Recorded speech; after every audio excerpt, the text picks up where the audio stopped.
This guy wakes up feeling like he is free falling into some unknown abyss, suspended in a void. A voice booms. The trial tower has handpicked worthy candidates from Earth. The trial tower demands Han Sung-won to pick his challenge difficulty. He is clueless about what is coming, but only those who train hard get legendary status here. Sung-won confidently picks the highest difficulty. Suddenly, he is teleported to the first floor of the tower, a desert that looks like Sahara's evil twin. Han Sung-won's only gear, a pathetic sword so rusty it has barely got a sheath. But the prize? An exclusive skill no matter how hard he has trained for 7 years. He never got it. Pumped up, Sung-won thinks, if this is a fun competition with rewards, he is ready to go all in. First order of business. Grab that sword to defend himself, but he hesitated too long. Time's up. And out of nowhere, a savage beast from the underworld crashes in, stunning our hero. This is the price for picking the toughest level. Surviving 10 minutes might as well be a decade for a has-been like him. Fail, and the gates of hell fling wide open for Han Sung-won. The fun game just turned into a one-way survival nightmare. Han Sung-won grabs the sword and bolts like his life depends on it, because it does. Running away sounds smart. But here, it is dumb. This beast astride is 10 times his own. Plus, he is in long sleeves running through the desert. That Osis in front better be real. One crappy sword versus a giant rock monster. Run and die of exhaustion, or fight and get crushed like a bug. Panicked, Sung-won just runs, haunted by the mocking voices echoing in his head. You are nothing in this world. Him. The beast is a giant version of that cruel director boss who stomped on him like a bug. Gritting his teeth, Sung-won vows he won't tin it up like trash under that guy's boots again. He is no delinquent. After 7 years of grinding, he knows the theory inside and out. For creatures like this beast, destroying their energy core is the key to taking them down. Sounds easy, but the core's always tucked out of reach, and this beast is 10 times his size. Luckily, there is a boulder right in front of him, perfect for climbing to level the playing field. On top, Sung-won summons all his strength and leaps onto the beast, the glowing red core shining like a neon sign screaming, "Slice me." He swings the sword with everything he has got, aiming straight for the beast's heart, but his strike barely scratches it. The beast hauls in pain as it claws back fiercely. Sung-won tries to land another hit, but the beast grabs him, tossing him into the air. Its rock-solid hands leave him battered and bruised. Facing the beast, Sung-won hears those same hateful words from his past. You are a pathetic loser. Fueled by rage, he snaps, yelling, "Enough!"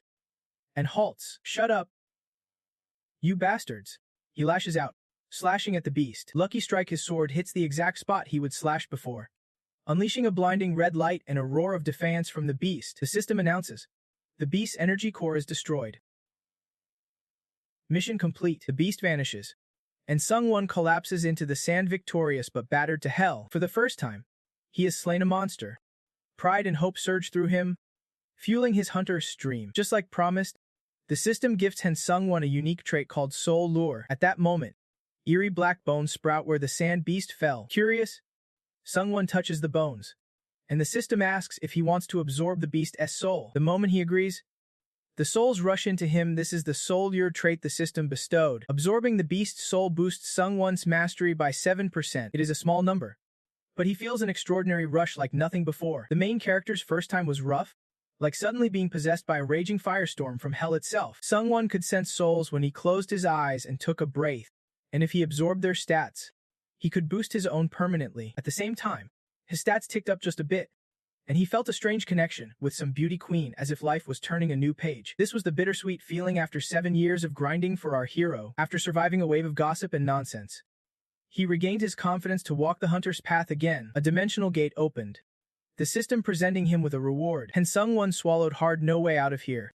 so might as well roll with the system's leveling up. The system said he would be transported smoothly like an elevator, but instead, it tossed him around like a sack of potatoes. Sung-won hit the damp ground, bleeding all over, wounds worsening by the second. Just when he thought he was done for, all his injuries vanished, and his vitality surged like he would never faced a fight before. Turns out, healing was free in the training waiting room. The 300 square meter room had only a single bed, just enough for him to crash. And Sung-won wondered why he was chosen. Was he the main character in some weird Canadian fantasy manhwa? As if reading his mind, the system laid out 5 commands for new players. 5 commands, but Sung-won told himself to focus on one thing first. Surviving. He knew there'd be another trial, but was shocked the second floor unlocked in just 24 hours. Curious, Sungwon scrolled through the community chat flooded with messages from others dragged into the tower. While caught up in the drama, the admin popped into the chat with the tower's strict rules. Points were basically currency. You could trade with others. But the biggest shock: water here was not free like on Earth. Sungwon pictured himself dying of thirst before some desert beast tore him apart. Even worse, he thought he could escape. But now he was trapped in this survival tower with nothing but a pitiful sword that did not even have a proper sheath. So to survive, Sungwon geared up with some backup weapons for the next trial. All hunters entering the tower lost their stats. But Sungwon did not underestimate the challenge. He trained hard for the hunt ahead. The waiting room healed wounds, but not hunger. After a whole day of training, his stomach was protesting, but he would already spent all his hunting money. No pain, no gain. Sungwon was determined to ace this trial and earn cash for food. Another dimensional gate opened, this time revealing the endless plains of a vast forest on the second floor, and Sungwon breathed the fresh, open air after escaping the suffocating waiting room. But this calm was just the eye of the storm. His mission: assassinate the orc chieftain within a tight time limit. Beneath him lay the real orc village, green, muscular giants waiting to rip humans apart. That is why Sungwon was hiding deep in the shadows of the tower, watching the guards. He guessed these orcs had their own hunters too, textbook stuff.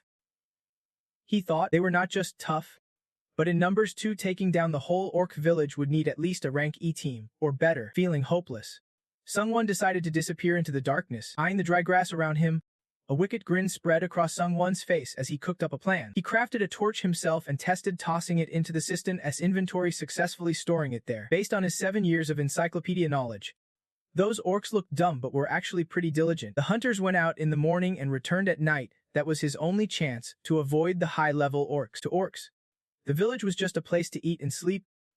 Sometimes, no one even stood guard. Sungwon decided to set fire around the village to lure out the monsters and buy himself time to escape if hunters came back. To get stronger, Sungwon chose to absorb some of their souls.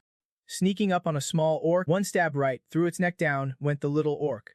Its soul absorbed, and his mastery jumped to 9%. But the orc mother heard her child's scream and suddenly appeared right behind Sungwon. He landed a massive blow aimed straight at Sungwon's head. But luckily, he raised his shield just in time to block it. In that moment, Sungwon quickly summoned the hawk, a spirit, to boost his strength stats, using that power to finish off the mother hawk with an explosive strike. After absorbing enough souls, Sungwon pressed onward, hunting for the hawk tribe chief. Only 4 guards stood between him and the chief, and he took them down one by one without breaking a sweat. But among them was one that was faster than the rest, sneaking up on Sungwon from a blind spot and catching him off guard. Though caught by surprise, this was the last protector of the chief. Sungwon gritted his teeth and charged, driving a fatal strike right through it. The chief did not just rise to power for nothing. Wielding his staff, he unleashed a fiery blast to scorch Sungwon, confident this one blast would seal Sungwon's fate. He did not realize the hero had a shining light protecting him. Still, Sungwon took a heavy hit from the explosion, but gained a fire resistance skill in the process. With this skill, no fiery beast could scare him now. Gritting his teeth, Sungwon declared, "You are dead meat." The chief panicked and fired more flames to defend himself, but with his fire resistance, Sungwon brushed through the flames and sliced the chief's arms clean off. Without hands, the chief could not hold his staff anymore. Terrified, he fled into his hut. Sungwon clenched his teeth, annoyed, and stepped into the chief's hut. He slashed through the torn cloth door, but the scene inside stunned him. Though his arms were mangled, the chief was still clutching his 2 frightened kids. Another child clung to Sungwon's leg, begging with tear-filled, pitiful eyes. Suddenly, Sungwon went quiet. The scene hit him hard, reminding him of his own lost family. You would think he would soften, but no, he crushed the little creature at his feet without mercy. Even if he turned into a ghost, he would never forget that monsters like these slaughtered his family, and he swore to wipe them all out. With that, Sungwon successfully cleared the second stage. He returned with his wooden bracelet scarred by countless cuts. This time, he would almost lost his life. According to the community info,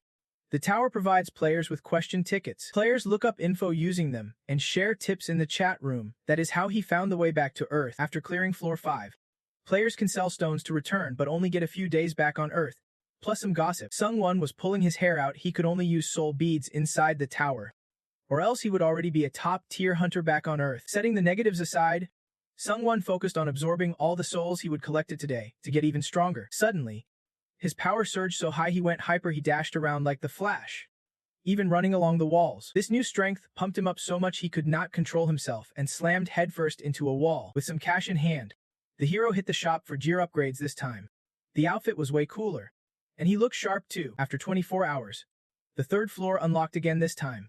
It was a one-on-one duel. Sung-won stood in the cave, dazed, but the system alert snapped him to attention. His opponent was a shadow guard, meaning they could attack from anywhere, so he readied himself for anything. Sung-won stayed silent after the alert, but did not see any shadow cavalry approaching. Suddenly, a shadow moved behind him and slashed across his stomach, grinning proudly after his surprise attack. It was a doppelganger shadow guard, a worthy opponent with some sneaky tricks up its sleeve. Sung-won gritted his teeth, kicked out, and created distance to avoid another sneak attack from the doppelganger. Activating his recovery skill, he cleared his mind and realized the doppelganger was mirroring his moves perfectly. To be sure, Sung-won lunged forward to test his opponent. Mid-attack, he pivoted, jumped behind the doppelganger, and slashed right through it. The wound healed quickly, but the doppelganger's twisted smirk sent chills down his spine. After healing, it charged at Sung-won, twisting around to strike from behind again. Sung-won planted a foot and kicked the opponent just before the slash landed thankfully.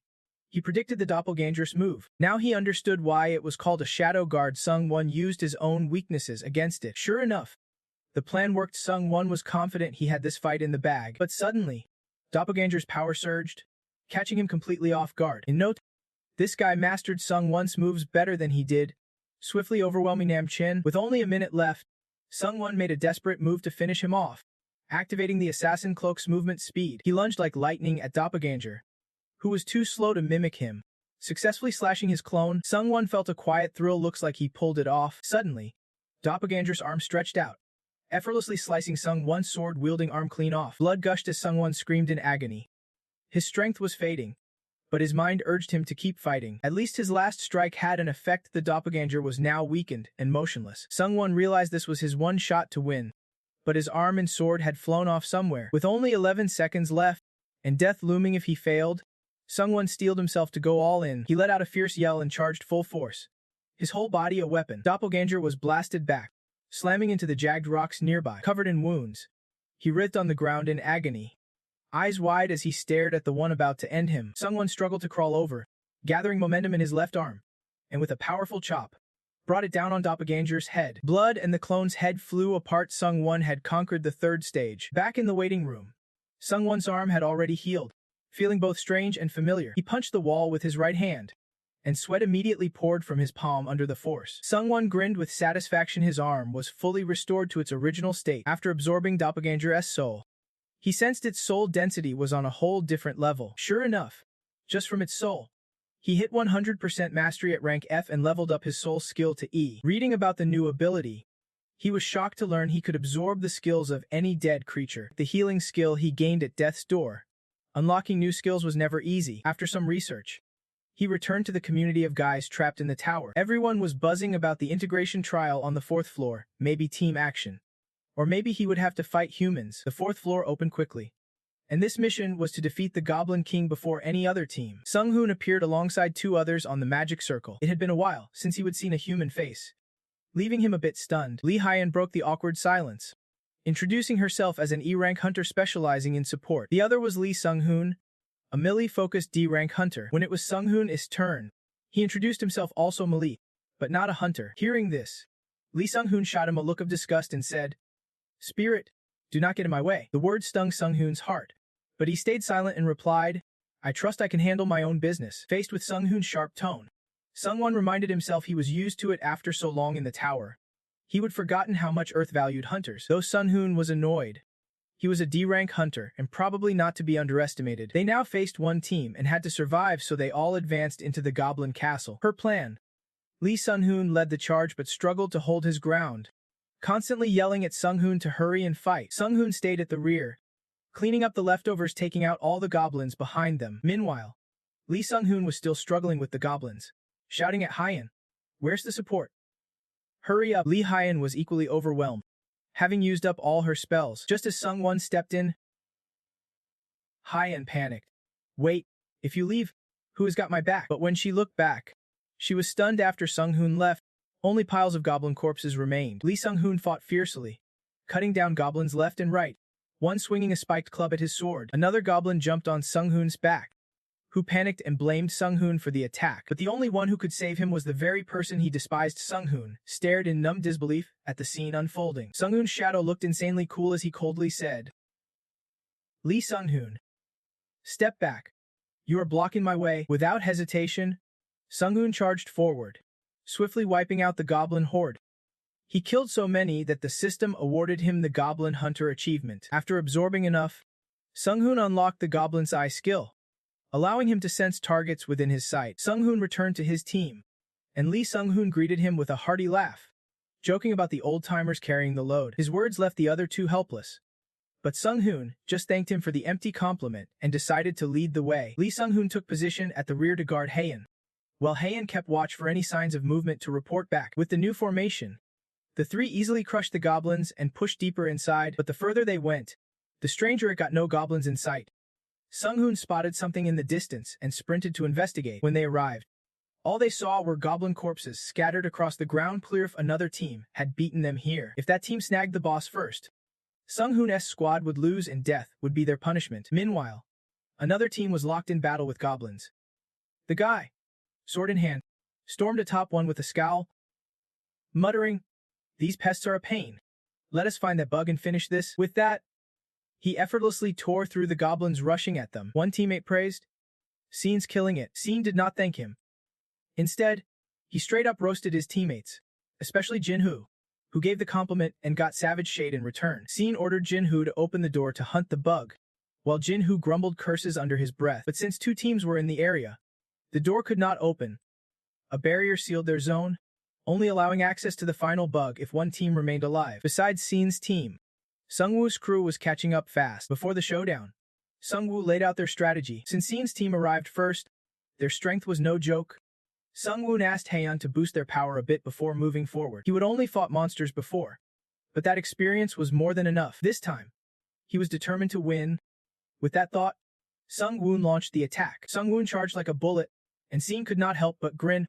He quickly ordered Jinhoo to use the toughest shield to block the assault. A barrier wrapped around the three, but Sungwoo did not back down. He swung with all his might, shattering Jinhoo's shield, sending Jinhoo flying backward. Seeing his chance, Sungwoo struck down the two fighters beside Seen. Now it was a one-on-one showdown between Sungwoo and Seen, but Seen blocked every strike. Sungwoo grew suspicious. The way Seen moved was weird, so he sped up and hit harder. Even when Sungwoo attacked from behind, Seen still parried like a ghost. Sungwoo was stunned, looking at Seen's blood-red figure.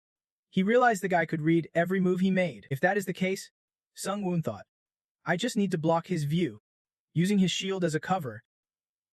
Sure enough, Seen could not see his sword. Sungwoo closed in and finished Seen with a single decisive slash. This was the special mission the system assigned him. The fight was over, but Sungwoo's arm trembled as he stood among the bodies of three fallen foes. Haein noticed, but Sungwoo just replied, I am. After calming down, Sungwoo decided to conquer the goblin boss immediately before other teams arrived. He easily took down the massive goblin boss. The scene stunned Sungwoo into saying, that thing's a monster. Mission complete. Now came the time for goodbyes. Haein offered some heartfelt encouragement, sent a friend request, and reminded Sungwoo to find her at the Silver Guild once he returned to Earth. Sungwoo had no reaction to his first friend request.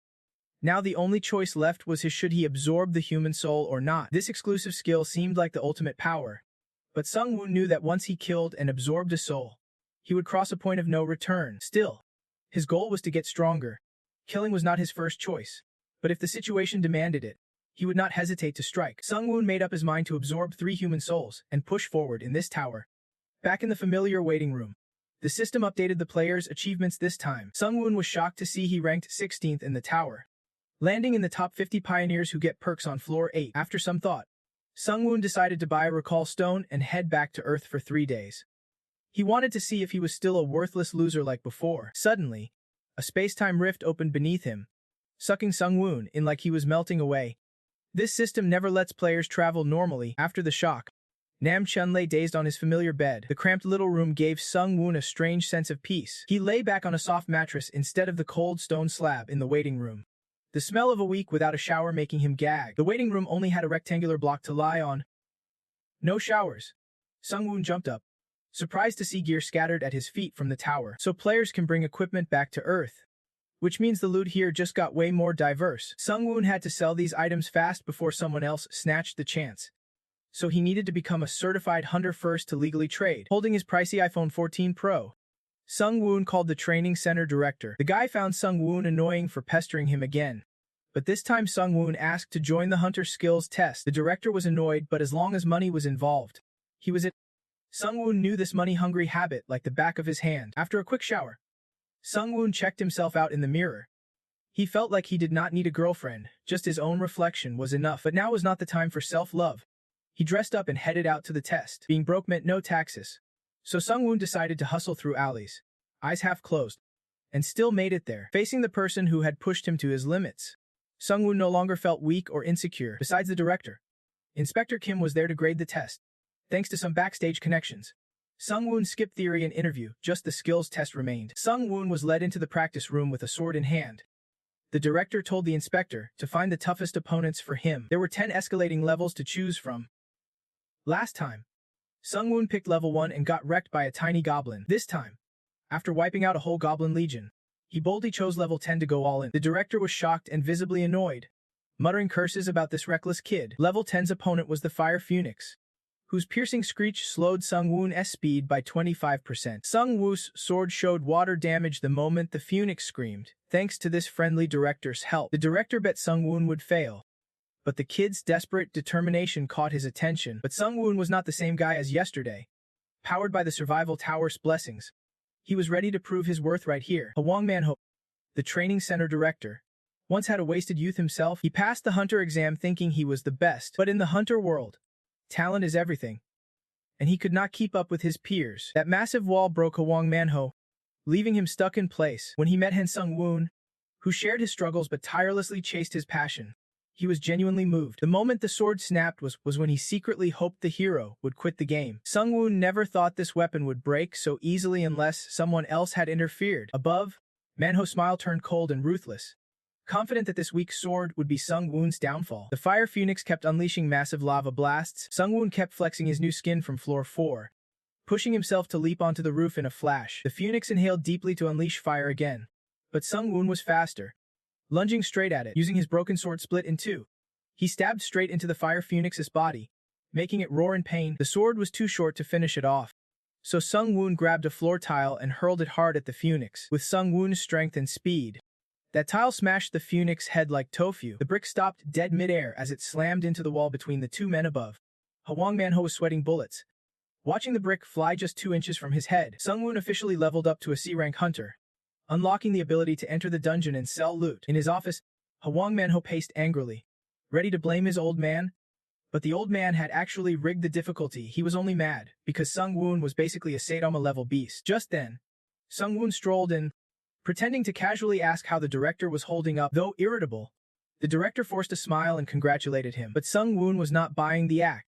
He reminded them that Manhwa once called him useless. Yet here he was a C-rank hunter and so was Manhwa, which meant the real useless one was Manhwa himself. That hit a raw nerve, and the director instantly blew a fuse. The director lunged, grabbing Sungwoon in a fit of rage, cursing him out. Sungwoon easily dodged the punch and hit back with a solid punch straight to his gut. That was self-defense. This next slap was payback for everything the director had put him through. As Sungwoon turned to leave, the old man caught up, offering him an exclusive contract as the association's hunter. The base salary, a cool $1,000,000, maybe even more. Sungwoon thought it was not a bad deal. But he was not dumb. He knew the difficulty had been rigged to test him. Money was not the issue. He just did not want to work with people he could not trust. 2 days later, news about the trial tower phenomenon exploded worldwide. Sungwoon breathed easy. He would sold all his gear before the tower went viral. Now that the cooldown was over, he teleported back to the tower, never feeling more pumped or ready to crush it. Sungwoon casually returned to the stone bed in the waiting room. His gear from Earth was already there. He neatly stashed it in his personal locker. He stretched before heading into the 5th floor, and the system flashed. Skill acquired Truth Eye. Suddenly, Sungwoon's eyes glowed purple. He could now see the true nature of everything and instantly tell lies from truth. This sweet, budget-friendly skill had Sungwoon grinning. Returning to Earth for 3 days was definitely the right call. With some cash in hand, Sungwoon went shopping hard, snagging a lightning sword and a razor-sharp shield with special effects. It was go time. The system teleported him to the 5th floor of the trial. His mission: Wipe out the leader of the White Wolves in the valley within 1 day. The system sure picked the spot well. Sung-Woon landed right in the middle of a pack of raging White Wolves, who immediately tore into their prey. But they were the prey now. For Sung-Woon's hunt, armed with his new gear, he easily wiped out the pups. The big White Wolves showed up as soon as their territory was invaded. They were 10 times tougher and even bit their own kin in half. Facing these cold-blooded beasts, Sung-Woon's eyes flashed with excitement. No need to waste time hunting them down. He charged into the pack of ferocious White Wolves, slicing clean through their bone armor with his sword. After conquering the wolves, Sung-Woon's sword skills skyrocketed. He realized the lower floors had not pushed his skills enough, so now it was time for Sung-Woon's legendary level-up montage. Like clockwork, he absorbed their souls after each kill. His 10% lightning effect barely triggered, but it was something. Moving deeper into the valley, he found wolf carcasses strewn everywhere. Brutal slash marks tore their bodies in half, even leaving scars on nearby rocks. Time to activate Truth Eye. He could tell the slashes were made by someone highly skilled. Suddenly, a wolf's roar snapped Sung-Woon out of his trance. He dashed toward the cave where the sound came from, just as a massive wolf's body flew out, riddled with deep cuts. That was the wolf leader, the mission target, but it had already been taken down before Sung-Woon arrived. At that moment, an intruder from another dimension stepped out. Sung-Woon's new mission: eliminate this trespasser. Things just got way more complicated with multiple trial towers popping up across different dimensions. The intruder, decked out in epic armor and wielding a sword, taunts loudly. Is everyone too scared to say a word? Looks like this is the end for him. This was a total curveball. Sung-Woon never expected his mission to be hijacked. But luckily, the trial is not a total loss yet. The intruder launches his attack. His armor looks heavy-duty, but he moves with surprising speed and agility. Before Sung-Woon could even react, he kicks the assassin leader right in front of him, blocking his view, then bolts backward. From behind, Sung-Woon stabs his sword into the intruder's back, but his blade can't pierce the thick steel armor. Instead, at close range, the intruder strikes back easily, shattering Sung-Woon's brand new shield and flinging him across the ground in agony. Just one blow shattered Sung-Woon's left arm to pieces. He clenches his teeth, barely holding on. The intruder is stunned that Sung-Woon managed to block his radiant sword, but Sung-Woo's skills, totally unexpected. How did someone break into my space? The intruder mocks him, calling him a rookie who does not even know what he is dealing with. After breaching this level, Sung-Woon feels the universe is out to get him. Bad luck always hits hardest in his trial tower. The intruder decides to send Sung-Woon off gently, but right before dying, Sung-Woon quickly pleads, "Wait, I want to know more about this space infiltration. This is new info." The intruder shrugs, thinking Sung-Woon's about to bite the dust anyway, and decides to spill the secrets. Tickets to infiltrate the space level only exist at level 8. Allowing players to break into others' trials. The space he came from is a whole different dimension, completely unlike Sung-Woon's world. To verify, Sung-Woon activates his Truth Eye. Everything the intruder said checks out, but the intruder senses Sung-Woon snooping on him, which sets him off in a furious rage, ready to end Sung-Woon immediately. Sung-Woon smirks coldly. "What is your move now?" The intruder is shocked by Sung-Woon's cocky attitude, some rookie acting all high and mighty. But Sung-Woon's got a secret weapon. He has been clutching his arm in pain just to feed info to the intruder. The moment Sung-Woon loosens his grip, his rapid healing skill kicks in, making it like the injury never happened. Though surprised, the intruder still confidently thinks he can finish Sung-Woon off. What he does not know is Sung-Woon is the main hero here, and he has been absorbing the wild soul's power, surging through his veins nonstop. The intruder is shocked. Sung-Woon's a swordsman who can heal and buff simultaneously. Two of the game's most op skills are now in his hands. Now serious, Sung-Woon powers up and charges, unleashing a relentless flurry of strikes. The intruder freaks out, overwhelmed by this level 5 player's assault, and channels radiant energy into his sword. He counters Sung-Woon's attacks with powerful blows that crack and even split massive boulders in two. Sung-Woon dodges the dangerous glow, but to finish the job, he has to break through the intruder's elite armor. That is why Sung-Woon's been stacking his inner energy, then unleashing lightning electric currents rack the intruder's body in searing pain. Sung-Woon grins, knowing his lightning has finally pierced through the armor. The intruder collapses without resistance, baffled how a level 5 like Sung-Woon could wield so many powerful skills. Sung-Woon just shrugs. It is because the intruder relied too much on his gear and trial level. Now, it is game over. Panicked, the intruder begs Sung-Woon, "I will answer any question you have." Sung-Woon replies coldly, "No thanks." Then his sword decisively pierces the intruder's throat. His last word, "You savage bastard." Sung-Woon feels a chill at how easily he is killing now. But this is something he has no choice but to do. The trial ends. The intruder's body begins to dissolve, and Sung-Woon quickly absorbs it before it vanishes completely. Because of the intrusion, the rewards have changed.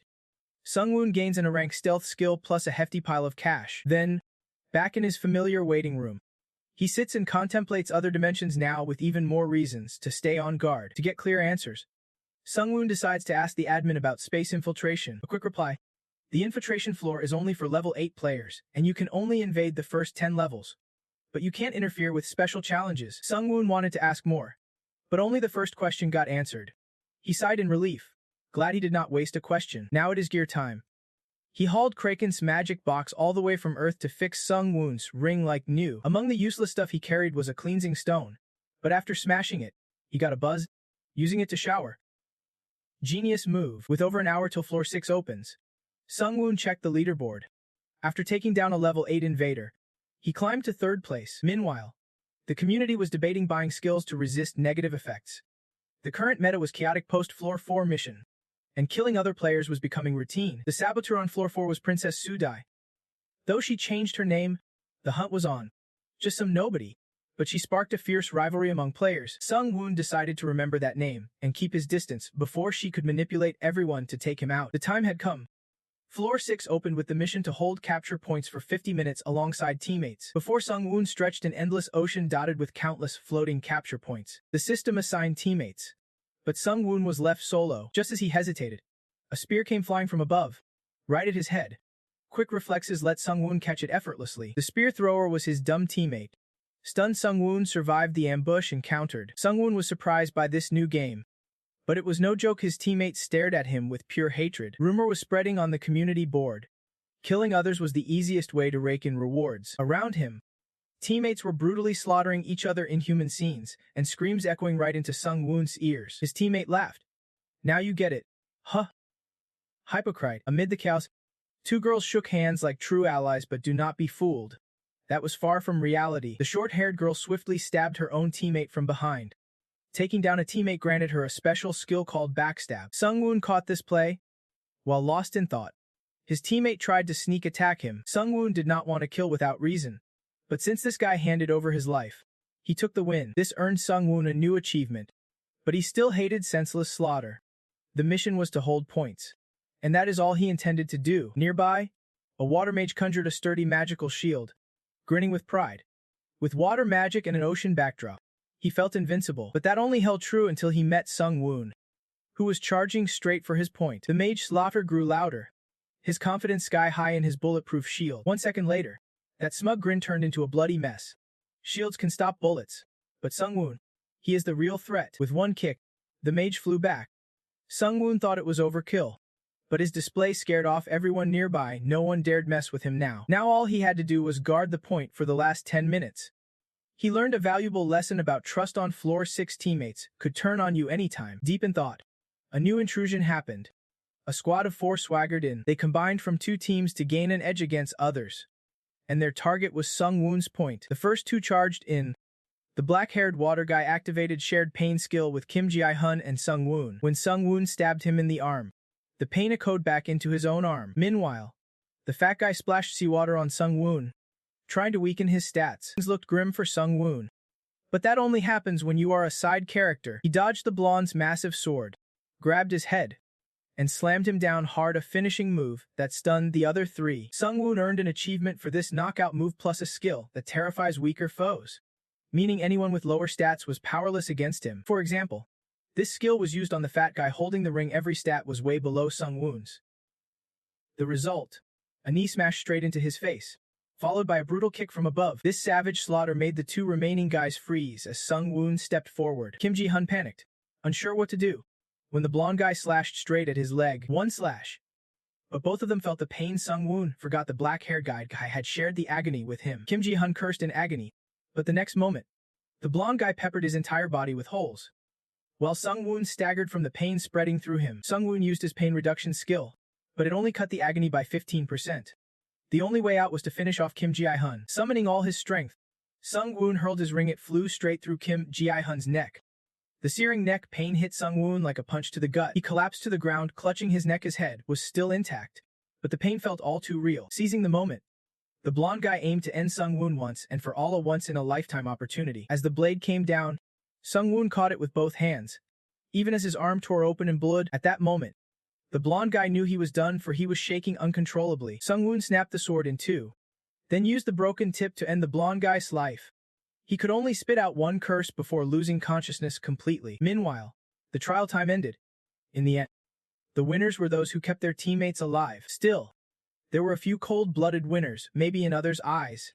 Sungwoon was just another ruthless monster. Sungwoon returned to the waiting room and checked out his achievements. Most of his rewards came from killing, including new skills, points, and other bonuses. This time, the floor 6 reward was a random ribbon box. Sungwoon did not expect much. Luck was not exactly on his side. When he opened it, a tiny creature plopped out, but it had an oddly blank look towards Sungwoon. Sungwoon lunged to grab it, but every time he got close, it jumped away. He sped up and finally caught the little blue blob, laughing excitedly. But then the blue blob bit down hard on Sungwoon's hand.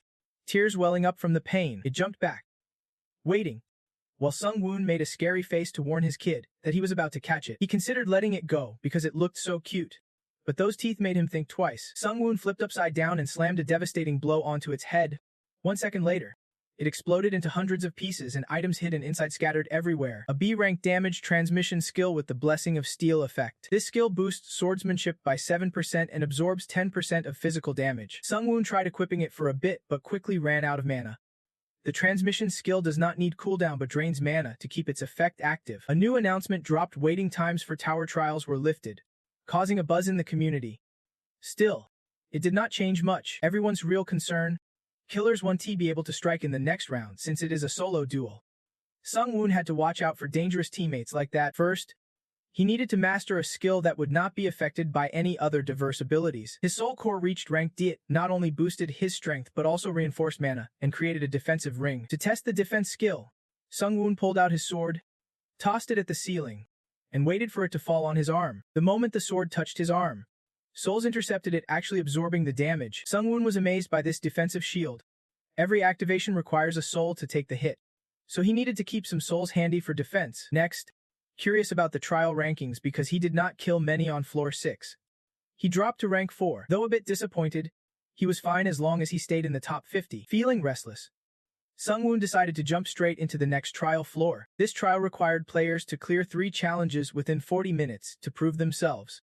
Sungwoon was teleported to a dark corridor. The silence was so thick he could not sense any presence. At the corridor's end, a bright blue light flashed the teleport gate to the first trial zone. When he opened his eyes, the familiar desert scene stretched out before him. Something rose up from deep beneath the sand, and he realized the system was acknowledging that he had passed all 3 trials. With his newfound power, Sungwoon felt confident he could easily take down the sand beast. But his confidence wavered the moment he saw how unusually massive it was. In his memory, the sand beast was only about a third the size of this one. The beast swung its arm, sending a wave of sand flying, then slammed it down, crushing everything around with immense pressure. Sungwoon drew his sword and shield, sprinting up its body, leaping and dodging, but he could not find the beast's core anywhere. While examining, the beast suddenly twisted its neck 180 degrees, catching Sungwoon off guard and nearly giving him a heart attack. Its other arm whipped out, grabbing Sungwoon like a tiny toy, crushing him with its rock-solid grip. But the arm shattered instantly under Sungwoon's sword edge. He could easily cut it. Could this be the only way to win? Sungwoon kept leaping, slicing through layers of the beast's sand and stone body. Pieces broke apart, but moments later, it would heal like nothing happened. Now the sand beast was even more furious, and that rage seemed to boost its power. It threw a punch aimed at the ground instead of him. Sungwoon sensed something was off and dove away. He dodged while trying to put as much distance as possible. The pressure on the ground was crushing, but it was too late. Everything around them sank, and both Sungwoon and the beast got buried in the sand. He glared at it, feeling a bit sly now. Sungwoon decided to keep fighting, using 3 new combos he just learned, slicing off the beast's limbs. As it recovered, Sungwoon kept slashing, silently thanking the intruder for the combat experience. Wherever the beast healed, Sungwoon was right there cutting again, never stopping until its body was shattered to bits. After 10 minutes, he was drenched in sweat fighting in a scorching desert like this. Who would not be? But then he noticed the sand beast had somehow shrunk into a cuter, smaller version. The beast blushed, embarrassed, never thought it would hear someone call it cute for my cue. The sand composing its body was used as a resource, but it could not pull more from the surrounding sand. That is why it had shrunk. Sungwoon flashed a sly grin and said, "Hey sand beast, "Want to go on a weight loss journey with me?" So they started working out together. Sung-woon was fired up, and within minutes, helped the beast drop dozens of pounds. With its slimmer form, the core on its back became fully visible, but with a leaner body, the beast moved faster and could easily strike Sung-woon up close. The time limit for all 3 trials was 40 minutes. Sung-woon could not keep playing cat and mouse forever. He went straight for the core on the beast's back and destroyed it. Trial 1 was over. He would proven he could conquer his fears. The moment the beast was killed, the system gate opened again. Sung-woon quickly tried to extract the beast's soul, but it was too late. He swore the system never gives you enough time to absorb anything. He was transported to trial number 2, the village's eagle. This was the story after he killed the village chief. The hunters returned to a scene of utter devastation. The hunter stared grimly at the chief's corpse, their rage exploding as they charged at Sung-woon, the scapegoat. Without hesitation, he rushed to face them head-on. They were all wiped out. Only the leader of the hunters remained. Sung-woon looked at the grieving eagle before him. "Must hurt like hell to watch your family die." The eagle grew even more furious, summoning all its strength to punch Sung-woon. But before the fist could land, the eagle's head whipped off its neck. Sung-woon immediately extracted the souls before the system yanked his head away. Luckily, this time he managed to inhale some hunter eagle souls. The scene shifted again. This time he was back in the ocean on the 6th floor. He thought the system would make him repeat the trials in order 1, 2, 3, since the last 2 were floors 1 and 2, but then he realized the tower had him fighting hunter eagles during what was supposed to be the intelligence trial. He started doubting the tower's logic. First things first, Sung-woon had to heal after that brutal fight. Too bad there was not a single trash bin in his inventory. Sung-woon glanced around. He was all alone. Well, building a slightly polluted tower can be that bad, right? Just then, the water behind Sung-woon suddenly surged upward. Every stone floating on the surface lifted into the air. He thought to himself, "I just tossed a tiny bottle, and the ocean's already raging like this." Sung-woon immediately dashed to grab the red chase brick he would claimed on the 6th floor. No way was he touching that seawater, or his mental sharpness would tank. Moving faster now, Sung-woon was confident this momentum would seal the win. But suddenly, the stone beneath his feet shot up into the air, drenching Sung-woon head to toe in salty seawater. He cursed the entire tower. No logic whatsoever. Even the stones had minds of their own, flying around at random. Gritting his teeth, Sung-woon kicked into overdrive, sweeping across the airborne stones. In the blink of an eye, he spotted the stronghold he needed to conquer. With just 3 minutes left, victory seemed within reach until the whirlpools started chasing after him. Those swirling water dragons were not tossing stones anymore. They were locked on Sung-woon, aiming right at him. Dodging and weaving through the whirling tentacles, Sung-woon was nearly at the stronghold, but out of nowhere, a powerful vortex slammed into his back, hurling him through the air as the water's crushing pressure bore down on him. Just when it seemed the story was over, like your doomed romance, with Krat the steel blessing kicked in, and the spirits absorbed the physical damage for Sung-woon. Those gasping spirits shielded him, taking the hit so his body was not crushed by the raging whirlpool. Time was running out. He pushed forward toward the red brick, knowing that overusing the steel chain had drained his mana. The speed boost would end any second now. Sung-woon summoned a spirit to absorb the gasping breath energy, restoring a bit of his strength. Just 1 stone away from the stronghold. But the tower had other plans. A massive water column shot up like an iron wall, blocking Sung-woon's path, while the vicious water dragons closed in from behind. At this point, it was do or die. He decided to dash straight through the water column to reach the stronghold. The water dragons smashed the stone to pieces, flinging Sung-woon high into the air, and the gasping breath spirit was destroyed, tumbling midair. Sung-woon fell freefall toward the red brick below. A loud crash echoed, accompanied by protective spirits shielding him. He lay flat amid the rubble. The whirlpools finally stopped chasing him, weakening into nothing more than water pouring down on Sung-woon's head. He even cursed this ridiculous trial. After all that, it still ended with a splash to the face. Back in the waiting room, Sung-woon felt he would nearly failed this trial. He dreaded whatever horrors awaited on floor 8. Stepping into floor 8, new features unlocked, but what caught his eye most was the aura selection. The trial tower presented 3 auras with a warning to choose carefully.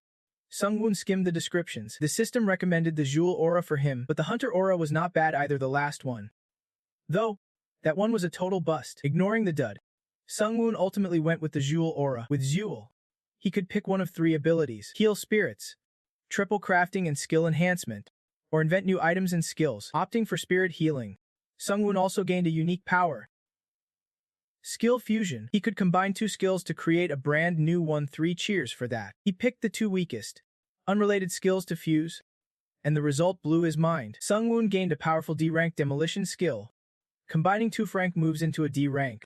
He could not help but be amazed. Fired up, he wanted to try again, But knowledge of stealth and fire resistance only yielded in a rank skill. Sung-Woon figured the more compatible the skills, the higher the resulting rank. Exhausted, he flopped onto the bed, amazed he finally had his own aura.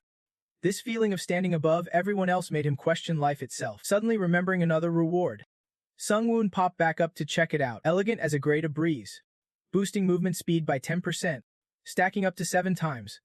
But with a 1-day cooldown, at full stacks, Sung-Woon gained 70% extra speed faster than the Flash. Best of all, it did not drain mana like that steel chain did. As a speed junkie, Nam-chun could not resist those shiny sprinting shoes. Not for the world. Browsing through Sophie's shop, everything looked trashy and overpriced. But Sung-Woon still decided to buy the mana sensing skill because, well, he has got cash to burn. Remembering that time Kim Ji-hun used some twisted ability to share pain and nearly broke him, Sung-Woon figured if he could sense mana, he would get the jump on stuff like that. The moment he activated it, the mana sensing skill etched itself into his body. The surge of mana coursing through him felt like his whole body was up in flames. When it finished, he felt like a completely different person, a leap forward from who he was just 30 seconds ago. Sung-Woon felt as light as a feather. He stomped the floor hard, and the ground beneath shattered into pieces. Not only did his mana muscles strengthen, but his physical power got a boost too. Fully equipped with skills, Sung-Woon took a deep breath before making a decision. Floor 8 is not a walk in the park. He thought maybe it is time to head back to Earth and chill for a bit. Somewhere on Earth, a guy nervously biting his nails clutched his iPhone 14 Pro Max. Frustrated he could not recruit any hunters, a chubby, arrogant guy swaggered up, mocking him and demanding to see his gate pass. The fat guy had already recruited all the hunters there, isolating the young man because he was just an E-rank hunter. The young guy was fuming, pacing angrily at their insulting words. "You guys got room?" A golden voice called out, sparking curiosity among the group. Sung-Woon stepped forward, flashing his hunter's SSS-Rank license and asked to join the team. No questions asked. The E-rank hunter accepted him. But the fat guy grabbed Sung-Woon's shoulder in confusion. "Don't you see everyone's been waiting? Are you slow or what?" Sung-Woon smirked. "You think you know everything, but clearly, you do not know manners." With a fierce glare, he warned the fat guy to let go of his arm immediately. Sung-Woon's rage flared like a blazing fire, and the fat guy instinctively pulled back his hand. The lackeys outside somehow sensed their boss was getting dominated by Sung-Woon, and thankfully, it saved him from losing face. He cleared his throat and found an excuse to leave before Sung-Woon could confront him again. Lee Cho-won was tearing his hair out. Sung-Woon had just joined and was already picking fights with the fat guy. But Sung-Woon did not care. He just wanted to get straight into the dungeon. With Lee Cho-won's reputation, no one else was joining anyway. Cho-won pointed blankly. "I look at you. You look at who? Is this a monster hunting date for just the two of you?" Now inside the dungeon, Lee Cho-won felt the atmosphere was different from outside. Sung-Woon was not impressed. He was confident he could clear a ranked dungeon no problem. Cho-won realized this was Sung-Woon's first time and decided to explain things. According to what Cho-won learned, higher rank hunters tend to have higher death rates. A-rank hunters know their place and stick to the back. But C-rank hunters get overconfident, and that is usually their downfall. Cho-won was worried since their team did not even have a healer, and Sung-Woon's reckless attitude was textbook dangerous. To keep everyone safe, Cho-won insisted he lead the team. Sung-Woon wanted to take point but agreed. After all, he had never been in a dungeon before and wanted to see how seasoned hunters handled fights. Their chance came fast when they ran into a rolling god monster. Cho-won started reciting battle tactics he would memorized from the textbook. The plan was for Cho-won to draw its attention. Then Sung-Woon would strike. But when it started, Cho-won just stood there swinging his staff from a distance, making the rolling god monster pause. Sung-Woon thought he was all talk. But Cho-won had only been on Earth for 3 days. Sung-Woon was not about to watch him dance around the monster all day. So Sung-Woon dashed forward at top speed, 3 quick steps, and easily finished off the mutated rolling god monster. Cho-won was stunned. Sung-Woon offered to take over leading the team, because if they left it to Cho-won's dancing, they would be stuck there till next year. Since Sung-Woon took charge, every monster they met got slaughtered. Cho-won watched, thinking this was not a dungeon run, it was a massacre. After killing the monster, Sung-Woon pulled out its mana core and, out of habit, tossed it into Cho-won's already overloaded backpack. While they were discussing, another rolling god monster suddenly charged from behind Sung-Woon. He shook his head to dodge the spear's tip just in time. Then Sung-Woon used his multifunctional shield to send the rolling god monster straight back to its lord. Sung-Woon faked a yawn and absorbed the souls of the rolling god, not wanting his unique skill to be exposed so blatantly. But Earth-level monsters only got a 0.7% power boost, leaving Sung-Woon a bit disappointed. The two stepped into the boss's lair. Cho-won, just lugging gear, could not hide his excitement. Inside, the rolling god king sat waiting, ready for Sungwoon to finish him off. Cho-won was itching to strategize, but with Sungwoon's shining hero vibes.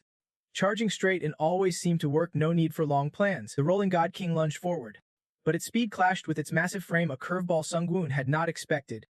Still, he had his own ace up his sleeve. Sungwoon burst into a sprint, teleporting behind the beast, but forgot one thing.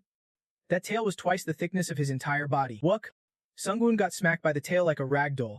Flying nose first, the sheer force sent him flying, and Cho-won panicked, clutching his head, calling out Sungwoon's name into the night. Everyone thought Sungwoon was done for, but he used a soul shield to take the hit his bloodlust reignited, facing what should have been a kill shot. Meanwhile, Cho-won's heart pounded harder than when he first touched Crust's hand. Sungwoon caught sight of the rolling God King's stone throne cracking and felt a bad vibe creeping in. Just as expected, the king roared in fury, activating a slow-motion skill. It felt like chains were snapping tight around Sungwoon's wrists, perfect timing to unleash his new devastating skill. Luckily, his magic outweighed the king's, rendering those chains useless against him. The king's eyes widened in shock, sweat dripping. It had just used its ultimate. Yet Sungwoon was still standing strong. From Cho-won, a faint cry escaped. He lacked Sungwoon's skills and was now tightly bound by those chains. He wriggled, begging Sungwoon for help, which instantly caught the king's attention. The beast charged at Cho-won to finish him, and Sungwoon struggled to keep up, the distance widening too fast. Suddenly, Sungwoon remembered his brothers waiting to be summoned. He called forth a few skeletons, patchy and ragged, to block the king's path toward Cho-won. They did not last long under the king's bone-crushing blows, but that brief moment was enough for Sungwoon to unleash his elegant wind and strike the king down. The boss was defeated. Its soul belonged to Sungwoon, who also gained its clairvoyance skill. Outside the gate, a manager yawned and waited impatiently. Normally, after the Pioneer Hunter squad left the gate, the guild's demolition team would step in to finish off the boss, but he was only assigned to follow the Pioneer team.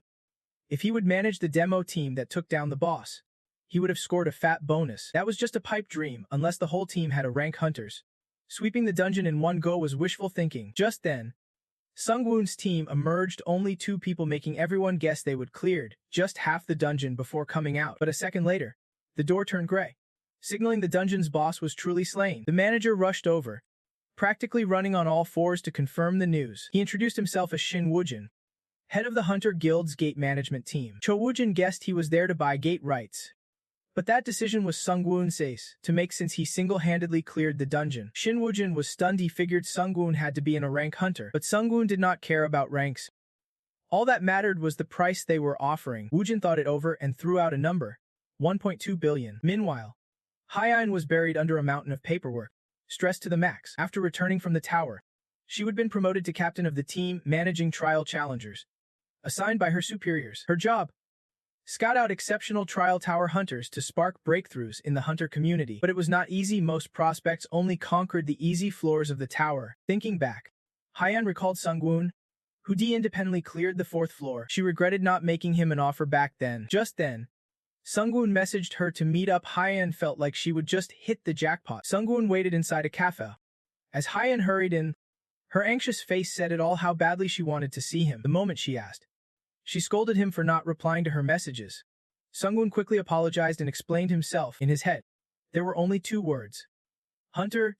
He barely understood what love or messages even meant. Getting down to business, Sungwoon reached out to Hyein to ask her to introduce him to a guild, but he had 3 strict demands. First, to refuse any summons. Second, no interference with his activities in the tower. And third, unrestricted access to the dungeon at any time. After laying out his terms, the room instantly went silent.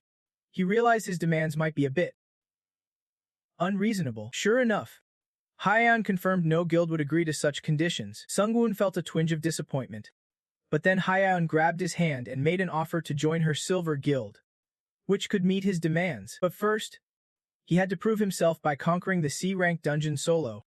That is why he was now lying on top of a car hood, deep in thought. Almost there, he decided to sprint to warm up. Sungwoon dashed off like a superhero, making every passerby wonder if their eyes were playing tricks on them. At the dungeon gate, Hyein had already arrived to register. Right on cue, Sungwoon came charging in, and the shockwave he created rippled outward the moment he stopped. The wave was so powerful it blew away the small bricks beneath their feet. Hyein twitched the corner of her mouth, amazed that in just half a month, he would leveled up so much. She planned to wait an hour before attacking the dungeon, but Sungwoon was getting bored, so they dove right in. Inside, A golden wheat field stretched as tall as they were. Hyein was equipped with the queen's necklace, which created a shield and granted invisibility, so Sungwoo only had to worry about himself. Suddenly, his spirit eye skill triggered automatically, alerting him to danger.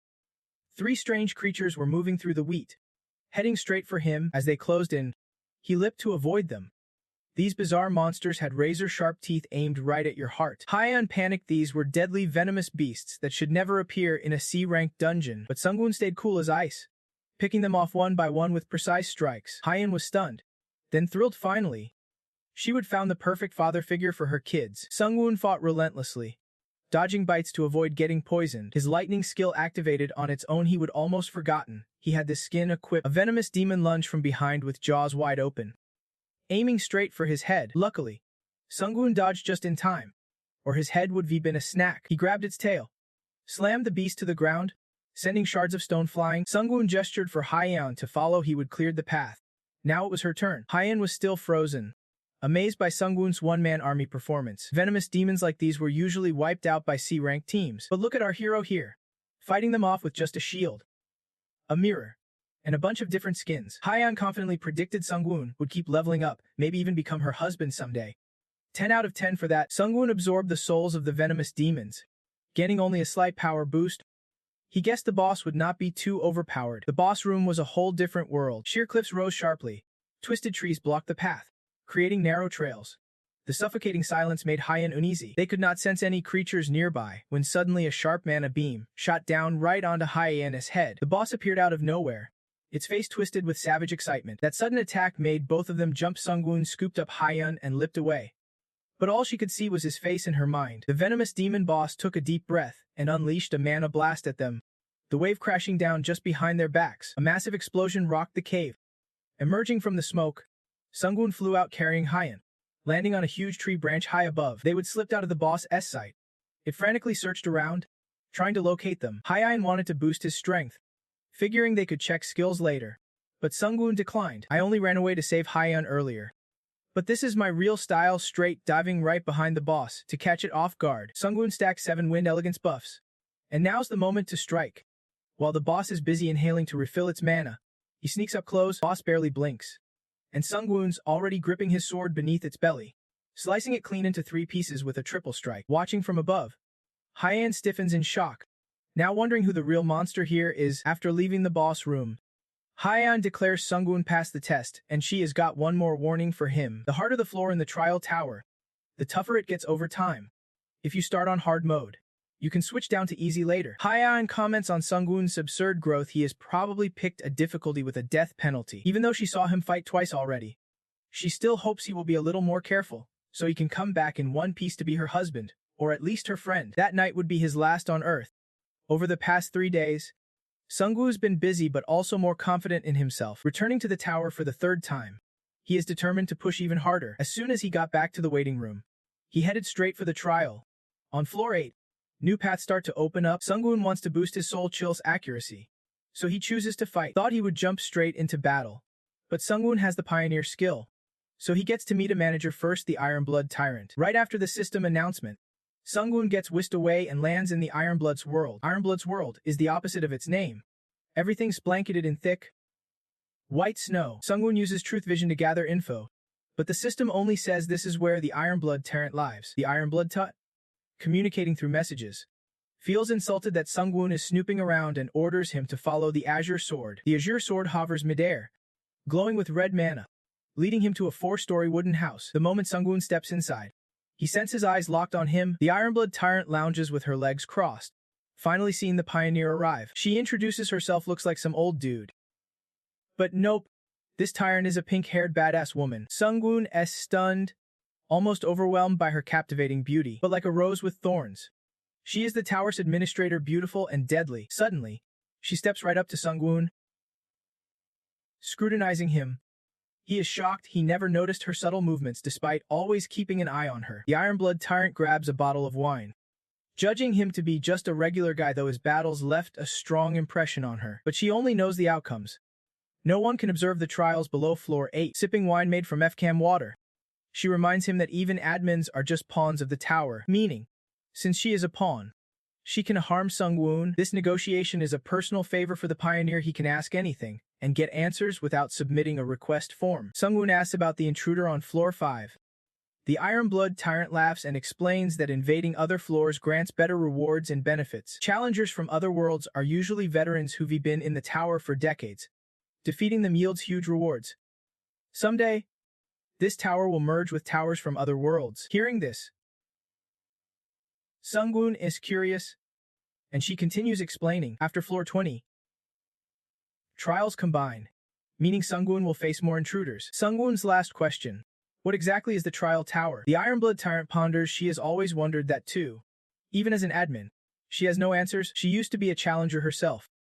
Those who die from floor 14 up get privilege to resurrect and become admins. She climbed the tower once, but no dead admin has ever reached the top. Sungwoon clenches his fists in disappointment, saying he would hope to learn about the tower's summit. Mentioning the summit irritates the Iron-Blood tyrant.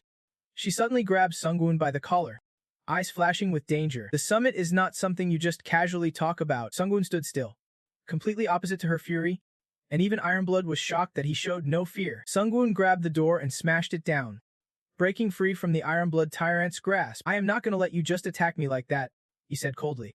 His voice steady and firm. The Iron-Blood tyrant blinked in disbelief, then burst out laughing with delight. This the first time anyone dared to trash an admin's place. This guy's got guts, the Iron-Blood tyrant said, proposing to make a master-apprentice contract with Sungwoon. Right after returning, Sungwoon immediately started stocking his exclusive shop, the one you get access to when you sign a contract with an admin. That way, Sungwoon could buy items sold only by the Iron-Blood tyrant, though the second shop unlocks only after reaching floor 10. For now, with his starting speed points, he could only pick one of 3 items.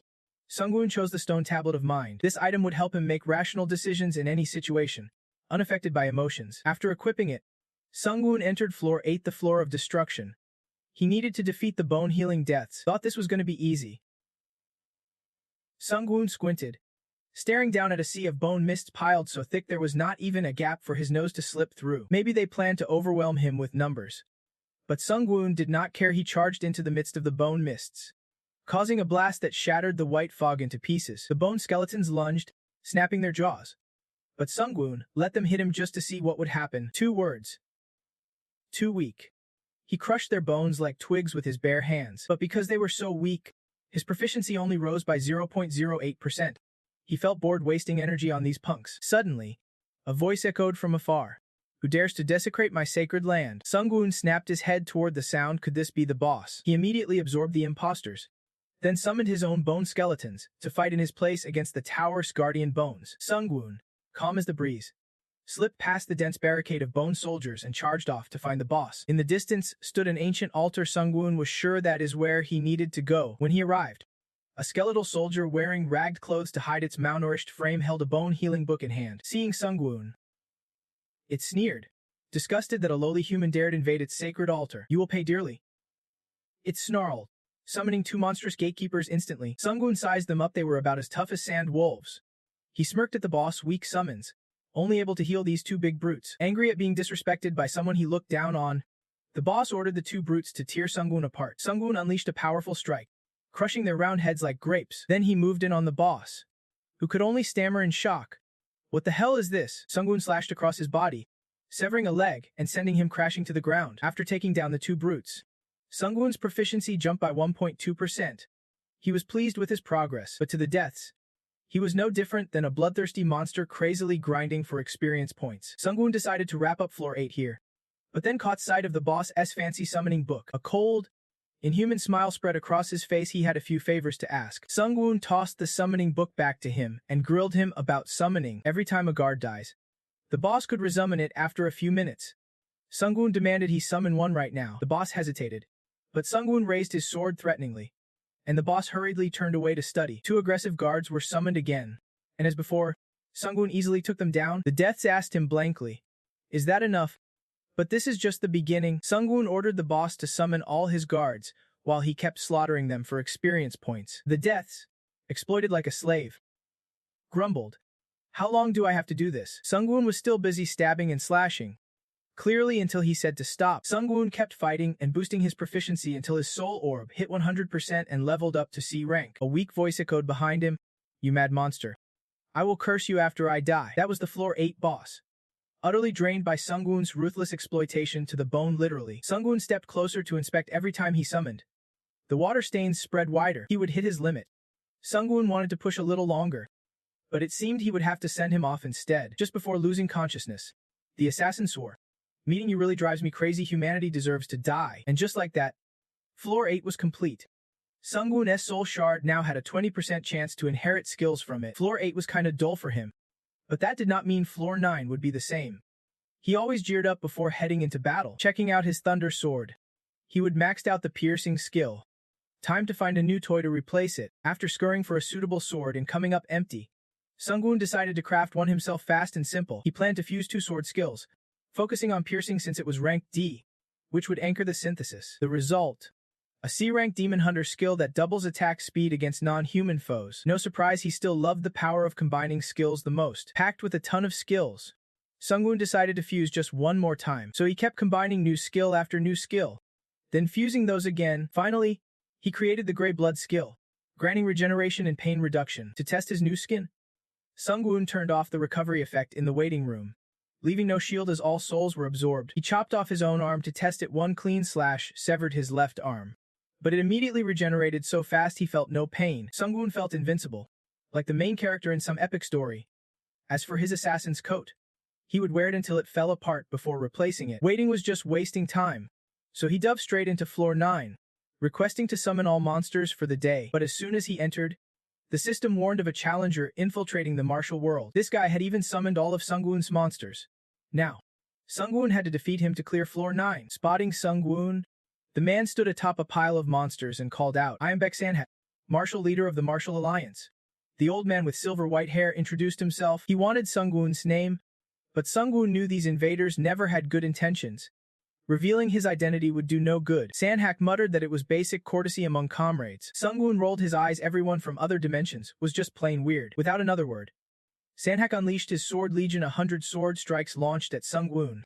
Despite looking over 100 years old, his strength was no joke. Sungwoon activated his elegant skill, blocking the attacks with the grace of the wind, metal clashing sharply with his blades. After the initial clash, they both stepped back to size each other up. Sanhak smirked. "So there are masters here too? Let me test you for underestimating me." Sungwoon sighed. He was way too fed up dealing with these hypocrites. This guy was clearly here just to kill him and snatch the reward. His fair duel attitude made Sungwoon sick. Then Sanhak's cold eyes flashed with killing intent as he raised his sword, unleashing a sword light barrier. Dark purple-black smoke engulfed the area, blinding Sungwoon for 5 seconds. Sanhak spoke his final words. "Farewell, nameless swordsman." As Sungwoon was swallowed by pitch-black darkness, Sungwoon used a mana resistance combo to cut the blindness duration in half to 2.5 seconds, plus his spirit eye to track the enemy's moves. Just as Sanhak's sword tip appeared right behind him, Sungwoon spun to dodge but still got a slash across his neck. At the same time, the sword light vanished and gray blood kicked in, healing Sungwoon's fresh wound. Surprised Sungwoon could fight in the dark, Sanhak did not waste time and charged again. The moment their swords clashed, the impact cracked the ground beneath them. Sungwoon spun and kicked, but Sanhak blocked with a powerful knee strike. Then from above, Sanhak swung a straight sword strike at Sungwoon's leg, while Sungwoon slashed across his head. Sanhak grabbed Sungwoon's sword hand, but Sungwoon trapped his wrist with a kick. Both attacks were blocked. It was a fierce deadlock. Sanhak muttered, "The user of this phantom technique is truly strange." Sungwoon did not care what the old man said. His stats had risen but still only matched that ancient guy. This time, Sunhawk was not holding back. He unleashed his sword light technique, trapping Sungwoon in utter darkness. Sungwoon swore under his breath, activating a combo of mana resistance and spirit sight. The old man's blades screamed through the air at lightning speed. Sungwoon blocked each strike, but still took a slash across his back. Instant steel blessing kicked in, but his shield shattered into pieces. There was no way it could block that blow. 2.5 seconds passed, and the scene returned to normal. Sungwoon smashed a nearby rock to block Sunhawk's line of sight. The old man sliced the huge boulder in half right before him. Meanwhile, Sungwoon leapt back, widening the gap between them. Sunhawk spun around, seeing Sungwoon healing his wounds again. He frowned and muttered, "So it is dark magic again?" He thought Sungwoon was a skilled fighter, but it seemed he was just borrowing power from somewhere else. Sungwoon shrugged, checking his wrist. "You talk big but do not even look at yourself. Your sword light is just a unique skill from that tower. Yet you act like you are so righteous." Sungwoon flicked a gust of wind 7 times, instantly closing in on Sunhawk. The old man swung his sword up in shock. The weight behind the attack was overwhelming. Sunhawk had conquered countless challenge levels. His blade had drawn blood from challengers from other worlds. Among them, Earthlings were the weakest like honey jars, barely able to touch a single hair on his head, but this time, Sungwoo pierced through that silver hair. The old man's long locks flew in the wind, but his face twisted in fury and pain. Sungwoo kept swinging until he completely pushed Sunhawk back. His wounds healed, while Sunhawk struggled with blood all over his face. The admins had assigned Sungwoo now. Sunhawk, furious at being on the back foot, decided to activate his skill's movement speed boosted 2.8 times for 1 minute. Sungwoo sneered. You are seriously underestimating mana magic, but because Sunhawk had trespassed, he faced the intruder's penalty stats dropped by 8, and some skills locked out. Still, Sword Light remained active. Sungwoo was ready when the old man once again blew out smoke, and tried to strike from the shadows. Sunhawk poured all his strength into a slash. Going berserk, I am gonna cut you down. Sungwoo countered with a triple step strike. Their clash sparked blinding lights of mana. The blind spot ended. Sunhawk froze in place while Sungwoo collapsed utterly exhausted. But across Sunhawk's chest was a sharp slash from Sungwoo. His whole body trembled as he gasped 3 words. No way! Before falling apart. Limbs splayed out. Sungwoo absorbed Sunhawk's soul, boosting his stats by a whopping 27%. Because of the intrusion, the reward shifted to a rank C 6 cents boost. Sungwoo assessed this skill as higher rank than any monster instinct. He decided to head back to the waiting room and think it over. Suddenly, the admins went wild, bombarding Sungwoo with messages after witnessing his fight. After the update, they could now watch trials from floor 9 and above. Sungwoo smiled proudly. From another angle, this meant the admins officially recognized him, but the bloodthirsty king warned him not to be dazzled by the admins. They would sign contracts with him. Sungwoo obediently nodded. The White Crane Swordmaster requested extra authority to add contractors in his exclusive shop. Sungwoo's bloodthirsty master agreed.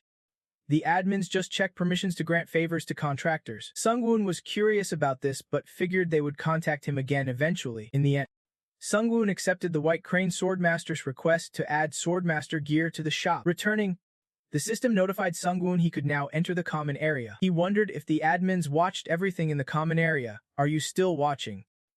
He asked. No reply. Sungwoo shrugged. Guess it is just him knowing how lame he is. The protagonist examined the Swordmaster gear. It could channel mana and wield sword energy, a pretty solid skill for him. Since he reached a new floor, he unlocked the shop's second page. 3 skills appeared, and he rated them absolutely top tier. The thing is, I only have 2,000 speed points. I need to buy either a spirit swordsman or a reconstructor. Thinking back to that battle with the crazy old beast hunter, Sungwoo decided to go with the spirit swordsman to avoid getting overwhelmed. After activating it, he swung a few test strikes. Other skills drained mana like a raging waterfall, but this one flowed gently, like a calm stream, just like its name suggests.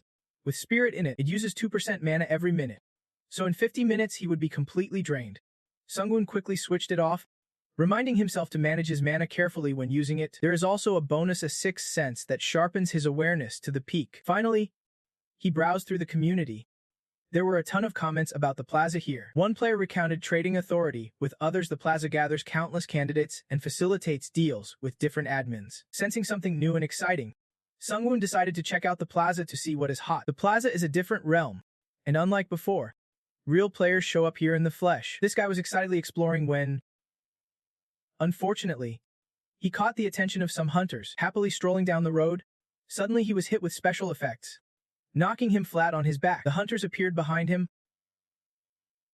grinning wickedly. The leader sneered, licking Blue Blade. Huh? You Korean newbie, have not even entered the trial, and you are already getting robbed. The girl behind shouted indignantly. Stop right there. Are you seriously allowed to do this? How about a 1-for-1 deal? He said with a sly grin. If you drop all your loot, one of you walks free. Just as he moved in, a shadow zipped past. The leader glanced back.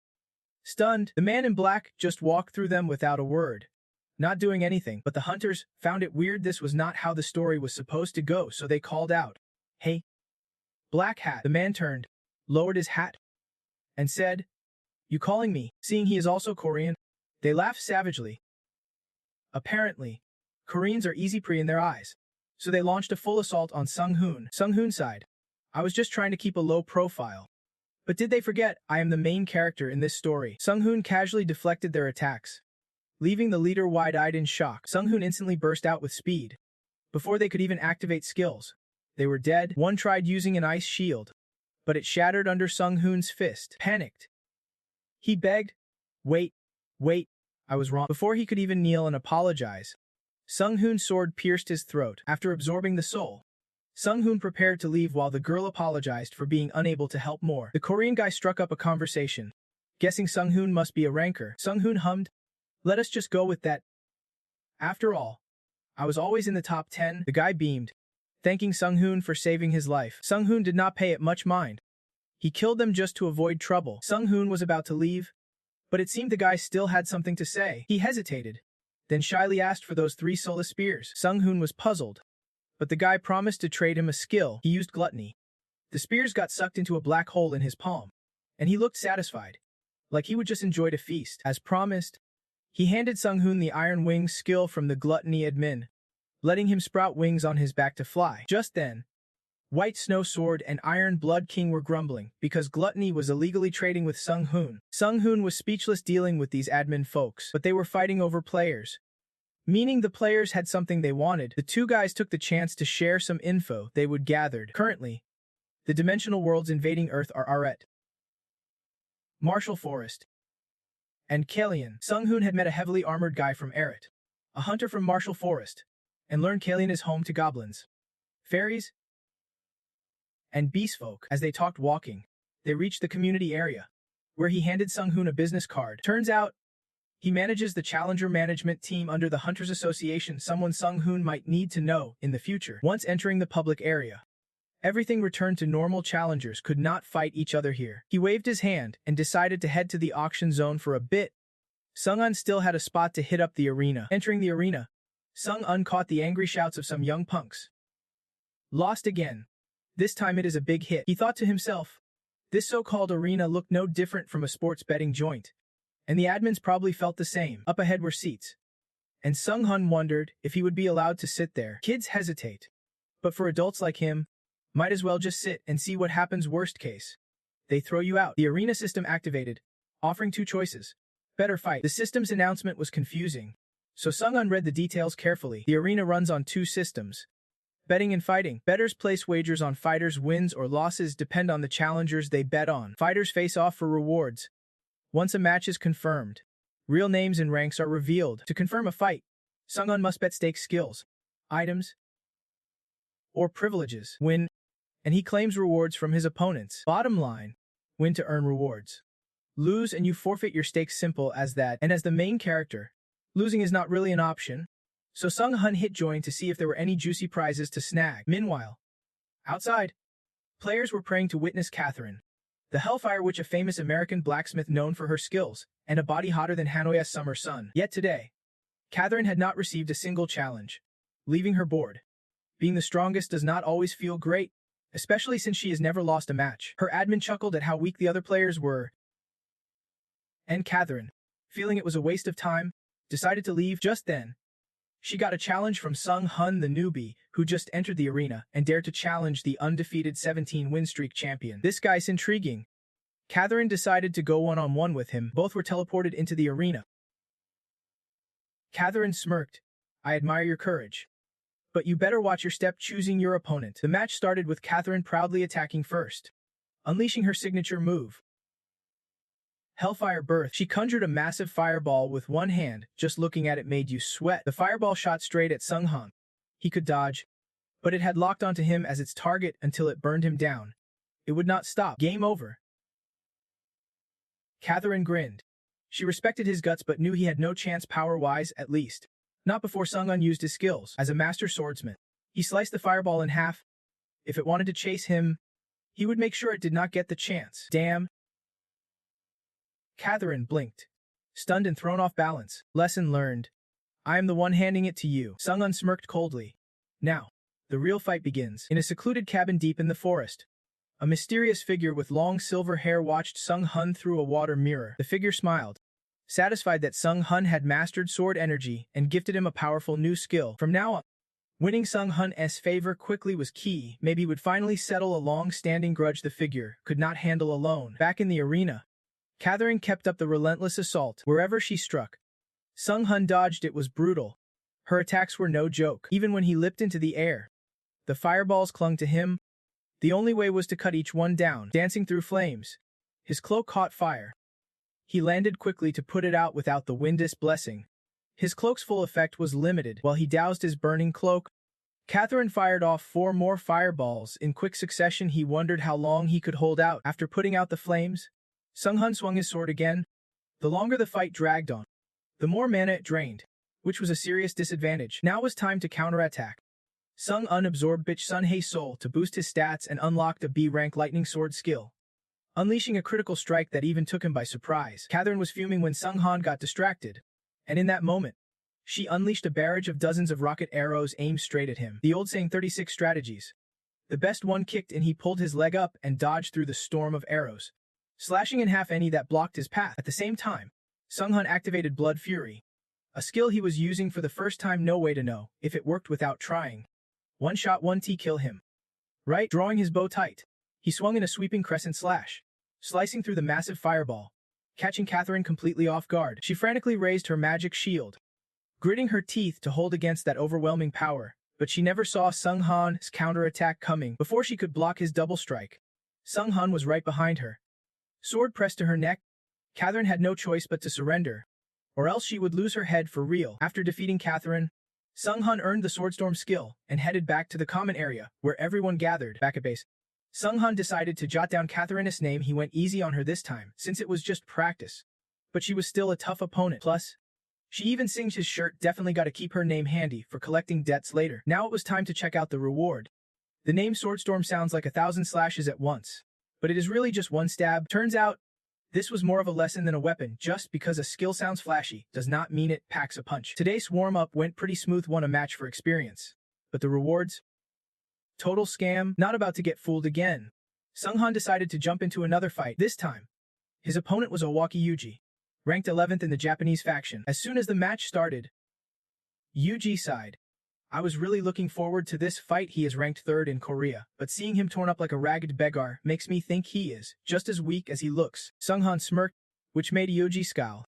What is so funny? It is funny because you think the same way I do. Sung-han shot back, leaving Yuji speechless. Yuji lunged with his 8-meter spear, but Sung-han dodged easily, leaving Yuji disappointed. Rank 11 in Japan in this week.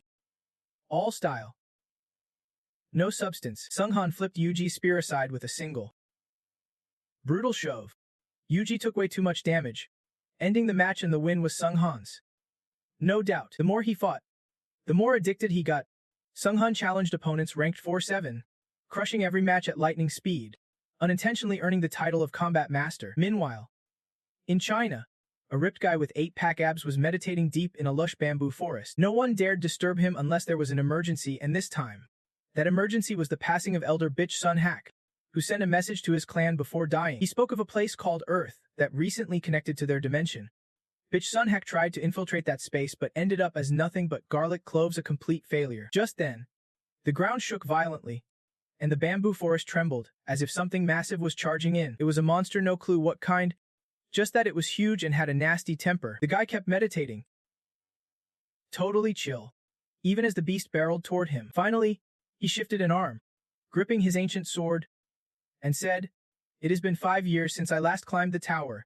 Huh. As the monster's claws came down, he leapt up with lightning reflexes. Meditating all day but no numb legs.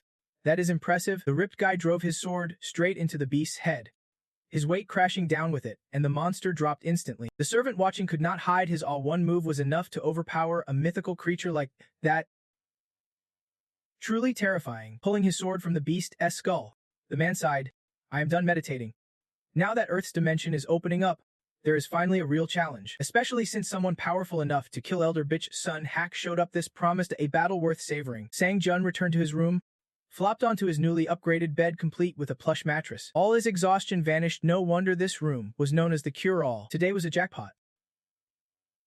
Besides experience, Sang Jun unlocked a new special skill, Steel Wings. This skill sprouted steel wings that let him fly at breakneck speed, though he had to keep feeding mana to keep them going. Just imagining soaring through the sky with angelic wings like a fairy tale princess made Sang Jun feel like he was on cloud 9. That is just your dream. Only when you have got enough points to buy it will it become real. Moments like this really show how awesome it is to be rich. Putting the wings aside, Sang Jun jumps up, ready to tally today's achievements. He mixes and matches some random skills, sitting there grinding for a full hour, piecing them together. Sang-jun crafts 3 brand new skills: a B-rank counterattack shield, a C-rank shadow step speed skill, and a C-note rank chaotic sword frenzy attack. What really caught his eye was the counterattack shield. Sang-jun raises his hand to activate it. The effect looks slick and way smoother than the side characters' clunky skills. That is the glow of a main hero. No doubt. A new day kicks off with a chill mission on the 10th floor, a 3-hour co-op challenge. The objective: stop the resurrection of the Dark Devouring King within the time limit. But if the whole team dies before time's up, it is game over for everyone. 4 doors open to revive members, assigned based on personal rankings. First place goes to Kim Seung-hun, second to Trang Sees, third to Hangtae, though only we know his real name is Sang-jun, and sixth is Princess Sudi. The team gets a 30-minute extension to prep for the boss fight. Tronexu rushes over to Seung-hun with a long-time no-see grin. Sang-jun figures the 2 top dogs must be met in previous trials. Suddenly, a shout cuts through. Sudi points at Sang-jun, eyes blazing. "You are the guy I ran into on the 4th floor." Sang-jun's mind goes blank. How does he keep getting dragged into this mess? Seung-hun reads Sudi's expression and guesses their last meeting was not exactly friendly. Jumborn Sudi wiggles nervously, explaining they met during a co-op trial on the 4th floor, where Sang-jun ruthlessly killed to power up Princess Sudi, real name Seung-hun, lives by the motto, "No lies, no mercy." He stirs up conflicts by turning people against each other, then swoops in to snag all the trial rewards solo. That is his survival tactic, and it actually works in a brutal place, like the trial tower. His admin is a cunning clown who laughs every time Sudi pulls some shady scam, selling people off like merchandise. Sang-jun shudders at his creepy vibe, thinking, this guy's worse than crazy. But honestly, his attitude makes him feel like he has been that shady in a past life. "I think you are totally misunderstanding." Sang-jun tries to speak up, but Sudi cuts him off, accusing him of betraying teammates to hoard trial rewards. Sang-jun's getting pissed, but it is not him choosing violence, it is Seung-hun. He snatches the divine hammer, saying, "Instead of 4 fighting here, this team only needs 3 who actually get each other. Who is telling the truth? Liars get wiped out right here. Son, the guy who likes things simple," declares. Sang-jun runs the worst-case scenario in his head, battling these 3 at once. But of course, he does not want it to come to that. "Everyone, Judy, Chance," he says, only he's kept a cool head to analyze this mess so far. If Sudi met Sang-jun on the 4th floor, he must know his real name, since actual names only come into play from the 5th floor waiting room onward. And they met before that. If Sudi just says Sang-jun's real name, that solves everything. Sudi freezes, surprised someone could be so sharp, but he is no easy mark. He loves making others scramble mentally. His real name's Lee Chan-min. Sudi sneers, knowing there is no way to verify that here. "Lee Chan, got anything to say?" Chan Seok turns to Sang-jun, noting there is no adhere to prove identity. "But you have got something else. Whether you want to use it or not, the Earth Craftsman's license." Sang-jun had it by chance while waiting to return to Earth, never expecting it would lose its effect at such a critical moment. Sudi never imagined someone would bring an Earth Craftsman's license into the tower to prove identity, exposing his scam. Seok's been waiting for this moment to serve justice, weed out the liar, and clear Sang-jun's name. Sudi grits his teeth, thinking, this time, I really messed up. Sang-jun holds back Sufa's strike. This is his fight to settle, and being falsely accused is already enough to piss him off. Sudi thought all 3 of them would gang up on him, but in the end, Sang-jun stood alone.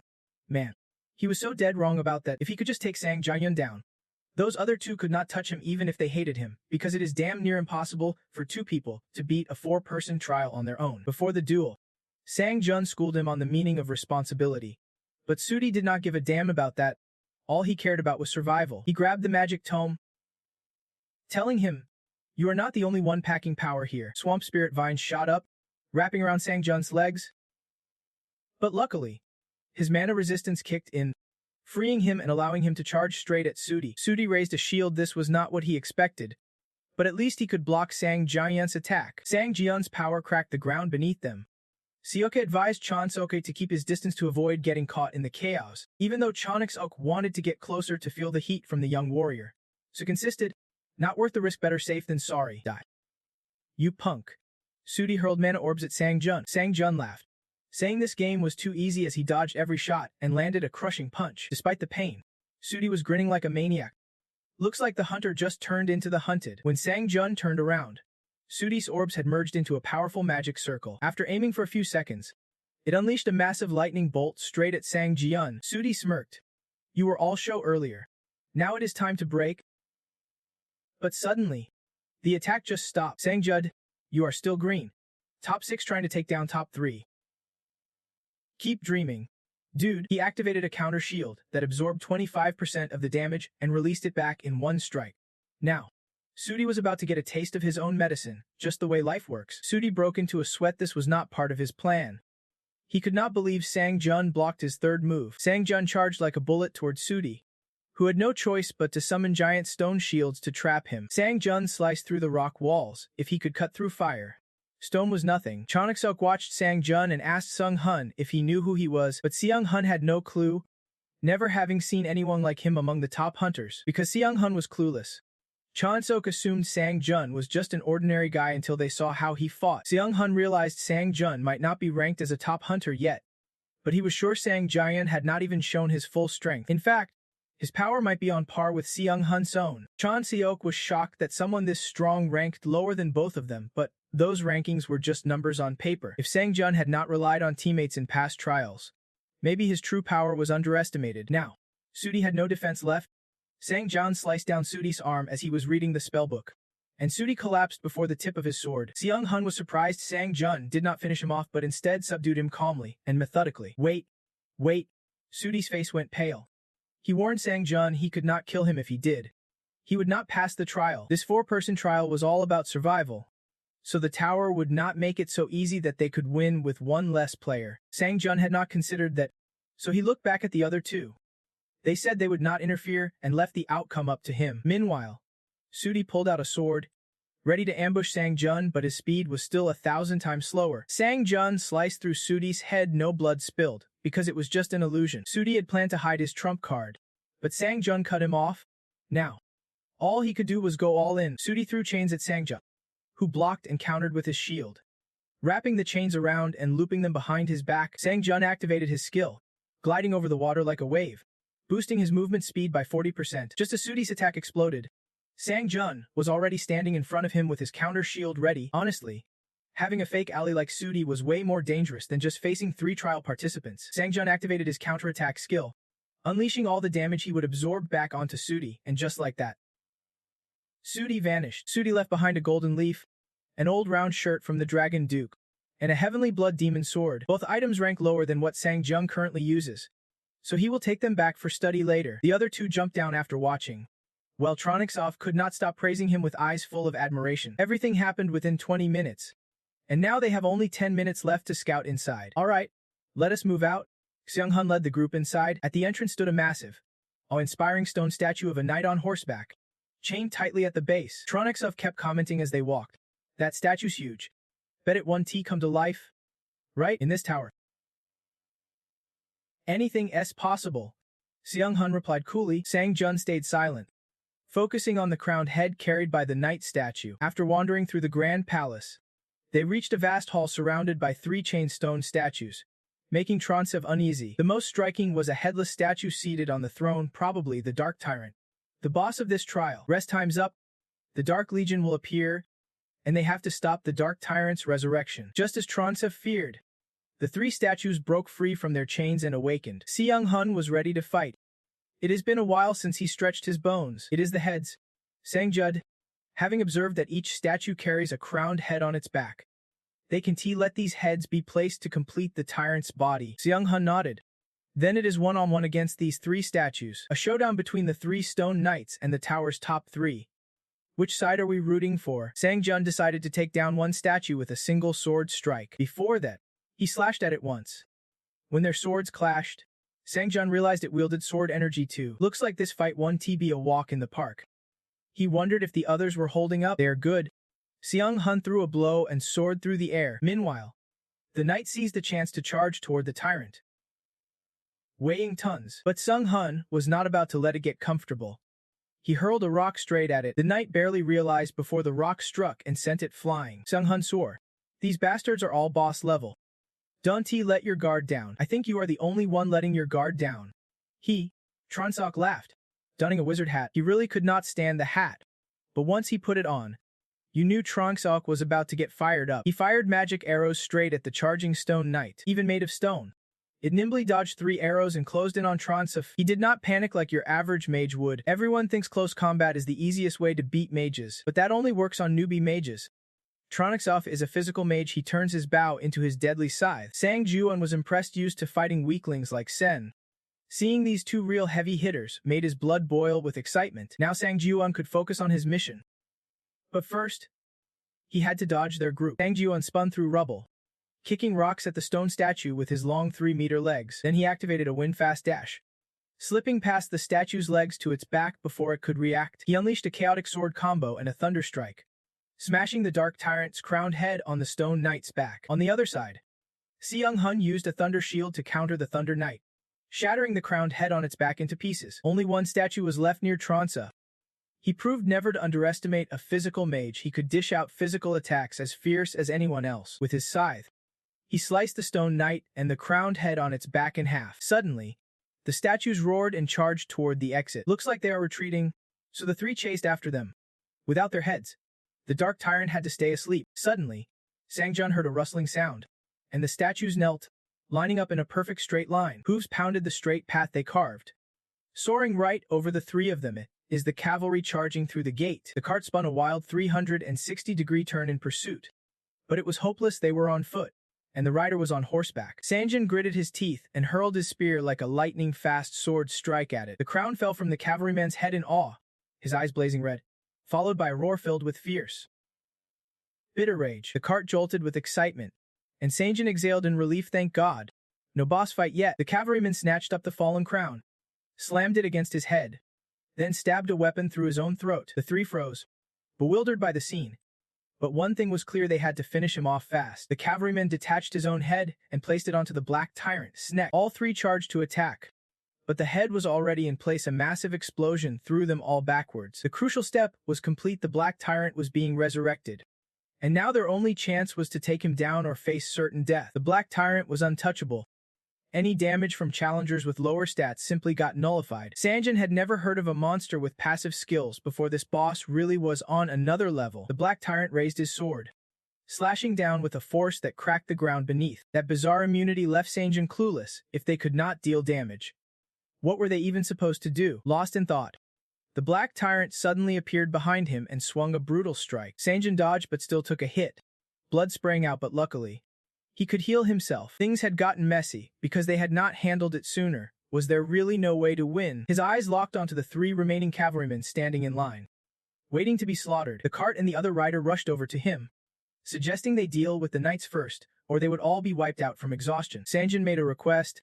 He needed them to block the Black Tyrant's attacks. The rider was confused. If they could not hurt the boss, would not it make more sense to just clean up those knights first? Sanjin could not convince them, so he just said he knew of one way to beat the Black Tyrant. The rider hesitated for a moment, then decided to trust him. Holding back the tyrant would be tough, so Sanjin had better hurry if he did not want to see 2 more corpses. After they left, it was time for Sanjin to take down these 3 cavalrymen. The rider unleashed a lightning attack on the Black Tyrant, but as expected, it did not even scratch him.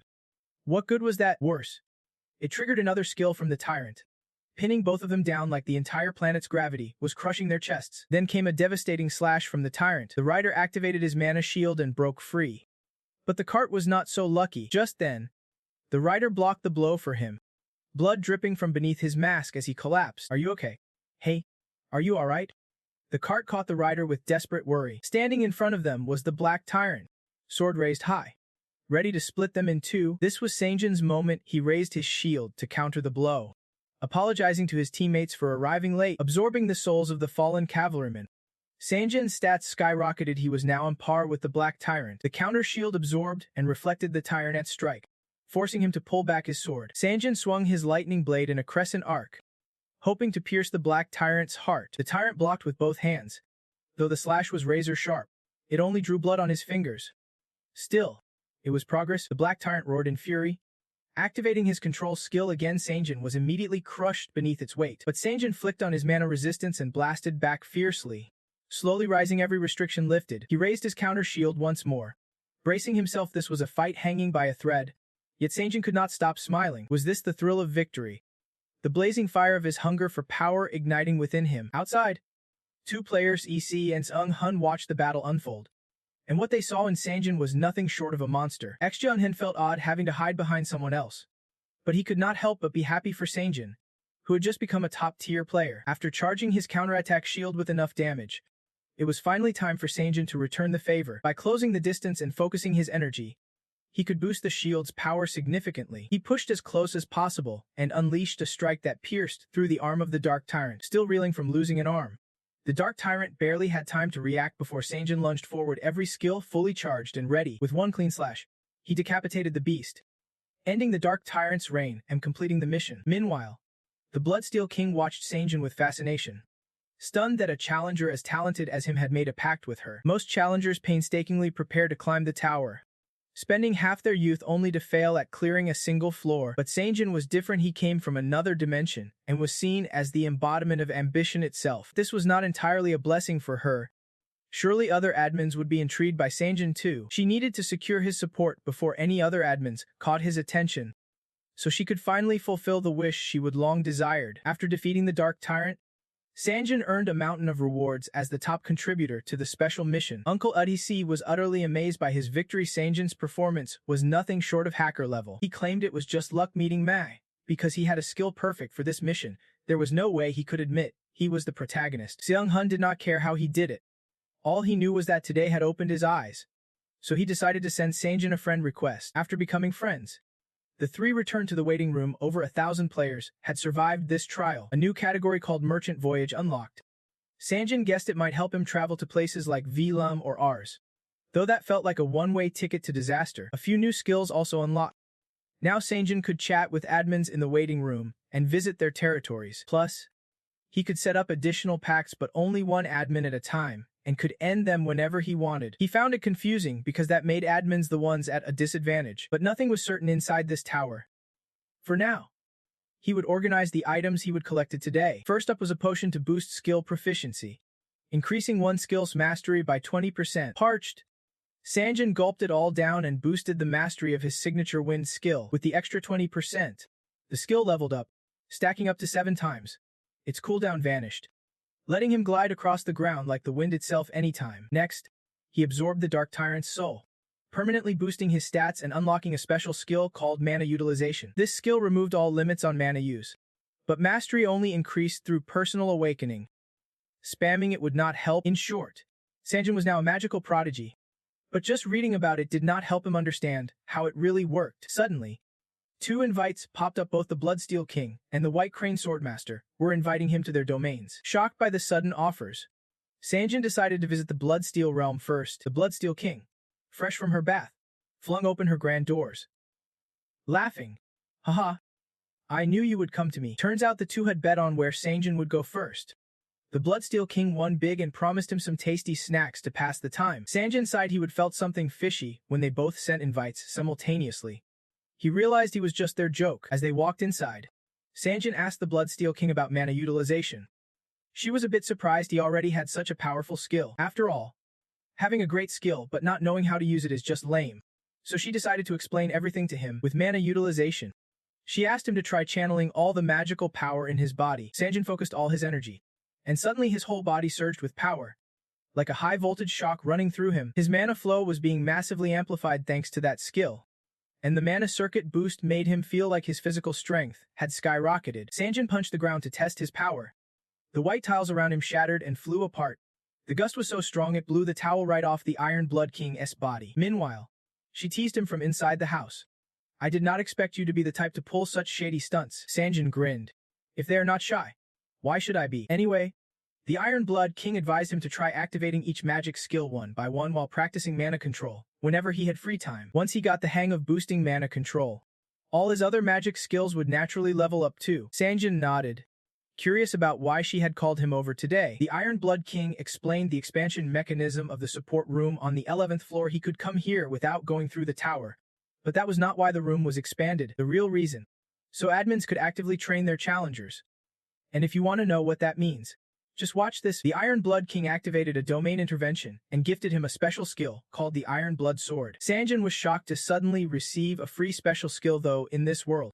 Nothing is truly free. The Iron Blood King had served the tower long enough to do this, and she chose him because she saw his potential. Admins are rewarded by nurturing their challengers, but their motives are not pure. They invest in challengers because of each person's noble wishes. Before Sanjin could even grasp what those noble wishes were, a system alert popped up. The White Grain Swordsman was repeatedly inviting him to visit his territory. The Iron Blood King laughed, guessing someone was getting impatient, so their chat ended here after all. She would already handed him the special skill. Sanjin said goodbye and stepped into a forest, the territory of the White Grain Swordsman. He thought this spot was perfect for training, and he was curious about the blood refining method the Iron Blood King mentioned, so he would give it a shot here. Sanjin used triple step / combined with mana control. His mastery rose by 8%. He kept leveling up other skills, even the counterattack. Finally, the sword aura, but it did not activate through mana control, which threw him off. He would plan to level up triple step / via sword aura, but no matter how many times he tried, nothing changed. Could it be that since sword aura is a special skill, he can T-level it up? Just then, the White Grain Swordsman texted him again, urging him to hurry over. Sanjin decided to save the sword aura for later and headed to meet him. Judging by the nickname and the way the White Grain Swordsman spoke, Sanjin guessed he was an old man with silver hair, like Bitch Sanhak. Deep in the forest stood a modest house.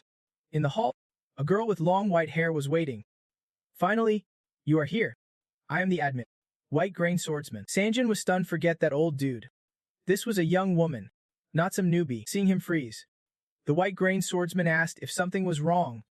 Sanjin just found it interesting to meet an online friend in person. She gestured for him to sit down and talk to ease the fatigue. The moment he sat, Sanjin felt incredibly refreshed. The cool natural breeze was even more soothing than a fiery gale. Now he understood why she chose to sit on the porch instead of inside. The White Grain Swordsman chuckled, saying she would been watching him from here since his fierce battle with Bitch Sanhak on the 9th floor. Sanjin was puzzled she would give her special skill to a rookie challenger like him, but she did not see it that way. Even though Bitch Sanhak had not mastered the Radiant Sword Aura yet, he was still a top-tier swordsman in the martial world. Though he lost some power entering the tower, defeating a challenger like Bitch Sanhak was a tremendous achievement. The White Grain Swordsman knew this because she would signed a contract with Bitch Sanhak. Sanjin broke into a sweat. If that is true, no wonder she might harbor some grudge against him. The White Grain Swordsman seemed to read his mind and reassured him he did not need to be so suspicious. She would made contracts with many challengers, but had never invited anyone to her home like this except him. Maybe he already guessed it, so she decided to cut straight to the chase. The White Grain Swordmaster looked at him seriously. Please, make a supplemental contract with me. Sanjin was not surprised. He only cared about what he would get in return from her. If he agreed, the White Grain Swordmaster would make him her disciple, an admin who could only ever have one disciple in a lifetime. Inside the tower, that disciple would be known as the admin's prodigy, meaning he would just sealed a very special contract. Plus, Sanjin could buy all the admin's skills. Now he understood why the old contract was so damn important. But the Iron-Blooded King never explained this to him. Even though he would been her disciple for ages, guess she has been a little flaky lately. The supplemental contract could be cancelled anytime. So he wondered why the White Grain Swordmaster would entrust him with a lifelong contract that was a huge risk for her. She admitted, just like the Iron-Blooded King, they chose him to fulfill their deepest, unfinished wishes. I need the smallest, purest sword, one that will never rust or break, and someone with the potential to become that flawless sword. Sanjin's attention zeroed in on the unfinished wishes both admins mentioned, so he asked what exactly they were. They are regrets from the past, memories locked away. At the same time, they are privileges granted to admins by the tower. Just like the trial tower, it is a challenge only given to challengers who've sealed contracts with admins. And when it is fulfilled, the admin gains a powerful legacy. If the White Grain Swordmaster's wish comes true, Sanjin might even be able to change the past itself. What? He asked, shocked and skeptical. You know how it is with women's words, gotta hear it twice. The higher you climb this tower, you will see for yourself. Then you will know if I am telling the truth. The White Grain Swordmaster replied. Sanjin thought she had a point. In real life, it might sound crazy, but here in this tower, anything is possible. Still, he wondered how many floors he would have to climb to make her dream come true. The White Grain Swordmaster scratched her head. That is easy. It is the very top floor of this trial tower. Sanjin broke into a cold sweat. Top floor? You call that easy? In the end, he agreed to seal the contract with the White Grain Swordmaster. She did a little victory dance. Smart move.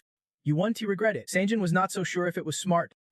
But hey, whatever happens, happens, he already guessed he would have to reach the top floor of the tower to fulfill an admin's deepest wish. After officially becoming the White Grain Swordmaster's disciple, his authority and skill effectiveness from the Mirim dimension increased by 10%, plus a bit more mana. He was not the same guy he used to be. Sanjin was now a disciple of 2 admins and got some bonus stats. He could not wait for the day he would get stronger, and on top of that, he scored a special gift from the White Grain Swordmaster. "Have you heard anything from that person looking for you?" she asked.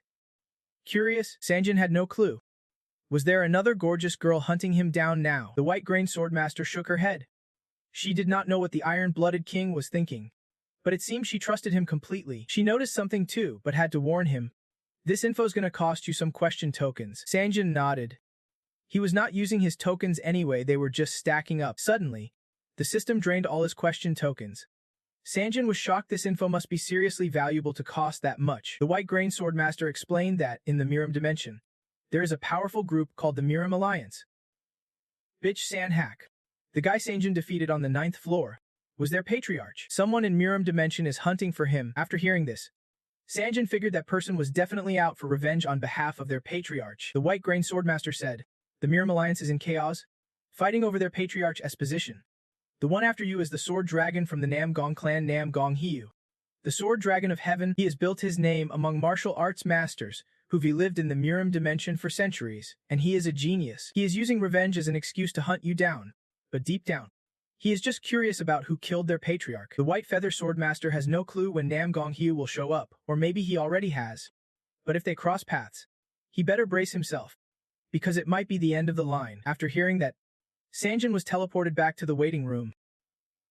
So basically, there is a bloodthirsty maniac in Mirim hunting him down, even though they were the ones who invaded his floor first. Talk about twisted logic. Finally, Sanjin scraped together enough to buy the Wing of Favor, aka the fairy sister wings, then grabbed some stones to return. His only goal now, get stronger fast before he clashes with that Namgong Hiyu dude. Back on Earth, the first thing Sanjin grabbed was the brand new iPhone 15 Pro Max. It was blowing up with hundreds of missed calls from Lee Heian, begging him to get to the Hunter Association ASAP. Sensing the urgency, Sanjin did not hesitate. He activated the Wing of Favor and zoomed to the association at breakneck speed. At that moment, the Hunter Association was swarming with hunters mobilized for immediate deployment. Just then, a massive, monstrous beetle flew overhead. When it landed, it turned out to be Sanjin himself. He touched down with such swagger it left everyone shook, then casually apologized before hopping away like it was no big deal. Inside, Lee Heian and another staff member were waiting. Sanjin cut straight to it. "Why was my phone blowing up like that?" Lee Heian laid it out. A massive crisis erupted in Japan.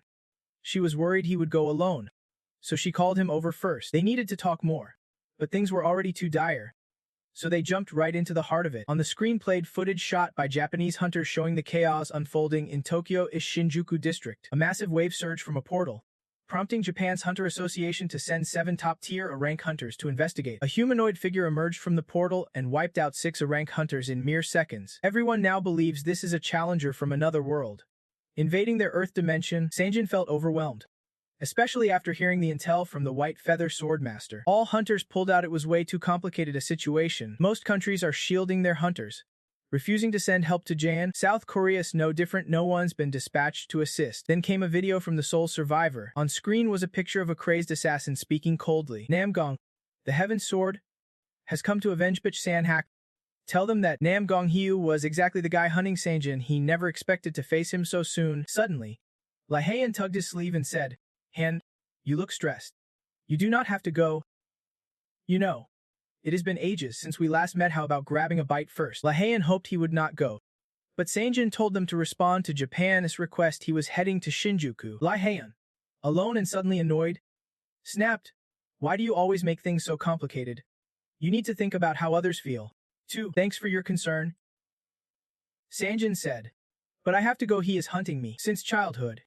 Namgong Hiyu had always wondered why no one could truly hear the voice of the sword. In just one sparring session, he left his own men wounded. His sword spirit at 13 was even stronger than mine was at his age. His father is the sword saint. Faced with his talent, his father only gave one warning. Martial arts are not for hurting others. They are part of a transcendent realm. He must never injure others without reason. Namgong Hiyu said nothing, climbing the tower day after day, reaching all the way to the 20th floor. While others celebrated him, he was never satisfied. His ambition could not be fulfilled by climbing towers alone. So he found a way to get Invasion Dimension tickets. From there, he walked a path that destroyed his humanity, the only thing that brought him happiness. But the more time passed, the less satisfied he was killing pathetic weaklings. Roaming the martial world to kill was off limits. When he heard Sanjin had defeated the Miriam Alliance as Patriarch, he thought Sanjin might actually be interesting, at least someone who could last longer than the rest. At that very moment, Sanjin arrived in Japan, greeted with the utmost fanfare. Someone invited him into the waiting room, where Chan Seok and Si Hung Hun were already there. After their collab on the 10th floor, they finally reunited. Sang Jiwon heard from the association that these two were here, but he never expected them to join in, and it seems these are all the people Japan requested for backup. Si Hung Hun mentioned there is another person coming from the US, but they will have to wait a bit longer. Sang Jiwon felt that the three of them could match in his rank hunter, but that Namgung Hiyu guy, he is an unknown monster, possibly strong enough to take all three down in one go. Hopefully, the American arrival is someone even stronger than them. Just then, the door swung open. Sang Jiwon looked up and was shocked to see Catherine walk in. Catherine did not want to meet him like this. She hoped to see him on a more normal day. Their first meeting was not exactly normal either, so why start now? Sang Jiwon awkwardly said, making Catherine annoyed. Is this a meetup or a roast battle? Si Hung Hun chimed in. Sang Jiwon quickly denied it.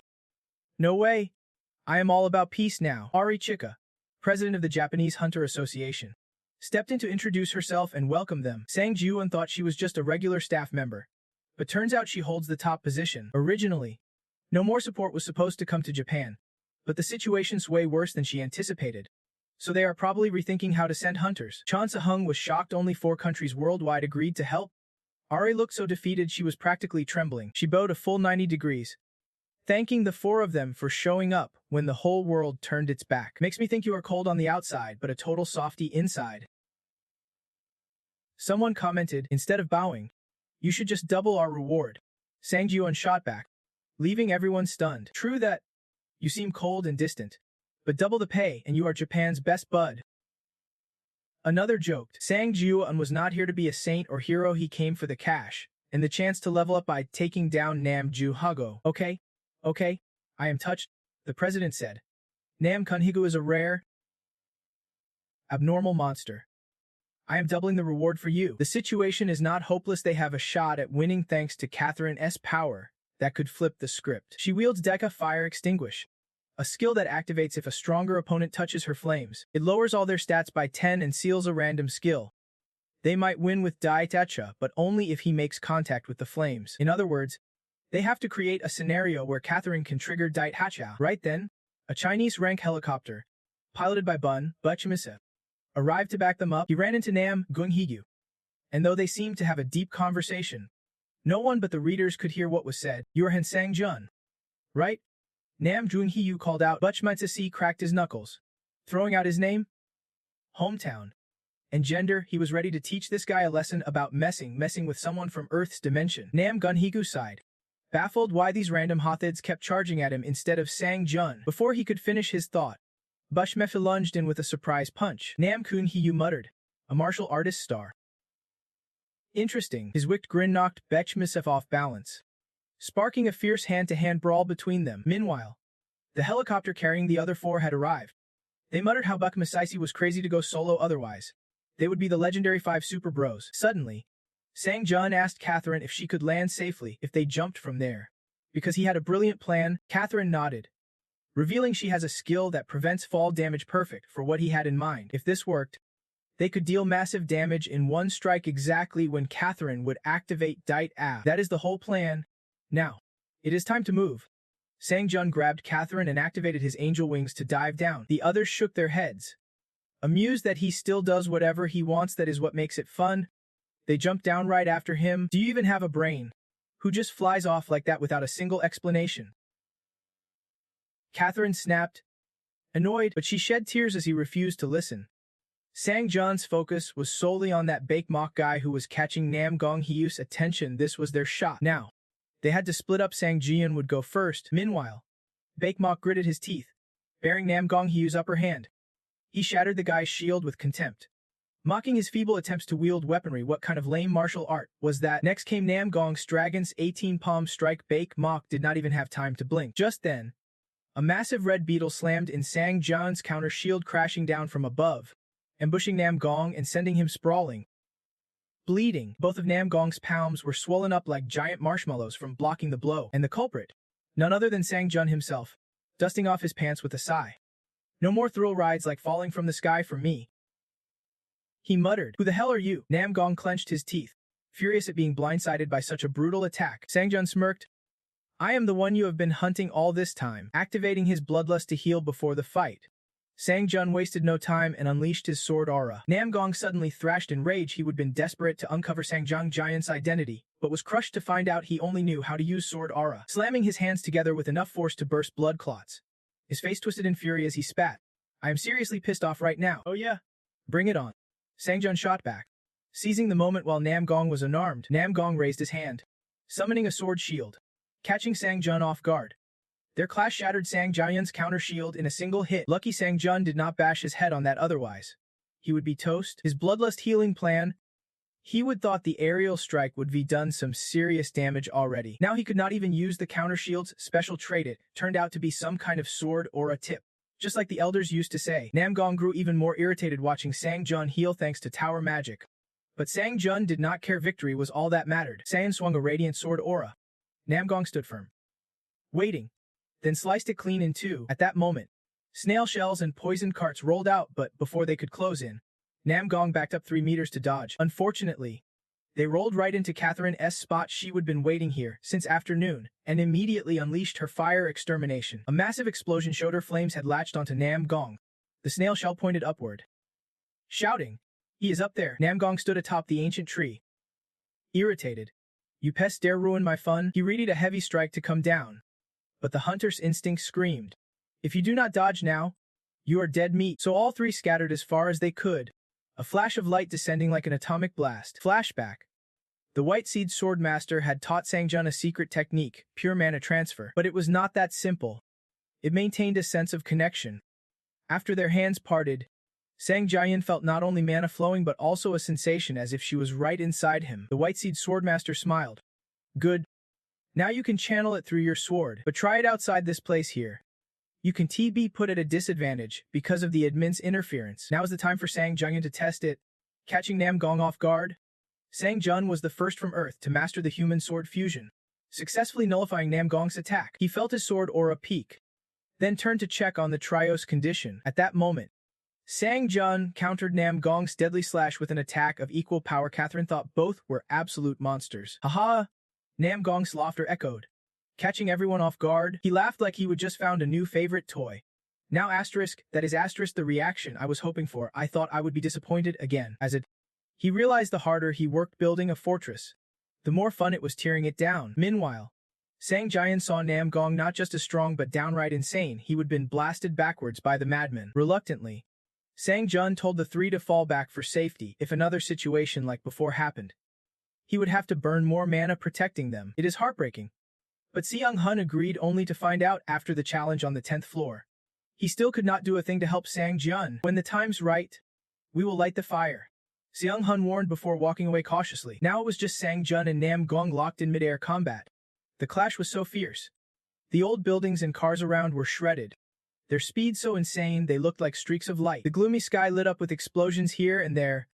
And now you get why he told them to back off standing that far, but still getting blasted so hard your hat flies off. Catherine thought Sang Jun was on par with Nam Gong, but Seung Hun saw something else. He was on the ropes, and pushing him further could kill him. It was true.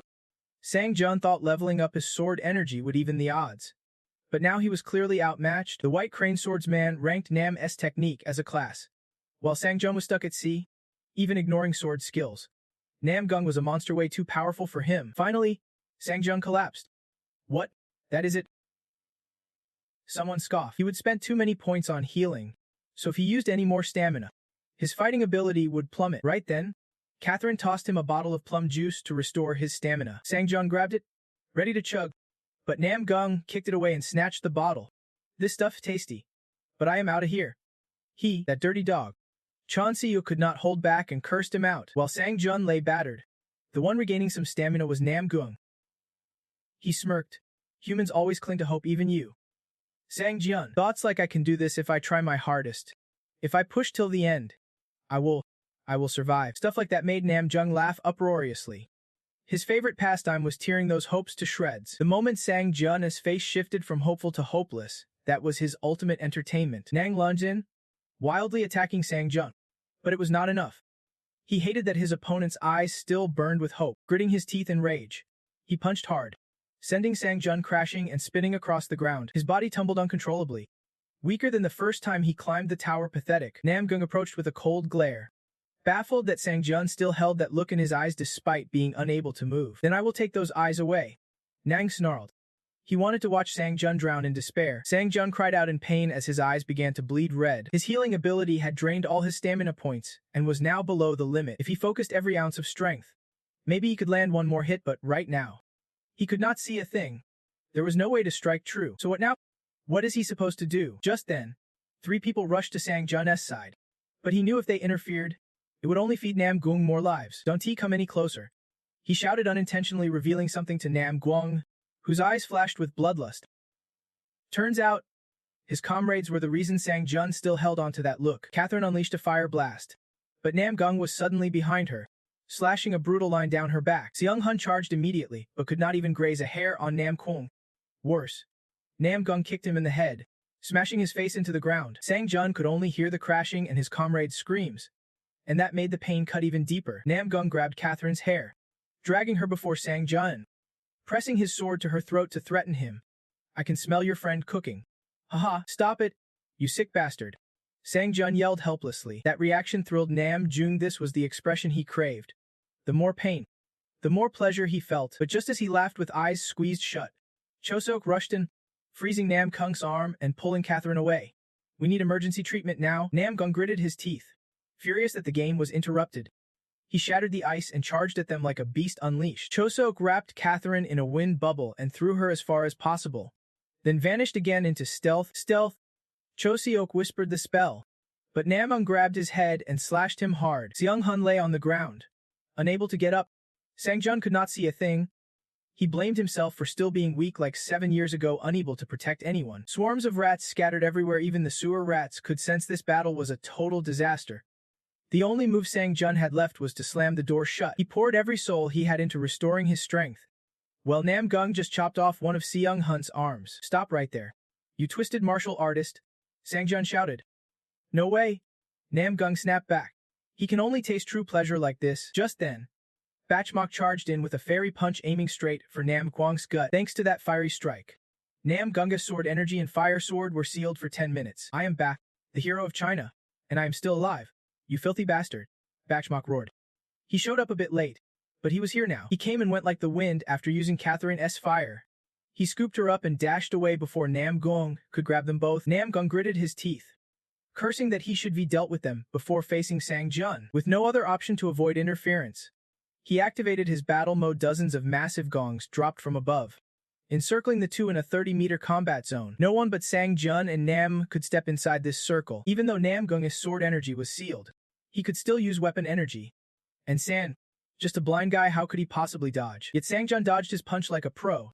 Funny thing is, he did not even know when he would gain a spiritual eye that let him see attacks outside his usual sight. He used to think that was all it did. But now with this 30-meter wall surrounding them, he could see every single stone clearly. Losing his eyes actually let Sang Jun see more than ever. Turns out, he would never truly used his spiritual eye the right way before. Now, it was like he would opened a third eye. The true spiritual eye only triggered in life or death battles where survival depends on every combat sense. His sixth sense, totally forgotten until now, evolved with his regained powers, sharpening his perception to a razor's edge. Even after taking a brutal beating, his residual blood power surged to the next level. Nam jumped back to defend, sensing Sang Jun was now capable of finishing him off. For the first time, Nam Gun hesitated, confused why Sang Jayun's martial arts had suddenly improved and his sword had become deadlier. Sang Jun slipped into the shadows, activating his stealth move, boosting his speed, and stacking 7 quick-use skills like a hurricane. Add to that his 10th stack of the chaotic sword skill. But he still felt they were not on the same level. The one in danger was still him. His mana was about to run out, and in 10 minutes Namgang would unlock a new skill. He had to end this fight while his fire seal still worked. In close combat, the only game changer is surprise. Sang Jun tensed and hurled his slender sword straight at Nam Jung. It was a bit unexpected, but Nam Kung dodged it. The idiot had made a foolish choice. Spotting Sang Jun unarmed, Nam Gung threw a punch, Sang Jun leaned back to dodge, at the same time embedding a blood-healing sword into his soul. A sword shot out from Sang Jun's body, piercing Nam Gung's gut with no defense. Fresh blood sprayed everywhere in a satisfying burst. The sword even pierced his dantian, forcing Nam Gung to retreat quickly to recover fully. Just then, the fire seal wore off, and the battle mode could not be maintained any longer. Nam Gung yanked the sword from his body. I have played long enough. Next time, I will finish this fight for good. He opened a portal back. Mock guessed he was trying to return to the martial arts dimension. At that moment, everyone felt that if they did not kill him here, the earth would suffer unimaginable consequences. Donnie let him escape. Stop him. 4 people charged at Nam Gung simultaneously. Just as he was about to step through the door, hearing the words escape made him snarl in disbelief. Fire Sword Nam left them a powerful blow, punishing them for daring to accuse him of running away. The 4 were caught off guard and could not dodge a massive shockwave slammed down, toppling nearby high-rise buildings, but they survived thanks to Sang Jun's timely arrival. However, his counterattack shield was neutralized, and his left arm got scorched to ash. Catherine could not hide her worry, but Sang Jun refused to let Nam Jung get away. He stared at him with a deadly gleam in his eyes right from the start. He could have ended him with a single strike. Did he really expect this to be the outcome? Sang Jun was burning with rage but could not fight back because he was at a disadvantage. Before leaving, Nam Gong did not forget to say, "Until we meet again, gentlemen, settle scores even if it takes 10 years. Soon after, Sang Jun collapsed. And on the other side, Nam Gong also could not hold on any longer. The servants quickly called the royal physician. All Nam Gong could remember was Sang Jun's face. He was determined to make his life a living hell. At Tokyo Hospital, Sang Jun finally came to after being unconscious for several hours. The association's president was standing vigil by his bedside, filled with guilt seeing his severe wounds. "I do not even know how to express my gratitude for your sacrifice," she said, activating his blood regeneration skill. Sang Jun's arm regrew in the blink of an eye, leaving the president utterly stunned.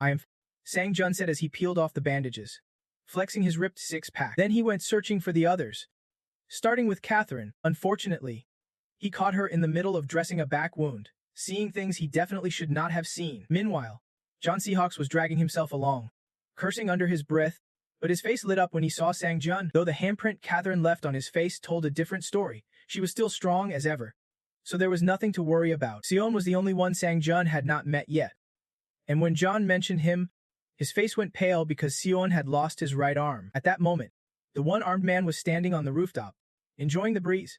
He once again praised Sang Jun for his near-immortal healing ability. As for Seo, his right arm was beyond saving. Sang Jian felt guilty for not being strong enough to defeat Nam Gong. Sion used his prosthetic arm skill to comfort him. At least he could still wield a weapon. Sang Jun climbed to the tower's peak, just to become stronger, seemingly manipulated into narrowing his focus. Sion saw no harm in that, but was certain it would only make him stronger.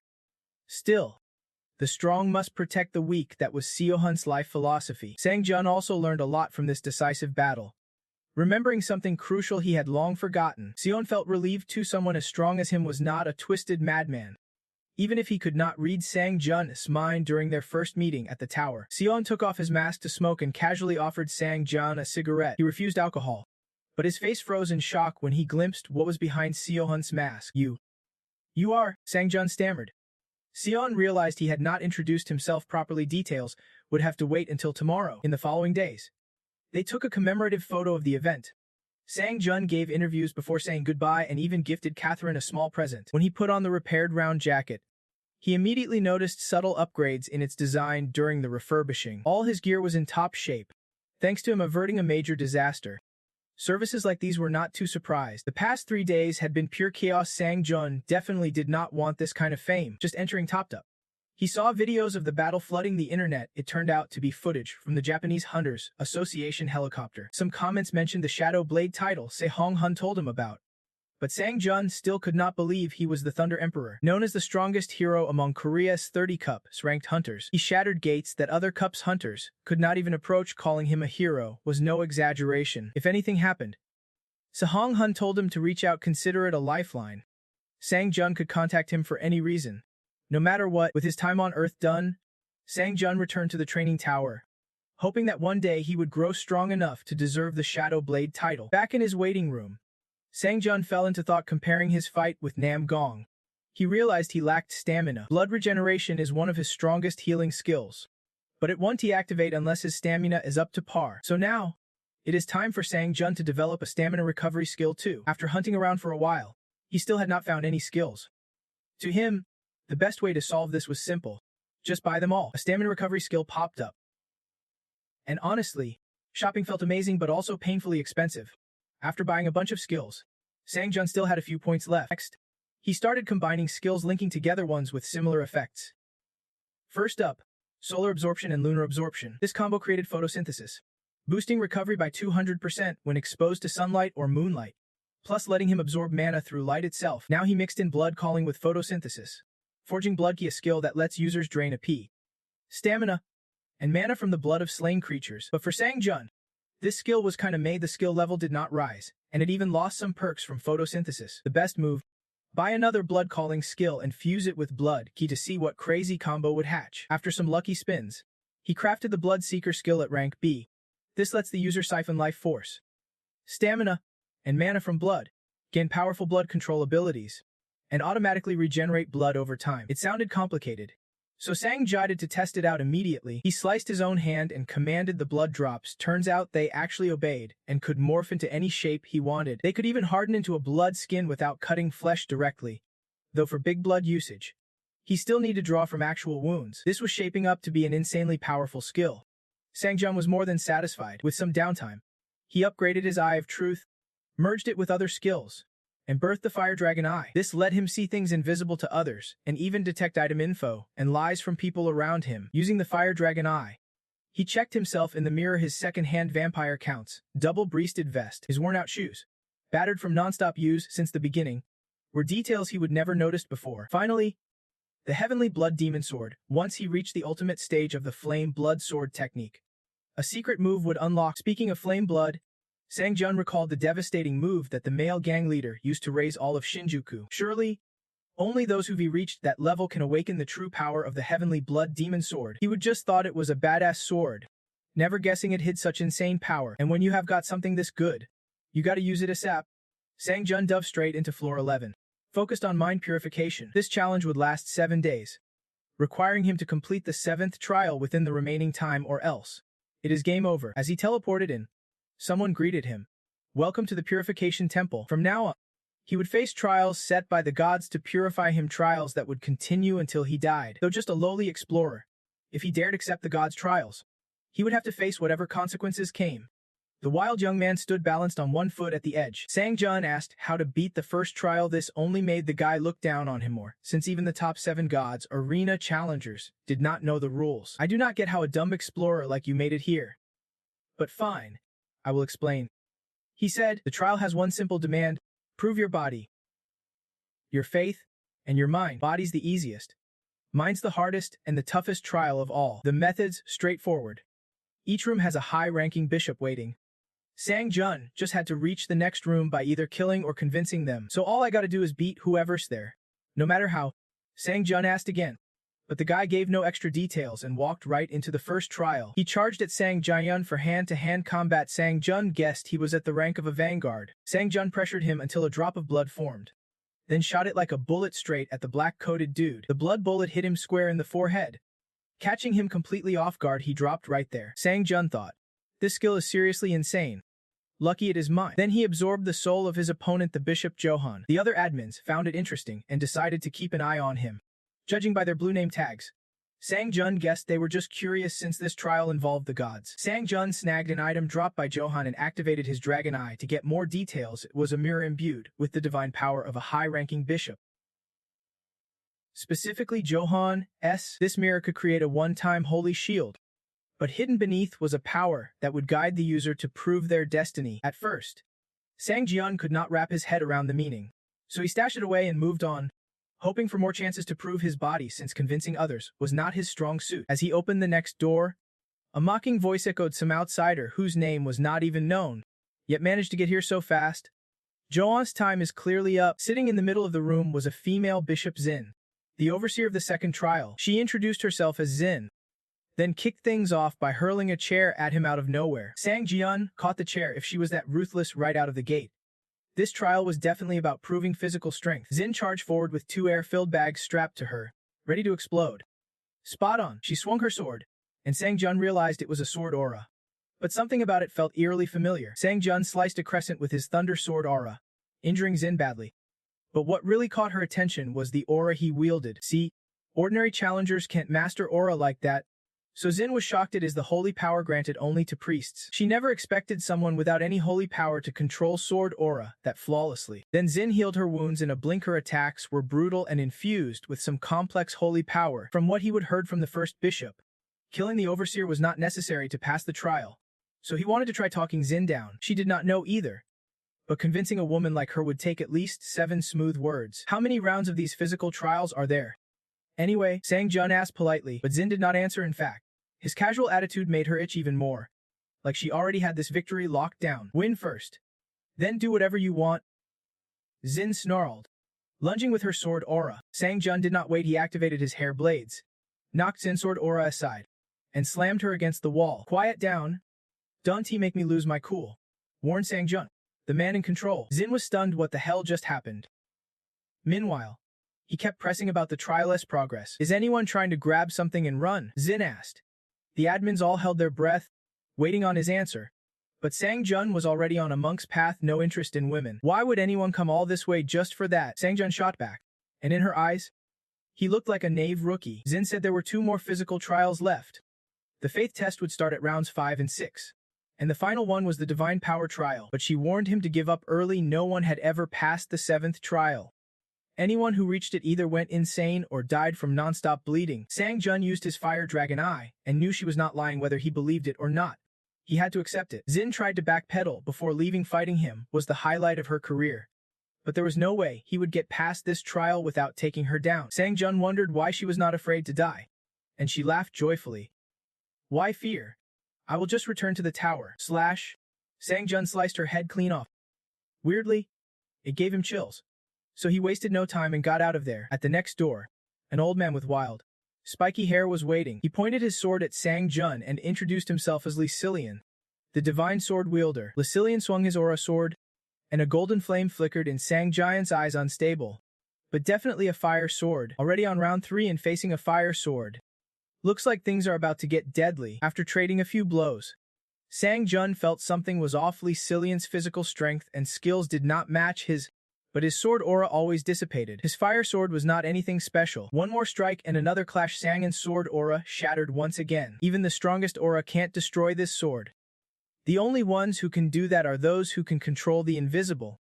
Lucilian insisted stubbornly. He is weaker than you but wields the flame sword. Feels just like when dumber kids score higher on tests. So frustrating. What the hell is this invisible stuff?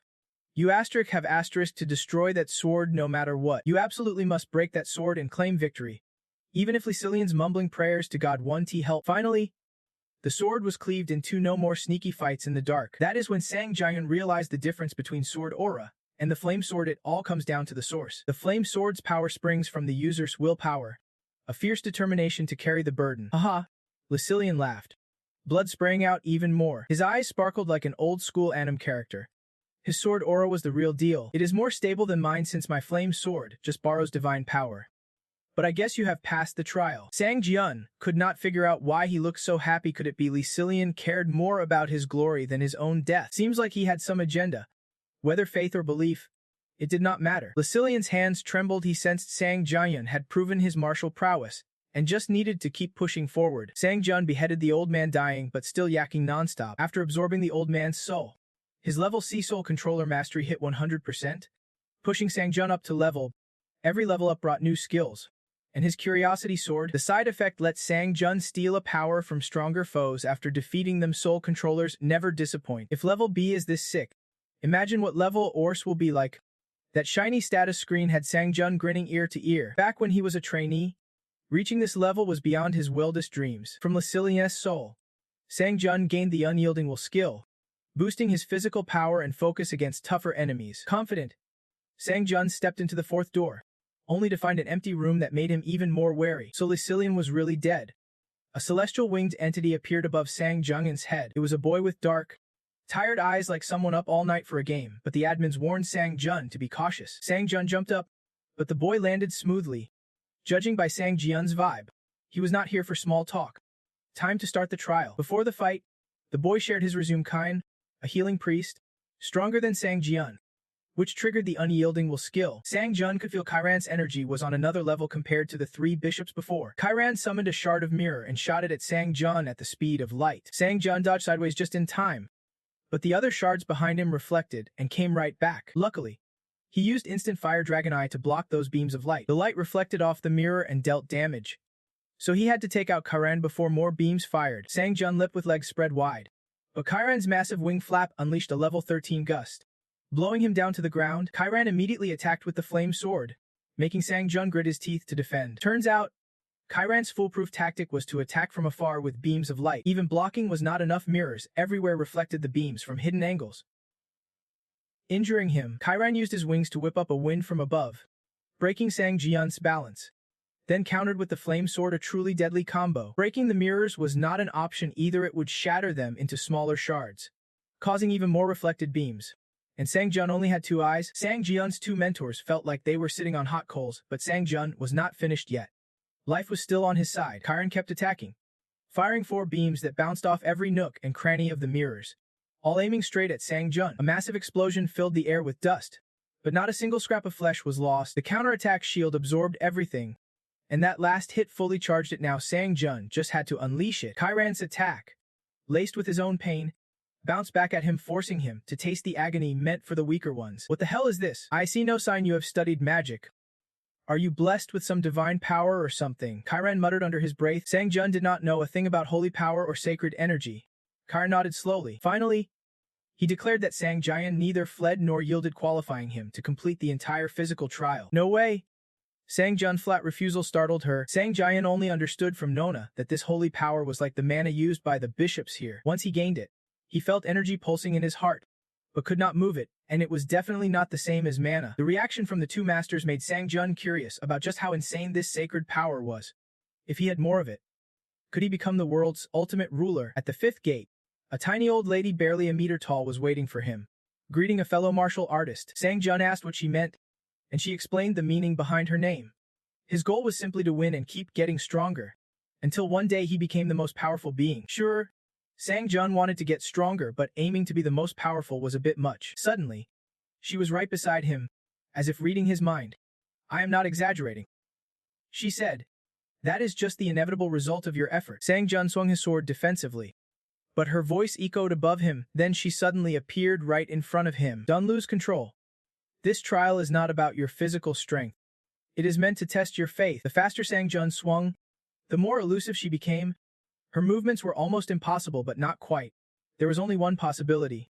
She was trapped inside his mind. Thousands of her gnarled hands shot out, grabbing his limbs. Sang Jun felt his strength drain like water from a sieve. The old lady's giant mouth opened wide right before his eyes and swallowed him whole, like a juicy hamburger. She savored him, then spat him out, declaring him approved. Still dazed, thinking he was inside her stomach, Sang Jun heard the news. The 5th gate trial was a complete success. Now he could proceed, because the 5th trial tested super consciousness. In other words, only those with a powerful will could peer straight into their own soul. She sensed that fierce will in him, a determination strong enough to crush anyone standing in his way to power. I remember that feeling, she said. That burning desire to get stronger, no matter who you have to kill. That deep, layered craving within her stirred as she raised her hand, voice rising like a battle cry. Sang Jun stayed silent, unsure what to say, even as she urged him to send her off to the afterlife. But no, Sang Jun's blunt refusal shocked her to the core. You have already passed this gate, so killing more people is pointless, she said, though it was obvious she was just asking. Unbelievable. Haha, if I would known, I would have made him go through the whole trial. That line made Sang Jian want to chop off that silver-haired head on the spot. Finally, she relented, patted his shoulder, and wished him luck on his journey ahead. Sang Jun ventured deeper into the corridor, the darkness thickening around him until shadows seeped through the mirror's surface. Soon, he was swallowed by pitch black, no ground beneath him, no fingers to hold on to. Hey, hey, a voice called from the side, startling Sang Jun. He raised his sword, alert. Not again, he thought. Yeah, you guessed it, the voice answered, reading his thoughts. Sang Jun had once again stepped into the realm of the spirit. The old woman from before was named Henny. She would planted a seed inside him, which is why he could enter the spirit realm. Turns out, when she patted his shoulder, she was doing exactly that, a clever trick. But do not worry too much. Your body's out there, guarded by, she said. Still, Sang-jun felt this made things even scarier. After her threat, Sang-jun felt nervous and politely asked how to prove his faith. The nun chuckled with satisfaction. Now that is what I call true resilience. According to her, Sang-jun was currently inside the spirit realm, and all he had to do was stare straight into his own consciousness to pass this gate. A person's perception is heavily influenced by their faith, but he did not need to worry. It felt just like closing his eyes and falling into a dark void. In short, if he could grasp the essence hidden in his consciousness, the part usually unseen, he would get through. All right then. In the name of Aline, as the inspecting nun, I declare Trial 6 has begun. Suddenly, Sang-jun's whole body plunged into murky water, but luckily he reacted fast enough to avoid choking. Aline whispered into his hand, surprised. That pain feels so real. Does not it? He had to find a solution fast, or else he would experience the nightmare of drowning inside his own mind. When things get tough, there is always skill. Sang-jun activated his stone-like mind, calming himself to get back in the race. Feeling steady, he sensed something just flicked past his fingertips. Aline was impressed by his determination. She had not expected him to react by sending body signals while his mind was lost in the spirit realm. She stepped away from Sang-jun because in the real world, he was wildly swinging his sword. She silently vowed to keep this secret. He would be dead if anyone found out. Slowly, his senses started to return, though sluggishly, but 2 hours had already passed outside. Aline remarked that was surprisingly fast, on par with a monster's speed. Inside, Sang-jun panicked. Time in the real world was speeding by. If he got stuck here, 7 days would pass, and he would die from time's limit. He focused on his body and activated his fire dragon eye, seeing everything around him, but now it was a sea of blood. Aline clutched her head in frustration. What the hell is this? How did this usually hazy spirit realm get so clear? On top of that, Sang-jun sprouted 2 wings, which freaked her out even more. She would never seen a human grow such bizarre wings before. Inside his consciousness, Sang-jun flew at light speed with his 6 wings, passing through various perceptions. Though he had no clue what they symbolized, they were eerie and unsettling. After a while, he stopped inside a sword-formed circle, grabbed a blade, slashed everything around him, and simultaneously snapped back to reality. He stared blankly at the wreckage he would caused, but could this prove his faith? It did not seem to connect at all. Proving faith means accepting yourself, Aline explained. Most people do not understand their own beliefs, not even knowing what they truly think or trust. The goal of this trial is to confront the spirit realm shaped by thoughts, beliefs, and actions. After overcoming dark pasts and growing stronger without losing their humanity, that is what she sensed from his inner self. Sometimes, being honest with your own desires is the right path.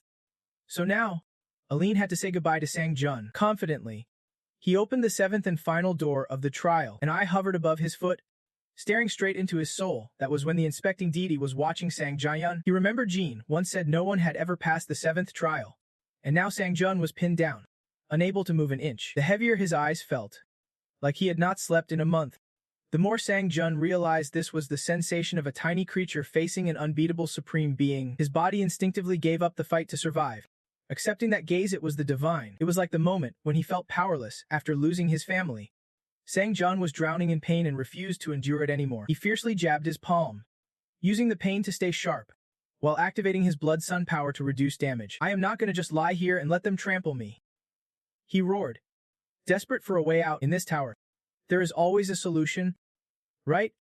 Maybe he just had to slice that eye, at least give it a shot. Sang-jun swung his lightning sword in a crescent slash. God or not, he was gonna cut through it all. The slash sliced near the eye, dissipating like smoke, but Sang-jun's consciousness began slipping away, fueling his frustration. His courage impressed the inspecting god, pleased to meet a challenger with such unbreakable spirit after so long, and demanded he prove himself. Only then did the 7th door truly open. The eye vanished, leaving only Sang-jun behind. His whole body reeked of sweat, his mind still haunted by the calm he would felt facing the divine. A feeling he was only now beginning to understand. A mirror appeared.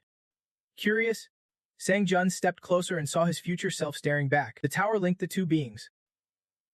Sensing them, Sang-jun touched the mirror to start the mental trial, his assimilation rate with the reflection slowly climbing. He was pulled into the mirror's endless space, then dropped into the first trial room where Johan was crying, searching for his own mirror. A sudden burst of light shackled him from behind, teleporting Sang-jun to another place. Christmas season in Korea. Before him was his future self, who walked into an alley and deliberately wounded himself. His fresh blood was controlled like a weapon, slaughtering countless innocent people. Furious at his reflection's actions, Sang-jun's assimilation rate shot up, his heart aching as if it would burst through his chest. This feeling was a twisted cocktail of guilt, Madness? And rage. Is that really you? Johan's eerie voice echoed beside him. He clutched Sang Jian's head, casting a spell. All his mental skills were sealed by Johan's spirit. Sang Jian instantly sliced Johan's ghostly head in two, but the barrier remained unbroken during a mental trial. Guarding your mind is crucial without his calm mind skill. There was no way to win. Suddenly, a crimson light flared from the alley. The reflection grinned, empowered by the life force of others. If only I would struck sooner. He muttered. Assimilation surged to 20%. Delivering a brutal mental blow, Sang Jian's eye spiraled out of control, pain racking him until he coughed blood. He could not believe the killer in the mirror was himself from the future, obsessed with power. Sure, but capable of such heartless brutality. No way. The Kai distortion sapped his Macmana mastery, burning him from within. Then another future Sang Jian appeared, heading to the martial world to summon the Alliance leader, promising to spare the survivors. Lai Jingguan, the Alliance leader, arrived, having heard rumors of a madman named Ma Kim terrorizing the martial arts scene. What followed was a cataclysmic brawl that bathed the martial world in blood, ending with Li Jingguan's defeat. Before dying, he asked if Ma Kim felt ashamed for killing those he would promise to spare. The answer was a cold no. Those people were nothing but weeds by the roadside. Mere resources sacrificed for his true battles. Assimilation jumped another 10%, throwing Sang Jian deeper into chaos. Throughout the time, the mirror's location shifted, after his clones were slaughtered thousands of times and growing stronger each time. A relentless monster emerged, one that had never known defeat. The assimilation rate kept climbing until it hit 50%. Now, Sang Jian even felt a twisted satisfaction mixed with guilt and rage every time he killed a seedling. On a stormy night in Korea, Seung Han burst through the rooftop door in a furious rage. Who does he think he is? Walking away after pulling such messed up crap.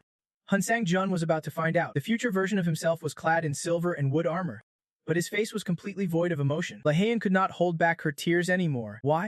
Why did you choose to kill to get stronger? The reason? You ask such a pointless question. I kill because it helps me grow. Plain and simple. And laughed with twisted joy, sending chills down everyone's spine. Seung Han removed his mask and stepped forward. Tonight, with thunder crashing and rain pouring, he was ready to unleash his full power. With weather like this, he was determined to play judge, jury, and executioner. Sang Jia's original self stood calmly, waiting for Seung Han's charge. The man was not an easy opponent, but that was the old hen nothing compared to what Sang Jian had become. With a single, lightning-fast slash, Seung Han cleaved him in two before he could even react. His body fell right before Li Hayan's eyes, leaving her speechless. Meanwhile, Sang Jian dragged himself through a sea of blood and guts. Knowing one wrong move would mean being swallowed whole by that maniac's mind, he would only sensed halfway, but it already felt like his mind was splitting apart. Assimilation spiked again, draining Sang Jian's mana. He wildly slashed at empty air, but it was useless. Assimilation hit 70%. The mental shock so intense Sang Jian could not tell where pain ended and pleasure began. He sank into a pool of blood, as if about to merge with it, grinning blankly. Eyes vacant. A memory flashed. He would once seen a mirror filled with Johan's Sem-Or's holy power. He tried to pull it out to create a holy shield, hoping to calm his chaotic mind and protect his head. Finally, the mental barrier around Sang Jian's head was lifted. Once the barrier vanished, Sang Jian's true self staggered but pushed forward to finish off Li Hayan. From inside his body, Sang Jian's double burst out, declaring he would not let himself get swallowed whole. The system notified him he would completed the mental test, proving his unwavering faith. As the test ended, he returned to the mirror. Turns out, he would been standing right in front of it the whole time, screaming like a madman. His two masters sighed in relief seeing Sang Jian back to normal. The divine examiner was impressed by his performance and wanted to meet him. The water beneath his feet vanished, forcibly teleporting Sang Jian back to the divine realm. Of course, this required permission from the tower, and the admins could no longer monitor him. After a moment, Sang Jian opened his eyes and found himself in a place that felt neither sea nor sky. A beam of light appeared, forming a celestial figure whose voice echoed directly in his mind. Who are you? Why do I sense divine power from you? It was the divine examiner, who found it strange looking directly at Sang Jian and wondered if he was a godly clone created by the tower. Sang Jian had no idea what a godly clone was, so he asked. The divine examiner explained they were the tower's administrators. The examiner just wanted to confirm whether Sang Jian had gained divine power through a contract with the tower. I am not an admin, just a challenger. Sang Jian answered honestly. The god felt he was different from the admins because the divine power he held was truly his own. The tower had gotten a lot more interesting during the examiner's absence. Apparently, The tower realized they could not create anything genuine just by using clones, so the tower crafted a fake godly presence through the clone's apostles, leading the divine examiner to conclude Sang Jian was no ordinary being. What? Stunned, Sang Jian did not quite get it. Was the god saying he would done something extraordinary? But all he would really done was steal from Charon. He asked again how important divine power really was, but the god muttered some cryptic words like he had no clue the answer. Even though he would already extracted divine power himself, I thought you would wiped out every trace of the gods, because you knew better.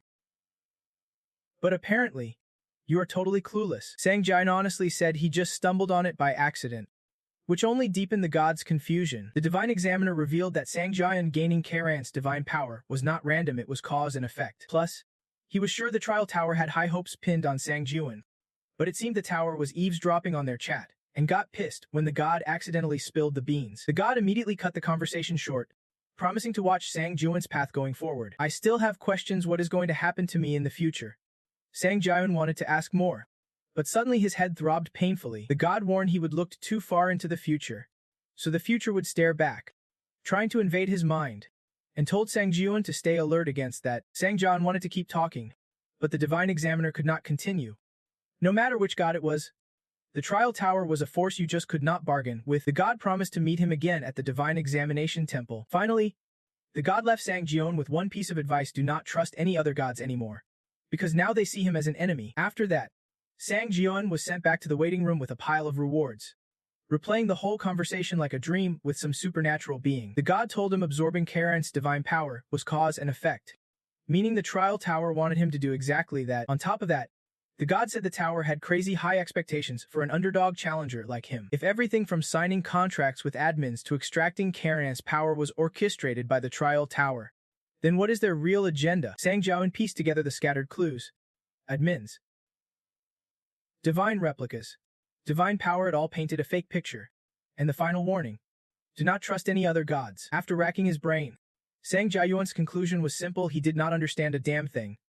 And that feeling was downright maddening. Luckily, even though the gods had labeled him an enemy, the tower's protection kept them from doing any real harm. Earth of the Element had been officially registered as a tower element, triggering the elemental encroachment protection feature. Any challengers from other elements would face penalties. When his two masters got permission to monitor Sang Jian, they were over the moon with excitement. Suddenly, Sang Jian remembered the divine examiner called the admins divine replicas, meaning they were some kind of gods too.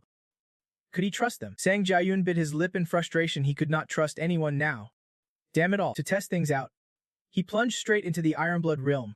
When the Ironblood Queen saw him, she rushed over to check on his health, but Sang Jian did not say a word. He immediately attacked her with his sword, leaving the Ironblood Queen stunned. Coldest, he asked, are all you admins working with the tower to use me? The Ironblood Queen caught on instantly. He was probably still under the influence of that psychological test. Sang Jian pressed on with his assault, and the Ironblood Queen told him to snap out of it and stop tripping. Sang Jian shot sharp blood bolts, convinced there was some kind of shady connection between the admins and the tower exploiting challengers like him. That does not make any sense, the Ironblood Queen said as she deflected his blood attacks.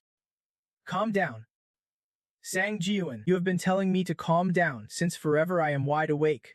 Sang Jian laughed maniacally, just like his future self's replica. The Ironblood Queen signaled him to stop, but Sang Jian was not having it. Then half her house went up in flames. Touch my house and you're done, she growled, gritting her teeth as she unleashed a barrage of swords raining down from above. Sang Jian played it cool, dodging every strike, but suddenly she appeared behind him, grabbing his head. Where do you think you are running off to? A second later, Sang Jian was buried in snow, but he still managed to swipe some of the Ironblood Queen's hair with his left hand. This time she did not call for mercy. She conjured a sword barrier to block his path. Half a day later, Sang Jian muttered, sorry, I just woke up, so please stop blinding me. His whole body was blinded and hung there like a cocoon in front of the Ironblood King. Of course, she could not keep him blinded forever, but worried that next time he might blow her whole house apart. She thought the person Sang Jian saw when he believed he was awake was actually the lingering residue of the abyss that had not fully left his body. And for now, it temporarily twisted Sang Jian's personality,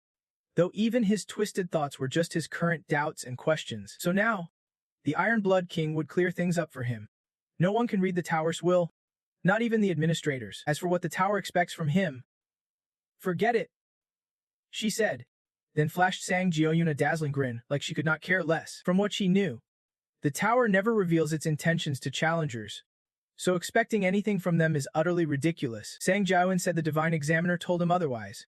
The Iron Blood King twitched her lips, so that is the rock-solid foundation for his faith. Like I said, I am just a low-ranking blind underling of the tower, the Iron Blood King said, feeling relieved as he finally sat down to drink tea made from black dragon azurine, a rare delicacy. Sang Jian turned pale, wishing he would kept quiet. He recounted that the divine examiner also mentioned administrators are divine clones, made via contracts with the tower. But the Iron Blood King could not reveal more now though, he would find out soon enough. Sang Jiawen's last question was about the administrator's taboo wishes. Since the White Crane Swordmaster had spilled all the tea to him, so why had not his master said a word? Because I am scared, the Iron Blood King said. She saw him doubting himself, obsessed with his own maturity. That is why she knew he would chase after those desperate wishes like a moth to a flame. All for his growth because I am talentless, Sang Jian said sadly. The Iron Blood King did not know how he defined talent, but he would soon discover his own powers. All would be unveiled in the 12th trial layer. Later, Sang Jiawen returned to the waiting room, haunted by the word talent, something no one can change. In the hunter world, there are 3 types of gifts: skill absorption, stat boosts, and trait awakening known as the Hunter's triple blessings. But from birth, aside from being the main character, Sang Jian had none of these talents. He could not absorb skills, his stats would not rise, and he could not even awaken a single trait. After joining the trial tower, many things changed, but the truth remained: he was a talentless loser, incapable of growth because of his nature. The Iron Blood King must have been mistaken about his talent. If Sang Jian had any, he would already be a famous hunter. No need to step foot in this tower. The 12th floor S trial is a battle against yourself. You must fight and defeat your own clone. Sang Jian sighed, realizing overthinking would not help. Simply put, this trial was his shot to level up his combat skills. He needed to crank up his power a bit. Sang Jiawen pulled out 3 skill mastery potions, one of his own, one gifted by the Japanese government, and one from Catherine. He chose to boost his mana application, since it is the foundation of all other skills. After mastering mana application, he used it to increase mastery in other skills. As for the reward on the 11th floor, it was an ancient mirror. When infused with magic, its exclusive lingering thought effect activates for a limited time. It also lets him tap into deeply embedded skills within those lingering thoughts, though only the truly lucky get this chance. Sang Jian activated the mirror, just as he guessed. What remained in his mind was his future self. The mirror randomly gifted him a skill rooted deep in his subconscious, a combat focus. Combining it with his existing skills, Sang Jian leveled up combat focus. The new effect, concentration spikes 20-fold, but Overuse demands matching recovery abilities. Sang Jian was pleased with the outcome, then stepped into the 12th trial layer themed on breaking limits. 48 hours to kill his own clone. He was teleported to a dark palace where the Dark God created a guardian to stop intruders himself. That guardian was Sang Jiawen's clone, copy head to toe down to his shoes. According to the Iron Blood King's warning, the clone even had his experience, all the tactics he used, and Sang Jiawen's talents. Alright, time to test my own talent. Sang Jian doubled his focus. It felt like time slowed down around him. This was the true power of combat focus. The clone dodged right after using the Iron Blood Sword. Sang Jian easily predicted the clone's moves. Iron Blood Sword. Then counter shield is only combo, but only half of that was right.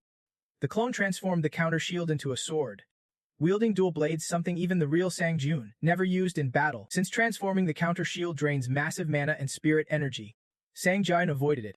So why would the clone choose such a disadvantageous method? Dual blades are not really practical, but this is a life or death fight. He can't even fully understand his own clone. If he thinks that is enough to beat the real him, he is dreaming. After a few exchanges, Sang Jiawen sensed the clone had the upper hand skill-wise.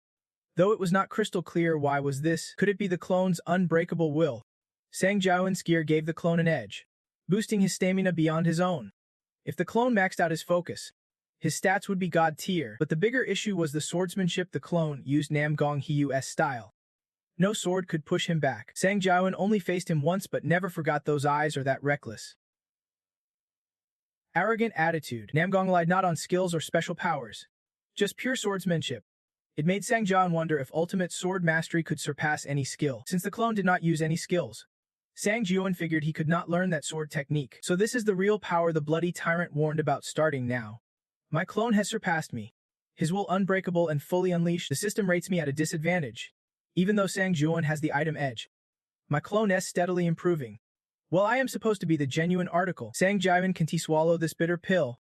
He cranks his focus up tenfold to face him, but it is a fight to the death. Sangjian clearly sees he is facing a monster. Not just my clone. He pushes focus to 15 times normal, slicing clean through behind him with a deadly chop. Then, with angel wings flaring at max speed and focus boosted to 17 times, he channels everything into one fierce strike. Gotcha now. The clone drops to the ground, slamming one hand down to crush the white blood cells, then blows up his arm to block Sangjian's sight. Then he vanishes behind a curtain of fresh blood.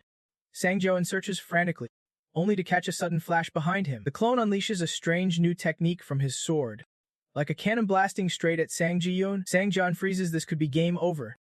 But no, he is the main character. He spikes his focus to 20 times, entering an ultra-concentrated state, brushing dust off his face. He swears, "Damn it! You fake trash think you can mess with the real deal." Fueled by Sungjin's taunts and confidence, my clone charges forward at lightning speed. Before I can even react, the blood sword's tip appears right there. Sungjin's eyes wide with shock. The force from that strike blasts Sungjin backward, leaving a long streak of light in its wake. Our clash kicks up a thick cloud of dust and shattered rocks flying everywhere. As the dust settles, Sungjin reappears, fists clenched tight.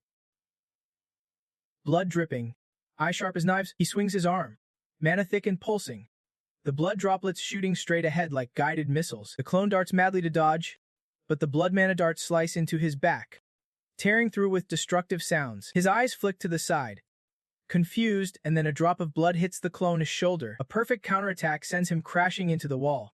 Pillars shatter and rocks scatter everywhere. Sungjin smirks fiercely, taunting, "How's the taste of defeat?" Before he can get an answer, the clone suddenly appears behind him. Eyes flashing deadly intent, Sungjin's smile vanishes. Their lightning-fast clash blurs everything, leaving only a blinding orb of energy in the arena. It hovers center stage as the two figures slide apart, moving in opposite directions. A wound blooms on the clone's shoulder, but immediately bathes in blue light, healing fast. Sungjin stays confident, though a hint of worry flickers in his eyes. Muttering, "Damn, this bastard's strong." Outside somewhere else, Bloody Steel watches through a glowing white magic circle. Seeing the battle's chaos, she slams her tea down, exclaiming, "Not her again." Bloody Steel sighs. "Weird. I should not interfere. But I can't just stand by." She glances back, wearing a sly grin. "I am a little worried how the tower will react." The system flashes an alert, contacting challenger Sungjin. Suddenly, the screen shatters, revealing Bloody Steel covering her face with a low growl. The tower immediately intervenes, disabling admin messages to block outside interference. Bloody Steel smiles satisfied. "Forgive me, I just wanted to drop a little hint for him." Back inside the tower, Sungjin stares at his twisted finger in disbelief. Then his left hand loses control, punching his own face. His eyes flash red with fury. The self-punch sends him sliding back, leaving the clone utterly baffled. Sungjin grins, flexing his fingers, murmuring, "Damn, this is dangerous." Right in the middle of a fight, he roars, "Don't you dare touch this body again. Know your place." But deep inside Sungjin's soul, something seemed to be holding him back, trying to take control of his body, making him gasp out, "What now?" Blood tendrils clung to his body as Sungjin groaned in frustration. He thought he would dealt with that annoying future self during the last trial, but here was again talk about a pain in the ass. He thrashed violently, struggling to break free from the control. The blood-red soul now swirled with dark black currents, twisting like deadly whirlpools. Suddenly, a voice echoed in his mind, snapping Sungjin to attention. "I am fighting for your dying self, and this is how you show gratitude." A ruthless version of Sungjin appeared in his thoughts. With no other choice, he cursed him out. "You bastard." This was his future self. After all, Sungjin kept struggling, shouting, "Get out of my body right now, you damn parasite." While grinding his teeth in defiance, his future self's voice rang out again, dripping with condescension. Still clueless. "Huh? Take a good look at the situation." That sly smile faded as the future self sneered. "You have trained for ages, even climbed to the 12th floor of this tower, and you still can T-face yourself." Sungjin clenched his jaw, discomfort clear on his face. The future self mocked him again. Pathetic loser. Unable to take the insult, he balled his fists and fired back with a challenge. "So what?" Sungjin's fist broke free from the control, flying straight at his future self's face. Without missing a beat, the future self raised two fingers to block it effortlessly. Instantly, a barrage of blood pillars erupted from below, forming a cage like a prison forged from dark blood. It trapped Sungjin inside, while his future self smirked coldly and turned away. Desperately, Sungjin hammered his fists against the blood cage, yelling, "Where do you think you are going? Get back here, you jerk." The future self sneered back, calling him crazy. Dumbfounded, Sung-Jan just stood there listening as the future self lectured. "Want me to teach you something? If you do not ditch that sloppy habit inside your skills, you will never use real techniques properly. Got it, dummy?" The future self kept walking, continuing his theory lesson. "You should just settle down for the rest of your life and watch." His body sank back into the soul realm as he declared, "From now on, I am taking full control of your body, so deal with it." He left behind a furious Sung-Jan, fists clenched on the blood bars, screaming in frustration. Outside the tower floor, a slash of pale blue mana shot toward the clone. He quickly raised twin swords to block, but was still pushed back. The future self stood there, sword in hand, eyes blazing. He muttered, "All right, I get it now.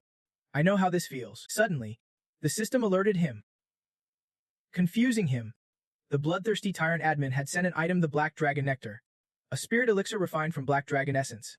Using it boosts mental power, resistance, and clears the mind. Inside the soul realm, Sung-Jan's eyes snapped wide open, like he would just realized something huge. Summoning all his strength, he grabbed the blood bars and yanked them apart to break free. Sung-Jan forced control over his left arm, which made his future self scowl in irritation. While he tried to snatch the item from the system inventory, his future self snarled, "That bastard's at it again." Sung-Jan managed to pull out the Black Dragon Nectar, his mouth opening wide as he prepared to use it, but the clone lunged forward, swinging a blood sword that severed his arm, sending it flying out of reach, severed hand and all. Inside the soul realm, Sung-Jan thrashed and kicked wildly as the future self mirrored his movements outside. Sung-Jan's mouth opened wide in a primal scream. Somehow, he bit down hard, shattering the vial to absorb the Black Dragon Nectar. The clone slipped back, losing ground. It stared at Sung-Jan dumbfounded, eyes full of shock and disbelief. Meanwhile, after biting the glass, Sung-Jan coughed up a mouthful of blood mixed with shards. He smirked coldly, wiping blood from his lips, eyes narrowing with fierce determination.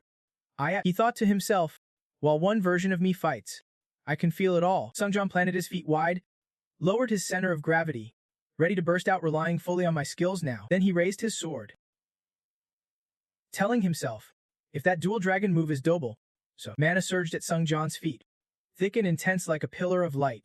Accompanied by the system alert, player's focus increased 20-fold. He gritted his teeth, battling the storm of chaotic thoughts and Sung-Jan's wild ego rising up inside him. He stood there, exhaling deeply. The very same guy once torn apart by those intrusive thoughts finally touched that moment of enlightenment, stretching out like forever. Right then, his emotionless clone lunged straight at him, twin swords gleaming in hand. Calmly, he spun aside, dodging the strike so fast he barely caught the faint blur of its reflection. He told himself he could no longer rely on the skills he would collected up till now. Sung-Jan instantly shifted from defense to offense, sidestepping with a burst, knowing he had to shed everything and adapt. Forget the rules. The clone's sword tip was now inches from his face when the system notified him.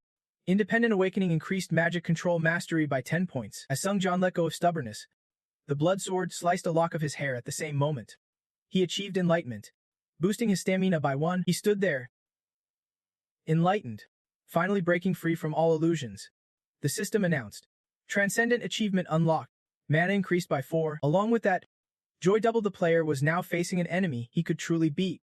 The clone's willpower suppression skill was nullified, and that emotionless face darkened. Sung-Jan smirked coldly, eyes flashing as his glowing sword surged forward, thinking, "I am flipping the game from here on out." In the blink of an eye, he would left his starting position and charged straight into counterattack. Sung-Jan unleashed sharp mana sword strikes, pushing the clone back and denying any chance of retaliation. He slashed while thinking, mastering swordplay like Nam Gong Hake at this level feels different, like wielding the true spirit of a swordsman. The relentless assault forced the clone on the back foot, constantly retreating while Sung-Jan pressed on without pause, his gaze steely. He thought, the fastest speed achieved by blending elegance with sudden bursts. Just as victory seemed certain, the clone suddenly halted, kicking hard off a pillar to change direction. Though Sung-Jan managed a horizontal slash, the clone successfully slipped behind him. The clone leapt up, crossing his twin blood swords to unleash a deadly X-shaped strike aimed at Sung-Jan's back. Sung-Jan spun into a whirlwind, narrowly slipping between those razor-sharp sword beams. Dodging the sneak attack, ignoring the shattered ground beneath him, he landed lightly with a confident smile. The clone's eyes widened in shock though emotionless. He could not hide his surprise at how easily Sung-Jan deflected the attack. Not giving Sung-Jan a moment's rest, The clone dashed forward with another assault. He quickly countered with a slash. Thinking, facing this clone is slowly clearing up the mysteries bit by bit. Now I am observing him as he owns his skills. Finally starting to grasp the core essence behind them, Sungjan smiled with satisfaction, having realized it all. Plus, fighting at this insane speed, he swung a vertical slash, forcing the clone to block with both swords. The force was so strong the stone floor cracked beneath them, and the clone's face darkened. Sungjan kept watching every move, the picture becoming clearer and clearer. After each attack, he dodged with ease, feeling more confident. Gradually, he could sense which extra moves in the clone's swordplay were unnecessary. A faint image of Nam Gongheosi appeared behind the clone, wielding a similar sword style. Sungjan assessed silently. This guy can fully replicate Nam Gongheorusi's true sword skills. He is limited by his level and focuses mainly on mimicking Nam Gongheorusi's movements. Right now, the special Iron Blood sword skill was activated. He silently confirmed that if this happened, disbelief could weaken the fire attribute of the sword skill, letting him cut through anything. With another Iron Blood sword in hand, Sungjan felt more confident than ever, like he was training with Nam Gongheorusi's sword technique. He immediately infused the sword with his familiar blue mana, reminding himself to focus even more on boosting his fire sword skills. Then, a counter slash pushed the clone back a good distance. Sungjan's strike left a deep gash right across the clone's shoulder. Quickly, he raised his hand, activating the Blood Claymore skill. Blood instantly condensed into sharp darts, surrounding the clone in the blink of an eye. They shot straight at him. The sound of slicing wind filled the air, matched by the clone's stunned expression. A swipe from the clone unleashed a blood force wave aimed right at Sungjan. Where Sungjan stood, a massive explosion erupted upon contact, and a familiar healing light appeared. As the smoke cleared, the clone still looked shocked, only to find Sungjan standing behind him. Another successful strike landed, blood splattering against the bright backdrop. The clone's shoulder wound glowed fiercely, and a shield appeared in his hand. The clone glared at his injury, grimacing in frustration. Then he sighed, and his wound began to heal rapidly. Almost fully restored, determined, Sungjan charged forward again, telling himself the clone had just countered by spinning that shield into a perfect circle. Right at that moment, the clone's arrogance vanished, replaced by a sword in his hand. He spun it swiftly, shaping the blade into a perfect circle. Sungjan's slash came down hard, the clashing sword screaming a piercing sound, sparks flying wildly. But to everyone's shock, his blade was knocked away by the clone's swirling sword aura. Sungjan's mind screamed in disbelief. What the hell is this? The sword aura around the clone became clearer, leaving Sungjan puzzled. The raw ferocity and power from earlier had not vanished. Instead, it shifted into a graceful, flowing sword technique where every strike followed the rhythm of the energy. The grip of Sungjan's bloodsteel sword was stained with blood. He silently realized this soft sword style was a skill Energy Gong had once revealed. Could it really be mastered to this level? Damn right it could. I know it is my talent. But man, it is a headache to deal with. Without hesitation, he tossed his sword aside, thinking, there is no winning this without taking a big risk. Instantly, his counterattack shield skill kicked in, the void energy forming a true shield around his sword. The clone saw this and froze in shock. Sungjan's sharp gaze locked onto him as he asked coldly, why the surprise? His tone was icy and confident. You can do it. So, without wasting a second, Sungjan charged straight at the clone's position, throwing out relentless sword strikes. The continuous sword energies forced the clone backward, struggling to block. At this moment, a massive clash erupted, two forces colliding, offense meeting defense head-on. Where they met, a blinding flash of light exploded. Sungjan realized he would guessed right, the clone's sword aura was all show. So what if I take a little gamble? With that thought, he spun around, turning his back to the clone, then suddenly launched a brutal kick straight at him. The powerful kick sent the clone flying backward, but the clone was no pushover. While retreating, he managed a fierce counter slash. A long streak of sword energy scorched the ground, obliterating everything in its path. Aimed straight at Sungjan sprinting ahead, he pushed his speed to the limit, dodging the sword energy, silently noting the clone had reinforced that strike with blood sword power, but the damage was softened by his counter shield. Spinning around, Sungjan brandished his bloodsteel sword again. Energy surging, he knew it was time to switch up his technique. But suddenly, the bloodsteel sword snapped clean in two. Sungjan molded over, or maybe it was just my imagination. Of course, the counter shield would shatter if hit dead center like that. Without hesitation, he dropped the broken sword piece, letting it fall. The sword's blood energy seemed to dissipate, and inside Sungjan's mind, plans took shape. If I were him, now that the energy from the counter shield is unleashed, my deadly strike is locked and loaded just as expected. Sensing the opening, The clone dashed forward with a cold smirk and eyes blazing deadly intent. He slammed his immense energy down where Sungjan stood, the ground around him cracking under the shockwave. Unexpectedly, Sungjan broke into a wide grin. Mission accomplished. This is my strongest state. I am crazy powerful right now. Yet strangely, he let the clone's kick hit him, sending himself flying backward. Whether by accident or design, Sungjan tumbled, rolling several times from the impact. He landed swiftly, regained balance, then knelt, eyes locked on the clone. You would think this would corner him, but no. Sungjan's sly, cold smile spread as his glowing hand rose, satisfaction gleaming in his eyes.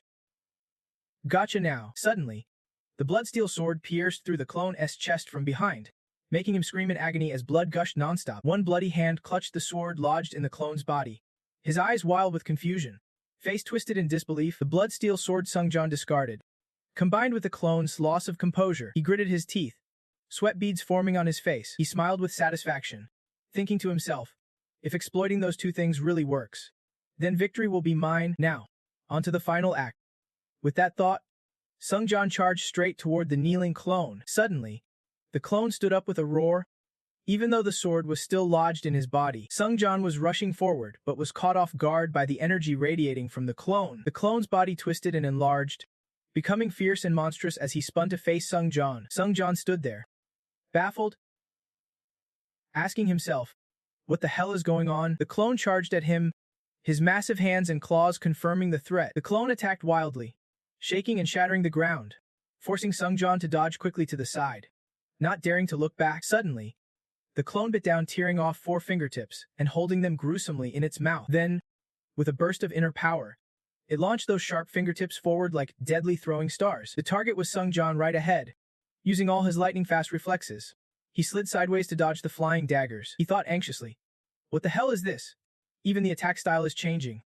This just got way trickier. Right in front of him now stood the tower's thick stone wall, a heavyweight obstacle. Without hesitation, Sungjan raised his hand to shield his head, then kicked off the wall to leap away. Right behind him, the clone's giant hand slammed down, closing distance a mere inches. Before he could steady himself, a binding light shot from the clone's palm, momentarily stunning him. An explosion erupted instantly, flesh and blood flying everywhere, and he raised his hand to shield his face. The clone's eyes gleamed with deadly intent, its arm fully restored by a surge of blue mana. As the smoke cleared, Sungjan stood firm, a massive shield in hand that absorbed most of the deadly blow. He exhaled deeply, watching the shield fade and silently thanking his lucky stars the counter shield had not expired earlier. Gripping his sword tight, Sungjan locked eyes with the clone. Daring it? Come on then. Bring it on. Without a second thought or any mercy, the clone lunged at him with reckless speed. Sungjan blocked a brutal kick. The instant their legs met, the clone's leg exploded. He cursed under his breath. Damn monster.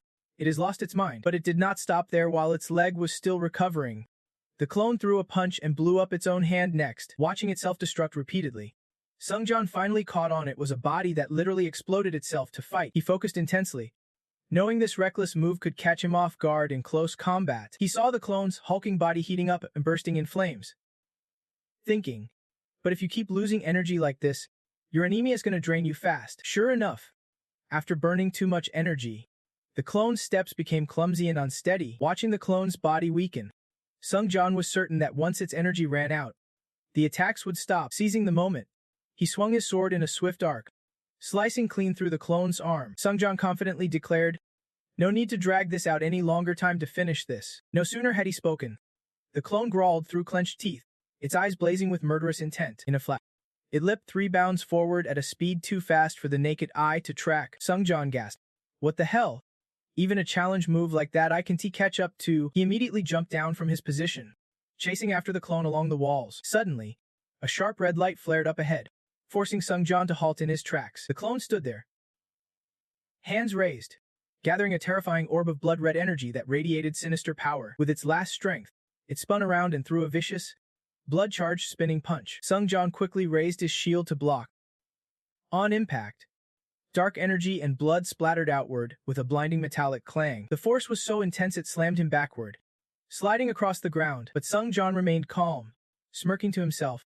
Damn, what kind of strength was that? Whoever you are, thanks for the boost. Right then, before the counter shield's cooldown ended, It was ready to release all the damage it absorbed. Sung-jan shot his hand forward. A glowing energy sphere formed in his palm. Fully charged with the counter shield as stored power, Sung-jan looked coldly ahead, declaring, "Time to..." Meanwhile, the clone roared wildly. Charging forward with no sign of stopping, he had to act fast, hurling the tiny, glowing energy orb straight at its face, a small package packed with unimaginable power. Then, Sung-jan gripped the sword handle tightly with both hands, raising it high, ready to unleash a devastating strike. At the exact moment the blade met the energy sphere, a blinding light burst forth. Immediately, the sphere was blasted forward at lightning speed, smashing straight into the clone's face. The impact was so fierce it distorted his features, teeth and lips flying apart in a gruesome spray. No time for games anymore. Sung-jan's cold gaze locked in as he released his grip. Instantly, a notification popped up.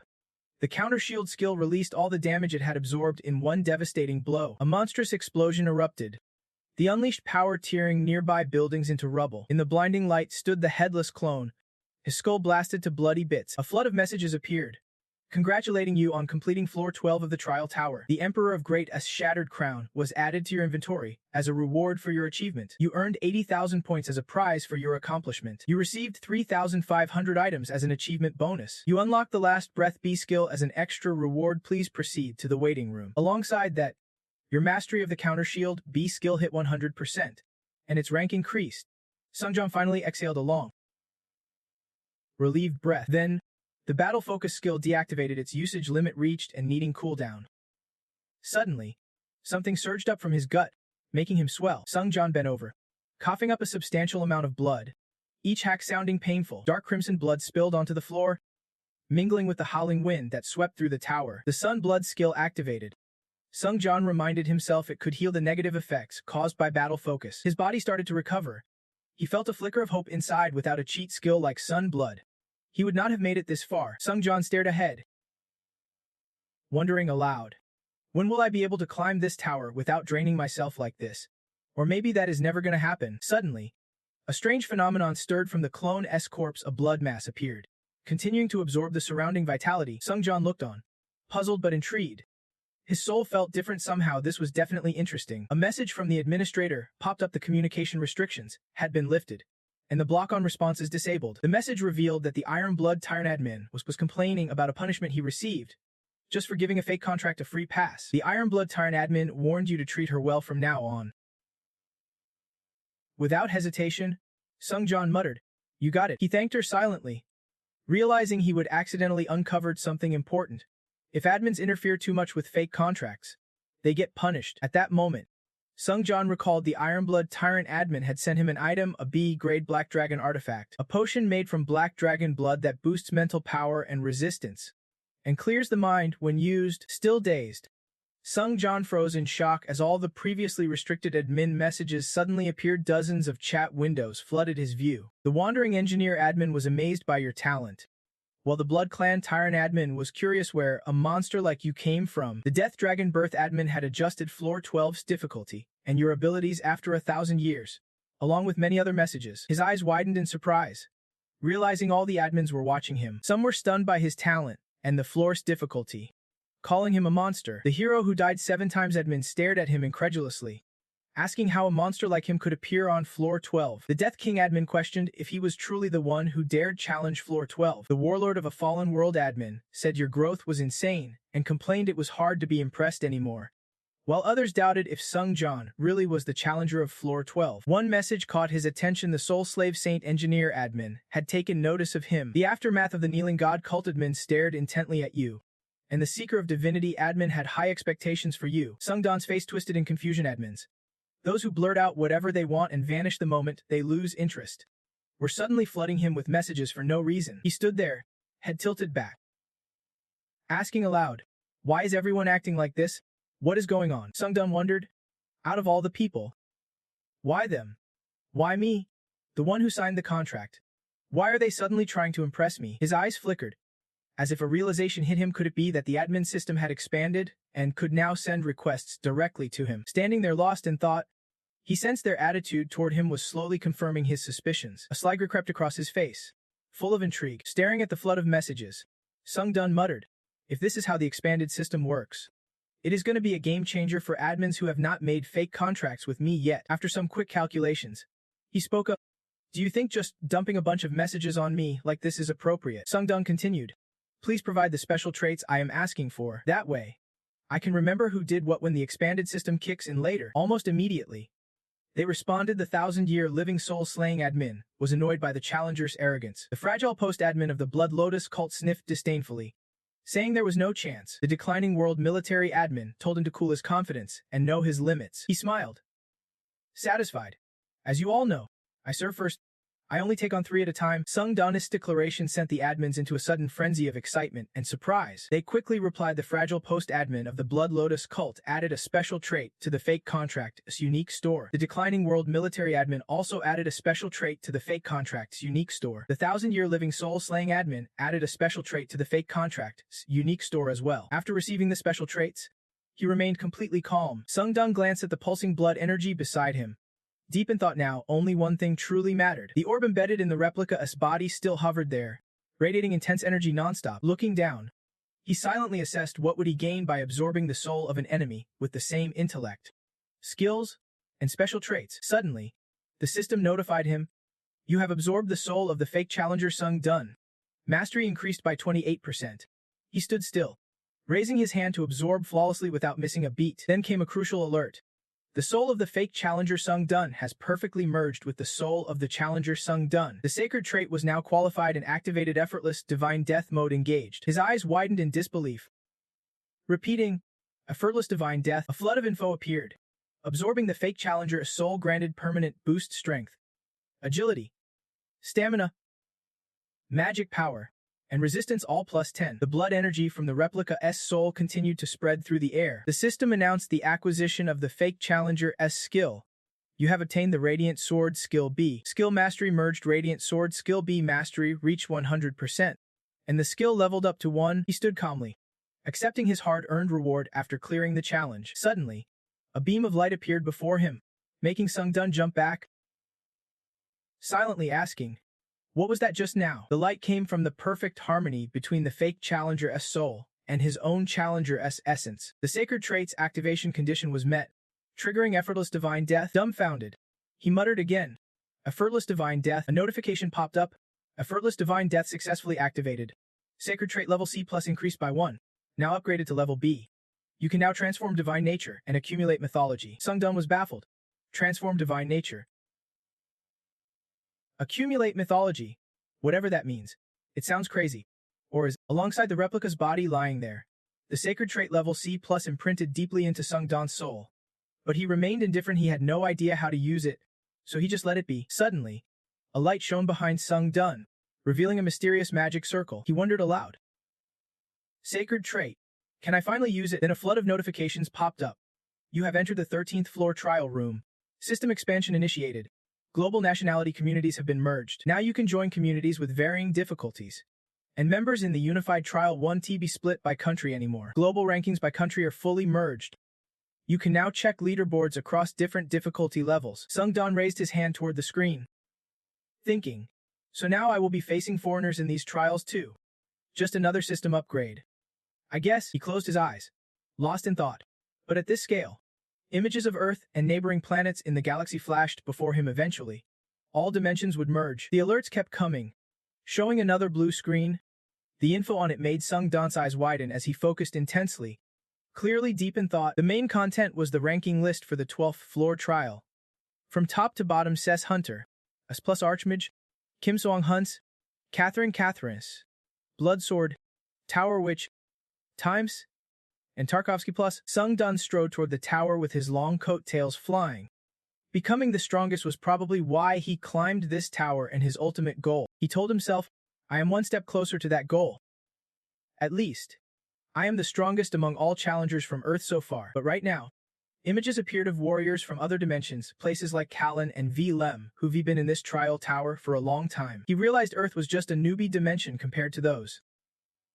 And honestly, the weakest one. There is only one way to change that: Earth's average level must rise. Otherwise, they will just turn into prey for other dimensions again, just like before. This thought only fueled Sungdun's determination even more.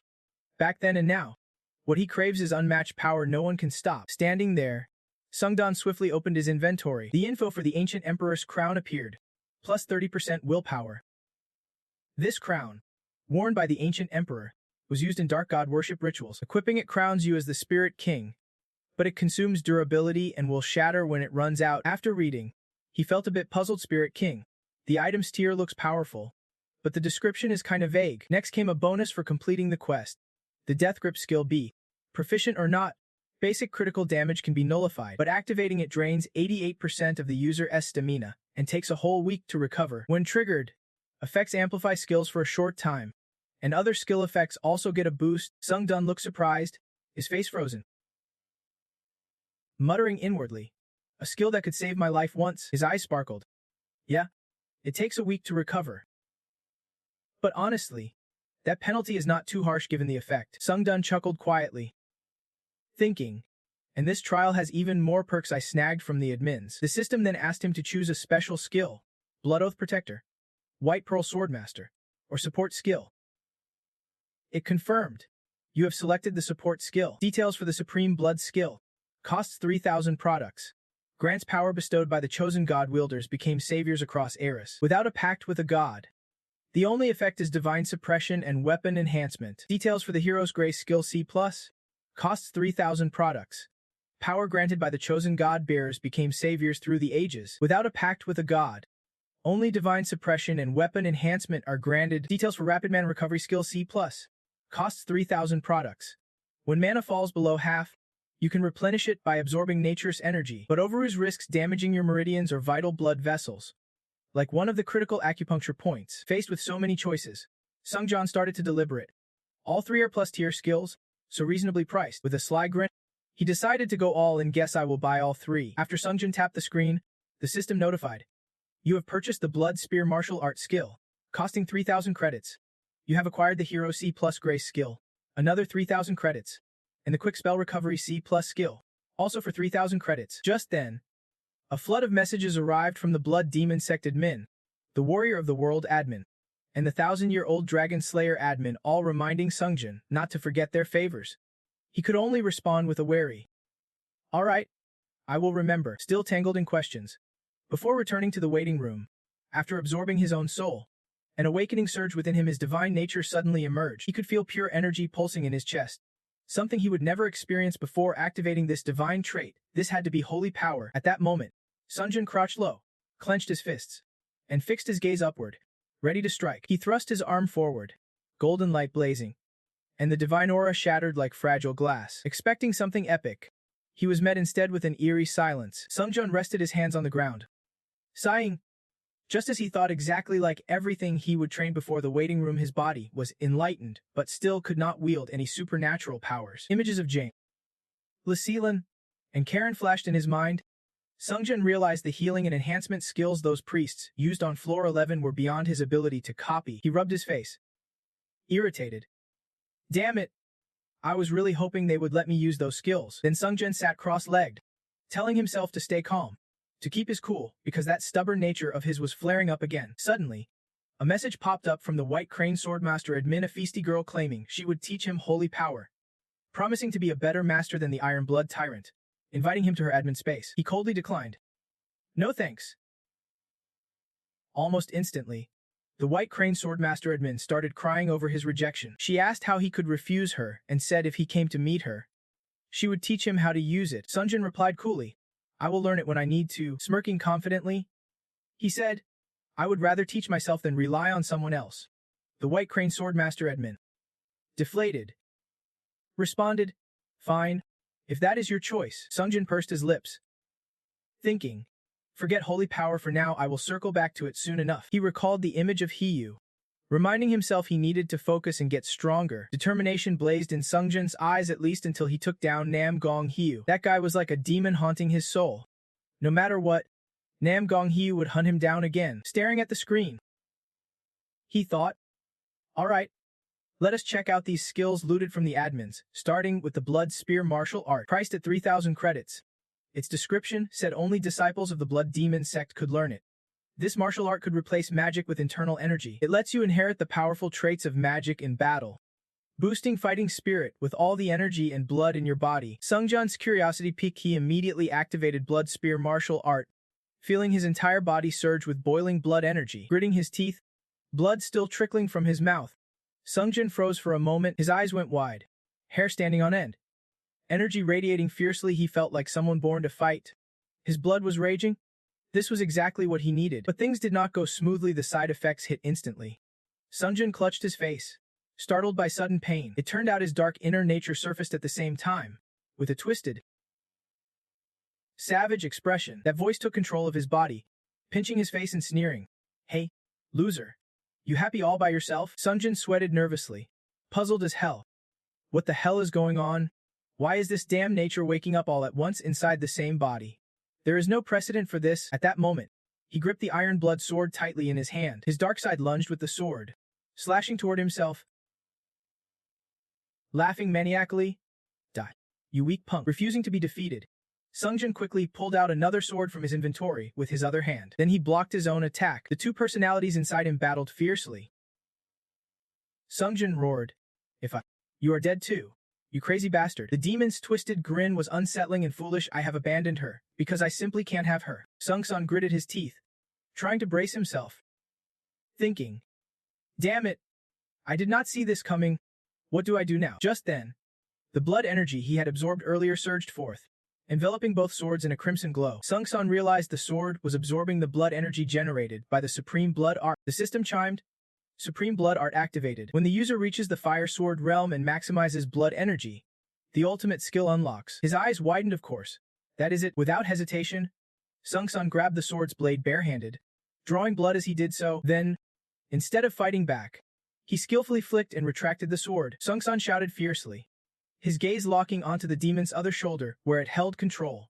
Sword gleaming in hand, without a second thought, he bit the bullet and stabbed himself. Fresh blood spurting out, he yelled as the blood from his wound was drawn into the sword. He told himself, "I am using my own blood energy to push that bastard back." With his fierce vow, the sword steadily soaked up the blood energy inside it. Suddenly, something unexpected happened. The conditions were met, unlocking the true power of the Supreme Blood Art.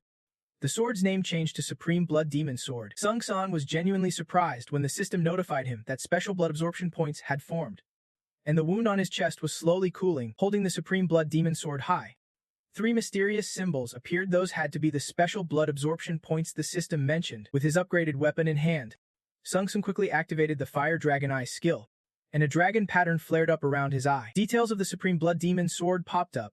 Grade A+, plus 15% reaction speed, plus 15% attack speed, a legendary blade, once a treasured heirloom of the Blood Demon sect. When the target is killed by the Heavenly Blood Demon Sword, the sword absorbs their blood to boost its stats. A random skill will be inscribed on the blade. Up to 3 skills can be embedded via blood absorption. An outside cooldown. No extra cost applies. Depending on the number of unlocking tiers, hidden skills will reveal themselves. If Sungsun uses them during a challenge, the unique blood absorption effect can activate. He stared at the skill slots before him, amazed that he could embed 3 more skills into the sword, paying nothing but cooldown time. Sungsun smiled with delight. This was an upgradable item unlike anything he would ever seen. The system immediately announced, beginning trial floor 13. Difficulty, hard. Theme, tactical battle. Time remaining, 14 days. Completion condition, cooperate with teammates and earn the Blood Clan Baron title within the time. Failure condition, all members slain or time runs out. Rewards, random A+ skill. Penalty for failure, death. After absorbing all the info, Sungsun grew curious about this pursuit trial. Memories of past teammates crossed his mind. He could not shake the unease. His experience with pursuit trials had not been great, but what truly caught his attention now was the chance to earn a random A+ skill in a mysterious space. 4 teleport gates appeared around a circle. The system's voice echoed, starting trial floor 13. Marking city occupied by Blood Clan. Marking monks hiding in the city. Marking Blood Clan Baron's location.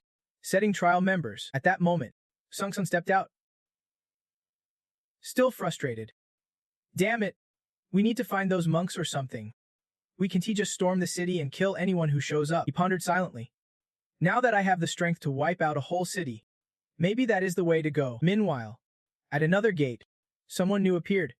The system updated that team members were set, revealing their nicknames to suit gameplay. Red-haired guy showed up grumbling. "Damn, I do not get why the system expanded. Oh, it is a team trial. That is Tarkovsky." Not long after, the third member arrived, the legendary Seikyo, greeting with a smile. "Hey, We meet again. Lastly, the clock tower mage. David Taylor, holding his pipe, replied, "Pleasure to meet you." Sungjin furrowed his brow as a thought flashed through his mind the nickname. He recalled the leaderboard and realized they were all top-tier players. And he swore he would seen that Japanese name ranked even higher before. David was about to light a cigarette but suddenly turned his head, hesitating as he spoke. The group standing here eyed the blood-soaked banquet table. And from the old man's intuition, I could almost smell the scent of blood. David's voice cut through the tension. This is the Blood Clan's main lair. Meanwhile, someone hung silently upside down, watching them from above. Hearing David's question, the Blood Clan warriors appeared behind him, their eyes blazing with deadly intent as they confirmed. That is right, those two lunatics charged at David, tossing insults as they launched their attack. Fresh meat's here. Thanks for the feast. In an instant, a massive hand grabbed the little Blood Clan kid's head. Beside him, Seikyu flashed like lightning, zipping behind the other Blood Clan member. In the blink of an eye, Tchaikovsky decapitated the first kid. On the other side, with his small ninja dagger, Seikyu unleashed a flurry of slashes. Finishing off the last one, he glanced at Tchaikovsky and remarked, "I kinda suspected you really are from Russia's biggest guild." Tchaikovsky replied calmly, "No point hiding it." "Yep, I am the head of Carp Diem." Andron Tchaikovsky. Seikyu spun his dagger with a grin. "I know. I am Mikamoto Seikyu, an S4 hunter in the Japanese Hunter Association." Tchaikovsky smiled approvingly. "You are more famous than me, the only S-rank hunter in Japan." Seikyu returned the smile. "Just call me Seikyu." Then Seikyu stepped forward. "Anyway, everyone's ready, right? The Blood Clan will sense their comrades dying and rush here soon." David chimed in. "Don't worry about that. I have set up magic barriers to keep them from getting close." Sungjin silently admired the experience, then hesitated. "Who are you, sir?" The old man took a drag of his cigarette and answered. "David Taylor, an unknown mage from the clock tower." Seikyu nodded. "That is the tower known as the strongest magical fortress in the world, right?" Tchaikovsky added, "He is a grand mage who retired but got dragged into this tower." "Bad luck." David smiled calmly. "I see it as a blessing. Mysteries like this tower are a goldmine for mages to research." Sungjin, who had been almost invisible until now, finally spoke up. "I am Sun, a C-rank hunter from Korea." From inside the room, looking out the window, David observed and said, "I have heard some things about the 13th floor trial from the admins. Even the weakest Blood Clan can easily take down a C-rank hunter." His voice darkened with a mysterious tone. "And a blood awakening with powers surpassing S-rank hunter. Their regeneration makes killing them nearly impossible." David continued, "To clear the trial, we need to rescue monks hiding inside and enlist their help." Tchaikovsky, sitting by the hearth, looked puzzled. "This city is swarming with Blood Clan. How do we get in?" The old man replied, "It is dangerous." Seikyu agreed. "Yeah, it will drain us." Sungjin, just a frame, stayed quiet, listening to their plan. "First, Seikyu, you use your stealth skills to gather some into small groups. I will set up a barrier to trap their tracks. Then we can take out each group at once. That is the most efficient way." Someone immediately agreed. Tchaikovsky's face darkened as he listened. "Fine. If we move fast, we can clear floor 13 in 10 days. Sungjin thought to himself, "No way. At that pace, we won't get any bonus rewards." He stepped boldly to the hearth, placing his hands on Tchaikovsky's and Seikyu's chairs. His voice trembled slightly as he said, "Everyone, I think we are missing something. Finishing the trial that way will never work." David frowned and glanced over. "Skeptical? Not work. You have got a better idea." Sungjin smiled. "Of course. The most effective way." Tchaikovsky kept his doubtful gaze on him, asking, "And what is that?" He looked up. "Curious? I am intrigued. Is there really a better way?" Everyone agreed on. Seikyu sat nearby with a sharp smirk, like he was daring a world-class faker. "You have got a secret to clear the trial." Sungjin stood there, dropping some cryptic abbreviations. Seikyu blinked, startled, asking him to repeat. "Hold up, what was that again?" Meanwhile, David was still lost, trying to catch up. "Wait, what did you just say?" Without hesitation, Sungjin pulled out his legendary blood demon sword, gripping it tightly. Then, without a second thought, he swung straight at the door behind him. He stood his ground and slammed his fist hard against the door, shattering it completely.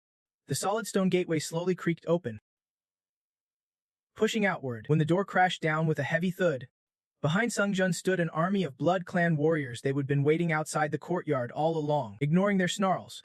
He raised a hand with a sly grin and declared, "We can ace this trial by shutting up and wiping the floor with them. Just kill them all." The Blood Clan warrior spotted Sungjun and immediately growled suspiciously, "A human? Where the hell did these guys come from?" Clutching their weapons tightly, they charged forward, snarling, "Don't care who they are, let us feast on fresh blood." The three teammates exchanged shocked looks and shouted in unison, "You are nuts, man.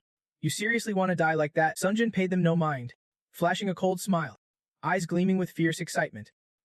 "All right, let us kick off the escape plan." As Sungjun stormed out the main gate, on the other side, the Blood Clan warriors were already swarming in through the windows, ready to ambush the trio inside. One of the Blood Clan swung a blade, but the figure in front of him flickered, almost vanishing, leaving him confused. They exchanged worried glances. Raising brows, he disappeared. "Watch out, they're using magic." Turns out, it was David's stealth magic. Tarkovsky looked surprised, but the elder muttered, "Hiding as a group, that is exhausting." David grumbled silently. "Why do crazy people always throw away their hard work in this trial? Such a waste." Outside, Sungjun was still fending off the overwhelming Blood Clan army alone. When David's voice rang out, "Bad news, best option is to leave Sungjun and fall back." Sungjun remained calm, ready to face whatever came his way. "You guys have the basic blood manipulation skill to hunt blood, right?" The Blood Clan lunged forward, claws bared, desperate and ravenous. "Become our feast, human." Sungjun had not yet reacted to the sudden storm of blood blades raining down in front of him. Seikyu turned back, puzzled, wondering why he would risk his life so recklessly. Suddenly, his eyes froze as a flash of light erupted nearby. Seikyu quickly called over the other two and pointed toward Sungjun. "Look over there." Everyone, calmly, Sungjun raised his hand with the air of a seasoned warrior, activating the blood-foot pursuit technique. Sharp blood claws materialized before him. The Blood Clan was stunned, whispering to each other, "What? Blood manipulation? If he can control blood, does that mean he is like us?" Another group whispered nervously, "His blood control might be stronger than ours." "No way." Looking at them with a satisfied smirk, Sungjun swiped his hand, commanding the blood claws. One by the Blood Clan warriors were pierced through by the blood-formed weapons. Their cries echoed throughout the blood fortress as Sungjun grinned wickedly, savoring and absorbing their blood. The air around was filled with the Blood Clan's anguished wails. "Damn monster. We need backup." David stood deep in thought. Against such overwhelming foes, no strategy would work. He stared at the young man before him in disbelief, wondering if such brutal tactics could actually succeed. "Am I just too weak?" David stood tall and solemn, clutching his staff. As a high-ranking battle mage, he had frontline experience. His mind raced, trying to maximize every advantage. He was a sharp thinker. As dusk, the power of these mysterious figures only intensified.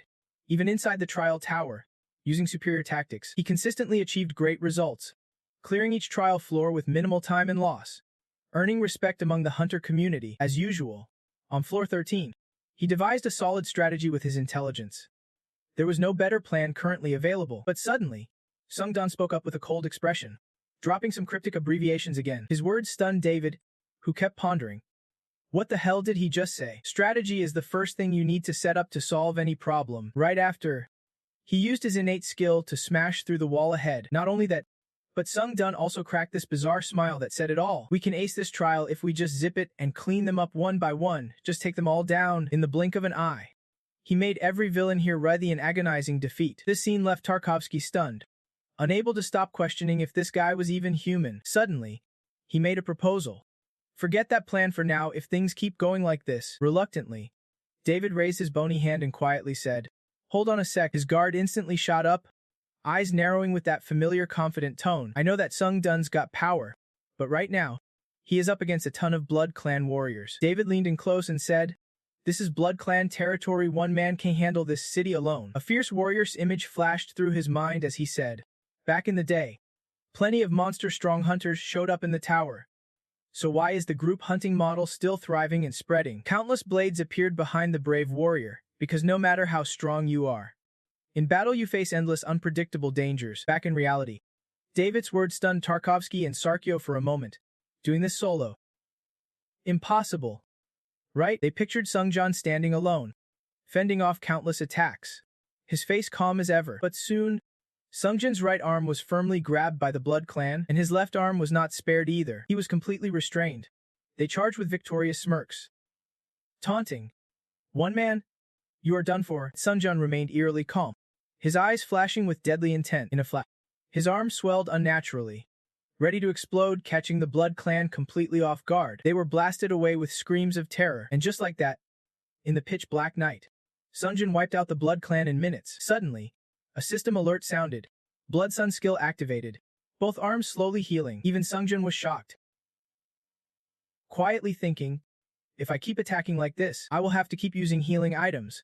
Body explosion is powerful, but it drains too many resources. Meanwhile, the lucky survivors of his assault were left crippled, one even beaten to near death, and shouted angrily, "How can a mere human interfere with the power the war god granted us?" At the same moment, someone muttered nervously, "Disciple." Stammering. A disciple. Those words sent chills through the others, who blurted out in horror, "What? A disciple?" Fear finally showed on their faces. Some even clasped their hands in prayer as the quiet voice continued. "He is a disciple. The guardian god of humanity has sent a disciple. The god is furious that we slaughtered humans in the city. War god, please save your faithful." These words made Sungjin pause thoughtfully, raising an eyebrow. A disciple of the god. Intriguing. The Blood Clan signature is illusions. Right? Suddenly, a massive clawed hand slammed down on that man's head, accompanied by a furious, trembling voice, and quickly pointed forward, shouting, "Look at hand." Across from them, Sungjin gasped in shock. Breathing heavily, that guy did not forget to add, "Hence out cold now." This scene quickly thrilled those present, who shouted in unison, "That guy's wiped out." Right then, led by their leader, they charged at Sungjin with lightning speed. Now's the time, attack. Suddenly, a blazing red orb appeared in his hand. Growing larger by the second, the Blood Clan gasped together. What the hell is that? Without warning, the number of orbs in Sungjin's hand jumped from 1 to 4. He taunted them. "This? Watch this," and swiftly shoved them into his mouth. In their eyes, Sungjin bit down and crushed the orbs to pieces. Along with that, a massive surge of power erupted from his body, and he made sure to emphasize it is the bloodline of your people. Suddenly, the system notification chimed in his ear. Using the bloodline soul, you have restored your stamina. Using the bloodline soul, you have restored your mana. Sungjin grinned with a twisted excitement. Repeatedly stressing, "Fully recovered, let us gear up and keep fighting." In just a blink, the bloodline warriors screamed out in pain. They kept getting taken down by Sungjin in the blink of an eye. While above, 3 teammates watched intently. This scene left Seikyu astonished, and he could not help but praise. That guy's definitely a skilled challenger. Senja's close combat skills are his forte. And right after, Takusuki chimed in, "I agree. He is not even tired, he is only getting stronger." After a brief pause, he made a call. "I am heading over to help." Even Seikyu nodded in agreement, trusting those words. He added, "I know safety comes first, but I want to back Sungjin too." Suddenly, the system blasted a flood of alerts. Use all remaining souls to boost stamina strength +3, +2, endurance +4, magic power +5. At that moment, Sungjin's entire body radiated a fierce energy. Quietly, he thought, if we are just comparing growth rates, this even beats absorbing the souls of the star table. Unexpectedly, Sungjin smirked with satisfaction, eyes locked ahead with excitement. "When I take down the bloodline count, some serious rewards are waiting." Then, the system announced in his ear, "The deep-sea tyrant admin is intrigued by you. The rebel leader admin is thrilled thanks to you." Laughing gleefully, the dark demon admin said you are a challenger more wicked than a demon, and the demons are starting to panic because of your reputation. The dragon slayer admin, after 1,000 years, is laughing at your excellence and says you have the potential of a hero. The Blood Lotus cult admin has sent praise and surprise at the magic power you wield. The Fallen World Army admin says you are a valuable investment and smiles with satisfaction. This lit a fire under Sungjin. Hell yeah. The admins are starting to notice me. Looks like making a good impression on them pays off. Suddenly, something caught his attention beside him. Sungjin gasped in surprise. "I think you guys went to find the cleric already." David replied, "Sorry about that. From now on, we are sticking with you. Just say the word." Seikyu nodded approvingly. Even Takusuki could not stay silent. "Honestly, I was not sure about your call, but you really surprised me." Sungjin quickly fired back. "You all see my strategy is working." His expression suddenly shifted to alert as the system chimed again. Sixth sense skill activated. The sky rapidly bathed in a fiery red glow, blood-colored rain pouring over the city. Growing heavier by the second, Sung John stood there grinning proudly, quietly thinking about the bloodline count. Takoski, shocked, blurted out, "That is massive magic. The bloodline count can actually wield that much magic." David said, "That has to be a unique innate ability. But the real question is, can he control that power perfectly?" Seikyu probe. "What do we do now? At this rate, we are all dead for sure." Faced with those words, Sung John's face slowly twisted into disbelief as he mulled it over. The hunters he once admired have now become the ones he needs to protect. Didn't he realize I have gotten this strong already? Then his voice rang out, shocking everyone present. "Everyone, get ready to run from here. Find Tussie and bring her back." Seiki heard that and could not help but speak up. "Yeah? Tussie? I do not think we need to do that." Right then, Sung John stressed every word with a serious look. "I will be honest, if you guys stay behind, I think it will affect me if I can T-protect all of you." He admitted to himself the truth is, he can T-protect all three of them. Following Sung John's words, he quickly spun around, a rush of thoughts flashing through his mind. "I need to hunt down the Blood Clan Count alone to absorb his soul. The more damage I deal to him, the better my chances of absorbing his soul." Hearing this, no one dared to argue. Takoski responded cheerfully, "We will follow your lead, even though I feel a bit sidelined, like a mere bystander." Not even David could hide his surprise as he said, "We will bring the prisoners back, so hang tight." With that, they dashed away from the scene as fast as they could. Only then did Sung John quietly speak. "All right then." A powerful wave surged through the air. His voice icy and commanding echoed across the space. "Let us get this started," the system announced. Combat focus skill activated. User concentration multiplied by 5. Supreme blood martial art activated. Instantly, Sung John's whole body radiated a fierce magical aura. He kept performing strange movements, his entire being exuding an intense, razor-sharp energy. The blood pursuit skill surged to full power, interfering with all blood manipulation abilities within its domain. Suddenly, a massive explosion engulfed the area in a vivid scarlet hue. At that moment, in a dark room, someone sat ominously, suddenly roaring with a fierce expression. His claws dug into the golden surface, warping it instantly. "How dare a mere mortal defy me?" His voice thundered relentlessly outside, as the crimson tide rose above the rooftops. "I have gone through all this trouble to maintain this city for my use." The blood ritual master pointed forward, baring sharp teeth and emphasizing, "But today, I will turn this place into hell." A flood of blood-red water crashed down over the surrounding area. Sung John's face twisted in shock for a moment, a thought flashing through his mind. "It is stronger than I expected." His expression grew more strained as he muttered, "I do not think I can take this. I am in over my head." The servants struggled to hold a large grape plate, but a hand gently reached out and snatched a grape. Sung opened his mouth wide, savoring the sweet fruit, while the servants pushed themselves to the limit. Their bodies began trembling uncontrollably. The white-haired man was none other than Sion, the dragon count of the demonic realm. No one knew exactly when it started, but had kept fighting non-stop.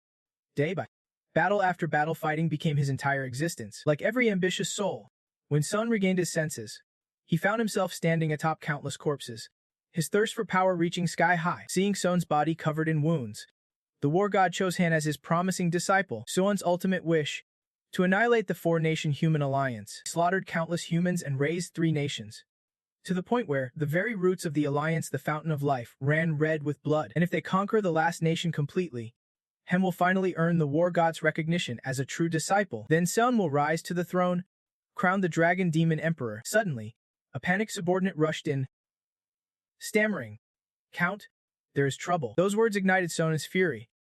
Han furrowed his brows deeply as he listened. "Your forces are being slaughtered by Moments later, a servant brought Han a large mirror. Amid the carnage, a loud voice boomed, "What is going on?" Son sat there, cold and commanding.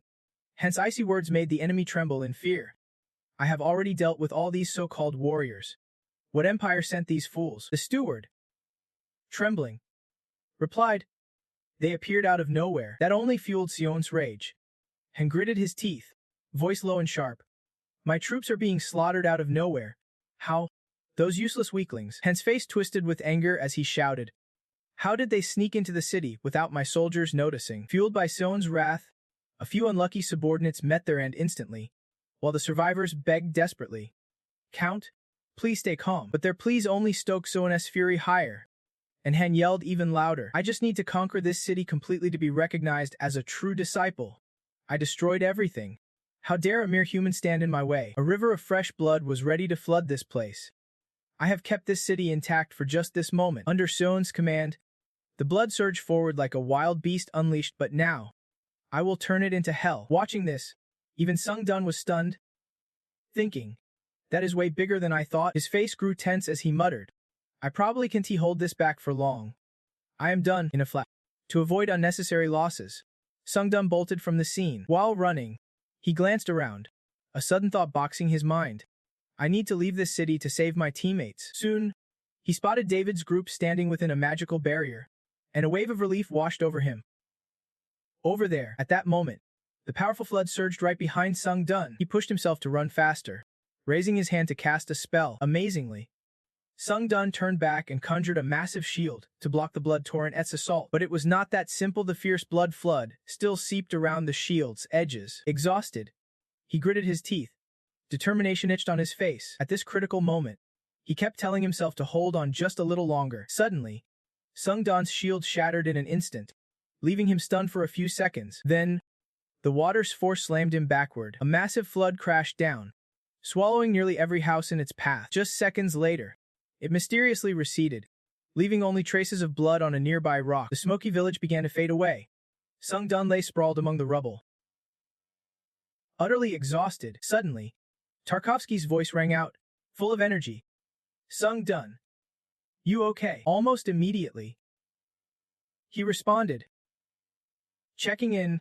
How's everyone holding up? Hearing this, David chimed in, we are all good. At that moment, Seikyo reached out to him with a beaming face. It is all thanks to you standing in their way. I actually thought we were goners. Suddenly, all eyes locked onto the same spot, faces filled with undeniable shock. Then, Sane stormed down. Fierce and unyielding, he stood there, stunned, a rush of thoughts flashing through his mind. No way.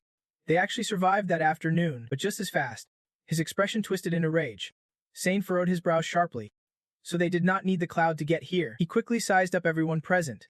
That weak poet guy and the cold-faced woman must be key players. Right after, Sane unleashed a brand new spell. Raising both hands above his head and crossing them, a razor-sharp blade materialized on his left arm. With a fierce glare, Sane dared them. You lowly humans, I will tear you apart. His words froze everyone in place, stunned into silence. Nobody knew when Sung-jan had recovered, but now he boldly stepped forward. Voice calm yet commanding, everyone back off.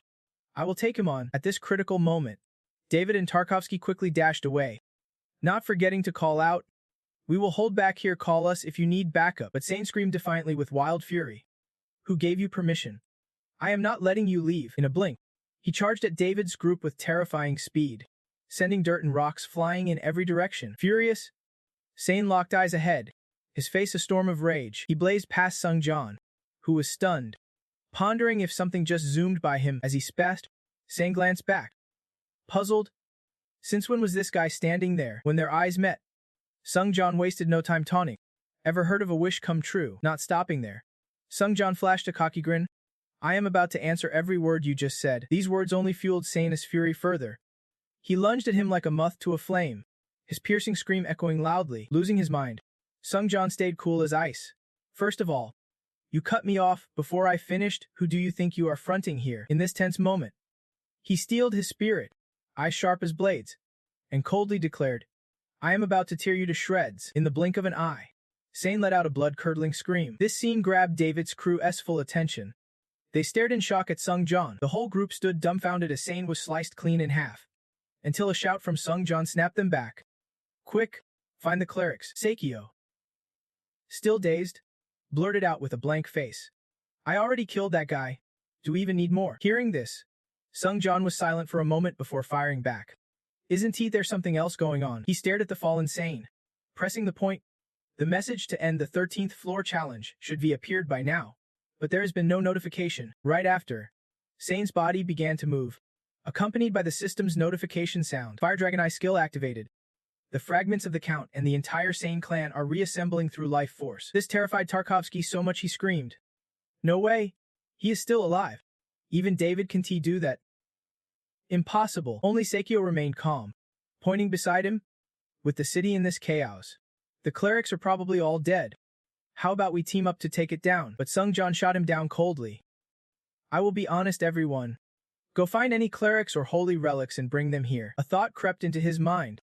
Sorry, But I have to kill this boss myself. David agreed quickly. If that is your call. Then fine. Seikyo nearby added eagerly. Patrolling is my job, I will do everything I can. Meanwhile, Sane's body was rapidly regenerating before their eyes. In just a few fleeting seconds, he was reborn with a flawless body and blazing red eyes. Sane screamed out, his eyes burning with fury. You bastard. How dare you?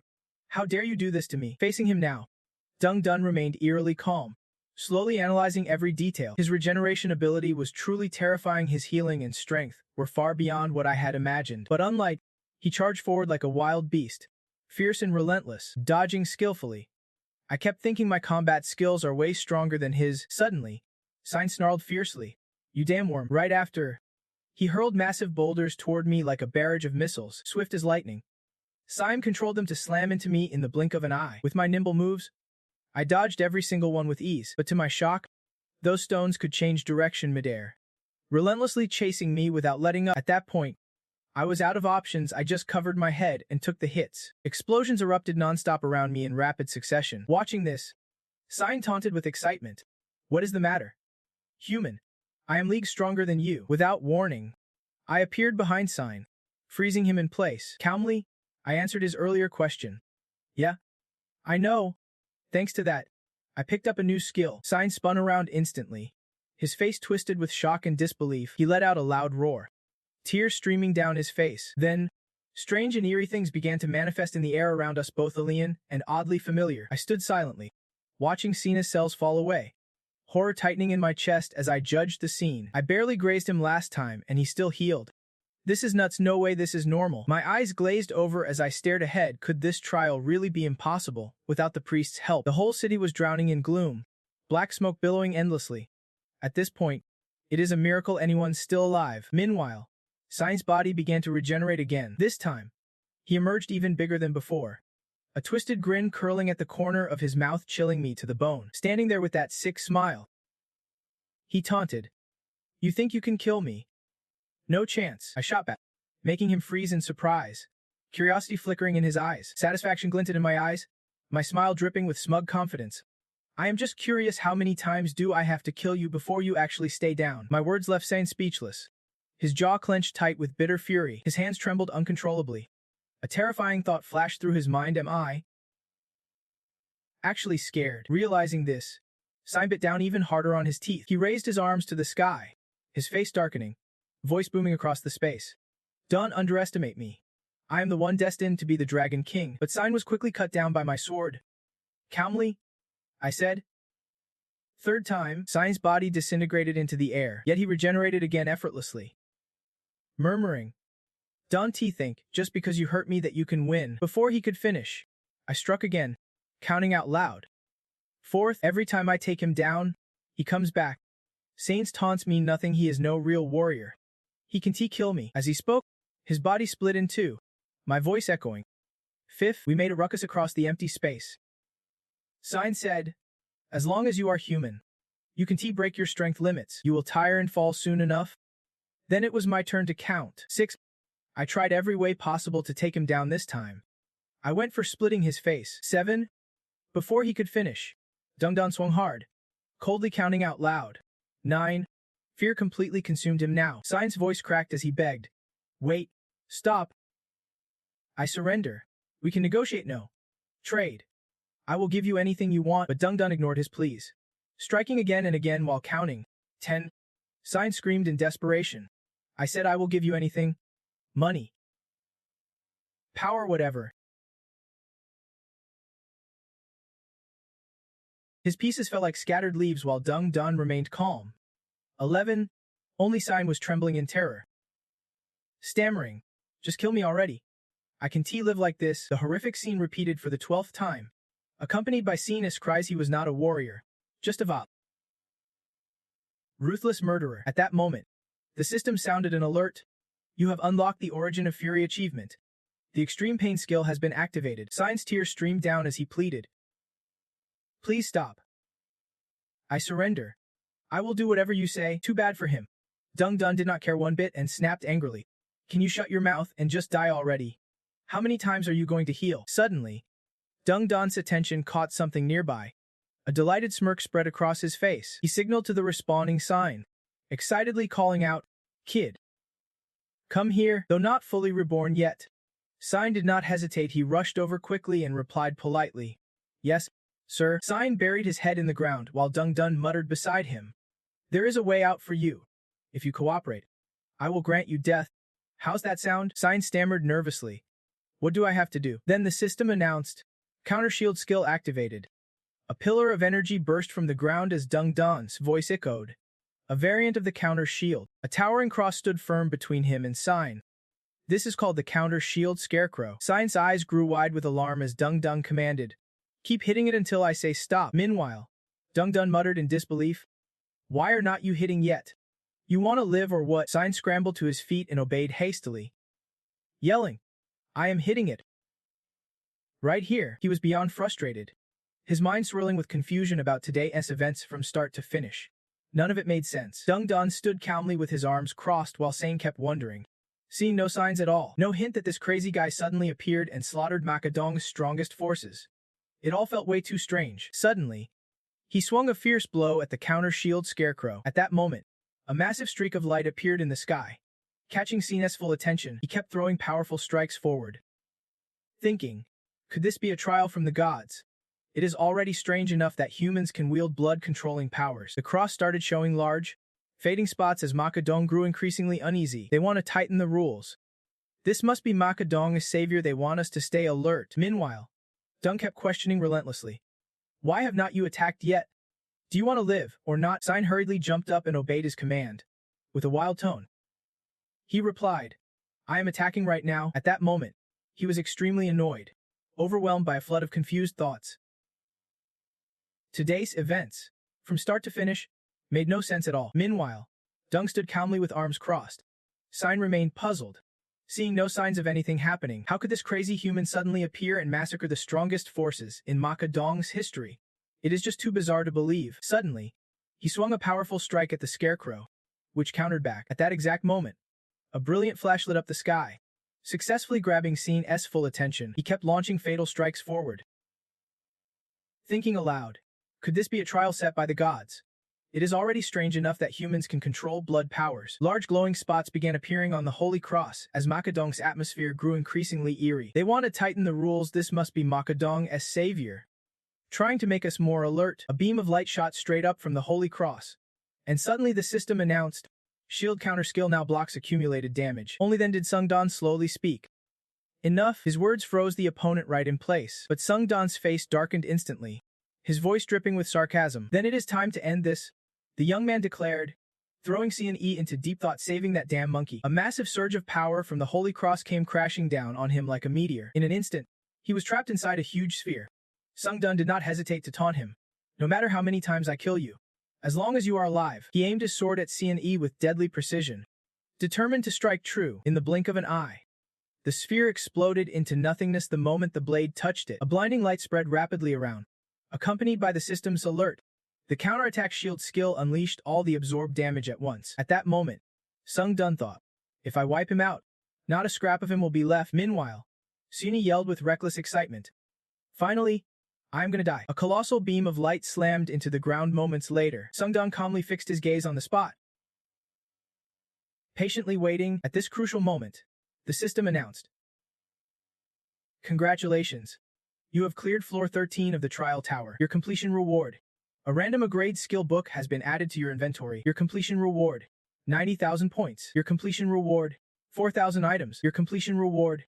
5,000 items. Please proceed to the waiting room." Only now did Sungdan allow himself a satisfied smile. He quietly reassured himself, "I finally killed him." Sungdan slowly lowered his sword to a nearby fresh pool of blood. Now, he could absorb Cne's blood. When you drain blood, after killing a target with the Heavenly Blood Demon Sword, you absorb their blood into the blade, boosting its powers and unlocking new skills. Cne's remains were relentlessly sucked into Sungdan's sword, as the unique, blood-sucking skill of the Heavenly Blood Demon Sword activated, absorbing the blood of Count Maka of the Seolni line. The item's level surged from a 300 to over 1400. Absorbing Count Maka's blood triggered the C-grade blood enhancement skill, now locked in the sword's specialized blood-sucking slot. A detailed info panel appeared on the screen. Specialized blood-sucking slot, C-grade blood enhancement skill. Description: Absorbing blood of Count Maka from the Sulni line. This skill boosts blood immunity, enhances mana effects, and strengthens blood-related resistances and control abilities. Instantly, a blood drop icon was embedded into one of the slots on the Blood Demon sword. Without hesitation, Sungdan reached forward as the C-grade blood enhancement skill of the Heavenly Blood Demon sword activated. His eyes widened to their fullest extent. Countless blazing red swords appeared in the sky, forcing him to pause and ponder. Count Maka's blood suppression skill was even stronger than his own. Sungdan stood in the middle, basking in the thrill, feeling like he was the king of the Maka line himself. A smug grin spread across his face. Not bad. Even if I look ugly, I might get misunderstood. As Silni's power seeped into his body, the system announced, "You have absorbed the soul of Count Maka from the Sulni line, continuously enhancing your skills. Strength +5, agility +4, stamina +6, mana +7, defense +5." A golden light flashed before him. "You have claimed the divine attributes of Count Maka's soul. The conditions for holy power acquisition are met. Skill activation in progress. Divine attribute extraction." Sungdan's eyes widened in shock. He could not help but reflect. Divine attribute extraction. I have seen this notification once before when absorbing the soul of Banso. The system informed him. Divine attribute extraction successful. Holy power acquisition B has leveled up. Accumulating mythology through holy power acquisition B will rapidly advance your rank. Sungdan spread his arms wide, thinking aloud. Back then, I did not understand, but the conditions for divine attribute extraction. A small sphere appeared in his mind. It depended on whether the soul possessed holy power. In the past, Sulni Bobnet was mercilessly destroyed.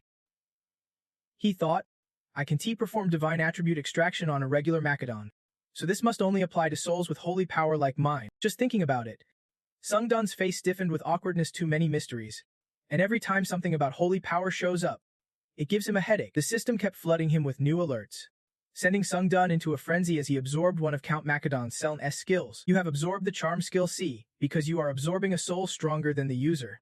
The evaluation of the death mark will now begin. Sungdan focused intently on the screen and let out a soft sigh. He muttered sadly under his breath, "Strong enemy. Unbeatable enemy. What is with this evaluation? Is it just some subjective rating?" But moments later, Sungdan's expression hardened. A flood of thoughts overtook his mind. He knew well that souls linked to the two apostles were always considered high tier. Finally, the system announced a successful evaluation. Count Macedon Selm possessed a death mark skill tied to his soul. Sungdan's eyes widened in shock as more system messages popped up. The charm skill C had been imprinted onto his soul. He could not help but repeat the words. Charm skill.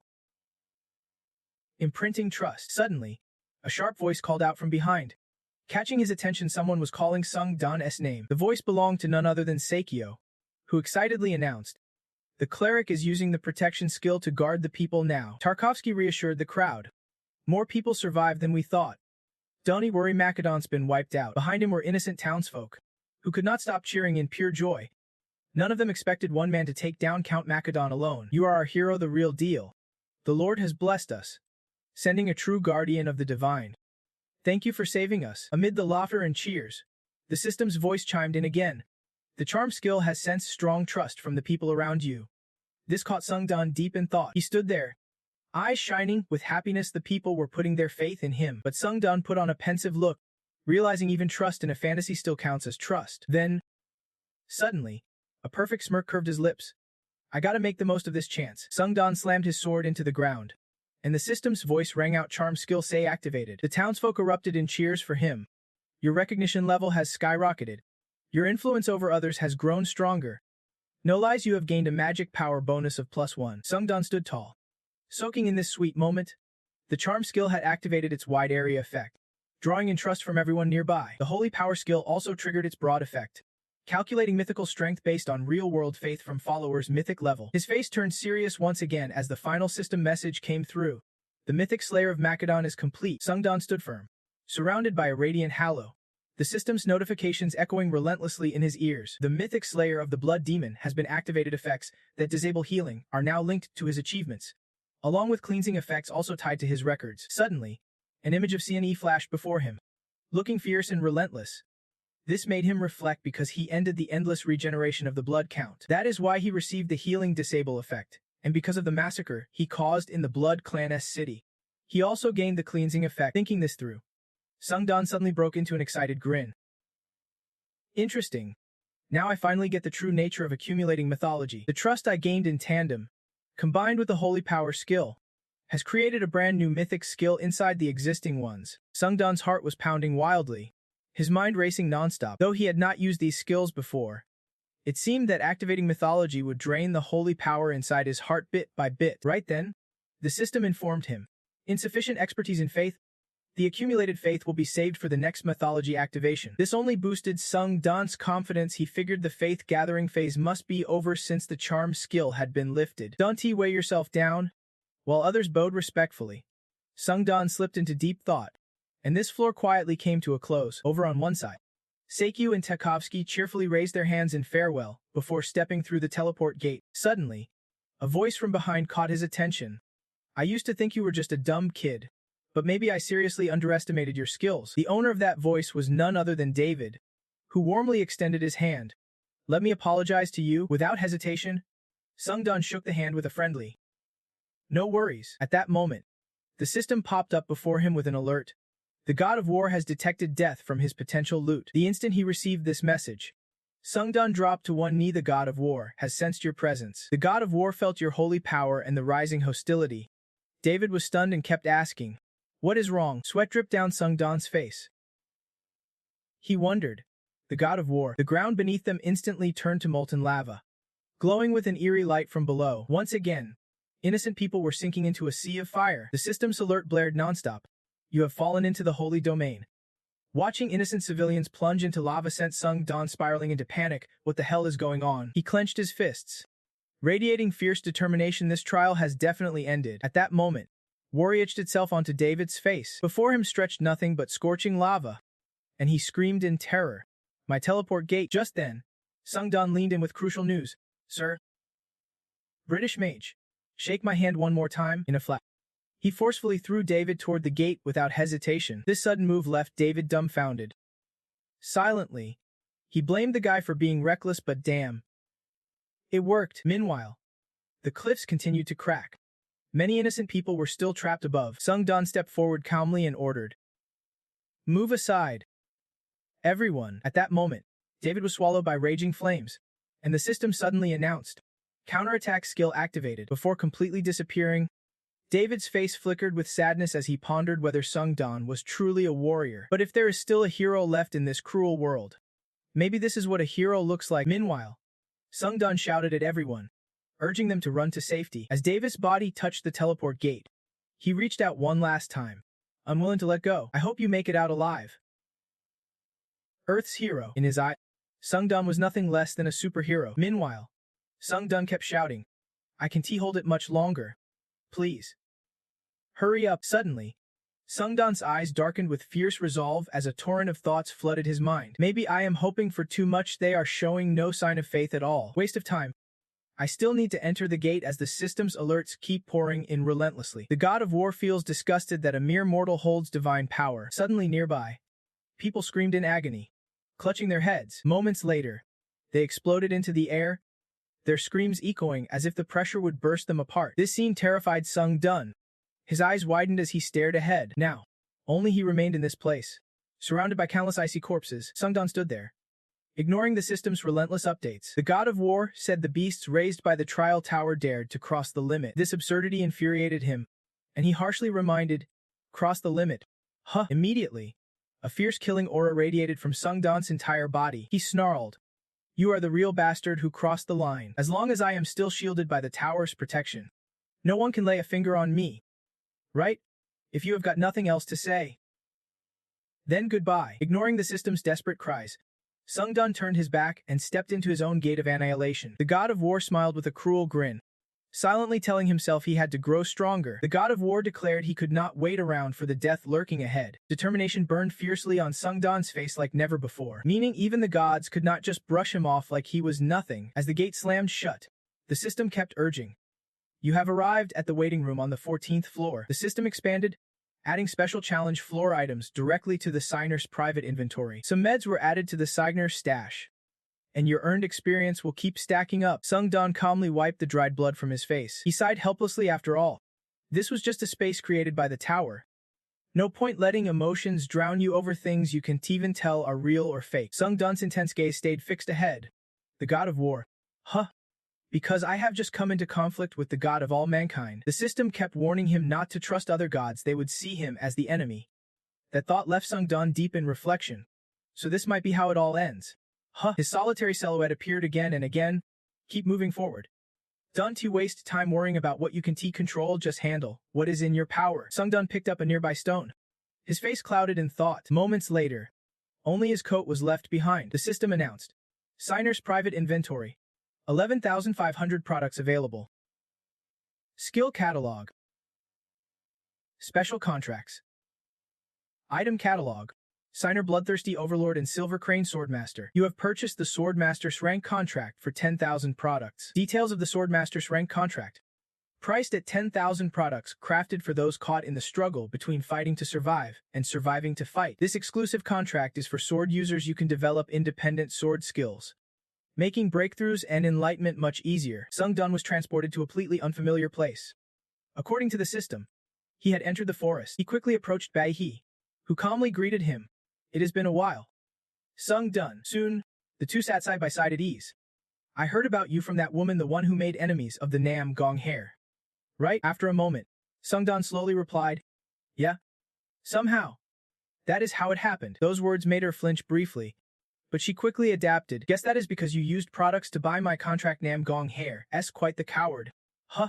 Sung-dan nodded in agreement. Without missing a beat, Bai said, then you made the right choice. Suddenly, she realized something. Her tone shifted slightly. If I am being honest, I would call you a genius. Sung-dan, because you did not follow any formal path to enlightenment. Yet you still mastered sword techniques naturally, like you surpassed normal imitation. The image of Sung-dan fighting flashed in Bai He's mind.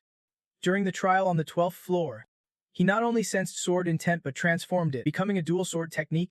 Those words made him reflect. He only had a slight knack for imitation. After all, the two sat chatting comfortably. She said, from how you have improved using a few Nam Gong techniques, I see you have real potential to become a top-tier master. Sung-dan was stunned, blurting out, a top-tier master. Meanwhile, Bai He explained calmly, to me, it is no surprise you are the very first founder of the sword sect. The more she spoke, the more amazed he became. That serious? Huh. At that moment, Bai He smiled wryly and spoke again. Choosing your contract this time was spot on. Whatever you learn and awaken becomes an effective skill in the tower. I will teach you everything. Though she hesitated briefly, her eyes grew sad. But I do have one condition. This scene shook Sung-dan to his core, especially after Backhack's question. Do you want to become my disciple? Without missing a beat, he calmly replied to her request. All right, I will accept you as my master. His words sent Backhack into a panic. Flustered, she shouted, Sung-dan, I am not trying to force you or anything. Just think it over carefully. But he raised his hand confidently and declared, I have already made up my mind. Hearing this, she did not argue further but spoke calmly. If that is what you want, then I won't refuse. At that moment, Sung-dan found himself lost in a different kind of deep thought. Backhack, the swordmaster, had climbed all the way to the 40th floor of the tower, so there was no reason to turn down a master like her. Backhack repeated firmly, just do not regret this later. Her words stunned him into silence. You planning to make me regret this? Huh, sounds like it. Does not it? Right then? She shouted. No way. The image of a man standing on a high cliff flashed through his mind. Backhack said seriously. A master is someone you only have once in your life. Ho. In the martial world, we value our words. So I hope you won't regret this.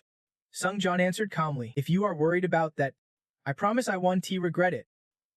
But inside, his mind screamed fiercely, how many masters in the martial world could he truly accept? Backhack slowly stood up, her voice graceful yet firm. Then let us follow the formalities. I will officially introduce myself one more time before you accept me as your master. She stood there, face serious. I am the 17th leader of the Batch family sword sect, the top expert of the previous generation. Backhack's words froze Sung-dan in place. This is her, Bix, the one who would become his master. Inside, he roared silently, the greatest martial artist alive. Quickly, he bowed low, formally accepting her as his master. To put it simply, martial arts are divided into mental techniques and physical techniques. Mental techniques refine external energy and channel it inward into the body through a rigorous process. The energy stored inside transforms into internal power. Physical techniques focus on body movement, including gravity-defying maneuvers and swordplay that matches the practitioner's footwork. That is the essence of martial arts. Beyond that, there are styles that tap into special psychic energies. But after hearing all this, questions naturally arise. Sung-Jan pondered deeply. Is the Supreme Blood technique considered a psychic art? Then he asked cautiously, I am curious, would it be okay if I use other psychic arts I have learned? Bachak's face darkened instantly, her voice sharp as ice. What did you just say? You already know other psychic arts. She pressed him relentlessly with questions. He hurried to explain, well, after your explanation, I realized I do know something kind of like a psychic art. Her eyes clouded over as she leaned in. Kind of like, could it be that you know how to cultivate and use aura? Did you learn it from the Iron Blood Berserker? Sung-Jan's mind raced. Cultivating aura. Is that a branch of psychic arts? He quickly denied it. Suddenly, Bachak challenged him. I am not the type to break promises. Her words froze him on the spot. I can't believe it. Let me check. Without warning, she touched his stomach, causing his mind to scream internally. When did this happen? Wait. Before now. Seeing Bachak boldly lift his shirt like that, his heart raced wildly. Hey, Master, he blurted out. Shocked. Master, but Bachak remained calm. Just stay still for a moment. Her eyes widened. Surprised by what she saw, Sung-Jan could guess what was coming next. Bachak quickly said, when I removed the pure demonic energy, there was no trace of you ever studying mental techniques. Sung-Jan hesitated. That memories flooded back. The Supreme Blood technique was actually a special signature backed by an administrator known as the Heir of some mysterious legacy from the 12th floor. And ahead of you are 3 people, and I used it pretty often because it boosts the combat skills of the assassins whenever I activate the Supreme Blood technique. Back to reality. Baiha got so embarrassed her cheeks flushed red. She awkwardly corrected me, saying it is a power, not a mental technique. Of course. It seemed like the mental techniques learned over time had merged into a special skill. But still, it could not really be called a mental technique. Sung-Dun instantly replied, got it. Suddenly, he hesitated and asked, but Master, how long are you going to hold that pose? The moment he finished speaking, Baia's face turned bright red. She quickly ran away without even looking back. She dashed to the wall, pressing her face against it, cheeks blazing as she stammered, That was totally awkward. Sung-Dun softened and said, no worries. Baia turned her back to him, shrouded in gloom. But I still did not like it. She turned back, eyes icy, saying, for some low-tier mental technique like a special skill, it is absurd for a hybrid blood sect follower to endorse it. Sung-Dun's face showed surprise. He thought to himself, I might have to rethink my opinion of this Baiha sword master. The two stood in the bamboo grove. She looked at him and said, but honestly, I think it would be better if you did not study mental techniques at all. Baiha continued, you can absorb demonic energy without relying on mental techniques, and if you learn a bunch of mental techniques from different powers, you can definitely switch between them. Sung-Dun wiped sweat off his brow. Is that okay? Her flushed face assured him. It is totally fine. It is fine because my martial arts do not depend heavily on mental techniques. But they are still super important in ancient cultivation. So what just happened? Baiha began teaching him. First, I will teach you swordsmanship. Watch carefully and imitate. Sung-Dun nodded eagerly. Got it. He watched her ready her sword as a system voice echoed in his mind. Combat focus skill activated. Concentration increased tenfold. Baiha drew her sharp sword with a swift flourish. Power radiating from the blade, she moved quickly, each strike flowing with incredible grace and precision. Sung-Dun evaluated her combat style. Different from her usual gentle demeanor, this was a fierce, skilled warrior he would never seen before. Baia's face went serious. I will show you the basics of the 7 white sword moves, starting with white sword C/. Her sword danced like it was alive, slicing through bamboo stalks that twisted and bent under the force before gently touching the ground. Sung-Dun's eyes widened in shock. Completely focused, she looked at him. If you can see clearly, I am sorry I tried to slow down as much as possible. Sung-Dun stepped forward. It is now I will try to imitate. He swung his sword like she did, gradually feeling as if the very space around him could not be escaped, so he pulled it close and cut through it. The bamboo stalk twisted right after his strike. Sharp streaks of light sliced across the bamboo. Sung-Dun's eyes sparkled brighter as he muttered to himself. Like this? Huh? He turned to Baiha for feedback. I did my best to imitate. What do you think? Her eyes went wide, mouth agape in disbelief. No way. This is insane. Every generation produces tons of geniuses, gifted with a natural ability to absorb info and achieve feats beyond ordinary people. Geniuses show their highest potential through understanding, judgment, and absorption, but no genius excels without some practice, some more, some less. Sung-Dun anxiously looked back, but Did I do it right? Baiha nodded her head, screaming inside. What the hell? Just one look and he can imitate this well. She sized him up. Sung done. It seems you do not fully grasp its brilliance yet. Baiha explained the move she just used. The 7 white sword moves are a martial art with far more complex principles than the sky sword technique Nam Gong He uses. Sung Dan's curiosity piqued. Sky sword technique. You mean the 2 moves I copied from the Nam Gong sect? Skylight sword and sky dance sword are parts of the sky sword technique. He thought. Startled. Are these the skills Nam Gong He once wielded? The white crane brimmed with curiosity, not just about how it defied the basic principles of speed and slowness used in the celestial sword technique, but how it was a form that employed complex principles to manipulate space itself. Yet, the moment someone copied the white sword flawlessly, after just one glance, and it was indistinguishable from when I demonstrated it, Sung Dun, dumbfounded and unsure how to respond, muttered inwardly that the principles of fast and slow were nothing to him. The white crane smiled in praise, saying, "You truly are a genius with razor-sharp intuition." She added, "I have never seen anyone learn a skill just by watching. Most have to experience and evaluate it themselves," but he was praised without a hint of joy on his face. Sungdun was still a bit curious. But even after she said that, he still did not quite grasp her meaning. The white crane smiled, pointing at him confidently. "One day, you will master a vast array of martial arts from this world." A martial arts manual filled with countless moves appeared, a skill normally understood and recreated through a secret technique manual. She infused magic into him as she spoke. "But for you, no manual is needed. Just a glance, and you can replicate everything. I will teach you how to harness this magic." Sung Dun thought about the future body techniques. Fist styles. Breath control. Even grappling he would learn all he could. And the most effective of all was swordsmanship. The white sword, 7 moves. Sung Dun unleashed powerfully the white sword which manipulated space to cut through and trap the opponent, leaving no escape. The white sword piercing void. A devastating thrust that could break through any defense. The white sword null void. A defense skill that distorted the surrounding space. The white crane jumped up, clapping excitedly at Vuan's performance. Sung Dun scratched his head, smiling sheepishly after completing the exercise. Standing before the white crane, he said, "I have learned so much." "Thank you, Master." Her face lit up with joy, thinking happily about the word master. "If you think of me that way, then that is wonderful." He bowed and greeted the white crane. "Then I will take my leave now." Sung Dun turned and walked away. "I will be back to see you again." He glanced back at the still cheerful white crane and whispered, "Take care, Master." She stood there with a playful smirk, stretching slightly. "All right, you take care too, Sung Dun.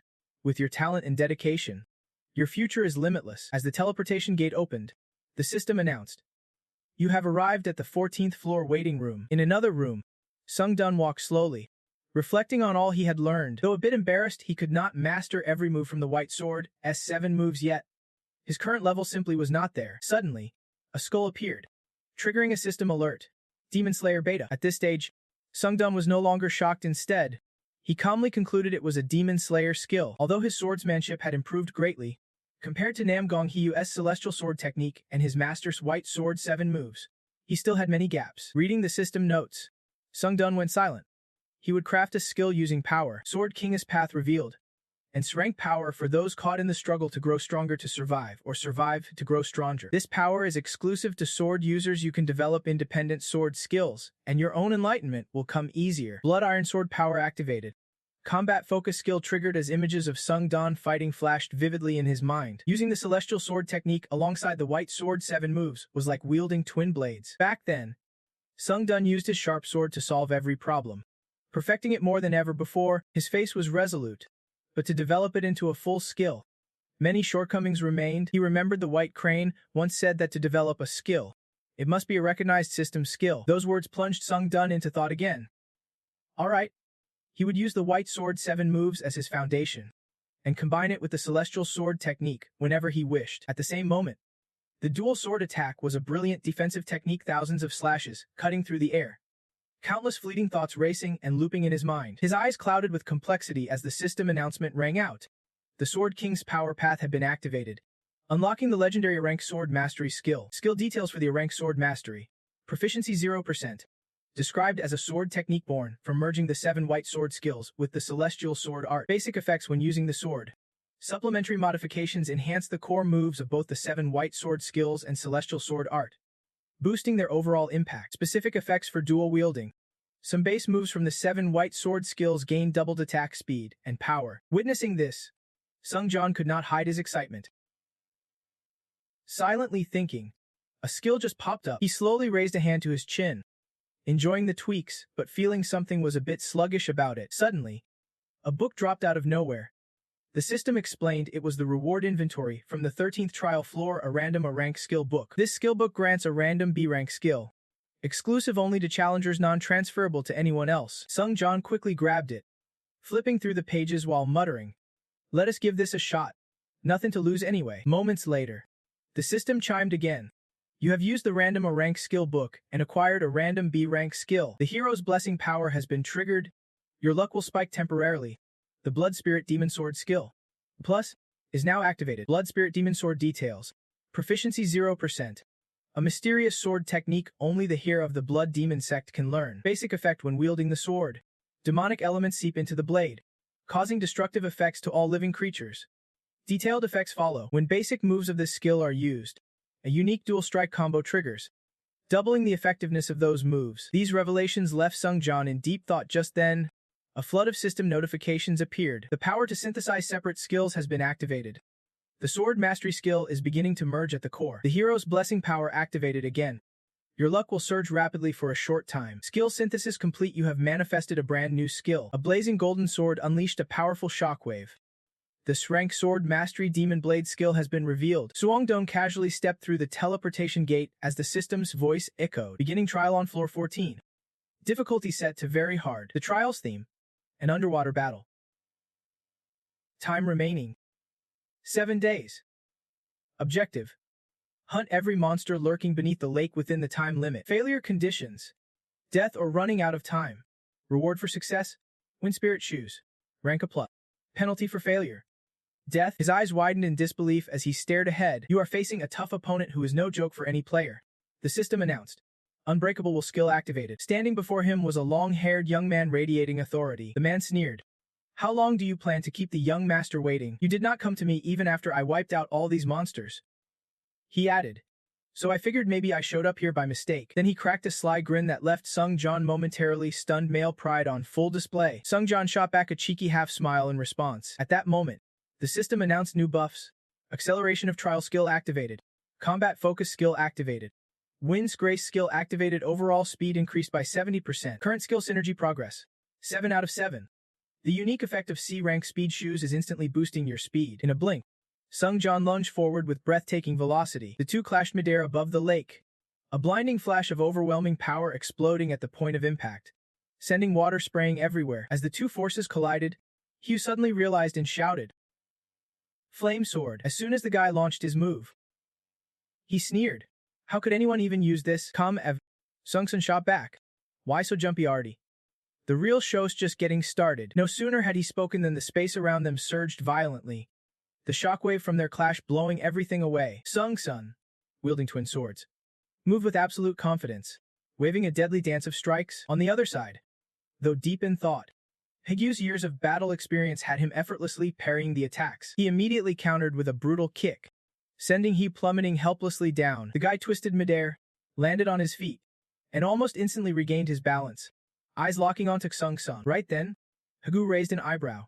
A fresh slash mark appeared on his face, blood trickling from the wound. The assault was not over. 3 streams of sword energy rained down from above, closing in fast. In a blink, the ground shattered, glowing blue light bursting forth, blindingly bright. As the chaos settled, debris floated midair, and Hichu struggled to dispel the deadly energy lingering around him. Above, Sung-Sun taunted, "Impressed by the S-Rank sword skill I just unleashed."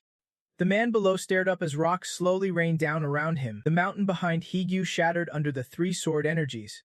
Monsters swarmed the water surface, turning the lake red with blood. Skill details: demon sword techniques, mastery 0%, a fusion of several unbeatable martial arts and supernatural powers. The demon sword's ultimate technique causes its blade to emit a powerful demonic aura that continuously damages any living target until they fall. Special effect: Link Double Strike activates randomly, firing extra sword energies at the opponent. This effect unleashes 2 3 sword energy beams simultaneously with the initial attack, each one packing equal power. Sung-Jan smiled, thinking to himself, this move was already fierce, And now with this effect.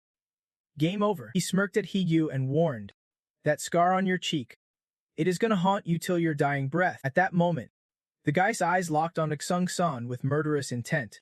Blood seeping from his own face wound, Higyu flicked 2 fingers, igniting a small flame, and gave a sharp command. The guy used the fire to cauterize the wound on his face, then roared back, planning to use this blood to his advantage. Immediately, Higyu dashed off, gliding across the lake's surface toward the far shore where Xung-san stood. The guy launched a full-on assault, slashing wildly, but Higyu's agile footwork and twin swords let him dodge and block with ease. Still, Higyu held the upper hand, and in a blink, Xung-san was pushed back, forced onto the defensive. After swinging a slash at his legs, the guy taunted, "Your sword style and Qinggong techniques were not they part of the Ming sect's secrets? Why hide your skills before?" Sung-jan countered, "No secrets here. Honestly, I was scared to death facing you, so I spent all yesterday learning it." That answer stunned Higyu. His eyes widened, amazed at how fast Sung-jan picked up new skills. To prove his point, Higyu charged forward, grinding his teeth. "You are just a loudmouth faker." Another slash flashed, shimmering gold energy trailing behind, and with a sly grin, Higyu added, "Only a crazy fool claims to master all that in a day." Sung-jan spun away, grinning, "Believe it or not, your call." Then they closed in, swords clashing. A brilliant column of light exploded between them, sending waves of energy that churned the lake's water violently. Sung-jan boasted with pride, "Some folks even say I am a martial arts prodigy." The two locked in a literal battle of wills, blades colliding nonstop. Contrary to Higyu's grimace, Sung-jan smiled and added, "And that is not all, I have got plenty more tricks up my sleeve." Then Sung-jan unleashed a slash that forced the guy to stagger back. Not giving Hugh a second to recover, he immediately leaped up and followed with a powerful counterstrike. Before long, he would press the guy all the way back to the opposite shore, leaving him stunned and breathless. Higyu's eyes went wide as if he would just realized something, and he stammered out, "This sword technique is..." Gritting his teeth in anger, he spat out, "You damn bastard." Higyu's face darkened, his eyes flashing with murderous intent as he cursed loudly. "What a shameless punk. Who the hell dares to secretly learn the Namgong clan's sword style?" Sung-jan just smiled in response. "Instead of blaming me, maybe you should blame yourself for not making it harder to copy. I only saw you perform it once, and I already copied it. How is that my fault?" He continued with a biting tone, "Your mistake was never mastering the Namgong clan's sword art fully."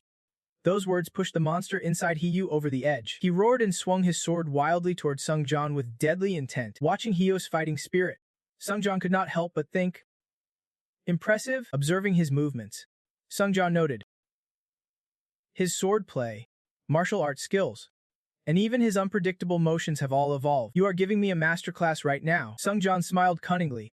"I will study this move carefully, then teach you a lesson later." But just then, Higyu's left hand shot up to the sky, and a purple light burst forth. He screamed fiercely, unleashing a powerful strike as a bolt of purple lightning crashed down from above, sword energy swirling around the column of light. Sung-jan froze, his eyes locked in razor focus on the new move Higyu was unleashing. Massive sword energies rained down from the sky, piercing the lake's surface, and a dim mana haze rose, engulfing the surrounding area. It instantly formed an octagonal cage. This was the signature of the powerful strike, creating a 30-meter combat arena. Everyone, except Han Sung-jan and Namgong Hugh, was barred from entering this battle zone. Standing there with a sinister grin and deadly gleam in his eyes, Higyu muttered, "Got you now, you bastard." But just a second later, that smile vanished. Rising from the lake was not water, it was blood. Sung-jan swung his blood sword upward, shouting, "Hey, do you even know what they call what you just did back on Earth?" Higyu's eyes widened in shock, utterly confused. Pointing his sword at Higyu, blood energy surged forward with the declaration, "Your move just backfired on you." Higyu raised his sword to block.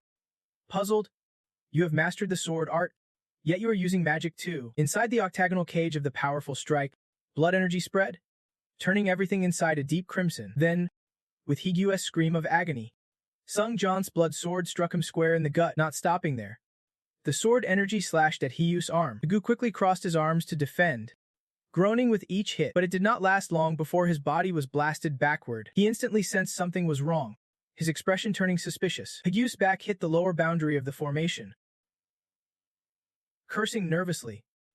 "Damn it!" Suddenly, the system announced, "User forcibly disabled the powerful strike formation effect." The sword energy and the caged barrier began to dissolve. Before he could regain balance, Sung Jan's shadow appeared behind him. He delivered a blow that sent Hee-ju flying like a ragdoll. The force was so strong, Hee-ju's flight path left a streak of light across the sky. A massive impact followed as he hit the ground, shaking the once peaceful forest. The earth where Hee-ju slid was gouged into a deep trench. Sung Jan approached him quickly, standing before Hee-ju as he struggled to get up. Seeing Hee-ju's battered state, Sung Jan taunted, "Never thought a martial arts prodigy like you would end up like this." Suddenly, Hee-ju's whole body trembled, letting out a strange, hoarse cough. He threw his head back and laughed maniacally, eyes wild and terrifying as they locked onto Sung Jan. Sung Jan looked puzzled and worried. What the hell? Did this guy just snap? Hee-ju covered his face, glancing sideways, still laughing, and muttered, "Interesting. I do not know how you did it, but picking up all those martial arts and getting this strong in such a short time, that honestly makes me so damn happy." He pulled an item from his stash, still praising him. "You can even use magic. That blows my mind. I admit, you are seriously powerful." Sung Jan dashed forward, his face etched with worry the moment the sword aura was unleashed. He shouted, "You think I will just stand here and let you do that?" At the same time, Hee-ju crushed the item in his hand. Sung Jan's deadly strike was just inches from his face when the item finally activated. Boom! An earth-shattering explosion erupted right in the middle of the forest, shaking the very air around them. The item Hee-ju just used. It is a stone that erases the penalties from challenge ranks at level A. It boosts all the stats that were cut and breaks the skill limits imposed by lower-ranked challenge penalties. As the explosion died down and the dust started clearing, the surrounding trees were damaged but still standing. Hee-ju's silent footsteps appeared again, now surrounded by a faint layer of mana. He raised his arm, the cross-shaped mark glowing, and said to Sung Jan, "Ever wonder why?" From the purple spiritual energy, a fierce dragon materialized, eyes blazing with intensity. "It all comes from the sword in Hee-ju's hand," he asked. "Want to know why they call me the Heavenly Dragon Sword?" Only now did Sung Jan slowly realize the danger and thought to himself, "Shit, I'm screwed." Hee-ju calmly explained, "Sword aura enhancement is not something a lowlife like you can even perceive." Then he launched a direct attack at Sung Jan. As if it was an honor for him, the purple light around him surged forward. Sung Jan recalled what the White Crane Swordmaster taught him. This is about controlling the aura. Or in other words, using magic to cloak your sword. Sword aura is a technique that adds special properties, depending on the sword type. For example, fire magic can be added as a sword attribute, but that is just the beginning. Enhancing the sword aura is the next level. The purple glow spread through the forest. Sung Jan thought quietly. Hee-ju's skill is a form of ultimate technique that lets the user blend elemental magic into their attacks. The sword aura he launched formed a purple dragon, steadily closing in on him. Seeing this early sword aura enhancement, Sung Jan bent down smoothly and dodged Hee-ju's strike. Assessing the situation, Sung Jan admitted, "I did not expect him to be this strong just from the explanation. This is some crazy technique." Watching the dragon twisting around him, sword aura striking nonstop and multiplying, it was damn hard to get close to him. Sung Jan began sizing up the dragon. Not even counting how agile the enhanced sword aura made Hee-ju, this was seriously dangerous. He guessed, "It is like the sword itself turned into a living dragon with a soul." Sung Jan blocked the charging dragon with his sword, the clash sending out a blinding flash. He gripped his sword tight, blood spurting involuntarily from the force. The impact pushed Sung Jan backward, but he crossed his sword firmly in front of his chest while blocking. He thought, "I figured this guy was just stronger than a Blood Clan warrior. But damn, he is way tougher." Sung Jan used a move called Sword Aura Enlightenment, recalling what his master, the White Crane, had taught him. Still, he hesitated, feeling like martial artists usually skip this crucial stage. Maybe they hit roadblocks during enlightenment and never fully grasped it. This bastard, just too strong. Just then, Hee-ju slammed down onto the ground with a heavy thud, shaking the air. "Now it is his turn to get cocky. Where's that bravado of yours gone?" "Huh?" Sung Jan tensed but forced a smile, thinking, "Damn it, I should be gone all out from the start and finished him off." Gathering his strength, he told himself, "I just wanted to learn smoothly first, then take him down." Guess things just got complicated. Instantly, Sung Jan activated his Supreme Blood technique. Red energy flared around him as Sung Jan declared, "Get ready, I am going all out." Hee-ju sneered and said, "Bring it on, loser." Across from him, he swiftly wiped his hand on the prepped formation seal ready to strike. The guy unleashed a sword aura that morphed into a deadly purple dragon, lunging straight at Sung Jan. Sung Jan quickly countered with his void white technique. The two sword auras, one blue, one red, clashed violently, leaving Hee-ju stunned. Enraged, the guy roared, "Where the hell did you learn that sword skill?" All your efforts are useless against my formation sword aura. A powerful mana surge took the shape of a dragon's head, charging forward, ready to snap Sung Jon up. Suddenly, a notification popped up. Combat focus skill activated. Player concentration spiked like a battle-fueled adrenaline rush. Sung Jon swiftly dodged in a flash. Sung Jon slid behind Heidi's back with graceful speed. Seizing the moment, he gripped his sword tightly, thinking, "All right, I am behind him now, time to finish this." But this guy was not messing around. He pulled back his sword aura to block the attack just in time. The clash sparked once again. The counterattack slammed Sung Jon down, shattering the ground beneath him. He dropped to one knee, racked with pain, coughing up blood. Sung Jon struggled to look up, telling himself his inner energy was in chaos. As he glanced up, alongside Heidu's advance, his eyes widened in shock. Before he could even steady himself, the dragon lunged at him again. Luckily, with his refined footwork, he spun and flipped to the right, narrowly dodging the sword aura. At that moment, the sword aura formed a spear aimed right at his abdomen. He swung his sword with effort to block it. Though he avoided the lethal strike, Heidu's blow still sent Sung Jon's leg buckling. He grimaced in pain. Heidu's enhanced sword aura had just harmonized with his void white technique, then immediately activated his blood weakness skill to heal. Suddenly, Hai was behind Sung Jon before he even noticed.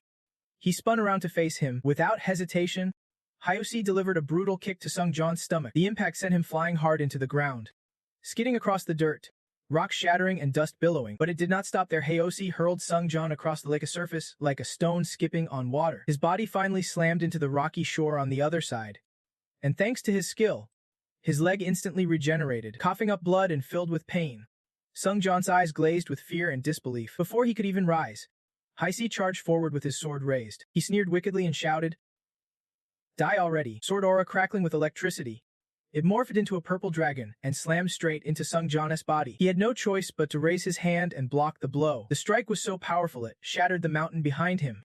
Blood, sparks, and lake water flying everywhere. Hai stood there calmly, staring at the bloodied Sung Jon kneeling on the opposite shore.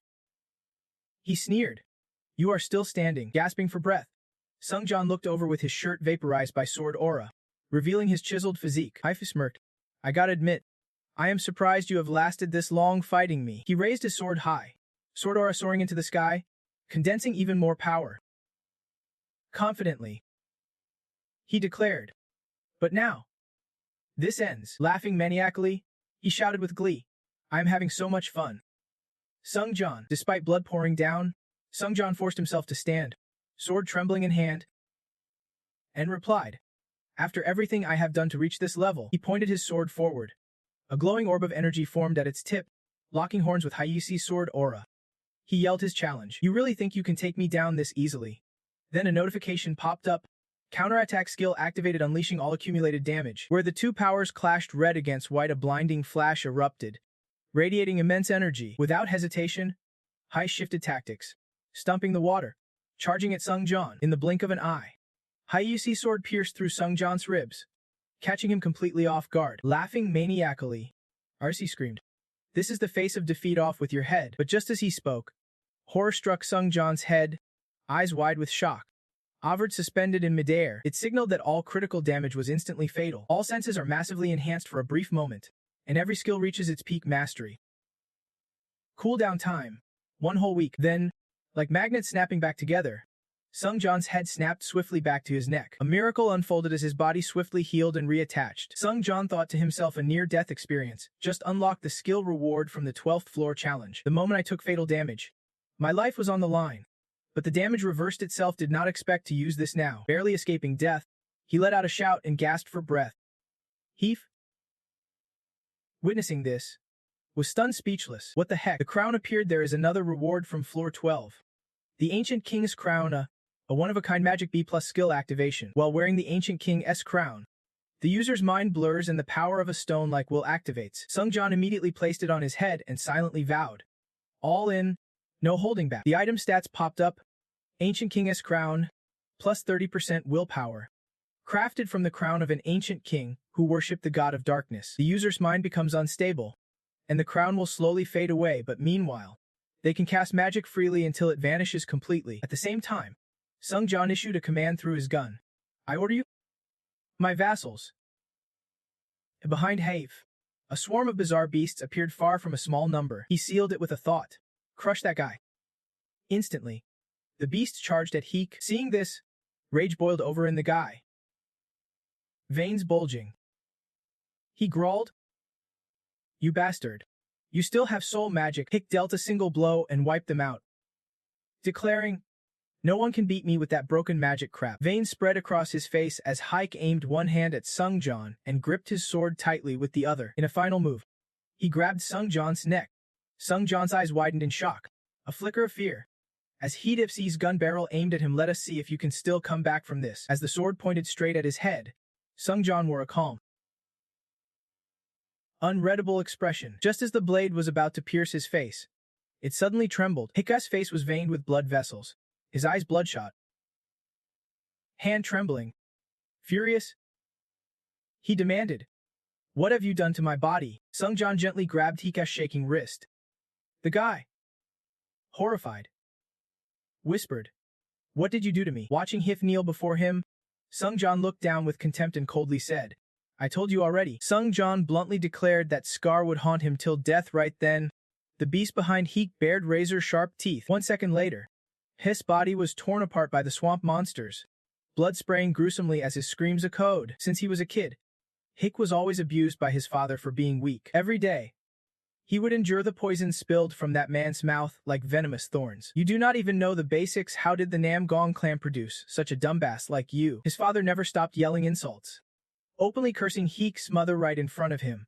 "Are you even my real blood?" Heek would just curl up in a corner, silently absorbing every cutting word and slap. Bitterly, Heekov thought, "I just want to master the sword, that is all." He trained tirelessly, the precision of his sword strokes so sharp no one believed they came from a kid. Heek believed you must perfect your sword's path before learning any move. Then one day, he met his grandfather. At first glance, the old man recognized his talent, truly a prodigy. Heek nostalgically recalled that was the first time he met his grandfather. Through a foggy memory haze, he calmly remembered that fateful day in the south, when his grandfather took him under his wing to train him in the way of the sword. Hif continued slowly, "That is why my sword style exploded with power. When he grew up, he excitedly returned home, shouting out loud, 'Father!'" Heik reported his victory proudly before his father, then raised his head to boast, "I wiped out all those fake blood cult bastards trying to raid us." Proudly, he declared, "Look, father, your son has gotten this strong." But his father flatly rejected him, dismissing all of Hiki's efforts as worthless. "Throw away those ugly things. Why have you been killing so much lately? Use that energy to cultivate your mind and character instead." He spun around, leaving behind a bitter warning, "If you do not want to become a bloodthirsty monster." That hit like a dagger straight to the heart, planting a deep, burning grudge in Heek's soul. Back in reality, his eyes rolled back, bloodshot and glazed, tongue soaked in spice, while the beast relentlessly tore at his flesh. At that moment, the remnants of Sun Dundin's royal mouthpiece were destroyed, and an announcement rang out: he had completely exhausted the defensive power of the great Empress royal mouthpiece. With the Empress royal mouthpiece obliterated, Hick unleashed a finishing strike, flinging the beast violently off the water's surface, plunging the scene into chaotic terror. He stood there, stunned by the chaos unfolding before his eyes. Hif had not breathed his last yet, barely clinging to life beneath, blood mixing with the flowing water. Soon done, pale and desperate, gasped out, "You are still alive. Please, just end me now." He did not rush to strike but calmly sat on the rocky shore. Observing, Suden spoke slowly, "Isn't it fascinating? Normally, you and I would never cross paths. Yet here we are, two beings from different dimensions, locked in battle." Recalling that tense showdown, something impossible happened. He found it strangely satisfying, painful yet oddly thrilling, and he smiled, thinking, "I still got some fight left in me." Soon Dundin voiced his thoughts at that moment. "This is interesting, is not?" Hagu's eyes widened involuntarily at the next words. "If we were friends," he echoed the thought, "right before this all ends, we could be moved forward together. Happily." I thought that. Suddenly, Hagu's eyes spiraled with madness, face smeared with blood, mouth wide open, screaming like a wild beast. "You miserable coward," his accusatory words, though broken and choked out, dripped with raw fury, climbing the tower. "And you actually think that way?"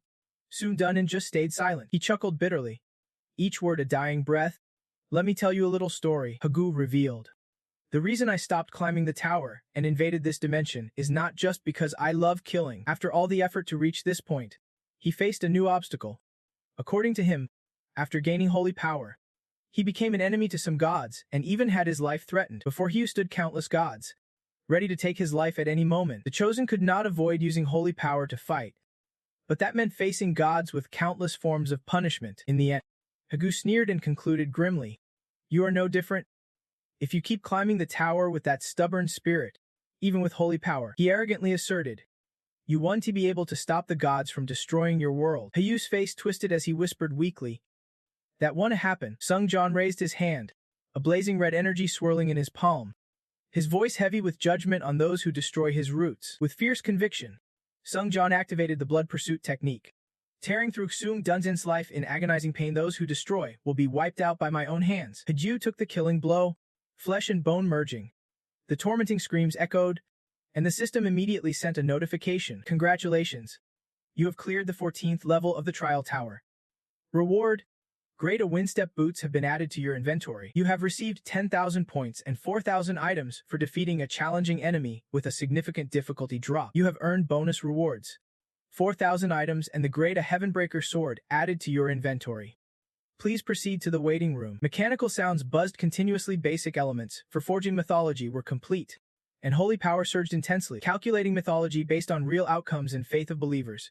A radiant golden light burst from Sung Dinus' back, engulfing his muscular form, signaling the birth of a new mythology. After some calculation, the system announced the mythology of the Challenger Warrior was complete. The Challenger Warrior mythology began accumulating divine power, activating a suppressive effect against the divine power of the Challenger, Shung Dun. From now on, the suppressive effect reverses and controls the divine power of the Challenger Suung Din, as a blazing golden aura envelops him, exuding fierce, unstoppable might. Following that, a series of power stats surged dramatically, absorbing the soul of the Challenger Sung Den, with proficiency increasing by 47%. Mastery of the unique soul summoning attribute hit 100%. Soul Summon B for the unique attribute leveled up by 1. Soul Summon. Sung Dun pondered silently. When challengers from other worlds die, their bodies always vanish. If the punishment invades the Forbidden Realm, will they disappear too? The sword in his hand began to draw spiritual energy from the corpse of Gong Hiu. As notifications chimed simultaneously, the blood-sucking effect of the Celestial Blood Demon Sword triggered, absorbing blood from Challenger Gong Hiu, upgrading items to rank 1174x 1400, absorbing Gong Hiu's blood, engraving and strengthening skills activated at the unique blood-sucking slot. Sung Dun smirked lightly.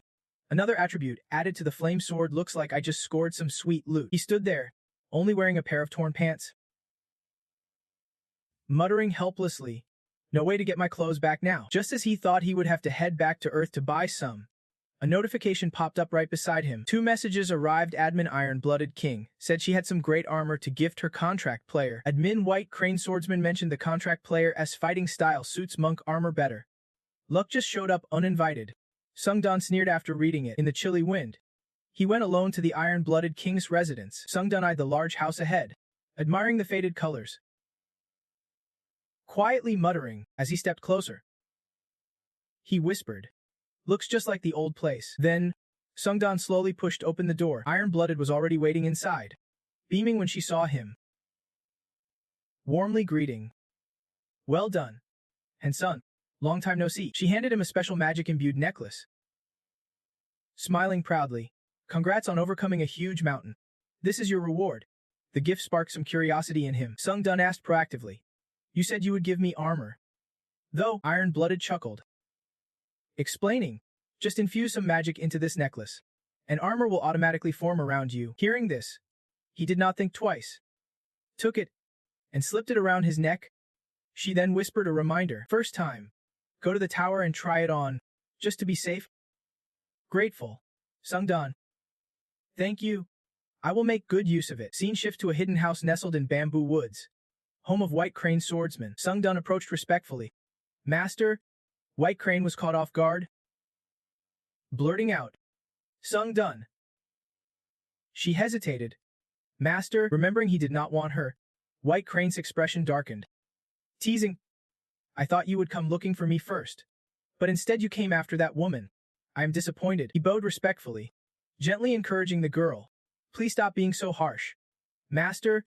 White Crane crossed her arms. The demonfish grumbled quietly. "Master?" Then spoke firmly. "It is not that woman. It is this master here." The girl politely asked to do something, leaving Sung Dun surprised. White Crane's eyes flashed shyly, cheeks faintly flushed. She softly said, "I want to cut your hair." He jumped back in shock, clearly scared, blurting, "What? You do not know medicine from haircuts. Those are jobs for professionals." "No way. You do not even have the tools." White Crane slowly drew her sword, her face stern and intimidating. Voice commanding, "One stroke from this white sword is enough. Anyone who moves gets hurt." "Stand still." Panicked, Sungdan raised his hands to stop her. "Wait." Time flew as she danced the sword, hair scattered with bamboo leaves falling around. Sungdan checked himself in the mirror. Impressed by his fresh new look, he turned, beaming brightly, nodding in approval. "Now that is some serious style." The girl shyly avoided his gaze, sweat beading on her forehead. White Crane laughed lightly, replying casually, "Lucky you." Then she quickly placed something in his hand and hurriedly pushed Sungdan out, skillfully shooing him away. "This item will make wearing monk armor easier. Go try it on at the tower." White Crane waved goodbye, forcing a smile. "Good luck out there." Her strange behavior made Sungdan suspicious, wondering, what is up with her? Something feels off. At that moment, the system notified, "You have entered the 15th floor waiting room. System is initializing. Mission orders activated. From now on, challengers can accept missions from admins, replacing solo trials based on the admin's discretion. If completed, you can claim a reward from the admin who assigned the task. But remember, only one mission per level is allowed." Reading this, he unconsciously muttered to himself, "Mission." Sungjan stood before a wall of announcements, instantly catching on. So that is why the admins have been so nice to him. They want to hire him for quests. He pondered for a moment, then swiped to another notice, sighing, "Too much to handle right now. Gotta take it slow." Then Sungjan decided to check out the mythology he just unlocked. The system board popped up instantly, revealing a flood of fresh info. The Warrior's Challenge myth activated, triggering the suppression effect combined with divine power control. When active, your body can unleash max power no matter the situation. The reversal effect paired with divine power control means you get more buffs than debuffs in battle when it kicks in. He read up, grinning ear to ear, his mood instantly lifting, buzzing with excitement. The buffs from the Destroyer Dragon myth were limited before, but the Warrior's Challenge feels way more practical and powerful. On top of that, Sungjan doubled his excitement when, wait for it, he got an extra rank Soul Node ability. As the notification flashed, unique attribute, Soul Node, 7 detailed effects. The Death God's essence has been awakened. He scratched his head, wondering, what the heck is this about? At that moment, the divine power activated, but Sungjan felt a bit let down. He had hoped for some epic effect, but it changed nothing at all. His whole body glowed with a golden aura, his sharp features standing out even more. Sungjan questioned himself, "Death God?" Then he let out a frustrated sigh, deciding to just let time reveal the answers. Throwing his hands up in defeat, a sword appeared, shimmering with a blend of silver and blue light, its craftsmanship flawless, accompanied by detailed stats. Heavenly Breaker Sword: a plus, slash power plus 10%, critical damage plus 10%, attack speed plus 10%, magic damage plus 10%. This enchanted demonic sword's sole purpose is destruction, especially of things deemed indestructible. The more it destroys, the stronger it gets. When imbued with demonic energy, the unique Heavenly Breaker effect activates. Then, every swing carries a fusion of deadly sharpness and demonic power. At max sword proficiency, the unique sword sensation effect triggers, granting a skill perfectly tailored to the sword's wielder in any situation. He skimmed through and guessed, Heavenly Breaker must sync perfectly with sword energy. Sungsan studied the Heavenly Breaker sword carefully, analyzing attributes and sword sensation skill. Since it is not limited by fixed skills, it can evolve with the user's abilities. He recalled an earlier notice. Defeating a challenge harder than the usual grants extra rewards. Everything suddenly clicked. His excitement soared. These effects are insane bonuses. Must be because he defeated Namgong Haihuk, a powerhouse way above the trial's difficulty. Sungsan fused sword sensation with the Heavenly Breaker sword. The sword radiated a stunning azure aura as the notification chimed immediately. You have reached sword fusion level. The unique Heavenly Breaker sword sensation effect is now active. You can turn a sword's unique effect into your personal skill. After confirmation, mechanical sounds continued. Fusion complete. Sword sensation: a plus skill fully absorbed. Sword sensation uses remaining 1 or 2. He could not help but let out a low chuckle at the news. Sungsan grinned brightly, eager and sharp as ever. His face lit up with clever satisfaction. This really works. So far, 4 effects unlocked. The rest remain a mystery. He joyfully shouted in his mind, I have absorbed extra effects with sword sensation. With it, I can learn 3 more skills already. Minutes later, Notifications kept buzzing as more effects unlocked through harmonizing sword energy. The unique Heavenly Breaker sword sensation effect is now active. You can turn a sword's unique effect into your own skill. Fusion complete. The Heavenly Breaker sword skill fully absorbed. Sword sensation uses left. None of two. The unique Heavenly Breaker sword sensation effect is now fully depleted. The unique Heavenly Breaker sword sensation effect has completely vanished. Sungdon gripped his sword tightly, his eyes and smile radiating satisfaction with the progress he would made so far. Now that I have mastered the sky-breaking skill of the sky-breaking sword, I can use it anytime I want. Stats soared but quickly hit their cap, as absorbing the soul essence of the challenger Nam Gong Hyu's unique power kept boosting him +4 strength, +4 agility, +6 stamina, +7 magic, +4 defense. It stung a little. No more skill absorption. That is a bummer. His hand froze mid-air before letting go of the system panel. Then Heian's questioning words hit him hard. Seriously? You could have told me when you got back to the tower. Even if you are not a regular. We are still in this together. He scrolled through non-stop notifications, his face drenched in cold sweat. Man, the worst part of the day is dealing with you when you are in Japan. Next time. Just text. Sungdon's brow furrowed deeply, his expression growing deadly serious. A message from Baek Ryunghwa on the 9th floor popped up. Sungdon, I do not know what is going on in the tower, but I have news. Tower climbers from another dimension have appeared. According to the report, a fake tower climber caused a massacre in London. Sungdon wondered. An invasion from a parallel dimension. Inside, Sungdon's mind echoed with Haik's dying oath. You will never stop the gods who will destroy this earth. That face. That voice. Burned deep into his memory. Rage boiled to his core. He clenched his brows, grinding his teeth fiercely. Damn it! A massive orb pulsing with dark energy hovered, constantly spewing dangerous waves across London. Smaller blue energy spheres shot out dozens of electric arcs, forming a protective barrier before launching attacks all over the city. From the power of those blue orbs, savage monsters emerged, charging at the clock tower and wreaking havoc. The orbs flickered on simultaneously, shaking the surroundings violently with aftershocks. Fierce monsters broke free from their prisons and plunged down the clock tower at breakneck speed. Chaos erupted everywhere. The beasts attacked every human in sight, tearing them apart mercilessly. This was Earth's second multidimensional assault. Meanwhile, inside a conference hall, an emergency meeting was underway. Chansak reported on the monster situation, with footage showing London after yesterday's attack.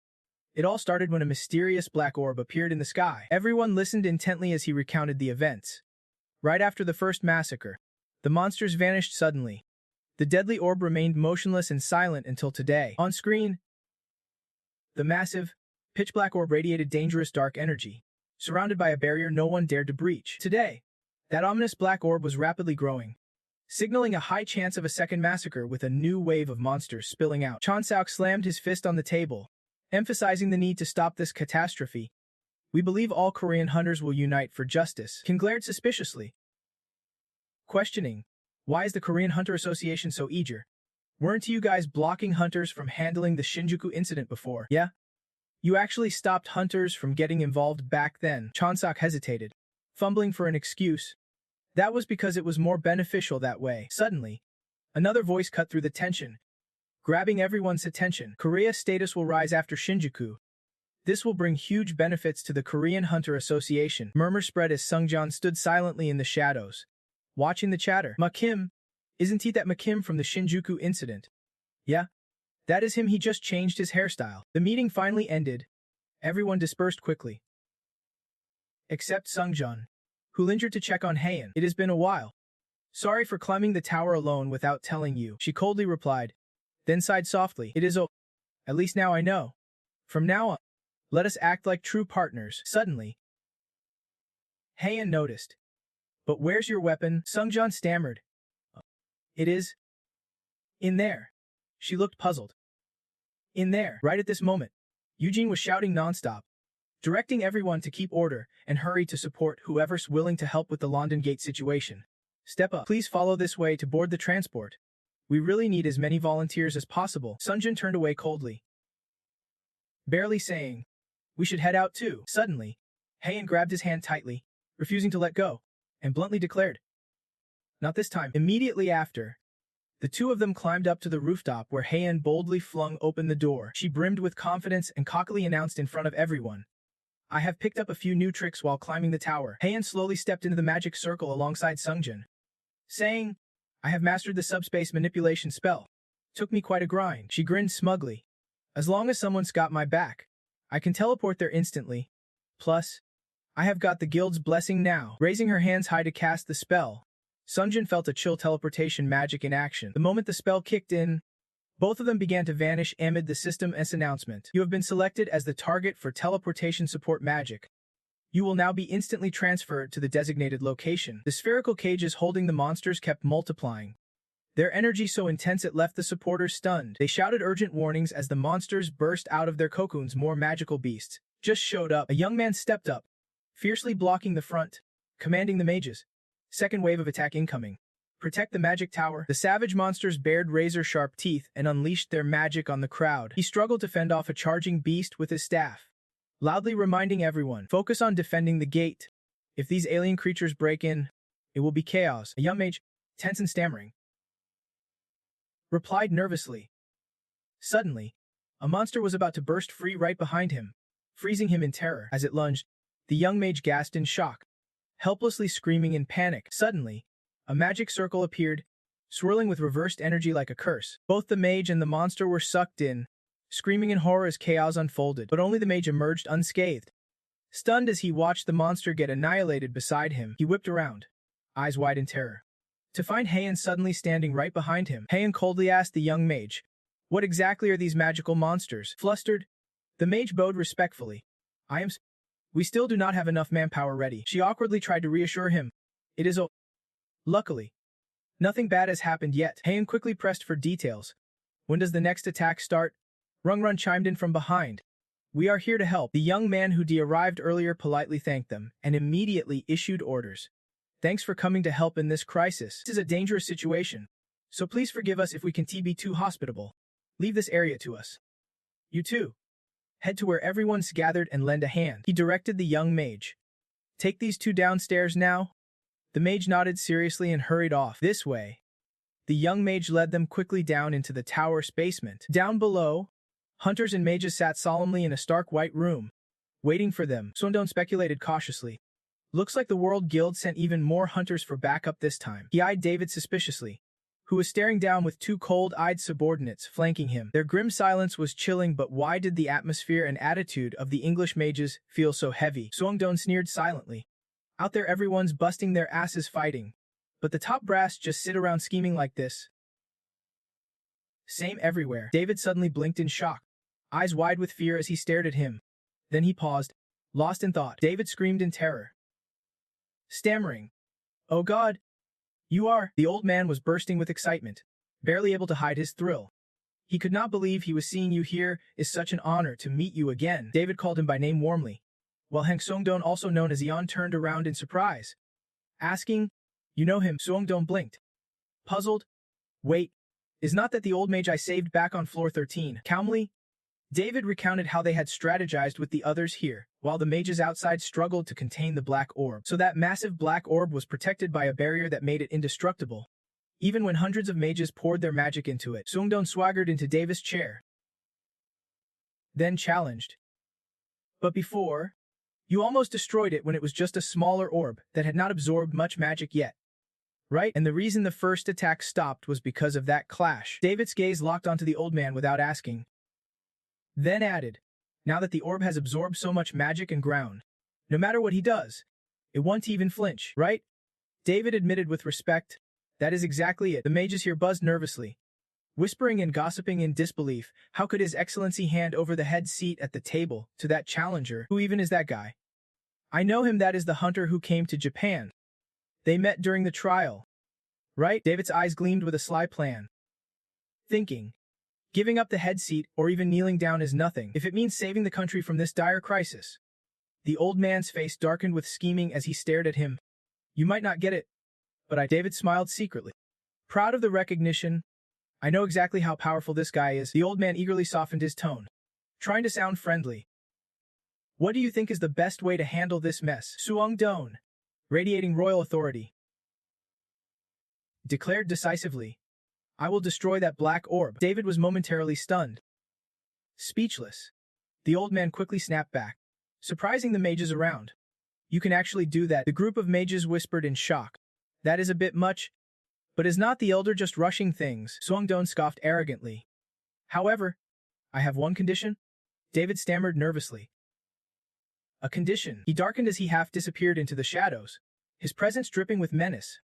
If everyone here grants me a reward worthy of my efforts, then I will destroy it. The mages bristled in frustration and mocked him, half laughing. Seriously? Who do you think you are? David panicked inwardly. Thinking this was pushing it, the old man hesitated. I have to discuss it with the other representatives first. Suangdong calmly agreed but reminded them of the black orb's terrifying growth and destructive power. I do not mind waiting. But at this rate, if we keep hesitating, London will be nothing but ashes. He brooded for a moment, calculating his moves.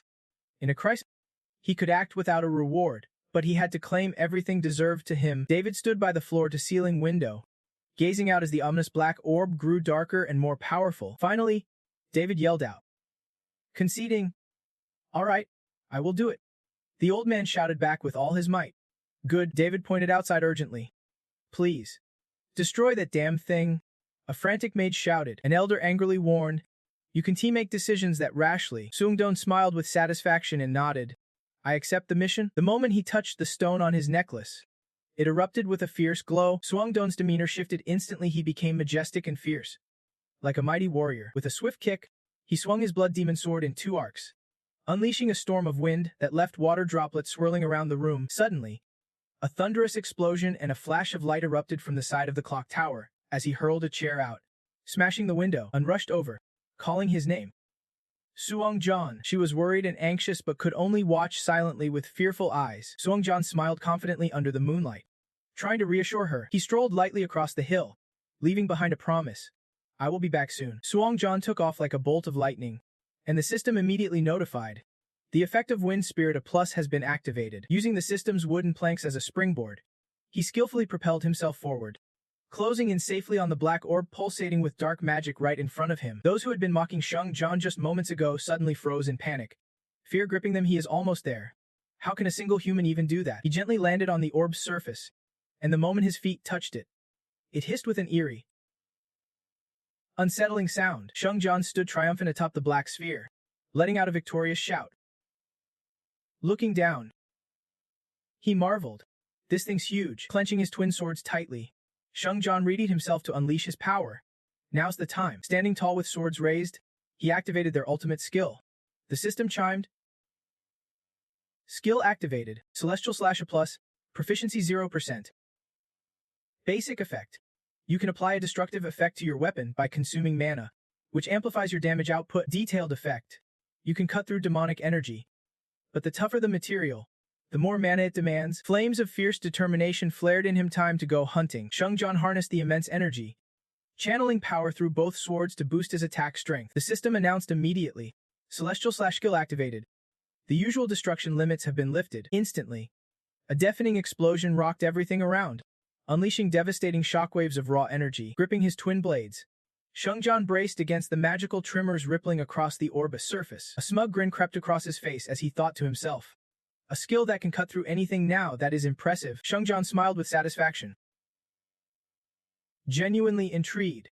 Looks like I have got myself a killer skill. Then, he sliced through the sword hilts, channeling his vital energy into the supreme blood demon sword, ramping up its power dramatically. With both hands, Suangjan swung his twin swords fiercely, their intersecting slashes creating a devastating attack wave that spread wide, threatening to obliterate everything in its path. A blue beam of light shot straight down where he stood, following the water trails left earlier. It was a shield holding back the destructive energy from raining down on the city below. Suangjan stood silently, staring at the large breach smoking in the shield, caused by the earlier clash. With a commanding presence, he steadied his twin swords, took a breath, and leapt down through the black hole below. As he fell, darkness engulfed the space around him. The system notified. You have entered the undefined magic zone. He wondered aloud. Undefined magic zone. Suangjan scanned the area cautiously, guessing this was some kind of alternate dimension within this realm. Seconds later, the system announced.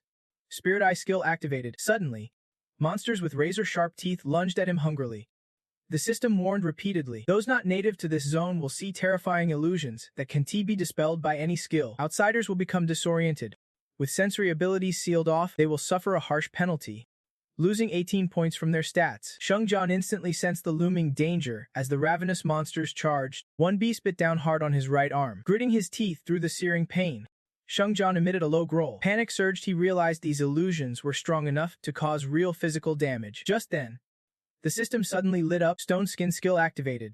A cascade of effects and skills appeared in the air, dispelling the harmful effects of the undefined magic zone. Part of your skills have been unsealed thanks to magic resistance.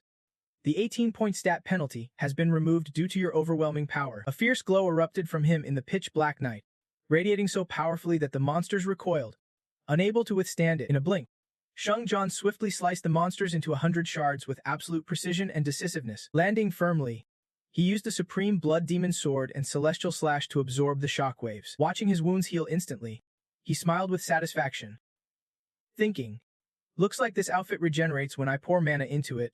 That is clutch." Suddenly, Sendu appeared right behind him, letting out a faint sigh of surprised. Shengjan snapped alert, eyes wide and ready, and pulled his hat low, his voice deep as he carefully observed him, wondering if anyone was strong enough to break through his magic zone in that twisted dimension. Shengdan did not say a word. He boldly swung the Heaven Breaker sword, aiming to chop off Sendu's head, and laughed outright, clearly enjoying himself. Though this scenario was already part of his plan, a massive surge of energy burst from Sendu, so bright that Shengdan had to shield his face. The system flashed notifications. The Legend of the Unyielding Warrior activated. The Divine Indomitable effect triggered. The Divine Reversal effect engaged. Injured and struggling, Shengdan stood firm without flinching. Witnessing this, Sendu was startled, sweat breaking out. Holy power hand, and his clones kept questioning relentlessly, "Are you really an apostle? Because I am certain no gods exist in this twisted dimension." Shengdan arrogantly summoned a blood-glowing orb in his palm, clearly throwing down the gauntlet to Han. Sendu's clones gradually faded away. Han was furious. No way. He unleashed the colossal power he would gathered, spreading an intense aura throughout the space. Han's clones relentlessly attacked Shengdan, but had no effect. Instead, every strike was blasted back by a counterattack beam. Sendu's clones quickly disintegrated into dust, vanishing into thin air, and sternly warned, "Even if you are an apostle of the gods, as long as you trespass into my magic domain." Shengdan studied carefully, trying to analyze in his mind something about this felt fake. He wondered where the real form of that fairy was hiding. Sendu instantly unleashed a spell, summoning countless mutated spirits. "There is no way you will escape death now." Han commanded them forward.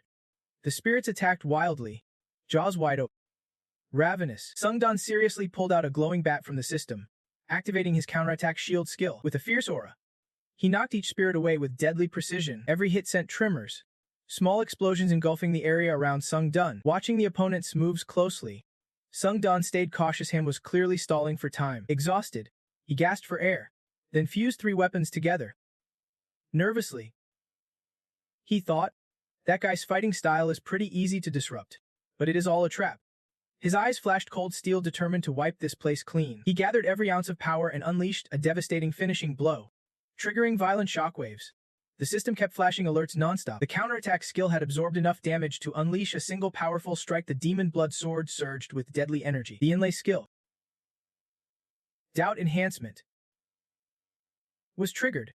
The Demon Sword's unique dual attack effect activated. A thunderous explosion shook the dark space, choking the air with thick dust and smoke. The massive orb enclosing the two in the real world began cracking. One more hit, and it would collapse completely. Inside the orb, everything was shrouded in swirling dust and haze, blurring all sight. Sendu read in agony, struggling to sit up despite the searing pain and sudden screams of suffering. He grit his teeth in fury, growling, "Why the hell is a monster like you even in this dimension?" Shengdan ordered urgently, "Hurry up and destroy this black orb." Sendu repeated in confusion. "Black orb?" Shengdan casually explained, "I am talking about erasing this endless void." Sendu clenched his teeth in rage, shouting, "Damn it! Do you know what I had to do to create this space?" The system chimed. Blood manipulation skill activated. Sendu screamed in horror as his right arm was shattered by a blow. The skill's effect made the pain twice as intense for the victim. Writhing in agony, he collapsed, overwhelmed by the torment in his arm. Shengdan's face darkened. "I will say it again, erase it all," he commanded. Sendu stubbornly threatened, "You bastard. Do you even know who I am? How dare you mess with someone destined to be the Grand Mage of the future empire?" Blood manipulation struck again. Smashing his left arm, Sendu screamed in utter despair. Shengdu coldly ordered, "Release him." Sendu collapsed to the ground, begging desperately. "Wait. Hold on," he cried out in helpless frustration. tears streaming down his face. Damn it! I can release them. That is not something I am allowed to do. I swear, Sungdu used a special ability. His fiery dragon eye confirmed the target was telling the truth. He interrogated him closely. Tell me your home dimension. Your name, and why you came to Earth. Send hesitated. Cowardly stammering, can we make a deal first? I promise it will be to your benefit. Sungdu mercilessly stepped on his ribs and barked. Shut up and answer my questions. Begrudgingly. Sengo obeyed. I am from Mars. My name is Send. The reason I came to this tiny dimension Earth, his honest confession stunned Sungdu, who furrowed his brow deeply. I am here to collect faith, Sungdu asked again. Puzzled. Collect faith? Send sneered sarcastically. Don't tell me you have never even heard of it. Sungdu's anger flared, his stomach growing heavier. Didn't I just tell you to stop spouting nonsense? Send groaned in pain, barely conscious. Pleading. Wait, I will tell you. Just ease up on the foot first. Refusing to give in, Send trembled violently on the ground, gritting his teeth as he spilled everything. I found records in ancient ruins that said mages or knights can break their limits through faith filled with burning ambition. He explained. By harnessing human faith, holy power accumulates inside one's mana, and with that, you can reach the sixth circle, a higher tier of magic, and become an archmage. Sungdu pondered for a moment, then pressed. So would not it be better to gain faith by helping people? Send's pride completely shattered, honestly admitting the truth.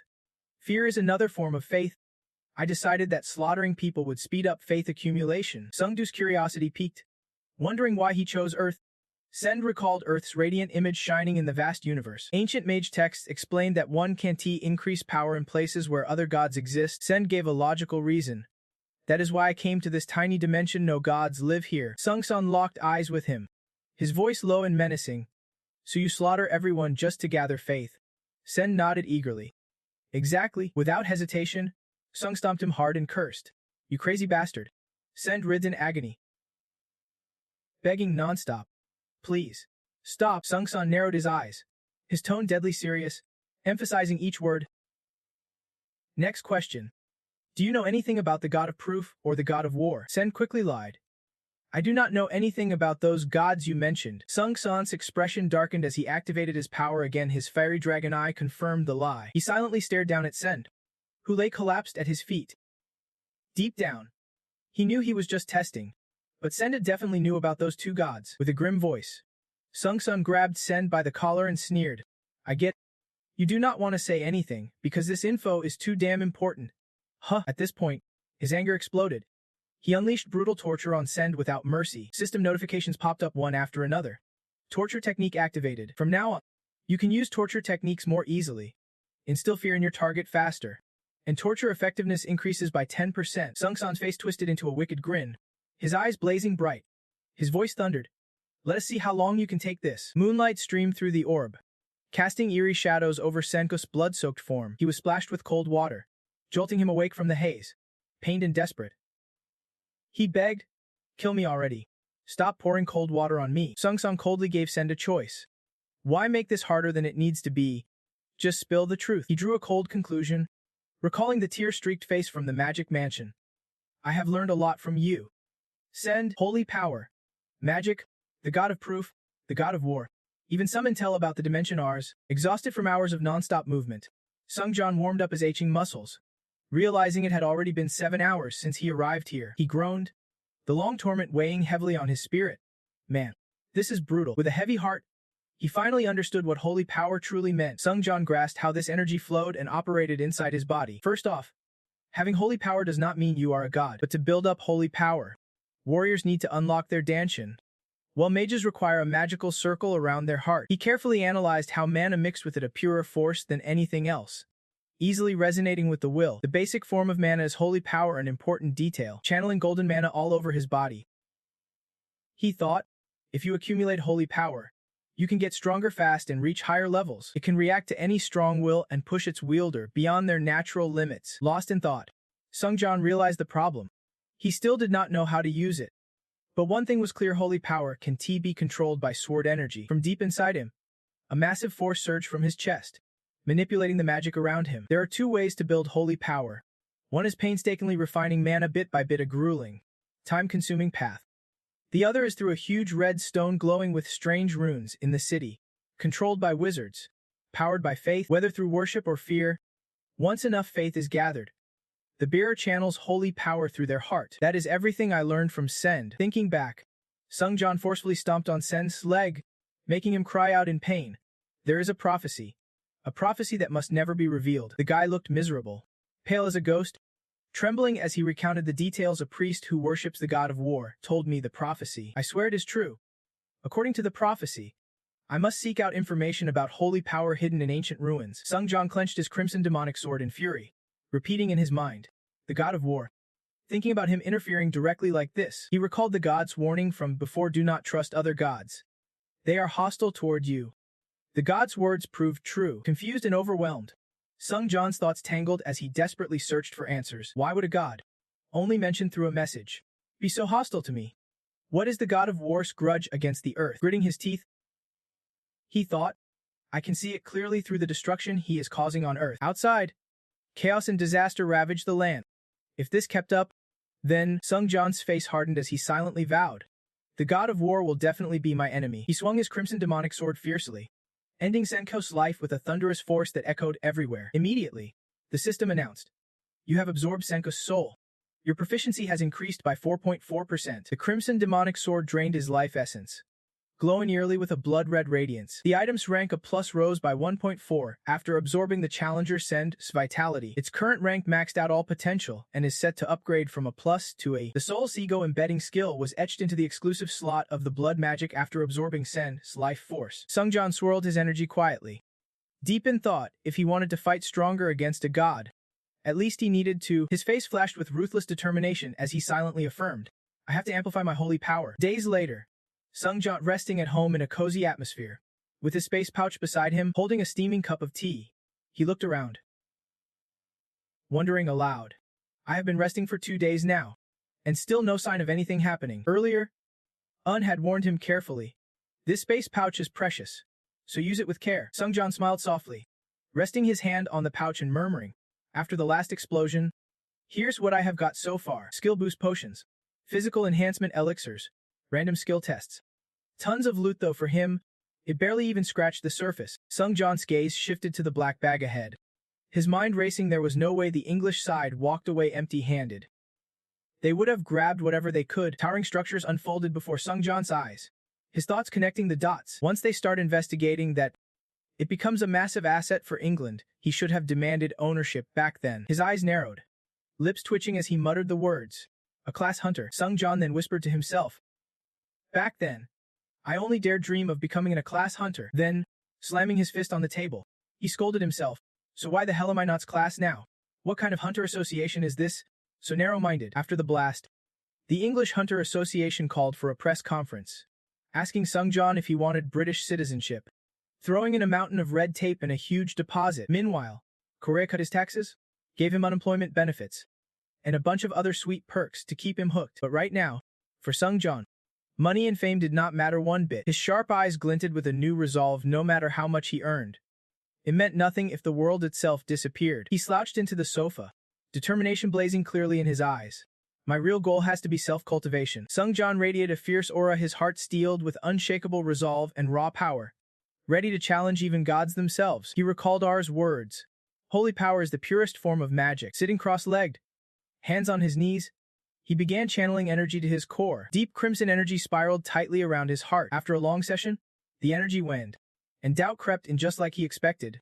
No matter how many times he tried, the result was the same. The faint energy dissipated into the air, accompanied by his quiet sighs. I can purify my magic more, but making it pure enough to become holy power, that is just too damn hard. Then Sungjan shifted focus, golden rings glowing around him as his thoughts deepened. Without the grace of the hero's blessing, there is no way he could have even purified it this far. Maybe he could not even sense that power on his own. Luckily, he already had holy power, so it was not a total letdown. Eyes wide with despair, he realized even though he managed a bit in the void domain, no matter how hard he tried to master holy power, he could not produce sword energy or magic. The energy faded completely as he sat pondering for a long while. Then he asked himself, faith, belief, can holy power really be controlled by will alone? Is that all there is to it? Is faith what builds the foundation for a battle-hardened warrior and destroyer? Activating holy power. His face darkened as the truth hit him, so that is it. He could not properly use holy power just yet. With that thought, Sung-Jan quickly pulled his hood up, covering his head entirely. A blue energy column appeared alongside a system message. Time to return to the trial tower. He decided, fine, I will use the tower climb to figure this out. Shortly after, a column of blue energy landed somewhere, with the system announcing, you have reached floor 15 of the trial tower. Difficulty, hard, current trial theme. Battlefield. We look forward to seeing the fruits of your grueling training. At this moment, floor 15 was chaos. Heads of cultists floated above the ground. Screams echoed. Kill all those damn cultists. Let us tear apart our dark god. Opposite them, the cult's young warrior shot back sarcastically. Man, it is annoying. I have been guarding this place for years, and still can't get used to this mess. You guys look more like cultists yourselves. Why did Reno get assigned to a mission like this? At the same time, a man in a wheelchair yanked open a barrier with a fierce scowl. He shouted, "Hey, you idiot! Get moving!" Then he stormed forward, grabbing Sung-Dun by the collar and yanking him up, leaving Homang stunned, pointing outside. He kept shouting, "The battle's been raging for a while now. So why the hell are you still lying around asleep?" Sung-Dun was puzzled, questioning silently, "What is going on here? Just arrived and already acting this crazy." Slowly stepping outside, Sung-Dun saw the chaos. Sihen immediately snapped, "What kind of weirdo are you? The battle's about to start. Where's your weapon?" His eyes sharp as steel, he muttered the words holy war and guessed, is this some kind of religious conflict? Then he turned toward the rising smoke in the distance. Furious crowds were charging forward as the system announced, trial level 15 has commenced. 17 days left to pass the trial and achieve the holy war subjective within the deadline. Fail the trial by faking death or running out of time, and you lose. Rewards for success include the protection of an anonymous god. Rateds. Penalty for failure is death. Sung-Dun scanned the scene and deduced the enemy forces numbered in the thousands. Just then, the heretic cult riders thundered wildly ahead, some shouting to rally their troops. "Come on, soldiers. If we win this holy war, everyone will be hailed as heroes. Let us back Renault with all we have got." Walking behind Sung-Dun and Sihen, he asked, "Who is Renault?" With pride, the man replied, "Good question. She is the commander of our mercenary squad." Renault, flashing a bright smile, he added, "She is an Aura user." On the enemy side, a towering figure wielding twin hammers roared from above. "Heretic scum are here. Get ready to fight." The command to unleash the god of war's judgment echoed, and Sung-Dun began piecing things together. He surveyed the battlefield again. Swirling dust, chaos, and wooden shields clashing everywhere. It clicked. He realized his identity. He was part of a mercenary legion hired by some cursed fools worshipping the dark god. Eyeing the armored soldiers ahead, Sung-Dun had another revelation. He was fighting on the side of the god of war. A sly grin spread across his face as he thought, "Damn, this is intense." Meanwhile, a system notification popped up. Special mission: the path of the guide has begun. Being recognized as an outstanding mercenary leader, completing the mission grants extra rewards after the trial. Renault's ambition for the holy sword was immense. She led a sizable mercenary force, but was not born into nobility. She would grown up on battlefields, surviving countless wars and near-death escapes. Because of that, she transformed, reaching the Aura user's realm that only officially recognized knights could achieve. Yet, without proper training from veterans, she faced severe limits. Her only choice was to keep charging into battle and chase enlightenment with her life. Now, in the thick of combat, Renault leapt off her horse, charging forward wielding the holy sword. She plunged into the enemy ranks, slashing through them with fearless strikes. With a flick of her wrist, each enemy fell, her feet gliding swiftly forward. Sung-Dun watched closely, swirling thoughts racing. No matter how many she cut down, the enemy forces still numbered in the thousands. Glancing at his own troops, unease crept in. Though 700 Dark Priest soldiers remained, they were no match for the overwhelming enemy. Renault fought like a maniac, but Sung-Dun sensed this was not the plan the Dark Priests had sold them. If this failed, disaster was certain. Suddenly, someone shouted, "Support Renault."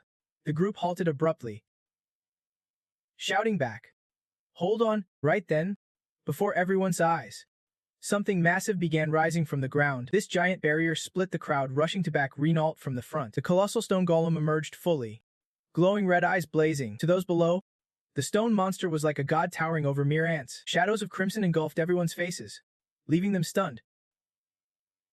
Someone shouted, "Look out!"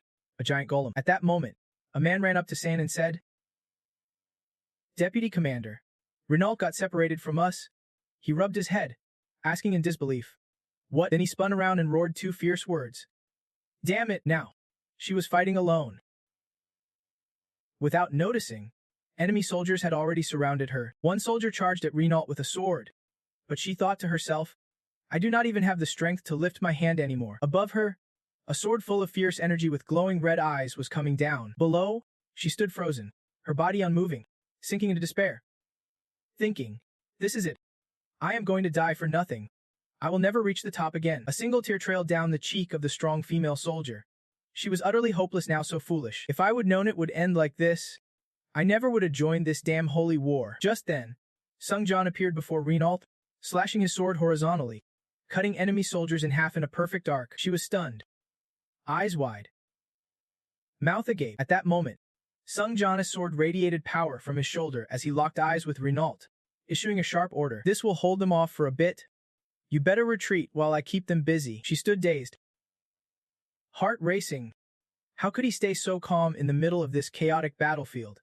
Am I dreaming? While she stood there, Sung Jan surged forward, sword strikes flying in a relentless storm, overwhelming the enemy. Renault's eyes widened, sparkling with resolve. Her voice steady, it was raw power. One by. The soldiers fell before him, cursing under their breath. Who the hell is this guy? Even as his blade sliced through them, they warned each other. Watch out! This guy's dangerous. The slash ended as Sung Jan leapt high, and in the blink of an eye, countless reckless enemies were taken down. Behind him, Renault was still shaken, standing there with swirling thoughts. Strength, reflexes, and instinct all converged in this man. It felt like witnessing pure art. Then suddenly, her cheeks flushed red, and she breathed out. So beautiful. Amid the battle, swirling black souls and intertwined red blood began materializing in the void. These energy strands twisted and spun toward Sung Jan. He gripped his swords tighter, glanced around, and said calmly, "Close quarters combat is my specialty. I can constantly restore stamina and magic by absorbing souls and blood while fighting." One by. Enemies were suspended midair as Sung Jan absorbed them. He thought, "My necromancy mastery might increase by 0% per absorption." Not exactly thrilling. But after the system notified him that he would absorb each enemy's skills, he slowly swung his swords down, a smug smile spreading across his face. Thinking, absorbing skills is pretty handy, but it only works if there is a certain chance. A fierce strike shattered the surrounding rocks. Dust billowed, and enemies were blasted into the air. The black captain raised his hands forward. When the red glow appeared with an order, "We can face that monster alone. Send the golems to block it." He barked the command, and a wave of stone golems burst from the earth, standing tall before Sung Jan. As a massive golem fist swung down, he calmly spun his sword to block, reciting the ancient white sword technique. His blade glowed brilliantly as Sung Jan's sharp eyes finished the chant, "White sword / heaven." A second later, the giant golem let out a deafening roar as its body was cleaved in two. In the gap between the severed halves, Sung Jan's imposing figure appeared. The Dark Legion erupted in shocked cheers. He destroyed the giant golem with a single strike. "This guy's unreal." Among the soldiers, Reno struggled to stay calm, convinced of one thing: that was the skill he used to save her earlier. She definitely was not imagining it. Sung Jan's heroic image burned in Reno's eyes.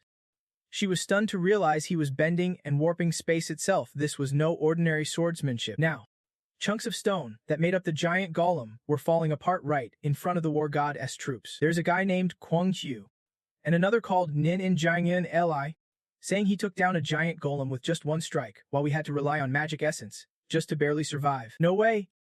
I have never even heard of anything like that before. From the restless crowd, a man with a sharp gaze strides forward confidently, muttering his name. He is. Now, he stands facing the soldiers, hands on hips, trying to calm everyone down. "Don't he freak out like this? Our enemy is just one." Hearing that, the war priestess soldiers leap up, shouting, "Priest of it, bring the secret weapon of the war magic sect here, let us crush them." He begins conjuring a massive magic formation, while a soldier announces, "This spell, once perfected, is powerful enough to temporarily seal a dragon. If we catch that bastard, victory will be within our grasp." Meanwhile, Sung Dun keeps slicing through enemies one by one, oblivious to the magic hurtling toward his back. The magic closes in just centimeters away from Sung Dun. With razor-sharp reflexes, He slashes the magic away in a single swift strike. The war faction's last hope is snuffed out. No one utters a sound. Just stunned silence. Even Priest Mubby hide his terror, sweat pouring down his face like a storm. Wondering how the hell that guy neutralized his magic so easily. Could he be a priest too? While the enemy is still shell-shocked, Sung Dun darts forward like lightning, his figure slicing through the wind, his sword thrust straight into Mubaya, who is still in shock and can barely see him. Sung Dun's power is brutal. The blade appears behind Abia in a flash, blood spurting out. In blur, those drops of blood turn into bullets, shooting straight at the enemy. The enemy can handle the surprise attack. One guy grabs his head, asking, "What the hell? What are we being hit by?" On the other side, Sung Dun forms a hand sign, energy surging behind him. Thinking it through, using blood control openly can cause some serious trouble. So I came up with this idea instead. The memory of training blood control flashes in Sung Dun's mind. He smirks, saying, using blood crystals like guided bombs. Mubia's body crumples to the ground, blood soaking the earth, while someone shouts, "Priest Abia is dead." The enemies quickly retreat after the order. We have to find Lord Riemm. That monster's too much. Everyone, fall back. Meanwhile, the Dark faction is celebrating wildly. As system messages flood in, everyone on the battlefield has engraved your performance into their bones. Congratulations. You have completed the captain's special mission. Rewards for floor 15 have increased. Sung Dun's system panel glows with that familiar blue light. His eyes fix on it as a message arrives. You have earned the Champion Warrior achievement. All your skills have increased by 4. As Sung Dun steps into his tent, Sihan's voice calls out, "Can you be alone in here?" Sung Dun turns to Sihan, scratching his head awkwardly. "I ran into you by chance earlier, wanted to sincerely apologize for acting like a jerk." Sung Dun chuckles. "Donna sweat it, man. Love is complicated," he mutters, recalling those words in his heart. Then Sung Dun turns his back and walks inside, waving off, "I am beat and need to rest." "Go ahead," Sihan replies quickly. "Rest well." Sung Dun strides proudly into his big tent, a satisfied smile spreading as he realizes after wiping out thousands in a single battle, people are finally treating him with respect and even upgrading his place. He opens his system panel, remembering the message from the heat of battle. Sung Dun scans through the messages, including, "You have ended the lives and collected the souls of many. Your Reaper's poetry is forming. The Reaper's quality will reach its peak when your Death Spirit skill hits level A, and it is already developing." Standing alone amid swirling magic, he wonders, "The Reaper? What exactly is that?" Sharp, dark images flash in his mind, questions swirling before he can finish pondering. Sung Dun suddenly whirls around. Sensing something, without hesitation, he draws his sword and swings fiercely in one brutal arc. Reno got knocked back by that last hit. Then she fell with a scream. She sprawled out, face slamming hard right in front of Sung Dun. Reno slowly stood up, catching him off guard, mumbling under her breath just as expected. That was one sharp strike. She lifted her charming face, and Sung Dun instantly called out her name. "Reno." His expression froze, and he immediately asked, "What are you doing here? Good thing you were not trying to assassinate me, or you would be dead by now." Reno cleared her throat and looked him dead in the eye, saying, "Thanks to you, I am still alive." Hearing that, Sung Dun, "Is it tradition here to sneak around like a thief, just to say thanks?" She blushed, awkwardly raising her hand to explain. "Well, that is." Then she snapped back to seriousness and asked the real question. "You are not a mercenary, right?" A bead of sweat rolled down Sung Dun's cheek, his mind wrestling fiercely. "This is trouble. Even if I claim to be a mercenary, she probably won't buy it after what I just showed her." He felt awkward as she stared silently. Reno spoke up again. "From that insane fight move you pulled off earlier, I know for sure that is not something any mercenary can do." She shot him a sharp glare, more serious than ever, and asked, "So who exactly are you?" Sung Dun could not stay quiet any longer. He slowly said one word, then he revealed the title that made Reno's head spin: the Dark God as emissary. He kept a stern face. Even though it was all a load of crap, being a god's apostle was exhausting. But now he had to do something about it. After hearing his identity, Reno trembled all over, stammering, "You are the apostle of God, you." Sung Dun got worried had she caught him lying. Suddenly, she dropped to her knees, head bowed low, and clearly said each word. "Greetings, Apostle. This lowly peasant has insulted you, has not he?" Her gesture genuinely confused him. His confident tone faltered. "Wait, you do not need to be that formal." Sung Dun helped her up with a friendly but sly smile and proposed, "Please keep this secret. If the spies find out about my power, it will cause serious trouble." Reno glanced sideways, then asked. But you are sharing such important info with me, one teeth that cause problems. Sungdan smiled brightly, eyes squinting, and replied smoothly. It is real teammates can always trust each other. Reno's cheeks flushed red, her usual cold expression softened, touched by those 4 words, real teammates. At that moment, a glowing arrow appeared above her head, followed by a flood of system messages. The special mission target acknowledged has begun, with recognition from the strongest mercenary and an ally power boost. The strongest mercenary will be marked by an arrow visible only to duel participants. Throughout this special mission, even if you can lead, the strongest mercenary will take command for you. Complete the special mission and earn extra rewards. The strongest mercenary in the allied camp. Reno Acer, in Sung's mind, standing tall with his sword raised. He was already thinking ahead. After completing the captain's special mission, he wondered how he would lead them going forward. This showed up just in time. He grabbed Reno's wrist firmly, his gaze intense enough to make her freeze. Sungdan's lips curled into a bigger grin. Excited by his own assessment, looks like this trial run will be easier than expected. He stared at the system board before him, reviewing the stats of his Dominator aura. Strength, speed, endurance, stamina, and mana. All his stats were already triple digits. Sungdan smirked arrogantly, one word echoing in his mind. Perfect. But then he remembered something. He would absorbed some skills after that battle and wondered if he should rearrange them. The skill board refreshed, listing top to bottom. Willpowers, Alchemy C, Battle Cry D+, Rising War Spirit E+, Gluttony Plus, Continuous Combat E, Multitasking Magic, Wolfwa+, Mental Enhancement F+, Quick Reflexes. Sungdan scanned the list, rested his chin on his hand, thinking, I absorbed a lot, but most are useless. Time to put these skills to good use. Then Jiang stretched out his arms wide. System panels started lighting up one by one, parallel notifications popping up, skill synthesis privilege activated, and the heroic grace power surged mightily until a notification appeared. Your luck will temporarily spike. Sungdan's eyes widened in shock. Suddenly, brilliant energy radiated from his core, a pillar of light piercing through the tense roof, shooting straight up to the sky. With the power activated, his willpower skyrocketed to an absolute B+. His Dark Wolf skill jumped from D+ all the way to a solid A, and the absorption skill also surged up to B+. At that moment, a sly grin spread across Sungdan's lips, pure satisfaction flashing in his thoughts. His power had just activated this rank skill synthesis from earlier. The grace power of the hero was actually useful. Jithang Kim, the sword he planted beside Sen the other day, was still with him. I have got this too. 3 skill slots popped up for him to choose from top to bottom.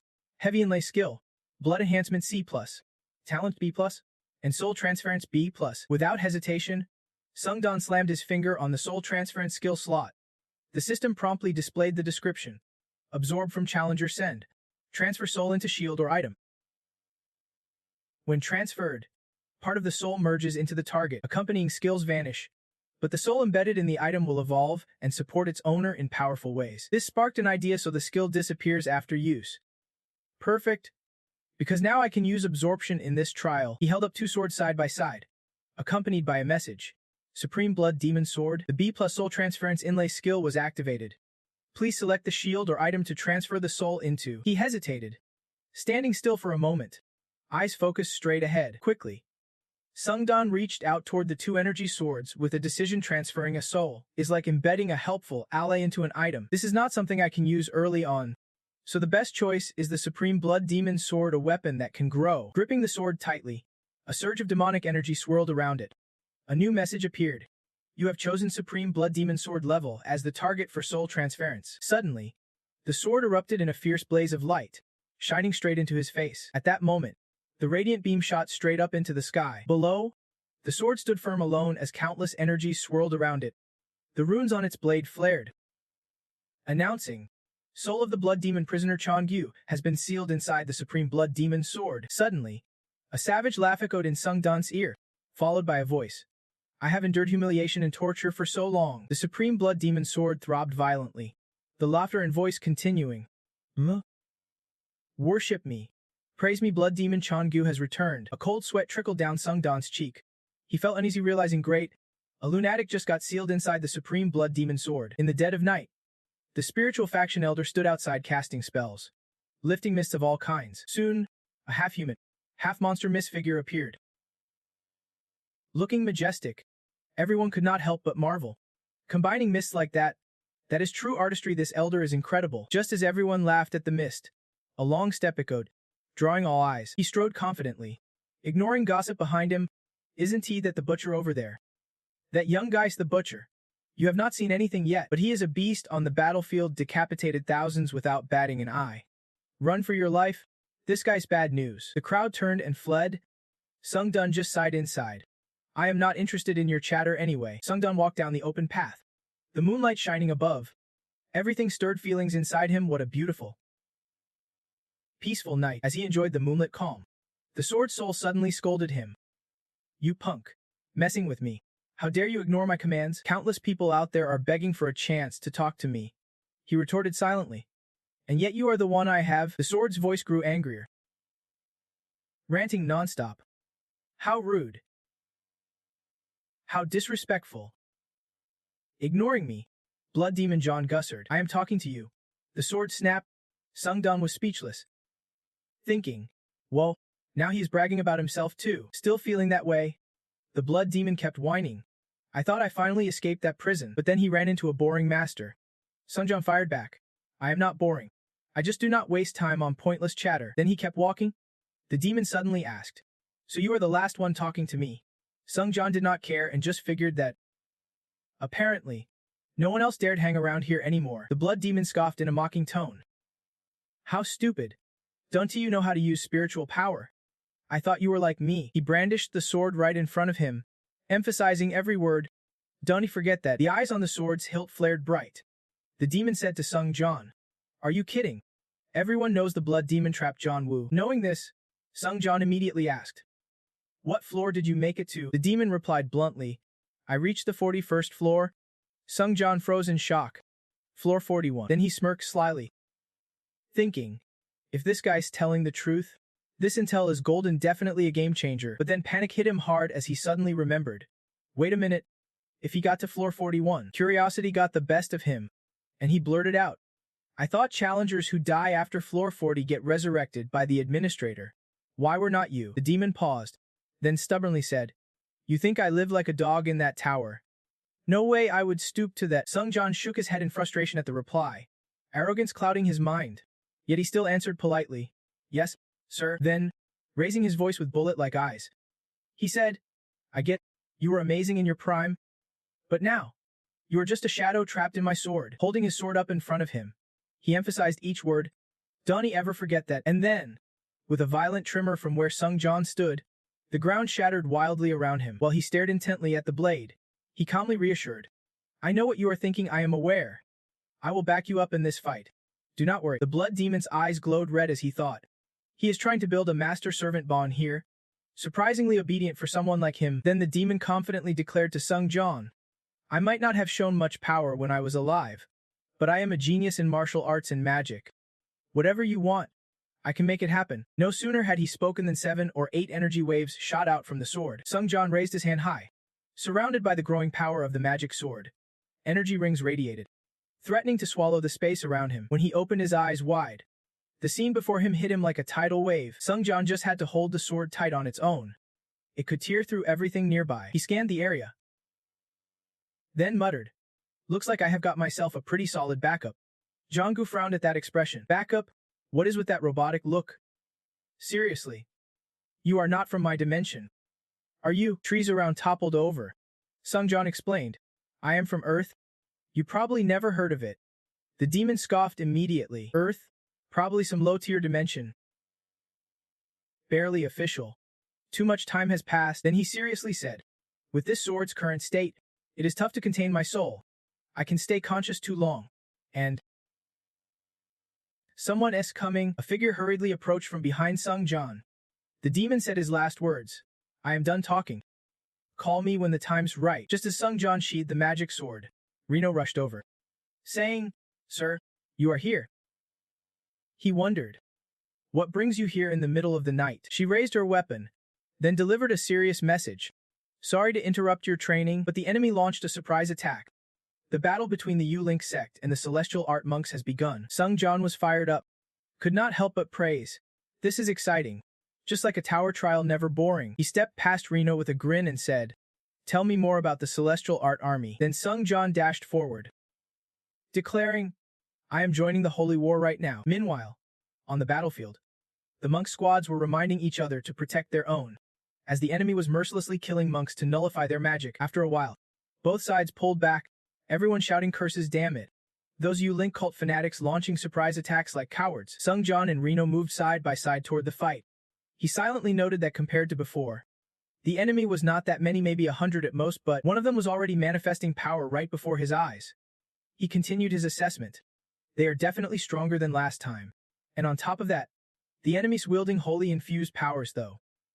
Of course, it is nothing compared to his own. At this moment, the soldiers clashed like starving wolves. The U-Link cultists rampaged, hacking and torturing their foes with savage taunts. Die. Hurry up and die.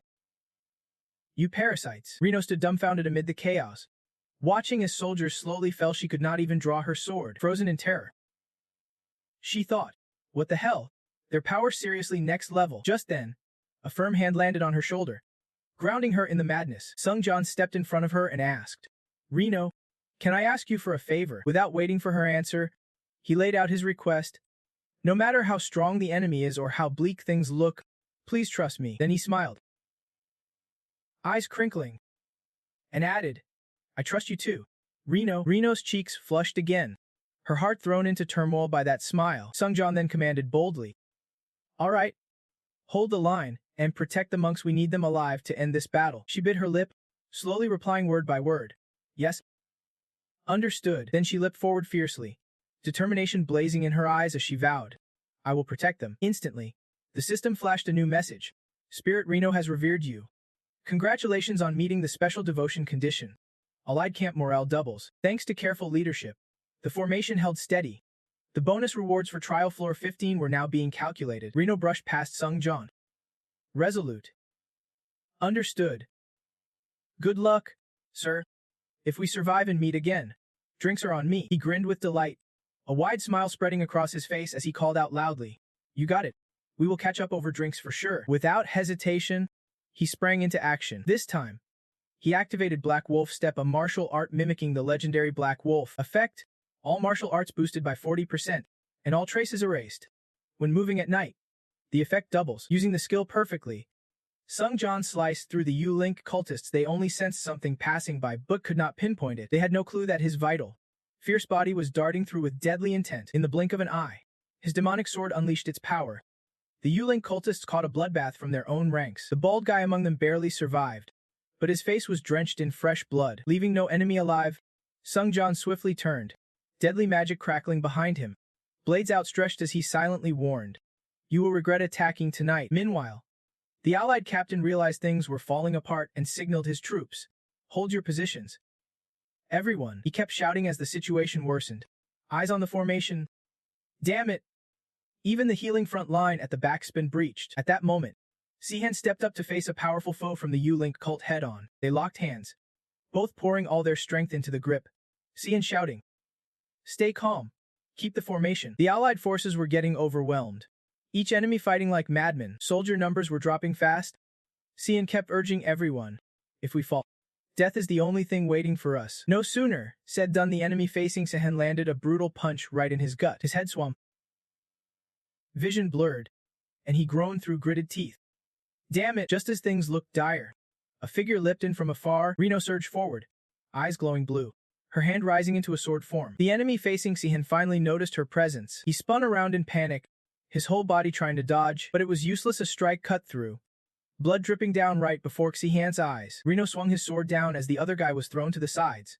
He shouted a command, taking charge of Reno's squad. She walked over to him, teasing with a smirk, like, "Just a scratch on your stomach, and you are acting like it is the end of the world." Sihan chuckled awkwardly, "I have only felt a little sting so far." At that moment, Reno took a deep, steady breath to gather herself. Standing amid the soldiers, sword held horizontally, she declared, "Everyone stick to the strategy except the shield bearers. Everyone else falls back." In a flash, the shield bearers locked their sturdy wooden shields into a tight defensive formation. The main attack squad positioned themselves right behind the shield bearers, ready to unleash their firepower. The melee fighters formed a protective barrier around the healers, always ready to jump into the fray. The troops were arranged in a smart, tactical order. The system confirmed and activated the special mission effect, the admired one. Reno commanded the reinforcements, boosting allies' chains to 2,000. Thanks to her cautious leadership, the formation held strong. The Yuling gang's faces darkened under the intimidating aura, but one of them sneered with confidence. You pests. No matter how much you scatter, their soldiers surged forward after the boast. When it is battle time, we will be the ones to claim glory. The two sides clashed. With Jiaofei Yuling facing off against the archers from the main fire squad, a group suddenly changed direction, charging forward together, shouting, "Take out the one in the middle first." Reno was their target, standing firmly in the center behind the solid shield wall. The Yuling troops slammed their full force against the wooden shields, making things tough for the support team. The soldiers behind sensed the pressure and shouted out, "Commander, we can hold like this.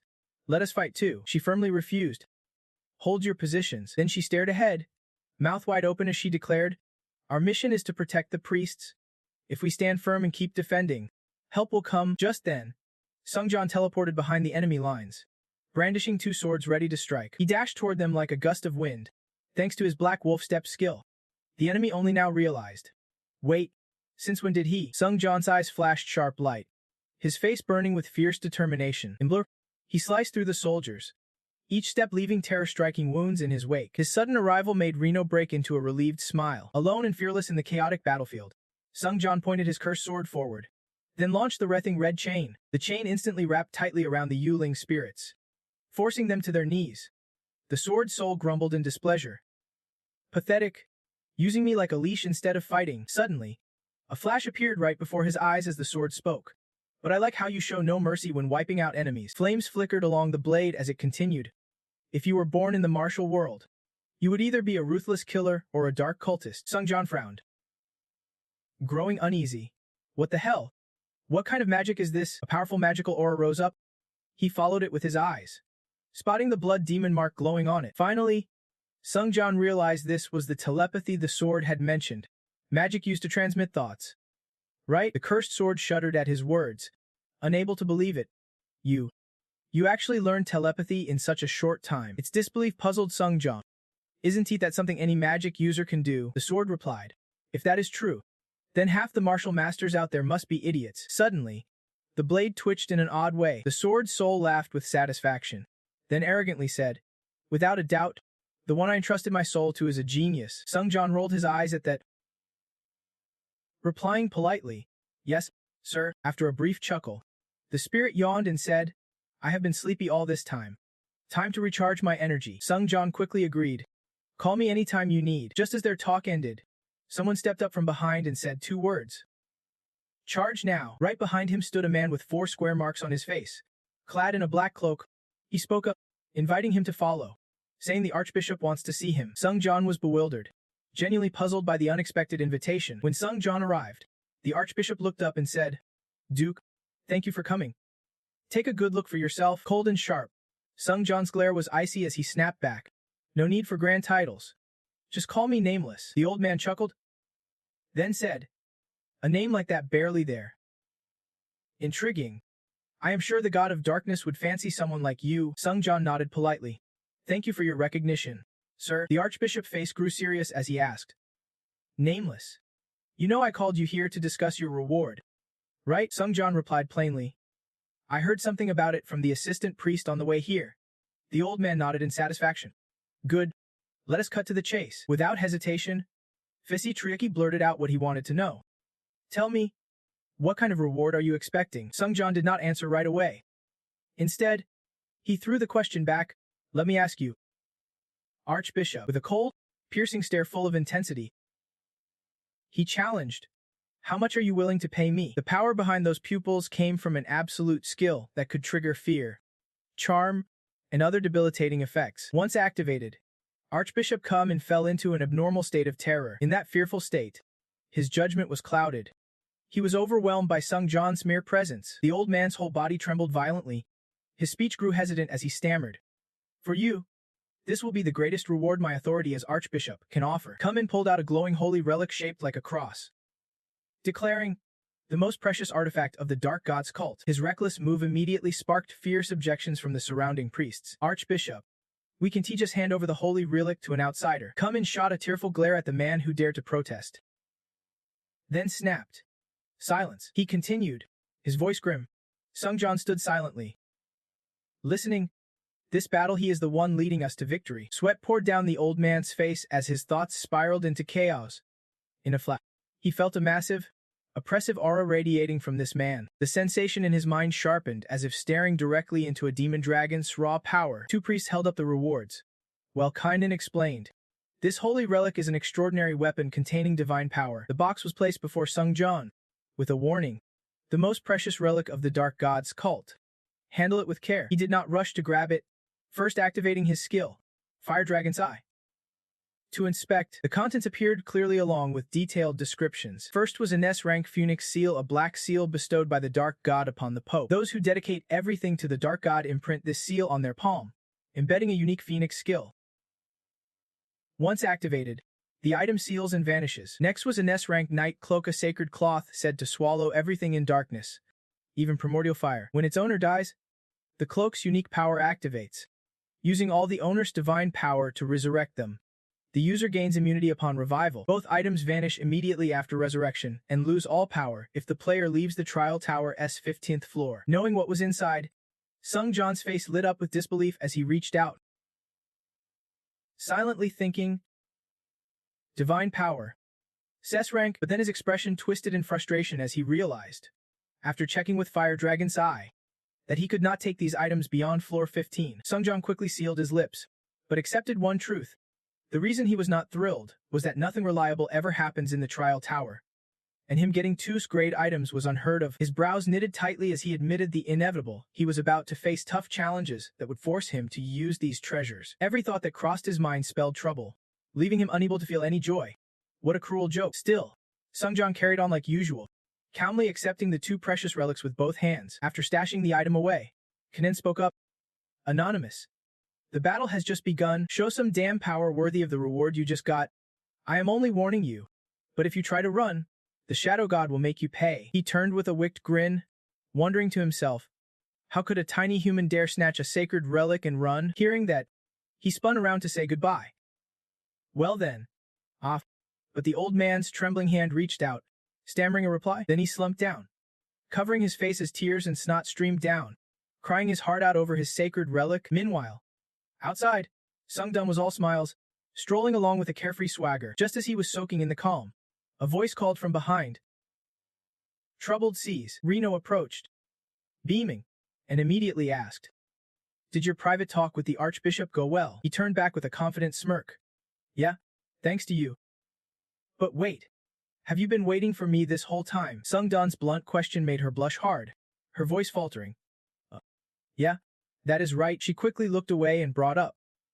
Honestly, I promised to buy you a drink. Then Reno shot a serious look his way, adding, besides, I have something I want to ask. Hearing that, Sung Jan's face turned serious, curiosity stirring at the phrase. Something to ask? They sat down at the bar. Reno raised her first full glass. After a satisfying gulp, she slammed the glass down, shouting, woo. Sung Jan secretly thought, not bad at all. Sung Jan eyed the beer skeptically, wondering, is this really strong stuff? I do not feel buzzed at all. Meanwhile, she was already passed out drunk on the table. Reno remembered. Well, the alcohol might knock someone out, but it is also deadly poison, especially since my body is not exactly human anymore. Seeing him sit there steady after all those drinks, she could not help but wonder, how is he not drunk? Blushing hard, Reno muttered in awe. Whoa, you really are a monster. Sung Jan's face stayed calm, his tone serious.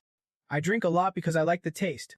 But, what did you want to talk about? Her eyes sparkled with determination as she hesitated. Then repeated, what is it exactly? Suddenly, Reno's expression darkened, shadows of past worries flooding her face. In her mind, she saw the terrible scene of her father fighting over food. Wondering, if he took it all, what would they eat? She would push the rough man away and scold him.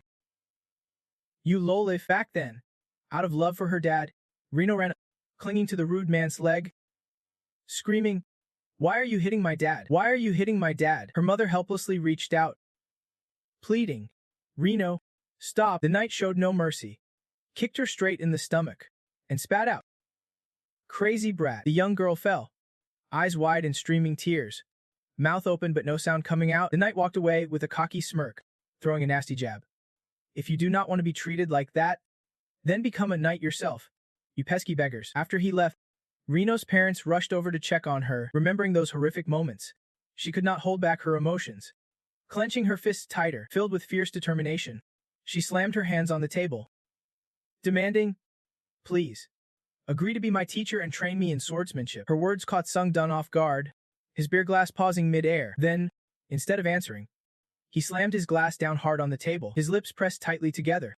Thoughts racing, he was curious what she wanted, but it turned out to be a personal request, completely unrelated to the special mission. Sung-dun grew serious, thinking that since he would completed the special mission and earned admiration, he would gotten everything he wanted from Reno. Slowly standing up, his expression hardened as he concluded. Focusing on one person created by the Tower's world was just a waste of time. With that thought, his cold face hardened further as he said 3 crisp words. "I refuse." Then he turned to leave, throwing a few parting words. "You would better get some rest. The battle continues tomorrow." Sung-dun froze when he heard a voice call out from behind. "Wait." At that moment, Reno clenched her jaw tightly. Her cheeks flushed red with determination. "I have got to get stronger, no matter what." Saying that, she dashed forward like the wind, her strides long and swift like a galloping horse, without a hint of pride. Reno slammed her head down hard right behind him. Her action genuinely caught Sung-dun off guard, making him more cautious. With her head still on the ground and jaw clenched tight, she pleaded silently. "Please. I beg." She desperately begged him. "Please. I need this. Let me smash this." Sung-dun chuckled, genuinely moved by her bold move. "All right. A little fun won't hurt anyone." Moments later, Reno got into sword stance, her expression ice cold and focused. Seeing her so intense, he came over, patted her shoulder, laughed, and said, "No need to be so serious." She glanced at where Sung-dun's hand rested, still hearing his advice. "Hard work is good, but if you push yourself too hard, you will freeze up and lose flexibility. That applies to everything, not just swordsmanship." Then he spun her around and dropped a brilliant suggestion. "Reno, right now, what you need is not battle experience. You need to strengthen your mana veins. Why not train some Marani exercises?" Taking his words to heart, Sung-dun placed his palms forward, and a surge of energy began to gather. His fingers tightened, glowing with a blue light. In a flash, 4 points on Reno's body were infused with energy. She instantly recognized it was him guiding her magical flow, like he was telling her exactly how to follow. As she got used to the flow inside her, she began to focus on feeling it deeply. Basically, it was like her own way, but with subtle differences, tiny tweaks that made it far more refined. Reno's face lit up with awe and gratitude. He was truly amazing. He continued channeling the flow into her and explaining, "This is an upgraded mana vein. It is tailored to how you use mana, designed to train your aura every day with this method." After finishing, Sung-dun headed back home, humming softly to himself under the dim moonlight. He flopped onto his bed, relieved, whispering, "Finally, time to check my inventory." Instantly, his space pouch opened wide. Eagerly, Sung-dun plunged his hand inside to start sorting through it. The contents spilled all over the room. Rewards he would earn from the British Hunters Guild for taking down that explosive vehicle. Scanning through it, Sung-dun marveled. "Whoa, that is a lot." And yet, his excitement faded as he realized nothing in this pile was actually usable. Then a thought hit him, his last skill out of the 3 combined in the trial. Rogue's A+, Absolute Willpower B+, Absorption B+. Time to put it to work. Instantly, the B+ absorption skill activated, and a mask with 2 sharp jaws appeared on Sung-dun's face. Pieces materialized from thin air, assembling armor onto the mask, leaving him a bit flustered. When complete, the mask with razor-sharp teeth covered his nose and mouth, leaving only his eyes visible. This was the B+ absorption skill. Mastery at 0%. Basic effect: consuming steel shards to boost physical abilities. Once digested, his strength would increase partially. Additional effect: consuming any item to raise stats based on the item's grade. He grabbed a sword from the room, still a bit uneasy. This flying contraption was kinda intimidating. First, Sung-dun opened the sharp mask wide, slowly sliding the sword inside his mouth. With a snap, the sword shattered in 2. The system alerted, "You have absorbed the steel staff." Digestion time: 9 minutes 50 seconds. After digestion, his mana increased by 1. He was a bit skeptical about this announcement. Sung-dun's eyes narrowed with resolve. It boosts stats that fast. Let us try again. Once more, the mask opened. Sharp parts clamped down inside as the system reported, "You have absorbed the celestial steel gem." Digestion time: 9 minutes 50 seconds. Sung-dun went all. The system explained. Digestion complete. After absorption, your physical ability improved, expelling 0.8% toxins from your body. He stared at the black sludge he would expelled, growing more confused. Toxins? What the heck is that? At that moment, Sung-Jan suddenly realized a crucial change. His body felt lighter. So that is how improving physical ability works. He clenched the sharp mass tightly. One thing's for sure. I had no clue what was happening when my appearance stayed like this. But with results this amazing, there is no way I could hate it. Overwhelmed with excitement, Sung-Jan devoured the item with pure joy. Never had he imagined something like this could taste so good. After a while, the system popped up with a message. You have absorbed over 8 items for body enhancement and cannot digest any more. Time remaining to fully digest. 1 hour 19 minutes 47 seconds. He glanced warily at the leftover items and thought, so I can only absorb 8 at once? That is kinda lame. Sung-Jan removed the mask and reasoned.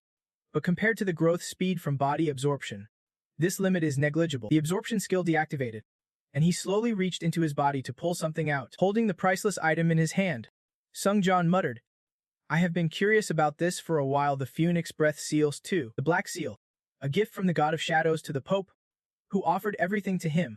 When stamped onto the palm, the unique Phoenix Breath effect is engraved. Once etched onto the palm, the item locks and absorbs into the seal.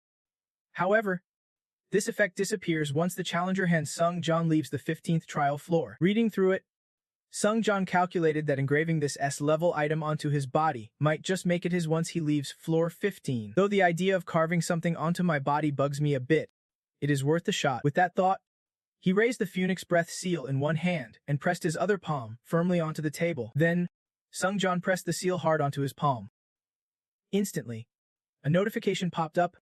The unique Phoenix Breath effect of the Phoenix Breath Sealus 2 has been engraved onto your palm. The seal began to melt on his hand as the system announced that the item would be absorbed by the mark and completely decomposed. The seal dissolved entirely, and streams of energy started swirling around Sung-Jan's hand. In a flash, a wolf-shaped symbol appeared crystal clear on his palm. Suddenly, system alerts flooded the screen. The mark on your palm will never disappear. Sung-Jan glared at the system messages for a long moment, wondering what the admins were up to. According to the SU system explanation, the admins of the Long Life Assassin world are probably terrified when they see the Phoenix Breath seal. The warrior admin of the fallen world went berserk when you dared to use the Phoenix Breath seal. The divine admin chasing said the tower giving him the seal was over the top. He stared at the mark on his hand and concluded, they have been silent for a while. But the moment I engraved the seal, messages exploded again. A flood of new messages came in. The admins, rulers of heaven, are fiercely opposing the tower's decision, calling it ridiculous. The priest admin of the lost god scolded, asking what the hell I was thinking, while the hero admin of the island said it is time to take back the seal. After that info, he went silent for a moment. Alarms were ringing. Do not tell me this item is unusable. The admin's reactions seem way over the top. Sweat poured down. Sung-Don's heart skipped a beat as he realized the tower gave him something it should not have. Meanwhile, system messages kept flashing. Unauthorized info leak detected. Admin messages temporarily blocked. The trial tower warned the admins if any more info leaks happen, they will be banned from observing Sung-Don's trials. Clenching his palm tight, he stared at the mark and whispered, this relic.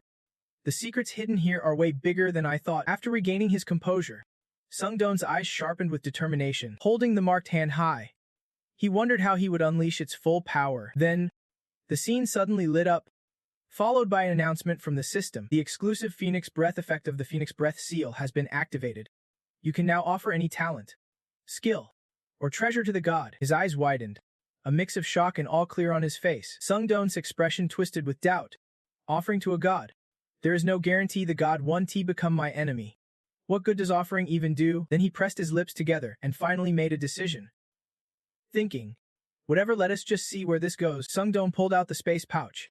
Genuinely curious, he had to see for himself what exactly it was. He quickly drew a sword, thinking to himself, out of all the items absorbed by the soul trap, let us see what happens if I offer this reckless treasure. The door started trembling after a series of messages popped up. You chose to offer a treasure to the god. Please select the treasure to offer. You chose the little wizard's staff. Not long after, a prompt appeared before him. Please select the deity you want to offer the item to. Sung-Don's face tightened. He stayed calm, wondering silently, what is going on here? An error message flashed. The gate opened wide.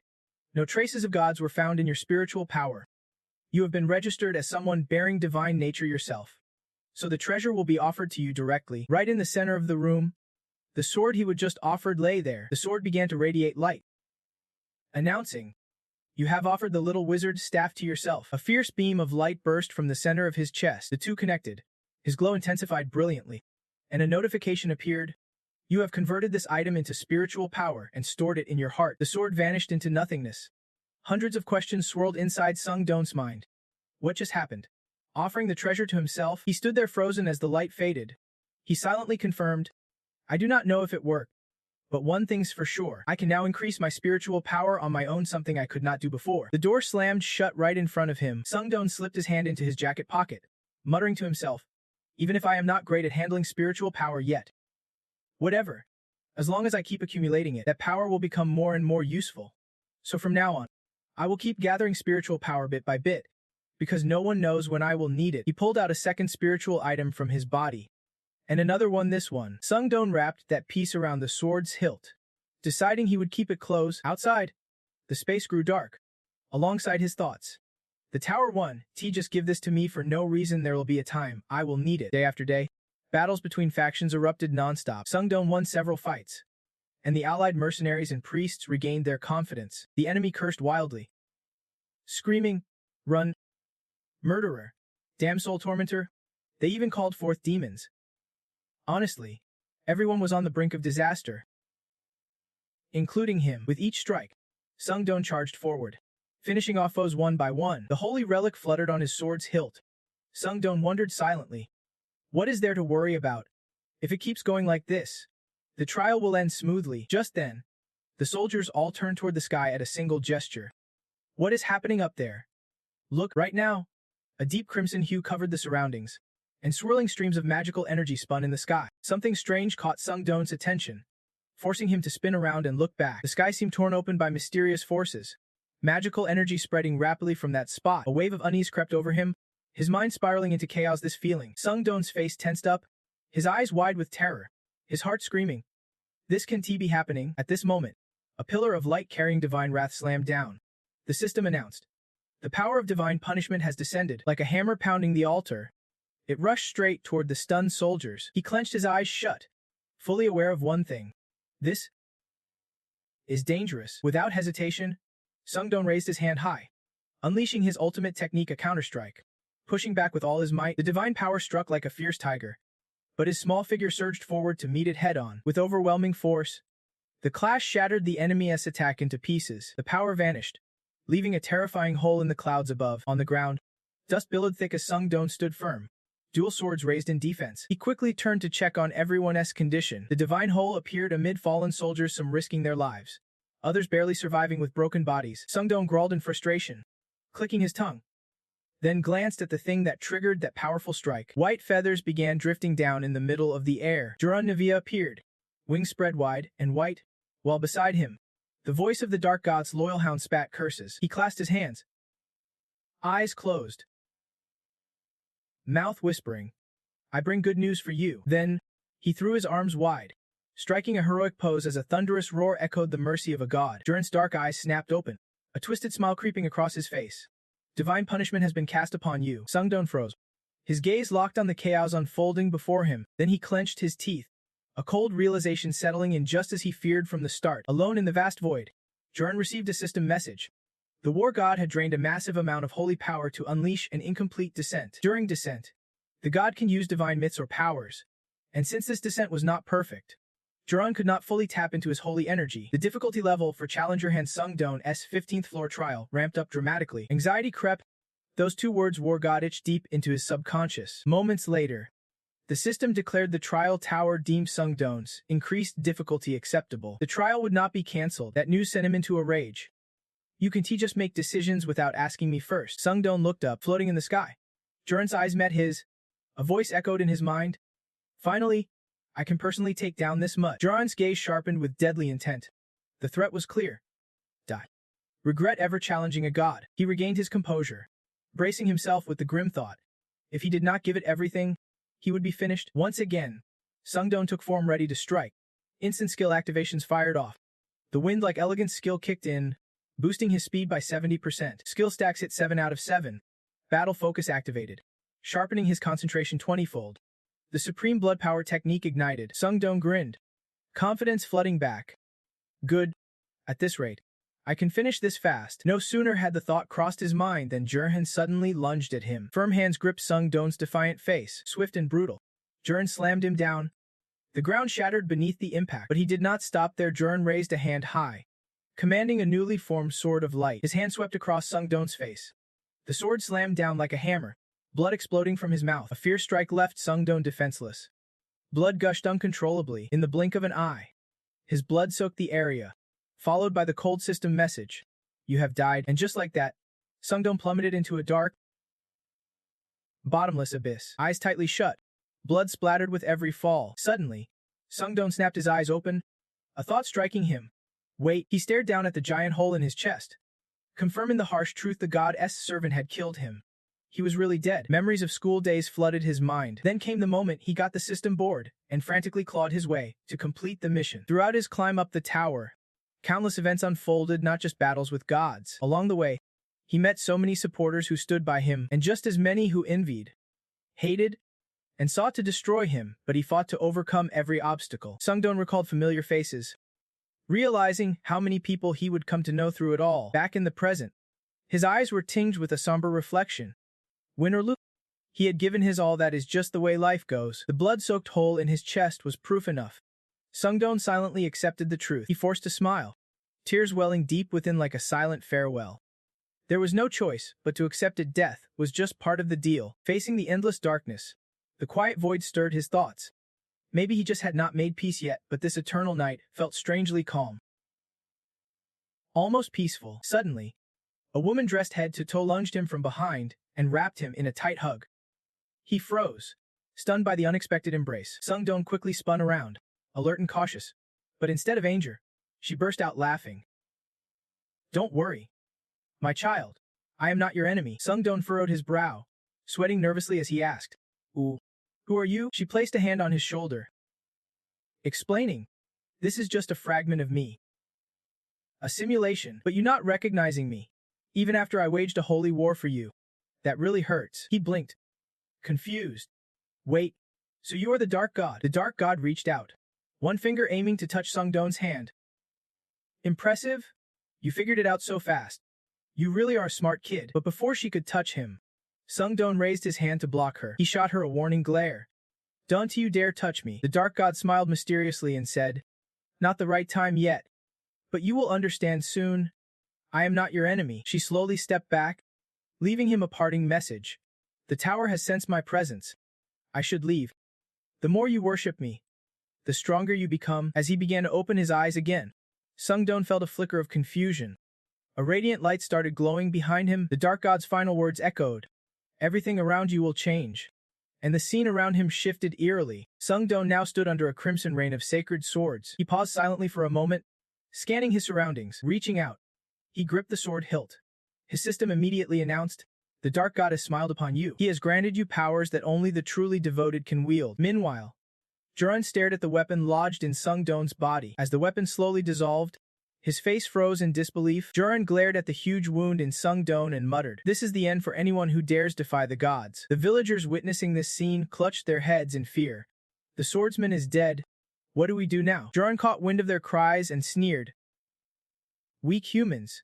All of you. Watching the protective barrier fade away, Jurhan's excitement grew. The humans made a magic shield. But now, no one's guarding you anymore. Spreading his pure white wings, he hovered above the crowd and declared bluntly, You will face my wrath. Reno's eyes went wide as she screamed in despair. The swordsman, amid the tragedy, a sword fell from above right where she stood, shrouded in a dark aura. Surprised, Reno froze in her tracks. The darkness slowly engulfed the motionless figure of Dung Dun lying on the ground. Meanwhile, Jurhan soared higher, feathers from his wings drifting down like snow. He frowned, watching the white feathers dissolve from his hand. Deep in thought, Jurhan's flight faltered, truly a body doomed. Suddenly, he froze midair as his form began to shift.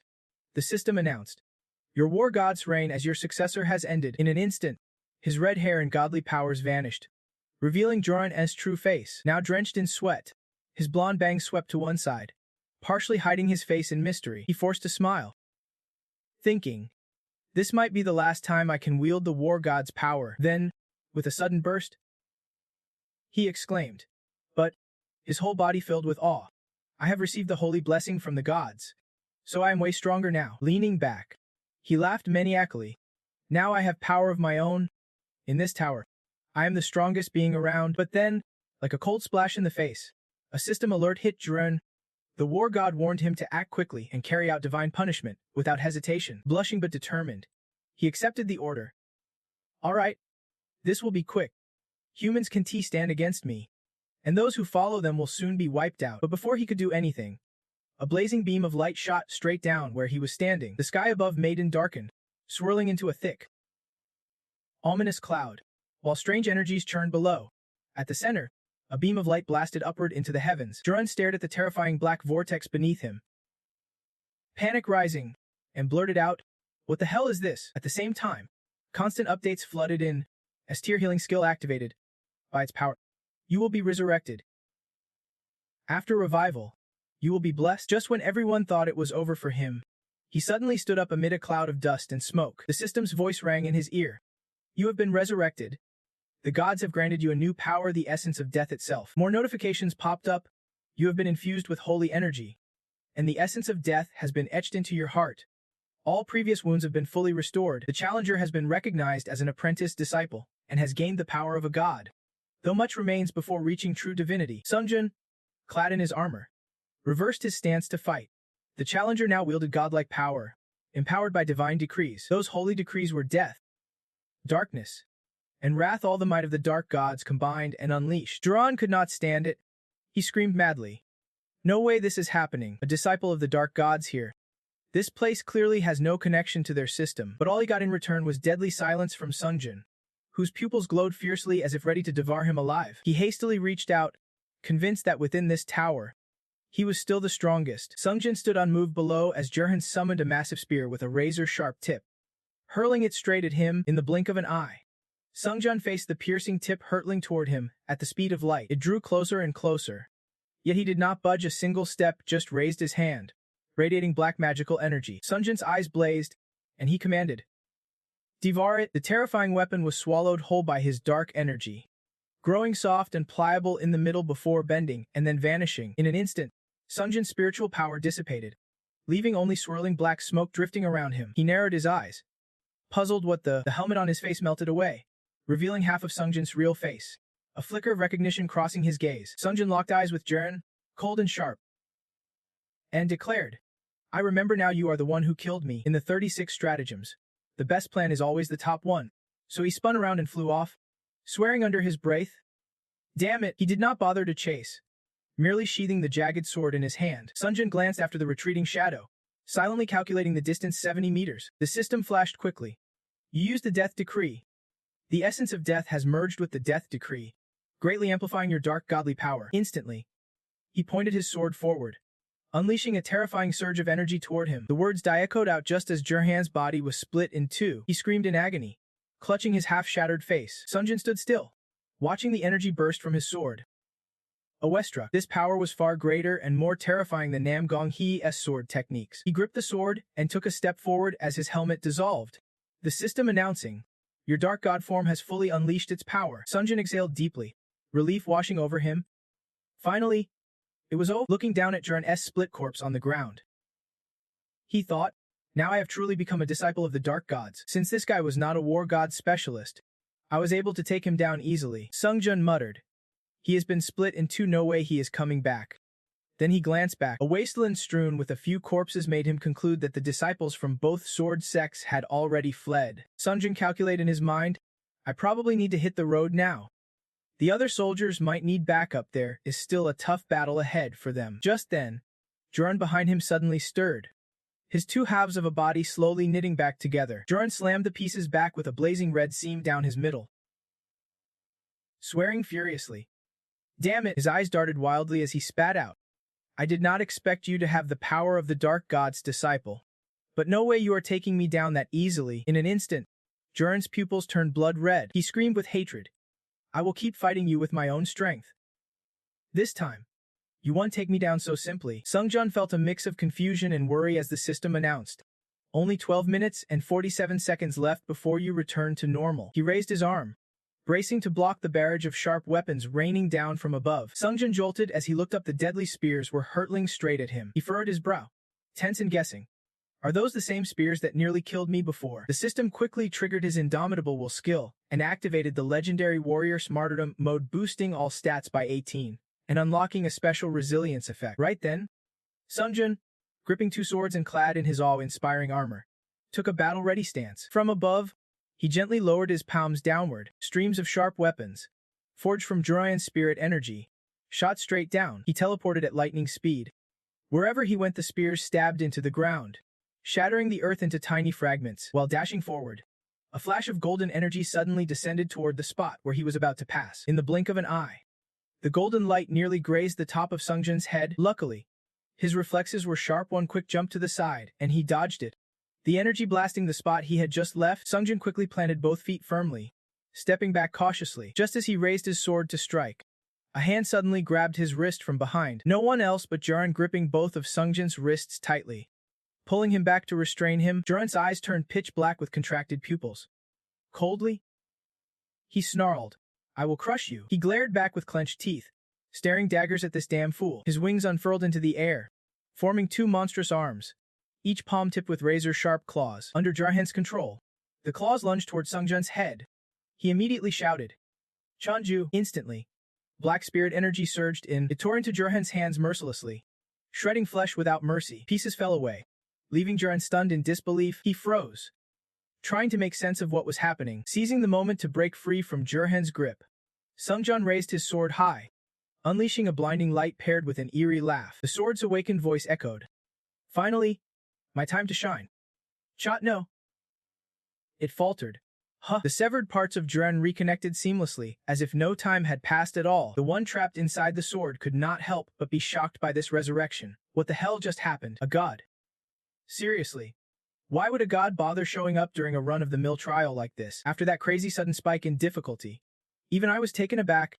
It is a long story, so I will keep it short. Sungjun glanced at the sword and ordered, "Use every bit of your power to back me up." The sword's voice came back. "Warning, this is not something you can handle with just raw power." "Wait, has someone already become a disciple of Kia's?" Sungjun screamed in frustration. "Hurry up. Now's not the time for nonsense." At that moment, two golden wind energies shot in, striking his arm and leg before he even noticed. Sungjun furrowed his brow, tension itched deep in his eyes. Right now, Juhun, with his forearms, was channeling a magical circle above his head, inside which a fairy orb spun endlessly. He unleashed a barrage of energy from that orb straight at Sungjun's position. The system instantly triggered the blood weakness skill. While he dodged desperately, a familiar voice echoed in his mind. "Good. I will lend you all my power." A flood of info streamed in. Activated.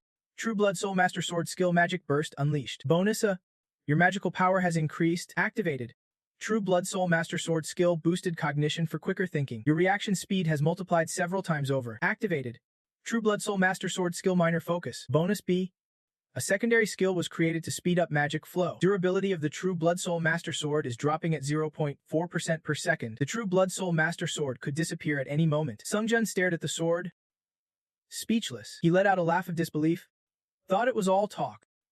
But damn, this effect is next level. The quality on this buff is insane. Sungjun leapt up and flew forward, thinking, but going head-to-head with him, that is pushing it. Meanwhile, dark clouds gathered thickly overhead as two beams of crimson light shot skyward. Juan snarled furiously, staring at the light beneath the clouds. The sword's voice taunted him again. "Use your head. You will buy yourself a little more time." Sungjun looked down, frustrated. "Or saint. Just give me something useful for this situation. A quick summary will do." "Juhun, I need time to think. Let us see. That one T work. And that is impossible too." Sungjun groaned. What a poser." In the blink of an eye, just as both were caught off guard, Juhun flew through the clouds. Landing not far from him, Juhun thrust both palms forward, charging energy. "Cheap tricks won't fool me." With confidence, he declared, "I am gonna blow you away so you can T-regenerate anymore." Sungjun yelled back, "I am about to lose it." The sword finally cut to the chase. "Got it." After analyzing his skills with my genius brain, it spat out a bunch of useless chatter. "Now, you can defeat that monster with pure belief." Sungjun eyed the four energies rushing at him and scoffed. Yeah, I get The other guy, not joking, I am just talking about you right now. A familiar voice whispered in his ear. Use the god's power. Use divine energy. It is limited, but when you are in disciple state, you can tap into it. I will signal when the moment's right. For now, just use your senses to read the surroundings and catch him off guard. The voice said as Jihohan unleashed a fierce attack from the opposite side. Suddenly, Jihohan hesitated, sensing something was off, while the sword kept nagging nonstop. Remember, you only have 1 minute and 19 seconds before you return to normal. One shot. One chance. At that moment, Sungjin swooped in, dual weapons strapped to his back, ready to strike. Then, he slammed both swords down toward Jihohan, sending out bursts of blue and red energy into the air. But Jihohan easily dodged to the side. This guy's way too durable. Sungjin clenched his teeth. Glaring fiercely at Jihan, he swung wildly. But every strike missed, met only with that smug, mocking grin. Jihan casually brushed his hand over Sungjin's head, taunting, "You really think that predictable swordplay can land on me?" Sungjin's face darkened as he summoned his move, White Sword Slash. See cleave. A brilliant flash exploded right beside Jihan's cheek, causing him to freeze for a moment. The force slammed into him hard, making Jihan exclaim in surprise, "Huh? What the hell was that?" The blast crashed straight into Jihan's ruthless face, but he caught the fierce energy with both hands, gripping it tightly from his wings. Sungjin was the next to be caught off guard. Jihan took a firm stance, tearing apart the glowing blue energy right above his head with both arms. Jihan clenched his palm and smirked. Interesting. The sword in his hand suddenly hummed, ready to strike. He was coming, no doubt about it.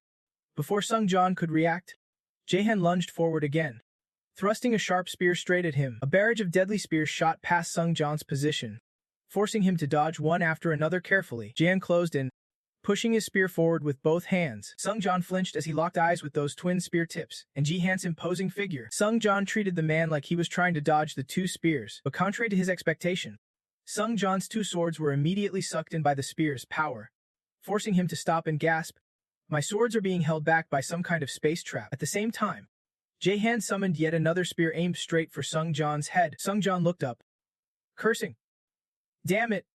This bastard mastered the White Sword Slash after just one glimpse. He thought bitterly. Does he really believe I will just stand still? Sungjin quickly devised a plan if he countered with the Void Death White Sword. Maybe, but the sword instantly buzzed, rejecting the idea. He froze, confused, muttering to himself, "What am I even thinking?" Meanwhile, the weapon was still being pulled into the spear, and Jihan kept pushing.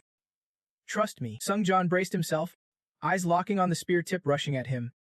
He muttered under his breath, "Damn it!" Suddenly, a surge of crimson spiritual energy began enveloping Sungjin, shielding him from the spear's deadly tip. A dark red aura shimmered in front of the weapon Jihan was trying to thrust in. Jihan sneered, watching his spear near the barrier.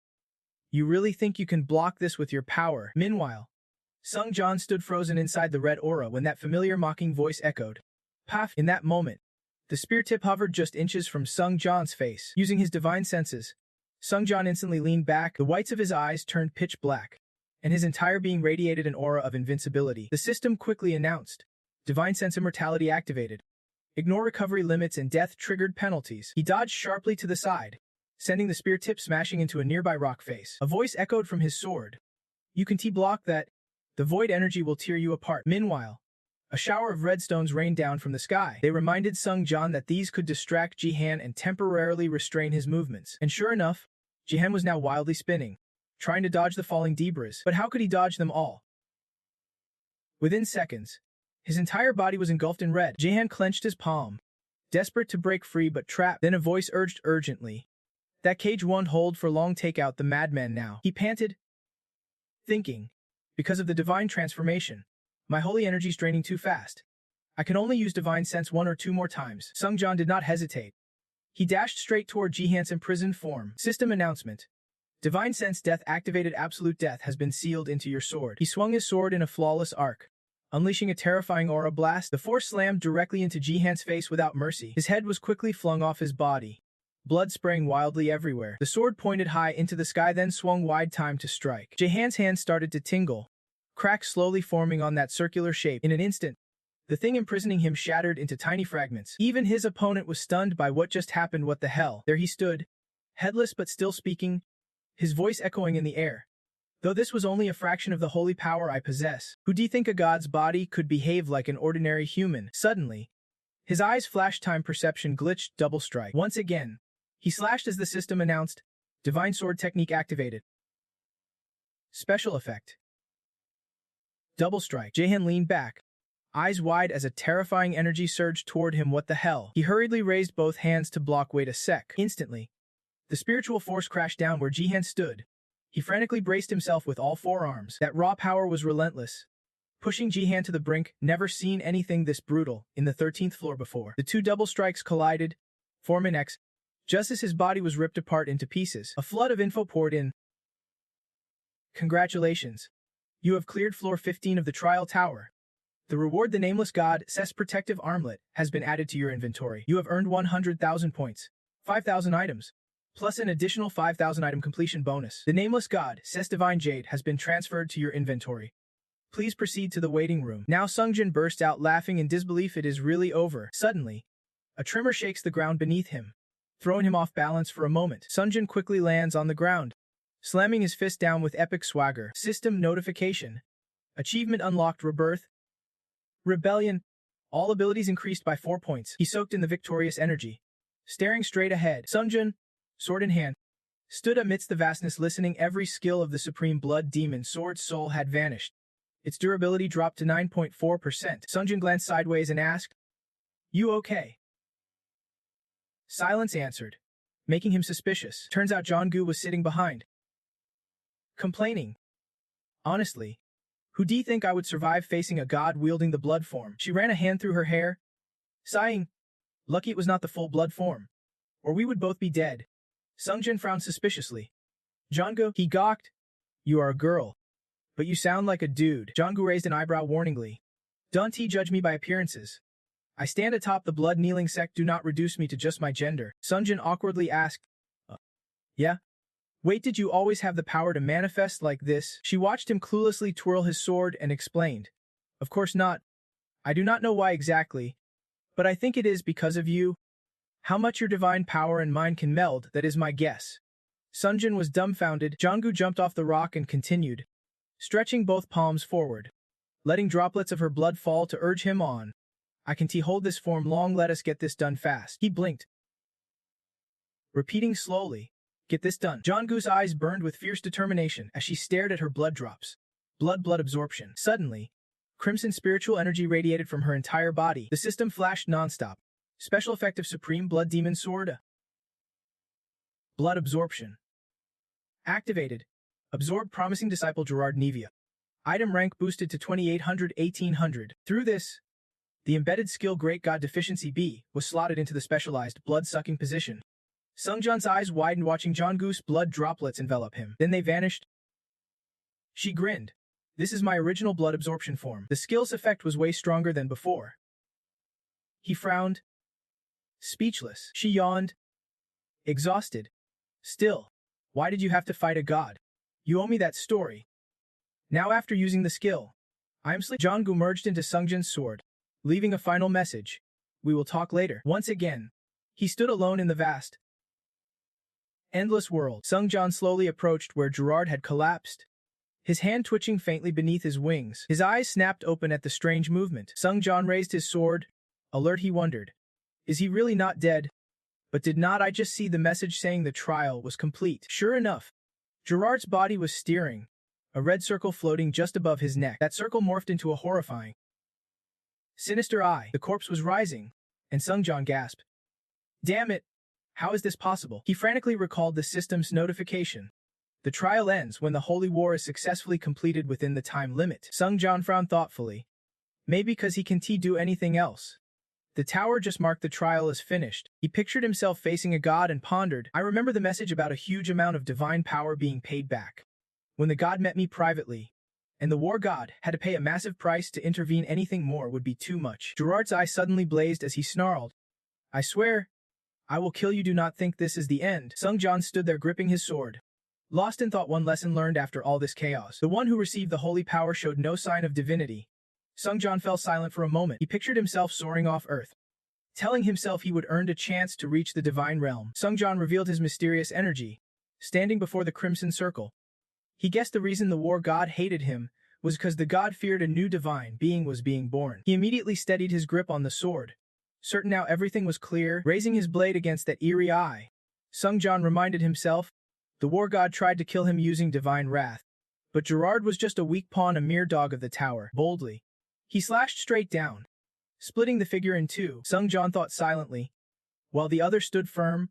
I will make you regret ever chasing divinity. He plunged his sword deeper, sending Gerard crashing down once more. Sung Jan vowed, I will kill any enemy, nothing else matters. The system quickly announced. The Thunderstrike sword shattered what was thought unbreakable, ranking up to a plus with 8,700 points out of 10,000. Even as the enemy split in two, Gerard's voice seethed with hatred. Next time, I will tear you apart. Sung Jan did not bother arguing, he just gripped his sword tighter. Sung Jan furrowed his brow and muttered, Divar. Information streamed in, using dark divine power. Divar target a shadowy mark, instantly cloaking the area in a black spiritual force. They surged into the gap between the two halves of the fallen man. That spiritual energy drained every ounce of strength from him. The system updated. You have absorbed the soul of the promising apostle Gerard Nevia.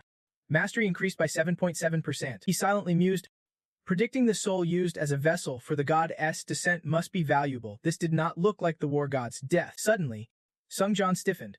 Sensing something off, the system warned.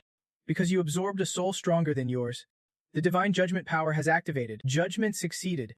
The power residing in the soul of Apostle Gerard Nevia has been confirmed. Tears welled up as he saw the divine power being extracted from the soul. Sung Jan looked at his chest glowing brightly. The system announced. Blink Power B has been embedded into Sung Jan's soul. You can instantly move to any spot within sight. Hearing this, he gasped in surprise. Standing in this desolate wasteland, Sung Jan thought, instantly teleport wherever I want. He stomped forward, wings ready in position. All right then. Sung Jan's pupils flared as the system spoke. Time remaining before apostle form ends is short, but just before he could take off, it cut him off. Time's up. Apostle form has been cancelled. He froze mid-step as his armor and wings vanished. The sudden shift threw Sung Jan off balance. He stumbled forward. The tether behind him disappeared, leaving only dark smoke glowing with purifying light and a system warning. Divine power keywords death, shadow, and immortality are fading. Scene shift to a school. Footsteps echoing across the grass. Everyone raced forward, but Sung Jan lagged far behind. A friend ahead, amber-eyed, glanced back urging, Hey, Sung Jan, pick up the pace. But he just stood there, clueless about what was happening. Soon, the ball was kicked into the net, and everyone erupted in cheers celebrating the goal. Suddenly, something slammed down just behind Sung Jan. He turned to see the ground shatter beneath him. A horrifying sight unfolded before the students. A giant hand with razor-sharp nails smashed someone flat against the ground. Sung Jan panicked instantly, sweat streaming down his face as he glanced around. He stepped back, heart pounding, as the dark shadow loomed over his small frame. The massive, muscular figure swung its arm relentlessly towards Sung Jan. His pupils widened in terror, sweat pouring as he braced for impact. That massive hand slammed down hard onto the ground. Wherever it hit, there were loud crashes and screams for help echoing out. Sung Jan was dealing brutal justice right before their eyes. He could not take it anymore and let out a sharp, desperate shout. Just as he was about to step out, Sung Jan snapped awake from the nightmare. His breathing grew rapid.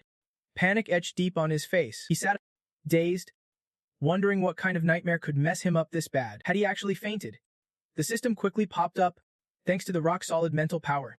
All unstable emotions were fading away. Soon after, Sung Jan pulled himself together, stepped outside, and pushed aside the torn curtains, then froze for a moment. He stood alone, face to face with a crowd of strange, rough-looking people, and the air turned eerily silent. Suddenly, everyone's attitude shifted. They all shouted loudly, Our hero, the savior of the Dark Shadow sect. A strong young man stepped forward.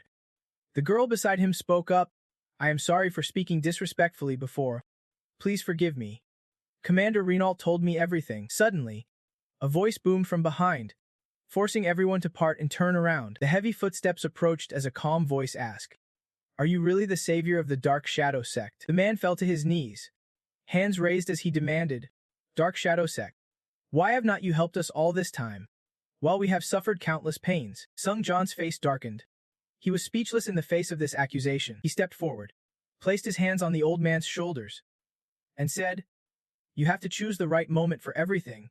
To expose the Blood Demon sect, I had no other choice. A sly smile crept across his face as he added, The glory of this holy war now belongs to our Dark Shadow sect. The old man's face twitched in shock at Sung Jan's words. Please, No more tears. The system instantly activated the ultimate charm skill as Sung Jan stood bathed in radiant light, declaring, "Everything was predestined by the dark shadow god. I only followed his will." A flood of notifications poured in. The crowd fell into a strange, worshipful trance. Their judgment was clouded, but they clearly sensed your presence. Everyone smiled brightly, whispering dark shadow. Sung Jan chuckled, pleased with the system's report. The spirit judge was impressed, calling your trickery quite clever. The dark shadow god seemed pleased with your actions and laughed joyfully. The power to win trust surged strong, and the golden light spread wider. They now worshipped him like a god. The system whispered in Sung Jan's ear that he had gathered enough faith in the area to create a legend, calculating the perfect legend to match the believer's faith. He smiled, puffed his chest, and muttered, initiating legend creation. Instantly, the system reported the first savior legend completed. The final savior legend was being charged with your holy power. Sung Jan leaned back, raising both arms to absorb the golden energy flowing into him. Then the system updated with a long message. When false challenger Sung Jan activates this legend, a salvation effect will be added. Doing good deeds to save the weak boosts all abilities, even if just a little. When false challenger Sung Jan activates this legend, a divine blessing effect will be added. Being worshipped by a sect increases your holy power, based on the number of believers. Mission accomplished. He raised his hand and cheerfully waved goodbye. All right, everyone. Take care. Sung Jan and his wings soared high, leaving everyone stunned. As all followed him upward as Reno called out, "Dark shadow." Flying away, he thought to himself, I should head back to where I fainted. Soon, Sung Jan glanced sideways and spotted it. There it was. A barrier gate appeared on the ground. He landed coolly right in front of it. Sung Jan sighed. I have never been through a trial this long before. Oh man, I am starting to actually care about them now. Without hesitation, he just stepped right through the other gate. The system immediately notified. You have entered the waiting room on the 16th floor. Admin restrictions lifted. The iron-blooded tyrant man breathed a sigh of relief. Even though the illusion still stood safe, the silver crane swordmaster admin, tears in his eyes, said, You have been through a lot. The iron-blooded tyrant admin is inviting you to his domain. The silver crane swordmaster admin is inviting you to his territory, replacing Sung Jan, who looks a little surprised, tears mixing in his eyes. Thought he would hesitate and weigh his options. But nope, he just marched straight ahead and flat out refused the usual way. Sorry for worrying you both, but I will see you two later. Sung Jan sat alone on the bed, placing his two sacred swords beside him, lost deep in thought about his holy power. The holy power built up in his heart was just a concept, based on the price paid to wield myths and divine strength. And, looking down at the black spiritual energy glowing in his inverted cage, he realized a lot had changed. Sung Jan pressed two fingers together, conjured magic, and felt it through total visualization. He would experienced a godlike trance and could now channel holy power directly. He smiled and said aloud, After all this time, my holy power has turned black. Guess it has got something to do with the Reaper's ability. Sung Jan clenched his palm tightly as the spirit swirled around his hand. He raised his arm straight into the air, his face burning with fierce determination. Without a hint of hesitation, Sung Jan slammed his palm down onto the ground. He was a little surprised by the flash of light that sparked right in front of him. Sung Jan stared at the water stain on the wall, feeling a bit puzzled. The waiting room walls normally restore instantly after any impact, but now, they were not restoring, more like healing at a painfully slow pace. A smirk crept onto his lips. Interesting, Sung Jan muttered. The level 15 trial reward, a white bracelet with a blue gem in the center, quickly appeared, along with info. The Nameless God's Plus Protection Bracelet. This bracelet was used by the Nameless God for defense while alive. When the wearer faces unavoidable attacks, a special priority defense activates. At that moment, the bracelet negates the effects of unavoidable damage, but this special effect has limited uses currently. Only 4 charges remain. Next was the blue gem, the Nameless God's Holy Gem S+, into which the god infused holy power when alive. When targeted and charged with holy power, it triggers an absolute seal effect, letting you seal your opponent's strongest skill. However, this special effect can be used only once, and the seal duration is short. Sung Jan let out a small chuckle at this. He grinned in satisfaction, thinking, both items are plus grade, pretty effective. Suddenly, a red orb appeared, surrounded by ethereal magical energy. You have acquired the soul of promising apostle Juran Nevia, permanently boosting all your stats. Strength +4, agility +6, endurance +4, magic power +7, stamina +3. And you have absorbed one of Juran Nevia's skills, unlocking the battle cry of the mighty warrior. Sung Jan sighed deeply, saying, Compared to all the hardships I have been through, this is nothing. Later, I will offer it at the altar to boost my divine power. The system added more info. Currently assimilating the divine attributes within Apostle Jurhan Nevi's soul. All conditions for activating holy power have been met. Divine attributes extraction successful. His eyes widened more than ever. Sung John stared at the glowing mark on his chest. In awe, his divine power had surged dramatically. He checked the mission log. Challenge Jurhan. Sung John saw he would receive quests from a total of 7 admins. The Heavens Ruler admin assigned the Heavens Ruler Island mission. The Divine Tracker admin assigned the Tracker's Path mission. The Hero of the Black Island admin assigned the Island Disaster mission. Sungjin stopped glaring at the pile of tasks before him. Too many admin missions. Huh. Whatever. I am not losing anything here. This just means more options for me. He stood in front of the row of glowing blue panels, deep in thought. Suddenly, Sungjin's eyes flicked toward a nearby mission board. The message read, Admin of Decaying World Army has assigned the mission, Savior of the Apocalypse. With rewards upon completion, you can enchant up to 2 items with an attribute that guarantees they will never break. The catch. Complete a choice you want to regret. Sungjun let out a relieved breath after reading, rubbing his hands thoughtfully. Sungjun thought about the heavenly blood demon sword. He had been wondering how to quickly restore its balance, since it was overused by its master soul. Without hesitation, he reached out and accepted the mission. Muttering, talk about luck, another notification popped up. You have chosen the mission Savior of the Apocalypse. Floor 16's personal trial has been replaced with this mission. Other admins are restricted from monitoring the trial. Only a select few are allowed to watch. The system quickly announced. Trial on Floor 16 begins. Time remaining, 48 days. Current trial theme. Warrior, to pass? Make a choice you want to regret within the trial period. Failure conditions. Challenger death or time expiration. Rewards include enchanting 2 items with the unbreakable attribute. No penalties for failing. Just like that, Sungjin was transported elsewhere. He lay on a simple bed, groaning quietly from the aching body he now had, with a white bandage wrapped around his head. He clenched his teeth. Questioning. Man. This pain. What the hell is this agony? The system's voice echoed faintly. Mission Savior of the Apocalypse started. Equipment has been restricted. Some items have been moved to your inventory. Sungjun's challenger skills do not match the mission's difficulty. All stats are fixed at 50 and 1T change until the trial ends. However, skills developed in-game will be recalculated after the trial concludes. He forced himself to sit up despite his battered body. Suddenly, Sungjin doubled over, clutching his mouth, sweat pouring down. Unable to hold it, he bolted outside and vomited violently. Just then, a young woman approached from behind, speaking softly. Finally awake. Huh? Catching Sungjun's attention, he turned around, confused, wondering what was going on. A sharp pain surged through his body again, making him wince in discomfort. The woman was Daisy. She turned away and warned, Don't push yourself too hard. I will call the others soon. Daisy's eyes gleamed with a sinister edge, her tone heavy with meaning. They will be here soon, so just hang tight. New. That name shocked Sungjun. He glanced down at his reflection on the nearby water surface. Staring back was not his familiar face, it was the admin of the Decaying World Army.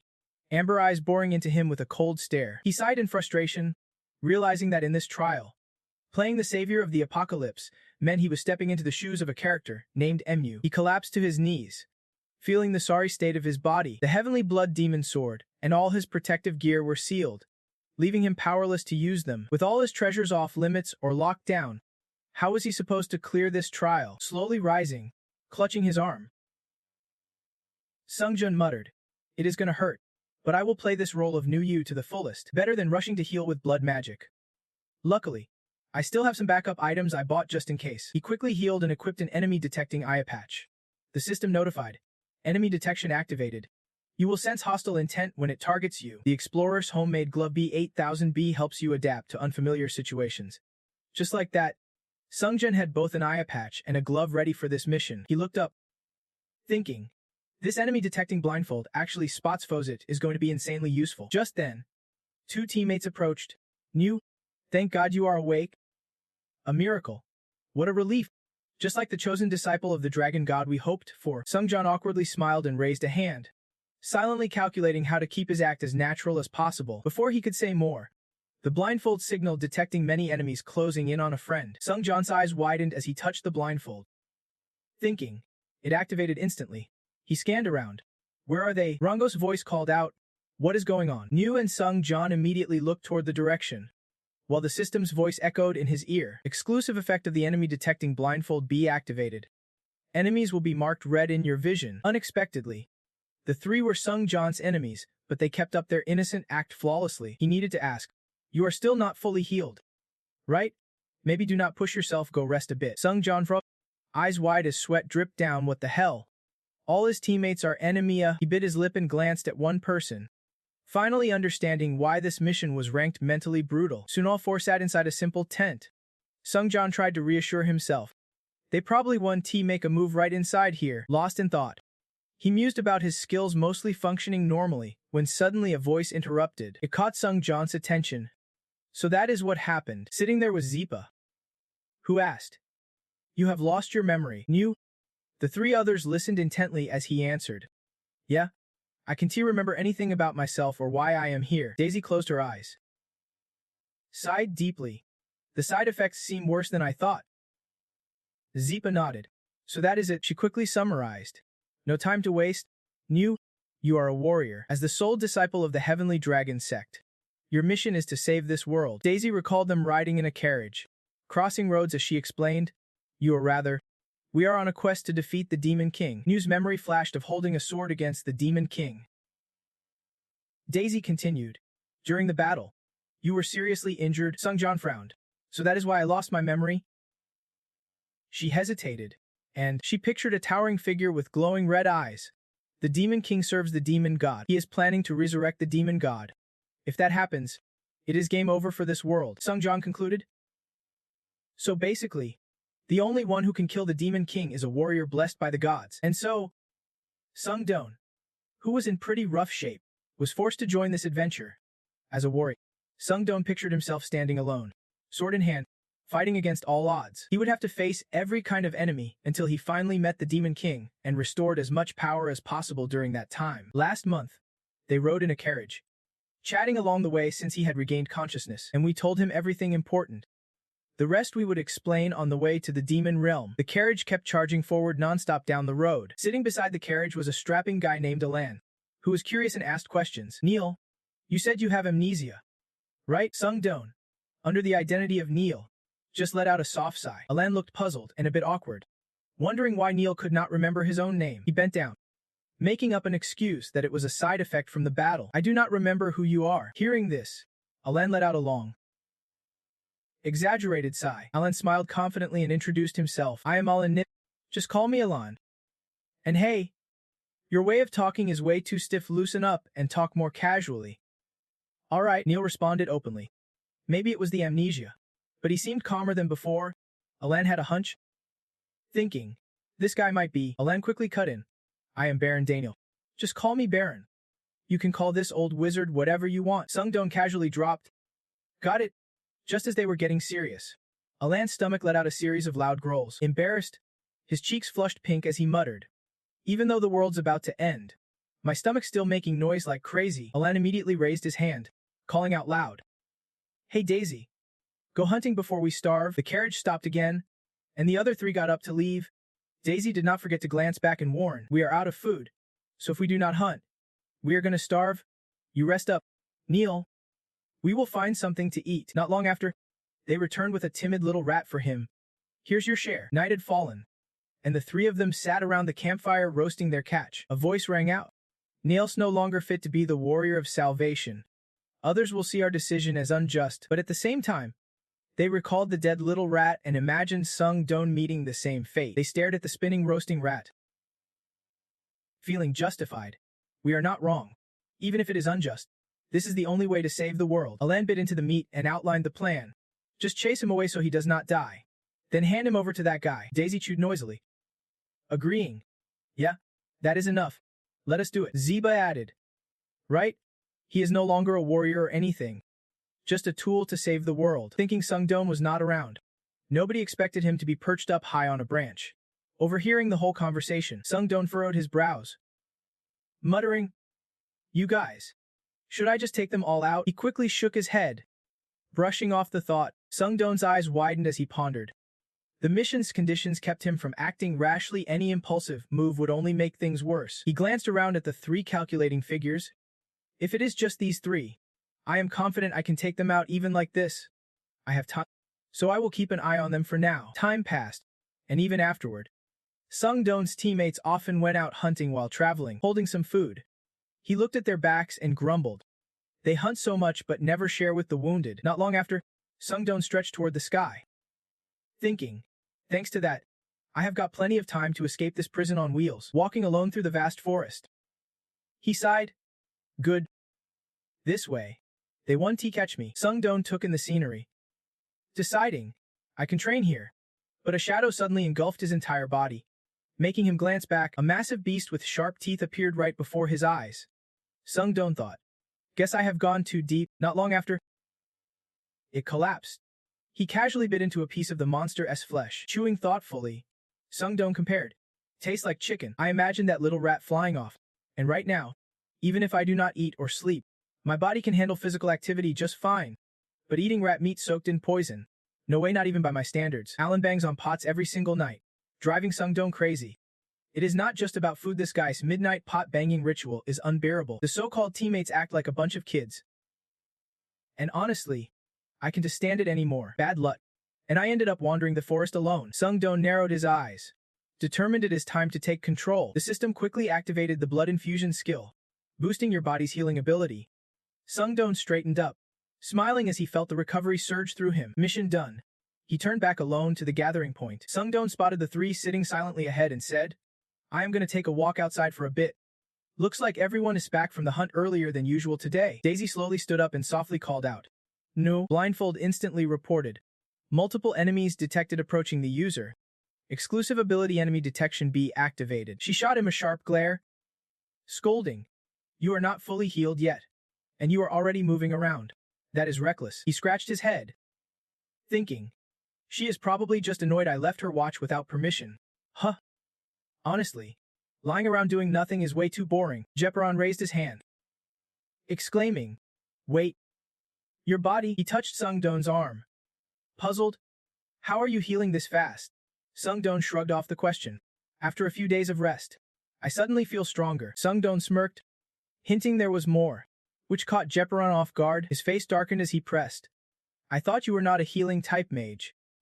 Jeperon, how did you immediately notice the changes in my body, and you are not even a healer? Jeperon stammered, his face turning pale. Body trembling. That is complicated. Alan quickly cut him off. Enough with the chit-chat. We are almost at the demon realm, so let us move. With that, Jeperon spun around and vanished inside the carriage. Jeperon called out again. No. He looked up, studying Sung-don. Your memories. Have they come back yet? Sung-don stayed silent for a moment before replying. Not yet. But inside, he thought differently. There was never really anything to remember. Suddenly, the carriage lurched violently, shocking everyone. Outside, the horse was bucking wildly, neighing madly, breaking free from Daisy's control. The four had no choice but to jump off, staring wide-eyed at the scene ahead. The system quickly announced, you have entered an area saturated with demonic energy near the demon realm. The longer you stay exposed, the more exhausted you will become. Sharp thorns sprouted all around them. They were entering the demon realm. She glanced around and warned, from here on, we have to proceed on foot. Neil, sorry, but we can't carry you anymore. Silence hung heavy, leaving Daisy momentarily stunned. He cracked a sinister grin, voice dripping with menace. Well, this suits my style way better anyway. In the demon realm, there is a cursed aura that drives anyone hit by it insane instantly. Plus countless monsters that can slaughter hundreds with ease. Even the toughest warriors who've faced endless hardships agree, no matter how insanely powerful you are, survival in the demon realm is impossible. Not long after, a foot stepped into this grim place. Ahead, a bizarre landscape littered with sharp thorns stretched out. Sung-jon, disguised as Neil for this mission, stood staring at the scene with three people who looked like teammates, but were actually his enemies. Sung-jon muttered in shock. So this is the demon realm. That phrase caught Alan's attention. He sneaked a glance and teased. You do not remember coming to the demon realm. Looks like you lost all your memories. Suddenly, Daifa pulled out a sword and raised it. The sound immediately grabbed Sung-jon's attention. He carefully held the weapon wrapped in white cloth and said, all right. Take this. Daifa unwrapped the cloth to reveal a massive, razor-sharp sword. He added, you might be forgotten, But this weapon is your lifeline, the sword. Sungjan stood still.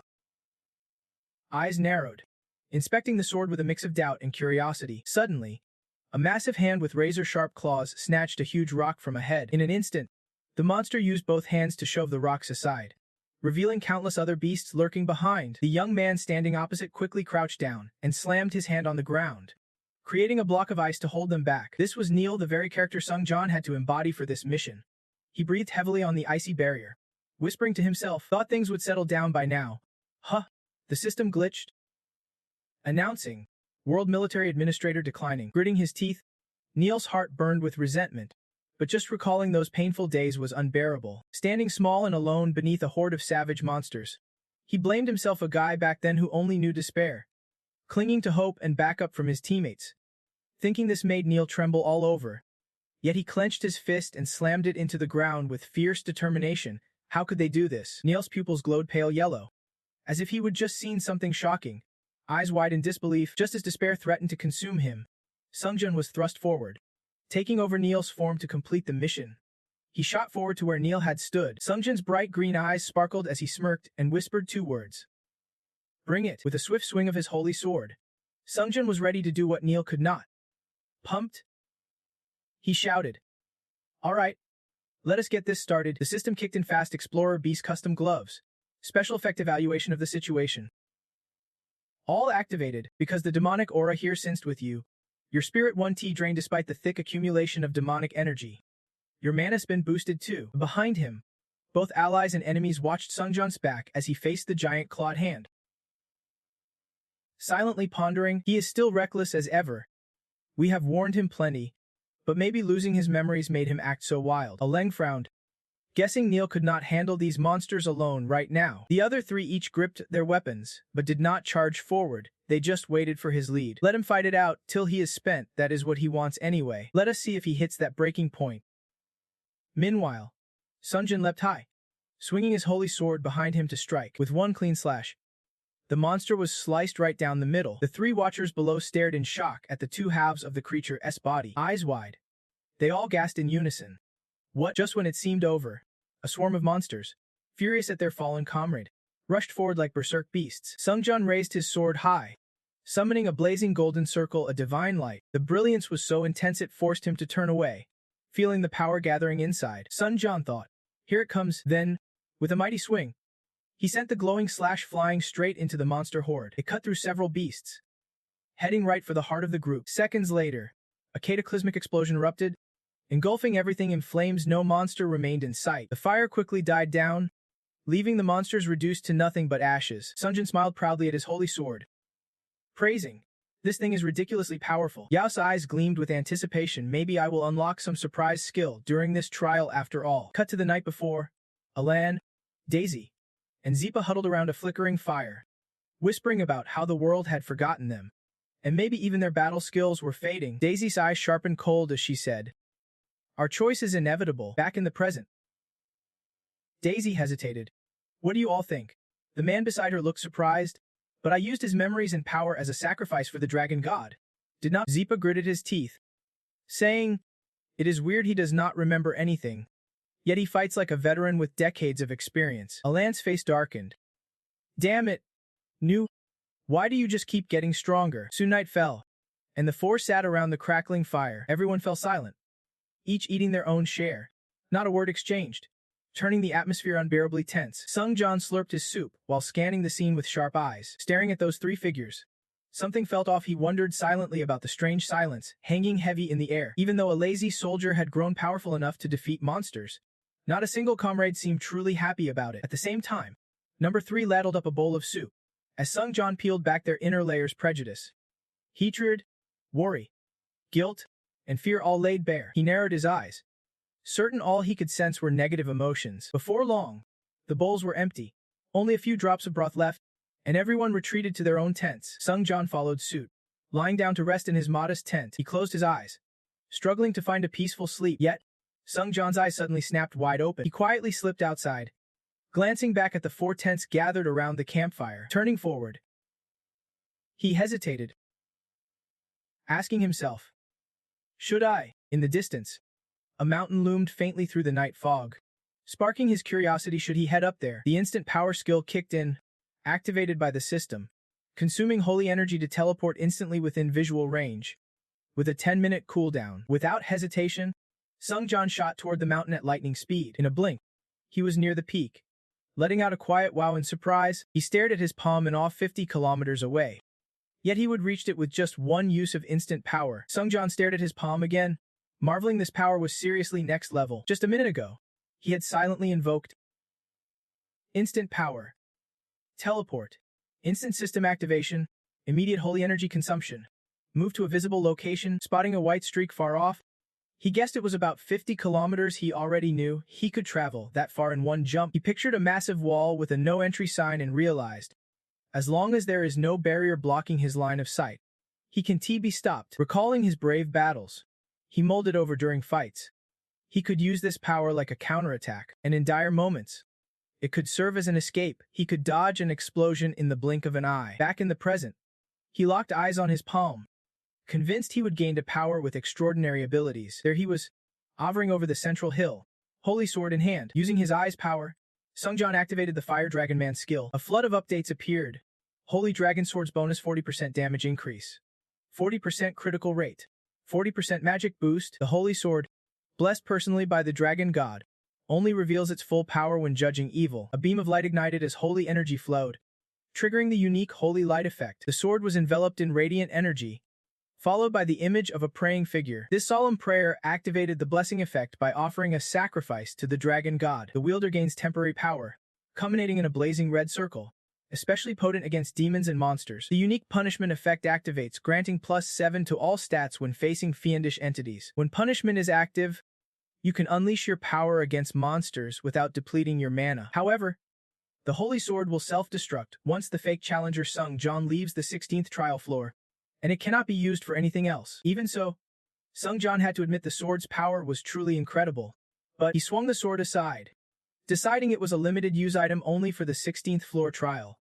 He would rely on the sword's senses and gradually absorb its power. With that decided, Sungjan slashed his palm, letting his blood spray everywhere. Immediately, the system announced the activation of the Bloodhound skill.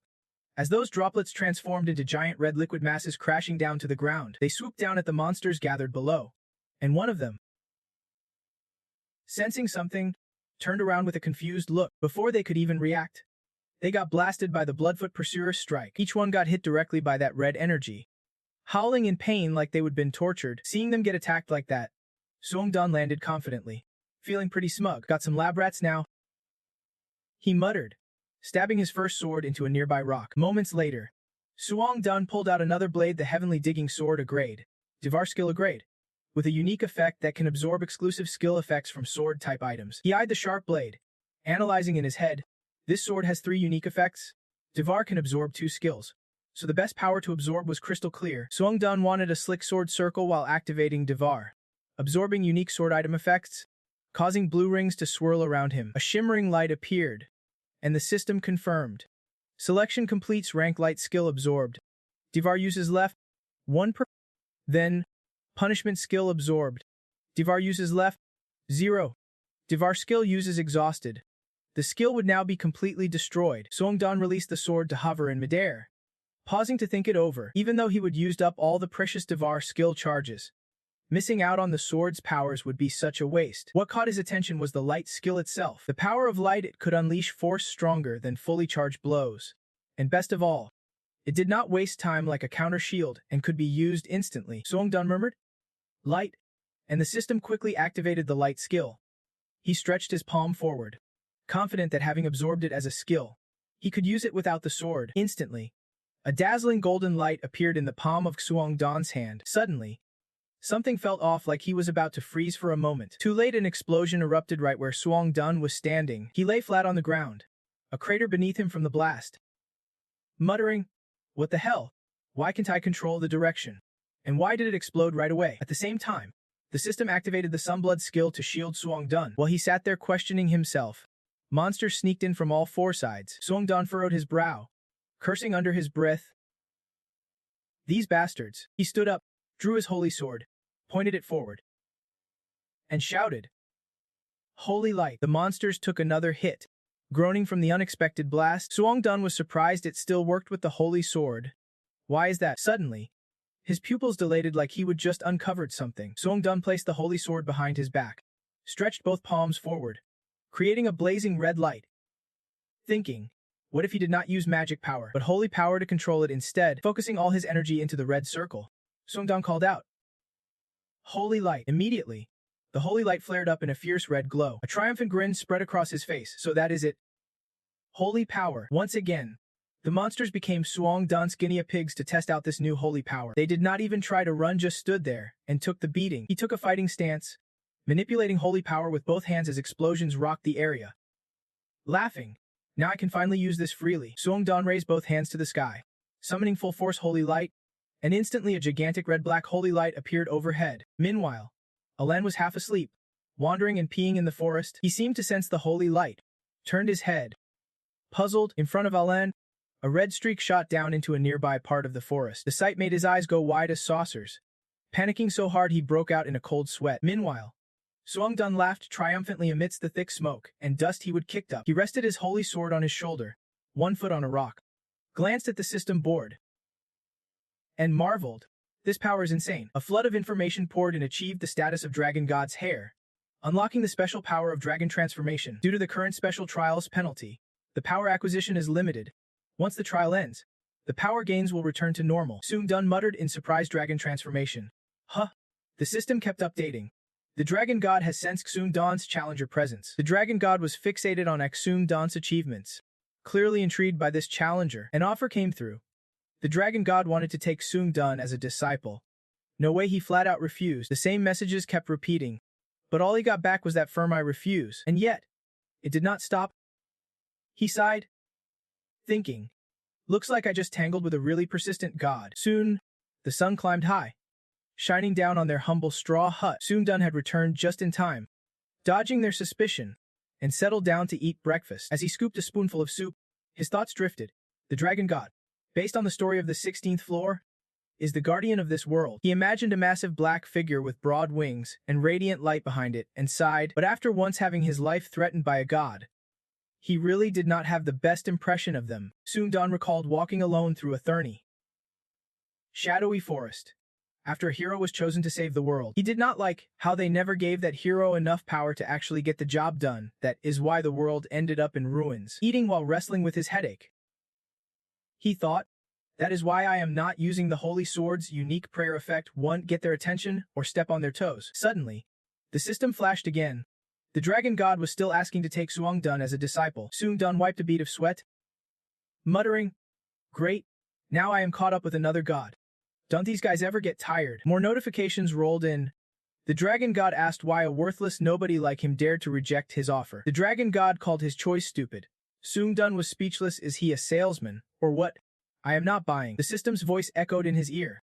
The Dragon God insisted that one day Suong-dun would recognize his greatness and want to become his disciple. The Trial God laughed loudly at the Dragon God's pitiful persistence, while the God of Shadows said, if you have been rejected, then stop bothering us. The Dragon God told Suong-dun to reconsider before vanishing his presence. The non-stop info overload gave Suong-dun a splitting headache. The bloodthirsty tyrant admin praised his determination and felt relieved. The White Crane Swordmaster admin admired Suong-dun's willpower with pride, and the Doomsday Soldier admin found his decision fascinating. Meanwhile, Suong-dun was just stubbornly eating amid all the chaos. Suddenly, Alan sitting nearby spoke up. I think a high-level demon has been training nearby lately, he recounted fearfully.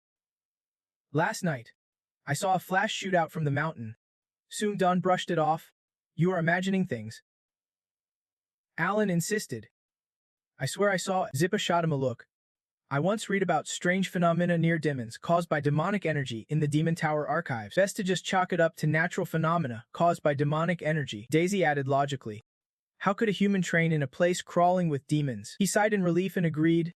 Yeah, that makes sense. Night fell again, and Suong-dun was alone, wielding his holy sword to fight off monsters. Even though these repeated battles were dull, he could still use some abilities during them. The system had now activated the Apocalyptic Savior Myth effect. Another flood of info arrived.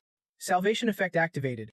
All powers permanently boosted by 0.7. Due to the current special trial penalty, all powers were reduced, so the permanent boost would not apply yet. Once the trial ends, the power boost would return to normal. Suong-dun wondered, How far does this apocalypse savior effect really reach? I still do not fully understand it yet. Then it triggered the path effect again. But since there was no progress path, the holy power would not get any boost. He was a bit curious and wondered to himself, I have learned a lot from this new legend. What kind of progress path has this unique path effect anyway? Sungdan swung his sword wildly while speculating. It seems salvation triggers only when I save someone weaker, and the path effect won't activate if they do not serve or are not my progress path. Before long, they reached a castle. He fought the monster alone at the front lines. Everything was chaotic, but Sungdan's teammates were holding their ground well. He slashed decisively, contradicting his earlier thoughts. Maybe things went smoothly because he wiped out the enemies solo. The monster collapsed right before their eyes, standing before a massive door. Sungdan rested the holy sword on his shoulder and turned back, asking, why are not we going in? The castle's gatekeeper is down. Let us move. Yet his face darkened. A heavy, ominous vibe hung in the air, making him pause and think deeply. If anything's changed, it is probably their faces growing stiff as I keep showing more and more power. Without hesitation, Sungdan pushed both doors wide open. The other three followed closely behind him. Alan's curiosity got the better of him. Hey, you are not really amnesiac, are you? Sungdan forced a smile and looked away,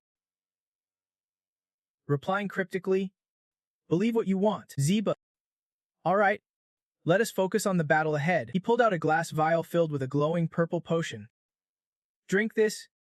If you, Sungdan listened intently, it is a rare strength booster. He reached out to grab it as Ziba kept persuading. You are gonna face the Demon King soon. Why not try it? Sungdan chuckled, half teasing, half sizing up the offer. Potion? Huh. Bet there is no poison in it, right? At that moment, Daisy's hand trembled wildly. She looked like someone just called her heartless, clutching her chest as she snapped back. Wait, are you seriously doubting us? Sungdan laughed dryly. I am just mad because nobody's helped me before.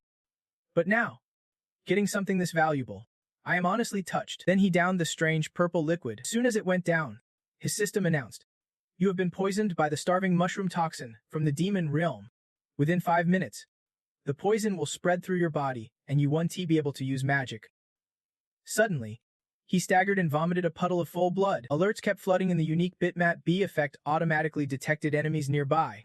A swarm of foes was closing in on the user. Those enemies were actually Sungdan's 3 teammates, all armed and standing behind him. Alan's tone was sharp. Don't he hate us? Okay, we had no other choice. But instead of fear, Sungdan's face twisted into a fierce smile, sweat pouring down his face. The sudden silence was odd. His 3 companions froze in surprise for a moment. Sungdan's eyes snapped open, his voice like a demon from hell. Never thought my team would be full of traitors. How fascinating. The 3 slowly approached from behind, led by while Sungdan's sword lay motionless on the ground. Suddenly, golden chains shot out, wrapping around it tightly. It turned out Zipa had conjured a golden sphere in his hand with those bizarre chains. He raised his eyebrows and declared, I have sealed the dragon's sword. From now on, no one can wield it. Sungdan was stunned. Since when did you plan to betray the hero? Meanwhile, his system kept alerting him nonstop. You have been poisoned by the starving mushroom toxin from the demon realm. Within 5 minutes, the poison will spread through your body, and you won't be able to use magic. Daisy suddenly screamed in rage. Do you really think we wanted this? Zipa defended himself. We are out of options here. Sungdan wiped blood from his mouth and asked slowly. Out of options? His pupils narrowed as a strange voice echoed. Foolish. From the floor, giant gears began shifting. Suspended above were thousands of sharp spikes pointing down, while similar spikes emerged from the floor, but pointing up, an ominous trap closing in, and the Demon King with his wide, sharp grin added, no matter how much you ask, nothing changes. Hero, he flashed a sly smile and said, they are just fully committed to the deal between me and them. Struggling to stand before the giant figure, the hero boldly demanded, so you are the Demon King? A massive foot stomped the ground. Confirmed. Yeah. Huh. Looks like we have never met before. Even when the hero defeated the high demon, Sungdan could not help but wonder, did that battle weaken the hero enough for him to sneak up on the team? The Demon King squinted, fell silent for a moment, then sneered. Why do you ask, as if you are talking about someone else? But fine. I will say you are right. The hero pictured the Demon King wielding a staff, controlling Alan, Daisy, and Zipa like puppets, and suddenly, it all clicked. Got it, now everything made sense. While the hero was recovering from the fight with the high demon, This guy turned every remaining teammate into traitors. Suong Dan still had one burning question: why did not you just kill him right then and there? The Demon King laughed low and casual. Why? Because it is fun. Duh. The system immediately chimed in. Fire Dragon Eye skill confirms the Demon King's telling the truth. Hero, fly out now, this is seriously boring. But that is not all. Right? That question made the Demon King literally pause mid-sentence. Then he looked up, grinning like a madman. Smart? Very smart. Suong Dan bit his lip, sweat pouring down. Listening intently. To be honest, this situation is exactly the tribute I am offering up to the demon god. Slowly, the Demon King raised one arm and handed over a rational explanation. Just like you sacrificed so much to be recognized by the dragon god as a hero, I am grinding hard to become an official apostle. The Demon King immediately backed it up, just like your teammates. You have had to suffer every hardship. Like hunger, alone, to get here. And the only thing waiting for you is death, offered up as a sacrifice to the demon god. Suong Dan absorbed every word silently, and then the punishment for me would be over. He looked at the hero's darkening face, and wondered what the hell he was feeling right now. The Demon King kept taunting. Feeling desperate? Angry? Hey, maybe you should be kept a closer eye on your so-called teammates. Suong Dan clenched his teeth, enduring the insults. As a crimson haze engulfed the whole place, memories of Neil flooded back. He recalled the ever-smiling girl, Daisy, then the cheerful, water-loving youth, Alan, finally, the old healer tending to others, Jeba. It was like feeling what Neil had felt. He trusted them so much. Yet he still could not understand their choices. Suong Dan's mind tortured him. But who was the mastermind behind all this? He remembered that cruel face, those blazing eyes, and the sharp teeth, and vowed, that damn Demon King is the one I will kill. Trying to calm himself, Suong Dan admitted he was too fired up. No matter how many times he saw this scene, it still made his blood boil. Standing inside a swirl of blue spiritual energy, he pushed himself. All right. Suong Dan. Sweat poured nonstop as Suong Dan asked himself, what is your choice? While he hesitated, the Demon King raised his hand high and cast a spell, summoning eerie violet energy. Then, invisible chains formed from that spiritual power, snapping around Suong Dan's wrists and neck, leaving him stunned. Slowly, the soul force pulled him toward a razor-sharp weapon powered by those chains. The Demon King's voice ringing in his ears, this is the final step in my baptism ritual. Across from him, the Demon King roared, baring his teeth and spreading his arms to command his dark magic. His wild eyes blazed with fierce intent. Turn the hero into a demon god and make him an official apostle. The Demon King slammed his massive foot down, kicking a lever nearby. Instantly, the hanging weapon connected by chains dropped right in front of Suong Dan. Sharp spikes were closing in rapidly right before Suong Dan's eyes. He bit his lip tight, bracing for impact. Knowing that beneath him was this deadly weapon, with a loud clash, the two forces collided, blood splattering everywhere. Suddenly, red streaks and eerie ladder erupted all around the Demon King. The three others stood frozen, staring as a series of glowing red runes appeared beneath their feet, pulsing with sinister energy. Triumphant, he shouted, Demon God, as you commanded, I offer you the blood of heroes. Hurry.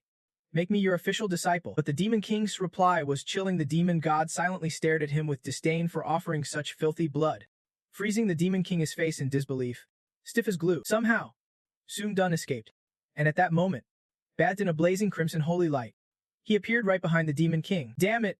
I am coughing up blood from my own poison, and he dares to offer it to the demon god. He must be furious. This holy light suddenly flared as the system activated the sacred skill. Suong Dan lifted the radiant light higher, but continuing, normally, I would make the best choice, right? But no matter how you look at it. He fixed his gaze ahead, emphasizing each word slowly. This world is just too hopeless to be saved. Daisy was stunned. Holy light. Even though the sacred sword was sealed, the third string still sounded almost as loudly. How is he even using the sword's power? Hem was even more shocked inside. Holy light always looked this bright. Is this really the hero I thought I knew? Still, the Demon King barked arrogantly. Don't even dream of resisting. As long as you die, the demon god won't let this world fall. And, furious, pointed at the three others and declared, I struck a deal with those guys if I kill Long God's disciple, the hero, then the world won't collapse. Sung Jan sighed deeply. Man, you are really clueless. Let me break down three things you are totally misunderstanding. A hazy smoke appeared before him, along with the system's reminder. The post-apocalyptic military administrator awaits your decision. Then Sung Jan raised his arms high, making the holy light grow even larger. The three panicked as they watched the energy radiate, while he explained. First, I am not who you think I am. He clenched his jaw, listening intently. Second, I am not the true hero either. The holy light expanded as Sungjan spoke. Third, I could not care less if this world gets destroyed or not, and frantically reached out to stop him. Wait. Otherwise, this world will. Sungjan smirked and finished. If you wanted to kill the hero, you should be done it this way from the start. Without hesitation, Sungjan slammed his arms down, unleashing a terrifying surge of crimson energy. The entire demonic platform was blasted by a massive burst of spiritual force. Erupting with explosive blasts, the rocky ground shattered into countless fragments. They floated briefly in the air before falling back to the earth. The battered Demon King, wings torn, struggled to stand amid the devastation, clad in tattered robes. He still seethed with rage. You damn bastard. Facing the small figure before him, the Demon King bellowed, What are you thinking? Didn't I make myself clear? I made a deal with your comrades. If I kill you, the world will be saved. Sungjan raised his arms with a shrug, offering another solution. Isn't he dying basically the same outcome? Rage surged to its peak. He boldly opened his mouth, insisting, You think I do not have a plan to hold this place? If I die here, the demon god will endure, and his apostles will always appear in this world. The system immediately informed him. The Fire Dragon Eye skill confirms the target is telling the truth. Sungjan frowned deep in thought. This trial's backdrop was truly dark. If this is not just a trial, then how much darker could things get? He stared blankly at the Demon King, who was spinning his own tail. The world would collapse. But enough karma remains for the demon god to persevere. A world like this could easily be wiped out. Sungjan asked coldly. Yeah? So what? Even if this world falls, it is not my problem. The Demon King, trembling all over, sweat pouring down, blurted out a single word.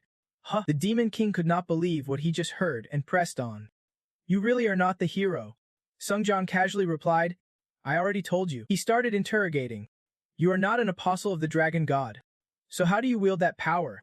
Who the hell are you? Just then, a fiery red energy surged into Sungjan, who calmly asked, Anything else? Moments later, Sungjan appeared in his familiar outfit, surrounded by a golden light and ethereal magical rings glowing before him. His battle-worn armor swiftly equipped itself, and the system began feeding him data, activating the punishment skill. While activating, all demonic power increased sevenfold, and magic surged intensely. The power of the Dragon Clan surged through him, boosting his entire magical ability by 100%.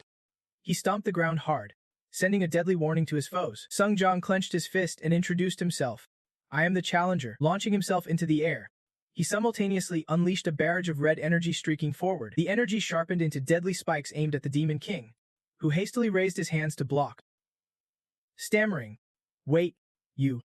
I think you are misunderstanding something. But it was too late. The spiritual forces tore into the Demon King's arm, shredding it to pieces. His eyes welled with tears as he painfully witnessed his own demise. Realizing he was at a disadvantage, the Demon King quickly spread his wings and fled, panic consuming his mind. I am going to die here.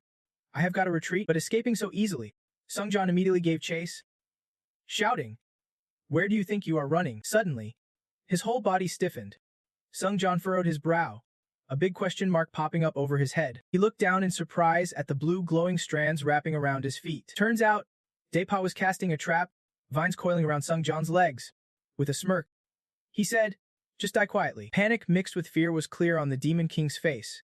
If you survive, this world is doomed. Suddenly, thousands of arrows blazed toward them like moths to a flame. Daisy fired her arrows frantically, struggling to persuade him. You are hero. Remember that. The arrows sliced through the air, aimed straight at Sungjan's back. He sighed deeply as the sharp points neared his body. Instantly, Sungjan flapped his wings, spinning to shatter the hateful arrows. Alan seized the moment. Leaping up from behind with his weapon raised, he shouted fiercely, You selfish bastard. If you live, we are all doomed. Alan summoned every ounce of strength, screaming in desperation as he swung his weapon down with full force. It seemed the blade would pierce Sungjan's head, but to everyone's shock, he teleported instantly, dodging the deadly strike. The system quickly activated his combat focus skill. In an instant, all that remained was a cloud of dust, and Sungjan's figure left Alan stunned. He appeared right above Alan, scolding him. Don't he just sit there whining while expecting others to sacrifice themselves for you? Sungjan's steely gaze pierced them as he said with biting contempt, You guys are not even worth my fight. Then he looked up, spotting the Demon King fleeing far in the distance. A surge of blue energy burst from Sungjan's body as he whispered, Blink. The Demon King flew away, glancing back with a smug grin. Haha, I'm a... But that grin vanished the moment Sungjan teleported right beside him, grabbing his head. At that moment, his old age turned ghostly white, and he screamed out in agony in the blink of an eye. The Demon King's head was ripped clean off his body. With that done, Sungjan stormed off triumphantly, leaving his crippled body behind. A terrifying scene reflected in a glowing blue mirror, and a mysterious voice echoed through the air. Standing before the magical mirror was Nemyu. He squinted, wondering if this was the choice he had to make. Nemyu recalled his desperate fight, though gravely wounded. All he could do was run away. Flames blazed fiercely, engulfing everything as the world plunged into ruin. When the tower called, Nu escaped by climbing it. He bit his lip hard, swallowed his fear, and on that day, Nu left everything behind to desperately scale the tower. Yes, instead of fading into oblivion, Sungjan now wore a confident smile, sure this was the right choice. The system swiftly updated. Sungjan's challenger selection was confirmed. With no regrets to come, congratulations. You have cleared floor 16 of the trial tower. Here's your reward for passing through. You can now enchant an indestructible effect onto an item gifted by the post-apocalyptic commander. Head back to the waiting room. Meanwhile, Daisy stood below, watching the chaos unfold before her eyes. Omut, what is this? She gasped as she watched the fiery tornadoes ravage everything. Her voice grew more frantic. No way. This is the end of our world, the system reported. The world is nearing its final moments. The post-apocalyptic commander silently watched his former comrades, now fallen heroes. The other three stood frozen in shock. But Sungjan turned away. Ahead of him loomed a glowing blue barrier gate. Before stepping through, Sungjan glanced back with bitter words. You never had the right to die peacefully from the start. I hope you all suffer slow, painful deaths along with this world. Good luck if you even survive. Then he stepped inside, his figure slowly fading away behind the shimmering gate. Updates streamed in, returning to the waiting room as the challenge completion was temporarily paused. The post-apocalyptic commander was deciding the trial rewards, heading into the hero's hall, which caught him by surprise. Soon after, Sungjan was led to a strange place, a massive dragon deity statue looming before him. Walking past giant pillars, he wondered aloud, is this some kind of temple to worship the dragon god? Suddenly, a voice called out, not that way. Over here, making Sungjan pause. In the distance, a figure sat clad in golden armor. Sungjan squinted, puzzled. Could it be Nu, the post-apocalyptic commander? Nu quickly confirmed. Yeah, that is right. We have communicated a few times already. Sungjan strode forward, correcting him. Communicated? More like you spam me with one-way messages. Nu shut his eyes and sighed. Same difference. It is exhausting dealing with you. Sungjan eyed him warily but listened carefully. After all, since he was here, he might as well ask whatever he was curious about. But Sungjan's question made Nu frown. Why did you choose me for that challenge? You could be fulfilled your deepest wish through a sponsored challenge. Right? Nevyu opened his mouth to answer but then stopped himself. Then he burst out laughing, much to Sungjan's admiration. Standing up, Nin Yu admitted. Now I get why some gods are so interested in you. He stepped closer to Sungjan and warned. Hey, do not get the wrong idea. Not all challengers are obsessed with climbing the tower like some monster. Nevyu glanced over Sungjan's shoulder and added, most challengers are not nearly as strong or determined as you to even attempt it. Imagining thousands of challengers falling from that tower, he said firmly, even if they tried, it would not change a thing. No matter how high you climb, most admins can even see its end. Sungjan smirked, guessing. So instead of hoping the tower will rewrite the past, you wanted to reveal possibilities you can access through normal challenges. That is what you mean, right? Nu nodded without hesitation. Yeah, I want to deny it just like you said. Then he pressed his palms together and slapped them hard a few times. Then, after putting it away neatly, all right, let us clear the debts for Song now. Instantly, the system announced, the special power of the Dragon God equipment set has accepted the challenge from the challenger Sungjan as the user. Choose the item you want to engrave with complete indestructibility. He stood there, smiling under the radiant glow surrounding him. Sungjan's familiar sword quickly appeared. He made his decision to engrave absolute indestructibility onto the Dragon Heaven sword. Next came a Blood Demon sword, which he also engraved with total indestructibility onto the Blood Demon sword statue. The consciousness of the Blood Demon sword at soul slowly began to recover. Once fully restored, the time limit would appear. After that, Sungjan gripped both swords tightly. Listening to Noose words, most admins would not hand out such insane rewards like this. But I am in a good mood today and giving it all to you. So you better be grateful. He sheathed both swords, shrugged, and asked. We both got what we wanted, did not? Why should I thank you? He grumbled, brushing it off. You are not exactly a sweetheart. Before Sungjun stood a sealed gate. You stepped closer. Hesitating. There is one more thing. Just as he was about to step inside, her words stopped him. Never doubt the tower, she stated firmly. Even though we all failed to reach our goals. You are different. Sungjun, looking at his determined face. She sealed it with, because you are one of the few standout candidates the tower is watching. Sungjun nodded without another word and stepped through the gate. The moment he entered, the system's voice echoed in his ear. You have entered the trial chamber on floor 17. All ability limits have been lifted. Stats and powers you receive will be updated accordingly. Sungjun glanced at the notification. Hair of the Dragon God. Ranks a title you earned by mastering Dragon God skills. As a root, you have received the Dragon Transformation power. He pondered deeply. That achievement came from the floor 16 trial, the Hair of the Dragon God. But he always thought the tower and the gods were enemies. Sitting at the edge of the bed, Sungjun wondered. Why would the tower create an achievement like this? He recalled the gods he met there. Maybe the tower is not blindly hostile toward all gods. Not even the trial gods. The image of the towering tower flashed in Sungjun's mind. Some gods were even honored with their own achievements by the tower. Noose words rang again. You are one of the few standout candidates the tower is watching. That thought weighed heavily on him. He truly was one of the key candidates now. Sungjun pressed his lips together, guessing that being chosen by the tower means he is becoming a god. His face hardened with fierce determination. He recalled the golden light he summoned against the Demon King. It was not just a wild guess.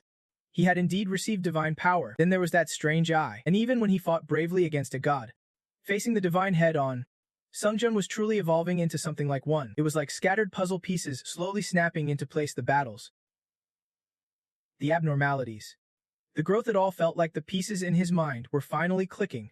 Yes, the tower's trial. No doubt about it now.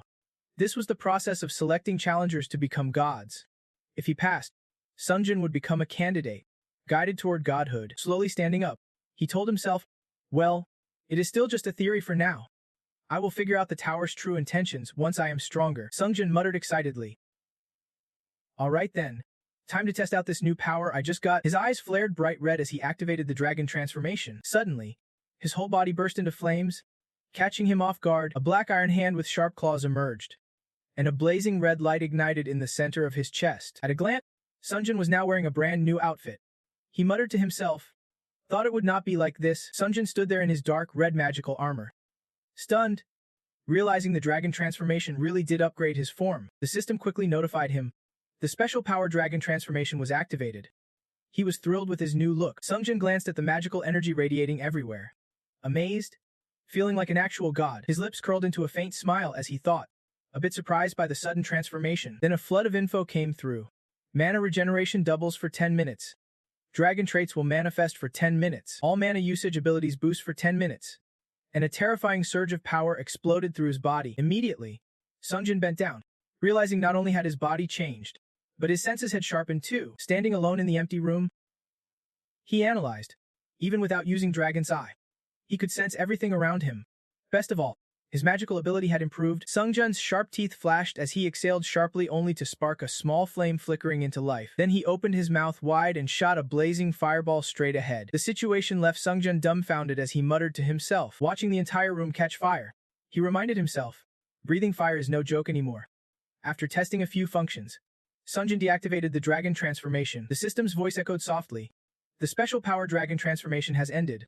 You cannot use it again for 8 hours. At the same time, the Malukia armor vanished, leaving him alone in the blazing room. Sungjun frowned, calculating 10 minutes per use, 8 hours cooldown. I can only use it once per battle. Suddenly, Chongu appeared behind him, sitting by the wall and sighing at the icy shards scattered around. My head's pounding like a hammer. What happened to this waiting room? Hearing this, he turned and asked, feeling any better now? Chongu answered flatly, yeah, I do not know what you did, but the sword's pulse is stronger. She raised both hands, trembling, her tone filled with wonder. Wait, not just that I can now control the sword's consciousness. No more issues. I do not know what you did, but I am feeling better. Sungjun quickly explained. I infused it with an unbreakable property. Chongu looked surprised, asking, but how? Never mind. She gritted her teeth, letting out a teasing breath. No need to ask some crazy guy who dares to take on gods. I already know you are nuts, but crazier than I imagined. He stayed silent, listening to Chongu's words. From what I have heard before, you are just a challenger stuck at floor 8. From some tiny little dimension, she rolled her eyes. Confirming, yeah, just a challenger from a minor dimension, but unusually powerful and unnecessarily connected to divine beings, Changu hinted. And I know a few things. Sungjan's eyes lit up. Like what? She wasted no time sharing the intel she would gathered. You are one of the candidates chosen by the tower. That is why you got tangled up with those divine beings. He heard that and straightened up, asking seriously, is that all? Changu stood up abruptly and said, I thought you were just ordinary, but I was dead wrong. She brushed past him, whispering, you probably have a lot of questions. Sunjin just glanced over, lost in his own thoughts. It fits what Neil said. Maybe this is my chance to clear up the mysteries about the tower and the gods. Changu patted his shoulder warily and said, who the candidates are, the tower's purpose, why a god would be wary of you, I can spill those secrets. Sungjun guessed. Because of the tower's restrictions. She nodded firmly. Exactly. Even if you fail the trials and die, I do not want your soul to be destroyed too. He froze, whispering, is that inwardly? He thought, not just the overseers but even Changu, someone inside the Supreme Blood Demon Sword, is not free to share info. I already knew, but it still stings. Changu stepped forward and changed the subject. But I can tell you one thing, no matter what happens now or later, there is only one thing the tower truly wants from you. Sunjin asked immediately. What is it? She glanced back and said, keep getting stronger and crush every opponent. Changu stressed this. That is all the tower demands from you and the other candidates. He imagined climbing a crooked ladder, thinking, maybe the tower chose me from the start, but I am the one fighting to climb it. At least that is what I thought. She rested a hand on her hip, explaining, you probably know this already. Even if you made it here by your own efforts, it all depends on the opponents the tower throws your way. Sunjin replied quickly. Yeah, I get. The tower at least does not want to harm me. Changu playfully reached out her palm. You are quick on the uptake. If you were a candidate on the 10th floor, no wonder you would not know. Suddenly, she sniffed when she heard his next question. So I won't ask anymore. I will clear all doubts once I get stronger. Right? The Supreme Blood Demon Sword shot straight toward where she stood, and Changu immediately jumped back. She rode the backlash, hovering in midair, summoning energy around her as she declared, I am ready to act. Changu looked Sungjun in the eye and said firmly, you, become my disciple. The sword radiated deep crimson energy, strange symbols flickering across its surface. Her voice echoed through the room. My sect is the Holy Church. Do you want to learn the blood annihilation divine art? Changu smiled, thinking to herself, I am a bit bored and want to shake things up. It will be more fun to have a disciple. But he answered with a firm no. She was shocked, raising both hands like she would just heard nonsense. Thinking, what the heck? Changu snapped, pointing forward, and the sword pointed right along with her. Don't be stubborn and reckless. If you learn the blood annihilation divine art, you will get even stronger. She lunged forward, shaking Sunjun fiercely, trying to persuade him. If you made it here, you have to know the power of martial arts from the combat realm. Right? You have to know the arts there are leagues beyond those in smaller realms. He shook his head a few times and said, yeah, I know. Changu, frustrated, asked, then why are you refusing? He stepped back to explain, I know because I learned martial arts from an overseer. If you study a special internal technique using mind methods, you will be restricted from learning other skills besides that special martial art. Hearing this, she stopped and questioned, wait, who did you learn it from? Sungjun placed his hands on his hips, honestly confessing, actually, I already have a master. I am a disciple of an overseer. Changu's face darkened, but she quickly masked it, muttering under her breath, open him up. She ran her fingers through her hair, feeling defeated. I thought I would finally get a disciple after all this time, but looks like I lost my shot to some clueless guy. Of course. He raised a finger and said, Sungjun added, I just remembered. I learned a mind technique called Supreme Blood Technique. Changu blinked, confused. What is that? He thought to himself. That is right.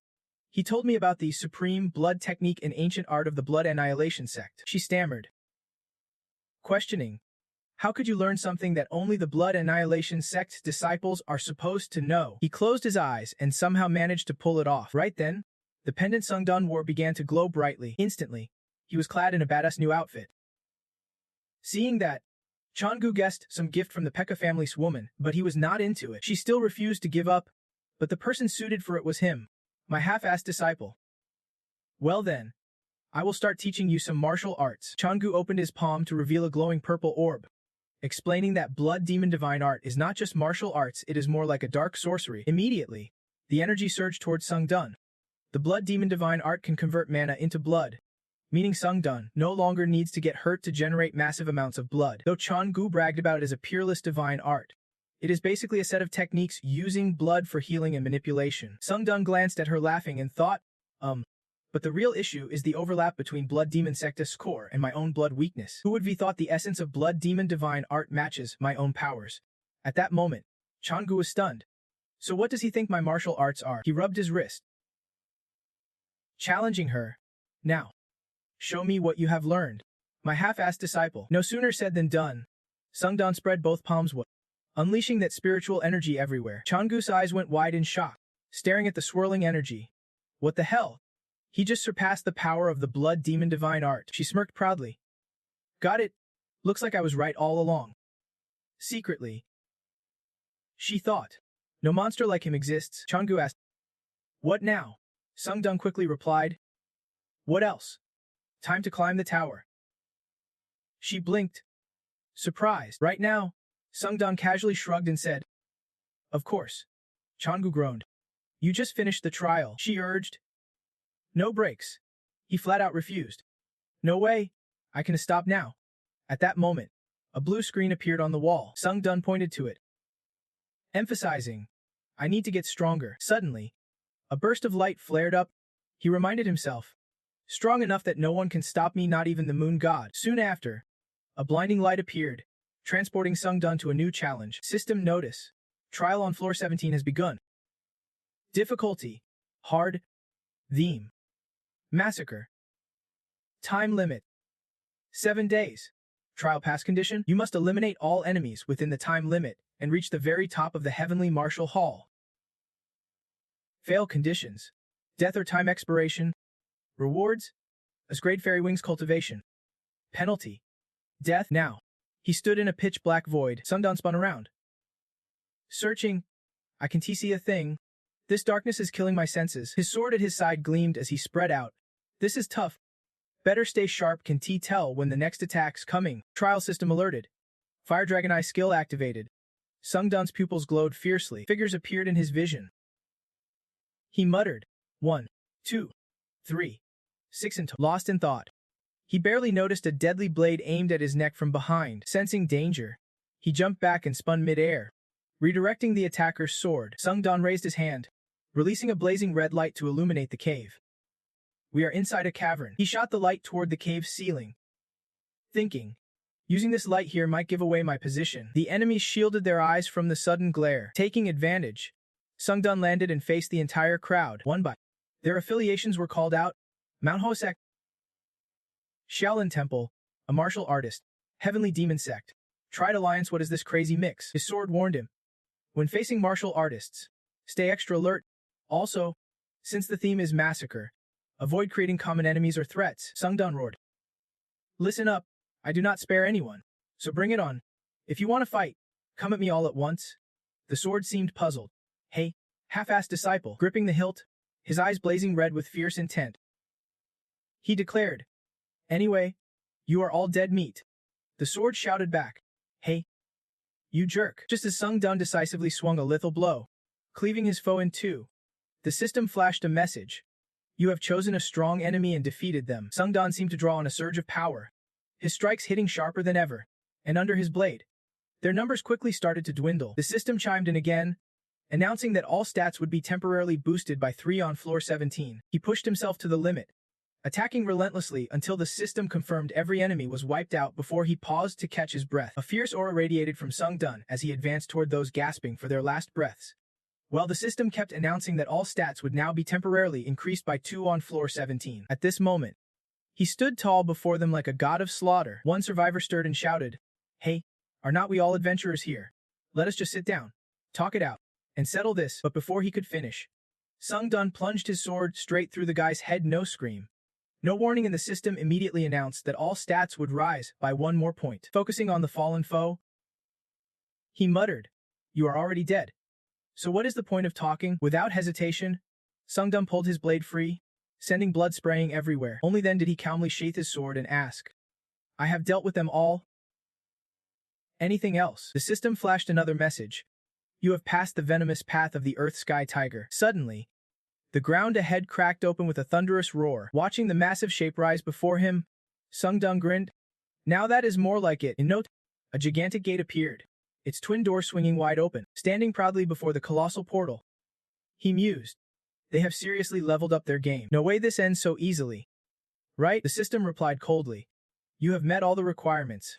The gate is opening. With a soft chuckle, Sung-dun spun around and strode forward boldly, saying casually, as long as the reward's fat, I am good with whatever. Sung-dun walked steadily down the dark hallway, neither rushing nor dragging his feet. By instinct, he glanced around searchingly. Then, just as he turned, he spotted Jungo. Sung-dun was not ready and jumped in shock. Damn, even this managed to freak her out. She called out loudly. Wait, why are you so jumpy all of a sudden? Seizing the moment, he grumbled. If you are going out, at least give me a heads up. You scared the crap out of me. Sung-dun then tried to negotiate softly. Can you shrink down a bit? Like, turn into a kid or something. Jong-gu laughed and shot back. Whether I want to be a kid or head out is totally my call. Yet, she quickly shrank down. Seeing the sharp, bullet-like stare from him, she frowned and asked, Why are you looking at me like that? Sung-dun ignored her question and snapped. Forget it. You said you remembered. So what exactly do you mean? Without hesitation, Jong-gu replied, I remember where this place is and why the warriors showed up. Hearing that, he pondered for a moment before saying, Oh right. Sometimes the tower projects real events. So this is one of those. Calmly, she confirmed. Exactly. This is the Earth-Sky Martial Tower. Recalling the image of a man who once trained here, Gu said, a few hundred years ago, the Sword Emperor. Back then, he was hailed as the strongest warrior. He stored countless martial arts secrets in a hidden study behind floor 17. Sung-dun raised an eyebrow. So those seeking the Sword Emperor's secrets have come here. She nodded gently. Exactly. Because so many powerful folks are after those secrets. This place is always soaked in blood from countless tower climbers, and the martial arts he left behind fit many styles. Just a short time training can earn some real results. Visions of various martial masters flashed as Jong-gu spoke. Then she added, That is why so many strong fighters are inside the Earth-Sky Tower. Best to watch your back. Jong-gu recalled the ruthless genius warrior's face and continued. From what I know, one of them was called the Genius. I still remember the faint scent of blood clinging to him as they walked. She tried to sense the surroundings. Then confirmed. That Genius is definitely in the Earth-Sky Tower. The smell of blood grows stronger. It means we are getting close. Hearing this, Sung-jun's curiosity sparked and he asked, Can you remember exactly who that is? Jong-gu replied absent-mindedly. It has been ages. I just can't recall. But then, her aura turned serious as she continued. Though I do not know who is stronger between them. Better not mess around. Not long after, their footsteps halted. Sung-jun looked up at the scene ahead and said, We are here. Before them stood a massive stone door, firmly shut, with bold letters inscribed above. Earth Heaven Martial Gate. He cautiously asked, So you mean the smell of blood is coming from here? Jong-gu focused, analyzing. Then replied, It is faint, but I can definitely smell it. Reassured by her answer, Sung-jun smirked and said, I will wrap this up quick. With that, he unleashed his power, striking the gate fiercely. The force was so intense his feet sunk deeper into the ground. Finally, under Sung-jun's might, the stone door slowly creaked open. His eyes sharpened, scanning inside with heightened alertness. Suddenly, the system's alerts began to chime relentlessly. You have entered the Black Heaven path of the Earth Heaven Martial Gate. Penalties for entering the Black Heaven path have been activated. Your meridians, internal power, and all tracking senses will be temporarily nullified here. Your vision will turn pitch black while in this area. Stepping inside, Sung-jun remained calm despite the total darkness around him. He muttered, Another pitch black room. Huh. Without missing a beat, he activated his system. Thinking aloud, even the tracking senses do not work on the poison path. But here in Black Heaven path, the penalties are way harsher. Almost instantly, a notification popped up. Explorer's Rank Quantum Combat Gloves Adaptation Effect activated. Sung-jun tapped again, and the next message appeared. Your meridians and internal power will no longer be sealed. Grinning ear to ear, he said, Who would be thought a B rank item could be this clutched blocking even Black Heaven path's brutal rules? Right then, the system's voice rang out with a reminder. Find your way through the darkness. Only the first 4 can escape the Black Heaven path.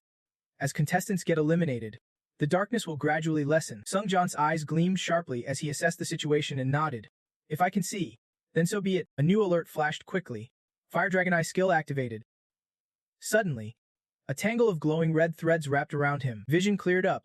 Sungjan scanned the area and remarked, "This crowd's huge, more people here than last round. Dark spots handled. Now, where to next?" Right after he asked, the system chimed. 6 tracking sense activated. Do you know which path to take? Your opponents do not. It added. Suddenly, a passageway lit up in the darkness. Startled, Sungjan let out an ah, then said, "That is the exit." The circle beneath his feet glowed in response. Excited, he declared, "If I follow this path, I could be the first to get out." As he followed the glowing path, Sungjan thought to himself, "This challenge is brutal. No tracking, no vision, no internal power, but for me." He broke into a victorious smile and said, "It is all useless." Fueled by this confidence, the system quickly informed him, "You have acquired guidance. Upon reaching your goal, all stats will temporarily boost by 4, and a shortcut to the final area will open." Sungjan silently absorbed the info. But inside, he was buzzing with excitement. Feeling ready, he called out, "Is that genius Jong-gu here?" After a pause, only silence greeted him. Jong-gu just stood there in deep thought, saying nothing. Irritated, Sungjan drew his sword with fierce resolve and said, "No answer. Fine. I do not know if your genius is here or not." The system urged him, "Eliminate those who stray immediately." But Sungjan, radiating deadly intent, said, "Then I will just kill them all." The system added, "Before you face them at the next gate, not far away, in a dark, damp corner." Sounds of violent death echoed nonstop. Looking closer, a swordsman in blue was crazily stabbing downward into a figure beneath him. After a while, seemingly satisfied with his bloodlust, he finally stopped. "No way!" He cursed loudly. "Damn it. This is the secret library left by the strongest, the Sword Emperor." That swordsman was insanely arrogant, thinking, "No big deal. I have spent the last 60 years doing whatever it takes to become the strongest." Just moments ago, he was groveling at the feet of the man in yellow he just killed, begging, "Please, spare my life." The swordsman remembered painfully in his mind, "If I can get my hands on the Sword Emperor's martial arts scroll, I would stop at nothing. If I get stronger, I can endure any humiliation thrown my way." A dark thought crept into his mind. Evil deeds, lies, none of it mattered. The swordsman was the kind to think and do without hesitation. Just as the man in yellow decided to spare him and turned away, the swordsman quietly stood up, eyes gleaming with malice. At that moment, only one thing ran through his mind: to become stronger. He could kill as many people as needed. That is when he drew his sword behind the man in yellow. Without hesitation, he took advantage of a brief moment of mercy to deliver a deadly slash toward the man who had just spared him. The swordsman stood stunned, thinking, "That is why I must have the Sword Emperor's technique." But as he looked at the scene before him now, panic gripped him. He silently asked himself 1,000 times, "Who the hell is that guy?" In the direction he was staring, Sungdan was rampaging through the battlefield. Swinging his sword wildly, no one in his sights could escape his blade. His system kept notifying him, "A fake tower climber has died. The darkness blocking your vision is fading away." Sungdan charged forward with unstoppable force, clearing everything in his path. At that moment, a blade silently crept up behind him. Sungdan immediately sensed it. Raising his sword with one hand to effortlessly dodge the attack, the muscular man gritted his teeth, fiercely controlling the blade to strike again. But Sungdan dodged every blow, clenching the chain tightly in his hand. The man growled, "I can let the martial arts scroll fall into anyone else's hands." Suddenly, Sungdan sprang into the air, accompanied by the system alert.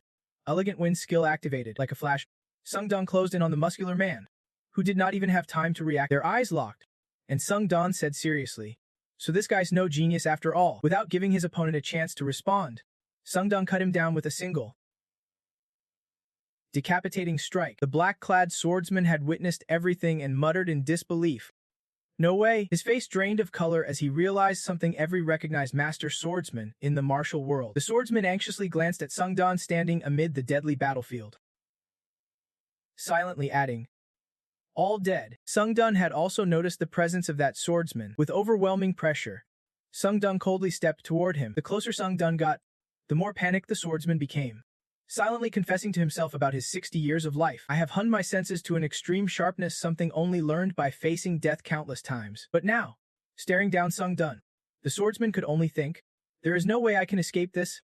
I can TB him? So if that is the case, before the thought finished, he dropped to his knees, pleading respectfully, please, spare my life. I am weak, I have an old wife and young kids to care for, the swordsman screamed with all the strength of 3 lifetimes. If I do not get the sword Empress martial arts, I want to survive this brutal world. But if you spare me, I will give up and quietly walk away. Then he smirked inwardly, thinking, if you ever let your guard down, I will kill you without hesitation. Sungdan stared at him silently, knowing full well he could crush the swordsman anytime he wanted. Finally, to the swordsman's shock, Sungdan's son said coldly, if I spared you, you would kill me the moment I dropped my guard. His cold blade pressed against the swordsman's face as he continued, I have been watching you, the dirty tricks you used on others. Even though I am obsessed with getting stronger, Sungdan recalled his own past, how he had to cling to his sword just to stay steady, then told the swordsman, no matter how weak you are, images of Sungdan struggling through training flashed through, as he added, no matter how hard it gets, even if I do not seem much stronger. By now, his voice had turned ice-cold sharp and cutting, but not in some dirty, desperate way. Sungdan lightly raised his sword, his tone deadly serious as he warned, you would better just die right now. No sooner had he spoken than blood splattered across the cave walls, and a notification popped up, you have slain all the lost souls. Congratulations, you have completed the special divine challenge. Instant strike skill upgraded to B. Wind elegance skill leveled up to a 6th sense skill now at B. Sungdan pressed on with his journey, telling himself, just follow this blue path, that is all I need. As he walked, he scanned his system skills. After a moment, he muttered, so many skills leveled up, must be because I killed a ton of enemies. Then he turned to his companion and said, but John, that bastard is not here. Before he could finish, she snapped back sharply. Who had the mood to hear that nonsense now? Jonggu was buzzing with excitement, reveling in the thrill of drinking so much blood at once it felt incredible. Then came another notification. Bloodthirsty demon sword has absorbed blood. Item rank upgraded to a. Sungdan glanced at her disappointed face and thought, the real priority now is not that genius guy, but watching how powerful the bloodthirsty demon sword has become after evolving. Suddenly, Jonggu's mood shifted to anger. She took a step toward him and said, hey, Sungdan. He cut her off, surprised. What is up? Her pout deepened as she accused, you treat me like a tool. Do not. Stammering, Sungdan asked, you can read my thoughts. She grit her teeth. Yeah, I caught all those disrespectful thoughts you had. Her eyes showed zero satisfaction as she said, if you want my help, at least show some respect. No sooner had she finished than the system announced, you have cleared the Heavenly Martial Hall of the Black Heavenly Path. You have met the requirements to unlock a shortcut. The Radiant Heavenly Path is now open. A shimmering portal appeared before them. The Radiant Heavenly Path. Sungdan grinned. Perfect timing. But even if it is a shortcut, is a portal in a martial dimension really safe? Jonggu answered, I have never seen anything like this either. Must be some special conditions at play. Seeing him lost in thought, she added, doesn't he matter anyway? Then, glaring, she snapped, don't he treat me like your tool anymore? Your so-called companion. Sungdan was surprised by her attitude and softly said, Jonggu. She stared silently, waiting for an explanation or a promise, but Sungdan just smiled brightly. All right. Do not be mad. Let us move. Jonggu pouted.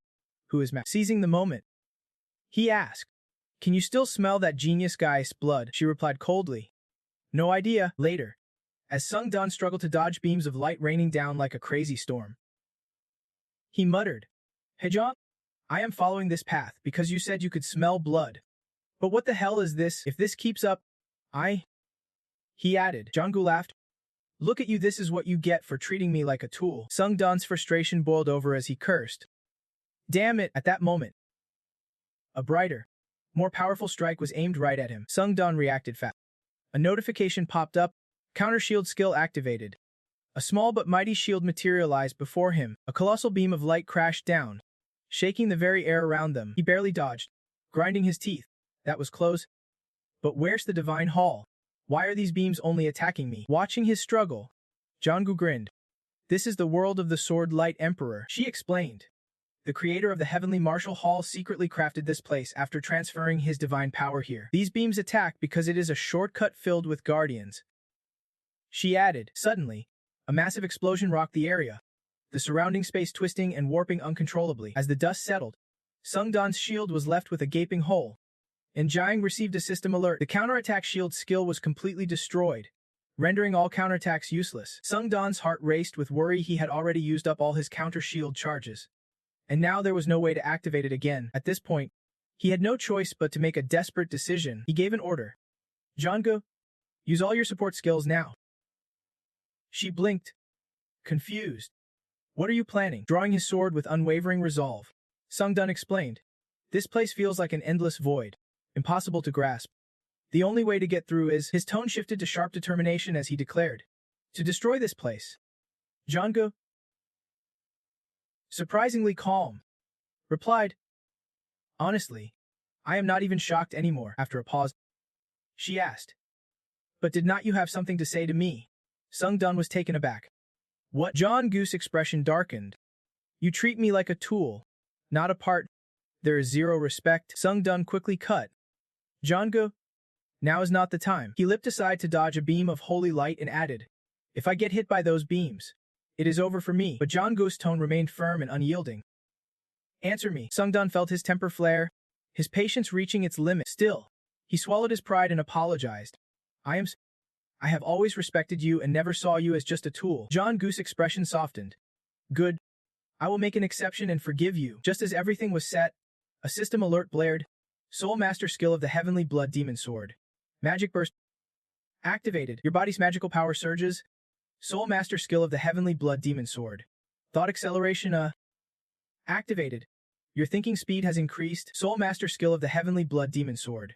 Cat magic support activated. A magical feline component has been summoned to assist your magic steps. After activating all necessary skills, Sung Dun, then let us move out. Jangu quickly answered, trust me. Sung Dun. No sooner had she spoken than a colossal beam of light, like an all-seeing eye, surged toward them. Instantly, an alert popped up. Combat focus skill activated. User's concentration increased sevenfold. Wings sprouted from Sung Dun's back. The anticipated explosion erupted, but he skillfully flew up to dodge it. The system announced, Holy Light skill activated. Sung Dun and Jangu locked into intense focus and charged into battle. Fiery red beam, controlled by Sung Dun, streaked fiercely toward the colossal golden light. The clash between the blazing red beams and the golden light was fierce, but Sung Dun expertly maneuvered the beams to strike back. A moment later, a new alert sounded. Heavenly movement skill activated. Suddenly, a massive energy surge blasted upward from the ground into the sky. The force grew stronger, gathering the power of everything around it. A red dot in the sky glowed ever brighter. The source of power kept relentlessly attacking. Suddenly, right at the red dot's location, a massive explosion shook the space around intensely. The system quickly announced, destroyable limit has vanished. Sung Dun stared in disbelief at the chaos unfolding. Then, shards fell like rain, revealing a dark, ominous shadow behind. At the same time, a system message sounded. You have earned the Dimensional Slayer title. The Sword Emperor has accepted the challenge from challenger Sung Dun. Hearing this, Sung Dun beamed with excitement. Looks like we did it. Jangu hesitated, disbelief written all over her face. Really? But the next alert confirmed his words beyond doubt. The system displayed, the Sword Emperor has decided you have passed the inheritance test. Images of gods slowly appeared, accompanied by a message. The Dark God congratulates challenger Sung Dun with enthusiastic applause. The silent investigator warned the Sword Emperor not to act recklessly. The Dragon God Genti said, why hand him the inheritance test instead of me? Another goddess showed a fierce attitude, and the system immediately reported back. The Sword Emperor growled at everyone, telling them to stop bothering him, and then vanished. Sung Jan caught the info and muttered to himself, honestly, I wish you all just disappeared. Jangu, losing his cool, snapped, what the hell have you been up to cause all this chaos? He did not answer but simply said, I want to ask a few questions. Hesitating a bit, he finally spoke, hey, Jangu, but before he could finish, an announcement cut him off. The celestial path had opened. A white light appeared in the sky, and without saying a word, both of them looked up simultaneously. Sung Jan changed the subject. We should move on to the next spot. Jangu, annoyed by his constant mood swings, let out a sharp laugh. She could not hold back and blurted out, what are you trying to say? Sung Jan absent-mindedly replied, nothing. As they spoke, they stepped through the gate ahead. The system chimed, entered the celestial path shell domain. Soon after, Sung Jan found himself standing in a picturesque spot, intimately connected with nature. He sighed softly. This place is so peaceful. Jangu perked up. Looks like taking it easy once in a while is not so bad. From a nearby pavilion, a woman's voice suddenly echoed. Finally, we meet. Sung Jan tensed, eyes fixed on the source of the sound. The Sword Emperor spoke calmly. You have had a tough journey here. Sung John. I am the Sword Emperor, the one who forged this celestial path. You have passed through the hidden gate. Surprised? He asked. So that gate just now was the hidden one. The Sword Emperor nodded. Exactly. You did very well. Sung John frowned. So the test is over. Where's my reward? Or is there another test? Then realizing something, he asked. Why did you call me here then? The Sword Emperor covered his face with his hand and replied, Don't be mad. I just wanted to see you. You have no idea how many gods envy you. Sung John was speechless, only able to mutter in his mind, he is not. Sung John thought. The Sword Emperor waved and said softly, I want to talk more. But there is still one more test. If you pass, I will teach you some martial arts. With fierce confidence, she pointed at Sung John and said, Though it might be tough, I believe you will pass like before. Alarmed, he blurted out, Wait, what kind of training? And what do you mean it is harder? Before he could finish, the Sword Emperor placed his hand on Sung John's forehead and teleported him away. Soon the system announced, Entered the martial celestial path of the ultimate celestial road. Only one can inherit the Sword Emperor's martial arts legacy. Sung John groaned helplessly.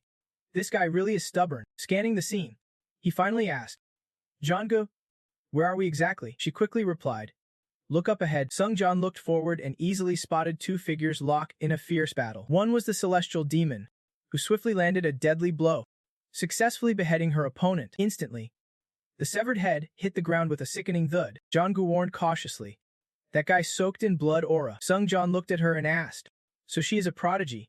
Jonggu hesitated. Looks like it. Suddenly, the celestial demon threw a cold glare at the two of them. Jonggu and Sung John immediately went on alert. Drawing his sword, he wondered silently, What was that pressure just now? Jonggu spoke worriedly. That is not something normal people can do. You better be careful. One mistake and you will end up lying here. The celestial demon, seeing their silence, spoke first. Maybe. She stared directly at Sung John and taunted. The one who came here to fight me, the celestial demon judged. You two are here searching for the Sword Empress martial arts. Sung John stayed silent, but his expression darkened noticeably, getting no answer. She sneered. Not even going to reply after I asked. By now, the celestial demon's eyes burned with deadly intent. An invisible pressure radiated around her. She stepped forward, clearly ready to kill. Just as he pulled back, Thin Ku lunged forward, slashing a deadly blow across Sung John's neck, leaving him stunned. But then, she suddenly froze, letting out a sharp gasp of surprise. A golden notification popped up. The unique effect of the Nameless Body's Yushin protective bracelet has been triggered, blocking an unblockable strike. You can use this 3 more times, swift as lightning. Sung John seized the moment to move. He stepped back, putting some distance between himself and Thin Ku, leaving clear marks etched into the ground. Gritting his teeth, Sung John thought to himself, The Nameless Body's bracelet just saved my life. Thin Ku's expression darkened slightly as she muttered, How did the survivor of my deadly slash come out unscathed? Then she licked her lips with a twisted grin. Interesting. Not like this damn place at all. Charging again, Thin Ku drew her sword and lunged at Sung John. Teasing, You are one intriguing opponent. Both sprang into battle mode, instantly attacking, while she shot a question his way. Who are you? I have never met anyone in the martial world who piqued my interest like you. Sung John's anger flared across his face as he shot back. Usually, people introduce themselves before asking names, do not they? Thin Ku smirked devilishly. Usually, you act like you do not know who I am. Their swords, one purple, one gold, clashed fiercely over and over, with Sung John slowly losing ground. One strike from Thin Ku forced him back, his boots grinding the earth and leaving a trail behind. He spoke seriously. I do not enjoy giving my name to someone who tries to kill me the moment we meet. She paused thoughtfully, then replied, Fair enough. I guess I feel the same. In a flash, Thin Ku lowered her sword and said politely, Then let me introduce myself. I am the greatest on the demon path, the one who has defeated countless challengers. Then she raised her sword again, a powerful force swelling around her, sharp energy slicing through the air. I stand above all others, no matter how long it takes. I am Thin Ku. As soon as she finished, the system alerted, You are facing a formidable opponent. Willpower suppression skill activated. Mythic Battlefield Warrior Trial has been activated. With special support from the Pearl Stone Chariot, Sung John struggled to block the sword aimed at his chest. Thinking, Now I get why Jonggu said she is nothing but bloodthirsty. Jonggu chimed in anxiously. So ruthless. But do not worry. I will do everything I can to back you up. Sung John stayed laser-focused on the fight, but suddenly his eyes widened in surprise. Seconds later, he darted backwards, narrowly dodging a deadly blow from Thin Ku, who gleefully taunted, "Now I like you," but her smile quickly twisted into a savage grin. "Just like my arrogant old man." Thin Ku flashed back to a dark memory the day she killed her father with a single stroke. Despite his desperate pleas, she laughed cruelly. "I claimed the leader's throne by killing him. It was exhilarating, because only he could match me in battle," as she unleashed a flurry of slashes at Sung Jon. She lamented. "Since then, no one in the martial world could stand against me." Suddenly, she surged forward with unimaginable power, forcing Sung Jon to retreat, roaring, "But now, you are here." He was slammed into a rock behind him, the impact shattering everything around. Thin Ku grinned wickedly and guessed, "You must be from the heavenly martial sect to be this strong. Let us see how far you can push that strength." Then she spiraled into madness, questioning, "Have you killed your own kin, betrayed your allies, or slaughtered countless souls?" The savage smile on Thin Ku's face grew wider, like a living demon. "Just thinking about it excites me. If you are as strong as me." But the thrill was instantly crushed by Sung Jon's cold words. "Disgusting," she snapped, furious. "What?" While he calmly said, "Let me tell you something." Amidst the rubble and choking dust, a resolute young voice rang out. "I want to be stronger too, but not like you." A shattered family photo flashed through Sung Jon's mind, fueling his fierce resolve as he declared. But above all, suddenly, a powerful figure re-emerged, his voice booming with conviction. "There is a line I will never cross." Moments later, Sung Sun appeared in a furious state, his eyes blazing blood red, grinding his teeth as he said, "Better to die than commit a crime." Flames ignited within him, burning bright. Sung Sun sneered, pushing himself to become stronger. He quickly shifted into his dragon form to finish the fight, declaring, "I would rather die than let this go." At the same time, the system announced, "Unique dragon power activated." The rage from Sung Sun shook the earth and rocks around him, sending debris crashing down, while Thin Ku stood frozen, speechless. Suddenly, a powerful beam of light shot through, snapping her back to reality. Then a fiery dragon appeared, flames roaring as if to incinerate everything around. Yet Thin Ku remained perfectly still. Only when the fire neared her feet did she leap up, brandishing her sword to counterattack. As she struck, Thin Ku laughed. "That fire's insanely hot, but it is still not enough to burn me." Suddenly, from within the flames, Sung Sun emerged like a god, charging toward her, leaving Thin Ku stunned. Seeing him like that, she smirked and said, "Gotta admit, that is one hell of a cool outfit you have got." Her smile deepened, excitement flashing in her eyes as she raised her sword, taunting, "But can that really change anything?" Instantly, the system warned, "Thin Ku Jon Yuisen has activated sword consciousness skill." Without hesitation, she launched a fierce attack at Sung Sun, who smoothly dodged the deadly strike, not one to hold back. He countered immediately, slashing straight at Thin Ku. She grinned wickedly, standing her ground, ready for what was next. As Sung Sun closed in, Thin Ku leapt up and swung her sword in a reverse strike. The system alarmed again. "Thin Ku Jon Yuisen has used sword consciousness skill." She flipped and struck again with lightning speed, catching Sung Sun off guard. Another notification popped up. "Brace yourself. Your shield will block an attack you can't parry. You have 2 uses left." Sung Sun staggered backward, while Thin Ku soared back to the opposite side. She chuckled with genuine delight. "You sure know how to entertain me, spitting fire like a dragon, and dodging like a pro even after getting hit." Mocking him with a sly grin, Thin Ku said, "I hope you keep putting on a show for me like this." Barely a moment later, the system warned again, "Thin Ku Jon Yuisen has activated sword consciousness skill." Before he could react, her blade grazed Sung Sun's chest, freezing him for a split second. Luckily, he dodged in time, the sword missing by inches. He struggled to think. That sword consciousness move is a real pain. Thin Ku pressed her assault relentlessly, her strikes fast and furious. He dodged while marveling. "It is not just powerful. It is lightning fast. I do not even get a chance to swing back." Gritting his teeth, Sung Sun thought bitterly, "If I could master that, I would be unstoppable. But how the hell do I even start?" Jonggu suddenly spoke up, her voice full of conviction. Surprised, Sung Sun looked at her and asked, "What do you mean?" Glancing at the arrogant Thin Ku, Jonggu added, "True devotion fills the heart with holy power, lifting someone to a higher level." Sung Sun seemed to have an epiphany but doubted. Could that really be it? Jonggu quickly read his thoughts and replied bluntly, "Yes, you are spot on." The fact that she killed her father to rise to the top surely seeded fear deep into countless souls, as she confirmed.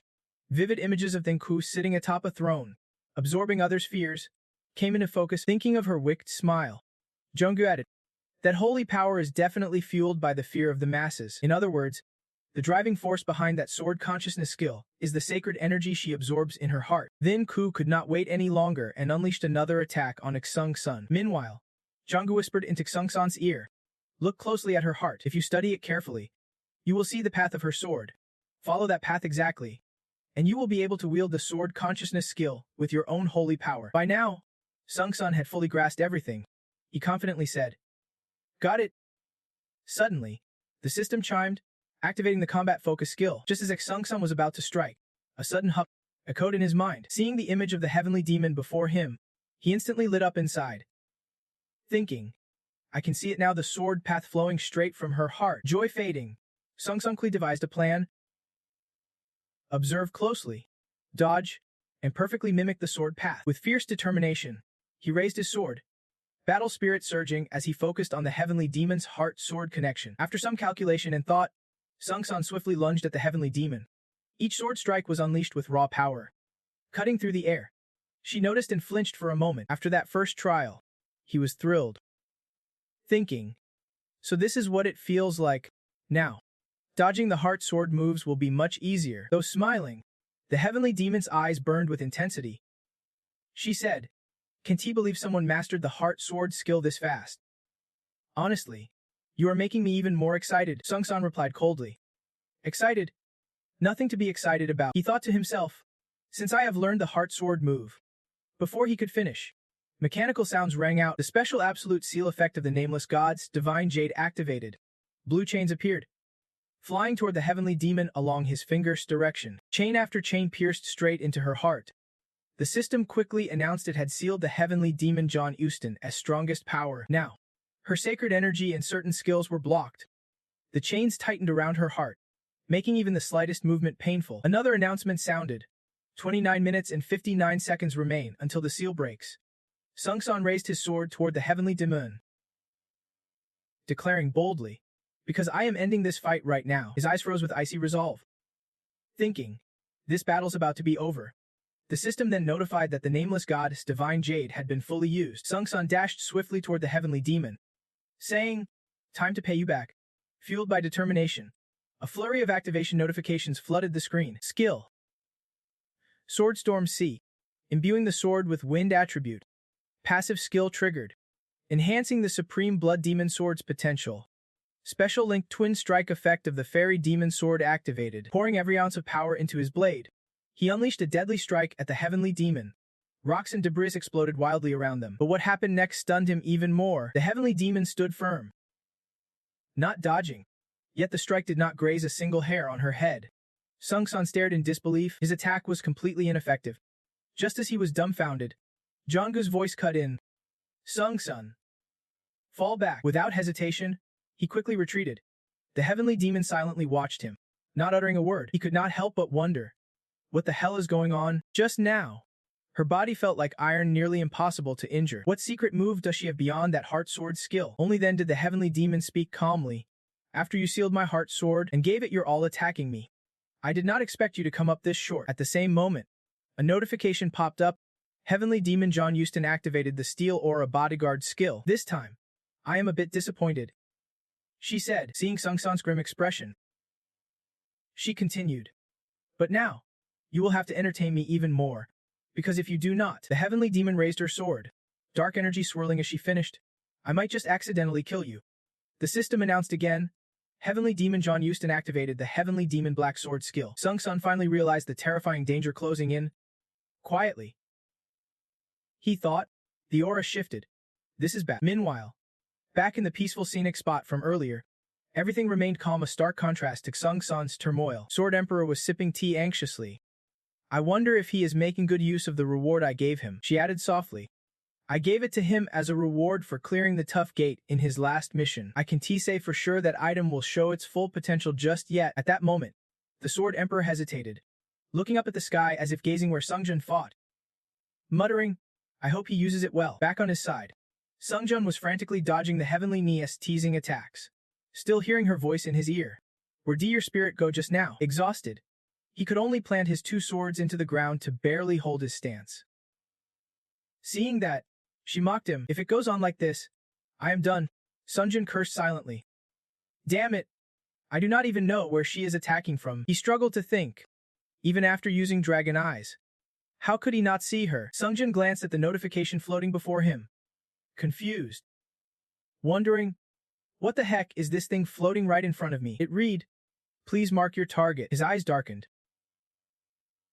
Thinking bitterly, mark? What target? I do not see anything to mark. Gritting his teeth, Sungjin muttered, even if I wanted to, how could I mark something I can TC? Right then, Changu spoke up with advice. Sungjin, if you can TC her, close your eyes and focus your other senses. Maybe you are just a beginner, but you are a damn strong challenger. She gently encouraged him. Trust yourself. Sungjin, his resolve reignited. Burning bright once again, he readied his body and started to listen intently to his surroundings. Sungsong closed his eyes, beginning to picture the scene around him. Sensing everything slowly coming under control, he quietly responded, yeah, that is right. Changu, he reminded himself, gotta stay sharp. Just as the fresh alert popped up the plan for the sixth sense skill, the demon kept moving relentlessly around him, and Sungsong started to pinpoint her location. In note, he had a clear mental lock on her position. Thinking silently, there she is. The system quickly locked onto the target.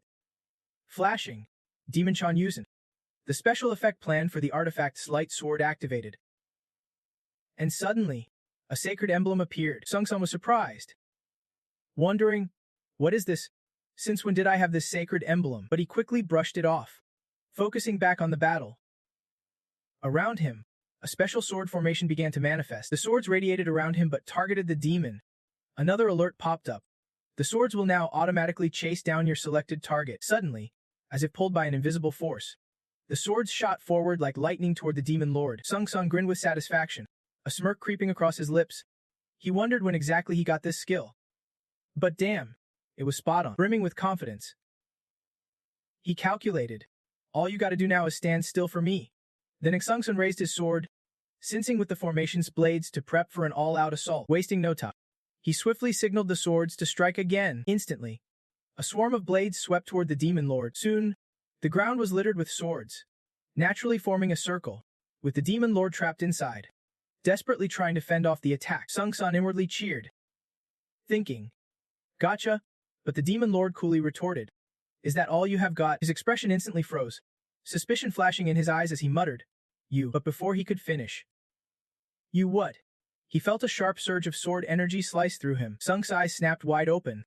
Disbelief etched across his face at what had just happened. Still reeling, the demon lord launched another fierce barrage of enhanced sword strikes, relentless and brutal. While the system's notification blared out, unique effect activated. Priority defense of the Nameless God's protective bracelet. The unstoppable attack from your foe was blocked by the Guardian's bracelet, 1 use remaining. Sungsong tried to replay the moment in his mind, puzzled about the attack's nature, then scolded himself. No more overthinking. He dashed toward the demon lord, silently crunching numbers. Gotta strike again with focused spirit sword. As fast as possible. A frantic melee erupted. Sungsong wildly slashed dozens of times at the demon lord, but a notification popped up again. Demon Lord John Yusen activated the defensive power-up skill. Proof? None of Sungsong's slashes even grazed a single strand of her hair. Seeing his battered state, the demon lord could not hide her contempt and let out a mocking sigh. Without hesitation, she launched a brutal strike at Sungsong. Catching him off guard, he could only grit his teeth and desperately dodge the vicious blow. The demon lord showed no signs of stopping, silently sizing him up before preparing her next attack. In a flash, she landed a deadly strike to his neck. Then without pause, slashes hit his waist and knees all in the blink of an eye. At the same moment, the system's voice rang out again, activating the Nameless God's protective bracelet's unique priority defense effect. The unstoppable attack from your opponent was blocked by the Guardian bracelet. Usage depleted. The Nameless God's protective bracelet has been destroyed. The bracelet clattered to the ground and vanished. The demon lord silently watched, expressionless and cold as ice. She sneered with a bitter tone. You said you would kill me, but all you have shown are boring, tired moves. Her voice grew colder. If you are out of tricks, then get ready to die. The notification popped up. Demon Lord John has activated the Heavenly Sword Slash skill. Dung John struggled to stay standing, his mind groaning under the overwhelming killing intent. This oppressive aura. Just standing here is tough enough, and now I am trapped by the enemy's killing intent. This is bad. But Dung John quickly regained his composure, readying for battle while anxiously wondering, can my divine will withstand this pressure? Jong-gu snapped him out of his spiraling thoughts, urgently saying, get a grip, she is closing in. No sooner had she spoken than the demon lord was on top of Dung John, each sword strike grazing his armor. Dung John hurriedly parried, burning with anger. She is too fast, but all I can do is hold my ground. The demon lord pressed her advantage, thrusting the full force of her blade forward, aiming to pierce through armor and strike flesh. Swiftly, she succeeded. The sharp blade plunged deep into Dung John's body, blood spurting instantly. Before he could even react, the demon lord yanked her sword back fiercely, causing his wound to bleed even more. John Dung panicked, but blood kept pouring out. Instinctively, he let out a scream filled with agony. At that moment, the system displayed a notification. Death throw skill activated. Your fatal wound has been healed. Your stats are temporarily boosted, and the effects of your other skills have been upgraded. The cooldown is 1 week. And just like that, the wound on John Dung's chest started to cool rapidly. Seeing him recover so easily, the demon taunted, looks like that is your last little trick. John Dung felt hopeless. There was no way to beat her. He was just a toy in the hands of this demon. Jong-gu, noticing his despair, shouted words of encouragement. No matter how tough it gets, do not give up. There is still a chance. John quickly pulled himself together and replied, as long as I am alive, there is still a way. Just as a new notification popped up, achievement unlocked, beginning the transcendence. The power of sword intent is evolving into Supreme Sword Kai. Holding his sword, John suddenly felt a surge of raw power flow through him.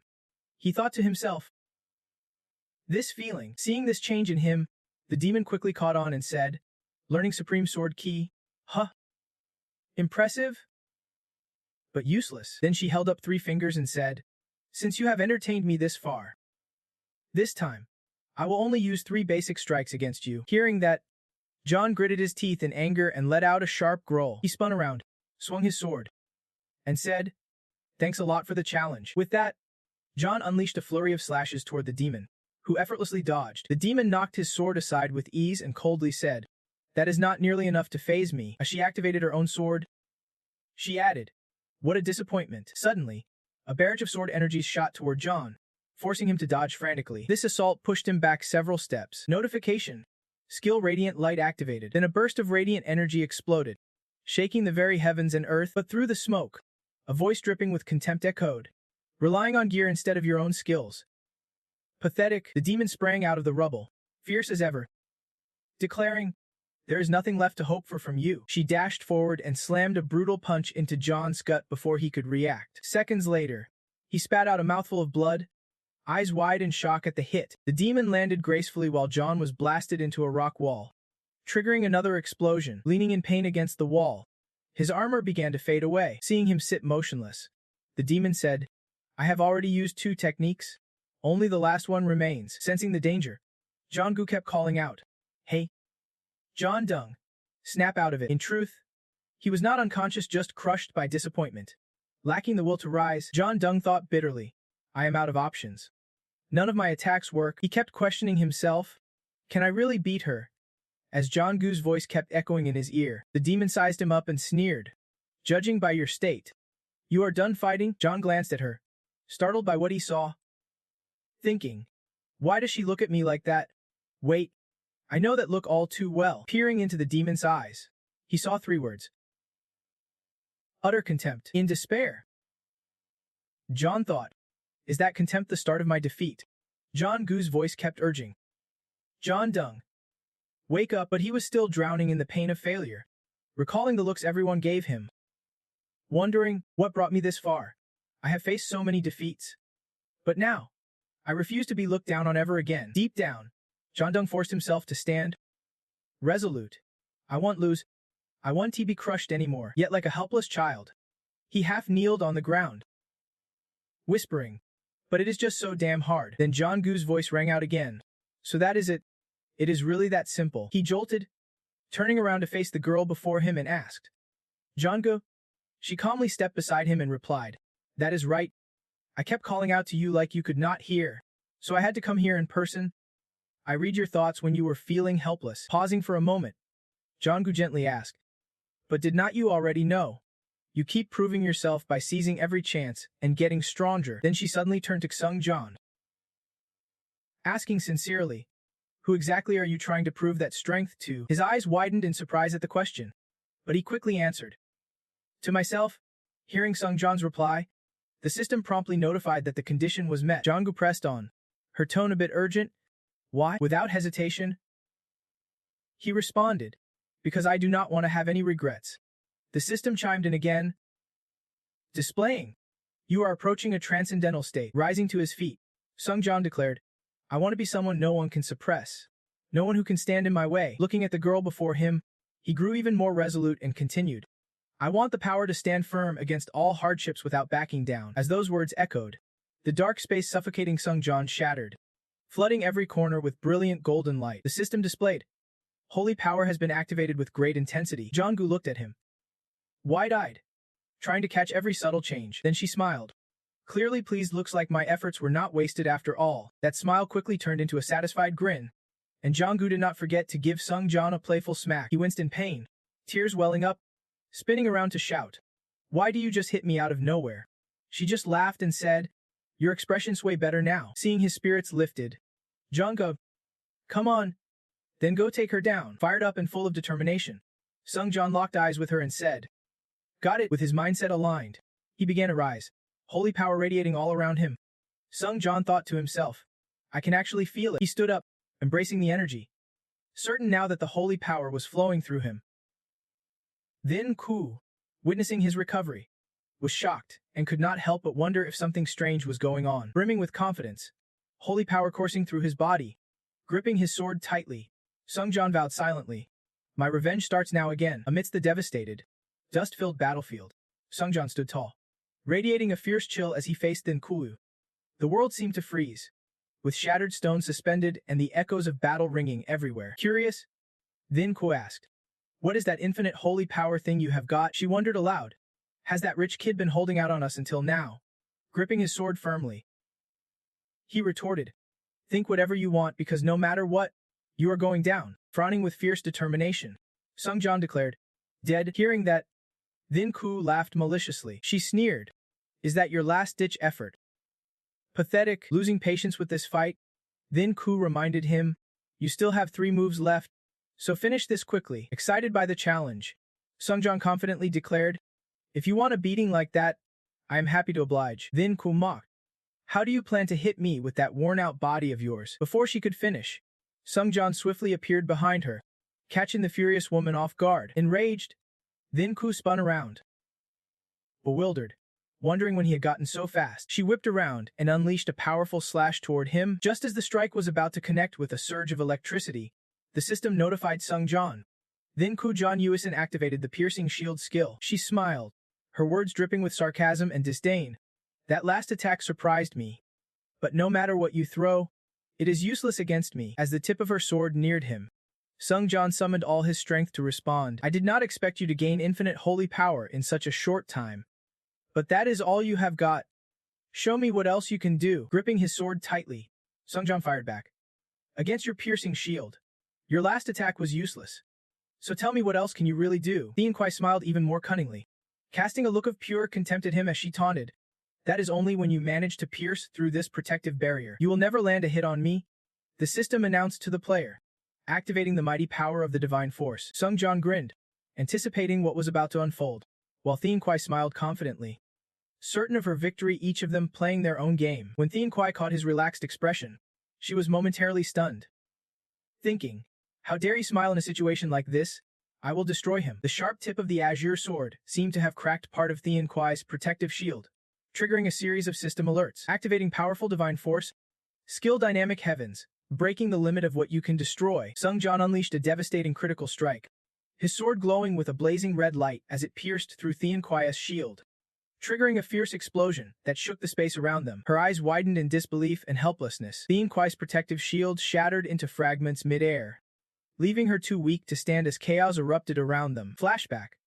When Thin Ku used the protective shield to guard herself, it was supposed to be an ultimate defense skill, blocking damage from all other attacks. Essentially, it was an unrivaled skill, at least it was supposed to be. That is how it should have been. Clutching the staff beside her, blood dripping from wounds on her hands, Thin Ku bitterly questioned herself. I thought this skill made me invincible. Severely injured from that one strike of light, Tianquai collapsed. A hollow emptiness consuming her mind. She was confused. Broken already, the system announced. Divine force activated. The sword behind Sungdon spoke up. Her core is shattered, so no amount of divine force can heal it. Tianquai weakly reached out, stammering, You tricked me. Sungdon stared coldly at Tianquai's fate. Walan was momentarily at a loss for words. Tianquai's trembling hand reached out desperately, pleading, Is that true? Realizing the answer, she bowed her head, shame flooding her confidence slipping away. She mocked herself. I grew stronger by killing countless foes. Yet the Sword of Light still did not choose me. Collapsing, she wondered bitterly, Why do not I deserve it? But he does, and those were the last words Tianquai ever spoke. As she crumpled to the ground, blood streaming from her body, Sungsan stood frozen, watching the scene unfold, and replied to her words with a sharp tone. If you cheat your way to power like that, I won't waste time arguing who deserves it. After regaining his strength, Sungsan continued. I am certain that if the Sword Emperor were here, he would say the exact same thing. Then the system kept notifying him. You have absorbed the soul of Then Ku Jan Yuizhen, because you have taken in a soul stronger than yourself. The judgment and extraction of privileges is now beginning. As An received these powers, she realized so she was way stronger than me after all. New alerts chimed. Judgment complete. Extracting power from the soul. Absorbing the unique special strength of Then Ku's soul into the user hand Sungsan. The sword behind him, now fully charged, glowed brightly and announced itself. Finally, it is starting. Gathering your power. Because from this moment, the separation begins. Sungjan eyed the swirling black smoke around him. Puzzled. Separation. You mean that dark mist, the sword explained. It means you have claimed the right. Then Kooks spoke before she died. Another notification popped up. Now you can choose a divine attribute. Once you pick, you will earn the title of true god. Suddenly, a door appeared out of thin air in the space. Sungjan stood still in the darkness, eyes locked on the glowing golden winged door. Rays of ethereal light bursting around it. The door slowly swung open as if inviting him into a new realm. Sungjan stepped closer. He walked through the door with measured steps, then said, I guess I really do have a shot at this. The world beyond stunned him, a grand palace perfectly framed in his view, breathtaking in every detail. Sungjan exclaimed, I never imagined it would come to me like this. He eyed the strange objects around him, then asked curiously, And what is this all about? The system prompted. Choose your supreme divine attribute. It continued. Will you select the radiant light divine attribute? Understanding the system's game, Sungjan murmured. Well, that is unexpected. The system asked again. Will you choose the immortal scarlet light divine attribute? Sungjan shook his head. That is totally different from what I imagined divine attributes would be. Moving to the green orb, the system asked. Will you select the harmonious green light divine attribute? He scratched his head. Harmony. What does that even mean? Staring at the three glowing orbs with three choices, Sungjan rubbed his chin thoughtfully. This is my chance to get closer to becoming a supreme being. I need to make the right call. I figured picking the one that helps me live longer would be best. But wait, there is a fourth one? He gasped, spotting another orb, completely satisfied. Sungjud, if it is this one, no need to think twice, this is my choice. The system confirmed. You have chosen the Supreme Divine Attribute. The Supreme Divine Attribute will counteract the powers of the Grim Reaper. You have gained a special power, the Reaper's Gaze. You have earned the title of God, Primary Divine Authority of Godhood, SSS-Rank, infused into the soul of Challenger Han Sungjan, Unique Supreme Divine Authority. SSS-Rank, infused in the Challenger's soul Han Sungjan. When using Godhood, the Divine Attribute temporarily increases, allowing you to wield divine rights and merge system powers with your Divine Attribute, transforming into Supreme Being powers. After choosing the item he desired, he stepped through the door. Jango followed behind Sungjan and said, Looks like the Divine Attribute has already entered your body. So I guess that means you have made your decision. He studied her face and asked, That feeling? You must have chosen your Divine Attribute before too, right? Jango, she fell silent, looking embarrassed like she would been caught off guard. Then Jango decided to be honest. I dismantled the Divine Attributes, she explained. Instead of following the path others had laid out for me, I promised myself that one day I would be free. So I destroyed the Divine Attributes I received with my own hands. Hearing this, Sungjan let out a soft sigh. Jangu continued. Of course, I never hoped things would turn out this way at first. But standing shoulder to shoulder with you was not so bad after all. She looked into his eyes and declared, You are something truly one of a kind. Hearing that, Sungjan blushed a bit and said, You know, having you as my partner is not so bad after all. Sungjan set the boundary straight. You have been by my side, bailing me out every time I am in danger. So thanks for that, he smiled brightly, trying to switch gears. Honestly, if it were not for you back then, I would probably be dead. Right, Jango? Growing impatient, called out. Sung John, how much longer? I am bored out of my mind. He replied. Almost done. Now, let us go learn the sword-light martial arts. You were not like this before. Sung John shyly dodged the question. She poked fun at him, making him decide he would get his revenge soon enough. He went to check his items, and the system announced. Skill beast taming activated. Wearing his mask, Sung John asked, if the items dropped this time are useless unless they are from a celestial demon, can we just destroy them? Then he hunched over, deeply studying the items. After succeeding, the system notified him that he had acquired the blood antler. Fully absorbed, Sung John sat still as powerful beams of light radiated from his heart. Enveloping him, this was the activation of his divine power, converting demonic energy into holy energy. Sung John stared at the glowing orb in front of him and exclaimed, I even got the skill the celestial devil uses to convert demonic energy into divine force. I can summon divine force instantly. This is insanely powerful. Jango, growing impatient, called out. Sung John, how long are you gonna take? This is boring. He answered. Just finished. Now, let us go learn the Sword of Light's martial arts. Suddenly, the ground shook violently. The system announced. You have cleared the celestial path of the Earth Heaven's warrior. The earth cracked open, forming bottomless pits. A notification popped up. Passing through the final gate grants you access to the library. A massive chasm appeared before Sung John and John Gu, with narrow stairs spiraling down the edges into the abyss. The system reminded them, upon leaving the library, you will reach the final point of the Earth and Heaven martial arts. He gazed at the scene in awe, muttering, this is way more elaborate than it needed to be. Junggu added, I bet just getting down there will take us half a day. Without hesitation, he grabbed Jonggu's wrist tightly. She gasped, Henjun, why are you suddenly holding my hand? No sooner had she asked than Jonggu was yanked into freefall. She stared at him in disbelief, unable to believe this guy could come up with such a wild way to get down that giant hole. Jonggu grumbled, blaming Sanjian for the payback. He is getting revenge because you just teased him. Right? He smiled and explained, why would I do that? Just to get down faster.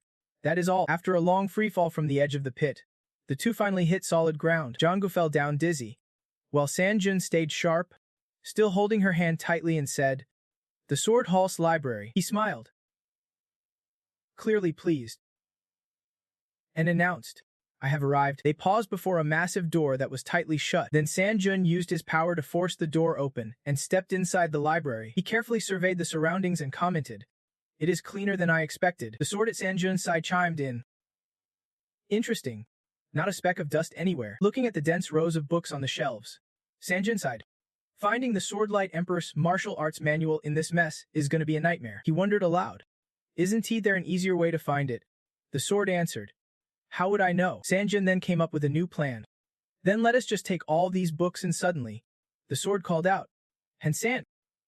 Over here, startled.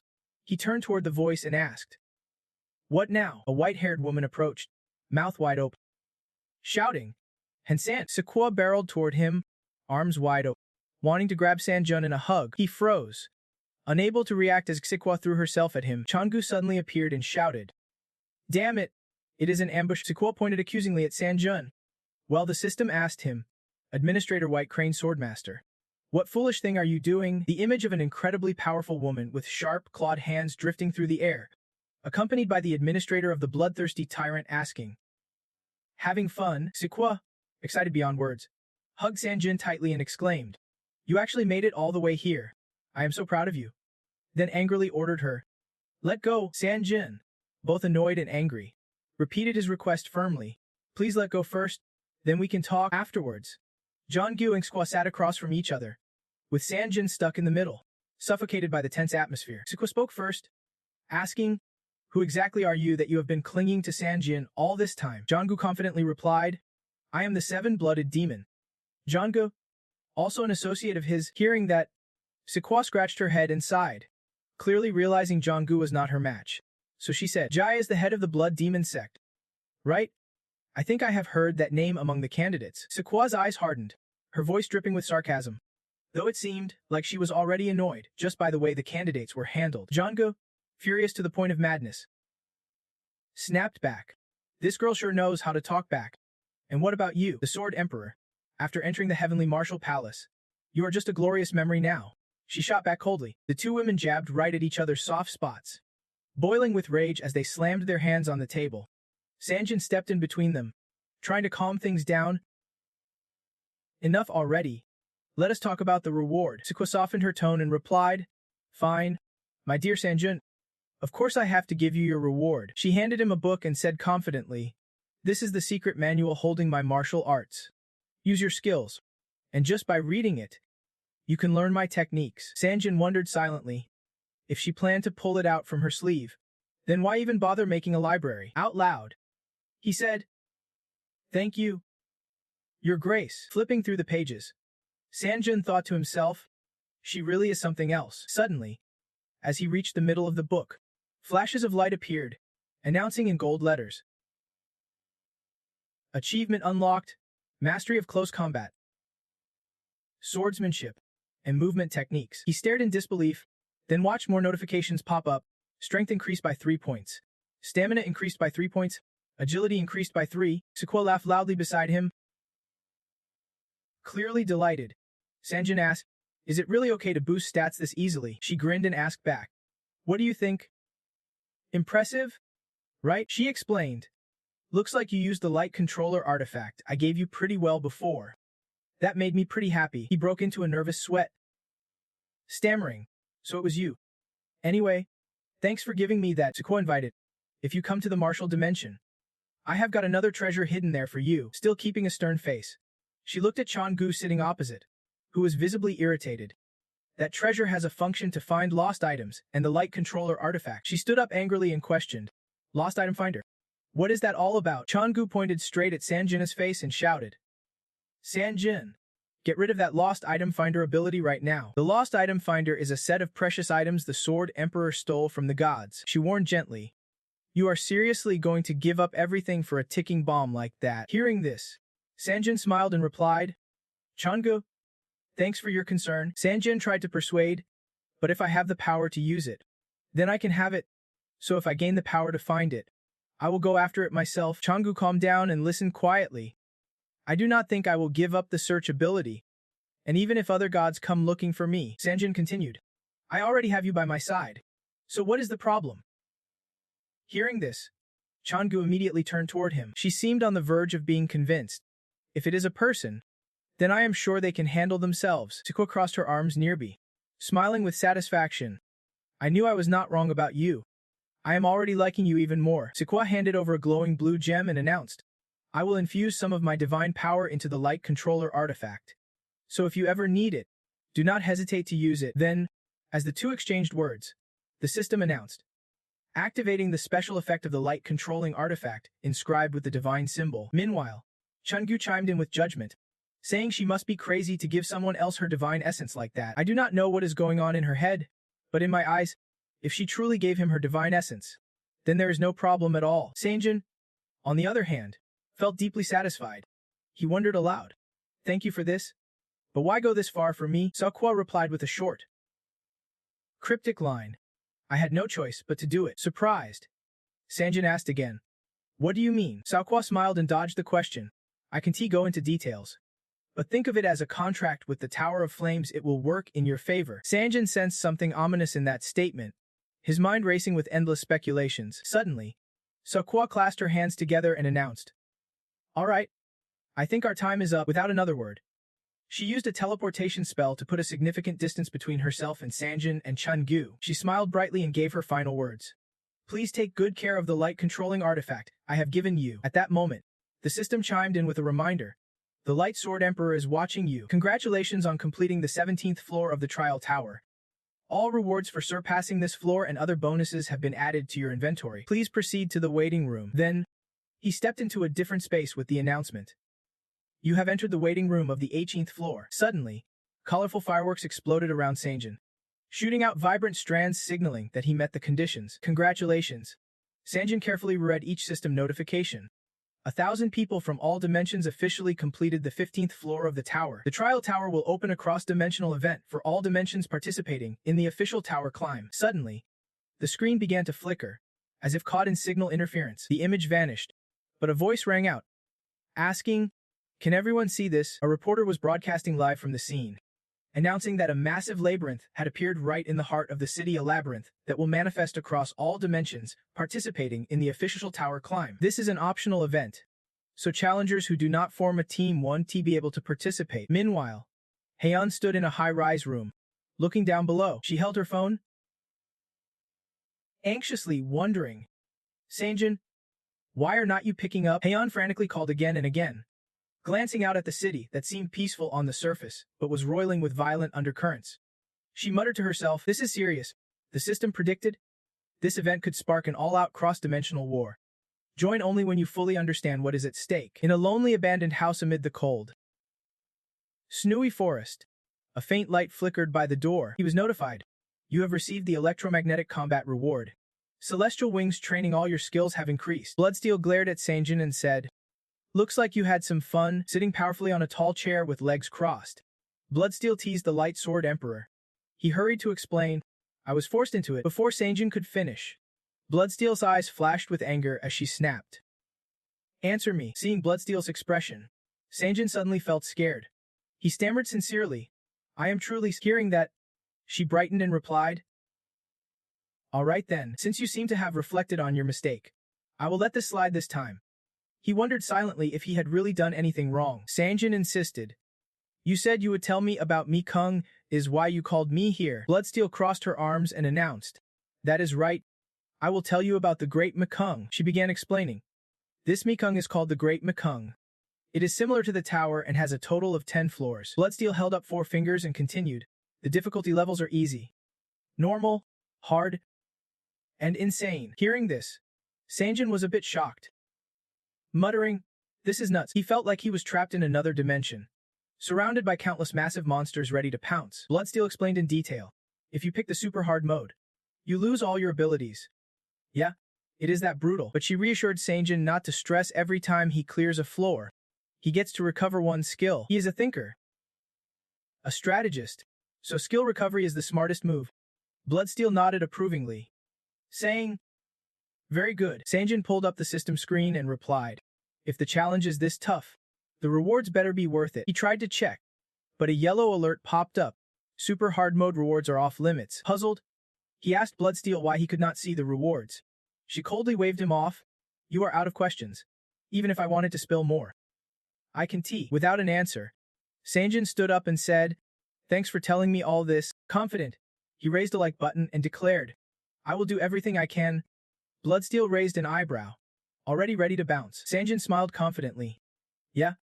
The other challengers have already made their moves. I can't afford to fall behind." Her eyes shifted slightly, then Bloodsteel smiled and praised him. "Looks like you have really stepped up your game." She waved goodbye and carefully warned, "Next time you visit, I will teach you a powerful technique. Don't slack off." Then the system announced, confirming challenger Sanjin's request to return.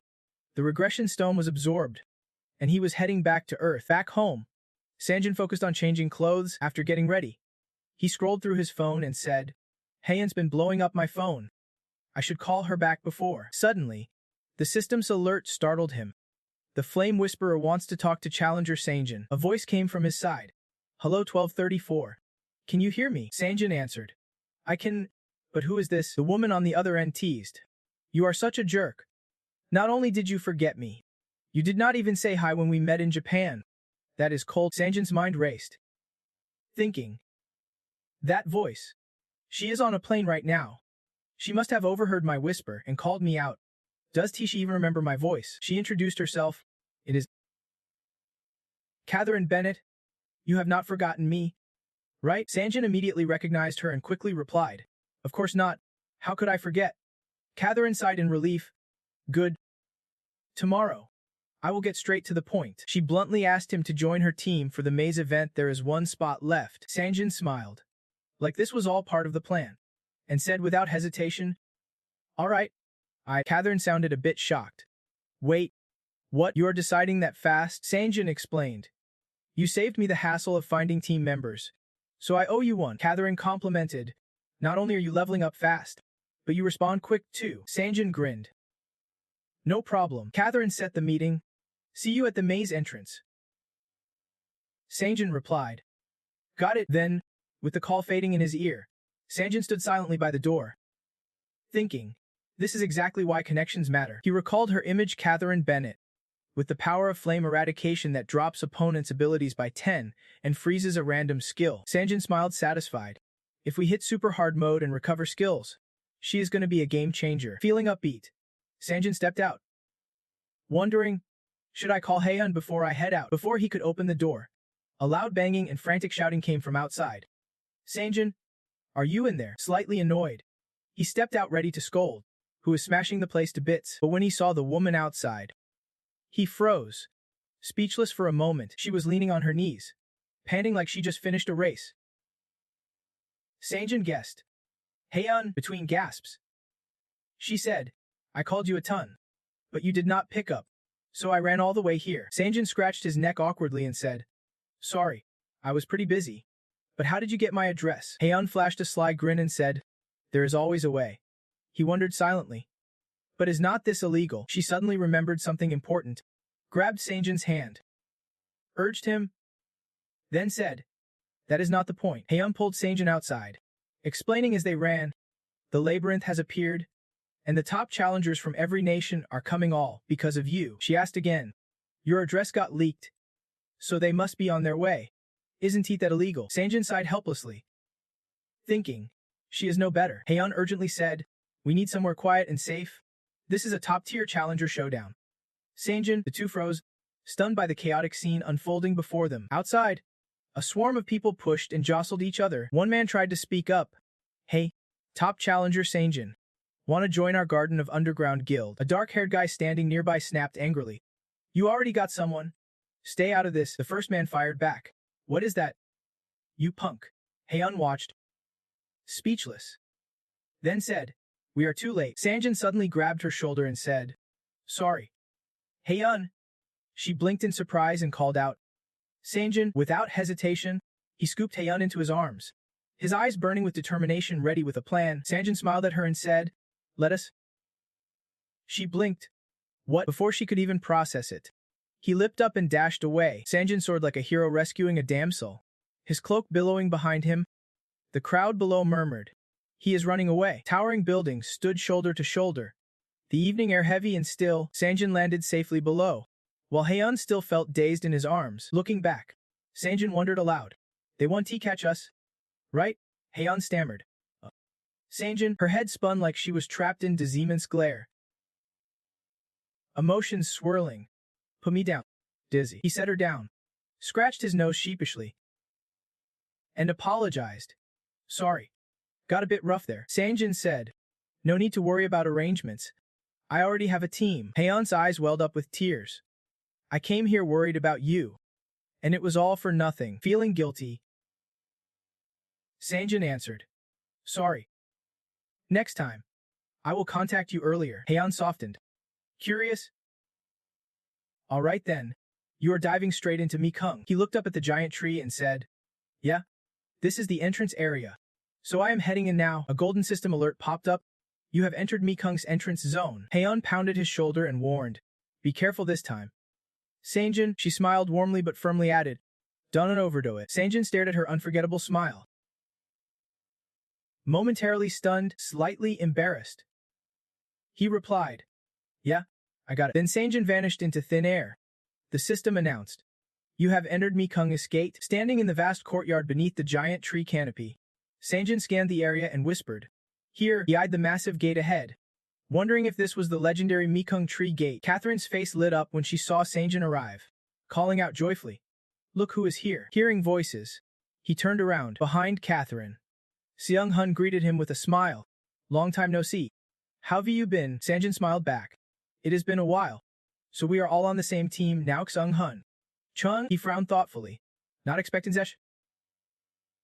Class challengers. Seung-hun to show up here. Seung-hun warmly welcomed him. Glad you made it. And Sanjin.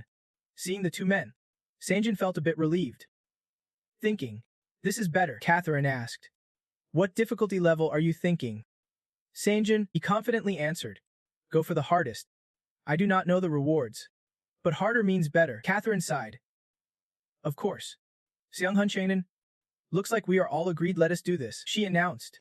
I have sent you the invite, so accept it and let us roll. Sanjin, a notification sounded. Team invite code E781. He swiped through the notification board, and a sound chimed in. The captain of Teams 301 has accepted your request to join. The four of them began their journey, with Seung-hun stepping forward to open the door. The massive door slowly creaked open, revealing a dim, misty space beyond. The sword at Sanjin's side spoke up. Are we entering the maze? He replied, yeah. Thanks to the nightmare level difficulty effect. Even if the sword stays the same, we are going to take some hits, and I will get bored. The sword grumbled. Every time I clear a level, I get to restore a skill or a power. He explained. The sword started to explain more, but he cut it off. I am out of here. The sword, injured, snapped back. Donnie cut me off. Once inside, the system announced. You have entered the first floor of the Great Tree Maze. The maze as starting point. Your current weapon will be sealed, and you will receive a basic weapon in your inventory. Everyone suddenly fell into a darker space, with constant system explanations echoing around. All abilities are temporarily disabled, and all stats drop to 10. Inside the maze, skills and powers are lost. Skills and powers gained inside the maze will vanish once you exit. Sang-jun and the others landed safely. He scanned the area and guessed, my body feels heavier since the stats dropped. Seung-hun didn't expect to be powerless this whole time. Suddenly, a notification blared. Condition met. Divine Will against the Divine Mind forcibly activated. Divine Will has overridden the system applied to Challenger Sang-ji-yeon. Sacred Power, skills, and holy attributes linked to Divine Will not disappear and remain active until exit. He smiled. Guessing. Looks like I am the one carrying this. Catherine's trio stood silently, watching Sang-ji-yeon's moves.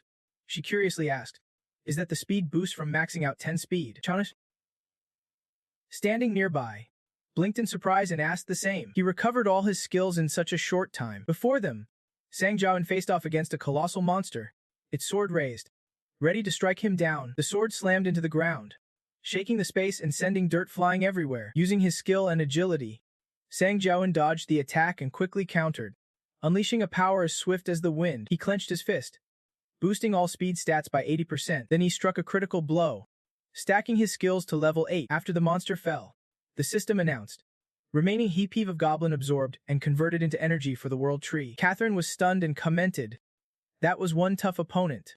Yet he took it down in just one move. She admitted embarrassed. We really can't compare to him anymore. The space lit up with flickering red sparks. Sang-jun thought. Thank goodness. He realized, if I had not learned the magic from the Sword Emperor and lost all my powers, I would not be able to fight like this. Sang-jun smiled, satisfied. If they get 4 times stronger, I can still handle them. A notification chimed. You have used all remaining souls. Stats will now increase permanently. Catherine stepped forward and called out to him. Sang-jun asked, yeah? What is it? She firmly requested. Let us fight next time. Sang-jun went silent hearing her say that, even though we did not gain anything just now, if we keep going like this, we will become useless. Seung-hun behind them agreed. I am with you, we need to fight too. Tronicsov eagerly persuaded. Yeah? I do not like carrying the whole load from start to finish. Sang-jun happily agreed. All right. Then we need to get stronger together. He walked over the battlefield littered with fallen monsters, as the system announced again. You have defeated 4 goblins. The maze's secret chamber appeared, and a new space slowly revealed itself before the 4. Sang-jun wondered. A secret chamber. Catherine guessed.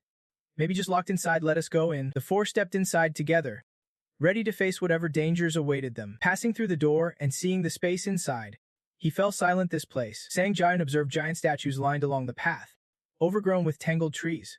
The area swallowed in darkness. He guessed these statues resemble the Dark God. While examining the statue of a person with folded hands, the system announced that a challenger with talent received a blessing from the Dark God. Catherine stepped closer and announced, there is a challenge here. Sang-ji-yeon, maybe you can receive the Dark God's blessing. Seung-hun and the others also approached. He guessed it looked like you had to physically touch it to activate. Chonix's OC had his own thoughts, probably a limit on how many can receive the blessing. So think carefully. Catherine hesitated, then said, all right, I will go ahead and rest first. She gently reached out to touch the stone statue shaped like an open book. A new space appeared with a notification. Challenger Catherine Bennett has been chosen by the Dark God and received the blessing. Catherine let out a relieved breath. She joyfully announced, I got the ability to conceal my body by consuming mana. Seeing this, Sang-jun guessed, It says the dark god's blessing 1Ts appear, even after leaving the tower. And I also have the right to become a future apostle, the system announced.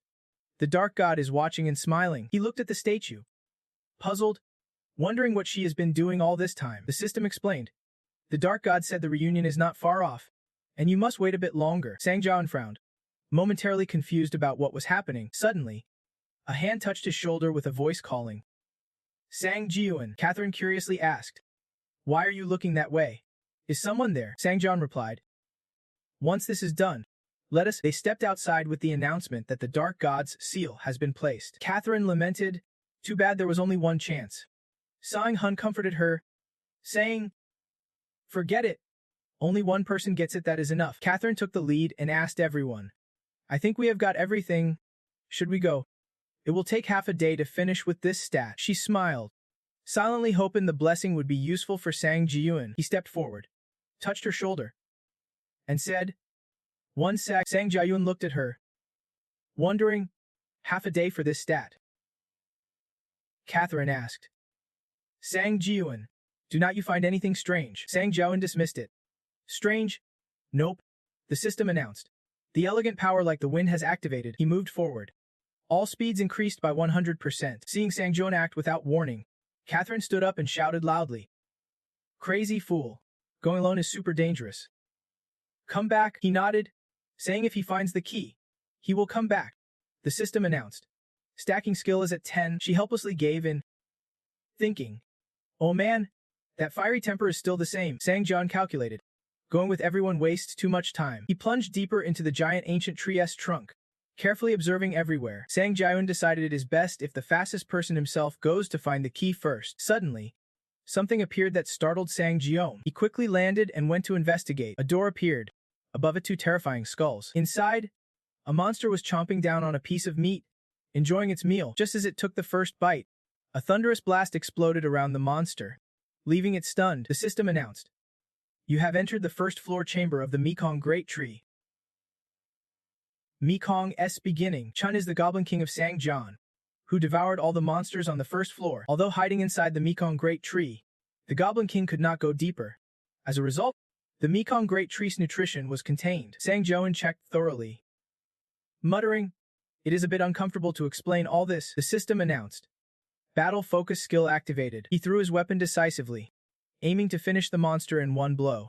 Doubling his user focus, the monster was caught off guard by the sudden attack. Clearly confused, Sang Jiawen carefully observed and concluded, unlike the tower's achievements, here in Mekong, it provides skills. He silently vowed, at this rate, I will finish this quickly. Then, the system announced. You have unlocked the unique Mekong transformation achievement, turning the impossible into reality. Sanjin gripped his weapon tight as the system notified him. You have earned 15 Mekong points. He juggled his new weapon with a grin and said, all right, let us hit floor 2. The system chimed, announcing, you have received the common Mekong escape key. The key slid into the lock, and the door creaked open.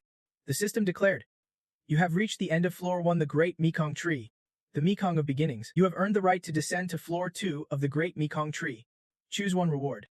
An item, a power, a skill, or restore one of your abilities. Catherine, overwhelmed by the news, cried tears of relief, softly saying, I never thought we could restore abilities. Chonix's sighed in contentment. I am feeling a bit less suffocated now. Looking at the situation, Sanjin felt extremely satisfied. He thought to himself, good. First things first, unlock the Supreme Blood technique to maximize efficiency. After a few clicks, a notification rang out. Power sealed. The Supreme Blood technique has been unlocked. Sanjin told the group. All right, we are done here. Let us head down to floor 2. Catherine asked, aren't you tired at all? As the group entered floor 2, the system's voice echoed nonstop. You have entered floor 2 of the Great Mekong Tree. The whisper of the evil god filled the air. This is where all challengers gather. Entering the same dimension of the Great Mekong Tree, the evil god thrives on challengers. A bloody celebration awaits. Kill one or more challengers and perform a sacrificial ritual using Hanta, offering her as the sacrifice. But beware if you deceive the evil god and refuse to sacrifice anyone. An ancient demon will appear. Upon hearing this, Sanjin suddenly wondered, if we do not sacrifice anyone, that ancient demon will show up. He smiled, clearly already plotting his next move. Catherine, standing nearby, saw that smile and shuddered in fear. She asked, Sanjin, are you cooking up some crazy scheme again? Catherine sighed. Well, nothing we say ever stops you. Do whatever you want. Sanjin curiously asked, Aren't you curious what I am planning? Catherine gave up and explained, With your personality, even if we knew, we would not be able to do a thing. She coldly turned away but reminded them, We will leave this to him. We are heading down to floor 2. See you later. Sanjin hesitated. Wait, what? Catherine and her two teammates walked off together. She glanced back and cheered. If it is you, you have got this handled. Right? Catherine waved goodbye and promised, We will come back with good news. See you soon. Watching their backs slowly disappear, Sanjin thought, Now things just got a whole lot easier. Perfect. He opened the system panel and announced, All right then. Sanjin pulled a sword from his inventory to use as his weapon. He boldly declared, I am claiming this sacrificial altar. In another realm, a voice echoed sharply in a crowded hall. Unbelievable. A woman struggled to rise among a sea of fallen bodies. Mumbling, This is beyond unfair. It was Ket, pushing herself up with trembling arms. Weak but fiercely determined, Keishia asked, Why do you do this? If no one is sacrificed, the ancient demon will appear amidst a crimson storm of flashing lights. Sanjin sat watching the glowing system panel, surrounded by innocent bodies sprawled from relentless attacks. Irritated by constant interruptions while focusing, Sanjin snapped at Jack. Enough talk. I am trying to think here, can you chill out? He thought. After wiping out a few teams, he would gathered a huge stash of maze points and new skills. He did not fully understand their value yet, but someday, they would pay off big time. After a while, the system announced, You have not sacrificed any creatures within the allotted time. Sanjin now stood before a glowing massive puddle. Next, according to the system's rules and the floor's punishment, the ancient demon would be resurrected at this sacrificial altar. A terrifying monster with a glowing eye emerged from the giant puddle. Snarling, It has been ages since I last visited the world of these weaklings. The monster introduced itself boldly. I am, and I bring judgment upon you. Standing before the colossal monster, Sanjin remained eerily calm, his expression driving it into a frenzy of rage. Below the ground, humans lay scattered, their bodies writhing in agony, whispering desperate pleas. My hand. Someone save me. Ancient demon, please save us. You bastard. They all chanted in unison. Hey demon, what are you waiting for? Kill that damn monster already. Ancient demon, we will cooperate with you. Kinezel hesitated before responding, shedding his earlier cool bravado and turning into a trembling coward, scratching his head nervously, begging, Sorry. Great being, but I think I gotta take off now. But Sanjin was not about to let him just come and go like that. He called out firmly, Hey. His face radiated commanding authority as he glanced at Kinezel and asked, You really think I am gonna let you walk away? Kinezel forced a shaky smile, sweat pouring down his face like a storm. He knew better and quickly dropped to his knees, fending laughter while sweet-talking. These two are your most prized possessions.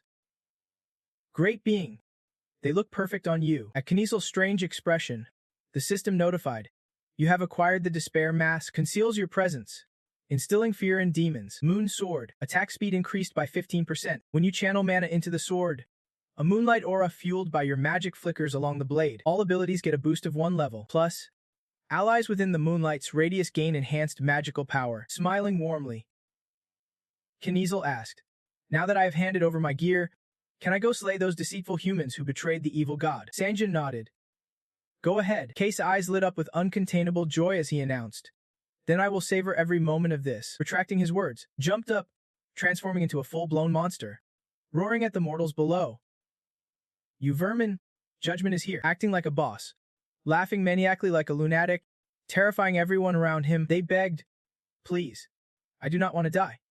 That demon bastard has unleashed a true nightmare. Watching this scene, Sanjin felt an odd surge of satisfaction. Suddenly, a feature-activated power of the Swordmaster. Then, Sanjin stepped forward and slashed fiercely across the body, glared with blazing red eyes, mouth wide open revealing sharp fangs, blood splattering as he roared in shock from the surprise strike. Sanjin whispered coldly, Hey, I think you got me wrong, he declared. I never said I would let you live. Then the system announced, Achievement unlocked. Labyrinth. Manifestation of the demon. Unique. You have earned 15 labyrinth points and activated the skill, King of 10,000 Demons. Now writhing in pain, he angrily tried to speak. You whirled around, raising his hands to strike, screaming in fury. You bastard. After you betrayed me, I will tear you to pieces. Another system alert popped up. By absorbing holy power, your strength and authority quadruple. Sanjin swiftly dodged Ki.Quo's attack. He moved quickly, aiming to follow Ki.Quo's arm and strike from above. The system announced again. Power. Supreme Blood Art activated. Skill. First strike activated. Next attack's accuracy and impact power increased. Then, Sanjin flipped expertly over Kinazul's head. Without hesitation, he delivered a decisive slash to finish off the ugly monster. The system buzzed. Hidden mission complete. Ancient Demon Slayer. Bonus rewards granted. You can now restore and enhance abilities for every floor you descend. All challenges in the second floor of the Mekong Great Tree, the Trial of the Evil God, have been cleared. Access to the next floor is granted. Look ahead at the door before you. Sanjin marveled. Second floor. That was a breeze. Inez, suddenly, a voice echoed from behind Sanjin, making him jump in surprise. What the hell is going on? Out of nowhere, 3 people from Catherine's group appeared. She stammered, confused. What kind of situation is this? Sung Hun guessed there must have been a fierce battle here. She had another question. Why did the challenger just run off like that? Suddenly, someone rushed over to stop Catherine. Warning! Don't go in there. It is crawling with deadly spores. But Sanjin felt oddly reassured, wiping sweat off his brow, replying, it is all settled now. But are we really done discovering everything? Sung Hun recounted that a major battle had indeed taken place here, but they also managed to collect many valuable items during that time. They called it the Mekong Life Water. Drinking the life water instantly cures all abnormal conditions in the body. If you drink the life water inside the Mekong Great Tree, you restore an extra 40 P. Another item is called the Life Box. When equipped inside the Mekong Great Tree, it restores 1 P and 1 mana every minute. Equipped inside the Mekong Great Tree, it also boosts all user abilities by 10. Looking at these items, he could not help but feel incredibly satisfied. Awesome. These perks are absolutely insane. I even grabbed a few items from the second floor. Time to organize them a bit. He sat down, staring at the loot. Scoring all this loot was pretty epic. No doubt. How many challengers did you take down to snag all this? Suddenly, the system announced.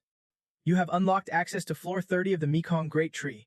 Rewards are ready to be claimed. Choose 200 powerful items, skills, and restore 2 of your abilities. The unique divine seal has been broken, the superpower unlocked, and the heavenly skill seal lifted. After careful selection, confidently informed everyone, we are done here. Let us move out. Entering the new space, an announcement echoed. You have reached floor 30 of the Mekong Great Tree, the domain of the fairy corruption. All living creatures who enter here will be corrupted by the fairy taint. The fairy loves to mess with challengers. She floated in midair, appearing before the SKU group, taunting. Foolish humans. Who wants to play with me? They all agreed, accepting the fairy's challenge and joining her twisted game. The fairy beckoned everyone. Come on, join my game. 1 TU, the system warned. Declining may turn you into her enemy. Catherine covered her face in despair, muttering, another enemy. Beside her, the brooding guy sighed, as soon as we stepped into floor 3. This happened. The fairy, furious at their expressions, snapped, what is wrong? Spill it. Sung Un reported to her, then turned and left. The fairy sniffed the air, eyes darting suspiciously behind them. But something felt off back there. It was not behind Catherine's group. Suddenly, SKU appeared behind the fairy, activating a new skill, King of 10,000 Demons. She froze, trembling, turning her head slowly with a confused look, thinking, no way. Her entire body shook uncontrollably, her calm shattered. She wondered, how can a human emit such terrifying energy? Before she could react or speak, he coldly smashed his fist into her head, a brutal, no mercy blow. She was so small that one punch sent her tumbling straight down 18 levels of hell. The fairy could not fly anymore. Her head slammed into the ground, cracking the earth around her. Catherine gasped, heart aching for the fairy, asking Sanjo, is this really okay? He smiled reassuringly. Don't worry. Trust me. Sanjin grabbed a rope normally tied to the gate and attached it. Now, let us claim our rewards, the system announced. Challengers chosen by the fairy corruption can now access the exclusive Mekong Labyrinth shop. Catherine's group stepped closer, and she nervously asked, is this really necessary? Don't stress, came the reply. Luckily, we are all on the same team. Then, the fairy was swiftly chained to a post. No matter how much she protested, it was useless. The fairy yelled out in shock. What is this? Let me go. Sanjin looked at her and asked, awake now? Huh? Standing face to face with the fairy, he teased. You know, I heard you like playing tricks. Sanjin smirked. Funny enough. Me too. Then his massive hand hovered above the fairy's head, making her scream in terror. What are you planning to do? Without another word, Sanjin snapped his fingers, and the tree the fairy was tied to shattered in half. She trembled uncontrollably, pure fear taking over her entire body. Sanjin made his demand. If you let me use the maze shop, I will stop right here, staring at the trembling girl with tears welling in her eyes. He pressed. What is your choice now? Moments later, Sanjin's four-man crew headed straight to the store to shop. The shopkeeper was an adorable little cat who cheerfully said, Thanks for shopping at the maze shop. Just tell me what you need, and we will ship it straight from our warehouse. Come on, give my store a shot. Sanjin felt completely at ease, thinking to himself, Nice. Now everyone can finally get what they wanted from the maze shop. Catherine, on the other hand, was totally smitten by the cat. She stared and breathed out. Too cute. Meanwhile, the fairy was kneeling at Sanjin's feet when he called out. Hey, fairy, Sanjin ordered. I need you to open the gate to the 4th floor now. She replied. You can get to floor 4 without joining the play where I am trying to kill someone. Sanjin lost patience, clenching his fist and warning, Let us talk about that with my fist. The fairy gasped in fear, startled, and begged. Wait, she tried to bargain. If we make a master-servant contract, I just need to hand over ownership of this floor to you. Sanjin snapped. This floor belongs to me. Got it? Now get it done. The fairy sobbed, tears streaming down her face, her voice trembling as the system pinged an announcement. You have made a master-servant contract with the corrupted fairy era. From now on, you can command her and have gained protection rights over floor 3 of the Great Maze Tree. Corrupted fairy domain granted to challenger Sanjin. You can now freely enter floor 3 of the Great Maze Tree. Please refresh entry conditions for floor 3 of the corrupted fairy domain. The fairy whimpered. Who would be thought I would end up a human servant? Sanjin clenched his hand tightly, running calculations in his head. A new condition to enter floor 3. He recalled. Even if I get to floor 3, I can carry any items above a certain grade. Let us start with that condition. Catherine stepped forward. Tomo asked. Sanjin, what is the new entry condition you set? Sanjin replied. If they do not give me items rank C or higher, they can enter. Catherine exclaimed. Sounds like you pulled the trigger instantly. Then the system announced. Achievement unlocked. Sole ruler of a maze floor. You earned 15 maze points and activated the protector skill. The bitter fairy exclaimed. Never thought you would steal my whole playground. You have gained access to floor 4 of the Great Maze Tree and a reward. Choose 2 items power, skill, and restore your 2 celestial veils, lifting the seal on the hero's grace power and the Supreme Blood Demon Sword. Suddenly, the Supreme Blood Demon Sword appeared right before Sanjin. He called out, Jongo, the system warned. Item rank does not meet floor requirements. Special effects sealed until reaching floor 7. Sanjin gripped the weapon tightly, sighing in disappointment. Thinking, unlucky. But what can I do? He asked the group. Is everyone ready? Let us head down. The fairy clung to Sanjin's sleeve, urgently pleading, Take me with you. She explained. I can't survive playing on floor 3 anymore. If I will die of boredom. She tried to persuade me, saying if I took her along, she could craft me an epic ego sword, and even boost its talent multiplier by a ton. I pointed my finger, signaling a no, and said, I will call you if I need you. Until then, just stay put. She fluttered around like a little fairy. But hey, I know my way around lots of things. This girl is too over the top. After the 4 of us stepped into the new realm, the system announced. You have entered floor 4 of the domain Labyrinth, the Land of Darkness. The Dark Lord recently took control of this area since arriving at the Great Labyrinth Tree. It explained that monsters follow the Dark Lord. And currently, Mulich, one of his lieutenants, governs this floor. The system ordered. Slash through every enemy blocking your path into 100 pieces and descend to the floor below, where the Dark Lord reigns. Inside the castle, a disheveled man burst in shouting. Lord Kabet. Kabet responded. What is it? Lee Hat. The man paused to catch his breath, then said, Yes, he reported. There is a challenger on floor 4. Sir. Kabet glanced at Lee Hat and reassured. No worries, he explained. Biachi and his men are guarding the entrance. No one's ever made it past the gate. Suddenly, the door swung open, and someone else stepped inside. Kabet, seated on his throne, called out. Perfect timing. Biai's here, he asked. Bia, have you wiped out all the challengers? Lahet praised. As expected of you. Lorbide, I knew you would. Hatch cut him off. Move it. Just then, Sang-Ju's group stealthily entered from behind. He loudly announced, I won. The system chimed, reminding him, your sword key power has evolved into the raging sword intent. Kabet felt utterly stunned, thinking, no way. Byakushi's fighting strength rivals mine. Sang-Ju mockingly called out, Skullface, he seriously asked, after fighting all these monsters here, I gotta know why do all the monsters on floor 4 have holy power? Lahet boiled with rage. You punk.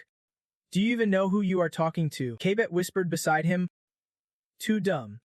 He is not someone you talk to like that. Shut your mouth if you want to live. Then Kabet turned to Sang-Ju. You see, that is because it is a privilege granted by the Dark Lord, a future leader who resides on the floor below. Sang-Ju wondered aloud. The Dark Lord is a future leader, but already packing such insane power. Kabet explained. That is the power he had back in Mekong. Sang-Ju asked again. Why does he gain so much strength here? Scratching his head. He hesitated. Well, Mekong is basically the gods' battleground. Sang-Ju was puzzled. Wait. What? Kabet elaborated. The Great Labyrinth Tree is where the gods watch challengers fall and use them as pawns in their games. That is all I know. Sang-Ju realized the weight of those words. Understanding why the Dark God's shrine appeared on floor 1, he pieced together the scheme behind this game. Thinking, I do not know everything, but it seems the gods are using challengers like chess pieces to fight for their own gain. I really do not like this system one bit. Sang-Ju, I am going to rise to the top and crush it. Then the system announced, achievement unlocked in the Labyrinth of Truth. Legend, you have earned 100 Labyrinth points. He realized now, asking more questions would be pointless. So Sang-Ju asked, all the monsters on this floor are blessed with holy power. Kabet confirmed. Exactly. All monsters here are elite troops empowered with holy power, extremely valuable to the Demon King's forces. Sang-Ju ordered, gather them all. Kabet asked for confirmation. What did you say? Repeat that. Gather all the monsters with holy power. Sang-Ju declared, I will kill every last one of them. The system notified. Critical hit success. Critical hit success. Critical hit success. Then, everything before his eyes quickly transformed into a massive mountain of skulls. The mournfully he cried out, this is my masterpiece. Sang-Ju thought to himself. His true soul rank had just leveled up to B. He happily realized he could now absorb powers instantly. Catherine exclaimed joyfully. Sang-Ju, look at this magic staff. I have handed over all my treasures to your friend. She reminded him, you can use more than one attribute with this magic staff, meaning your spells will support each other way better, no matter the type. Sang-Ju replied, that is going to be super useful for you. Quietly thinking, I have actually been mulling this over before. Looking at Catherine, Sang-Ju realized she really does have the mindset of a kid. He announced, Skull, we are done here. So now we want to head down to the 5th floor. The guy responded, please follow me. Then, the group was led down a dark corridor by the guy, who explained as they walked, if you keep going down this hallway, you will find the entrance. But since you can tee past the floor requirement yet, you will have to wait. Sang-Ju spoke up. No need to wait. Lee Hard asked. Why's that? Before he could finish, the guy was sliced clean in two by Sang-Ju's strike. Going down with his team, the system announced. You have absorbed the soul of the high-level spirit. Kabeh! And forged a contract with Lee Hard's bloodline. The power to dominate evil spirits was etched into the challenger Sang-Ju's soul. Catherine was stunned and gasped, you really do not show any mercy at all. Huh? Sang-Ju replied coldly. Mercy is just a waste of time. Another notification popped up. You have earned the right to descend to the 5th floor of the Great Tree Labyrinth, and you will receive a reward. He read aloud, I should use these useless skills I got here as fusion materials. He thought, having lifted the seals on skill fusion and last-ditch skills. After finishing up, Sang-Ju announced, all right, good job everyone on this floor. Let us head down to the 5th. Catherine marveled. You nearly cleared it all yourself. Then the group entered a new area. The system chimed. You have entered the 5th floor of the Great Tree Labyrinth, Hell Fortress City, created by the Demon Guard since arrival here. Only you and your team are here, no other challengers, and it is a separate space within the labyrinth. Catherine eagerly scanned the area and exclaimed, this place looks seriously dangerous. Sang-Ju. Another announcement sounded. Defeat the Dark Lord ruling Hell Fortress City and proceed to the next floor. However, if the Dark Lord does not accept you, you can descend without losing anything. Suddenly, a monster roared. Challengers, it warned.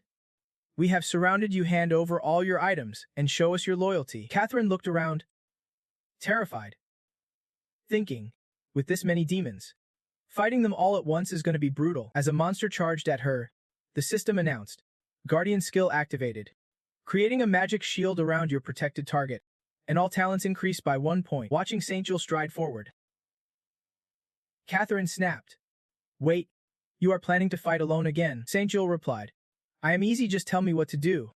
And do not step outside that shield. The monster on the other side was losing patience. Furious, Hey, you planning to resist or what? All the monsters in Hell Fortress City are among the strongest of the strong. If you play nice, it will be good for both sides. St. Jill was curious. The strongest demons of the strongest demons here. No way. He gripped his sword of light and declared, That is just what they want you to think. As the sword was drawn, the system flashed. Special combo effect activated. Twin strike of the demon sword art, consuming divine power. The skill strength multiplied by 4. St. Jill growled. A fierce blue energy tore through the space, roaring loudly and obliterating everything in its path. The system announced, Achievement unlocked. Epic fall of the Labyrinth City. Sound gazed at the scene in awe. The more I watched him fight, the more I realized just how extraordinary he truly is. Meanwhile, the trio remained safely protected inside. A stark contrast to the outside where the battlefield was a bloody, chaotic wasteland. St. Jill was still pushing himself relentlessly in combat. He advanced toward a building, clearly recognizing it as the Dark Lord's stronghold. The system notified him, The special power Dark Shield reduces all damage to the fortress by 68%. St. Jill muttered under his breath, Useless. Then he activated his Heavenly Strike skill. With that, he leapt into the air amid the ruins. Weapon ready. A brilliant blue glow radiating from behind him, clutching his golden sword tightly. St. Jill charged into the heart of chaos, facing the shadowy enemy in this cold, tense battlefield. The shadowy opponent suddenly spoke. Relax, I am just a fake challenger passing through, playing by the rules. The man seated on the high throne was the Dark Lord himself. The Dark Lord spoke up. I know we have not had a fake challenger in the city for years, but this is way worse than I expected. Rising slowly, the Dark Lord stepped toward St. Jill. If you hand over your loot, no blood needs to be spilled. St. Jill replied coldly. I do not know where a demon like you gets the confidence to talk to me like that. The Dark Lord felt insulted, his anger flaring. It is just an item. Where do you think you are barging into this city like that? The Dark Lord taunted. Even past fake challengers never acted so recklessly. What do you think noble demons like us are? St. Jill retorted sharply.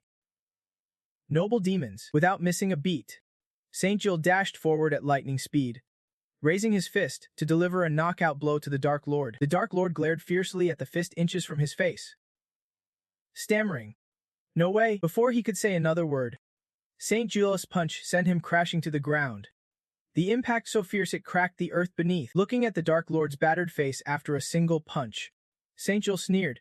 So much for demons. He stood, stepping toward the throne, not forgetting to add, At least they have some honor. The Dark Lord was forced to kneel obediently before St. Jill. Now their roles and status were completely reversed from when he arrived. After a brief talk, St. Jill realized the city's survival depended on items stolen from fake challengers. What a waste. Furious, the Dark Lord scolded him. Waste? Without those items, this city would be fallen ages ago. St. Jill clenched his fist and shouted, Man, you sure talk a lot. I will wrap this up fast. Hand over everything. The system chimed. You have claimed the loot labyrinth of a city unique. You have earned 15 labyrinth points, and the looting skill is now active. Watching the city crumble before him, the Dark Lord wailed. My city. St. Jill rolled his eyes. Enough with the whining. Suddenly, he turned back, dropped to his knees, and pleaded. I will give you all the items. I will even give you my life. Please do not destroy the city. St. Jill felt a flicker of pity and replied, All right, I am still human. I can at least listen to you. He scratched his head, thinking about what he would done before arriving. It should be fine. The Dark Lord was now bowing in desperation, but inwardly, the Dark Lord seethed, cursing St. Jill. Humans. Worse than the worst demons. St. Jill pointed ahead and asked, Hey, I was curious before, but what is that thing? The Dark Lord answered, That is the key to the basement. It leads to our altar for summoning the demon god. They approached the door. St. Jill asked, Is there anything inside? He replied, There is a relic, but only kneeling will open the door. As St. Jill touched the door handle, the system announced, Human Erasure skill activated. You may now transform into a non-human species. St. Jill slowly pushed the door open. Thinking back, I got this skill on the 4th floor but shrugged it off because it seemed useless. But now, I had to use it here. As the door creaked open, the system kept flashing notifications non-stop. Achievement unlocked. Legendary Labyrinth Gate. You earned 100 Labyrinth points, and your total strength and magic power have increased by 40. St. Jill turned to announce to the Dark Lord. It is a... The Dark Lord looked puzzled. But how can a human open the door? Aren't you supposed to be a mere pawn? Without hesitation, St. Jill grabbed the Dark Lord and dragged him inside. Muttering, enough with the nonsense. That is just the pawn's innate trait. Follow the path if you do not want to die. The Dark Lord hesitated, then replied. Understood. Entering a room, St. Jill wondered aloud. What is this place for? The Dark Lord explained. This is where sacrifices are offered to the demon god. In return, you trade achievements for divine energy and pour it into monsters. St. Jill asked. You can transfer divine energy into monsters or pawns without paying a price. The Dark Lord nodded. To an extent, the stronger you are, the more energy you gain. They approached a vast lake. The Dark Lord said. All monsters can absorb divine energy from this lake. St. Jill blinked in surprise. Really? Just like that? The Dark Lord looked confused. Wait a minute. Watching St. Jill step into the water, the Dark Lord could not help but wonder. St. Jill reassured him. Don't worry. Once I am done, I will reclaim the achievements. As he sank into the lake, the system notified. You have entered a special zone. The Pawns Lake. Pawns and monsters receive divine energy based on their combined strength. As St. Jill was engulfed by the waterweed, he carefully observed the swirling currents. Thinking, thanks to the skill that erased my humanity, I am no longer human. Divine power has leveled up. Now it can combine with some speech and enhance itself. A young guy just starting to forge divine energy. Clueless about his place and full of ambition, I am surprised you have over 3 divine energies and came here in human form. That is pretty interesting. At the bottom of the lake, as St. Jill paused, another figure approached. A woman exclaimed, Now I see why so many gods have their eyes on you. You have got to be talented to be favored by the tower. St. Jill was caught off guard. Stammering, Ooh. Wait, what do you mean by talented enough to be favored by the tower? The woman crossed her arms and asked back. Do you know why the tower grants you divine power and hopes you will become a god? St. Jill blinked. What? She explained.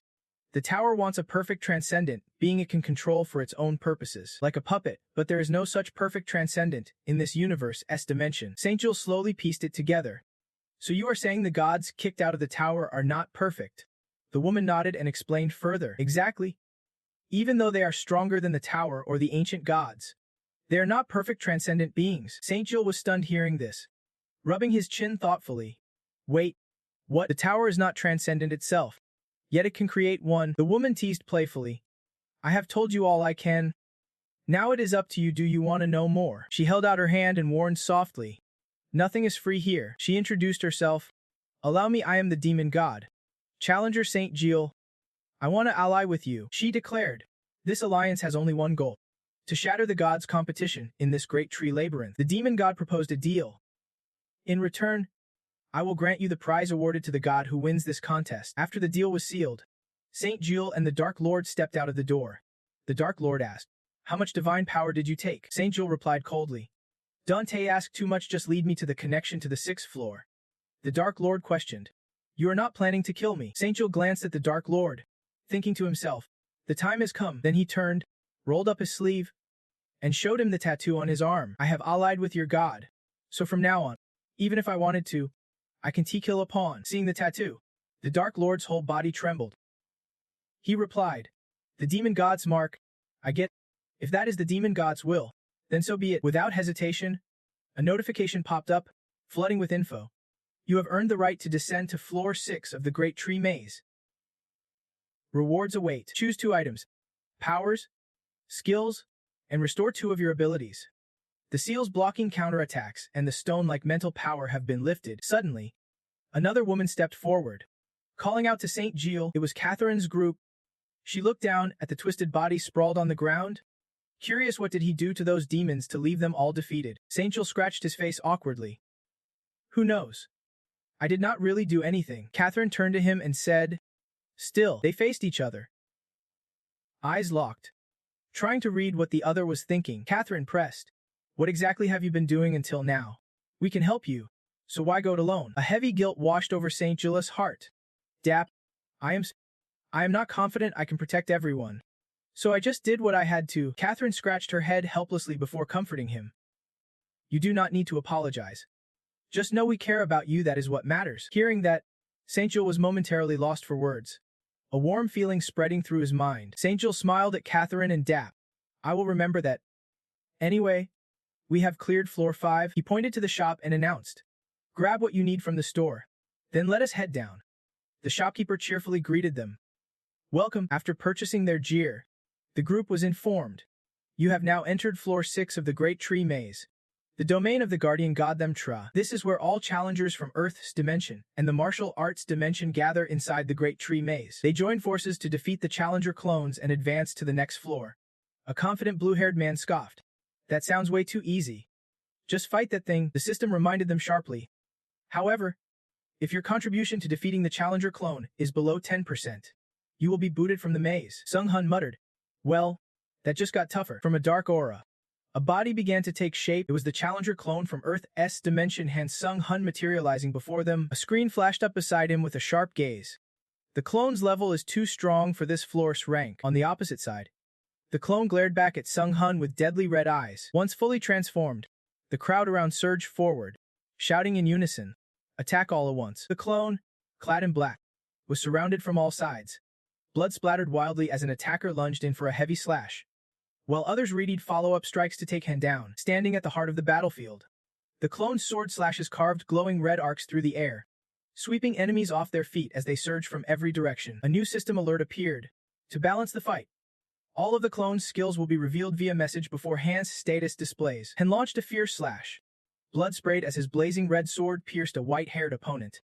His eyes burned with ruthless determination amid the chaos of battle. The clone's cold face glowed under the fiery light, eyes flashing with fierce resolve, signaling a powerful counterattack was about to strike. Opposite Han stood Sang Ji-un, with Sung Hun right behind him. Together, they charged forward to strike. Sang Ji-un lunged ahead, gripping a crimson sword, eyes razor-focused.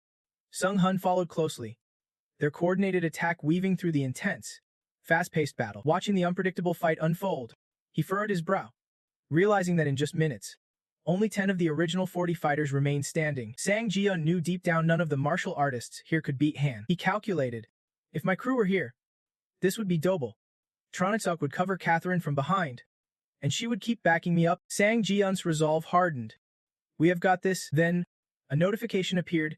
The special power White Flame Song will temporarily boost all stats by 50%. The Blessing Power of Fire will temporarily raise all stats by 2 points. The Righteous Power of Mount Hua will double the mana regeneration speed. The two charge the clone together, their strength-enhancing skills boosting their entire team's attack power by 50%. A violent explosion erupted.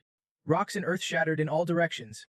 Blinding light and powerful shockwaves rippled out, shaking the very space around them in a moment of chaotic fury. The special buff Awakening Rebound has been activated. When stamina drops below 40%, all stats increase by 10. Seeing the situation looking wildly promising, Sang Ji-un grinned, thinking, alright, let us keep the pressure on.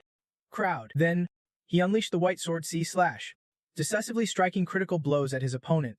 And the system alerted him. The fake challenger Sang Ji-un used the Soul Tease trait to devour the soul, completely nullifying any damage. Sang Ji-un and Sung Hun launched powerful attacks simultaneously.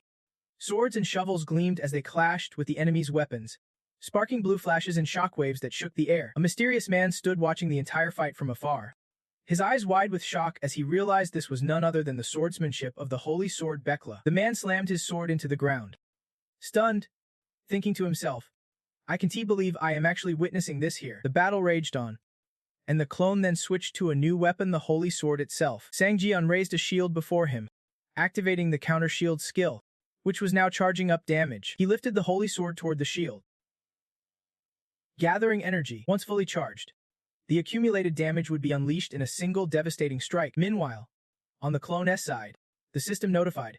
The fake challenger Sang Ji-un had completely depleted his soul energy. He wielded two weapons, activating the soul summon trait. But when facing Sang Ji-un, the clone's weapons suddenly dropped to the ground simultaneously. Sang Ji-un advanced, speaking as he moved.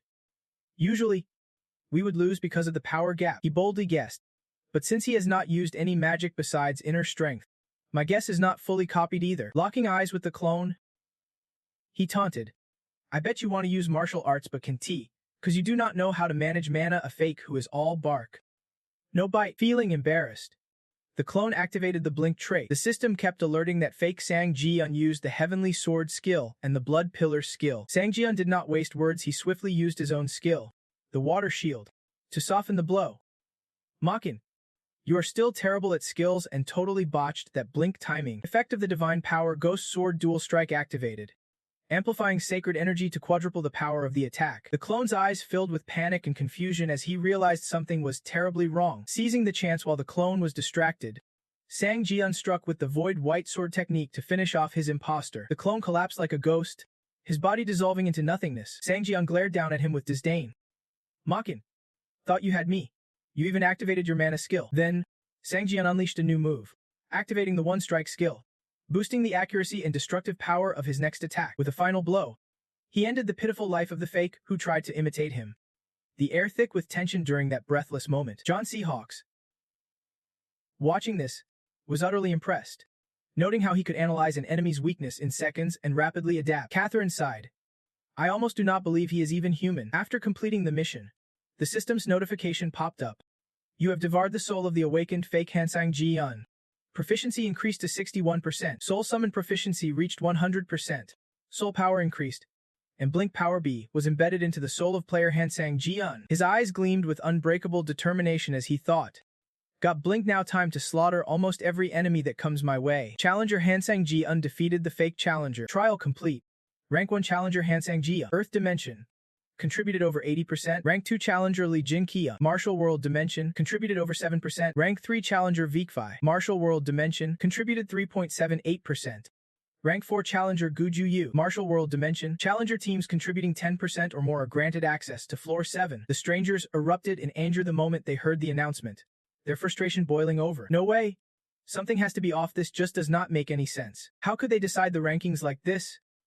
Seriously, the system gave a gentle reminder. The adjudicating god was furious that the challengers refused to accept the results. The god had already handed down punishment to the challengers from the martial dimension. According to the judgment phase, anyone who could not prove their strength would pay the price. No sooner said than done. Everyone around suddenly collapsed, writhing in pain and screaming, their eyes wild with agony. Sang Jun looked at the crowd clutching their faces in torment. He could not see a thing. The system told him the adjudicating god was smiling, saying everything was finally looking just right. Suddenly, a man stepped up to Sang Jun and spoke cautiously, testing the waters. He respectfully asked, mind if we have a quick chat? Sang Hun stepped up to shield Sang Jun and replied, I do not know who you are, but please stop coming near my teammate. The man calmly explained, you must have misunderstood. I just wanted to thank him for saving my life. He recounted, I never thought I would witness the swordsmanship of the White family's holy blade here, wielded by a deputy master from another dimension. Sang Jun looked puzzled. I have never heard of the White family's holy blade before. The man asked again. Really? He explained. You use the moves and techniques of the White family as first style, so I thought you were a descendant of the holy blade. The man continued. Ho Shan once owed a debt to the holy blade. When I heard this, it hit me. This is connected to our administrator, White Crane Swordmaster. The system announced. The adjudicating god has expelled challengers contributing less than 10% from the Great Tree Labyrinth. The man hurried off but made sure to say, we will talk about this later. Since you are a descendant of the Holy Blade, this favor will surely be repaid. If you ever come to the martial dimension, look for Ho Shan's Jinking Li. He promised. We will discuss this in detail then. Remember, challengers with less than 10% contribution have been kicked out. Catherine, standing behind, curiously asked, Sang Ji-eun, what were you talking about with that guy just now? Sang John replied, nothing important. Let us regroup and get ready to descend to floor 7. She smiled brightly, feeling a huge weight lifted. Thank goodness that is over. Thanks to you, we are one step closer to the heart of Mekong. Sang Jian glanced back and said, it is nothing. The system announced. You now have access to floor 7 of the Great Tree of Mekong. Your rewards will be delivered. Choose 2 power items and recover 2 intelligence points. The skills Pure Light and Power to Earn Trust have been unlocked. After making his selections, Sang Jian warned the team, we need to be extra careful on floor 7. Get ready, we move out. Emma silently thought about the future. From now on, they would face the trials of the Great Tree of Mekong, the ultimate test of true intent. Upon entering a new space, the system kept announcing, you have arrived at floor 7 of the Great Tree of Mekong. The sanctuary. Challengers from all dimensions climbing the main tower can now train together. Choose an order based on the god you are connected to within the Great Tree. The strongest challenger in each order will be selected as the ancient goddess disciple. You can pick one of 4 orders. Transcendent, Shadow Hunter, Demon Keeper, or Adjudicator. Make your choice wisely. Sang Jiawen stroked his chin, thinking, *, maybe I will be chosen as the ancient god's disciple after all. Catherine was puzzled. Transcendent. I do not recall any god like that. Even Song Hun said he did not know where Transcendent came from. Overhearing the chat, Sang Jiawen realized his teammates did not know much about these entities. He told them, everyone picked Transcendent. Catherine brightened up, impressed. You guys are totally clueless. But you know your stuff. Fine. We will follow your lead. Once chosen, the system announced, all team members have agreed to select the Transcendent Order. Challenger Sang Jiawen has been selected as the ancient god's disciple of the Transcendent Order. The holy fragment will be sent now. Suddenly, a glowing shard appeared before him. Sang Jiawen held it, thinking, * other teams have probably received their holy fragments too. We will have to hunt them down and gather the pieces. * Sang Jiawen's actions left the trio and Catherine's group utterly baffled. But honestly, they were not surprised. He often pulled off the weirdest moves. After creating a massive hole, he turned to his teammates and said, I am not sure what is going to happen, so get inside here. I will set up a barrier, just stay put. Catherine, understanding the situation, sighed and said, all right then. I am probably just going to be dead weight anyway, so I will behave and stay inside. Sang Jiawen felt a pang of guilt. She had every right to be upset, but there was no other choice. Then, the system notified him that a new skill had been activated, the Guardian skill. You have concealed the target within a protected zone. A magical barrier has been erected around the target, boosting all stats by 1, dusting off his hands. Sang Jiawen felt a little more at ease. This should do it. He turned back cautiously, double-checking for mistakes. I hit it real good. Nobody's finding this. The sword at his side chimed in with a teasing tone. You sure care about your team. Huh. You are acting way more emotional than usual. He grabbed the sword and asked, since when have you been awake? The sword replied, the moment you stepped onto floor 7. You seemed focused, so I kept quiet. The system announced again, Item Supreme Blood Demon Sword has been unleashed. Sang Jiawen furrowed his brow slightly and said, thanks for looking out. Suddenly, Chungu appeared out of nowhere, cheerfully teasing him, so you better respect me. I am the only one who actually cares about you. Sang shot back seriously. Whatever. Focus up. From now on, we are going all out. The sword scanned the surroundings and asked, all out? But there is no one around. Sang Jiawen gripped his weapon tightly and declared, I will draw every enemy here. The sword asked again, you are planning what I think you are, right? He smirked and answered, bingo. Activating Radiant Blade skill. A towering pillar of crimson light erupted from the ground, radiating a raw, overwhelming power as sparks and fragments scattered wildly, an unstoppable force of destruction. As he unleashed the skill, the system blared. Achievement unlocked, unique artificial disaster labyrinth. Skill massacre activated. Congrats. You have earned 50 labyrinth points. 37 challengers from the Dominion camp have fallen, 41 from the suppression camp, and 18 from the Dominion camp. The nature god. Suppression god. Dominion god. And war god all watched the challenger Sang Jiawen intently. Inside the cave, away from the tense battlefield, Catherine's group sat in silence, each lost in their own thoughts. She leaned against a wall in a corner, head bowed, emotions too tangled to voice. Suddenly, Catherine broke the silence. Honestly, can we even call ourselves a team if we can't do a damn thing to help him? John Seahawks felt equally helpless and replied, there is no other way. From the start, that fight was not one humans could win. We are useless to him. Tears welled up in Catherine's eyes as she cried out in frustration. I tried so hard to help him. I designed a complex skill tree and used every bit of magical power I had. Overwhelmed, she kept speaking nonstop. To make shields and buffs more useful than any power, I developed climbing the tower. Isn't it ironic? Everything I poured my soul into, it all just boils down to some shields and buffs. She cried out in agony. Right now, I am powerless. Seung Hun and Tronsuf stood silently behind her, speechless. Just watching. The room sank into a heavy silence. Suddenly, a laugh echoed out of nowhere. Puffed. A woman spoke to Catherine. Poor kid.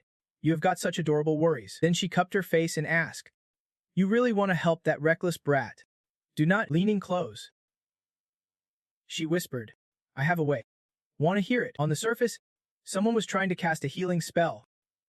Come here, my healing beast. Suddenly, a colossal beast engulfed in flames appeared, its eyes blazing, roaring fiercely in the purple sky, radiating a terrifying, explosive power that shook everything around. Meanwhile, Saint Jewel fought desperately against the others. His legs slammed down with fierce power, splashing water and dirt everywhere, showcasing a devastating burst of speed and strength in the heat of battle. Saint Jewel's eyes burned with determination as he charged forward, full throttle, but what he saw ahead made him freeze in shock. Right before Saint Jewel stood a massive monster barreling straight at him. Most of the glory power had been unleashed onto Saint Jewel's challenger, triggering a terrifying explosion. Using his lightning-fast speed, he darted toward the beast in an instant. From behind, voices called out, Divine Ruler Sister, please watch this. The challenger serving Divine Ruler Sister smiled and declared, this summoning beast will be torn apart piece by piece. Another challenger serving the god of war chimed in, looks like the gods we serve have been waiting for you all this time. If you surrender now, we will let you walk away in peace, said the challenger serving the nature god standing beside him. Behind them, the challenger serving the god of judgment readied his sword, grumbling, this is such a hassle, let us finish this quick and clean. Sang Ji-Yuan fought on, glancing at the crowd and thinking, honestly, using that skill was just to reveal my position. It worked perfectly. His powerless sword reminded him, at a time like this, you are still worrying about petty stuff. You idiot. No backup plans here. Just then, the challenger serving the god of war stepped forward and warned, if you do not answer, we will make you die a painful death. Behind him, the challenger serving the god of dominion frowned sharply at Sang Ji-Yuan. Sang Ji-Yuan descended from above, landing firmly only for tentacles to erupt from the ground beneath him. His sword whispered urgently, they are coming. Get ready. Sang Ji-Yuan held back.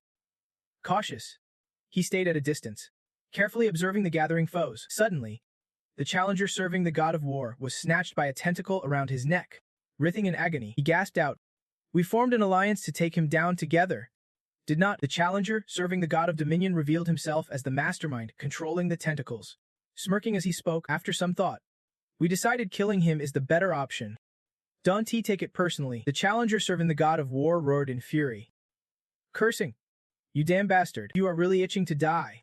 Then I will personally kill you. The system blared an alert as the god of war let out a fierce roar full of malice. The god of dominion smiled wickedly and sneered, boredom really breeds foolishness. Then the giant monster stomped the ground, unleashing a powerful shockwave. The system announced, gods of dominion, nature, and suppression are consuming sacred power to unleash their divine wrath. To manifest this wrath, all the gods have merged into their challengers' bodies. The god of dominion commanded, none of these bastards are trustworthy.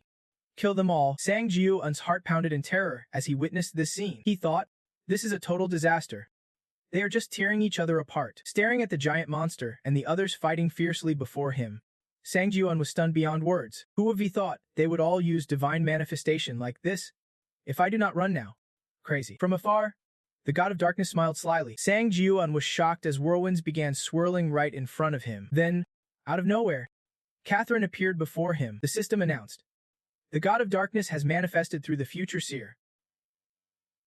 Catherine Bennett. Sang Ji-Yuan froze, unsure how to react in that moment. A surge of power pulsed with Catherine's every move. Her arrival ramped the battle's intensity to a whole new level. Suddenly, the giant monster was restrained. The god of dominion stared at it in disbelief, wondering how the god of darkness' magic could be this strong. He was utterly shocked and could not believe it. How was this possible? The god of dominion questioned, how could an ancient god like the god of darkness appear in a place like this? Watching from the start, Sang Ji-Yuan muttered in awe, that kid. Catherine smiled warmly at him. I told you, I am not your enemy. Catherine shot Sang-Jin a sly glance. Don't worry. I will handle another miserable soul for you. He furrowed his brow, wondering if her attitude was because she accepted that blessing back on the first floor of the Great Tree Labyrinth. Damn it! Meanwhile, the challenger impersonating the nature god was under attack, trembling as he begged, Dark God, please, stop. The dark god, furious, snapped back. Oppressor god. You bastard. How dare you try to run off alone? Catherine, currently being toyed with by the dark god, explained with a chuckle. Haha, how could I possibly stop? To protect this child, I am willing to go this far. Sanjin stared at the scene, growing increasingly anxious. He kicked himself. This was way too risky. He should have stopped her from accepting that blessing back then. The sword at his side chimed in, Warning. Don't let emotions cloud your judgment. Without clear focus, you can do anything. Right now, there is something more important. Sanjin snapped to attention. Got it. Then dashed into the fray at lightning speed. The system announced. The descent curse has been nullified as the future disciple Erythrian Dwarkly has fallen. You have obtained a fragment of the Dominator Camp, Sacred Crown. The war god seethed with rage. Cursing. Damn you. Dark God, you are Jack Mock. Dark God. Why do you always have to mess with me? Sanjin fired back unexpectedly. Can't you think for yourself? If you had, you would have run off like the oppressor god did. The war god scowled. What is that supposed to mean? Sanjin cut him off. Stop worrying about the dark god, drawing his sword and radiating authority. He declared, your real opponent is me. The war god snarled, readying his attack. Muttering, just a dog from the tower. Jack Mock, the war god, dared to act cocky right in front of me. Unbelievable, he taunted arrogantly. You can even wield the artifact properly. How do you think you will beat me? The war god announced to Sanjin. Chetty, and swiftly activated a new skill, unleashing the powerful Supreme Blood technique. Seeing the skill, the war god's excitement surged. He boasted. You fool. I have seen that power before, and I am ready to counter it confidently. He lectured. Demonic blood is deadly once it enters your body. You are done for. Didn't you know? He added.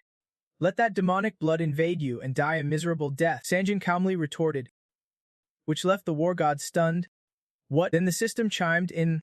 Supreme skill human erasure activated. Sanjin reminded. According to the system, I am no longer human. After activating human erasure, you have absorbed the full Maka lineage element. He explained. So all the powers that kill humans want to work on me. The system added. Since the Maka lineage element is preserved within the human erasure skill, some of Maka's advantages are now yours. The surroundings turned barren and desolate. Everything flattened, no creature could survive. Only the bare earth remained as the two faced off. Sanjin smirked, wearing a face full of contempt and icy eyes, then sneered mockingly at the war god.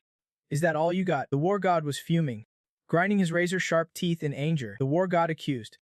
You just take skills from the tower and act all high and mighty. He shouted fiercely. I will rip those cocky eyes out of your head first, the war god announced. Get ready. Then, with cold eyes and silver hair flowing, he summoned a blue energy orb crackling with magical power. It unleashed a fierce vortex of energy ready to deliver a devastating strike. The war god had sacrificed sacred power to the tower to gain the right to wield holy force here, the system explained. Because part of Han Sangul's sacred combat magic was transferred to the opponent. Seeing this, the war god praised. Your sacred power is impressive, totally different from your usual self. He warned.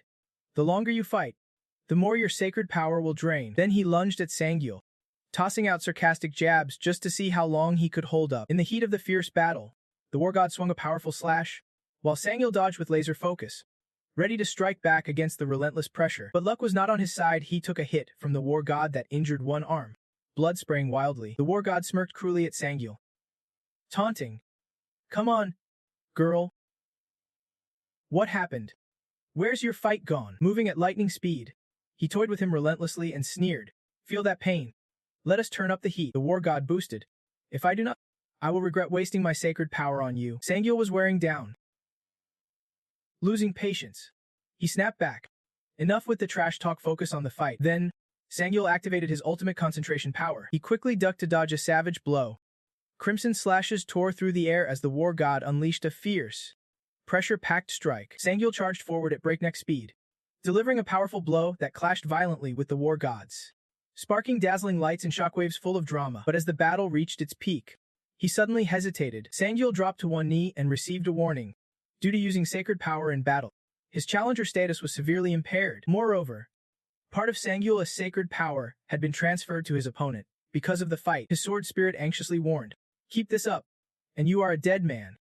Sangul, but he smiled quietly, like he had a trick up his sleeve. Meanwhile, the war god was feeling unstoppable, and stepped forward. Mocking. I am making excellent use of your sacred power. Look at you can even stand. Out of sacred power already, and declared bluntly. Then I will make sure you die in agony. Just as the war god moved in to finish Sangul off, something suddenly struck Han down. Han's hair hung wildly, trembling with fear. The war god growled. What the hell is this pain? Activating special skill. Endless agony. Sangul, grimacing in pain, stepped up to Han and said, Isn't he this because you recklessly use someone else's sacred power? The system explained. If the opponent suddenly gets stronger mid-battle, the damage they take scales with their power boost, seeing the war gods furious. Flushed face. Sangyo could not help but tease. How's the teacher holding up? He stepped right up to Han and announced, before I kill you, I need to get my sacred power back first. Then non-stop messages popped up. Trial battlefield warrior cancelled due to loss of power. The sacred power absorbed during the fight vanished. The war god was baffled. My sacred power's disappearing, what did you do? Sangyul explained. Before fighting you, I used the trial battlefield warrior on my sacred power, so when the trial battlefield warrior is cancelled, the absorbed sacred power disappears and returns to me. Hearing this, he clenched his teeth in rage without a shred of mercy. The war god, powerless, could only scream his name. And Sangyul, he turned into a madman and declared, Don't think this is over, I will kill you by any means. As the war god struggled to get up, Sangyul readied his sword, preparing to strike. He mocked him. Zip it. Mouth brither. Then a flood of notifications popped up. You have received a future apostle's power orb command. Skill level increased by 9.8%. You have obtained a fragment of the sacred item. Catherine, watching from the sidelines, stepped forward and applauded. The dark god residing in Catherine spoke up. I was ready to jump in if things got worse. She praised him. But right now, looks like you are handling things fine without me. Sangyul then accepted the sacred fragment from Catherine, with the system announcing, You have obtained a fragment of the sacred item. Catherine bluntly pointed out, That curious look on your face says it all. Feel free to ask me anything, now that my info sharing level's upgraded. Sangyul did not beat around the bush. I will just ask straight up, he spoke. Is my existence really that special to you? Are you two planning to recruit me as your apostle? Catherine replied, I like smart kids. Half joking, half serious. She warned, but being too blunt is not exactly a good look. Catherine declares, That is right, kid. I want you to be my disciple. And I want something from you too. No matter if the tower's fate unfolds as planned, or if there is a new ending. I just want to witness that final moment. The tower craves a pile of omnipotence to wield for its own purpose. Sangyul recalls the demon god once said the same. He remembers the unseen hand pulling the strings and thinks, the tower needs omnipotence. And I am the chosen one, so what has this new ending got to do with it? Catherine stifles a yawn and says, Sorry. I can keep the incarnation going any longer. She bows her head and adds, It will be tough for us to meet again on this floor. But I have picked out a few followers to help you. Catherine then announces, I will send the rewards I earned from the great labyrinth tree through those followers. She promises, See you inside the tower. The cursed holy power has vanished, and the cursed energy seeping into the earth is gone. Then Jonggu shows up to clean the mess, staring at the blood-soaked bodies. She exclaims, No matter how many times I look at this, I just can't believe it. The scene is a massacre everywhere. Heads dripping blood. Bodies rotting, chaos spirals completely out of control. Jonggu stands beside Sangjun, who is carrying the unconscious Catherine, and says, Respect to the dark god.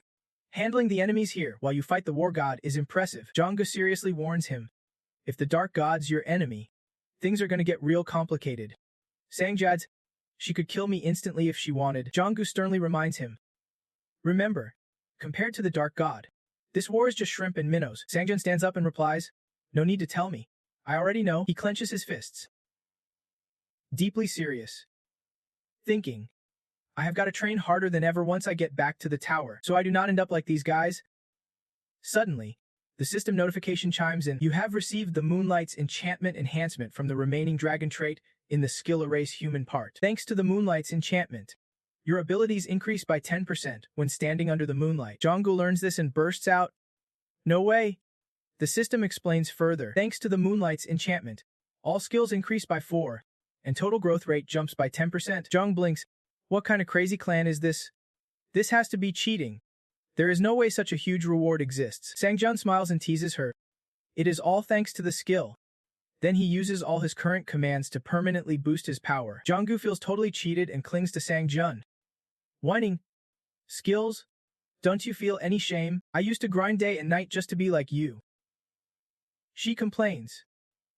Meanwhile, he is seriously thinking. Using commands. Huh. This new skill's pretty interesting. Jonggu, annoyed, snaps. Who dares ignore what I say? Sangjun calmly replies. I heard you. Suddenly, a confident female voice calls out. You are the challenger Sangjun? Right? She quietly stands behind him, catching Sangjun off guard. Making him straighten up, the woman then answers her own question. Looks like that is right. I am a disciple of the Dark God. She introduces herself boldly. My name's Arya. By the Dark God's will, I will assist you, Challenger Sangjun. Until the floor's end, he raises an eyebrow. Wondering, until the end, what is her game, just a bodyguard? Or something more? The sword steps in, reassuring Sangjun. Don't worry. That holy power alone proves she is a real disciple. If the Dark God commands her to serve you, she will follow every order you give. He asks again, your name's Arya, right? She answers, yes, that is right. Don't hesitate to ask me anything. Sangjun admits bluntly. Unfortunately, I can't trust you just yet. He thinks to himself, time to test this new skill I just got. Then Sangjun pulls out a contract and says, if you sign this agreement, he holds it up in front of Arya and says, then I will definitely trust you. The golden system notification pops up as the contract appears. Contract skill plan. Master Disciple Contract. 4th rank Disciple Arya has been selected as the skill's target. Sangjun orders seriously. Sign the contract. The golden system reminds him. Once the contract is signed, the Master-Disciple bond can never be broken. The system's notification sound flashed gold since both sides agreed. The Master-Servant Pact was sealed. A level 4 apostle like Arya could never break the Master-Servant bond. Right after, Arya's voice bubbled with excitement.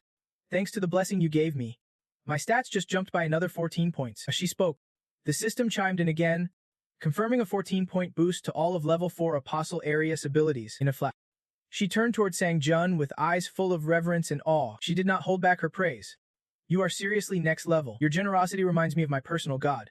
She added with admiration. Before she could finish, Sangjun cut her off with a dry tone. Enough. I have got a mission for you. Without missing a beat, he walked over to Catherine and calmly ordered, heal my battle emblem over there. Faced with this sudden request, Arya froze, biting her lip as she examined her palm, then replied softly, Sangjun, I hate to say this, but I can heal this apostle's curse. Her voice faltered as she explained the apostle is suffering from divine fever caused by the stance. Hearing this, Sangjun blinked in confusion. Divine fever? What is that? She answered shyly. Those with weak physical stats can handle the divine energy when a goddess stance is imposed on them. It is excruciating, and they end up with a high fever. If untreated, they won't wake up after a week. Sangjun nodded. Understanding dawning. If that is true, this is bad news. Suddenly, Arya leaned in with a grave warning. More importantly, you are in danger. She carefully continued, because you have more than 2 shards of the Holy Crown.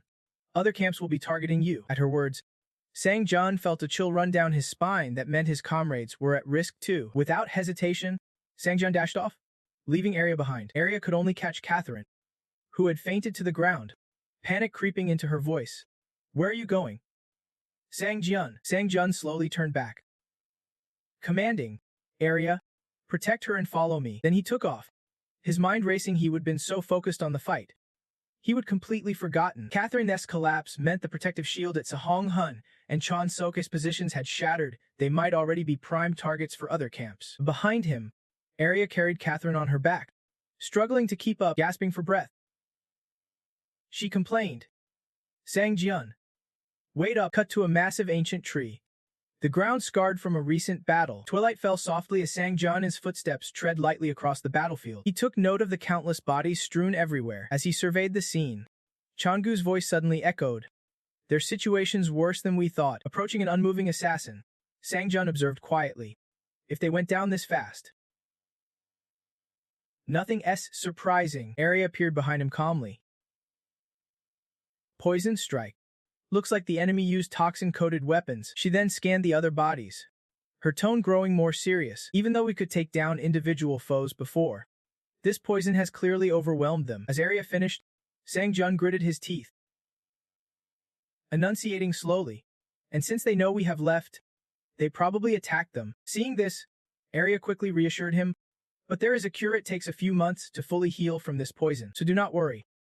For now, I suggest we pull their mana dry and send them back to Earth. Sangjun gradually regained his composure and replied, got it.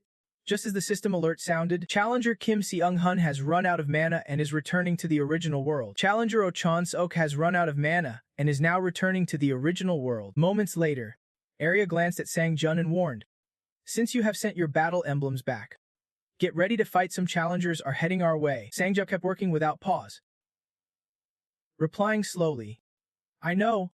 Just give me a moment. Suddenly, a plan sparked in his mind.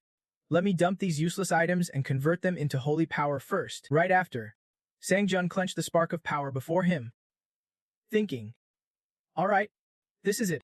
I have got it now. Suddenly, the system announced. Condition met. 11 out of the 20 camps lost fragments of their Holy Grail. Any camp with more than 10 fragments will receive the Holy Grail. Holy Grail activation confirmed. His body relaxed slowly. The god of the Super Vietnamese camp was a lesser god. But the conditions were met, temporarily granting divine power and the special ability of mortal incarnation to gods with lesser souls. A sly grin suddenly spread across his face as he pondered quietly, just like that. I have already reached godhood. The system then dropped a fresh notification. The strange god of Aksayo, the shattered god of observation, and the god of suffering granted a special divine power of mortal incarnation to the challenger Sang Jae-yun. The system's voice boomed across the space, revealing Sang-jun's location to all the camps. On high alert, he drew his sword from his side, wondering, this mortal incarnation thing, what is that all about? Suddenly, Sang-jun's expression shifted, as if he would just uncovered a crucial secret. Wait a minute, why are they so obsessed with capturing me? Arya, carrying Catherine on her back, blurted out. Do these little gods seriously think they can mess with Sang-jun? Then, furious, she shouted, Sang-jun, if you give the word, I will wipe out every pathetic bastard targeting you. No one will be left standing. Sang-jun felt a bit awkward seeing Arya's fierce glare, like she was ready to devour them whole. Suddenly, he chuckled softly, man, these disciples are total lunatics. In the dead of night, armored figures moved swiftly through the shadowy forest. The system announcement echoed again. Challenger Red Big was chosen as the disciple of the Xai Vo camp and granted a fragment of the holy fruit. Red Big led the charge, shouting endlessly, for the great god Xau, we will punish that bastard Sang-jun. Suddenly, the moon glowed with a strange light, slowly emerging in everyone's view. Red Big looked up, confused, then instinctively growled. His eyes never left the moon, wondering aloud, wait, the moon. Right then, the system spoke. The special power of the cruel, deceiving moon inflicts overwhelming sorrow on chosen enemies, tormenting their souls. Suddenly, Red Big's followers collapsed to the ground, screaming nonstop, my head. They clutched their heads, tears streaming down their cheeks. My tears just won't stop flowing. Seeing this, the system explained that when the chosen targets feel this sorrow, it drains their life force. Even Red Big broke down, crying in despair. Impossible. The system continued. The special power of the scornful gaze reduces all abilities by 10 points. The strange god Axelo shouted orders to advance quickly, and the group immediately dropped to their knees. Their voices trembled with despair. Sorry, Lord, but if we keep moving forward, we will die for sure. Those faces were losing all life. The strange god of Axelo sneered. You worthless mercenaries are nothing but nameless pawns. Red Big struggled to grasp his sword, screaming in hopelessness, tears still falling like rain. He whispered brokenly, I get it now. Suddenly, massive explosions rocked the forest, triggering the Skilthan Kwang. 17 members of the Exilo camp perished. 11 of the Kwonsut camp died, and 14 from the Thenka camp fell. Standing on a cliff, Sang-jun smirked, using the moonlight's curse to weaken them and boost Than Kwang's accuracy. Clutching his sword, Janwoo's voice echoed. Looks like they finally figured out unity is strength. Sang-jun slowly approached a large pit as a familiar voice warned.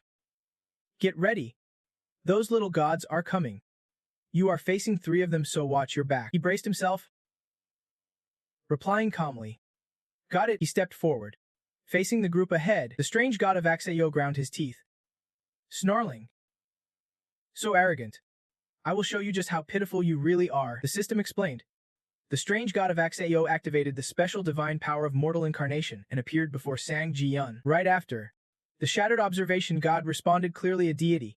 So how on earth did he get inside this labyrinth? The shattered observation god activated his special divine power, flesh incarnation, and appeared before Sang Jiyu. The despair god stood to the side, expressionless. So that was the candidate the tower chose. This is definitely within their authority. The god of suffering activated his special divine power, flesh incarnation, and appeared before Sang Jiyu. Watching this, Sang Jiaoen pieced it together, judging by their doll-like appearance. Flesh incarnation is not about possessing a person's body, but rather placing their soul into a doll that looks exactly like them. Suddenly, Sang Jiaoen cracked a smug smile, then stood calmly by the cliff, throwing out a taunt to his foes. I thought flesh incarnation was supposed to be terrifying. But turns out you are just a bunch of ordinary puppets. Sang Jiwon's words hit like a hammer, darkening everyone's faces. How pathetic. A cold voice rang out. You will regret that. The group lunged forward fast, riled up by our words. A powerful strike slammed into the ground, sending stones flying everywhere. Sang Jiwon quickly leapt away as multiple explosions erupted around him. He glanced up at the devastated cliff face before him. The group had just finished their attack, still burning with resentment, unaware of what they were truly doing. Sang Jiwon sneered silently at the scene, thinking, even if they are just puppets, gods are still gods. Without hesitation, he plunged into the abyss. Taking on all three at once was not going to be easy. The god of corruption and the observation god charged forward, unleashing a flurry of strikes. Yet Sang Jiwon effortlessly blocked them all. Suddenly, a small streak of light grazed his shoulder, leaving a shallow wound. Even Sang Jiwon's leg was sliced by a faint streak of light, but he still held them back with ease. Gritting his teeth, he fought back fiercely. Then, a sphere of energy hurtled straight at Sang Jiwon. The massive explosion sent smoke and dust billowing into the sky. Small fragments rained down all around the blast site. Suddenly, the system's notification pinged. Sang Jiwon, you scaredy cat. After the blast, the forest drowned in the chaos of the chase. The god of corruption and the observation god followed the false god closely. No matter how far they ran, they were still trapped in our palm. Unexpectedly, Sang Jiwon glanced back, silently thinking, if I could take one of them out, that'd be perfect. But for now, running's all I can do. Suddenly, Arius' voice whispered in his ear. Sang Jiwon, I will take on one of the minor gods. She carried Catherine on her back, confidently declaring, I can hold one of them off. Just trust me. A new system notification flashed across the screen. Rank 4 Disciple Area activated her unique trait, Shadow Teleportation. Her body turned into darkness, allowing her to teleport anywhere at will. A ripple of spatial distortion appeared beside the gods. Arius' hand emerged, her voice dripping with disdain. Fools, her eyes burning with righteous fury. A sphere of darkness swiftly materialized before her. Dare to act stupid in front of Lord Sang Jiwon? Let me show you what true darkness looks like. Another notification popped up. Rank 4 Disciple Area activated the unique power of the Abyssal Disciple. Dark chain shot out, wrapping around the observation god, catching him completely off guard. Seconds later, the chains tightened, making his eyes widen in shock. Area yanked the chains hard, pulling the white-haired god toward her with unwavering determination. Because of this move, the observation god was flung backward, stunned beyond belief. His scream echoed just as the system broadcasted a fresh notification. The fanatical disciple of the ancient gods is here. The designated target will be banished to the abyss in 10 minutes. In the blink of an eye, the observation god was swallowed whole by that dark magic. A terrified voice shouted, no way! Connection to the observation god's divine power is severed. He is offline. His comrades were still reeling in shock. Suddenly, Sanjin's smooth voice rang out. All right then. He stood there, eyes sharp as daggers, sword pointed at his foe, and declared, I will take on both of you for the next 10 minutes. Hearing this, then Saziya could not hide her bitter resentment as she glared at Sanjin, snarling, you are tangled with the god of shadows, someone who does not even deserve to exist. Even he could not hide his shock hearing those words. I will make sure you die a slow, painful death just like your friend did. Without hesitation, Sanjin called out, you are then Saye, right? The one who poisoned them. Faced with the accusation, then Salia burst into a triumphant laugh, admitting it. Yeah, I pushed them to their limits. I hired imposters to serve me and took out those two troublemakers. It was tough, because they were stubborn as leeches. So I had to poison them. She kept ranting. Don't worry. I will kill you in a way that is just as excruciating as what I did to them. Right after, Sanjin barked an order. Done squirming yet. This struck terror into Thansadua, who instinctively gasped. What? Suddenly, a red aura engulfed Sanjin's body. He answered calmly. Looks like you are done talking. The system announced. Divine power activation. Defecation. Instantly, Sanjin appeared clad in divine armor. I am gonna rip you to shreds. The system kept alerting non-stop. Master Soul skill. Supreme Blood Demon Sword magic unleashed. Your magic power has surged. Master Soul skill.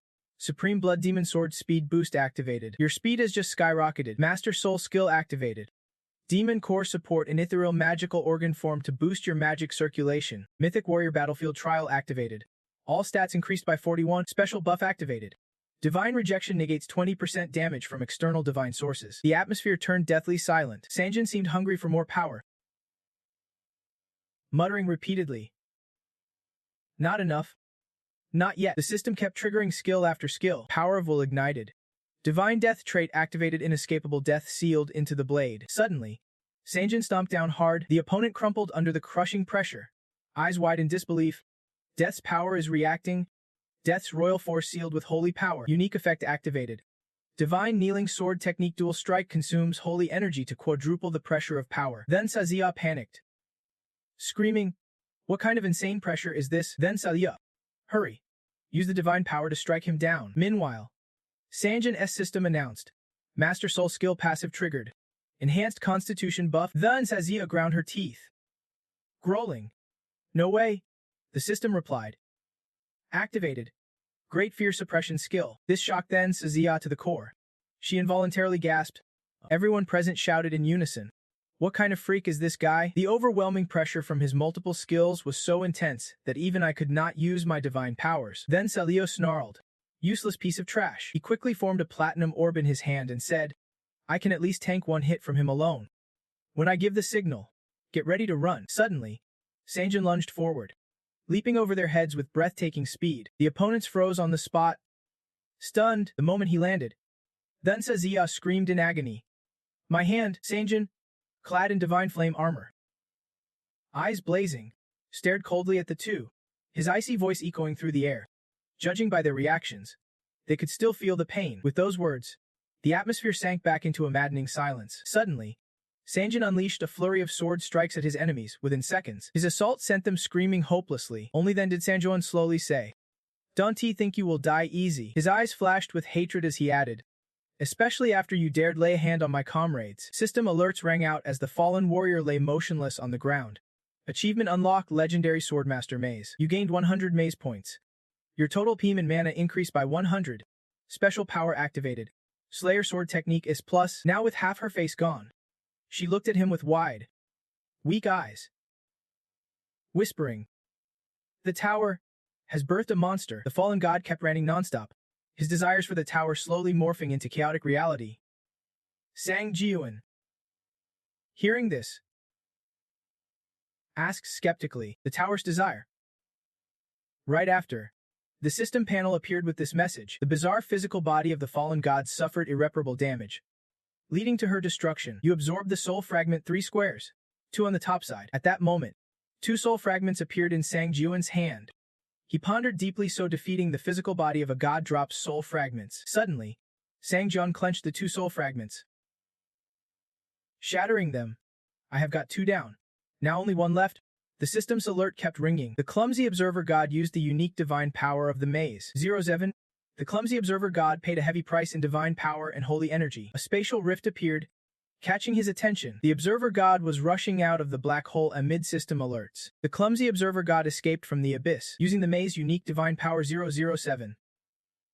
He exclaimed, "Damn it, you little rat." Believe this, but he did not expect to get punched by Sang Juan's fist, having to waste divine energy because of her. Right after, the observer god was slammed backward, hitting the ground hard. At that moment, Sang Jiawen could not help blurting out, "Hey, look at this clumsy observer god flat on the ground." Then shrugged. "Whatever." Suddenly, the system announced, "Time's up. Divine powers have been deactivated and can't be used for the next 8 hours. This made Sang Jiawen unconsciously glance at his palm where energy streams were flowing out, murmuring, "That is still not enough to kill this guy." The observer god was pinned against a tree, cursing like crazy. "Damn it. How did it come to this?" Sang Jiawen replied, "Probably cause someone messed with him first." Then the other guy snapped back, "Nonsense. If you did not exist, we would not be in this mess. You should not have existed from the start." Annoyed, Sang Jiawen drew his sword, legs slightly apart. "You have been punched and still not out cold." His sword energy slashed relentlessly at the observer god, who winced in pain, eyes wide with agony. Sang Jiawen did not hold back. "Even if this is just your physical body, you can still feel pain.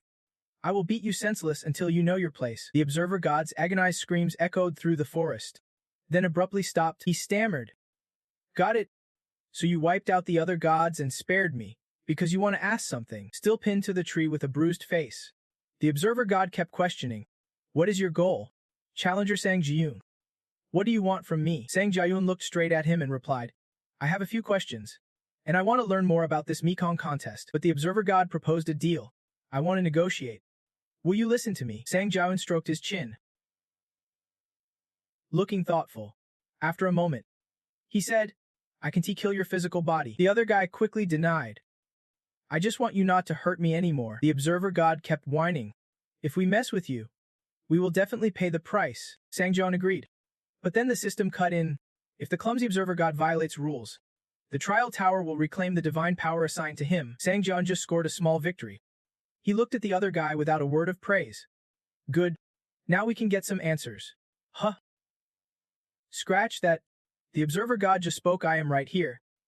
Waiting. He dodged the guy's expectant gaze, while the interrogation voice kept echoing. Tell me about the tower first. The observer god quickly fed Sang Jiawen the answer. I do not know anything. The atmosphere sank into a chilling silence. Sang Jiawen gripped his sword tight, staring coldly at his opponent. His voice turned ice cold.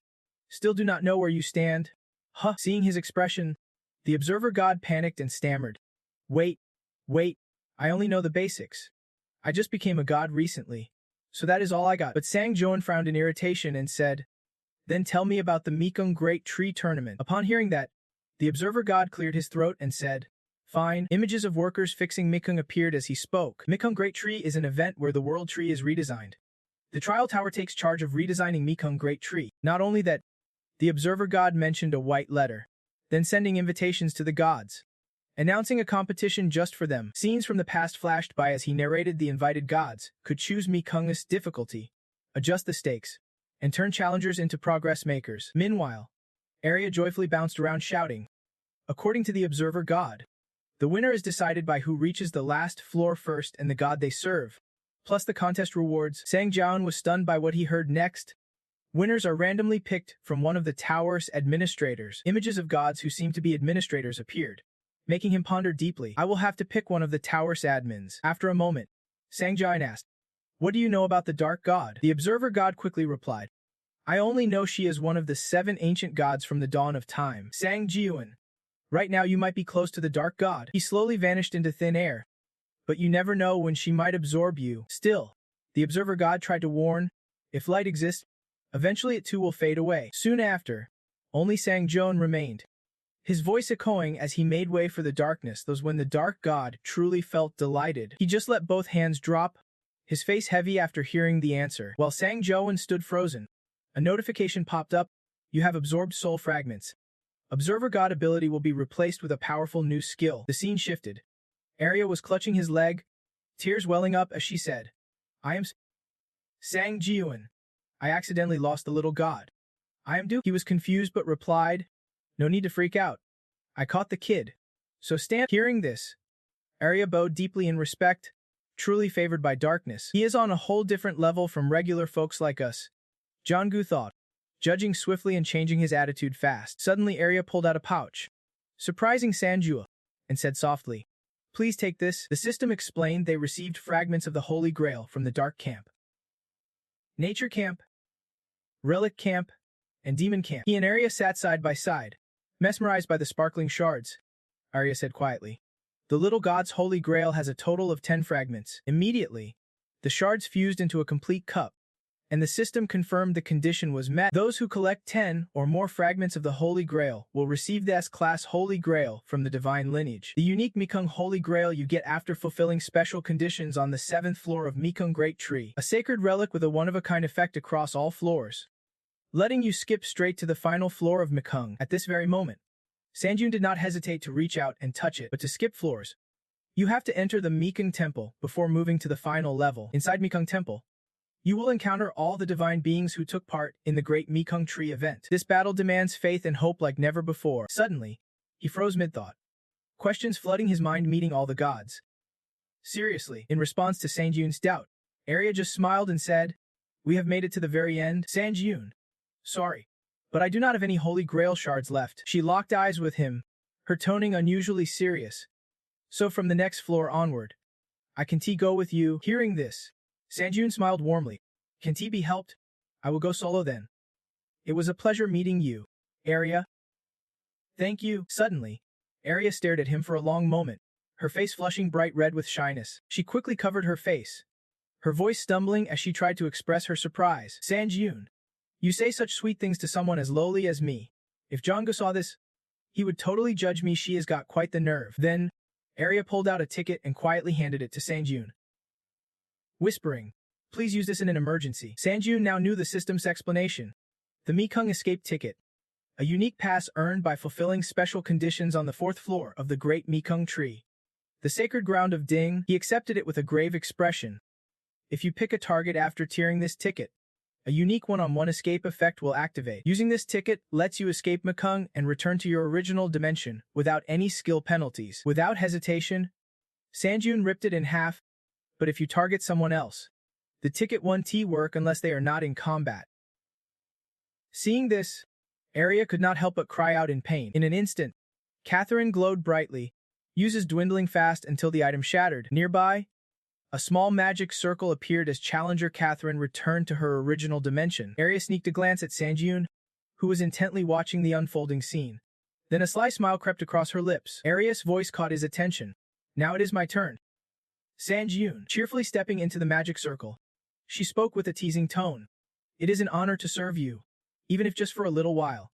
I look forward to when we meet again. In mere seconds, Sanjun was left standing alone, the echo of Arya's voice lingering. Take care until then. The sword by his side kept glowing as John Goo's voice rang out repeatedly. Finally quiet. You planning to leave for good? Meanwhile, Sanjun kept tapping the system screen with a playful tone. Nope. I am heading to the god's realm. Just as the system screen shattered into pieces, he emphasized, I need to level up enough to face them at my best. Hurry up, I am getting bored waiting. The scene shifted rapidly as Sanjun stepped toward a massive gate, the system announcing, you are entering the temple maze before jumping to the final floor. The door slowly creaked open, letting in a shaft of light. Standing there with a serious gaze, Sanjun faced a perilous scene with several powerful figures before him. Suddenly, someone cheerfully greeted him. Glad to see you are unscathed, kid, said the man on the right with courtesy. That is the demon god. Beside him stood the dark god, who formally declared, Sanjun, the trial was thrilling. Since you have fulfilled the contract, I will soon grant your reward. He blinked slowly, his pupils narrowing as he took a long, assessing look around. Suddenly, Sanjun's gaze froze. Just as the system's announcement rang out, the peculiar corrupting god eyes Challenger Sanjun with envy, the corrupting god, false deity of torment. The observer god's face suddenly darkened. The system explained that this clumsy observer god was a bit scared upon seeing Challenger Sanjun. Suddenly, the air seemed to suffocate, tightened by a fist clenched ever harder. The owner of that massive hand had piercing eyes. The war god radiated a fierce intent toward Challenger Sanjun, the war god himself. Suddenly, a blinding flash erupted, and the system's announcement abruptly turned harsh. Silent, urging to stop the disrespectful act and decide to leave. He stood silently, observing everything with intense focus. In the blink of an eye, a system board appeared before everyone, asking whether Challenger Sanjun deserved to know the truth. The vote was closing. Votes climbed steadily, currently 81 in favor, 77 opposed. In summary, it was decided that Challenger Sanjun had the right to know the tower's secret. Suddenly, the demon god gently scratched his throne, saying, be proud. Challenger Sanjun, you have earned the right to the truth. She sighed helplessly. Fine, I hate hassle. So let us get this over with quickly. Also, this is the god of light, an ancient being. Silent, you should know this from that rude demon god's words. That is what the tower wants from you. Right? Faced with this, Sanjun frowned, his mind restless. An ancient being means he has held power for a very long time. Suddenly, he spoke up. It wants an omnipotent, absolute control. Immediately, the other party agreed with Sanjun. Exactly. The tower only wants one thing from a transcendent: to annihilate all the gods. This surprised Sanjun a bit. He just stood there stunned. No survivors, that is why the tower helps people grow. A burning question sparked in Sanjun's heart. The tower helps me grow just to kill gods. Glowing red eyes in the darkness stared unblinkingly at him. So why have they let me live until now? Sanjun stood frozen, thinking, why would the gods help me? Could it be they planned to kill me here? At this moment, his mind was nearly shattered with endless questions, like a dagger stabbing through every nerve. Sanjun's face darkened. He thought silently. Could it be? Suddenly, the system's announcement rang out, relieving Sanjun's burden. No need to worry. If we wanted to kill, we would have done it already. Yet his face still showed shock. We are just here to decide if a person who can kill a god deserves judgment. Sanjun tensed, sweat trickling down like rain. He quietly asked, if what I think is true, are you saying I am destroying the tower? Immediately, a strong voice boomed. Exactly. Hearing that, Sanjun straightened up, speechless for a long moment, nervous but determined. He forced out the words inside. After a moment, Sanjun finally finished. I am not strong enough to fight the tower. I do not think I could destroy this tower as it is now. A voice teased. Duh. Obviously. Want to make a bet? Those words put him on edge. The ancient gods would never meddle in human affairs anymore. Instead, do not antagonize gods who do not threaten you. That voice echoed through the space. If any god opposes you, you can kill them or spare them. Sanjun nodded, looking up with approval. Understood. That deal works for me. The voice spoke again. Then the bet is set. You may speak now. My friend, the demon god burst into laughter. I think I am going to die of boredom. Light god. Demon god so rude. I tried to wrap this up as fast as possible. She kept flashing a smug smile. Sanjun, you have done well on the pact from the celestial demon. Didn't expect you to expel countless gods from the 7th floor. You are better than I thought. What the demon god said stunned him. Here's your reward: unique power. A 9,871 vision blocker granted. Now you can block the sight of gods and admins. You can toggle it on or off anytime you want. Sanjun fixed his determined gaze ahead. Challenger, I can give you that too. I will give it to you, so come back with me. Don't follow that miserable loser. Sanjun's pupils contracted as if he realized something. He thought silently. That voice. Suddenly, a voice echoed through the void, announcing that the unique power 01547 to access information had been activated. You can scan the data of lower beings through this system. This unique power works on the non-living. What do you think about that? I have given you an extraordinary gift. Have not? So come back to me. Since you have studied the Dragon God's battle tactics, I will treat you well. Hearing this, Sanjun forced a smile but kept thinking to himself. Only the Dragon God could speak with such madness. He blurted out, I thought you were divine, because you are the Dragon God.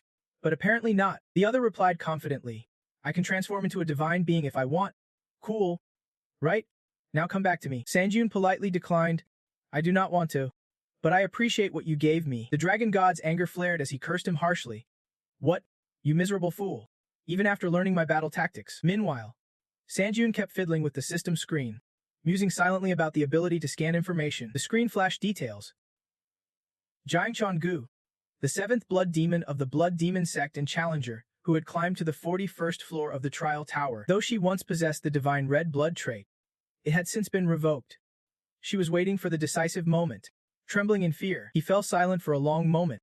Grinding his teeth in furious rage, Long Thun was seething inside. Sanjun's screen flooded with countless invitations. Long Then was demanding that challenger Sanjun become his disciple. His brow furrowed slightly, reading the lines.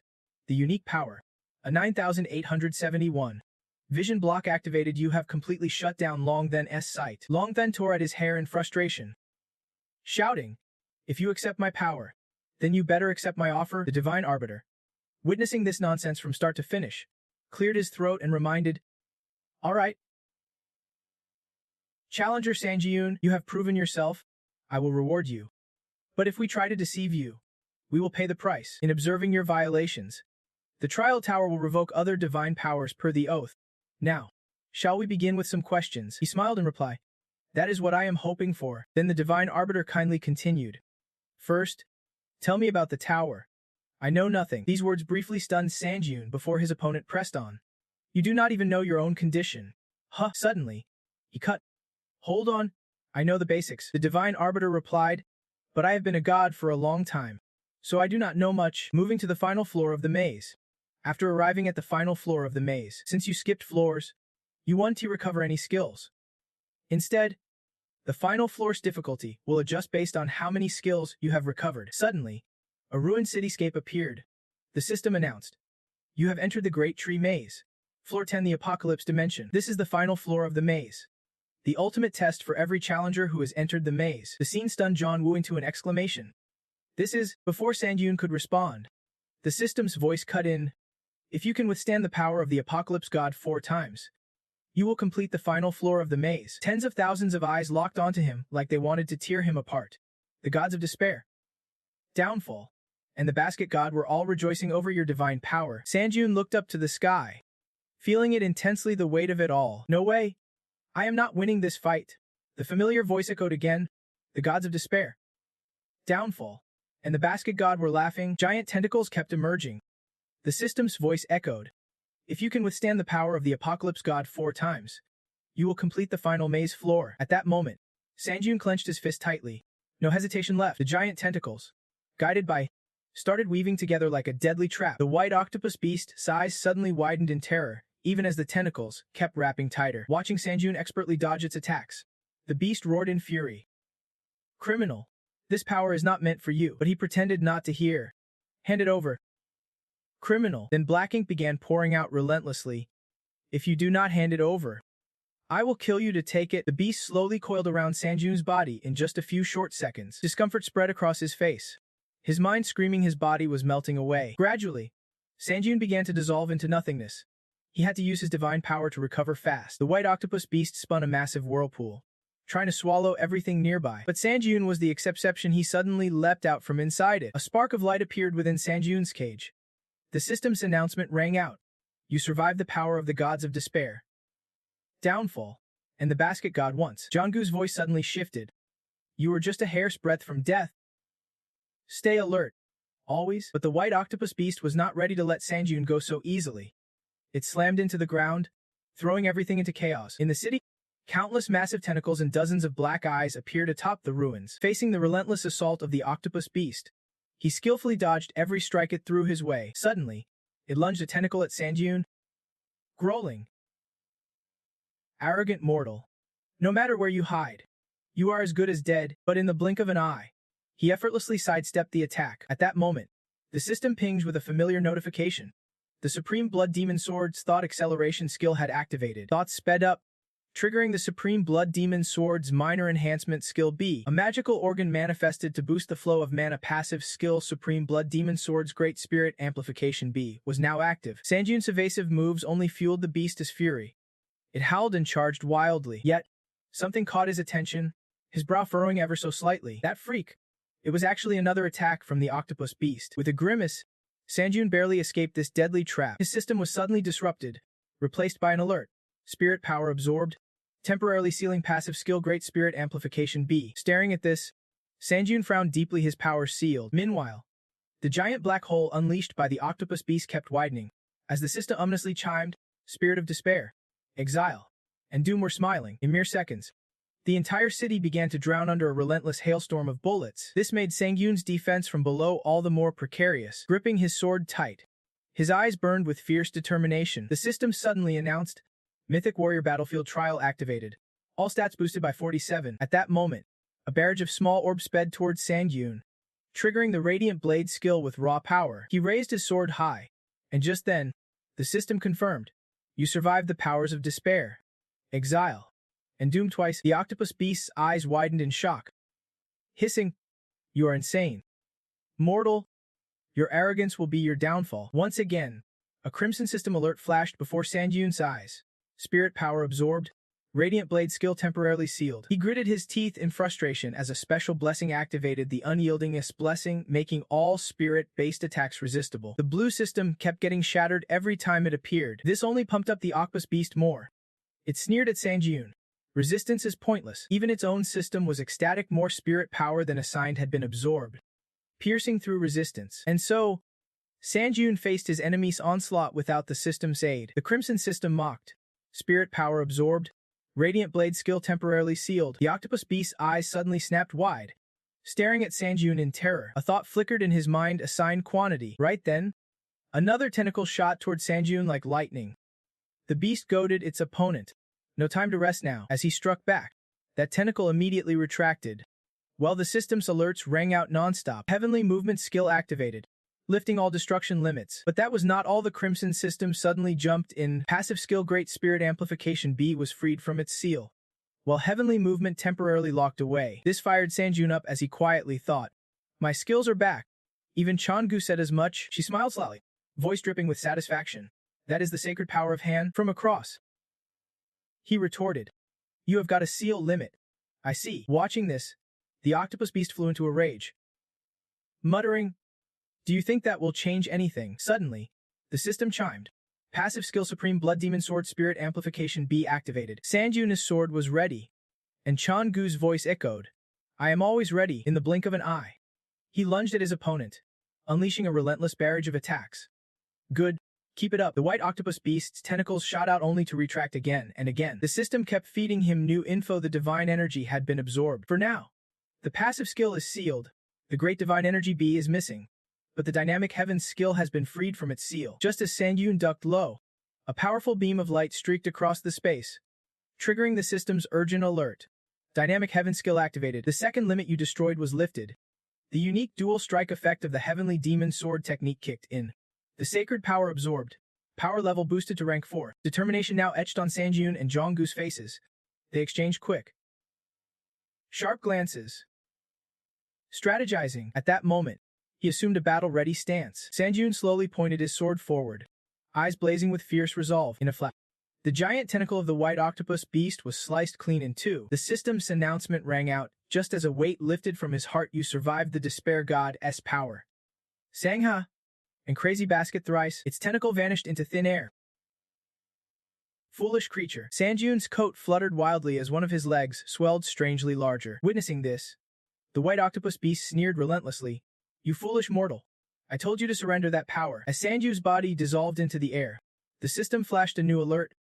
Despair, Sangha, and Crazy Basket poured massive sacred power back into the tower. They gained limit powers to become mythic. He kept telling himself, I have got to get out of here first. But a demonic force had already claimed half of Sanjun's face. And just like that, he collapsed right before the white octopus beast. Jonggu screamed in horror. Sanjun, your leg. Meanwhile, Sanjun kept whispering to himself, at this level, I do not think I can block it. Suddenly, Sanju's body snapped back to normal. The system announced. Last gas skill activated. Fatal wound neutralized. Clenching the sword tightly with a stern expression, he survived the despair god's power. Sangha and Crazy Basket 4 times. A small clock appeared in Sanjun's mind. Conditions met. You have completed floor 1 of the Mekong Great Tree. Apocalypse Dimension. Rewards incoming. You are the first challenger to finish the Mekong Great Tree on Crazy Basket difficulty. A luxury wristwatch from the returner will be added to your inventory. Meanwhile, the white octopus beast's eyes widened in endless provocation. The tower. My friend. The Mekong Great Tree's limits are gone. Cracks slowly spread along its neck, but the beast would be torn to shreds instantly. Then it was completely destroyed. Next time we meet, I will kill you. The sky returned to its clear, serene blue. Sanjun stood there, deep in thought, murmuring, the Mekong Great Tree is finally over. Suddenly, even Zhang blurted out unconsciously, I thought you were dead. She softly smiled. But you held it together until the end. Well done. Her words caught Sanjun's attention. He could not help but smile with satisfaction. But this only happened because I had you here. So you better be grateful. Right then, a flood of thoughts overwhelmed him no matter how he looked at it. It all felt so strange. Sanjun's hand instinctively pointed forward, craving his power. He scrolled through the system screen again. Noticing it called the Tower a Friend, he wanted to check it out. The system announced. Unique power code 1547 activated. A despair god. Sangha and Crazy Basket, the first candidates chosen by the tower. They are not classified as challengers, but are preserved under the tower's care. Originally, they were 3 ancient gods, hence their divine names. Now they bear massive divine titles, owned by challenger Sanjun. This sparked his thoughts. The first candidates chosen by the tower are ancient gods. And suddenly a huge clock appeared before him. The system congratulated him. You have completed the final floor of the Mekong Great Tree. Its data will be erased, and you will return to reality. The jeer had not even settled in before it shone brilliantly. But that glory was short-lived. It shattered instantly. Sanjun stared at it in disbelief for a long moment, when suddenly the system's voice echoed again. Error. System malfunction detected. The fake challenger Sanjun would be transferred to the arbitrary zone, a fact that made him break into a broad grin. Mekong's absolute preservation benefit had been triggered. Sitting there with a focused expression, Sanjun looked straight ahead and said, I am buying this because the Mekong shop's cat recommended it. Hopefully, it works well. Before he finished, Changu quickly replied, Don't worry. That cat's famous around here. You can trust it. Hearing that, he smiled with genuine amusement and said, True, it is priced, but it is still a solid buy. Suddenly, the system's notification tone rang out again. Mekong's absolute preservation benefit activated. That sound echoed endlessly through the vast space. All powers gained from Mikung would merge with the challenger's current data, and the legendary transcendent potential began accumulating divine energy. Sanjun sat there, beaming. Activating that legend would also trigger a causality reversal effect. Flipping the script when facing an undefeatable opponent, cause and effect would turn upside down, creating an unbeatable winning strategy. If that legend activated, a divine power boost would also kick in, increasing every time you defeated a god. Your godliness levels would rise step by step, and with each increase, you would unlock special rewards every victory, bringing you closer to your resurrection. After a pause, he slowly spoke. Closer to resurrection.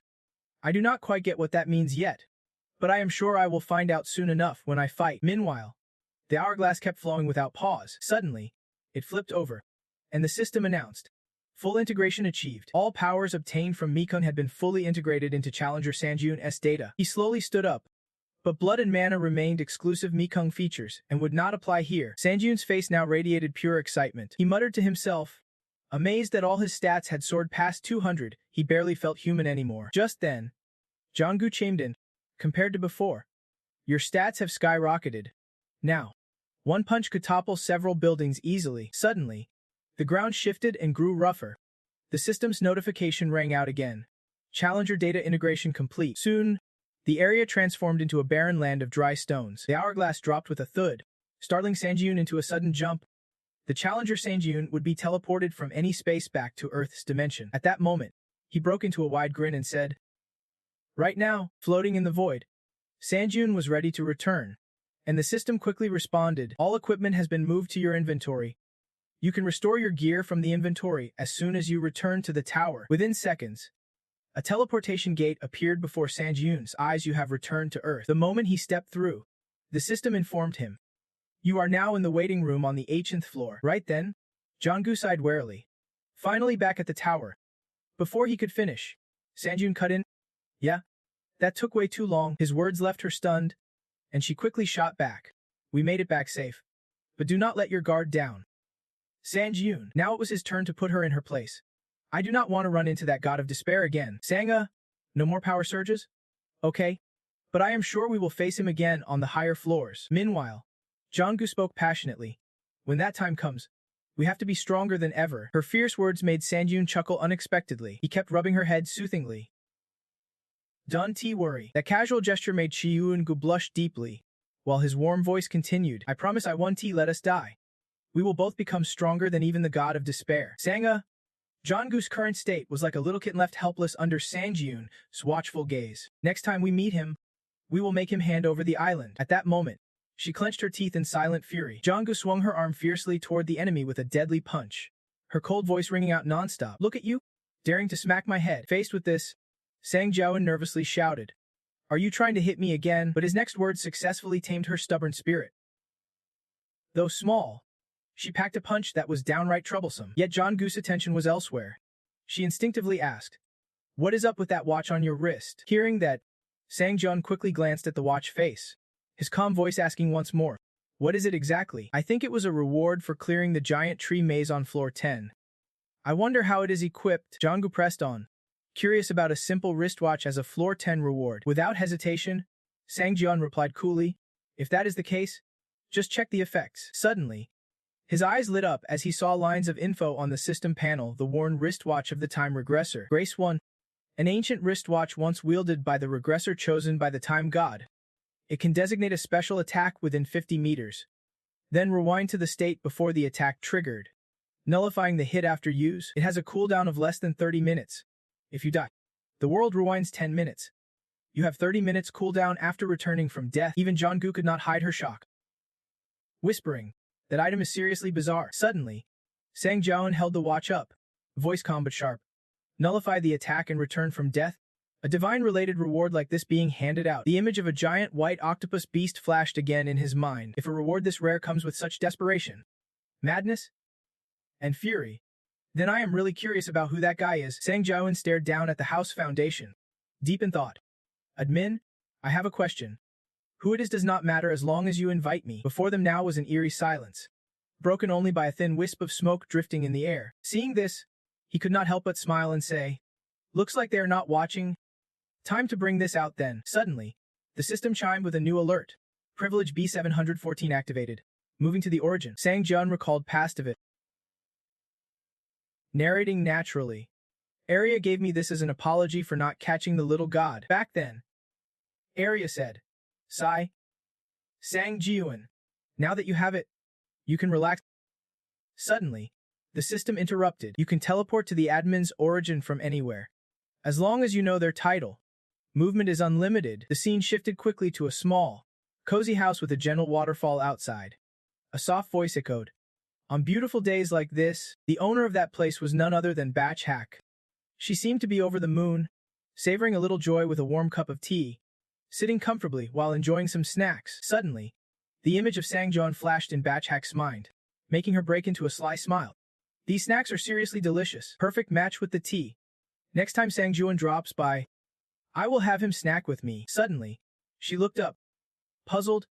Wait, is that dust falling from the ceiling? Something's a little off here. Just then, he appeared right in front of Batch Hack, catching her completely off guard. Instinctively, she let out a shout that echoed across the sky. Sang Jiun, what are you doing here? The glass on the table tipped over with a clatter. Watching this, he could not help but be curious and asked, why did it just teleport me here? No sooner had he spoken than Batch Hack screamed, why are you up there? That is so rude. The scene shifted quickly to a natural water fountain. Sang Jiun stood there, a clear handprint from Batch Hack stamped on his face, while she protested in a falsely aggrieved tone. Oh mutt. How could you just show up without giving me a heads up? She looked adorably annoyed. Storming in like that is totally uncivilized. Only then did he stammer softly. I am. Batch Hack's eyes darkened, her voice turning icy. And another thing. It seems like you had quite the amazing time with the Swordmaster. Huh. Hearing that, Sang Jiun shivered down his spine and whispered an explanation. It is a misunderstanding. Batch Hack quickly returned to her usual mood and smiled. I trust my disciple's words. Relax. This scene made John Gu horrified as he muttered. Good heavens. Nobody's normal anymore. Batch Hack suddenly sat down, her voice a little tipsy. Anyway, congrats on conquering the giant tree maze. She reached out, doing something with her hands. To me, you are a fantastic disciple. Sang Jiun obediently stayed still, letting her caress his face. A proud disciple indeed. Batch Hack did not stop praising him. Well done. But he cut her off. Thanks to you. They quickly separated, the space between them snapping back to normal. And your swordsmanship. He added, that is how I escaped the trap. The strength I have now is all because of you. Sang Jiun's words made Batch Hack blush instantly, her cheeks turning bright red. I am so proud you call me your disciple. After a moment, she softly murmured, thanks to me. Batch Hack beamed with satisfaction, teasingly laughing.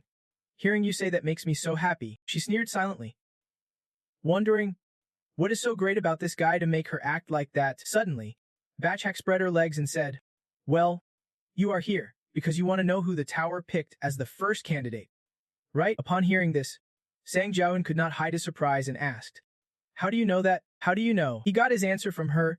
I always watch how things unfold. Knowing you survived after facing the manifestation of that crazy cult leader is a relief. He showed no shock at these words. I knew I could not tell you at first, but now that things are this way, most information restrictions are lifted. You are desperate, reckless, and crazy. Suddenly, an image of a mysterious beast flashed in Sang Jiun's mind. It looked like a faulty experiment of the tower. It was the first step in trying to forge someone capable of god slaying. It had razor-sharp fangs and claws, but driven by boundless greed, it exploited the tower's power to claim 3 godly titles. Its eyes constantly emitted a strange red glow. The problem was, just one godly title could push someone as spirit to its breaking point. The person's mental strength would max out, and part of their godly essence would start to crumble. But that cult leader snagged all 3 titles, forcing him to bear multiple divine essences at once. Unable to handle it, his mind eventually shattered. This sparked a new thought in Sang Jiun. Even those damn war gods cause chaos like this. His gaze darkened with determination. They are immature, not fit to be gods. Meanwhile, the voice of White Crane cut sharply through his thoughts. On the other hand, even though Kung Tin held 3 divine titles, he could no longer absorb any more power. According to her, that mysterious creature always radiated a dark energy, and given the cost, he had lost the ability to absorb any more transcendent power. In other words, he had been abandoned by the tower. He wore a twisted grin whenever plotting something sneaky, and over time, he spiraled into madness, becoming the tower's enemy. Hearing this, Sang Jiun's brows furrowed. 1 divine title represents a person's godly nature, so having 3 combined. White Crane's eyes showed worry, meaning he was far stronger now, so you would better be careful. Suddenly, the system warned. Strictly no further disclosure. Only White Crane's gentle voice echoed in the house now.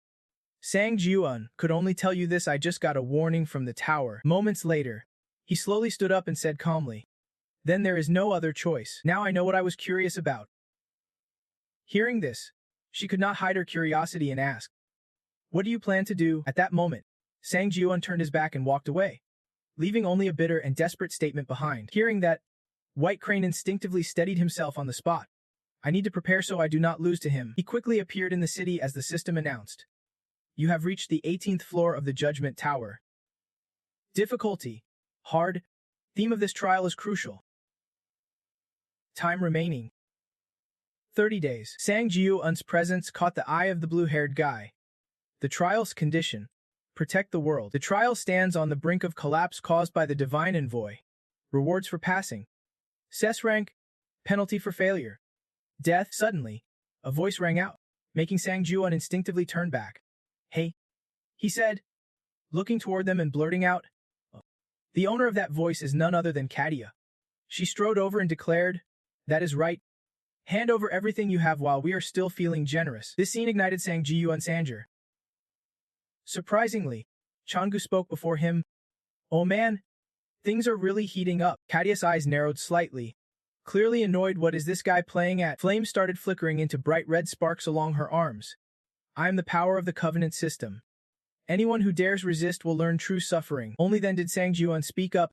The power of the Covenant system. His words sparked a flicker of surprise in her eyes. The atmosphere quickly sank into an eerie silence. Sang Jiun said coldly, is this what you mean? Katia's eyes gleamed fiercely as she began to scold. You do not feel a thing? Flames blazed up more brightly on her arms as she spat out each word with fury. I am a manifestation-class superpowered being. If you keep ignoring me, I will show you what real pain feels like. Suddenly, a familiar voice cut in. Manifestation-class superpowered being. Huh. Those words stunned Katia. Her eyes widening as far as they could go, Sang Jiun stood there with an imposing aura.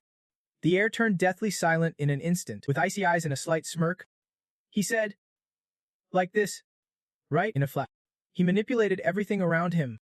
Massive waves of power surged forward like a thunderstorm. Everyone present was thrown into confusion. Katia exclaimed in surprise, there is still another manifestation-class superpowered being. She gritted her teeth, her anger boiling over. Moments later, Katia pointed fiercely ahead and shouted, they are from the Supreme Power Corps. Suddenly, a fireball appeared in the sky, causing Sang Jiun to instinctively shield his eyes. Seconds later, the fireball exploded, sending a powerful shockwave rippling through the surroundings. The blue-haired guy nearby blurted out, is she got him? But Katia's anger boiled over. She snapped shut her mouth. Suddenly, the system flooded with alerts. Eternal absorption skill activated.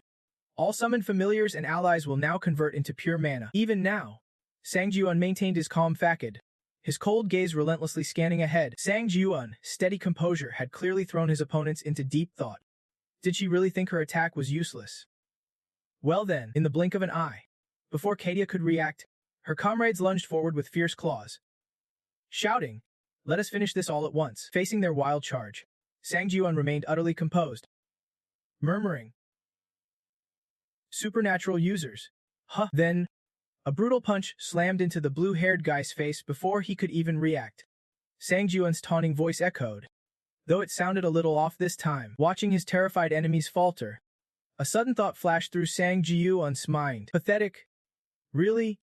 Their skills and strength are just abysmal, barely scratching the surface. Without hesitation, Sang Jiun charged forward, landing deadly blows with furious intensity. If only they would use some flashy skills in battle, it might have been a little more interesting. Then, a loud crash echoed through the air as the golden-haired youth screamed out in agony. When it was all over, Sang Jiun stood there expressionless, quietly muttering, maybe I went a bit too hard. Seeing the weakling sprawled across the ground, Sang Jiun could not help but ponder, these guys really are hopeless. Suddenly, a familiar voice rang out, you are right. Next time, I will tone it down and control my strength better. His sharp gaze pierced forward, plotting something only he knew. Across from him, Katia rushed forward, mocking loudly, damn it, you monster. At that moment, a blazing red slash shot toward Sang Jiun at lightning speed, but he just stood there, calm ev. Bring it on. With a casual flick of his hand, Sang Jiun effortlessly deflected the deadly attack. His sudden move left Katia stunned, frozen in place for a moment. Right then, Sang Jiuan's hand glowed with dark energy as the system alert chimed. Blood Sun skill activated. Katia collapsed in terror. Stammering. This can't be real, right? This laser-cut move of mine can slice through almost anything. Even those power-boosted guys. She sat there defeated. Her weak, accusing voice repeating. So this is how I die. Don't worry about it. Faced with this scene, Sang Jiuan suddenly offered a deal if she cooperated. I will spare your life. Then, the system alert blared again. Absolute charm skill activated. Still cold-faced, he emphasized every word. Isn't this a win-win for both of us? Sang Jiuan's words threw Katia into doubt. She bit her lip anxiously. Eyes uneasy as she stared at him. Now the choice was hers. This world works like this. Your power appears randomly, and you are thrown into the fray. There are 4 types of enhancements. Manifestation, alteration, creation, and amplification. Alteration and creation change your body, while amplification and manifestation grant you immense power. But then one day, a group calling themselves the Supreme Force emerged, launching relentless terror attacks on the city with the goal to dominate all powered users. Everyone tried to use technology to stop these attacks, but it only bought a little time. After the Supreme Force unleashed their machines, those hellish spheres, most other machines stopped working, leaving most areas defeated. Only a few machines enhanced by powered users remained functional. Katia knelt on the ground, eyes filled with worry, her sorrowful voice rising. And that is how this world fell into the hands of the Supreme Force. Now the cities here are barely holding on. Meanwhile, the others were still intently listening to her explanation. Nowadays, finding food is a huge struggle, so we have had to resort to stealing just to survive. Suddenly, Jonggu casually stepped in beside her, pointing towards the worm yard, saying, so that is what she was talking about. It is right here. His bold move caught everyone off guard. She instinctively thought, wait, how does this kid have the nerve to talk like that? Above them, a lavish ship appeared in the sky, accompanied by a familiar sound echoing through the air. Yep, that up there was the Faith Guild. Strangely, whenever the people suffer immense misery and despair, the ship would glow brighter and louder. Even the system confirmed. The conditions had been met. Jonggu's sharp eyes scanned ahead, still tuned into the system's familiar voice. You have just located the birthplace of a god. The special mission, Savior of the World, has been activated. This god has achieved absolute faith and is now in its growth phase. Until the source of faith is sealed off, the god's origin cannot be destroyed, and its growth will continue. Stop this god, who is trying to dominate the world, and save it. Complete this special mission, and you will earn some serious rewards. Hearing this, Sanjin adjusted his stance within Zealot.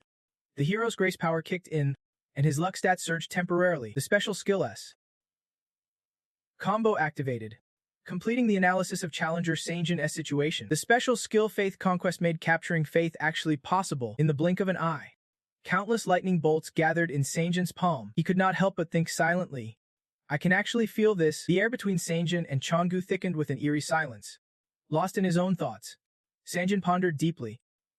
The pain, fear, panic, anger, denial, and sorrow of countless souls were fueling this massive harvest of faith.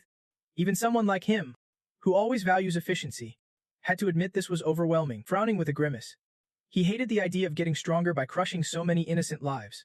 At that moment, the system announced that the special skill Faith Conquest had been disabled. Suddenly, Changgu spoke up seriously. Sanjin, if my guess is right, the crisis and fear here are another form of faith, and they are using it to grow. Her words made him even more determined. We absolutely have to defeat this god before its growth phase finishes. After a moment, Sanjin replied, so basically, we have to take down the Faith Guild and stop the Faith Harvest. Then he turned his gaze to Katia and asked, Katia, right? Do you know where they are? Without missing a beat, she answered, I do not know their exact location, but I do know someone who acts as their middleman. Hearing this, a smug smile spread across his face. Looks like you are coming with us. But Chan, standing nearby, kept reassuring Katia. Don't worry. We will let you live on Earth's 17th city. Siladin, a glass of red wine appeared in a flash, accompanied by an amazed voice exclaiming, oh, perfect. The voice belonged to none other than Laxin II, who stood on a high floor, looking down at the chaotic city while praising endlessly. Absolutely perfect. The day the Faith Guild completes its mission, the Supreme Leader will surely love this. A smug grin crept across his face. Just tossing down a scrap of food made them freak out. Terrified and desperate to snatch it for themselves, a vivid image flashed in Laxin Toa's mind. A man desperately trying to protect what he held in his hands. But that man was quickly taken down in a brutal fashion. Thinking this, Laxin could not help but mutter in awe. This is truly something. Immediately, he burst into hearty laughter. Full of satisfaction. Brilliant. This world has truly become so much better, just like I said it would. Laxin too, wearing a triumphant smile, kept pacing. The day the Faith Guild finishes its mission will be the day he becomes a god of a new world and returns here. Suddenly, a loud noise erupted behind Laxin 2, followed by a powerful flash of light. The mastermind behind all this, none other than Sanjin himself, standing there with that cocky smirk, declaring this place the hideout of some shady middleman gang. Security around here sure is laughably bad. Meanwhile, Katia standing beside him could not hide the fear creeping across her face. She let out a terrified scream. How could you wreck the office like that? That was from back then. I did not even get a chance to ask anything that day. Sanjin turned to her with a blank stare, his voice growing colder. I do not like guides who yap too much. You know. Only then did Katia bow her head awkwardly, her voice choking up. Sorry. I will keep quiet. That little act pleased him enough to praise her. Good. I want to talk to the middleman. Their arrival startled Laxin. He blurted out instinctively. Who are you? Hearing his curiosity, Sanjin replied calmly. Just someone digging deeper into the Supreme Power faction. His answer enraged the man. Laxin crushed his glass and snarled. It has been a long time since I met a crazy bastard like you. In a blink, Laxin morphed into a half-demon form. Snarling, you look like a lunatic playing hero. But unlike those comics, there are no heroes here. Standing proud, Laxin threatened. Demon form activated. I am about to end your little hero act right here. Then he slammed his head down hard on the floor. I will offer you as a sacrifice to the king of 10,000 demons. Faced with this, Sanjin stayed calm. Judging by your looks, you must be a demon from the abyss. Just like your little tricks. That one T-work on me? A system alert popped up instantly. Special power code 1547 verification activated. At the system's announcement, Laxin's eyes widened with fury, burning with rage. Laxin is one of the 12 lords of the Supreme Power faction. As a power manipulator, he can transform his body into a demon from the abyss. In this form, he wields demonic energy and is currently on high alert. Sanjin's hands flew over the system panel, eyes sharp and fixed on his opponent, saying, I thought I would get more info, but looks like it is a dead end. Suddenly his opponent replied unexpectedly. Well, that is surprising. Shocked, Sanjin blurted. What? Then Laxin could not hide his delight. Who would have guessed there is a power manipulator this strong? His eyes glinted with unmasked pride. Hey, want to join the Supreme Power faction? Those who surpass human limits deserve to rule this world. Facing such arrogance, Sanjin scoffed. You call yourself someone beyond human limits? Even Laxin could not deny it. Smirking. Exactly. Think about it, you were born with immense power, or you would not have me this shook. Laxin stood there, a satisfied grin curling his lips, voice silky smooth. So you have got to join us. Then you will enjoy the privileges our leaders bring. Without thinking, Sanjin asked. Privileges? The reply came sharp. Yeah. If you knew what those were, you would be hooked. Flashbacks of men who defall into Laxin's faction flickered through his mind, making him even more smug as he said, we have the right to do whatever we want to the weak. Basically, we already rule this world, so whatever we want, we get. Sanjin's eyes flickered with doubt as he glanced at his opponent, asking, that is what you call privileges? Meanwhile, Changyu hid behind a wall, her face clearly shocked by the conversation she just overheard. For example, that woman behind you, she defied the Supreme Power faction. What Laxin said sent a chill down Sanjin's spine, freezing him in place with a dazed look. So we killed her little sister. Now, it is tough for her to find food. Right? We made a deal. Whoever kills the girl there first gets the prize. Dirty hands kept reaching for Katia, terrorizing her. So all of them lunged forward, desperate to crush that poor girl. But in the final moment, she chose to protect her sister at all costs. One of them even severed her arm as she shielded her sister. But luck was not on her side. A sharp Jango blade plunged into her sister's chest right before her eyes. That scene froze her in panic. No time to react. And yet it seemed her sister was ultimately killed. Back in reality, Jango bowed her head silently, guilt written all over her face as she absorbed every harsh word spoken. She was a warning to others. This is what happens if you dare defy the Supreme Force gang. Only the strong get to call the shots. Meanwhile, He kept wearing a smug grin as he drew his own conclusion. I really am a genius for coming up with something this twisted, he said, before Jonggu sharply interrupted. Hey, you are being way too loud. His words stunned Katia for a moment, so stomping on the weak is his idea of fun. Even Laxin was taken aback, shouting over and over, damn, can Teat their tech have to rely on that damn beast? Now Sanjin's eyes turned ice cold, his voice dripping with disdain. Just a little power, and you are already so cocky. You think you are all that? The system chimed. Instant acceleration skill activated. In the blink of an eye, Sanjin shot toward his opponent at a terrifying speed, swift as lightning. He landed a critical strike on Laxin when he least expected it. Sanjin's cold voice echoed, eyes sharp as blades. Let me have some fun with you for a bit. Right then, the system announced. Achievement unlocked, price of humiliation. Endurance increased by 1. The scene before Katia plunged her into deep thought as a flicker of realization crossed her mind. He just crushed Laxin, one of the Supreme Force Gang's middlemen. With ease maybe. A bright smile slowly formed on Katia's face as she silently answered herself. He is our savior. Meanwhile, a battered Laxin kept shouting in desperation. Wait, hold on. But Sanjin ignored his pleas, landing blow after blow like a relentless storm. In mere moments, Sanjin shattered his opponent's defenses and leaned in to whisper, where's the Supreme Force Gang's CQ? Speak up. Terrified from the beating, Laxin stammered. Wait, but Sanjin did not let up. He hit even harder this time, with a pounding fist and a threatening glare. Sanjin demanded, where's the Supreme Power Federation's boss? Spill it. Laxin's body lay sprawled on the cold ground. Sanjin dragged him up and threw him to the side, helpless. Laxin weakly croaked. Help. Annoyed, Sanjin tossed him hard onto the floor, leaving a deep dent. The impact made Laxin spit blood. He could do nothing but shout out loudly, I will tell you where the boss is. Sanjin then activated his power and charged hard at him. The system's notification rang out nonstop. Mythical transcendent power activated. Standing cold and unmoved, Sanjin's body suddenly radiated powerful magical energy. Reverse causality effect activated. Each time you defeat a god, your divinity increases. Every victory brings you one step closer to Ascension. Thanks to Sanjin's victory in the trial, you advanced 0% closer to Ascension. Jonggu watched him fight so smoothly and was amazed.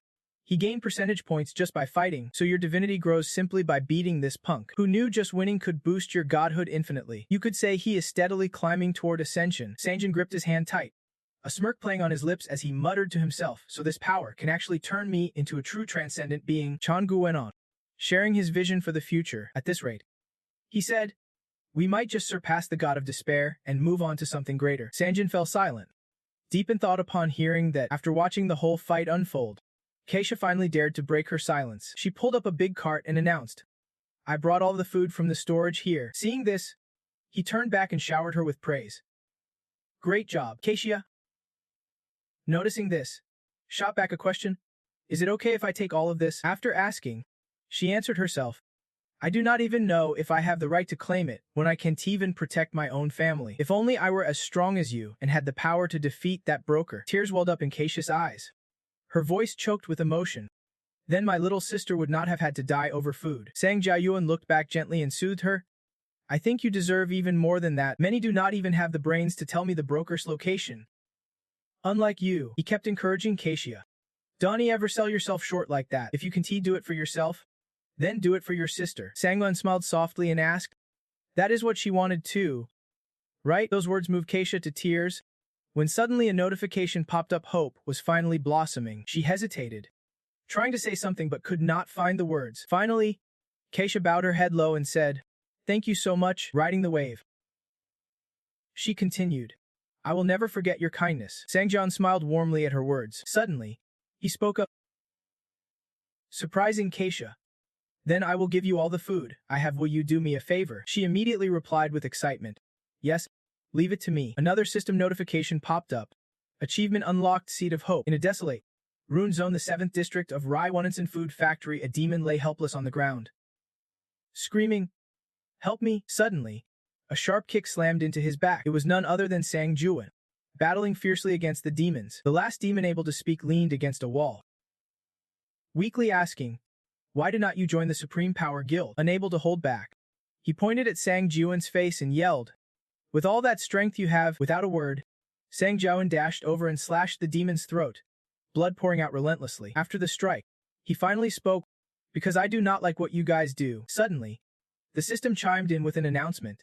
Exclusive effect blood absorption of Supreme Blood Demon Sword activated. The demon, thrilled to have so much blood absorbed, joyfully exclaimed, "It has been ages since I have fed on this much blood. By absorbing this massive amount of blood, the item's rank upgraded to a 8,430, 1 out of 9,200. Then, a flood of system menace suddenly popped up behind Sang Jiuan, leaving him deep in thought. After defeating members of the Supreme Power Guild, his strength and skills had skyrocketed. His status window appeared, showing insanely high stats. Sang Jiuan's status window. Aura of the Conqueror. Strength 285.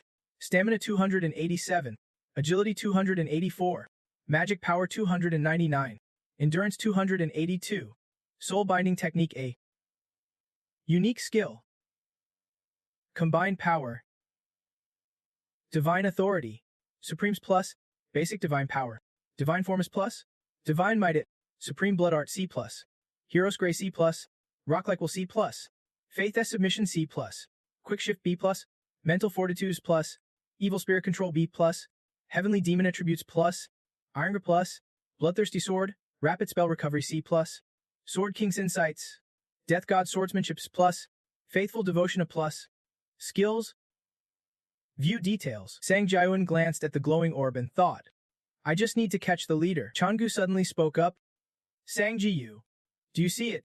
That orb is glowing redder with each passing moment since we first saw it. He replied, that means a new god is about to be born. Then the orb burst forth accompanied by continuous notifications. The origin of a god has absorbed countless faiths and completed its evolution. The god of domination is watching over lives. In the blink of an eye, a huge crater formed as water poured out, and fierce gusts of wind began to howl. Changu kept lecturing relentlessly. The god inside the Ascend orb would soon emerge. This god, born from the orb, was not just a spirit entering a body, it was an actual living being. The orb had almost completely emptied, the hole growing bigger and bigger.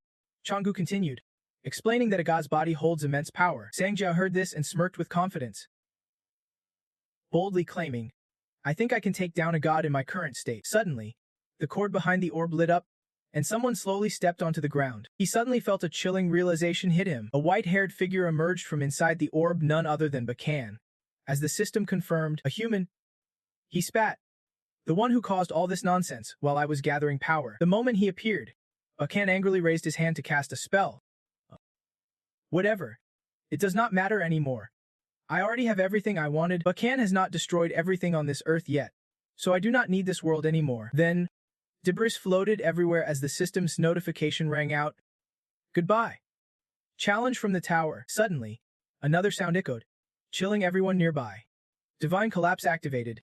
It announced a cataclysm that would bring this world to ruin. A brilliant beam shot into the sky, illuminating everything around. Then came a massive explosion, followed by another alert. Divine Collapse has been triggered. The century-long era of the Ki Bang has now begun. The ground shattered and scattered everywhere, with one last message flashing. Collapse cannot be reversed. That is because the unique regression effect of the luxury watch worn by the regressor triggered. The watch striking the ground as it slowly shattered. A blinding beam of light suddenly burst into the space around him. Then, all the flying debris abruptly reversed course, settling back onto the ground. The watch seemed to rewind time as the flash of light flickered. Even the earth beneath Sanjin was returning to its original state. That beam of light grew stronger and stronger, pulsing with power. Then he froze, staring straight ahead in disbelief. Sanjin stood there, frozen, trying to collect himself. He was breathless, drenched in sweat, as he muttered under his breath, damn it! The notification popped up again out of nowhere. You have acquired the false regression achievement.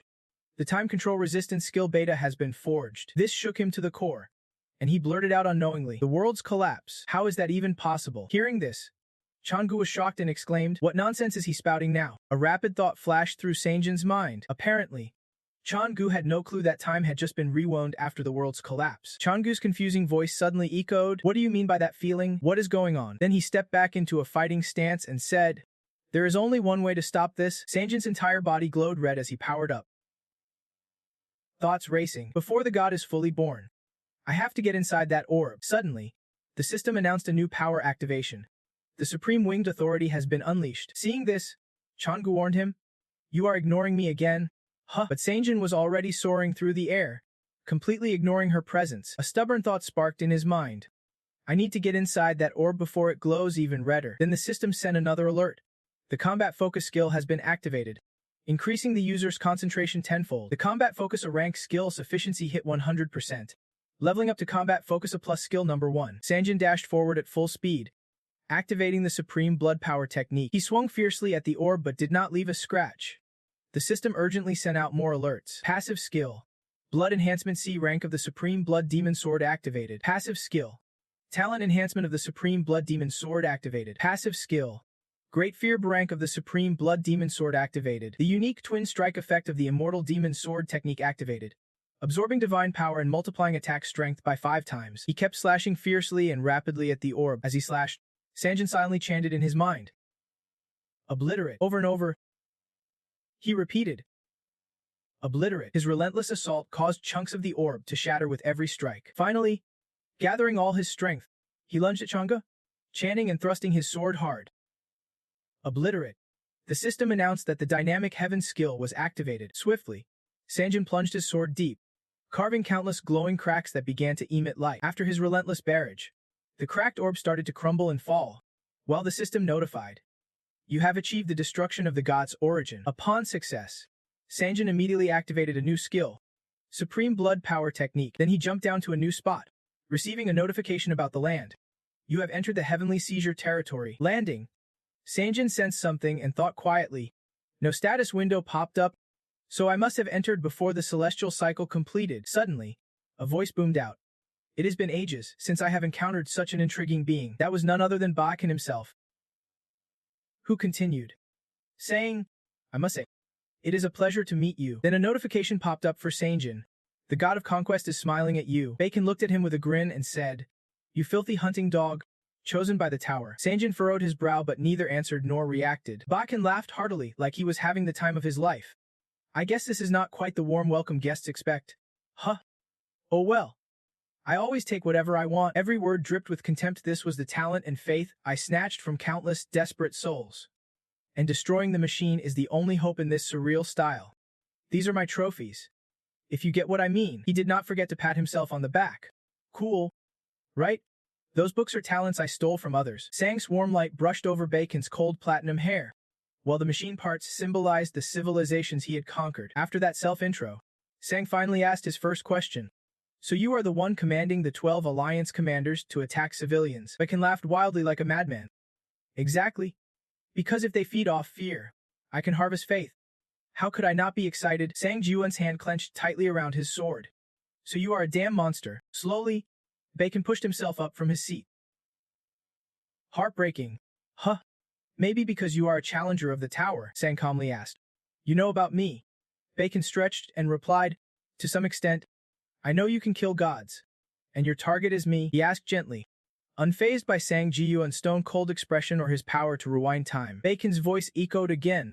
"There is a so-called god of despair.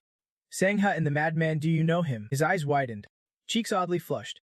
"Do you know what kind of madman I am talking about?" "I say I because you have the power to kill all gods. We have to deal with you." His shaking hand betrayed his unstable state. "You know, it has been a long time since I have felt this excited facing a monster like you. So damn powerful." Bacon's expression was wild, like a beast. "I wonder how you would feel if I terrified you like those underlings down there, and then killed you." His fist clenched tight. "I want to see it your fear. Like theirs, before you die." His grin widened, revealing sharp fangs. "And finally, I will kill you and absorb your power that'll make me stronger than any god." No wonder those commanders are crazed. Sang Jiyuan faced this lunatic with calm resolve.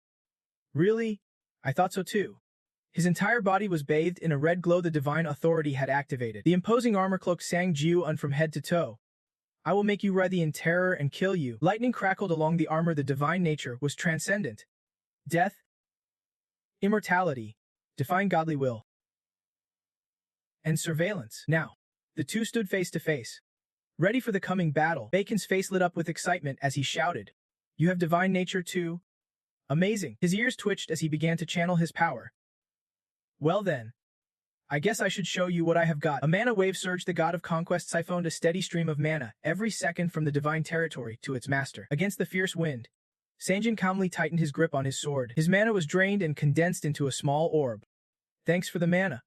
Now watch this." Sanjin stayed silent, observing everything intently. After a moment, his hand moved slightly. Sounds and systems activated.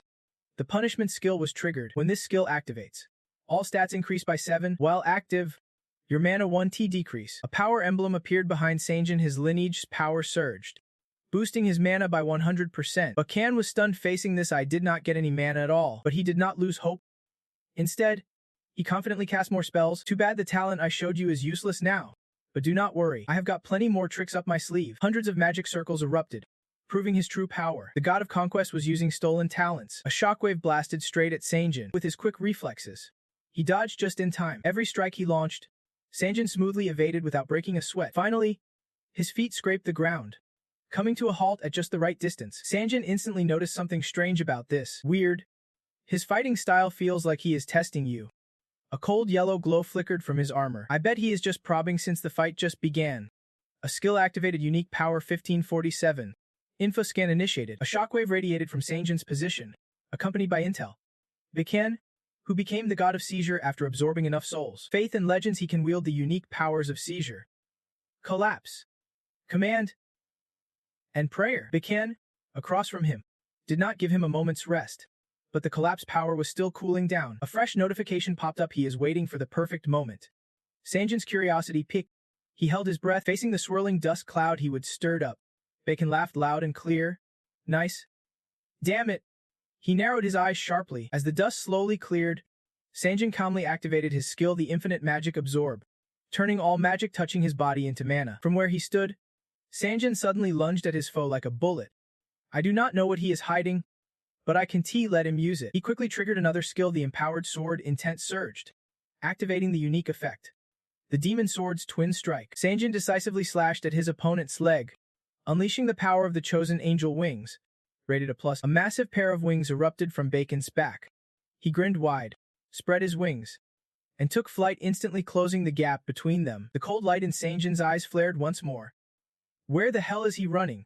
Gears and clocks started appearing everywhere. The unique effect of the luxury wristwatch belonging to the SSS-Rank regressor triggered attack nullification activated. As the watch reversed time, Bacon's whole body froze stiff, unable to move. The power of the chosen angel wings, rated A+, was paused just before the attack due to the attack nullification. The unique effect of the luxury wristwatch's attack nullification cooldown is 30 minutes. He showed no fear, only calm. As the blink power kicked in, suddenly, Sanjin's figure vanished from the ground. The cooldown on this skill is 10 minutes. He reappeared behind Bacon like a demon, consuming holy power, instantly moving within his line of sight. Using psychic strength and raw muscle power, Sanjin swung his sword, a swift, decisive slash aimed straight for Bacon's neck. But what happened next left him stunned. What the hell? I just saw his arm get chopped off, yet his leg kept attacking. I am sure I aimed at his neck. A powerful blow came straight for his neck. With terrifying force, Sanjin was blasted straight to the ground. Bacon landed gracefully from above and said, "You know, I really hate close combat." That severed arm, it is already growing back, but he was ready for this. In an instant, he fully regenerated the new arm. I did not waste my enhancement talent.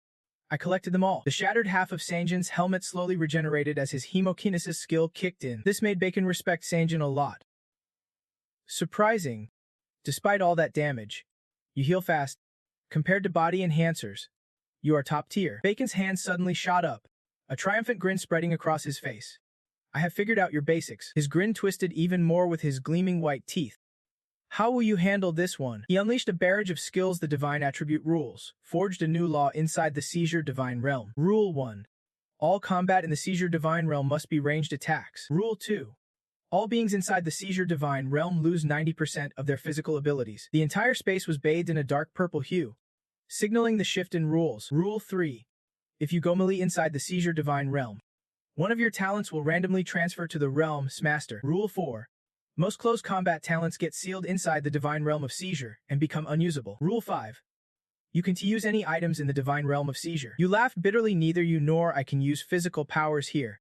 We have to fight on equal footing. Master Sanjin stayed silent for a moment, then said again, "Don't be mad, cheer up." After a month, I finally spoke up and challenged him.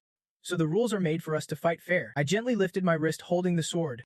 If that is the case, a red light with a cross symbol appeared above Sanjin's head. I hope you still think that way by the end of this. A powerful aura engulfed me, signaling skill activation. The pure light strike was triggered. A beam of red shot straight into the sky, piercing through the thick clouds. That beam, filled with immense force, reached the very peak of the space above in a blink. Amidst the mighty attack, The space around us began to crack. Those fractures spread rapidly before Bacon's eyes, and within a second, the divine realm's space collapsed into a massive hole. He tilted his head in disbelief at what I would done. I say this, because I believe you misunderstood who had the upper hand. Sanjin, alongside his Chongu, boldly declared, "These pathetic rules in the divine realm want to hold, because I can destroy them all." Bakin tilted his head, letting the wind flow through his flowing cloak. His smile now carried a sinister charm and a wild scent. "You think you can destroy my territory?" Feudal, the huge hole Sanjin just smashed was now being sealed, the sacred domain restored by the legend of the god who annihilated civilizations. Hundreds of components surged up with his triumphant grin. "I knew this might happen, so I gathered all the traps here. If you are still standing in my domain, you won to accomplish a thing. Facing this stubborn opponent, all I had to do was trigger my skill one more time. If that is the case, I will keep destroying you until nothing remains." The familiar red light appeared again. Pure light strike activated. Bacon's sharp grin spread, filled with wild confidence. "You really think you can pull this off?" What followed was a brutal clash of moves and skills between the two, both influenced by the altar's prayer. The skill nullification from the Del Tyson Z clock of the SES class regressor was forcibly triggered due to the rule's influence. A temporary regulation was applied to the skill nullification from the Del Tyson Z clock of the SES class regressor. The clock face stopped, now controlled entirely by his will under the rule's effect. The cooldown for the skill nullification from Del Tyson Z's clock was temporarily erased. Every time the challenger Sanjul activated Pure Light Strike, the skill would be forcibly nullified by the skill nullification. Sanjul tilted his head and saw the red light vanish instantly. Bakin calmly spun the clock and asked, surprised, "It can actually override the rules. In other words, I am not bound by the limits these rules try to impose." This shook Jongyu a bit. "You do not just seal others' items. You can force activate them too." "Leave me silent," she reminded. "That guy's also bending the rules just like you." His fingers twisted lightly, his tone dripping with disdain. "Looks like you do not have any ranged attacks besides pure light." Huh. Suddenly, he slammed his hand on the ground and shouted, "Then I guess victory's mine." System notifications blared. Divine Seizure has used the stolen skill. Divine Seizure. Beiken has activated the Great Seal C spell. Divine Seizure. Beiken has activated the D-class enhancement form. A series of magic circles appeared beneath me, and a massive stone chain rose from the earth. It snapped tight around the wrist, clutching Sanjul's sword. Divine Seizure activated the stolen skill. Thunderous shock and lightning slammed down on me. The swords he would summoned hovered, ready to pierce through me. To him, I was now nothing special. And this now, I will take your life here and then your power too. The smile at the corner of her mouth stretched all the way up to her ears. I have a bad feeling it is going to be dangerous if I let anyone survive. A wall of sharp thorns suddenly sprang up beside him. Against the pressure of the wall came a mocking farewell, a final goodbye from the tower's loyal dog. Once sealed, he gave a gleeful belly laugh, praising, "Looks good." Huh. A spark flickered at Madame Ken's fingertip. "Now, it is time to end this." A barrage of shots blasted the prison holding Sangyul. Madness deepened in his eyes. "I promise to nurture your power well, so rest easy now." The scene suddenly shifted to a peaceful place. "Here's the supply of food. Please be careful." A man's voice responded, "Thank you. I will accept it with gratitude." The girl smiled gently as she spoke. "I am not the one who provides this place. This food comes from our savior. Please send your thanks to the savior." Suddenly, a notification blared inside the stone cage, spreading hope like wildfire. "Hope for you is spreading fast. The faithful have gathered around the challenger." Sanjul Hem was still stunned. "What the heck is this?" A pale blue aura slowly swirled around him. Fueled by the faith of Sangyul's followers, his holy power surged fiercely. Memories from before began to replay vividly. Katia eyed him, curious as he packed his massive gear. "What kind of mission takes this long anyway?" Sangyul suddenly dumped out the leather pouch. "I am emptying all my skins." She was stunned by the mountain of food piled up. "This is..."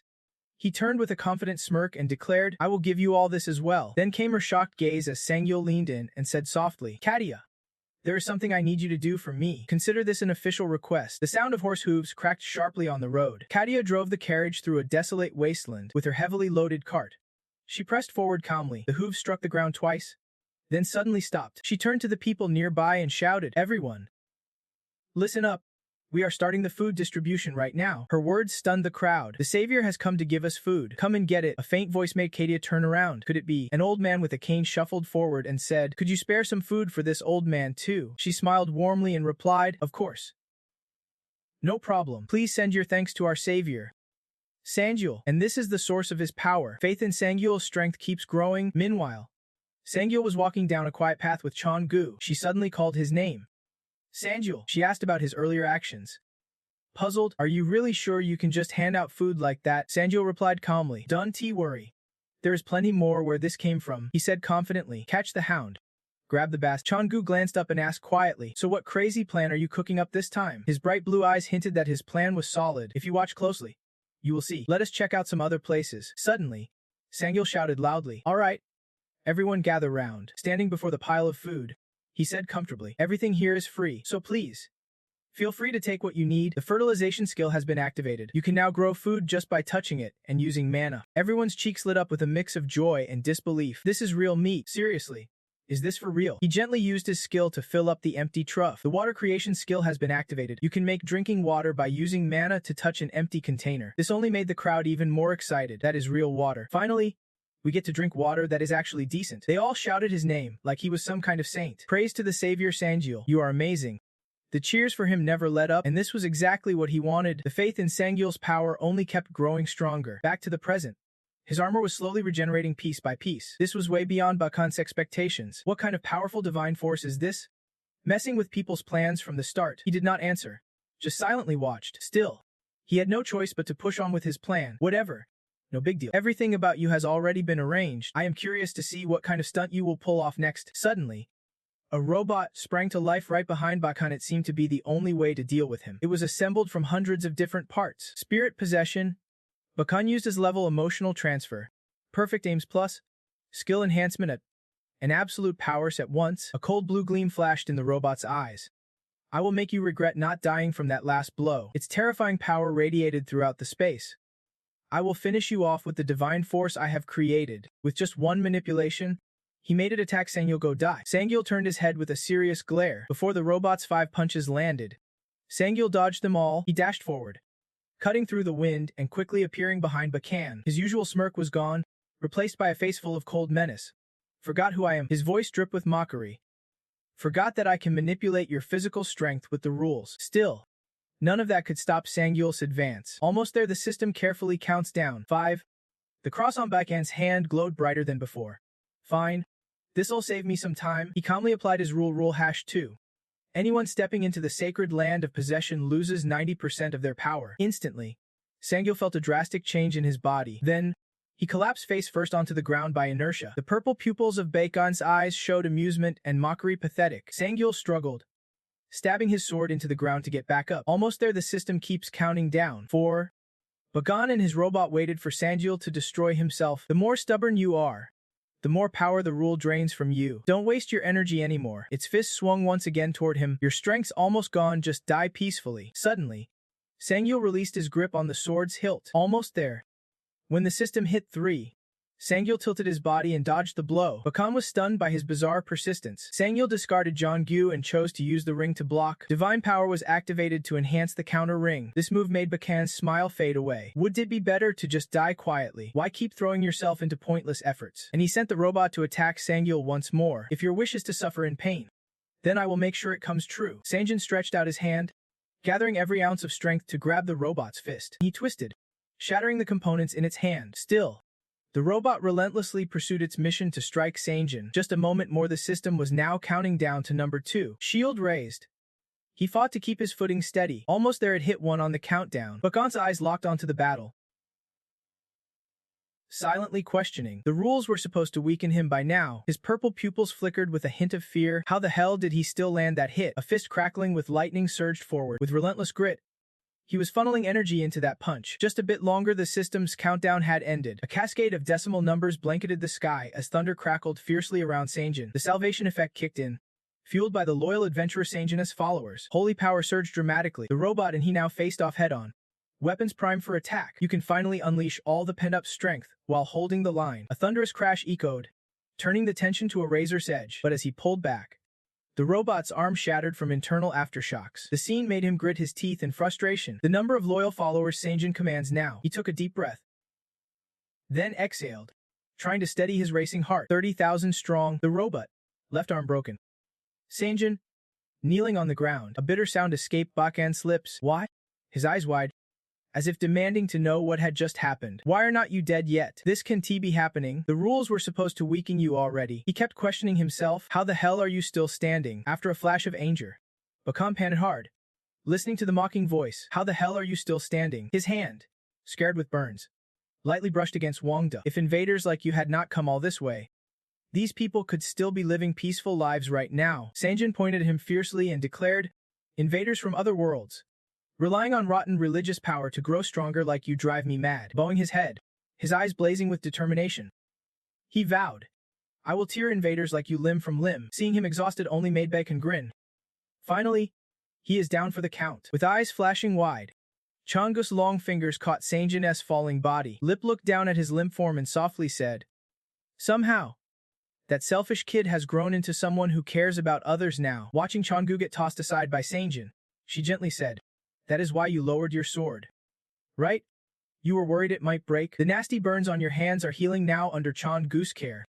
Just looking at your hands tells me everything. No matter how much you shield yourself, that giant robot is beyond your strength. Maybe your hand's been rebuilt, but I doubt Changgu's could be survived. A soft smile lit up her beautiful face. I am grateful for your kindness. Now Changgu seemed to be under her spell, and you do not have to worry anymore. I will help you. In her hands, Changgu's gaze softened as he helped Sanjin grasp the sword. Just like you protected me. Together, they locked eyes with the enemy, channeling the divine power you gathered to finish him off with a single decisive strike. Baekhyun ground his teeth, furious and questioning. Where did you come from? What the hell is going on? This should have been over by now. He endured countless parts to rebuild the robot's arm. What a pain. I will kill you for this. Energy surged, gathering into a devastating shot aimed straight at Sanjin, taking him down with it. With Baekhyun's shout, Sang charged forward with fierce power die. Yet, neither of them showed any sign of backing down. His wide eyes flickered across his body, and without a word, he mirrored the same motion. A brilliant blue sword sliced through the swirling energy, the holy power salvation effect surging stronger. The blade grew fiercer, shredding the robot and severing his head, unleashing amplified holy power and fierce sword energy. Before he could even react, his neck was slashed. He was about to die right there. A bold declaration from two warriors wielding monstrous power. As Baekhyun's head dissolved into nothingness, a voice announced, congratulations.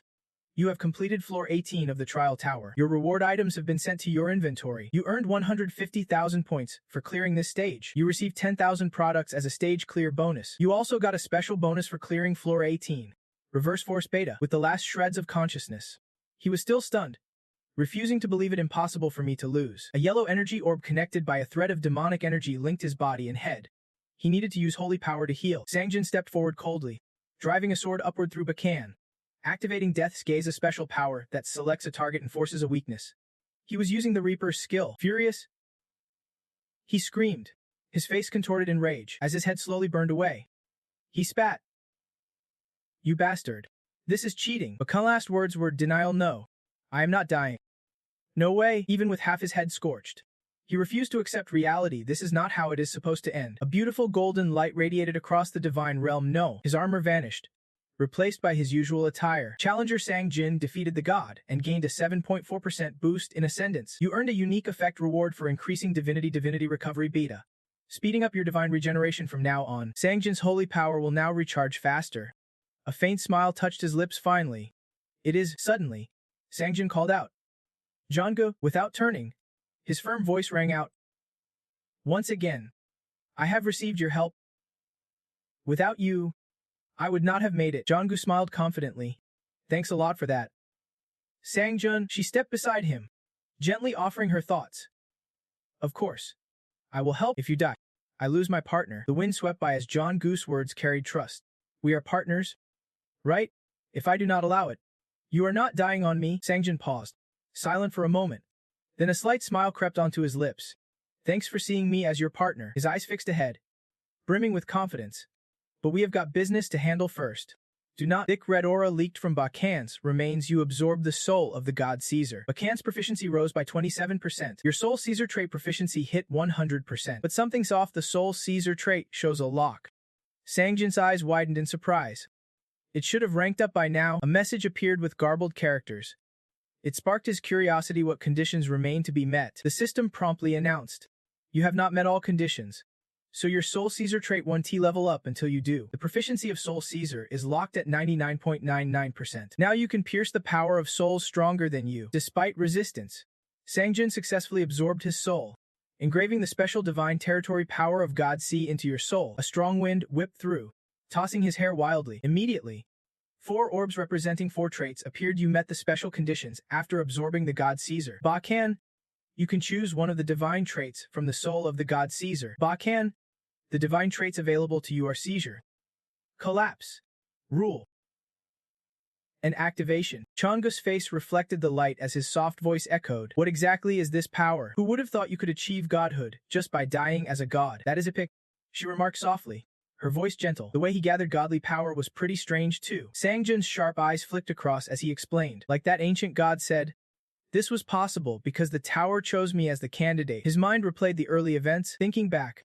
"When I chose the supreme godhood, somehow I also gained the godhood of death and immortality. Strange memories kept piling up. When I consumed the sword of the ancient demon god, my body transformed it into holy power, and I gained resistance against that god's will." He raised his hand thoughtfully, reflecting on just how lucky he would been. Clearly, the tower had picked him as the candidate from that moment on. Sangjun gently lowered his hand, his fingers twitching slightly. He reached out and grabbed the glowing pink orb among them. Suddenly, her clear voice rang out. Sangjun glanced back, replying coolly. Chonju's expression flickered with worry. "Seems like this dome is about to collapse." The rigid system explained. "Since the god who possessed Bacon has died, this dome will fall apart." Stones kept raining down relentlessly from above. She turned to warn him. "Let us get out of here." But Sangjun was smiling with a mysterious grin. "No need to worry about that." Suddenly, his hand landed on Chonju's shoulder in a flash. Sangjun smoothly scooped her up in his arms. She said, "Sangjun, I can just teleport back to Chonju." He wiped his face, smiling. "Come hang out outside with me for a bit." Outside, the divine realm was clearly shattering into pieces. The two of them burst out excitedly from within. Finally, they landed forcefully somewhere in the city. Everyone present stared in astonishment. Chonju laughed loudly, clearly loving the feeling escaping successfully. Feeling the breeze hit her face after so long, it was amazing. A gentle smile crossed Sangjun's handsome face. Suddenly, a childish voice caught their attention. "Hey, Sangjun!" Somehow, a crowd had gathered right in front of him. Everyone was filled with admiration and joy. Sangjun had returned. Katia pushed forward from the crowd, trying to squeeze through Sangjun's back. Her voice rang out amidst the crowd.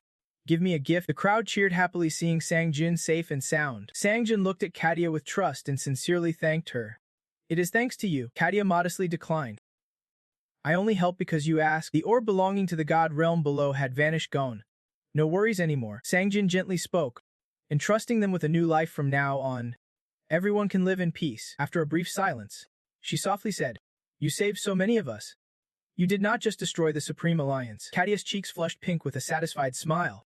"You even gave us food when we needed it." Representing everyone, she shouted, "Sangjun, thank you so much for saving us." Instantly, the system announced, "Surprising Sangjun myth activated.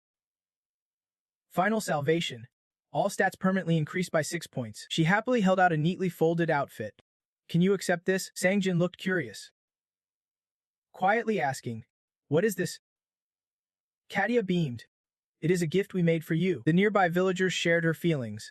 "We made it to honor your deeds forever." John Gulick glanced at Sangjun and clapped him on the shoulder.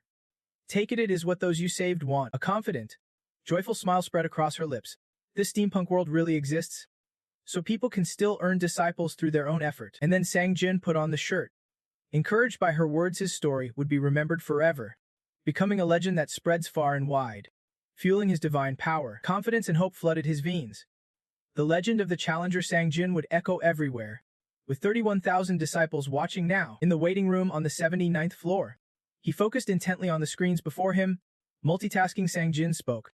"All useless items have been sold off, and powers have been purchased." His slender fingers swiped lightly across the screen. As the motion stopped, everything was set. John Gulick stood with hands on hips beside him and chimed in, "Finishing this early. That is perfect." After prepping everything, she turned to ask Sangjun, "Ready to climb the tower now?" Hearing that, he reminded her, "Before climbing, there are tasks promised by the admins." Sangjun carefully touched the system screen again. After a few simple commands, he said, "Let us check it out." As the system booted up, a message popped up.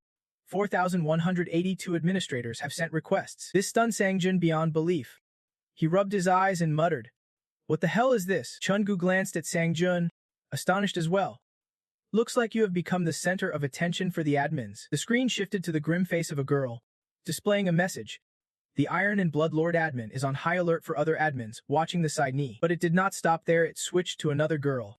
The White Seed Sword admin, radiating hostility toward those meddling with the side knee. Then, his sharp eyes flicked up slightly. The challenger Sang-jin felt the tension. This situation was getting awkward. Noticing this, Chun-gu quickly nudged him. Sang-jun, instead of stressing, check this out. She spun his head sideways, and he blinked in surprise.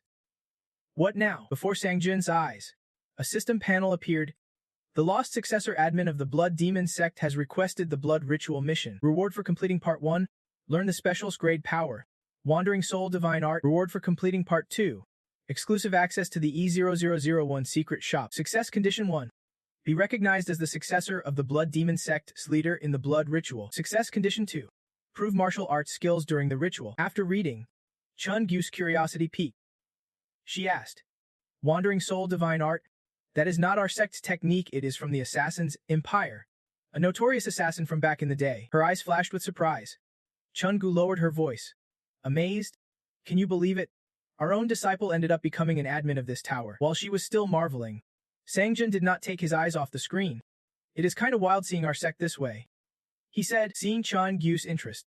Sang-jun, if this grabs your attention, why not give it a shot? The moment Sang-jun's finger tapped the system screen, a notification popped up. Blood Ritual Mission selected. He smirked challengingly. Let us see what happens. The system continued. The personal ritual on floor 19 will be replaced by the Blood Ritual. Other admins are restricted from observing this challenge. Only select admins are allowed to witness the challenge on floor 19 of the tower. Level. Hard. Theme. Victory. As the challenge activated, Sang-jun instantly appeared in a colossal arena.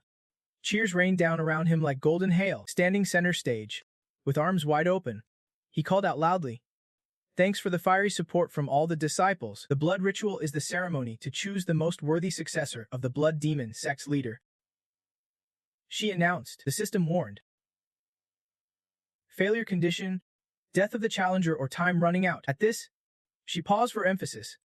Let us see how these successor candidates fight with the sect's very lives on the line. The system added, no penalties for failing the challenge. As she finished speaking, the roar of cheers surged again. After the brief intro, she quickly launched the event. Let us kick off the Blood Ritual now. She gestured toward the arena floor. Amid the cheers, she loudly introduced the lowest-ranked candidate in the Blood Demon sect, the low-tier swordsman, Ron. As her words echoed, mocking laughter and derision erupted from the stands. The system displayed a notification. The ritual begins with Ru Jun's appearance. A crowd sat above, staring down at his straight-backed silhouette. Hair flowing, they would barely heard the referee's intro before rushing to judge, only sullying the sacred blood rite. After all, it would only take one move to end this. Behind Sanju, taunts filled the air non-stop. Hey, Jun, we see you have tried, but talent's not on your side. Know your place, losing over and over makes you nothing but a fool. Along with that, wicked laughter echoed, dripping with glee. Finally, Rujun steps into the blood rite but with no backup, no skills, and zero finesse.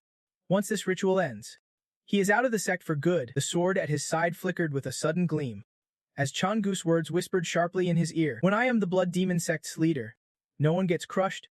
Everyone can train freely, no matter the hardships. At that moment, she sat gracefully on the railing, sipping wine, eyes fixed on Sanjun.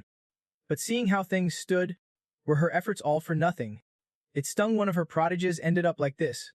It broke her heart and drained her spirit. Sanjun's surprise flickered briefly when he caught those words, his gaze softening for a moment, but just as fast, his eyes clouded again with a mix of frustration and wariness. Then the referee's voice rang out, announcing the opponent facing Jamju Jun in this blood right duel. While the referee spoke passionately, a platinum-haired young man stepped forward, the Blood Dragon swordsman. Sochian. The crowd's jeers erupted instantly. Sochian casually ran his fingers through his pure white hair and spoke coldly. Bro, you still do not know your place and keep charging at everything. Huh? Confidence radiated from his smirk, eyes icy. He chuckled dryly and addressed Sanjun. All right then, I will give you credit, you have got persistence. 7 years straight. But it is time to face facts. Your talent. Honestly, without holding back, Sochian bluntly insulted him. Like a ruthless slap, the sect's lost heir watched. Grinding his teeth in anger, he recalled that bitter memory. Suchian's taunt, sharp as daggers, still shows up to train every morning. Though, I admit, you have got guts. But seriously, what a waste. Acting clueless about your place just makes you dumb. As that memory resurfaced, Sanjun's whole body trembled involuntarily in that flashback. Every cruel word crashed over him like waves. But the truth was he would spend 7 years preparing for this moment every single day. He endured merciless ridicule. His talent, nothing but a joke to them. That memory hardened Sanjun's eyes into ice, a fierce aura bursting from within him. Now the referee signaled. All right, let us get this fight started. Anything that proves your strength counts. This is a pure test of skill, give it your all. His face darkened, silence swallowing Sanjun whole. Still, Suchian's mocking voice echoed relentlessly in his ear. Jam Dujin. What a clueless little brother. The referee raised his hand and shouted. Ready. Suchian drew his sword with swagger, locking eyes with Sanjun. Time to end your foolishness. At the referee's shout of go, Sanjun launched forward with terrifying speed, knocking Suchian back. One swift strike painted the arena red. The referee froze, eyes wide with shock as she stared at the two combatants. The crowd gasped, whispering, What? The sword? How did he pull that off? As the attack ended, Suchian's long hair streamed behind Sanjun. The system announced. Sword key power activated. Only then did Sanjun smirk, recalling Suchian's words. No skills. Talentless fool. Just a low-rank swordsman. Jam Jujin. Huh. Turning sharply, Sanjun released a powerful aura. Let me show you what I am really made of. His icy gaze locked on Suchian as his body shimmered with surging energy. Jam Jujin had just swept through the blood right in a flash. The next battle erupted. The swordsman charged forward, radiating a fierce aura. He raised his blade high and shouted, Jam Jujin, you lowlife faction scum, do not know your place. But his wild, frenzied attacks were quickly dodged by Sanjun. Not stopping there, the swordsman pressed on, demanding, How dare you set your sights on the blood demon sect's leader? Like a relentless machine, he lunged wildly, hammering Sanjun with ceaseless strikes while taunting, You pathetic worm. I will finish you off so you will never dream of that again. At that moment, Sanjun lifted a brow slightly, smoothly pulling his blade back behind him. Then their powers clashed with a thunderous boom. Explosions rocked the space around them, sending rocks and dirt flying into the air. Amidst the swordsman's fury, Sanjun casually slashed a few times, then sneered. I just wanted to see how strong you really are, since you dare to look down on others. But you are too weak. Not even worth my time. Let us end this quickly. No sooner said than done. Sanjun crossed his blades into an X shape in front of the giant swordsman's chest. The towering man was swiftly defeated, spewing thick clots of dark crimson blood. Moments later, the swordsman collapsed to the ground in a miserable heap. Sanjun's eyes flashed with cold indifference as he said coolly, Next. One by. The other swordsmen stepped onto the arena, none escaping their fate. With just his blades, Sanjun sent each of them off. The faces in the crowd grew more and more panicked by the second. This repeated so often that even the referee could not believe her eyes. When the word next rang out again, fear and anxiety were written all over her face. But for Sanjun, there was no feeling. Only the haunting sight of drops of blood swirling in the air above the arena, before falling lifelessly to the ground. His body remained shrouded in a deadly aura, his icy gaze sweeping across the scene, before the familiar sound echoed once more. Next. Moments later, the arena floor was soaked in deep crimson, the thick metallic scent of blood hanging heavy in the vast space. The administrator, the lost heir of the blood demon sect, sent a message of congratulations to the challenger, Sanjun. When the battle finally ended, the referee's expression shifted. She looked at him with awe tinged with fear and exclaimed, That was an overwhelming display of power. Immediately, the referee announced loudly, Jam Dujin has defeated all the other heir candidates. At that moment, Jonggu appeared quietly, curious, and asked, Sanjun, what drove you to such fury? Stirred by her curiosity, he recalled the past once more. Based on what had unfolded, the administrator of this challenge had probably never stopped training. Though despised and looked down on in daily life, even under such circumstances, he took part in the blood ritual, only to end up as a discarded pawn of the blood demon sect. Sanjun felt the helplessness in that man's soul and said, No matter how hard he tried, all he got in return was contempt and scorn. It reminded me of the days before I entered the tower, and it made me furious. Pausing, Sanjun lowered his voice to explain, If this keeps going on, Jonggu will only suffer more pain. That is why I want to end it quickly. His sword flickered again, twin beams like eyes in the dark. She softly said, It is a shame to witness such injustice in the blood demon sect. I am sorry for what I made you do. Sanjin. Her words softened his mood somewhat. Looking up at the crystal-clear sky, Sanjin spoke gently to reassure her. Don't worry. I will restore the blood demon sect to what Jonggu once knew. After their talk, he turned back to the referee and said, All right, let us hurry and continue. She quickly replied. Understood. Feeling a bit unsettled, the referee nervously stepped aside and said, Everyone, we have reached the final battle. In this last match, the 14th leader of the blood demon sect, Jam Sunmuk, would personally assess who was worthy to inherit the position. As she introduced him, a pair of steady legs appeared. I have watched every fight. With a skeptical look, Sangjoan challenged. But there is something strange. Jam Sujin, who was just a chilly lover yesterday, is now showing skills only a master of the sword mind realm could possess. Sunmuk glared coldly at him, then added, Don't you find that odd? Mastery of the sword mind realm is incredibly rare, countable on one hand. His words caught Sangjuan off guard. He stared intently at the man. Without warning, Sunmuk lunged forward with impressive speed. When he faced Sangjun, Sunmuk boldly asked, You are not Jim Sujin, right? He stared intently at the man's sword, his eyes flickering with confusion. Just as he looked, a mystical flame sparked between the two blades. Sangjuan felt a chill, an ominous premonition creeping through his body. Sunmuk pressed the attack, raising his sword high and pointing at Sangjuan, saying, But whether you are GM Sujin or not, it does not matter. Sunmuk's blades danced wildly across the arena floor. To dodge, Sangjuan had to rely on his impressive speed. The position of cult leader was useless if it was not passed to someone stronger. Sunmuk kept swinging relentlessly, his attacks unyielding. Are you really that weak? Or just another GM Sojin? Around Sunmuk, droplets of vital energy hovered, and in Sunmuk's eyes gleamed a sinister calculation. In front of me stands someone far better than that useless half-wit GM Sojin. Why bother hesitating? Without warning, Sunmuk swung his sword again, spinning it into a wild circle aimed straight at Sangjuan. I think you get where I am coming from. Sangjuan dodged quickly, eyes sharp, scanning every move his opponent made as he retreated. Sunmuk's eyes flashed cold as he said, I hope you are not another half-wit like GM Sojin. That comment left Sangjuan momentarily silent, giving him a puzzled glance. Then the battle turned chaotic. The arena bathed in glaring red light and deafening clashes. As Sangjuan swung his sword, a massive shockwave blasted out like a storm. The blade in his hand seethed silently. Did his skill really amount to nothing but a dull edge?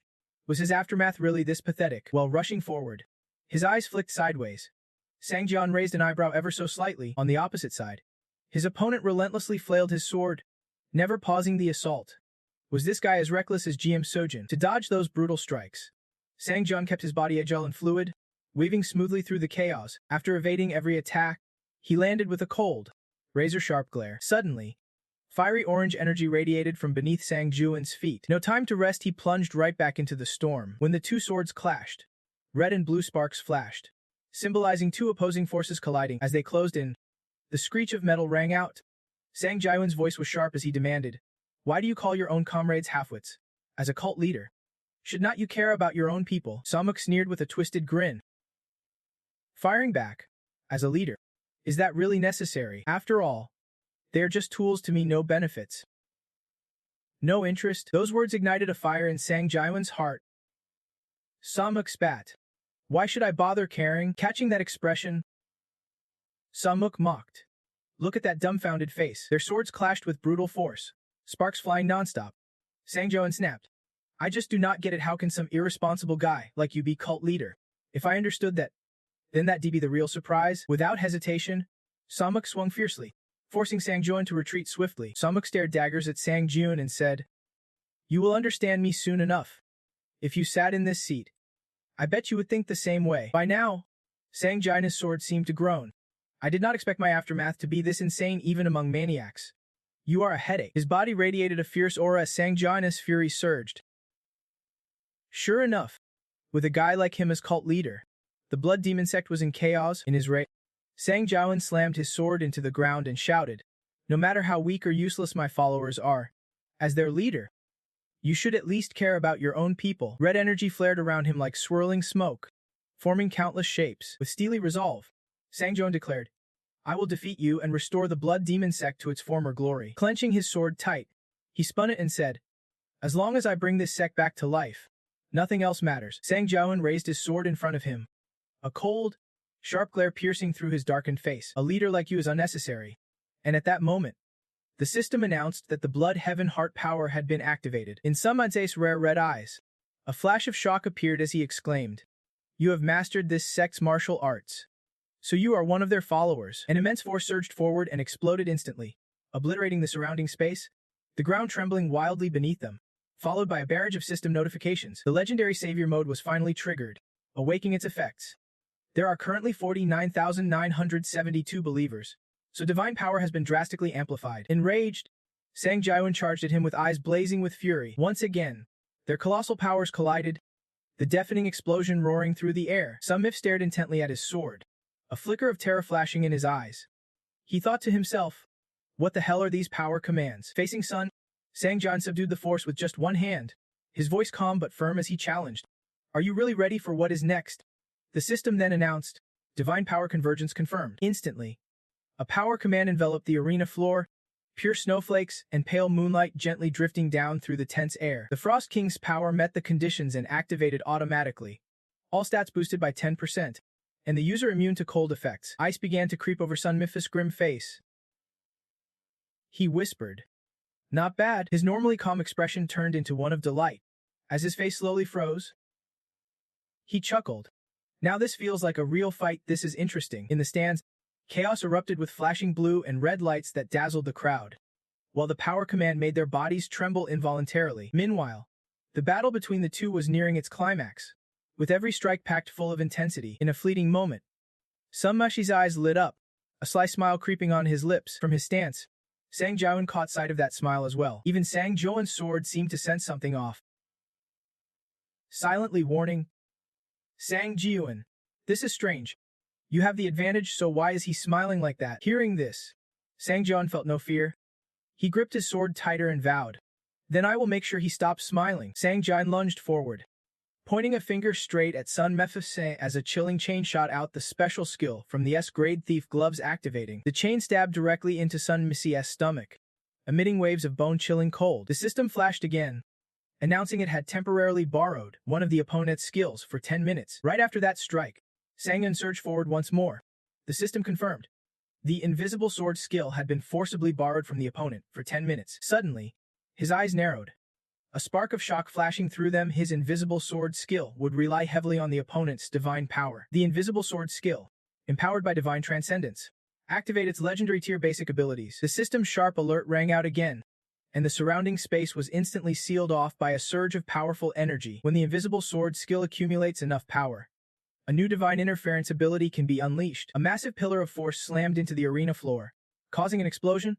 As Sang Jiawen dashed out of the chaos, escaping death's grasp, he stared in shock at the blast site. Before Sang Jiawen, his own swords charged directly at him. Even he was taken aback, suspecting it was the combination of invisible sword and divine transcendence that unleashed such a colossal divine power from the blade. A surge of excitement stirred within Sun Meksha as he grinned wide, eyes blazing.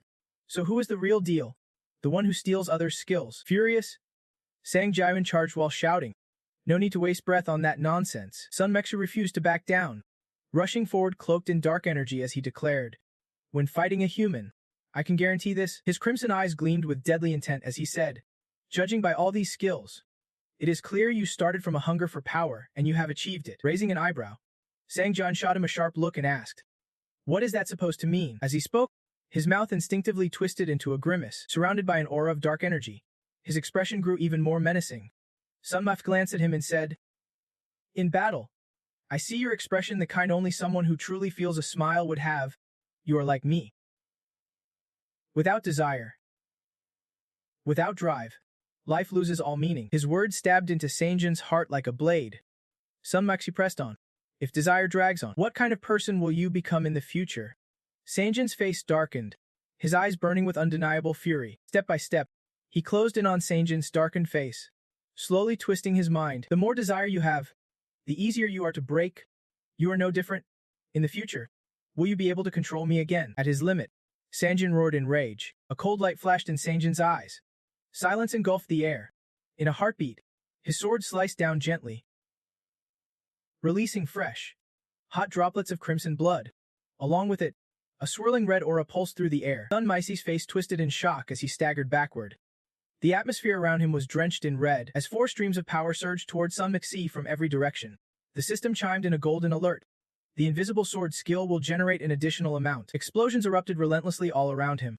Sun Meixe spinning to defend his circle. The invisible sword skill will produce extra power, and the supplementary divine intervention ability will activate. While anxious, the golden system alert buzzed in his ear. The invisible sword skill can intervene in all divine powers within a 50-meter radius. Suddenly, astonishment spread across his face. The red hues in his eyes began to expand. Sun Meixe muttered under his breath, "This can't be real. Is my power being blocked?" At that moment, the system announced again, the 14th generation Blood Demon's divine desire power. Sun Me has been temporarily blocked. Facing Sun Meixi's panic, Sanjin locked eyes with him. Speaking calmly, "General, your words just ended." 2 alerts flashed. Power convergence activated. Consuming divine power to instantly teleport to a visible point. In a flash, Sanjin appeared right behind him. Seizing the moment, he swung his sword, silently promising himself, "Now's the time." The system promptly announced, Dragon Soul Hunter Legend activated. As Sanjin's blade sliced into Sun Meise's back, cold system text appeared. This divine attack inflicts an irreversible effect. The attack will drain the enemy. Thanks to Dragon Soul Hunter Legend, all stats increase by 10 when fighting demons. All divine attacks are massively amplified. Suddenly, Sun Meixe burst into triumphant laughter. Sun Mei's eyes rolled back as he hissed, "You think you can beat me and lift this blood demon cult? You will end up just like me." No sooner had he spoken than Sanjin cleaved that hated body in 2. Watching the droplets of blood scatter, his gaze burned with fierce resentment. The strike finished. Sun Meixe collapsed beneath those sharp eyes as warm sunlight bathed his fallen form. Sanjin's anger began to ease. The brutal battle ended with pools of fresh blood spreading across the arena floor, the space falling into eerie silence. At that moment, Sun Meixi's cruel words echoed back in Sanjin's mind. "You and I are the same kind. Without desire, you lose the will to live." Even the mad grin Sun Meixe wore before dying haunted him, stubbornly replaying in his head. "You will become like me." That thought hardened Sanjin's face, his brows furrowing with rage. Moments later, he called out to the referee from the dirt mound. "Hey, come on out here and make the call already." She stepped forward with a professional smile, though a flicker of fear lingered inside. "Yes, of course. I will announce the verdict." Amid tense silence, the referee's voice rang out loudly. "The winner of this Blood Tribe contest is Lord Jam Jujin. Please give him your applause." At that instant, Sanjin's blazing red sword slammed into the ground, startling the referee. He frowned, looking at her. Sanjin's voice dropped low. "Enough. I am the new cult leader now, so I have a few words to say." Before the worried eyes in the stands, his voice thundered with anger.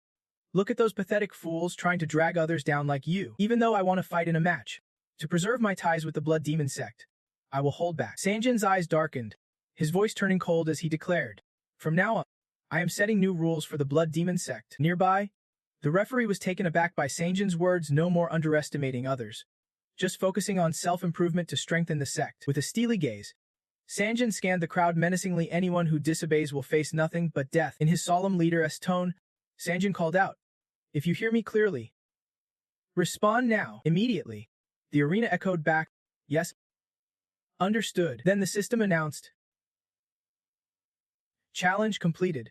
The Blood Clan competition reward is the Specialist Grade Soul Demon Divine Art. The Blood Clan Challenge reward grants Specialist 001 privileges at the secret shop." After the briefing, Sanjin gently withdrew his sword, a thought ringing in his mind. "Do they really think I am one of their kind?" His lips curled with anger and disdain as he silently cursed.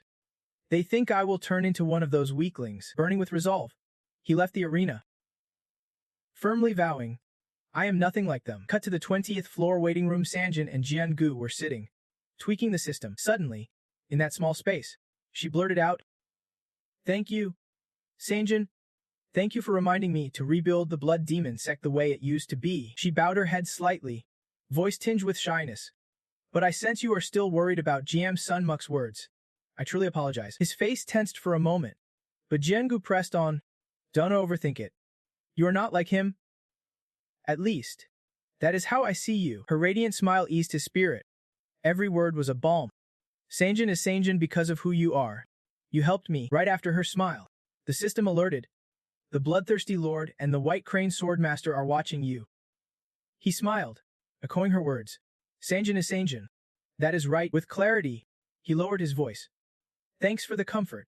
I can't afford to be held back by these silly thoughts. Sanjin's eyes softened, his fingers dancing nimbly over the system screen, checking rewards in gear time to move forward. As his finger hovered, a stray thought crossed his mind. Someday, I might need to use this soul demon divine art I just earned. He pulled back his hand, his expression turning serious again.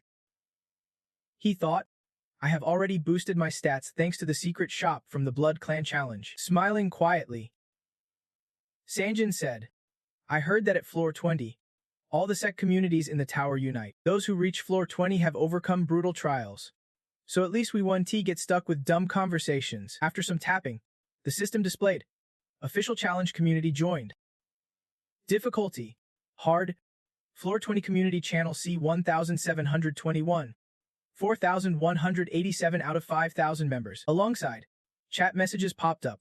Aura Swordsman #71 Future R said, official floor climbing community. More like a nest of fools and bugs. Sword Saint's third disciple, strongest in the martial world. They're just bugs beneath my feet. Free ride for Flower Mountain sect. What nonsense are these idiots spouting? Sanjin quickly swiped to mute all messages. The atmosphere turned awkward in an instant. Feeling a bit unsettled, he blurted out, let us just pretend we did not see any of that. Honestly, what a bunch of pathetic trash. She glanced at him and said, looks like you are ready. Shall we dive into the next challenge? Sanjin opened a screen, tapping through the system, replying, this floor 20 challenge is a combined one. It could get really dangerous. Right after, the system announced, floor 20 challenge is not individual but a merge challenge, no substitutions allowed. Suddenly, a strange object appeared in his hand. Sanjin explained it was to prepare for unexpected situations while waiting for skill cooldown. I am planning to absorb the holy power stored in the Light Sword Emperor's magic transmission necklace. The system quickly updated info on it. Magic chain. Rank plus. Boosts attack speed by 10%. A relic granted by the Light Sword Emperor to those who challenge Sanjin. It harmonizes holy power. When the challenger wields it, a special effect activates to preserve holy energy. Changgu was a bit shocked. Bahong snatched it up quickly.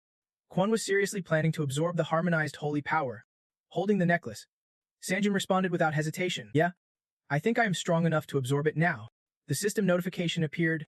Thanks to the holy power preservation, he could now absorb and contain the harmonized holy energy stored in the item. Then a red warning flashed on the screen. Absorbing holy power recklessly could let the Light Sword Emperors will invade your mind. Changgu clenched her skirt nervously, hesitant as she asked, Sanjin, do we really need that so-called harmonized holy power? He stared hard at the pendant and replied, to face those who share our faith or threaten us, it is necessary. We can't wait any longer to get the harmonized holy power. Hearing this, Changgu lowered her gaze and whispered, is there no other way? Sanjin was caught off guard. Why? Under his curious gaze, Changgu explained, like the system warned. Your mind could be invaded. Her small hand gently held him back. Worried?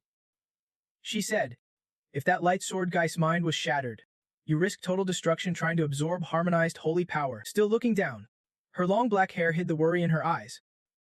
Sanjin, please think it through carefully. This is a plea from me. His eyes flickered with hesitation. Sanjin stammered, but, seeing his doubt, Changgu snapped, what if the light swords will consumes you? What then? Her big eyes squeezed shut as fierce emotion surged up. If yourself fades away, then in that tiny space, Changgu lowered her voice, I am afraid you will vanish. I do not want to be alone in the sword again. This made Sanjin freeze. A familiar feeling flooding his mind, a desperate voice. It echoed in his head, and Sanjin dashed off. He would go together if he died. They would die together. He did not want to be alone anymore. At that moment, fragile and small, all he could do was slump before the monstrous beast with overwhelming power. Thinking this, Sanjin gently placed his hand on her shoulder, his voice soft and warm. Changgu once said, it has to be with your permission. He looked at her with unwavering eyes, every word cutting through the emotional chaos inside him.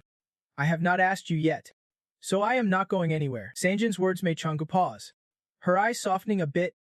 I will always be by your side, so do not worry. Suddenly, that mouth curled into a smile again. She grabbed his wrist, her presence radiating overwhelming energy. Changgu lowered her voice, calling out, Sanjin. He blinked, a bad feeling rising. Was she about to hit him again? Suddenly, his body tilted down. Sanjin blinked, surprised. With a decisive move, Changu laid him down gently on her lap. Looking up at her, Sanjin asked, a bit surprised, Changu, what is this? She looked at him with a soothing smile and said, I know I can stop your will, then be careful. While you absorb the harmonized holy power, your mind will be fragile. I will be right here with you, holding the necklace tightly. He replied. Got it. Staying in that position, Sanjin said to her. All right, I'm heading out now. Immediately, the necklace glowed, and a flood of system notifications appeared. The special effect preserving holy power of the S+ magic chain was activated. Detected holy energy fusion within the S-Com magic necklace, activating the holy energy absorption function. The lingering will of the holy energy fusion inside the S-Com magic necklace begins to synchronize with the challenger. Sanjin, transported to another dimension. He slowly opens his eyes. Sanjin scans the surroundings as gentle winds blow by. Softly whispering, could it really be? A vast scene unfolds before him. Sanjin instantly recognizes the trial tower recorded in the Harmony Star. Just then, Sisa appears, quietly asking, what is the purpose of gods anyway? Startled, Sanjin spins around. Panicked, wondering when she got behind him. Before he can respond, he presses the system panel. Special Privilege Plan 1547. Accessing information. Suddenly, a flashing red message blocks access information. Access denied. Panic grips him instantly. Sanjin thinks, can he use the info access privilege? Ignoring his shock, Sisa continues. Gods are just drowned in worship. They could not care less about this world. Sanjin's gaze shifts oddly toward her, but Sisa remains calm, saying to reach any higher plane, they will stop at nothing. Her words paint images of two monstrous beasts with bloodshot eyes, baring razor teeth and growling fiercely at their foes. Gods forgetting their duties, consumed only by grabbing power from each other. Under the full moonlight, the battered form of one beast is surrounded by others, stalking with deadly intent. These fake gods only breed more worship, endlessly destroying nature. The beast's dagger-sharp eyes blaze red, conjuring disasters, then solving them with brutal force. At that moment, Sisa's eyes snap open, chilling the space around her. There must be an entity capable of destroying all gods. A transcendent being, omniscient and unmatched by any deity. Those words ignite Sanjin's fury. He roars in bitter defiance. I want to kill gods who mean me no harm. As he finishes, a radiant glow bursts from Sisa's body, so bright Sanjin has to shield his eyes. Suddenly, peeking through his fingers, he gasps. It is. Sisa departs coldly, silently hoping, may this wish finally come true. Sanjin, meanwhile, a sphere invades his body. System alerts flash nonstop. Failed to synchronize with the remaining will of the holy energy fusion. All residual will dissipated and transformed into potential. After agonizing pain that cuts to his core, the system announces achievement unlocked. Brain resistance acquired. Hearing Sanjin screams, Changu rushes over, worry etched across her face. She hurriedly supports him, panic clear in her eyes. Are you okay? Did the leftover will from the fusion cause serious damage? Once steady, Sanjin reassures her with a calm gaze. I am just need some rest to recover. The mental damage is not too severe. Back in the waiting room, his voice echoes again. Holy energy fusion is complete. Changu, how long have I been lying here? Hearing this, she quickly hurries over and replies, about a day has passed. Sanjin lowers his voice. It is about time for my divine skills to fully recharge. Sanjin raises his hand to the system screen, face serious, saying, thanks to acquiring holy rule and fusion energy, 2 more slots open for creating divine skills. Time to gear up and hit the road. The special S-tier transcendent holy power is now activated. Instantly, the system notifies. Entered transcendent state.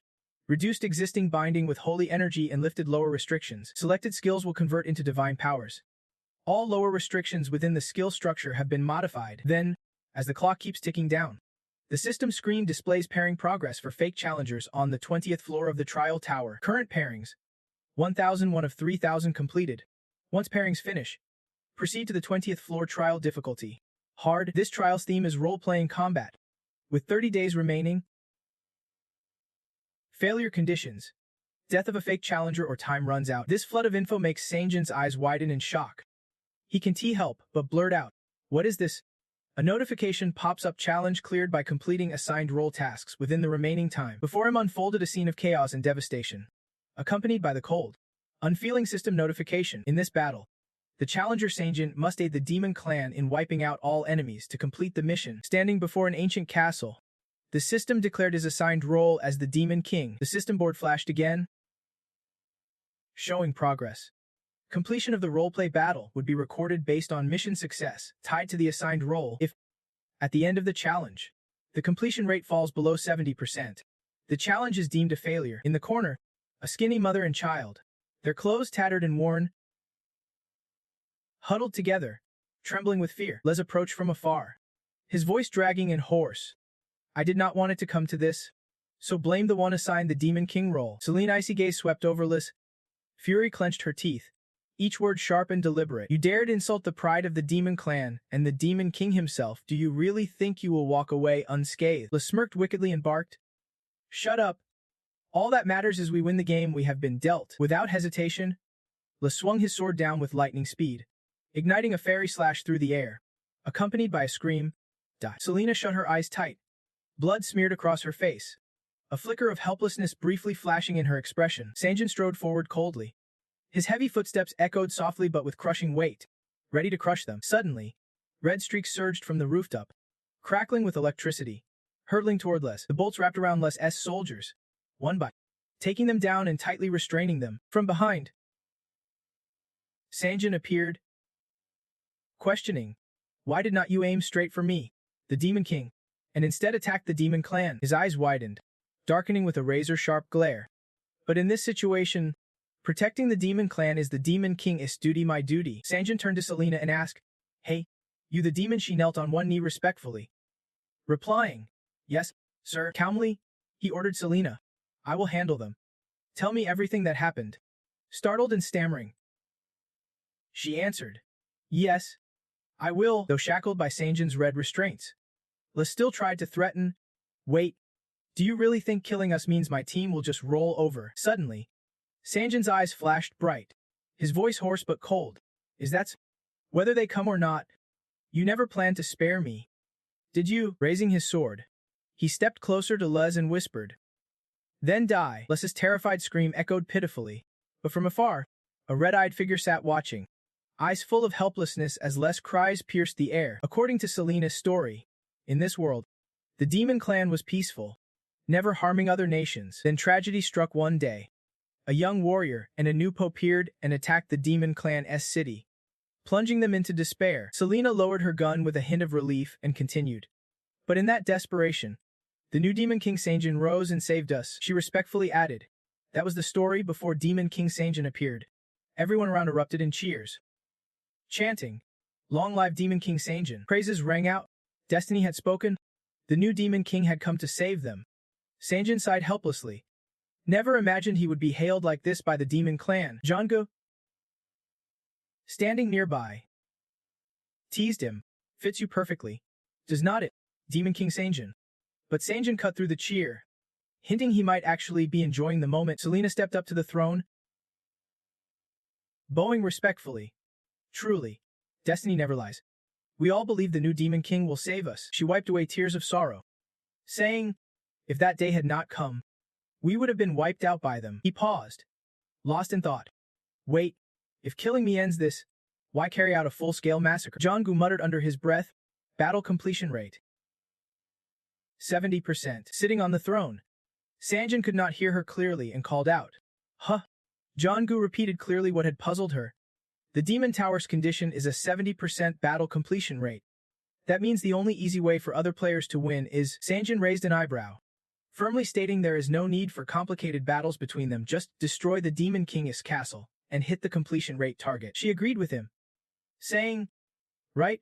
The tower actually used a 70% combat completion rate to trigger the massacre. The system panel flashed an official notification. Conditions met.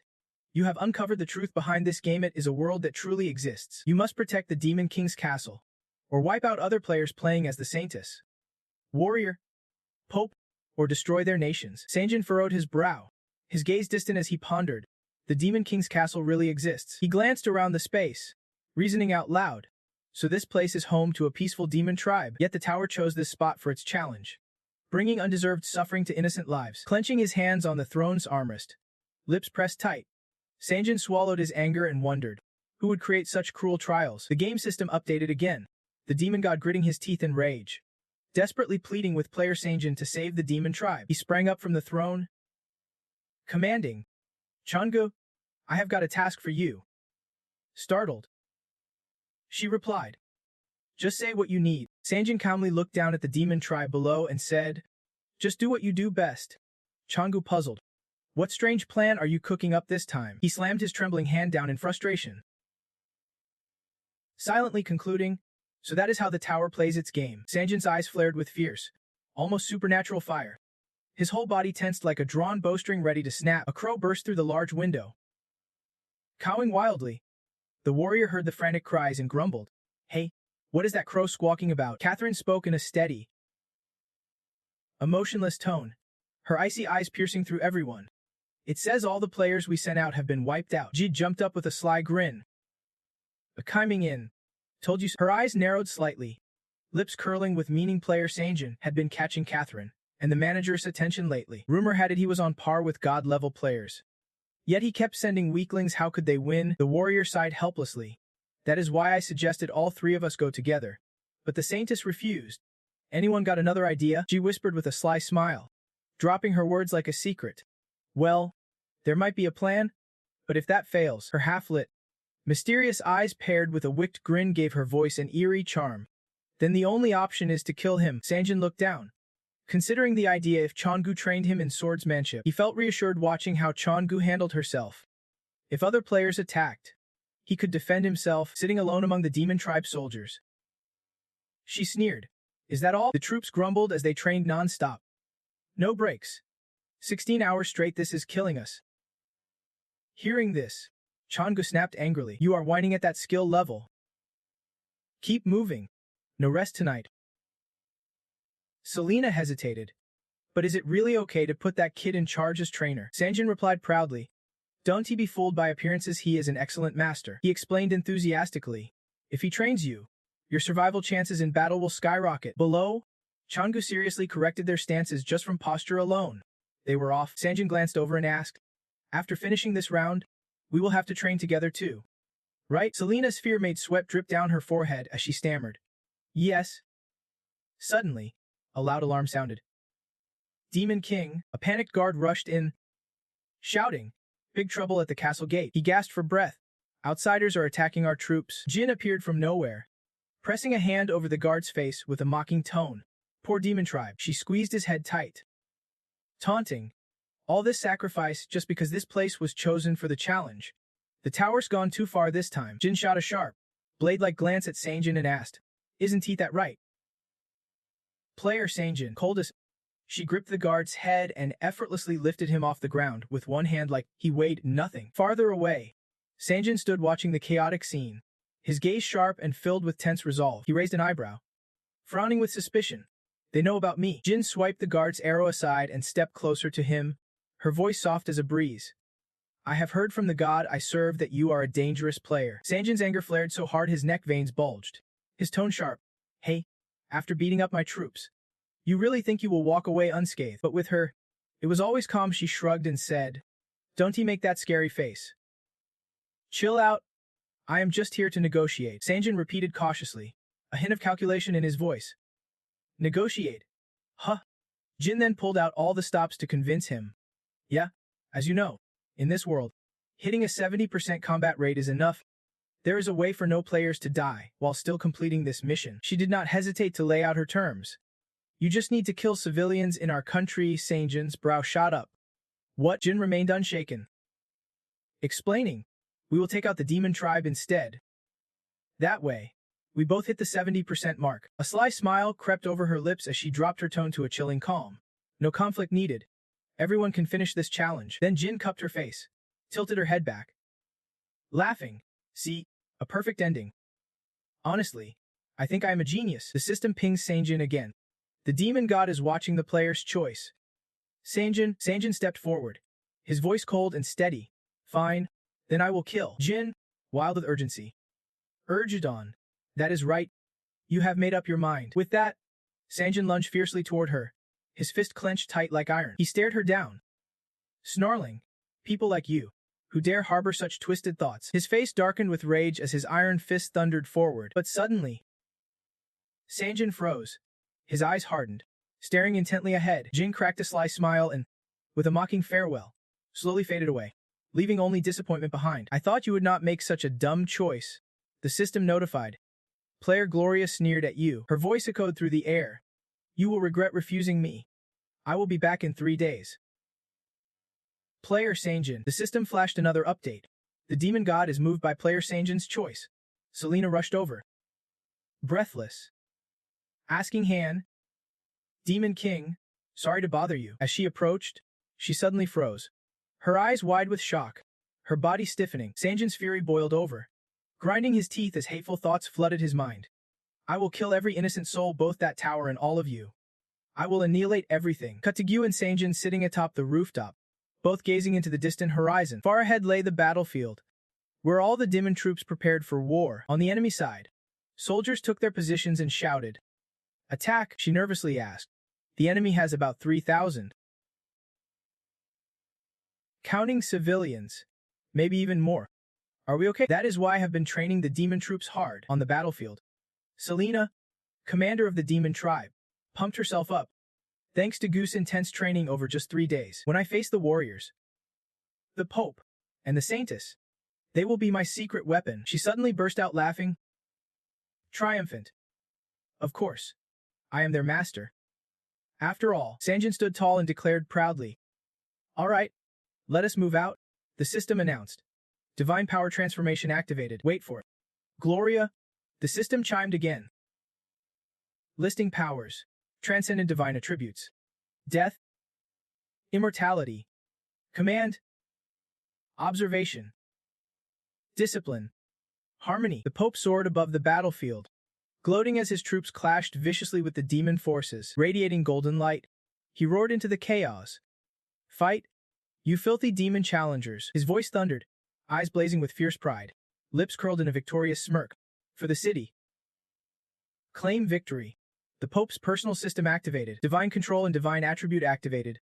Mythical sacrifice and force-consuming divine power to influence the real world through words. Meanwhile, the battlefield raged on fiercely as Selena battled to take down enemy soldiers. She swung her sword in a wide arc, knocking armored soldiers flying in every direction. Her eyes burned with fierce determination.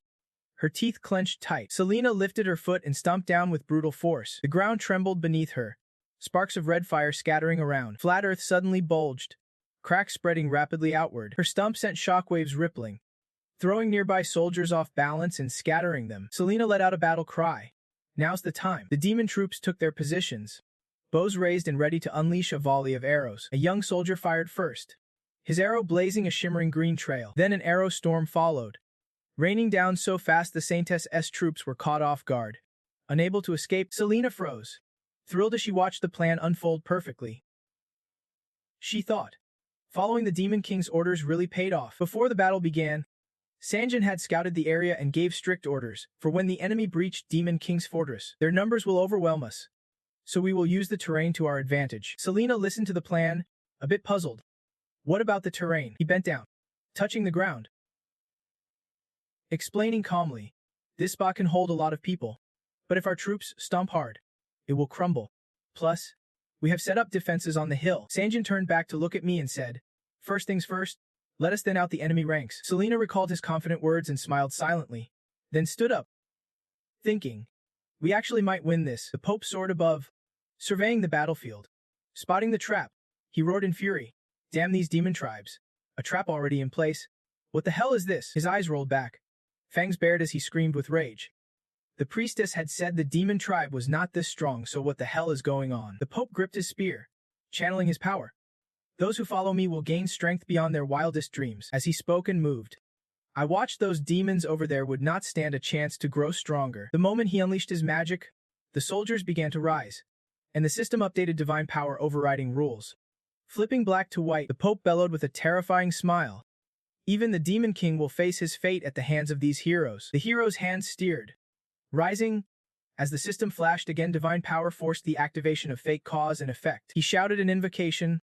Heroes still alive, rise up and crush those pathetic demon scum. The system activated on the heroes, tallying and displaying divine power forced activation of the mythic director of war. As long as they live, the heroes will stand and unleash temporary strength. Selena watched the heroes revive, thinking to herself, it is insane how the fallen can rise again and even gain temporary power. The Pope's order rang out sharply. Keep them suffering. From afar, the Demon King, ready for battle, said bluntly. Don't wait for any backup. Suddenly, a beam of light shot down onto the battlefield. That was the Demon King's arrival. Selena looked up, speechless, unable to believe her eyes. She was stunned to see the Demon King on the battlefield and shouted excitedly. The Demon King, clad in solid steel armor.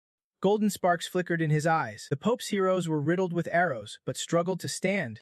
Trembling as they tried to keep going, the Demon King gripped his sword tightly, shaking with determination. Calmly, with a hint of taunt, the Demon King asked the Pope, "Hey, your challengers are about to be wiped out. You sure you want to force them to fight?" The Pope's eyes narrowed, a sneer creeping in as he replied, "You are dead wrong." Watching the heroes struggle to rise, he laughed coldly. "Even if they all die, it does not matter.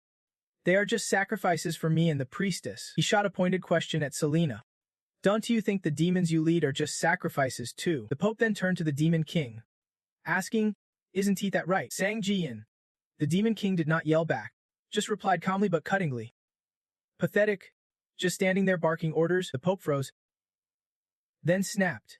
"What did you say?" Raising his sword, the Demon King shouted, "Let me show you what a real commander looks like." He then turned to his demon soldiers. "Demon tribe, do you believe I will end this war?" The soldiers stomped their feet, shouting back in unison with fierce faith, "Yes, we believe." The Demon King plunged his mighty sword into the ground and roared. "Good." The system updated again. Mythical World Saving Mode activated. With 54,779 faith points, boosting divine power massively. The Demon King's sword was not just sharp. Once stabbed into the ground, ice started spreading around it. He activated the sword's mode, and the system showed the Winter King's power condition triggered. All stats of allied troops and the wielder increased by 10%. Completely immune to the cold. The Pope's heroes panicked, shouting, "My legs are frozen solid. I can T-move." That is divine power frozen with divine force. The eyes of the armor flashed brightly as the Demon King started to command. "Come on, Demon Clan, finish off those challengers gently." No sooner had he spoken than everyone surged forward, following the runway he created to pin down the Pope's warriors. Selena, full of fierce energy, led the charge, her expertly wielded sword strikes cutting through the air. The Pope, soaring above, stayed awake, grinding his teeth as he roared at the mediocre challengers below. He dove down screaming, "As long as I am in the sky, the power of demons will crumble." When the Pope threw down his chains, the system popped up again, declaring the myth of turning white to black was total nonsense. His chains wrapped tightly around the Demon King's neck, and the power scoreboard showed all of Challenger Sanguian's stats dropping by 80 points. The violent clash between the Pope and Demon King created a pillar of blue light, and the scoreboard flashed a warning. Challenger Sanguian takes extra damage from heroes and myths, increasing the chance of failure. The chains locked around his neck, and the system warned again. War Director Myth forbids any abilities that affect morale. The system updated. Sanguian's area skills lose effectiveness. The Pope boasted, "One word from me can render you powerless. No skills, no stats." He boldly challenged, "Now I will shatter your proud territory. Demon King B, you only dare to hover above, afraid to come down here." His taunts only made the Demon King angrier. Almost ready to explode, does not he realize how pitiful he really is? Standing tall in the sky, the Demon King declared, "I will show you the fate of a coward who hides up high." The system board near Sanguian flashed again, announcing a new rule forged by divine order within the holy domain. The Pope struggled to pull the chains tighter, and the system began to explain the rules. Rule 1. Challengers in the holy domain cannot destroy territory zones. Rule 2. Challengers in the holy domain will have their role displayed above their head during the 20th floor trial. The chains tightened around the Demon King's neck as the system continued. Rule 3. The holy domain is immune to any external attacks. Effortlessly, he snapped the chains around his neck and started flying toward the Pope. The chains on his arms shattered too, shocking the Pope so much he widened his eyes in disbelief, biting his lower lip. The Pope reassured himself internally. "No way. The divine command can be nullified this easily." The Demon King gripped his golden sword tighter and said, "Divine command turns words into power truly incredible." Charging at the Pope, he said, "But the problem is, you always announce what you are about to do." The system warned. Holy light power activated, generating starry light infused with divine death essence. The Pope's face flickered with fear. "Wait, stop!" But the Demon King showed no mercy. Lunging forward, he thrust his sword, unleashing energy that shot out like a purple beam toward the Pope. The Pope took the full brunt of the sword strike, his voice screaming out in shock. Even engulfed in the sword's light, The Pope struggled to complain. Why is it that you, also a challenger in the tower, are so different from us? The Demon King unleashed another, even stronger energy blast, and the Pope's desperate cries echoed. Why? The system announced. Rule 4. All martial arts skills in the Holy Domain gain 100% power boost. Meanwhile, the Pope burned midair, croaking. Impossible. The system started listing battles. Challenger Sophiana Grant. Playing hero. Has been defeated. Challenger Sanjun won through divine power, advancing his transcendence by 4.7%. It also displayed the points he absorbed. With divine growth, Sanjun gained a special effect, Persuasion Power C+ grade. From now on, his words carry persuasion in every statement. Thanks to absorbing the divine essence of the CB Nagrat language god, the system continued rewarding him. Divine linguistic power transforms into potential, increasing Sanjun's roleplay combat completion rate by 40%. The Demon King quietly celebrated. Just having acquired divine linguistic power, he had to test it out immediately. After the system was activated for his lordship, the Iron Will power surged fiercely. The Demon King calmly analyzed. When targeting, Iron Will's flight speed would quadruple. He continued to use the activated power, but the system warned him divine speech altered the activation efficiency of Iron Will's power. The Demon King shot off to 2 new targets. Silently thinking, only 2 left now, both in the spotlight. Just wait. You too. In the freezing snowy mountains, the warrior advanced with growing respect. He muttered as he walked. No way out. No chance to win. His eyes drowned in despair. Alone? I can defeat Sanjian. The warrior sped up, desperate to escape. The hero was dead. The saint nowhere in sight. Running was the only shot at survival. No one would care if I vanish. He reluctantly triggered the system's blink power, consuming holy energy to instantly teleport within sight. But before he could get far, Sanjian caught up. No place left to run. Sanjian unleashed a kick, the tip of his foot smashing hard into the warrior's waist. The warrior panicked, flying several meters back. The impact sent dust and smoke swirling everywhere. Sanjian closed in as countless challengers fell on the arena floor. Pointing his sword at the warrior, he scolded. And you, the so-called Pope, abandon your comrades and try to run. Your words and actions terrify me. The warrior stammered a desperate plea. Please. Just listen, this body serves the exile god's challengers. He tried to justify himself. The exile god is furious with you. If you spare me, I will try to help calm his wrath. Just then, the system notified. The exile god showed hostility toward the challenger Sanjian. The exile god warned, harming his disciple 1T and well. The exile god stared intently at challenger Sanjian. Reading this, Sanjian snapped back. You staring at me? Blink and back off. Sanjian activated a special power, a 9871. Blocking all gazes, instantly cutting off eyes of gods and admins alike. The warrior's face froze hearing him say, I do not care which god you serve. Every word from Sanjian was a savage insult, calling him a coward ready to ditch teammates and run like a rat, unworthy of life. With his ultra-long sword, he stabbed straight into the warrior. Die. The system announced. Challenger Clip Series. Playing the Pope has been eliminated. You absorb Clip Series' soul, receiving an A+ exile ticket. Challenger Sanjian rose 11% further on the Ascension path by defeating a disciple. Thanks to his divine power boost, he gained the special effect Snake's Tongue D. Suddenly, a girl appeared, clapping loudly. Diane watched from afar, praising. As expected, Challenger Sanjian, you are truly incredible. Diane, the saintess, laughed heartily, eyes squeezed shut. Who would have thought you would take down both the hero and the Pope? No wonder the gods and admins are all watching you. Her voice dripped with sarcasm. Really? With just useless tools? No way to stand against you. Diane stepped closer. It is because of losers who can help a bit that I have to get my hands dirty like this, as his voice continued. So go ahead. Push me. Before she could finish, the warrior grabbed Diane's ankle tight. A glance down, hearing him whisper, Saintess. The warrior begged, please save me. Saintess. Diane's cold gaze caught his whining. I am about to die. The warrior pleaded, give me a healing potion or a cure spell. But before he could finish, Diane kicked him hard. Both Sanjian and Changgu were stunned, acted way too fast. Thanks to Diane's kick, the warrior flew back again. Kill him.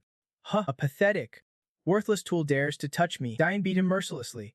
A dumb tool who can handle a challenger like that, yet dares mess with me. Useless tools deserve to be destroyed. The warrior's blood splattered wildly, painting the stone wall with chaotic streaks.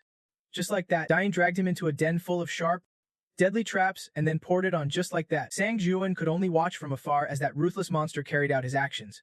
Just like this, after finishing the dirty work. Dian smiled with satisfaction. Why does everyone always manage to piss me off? He ruffled his hair, fixed his messy look. But whatever whether tool or person, they will all be crushed by me. The challenger sang June. Now it is your turn. Dian wants a showdown. Fine. I will make you regret ever turning down my offer. System alert. Challenger Gloria has activated the Divine Balance attribute. Under its influence, all challengers' powers on the 20th floor trial are equalized. The stones beneath Alan Law's feet rise into the air. The two-face-off Angel's black armor from earlier has dissolved into smoke. Notifications pop up. Divine strength is interrupted due to the Holy Zone's destruction. Under the effect of Divine Balance, all challengers' direct use of divine power is sealed. Affected by Divine Balance, the use of Divine Transformation is forbidden due to Divine Balance. Every challenger's ability to manifest divine techniques is sealed. Sangyul is shocked his protective layer is gone, and the Heavenly Sword is sealed. All challengers' intelligence is locked at 150, and natural stamina and mana recovery are disabled. He processes the info, freaking out. What the hell is this? Sealing everything? Even skills. Sangyul curses silently. Damn it. This must be based on the relations between divine attributes. The divine balance she is using counters everything so brutally it can crush people. Dian shakes his head, pretending to be pissed at him, surprised that your divine power and mana are sealed. Huh. But what can you do now, a weak challenger like me? Facing someone with overwhelming power like you? At least I have to create some disadvantage for you here. In a blink, she switches up, her face twisted with madness as she stares at Sangyul, then says, Fine. Let us fight fair and square. Dian charges forward, taking the first strike, gripping his sword tight. Confident to fight even with his powers sealed, Sangyul swings his sword at her, cocky, taunting. What can a saintess like you even do? She smirks and snaps back. If you think that, you are in for a surprise. She throws a punch straight into Sangyul's gut. He gasps in shock as the blow lands. Sangyul gets blasted back, flying through the air, leaving a dazzling trail of light. Close combat is my specialty. She taunts. She rushes closer, dripping with mock sympathy. Poor Sangyul. Her hand reaches for his handsome face. If only he would accepted my offer from the start. She grabs Sangyul's face, slamming his head against a rock behind him. This would not have happened otherwise. Then she drags him a bit further. She is buzzing with excitement now that she has the upper hand. Spotting the right moment, she hurls him hard across the field. Sangyul's head bleeds badly as he lies motionless. She sneers.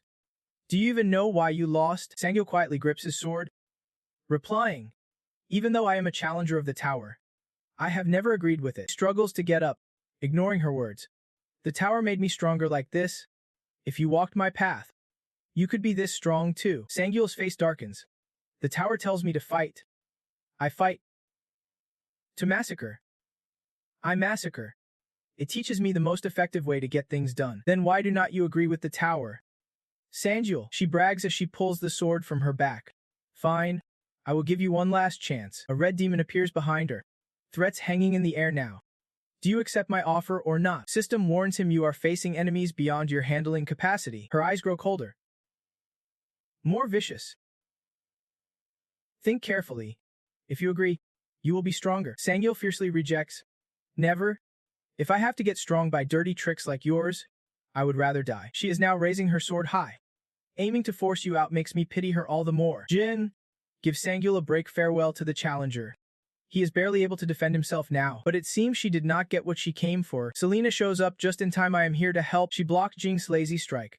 My Lord Demon King. Sangyul stunned to see Selena appear, saving him from a close call. But Jing won't back down. She grits her teeth, trying to overpower Selena, yet her strength just can't beat Selena. Selena quickly turns, checking on him. Demon King?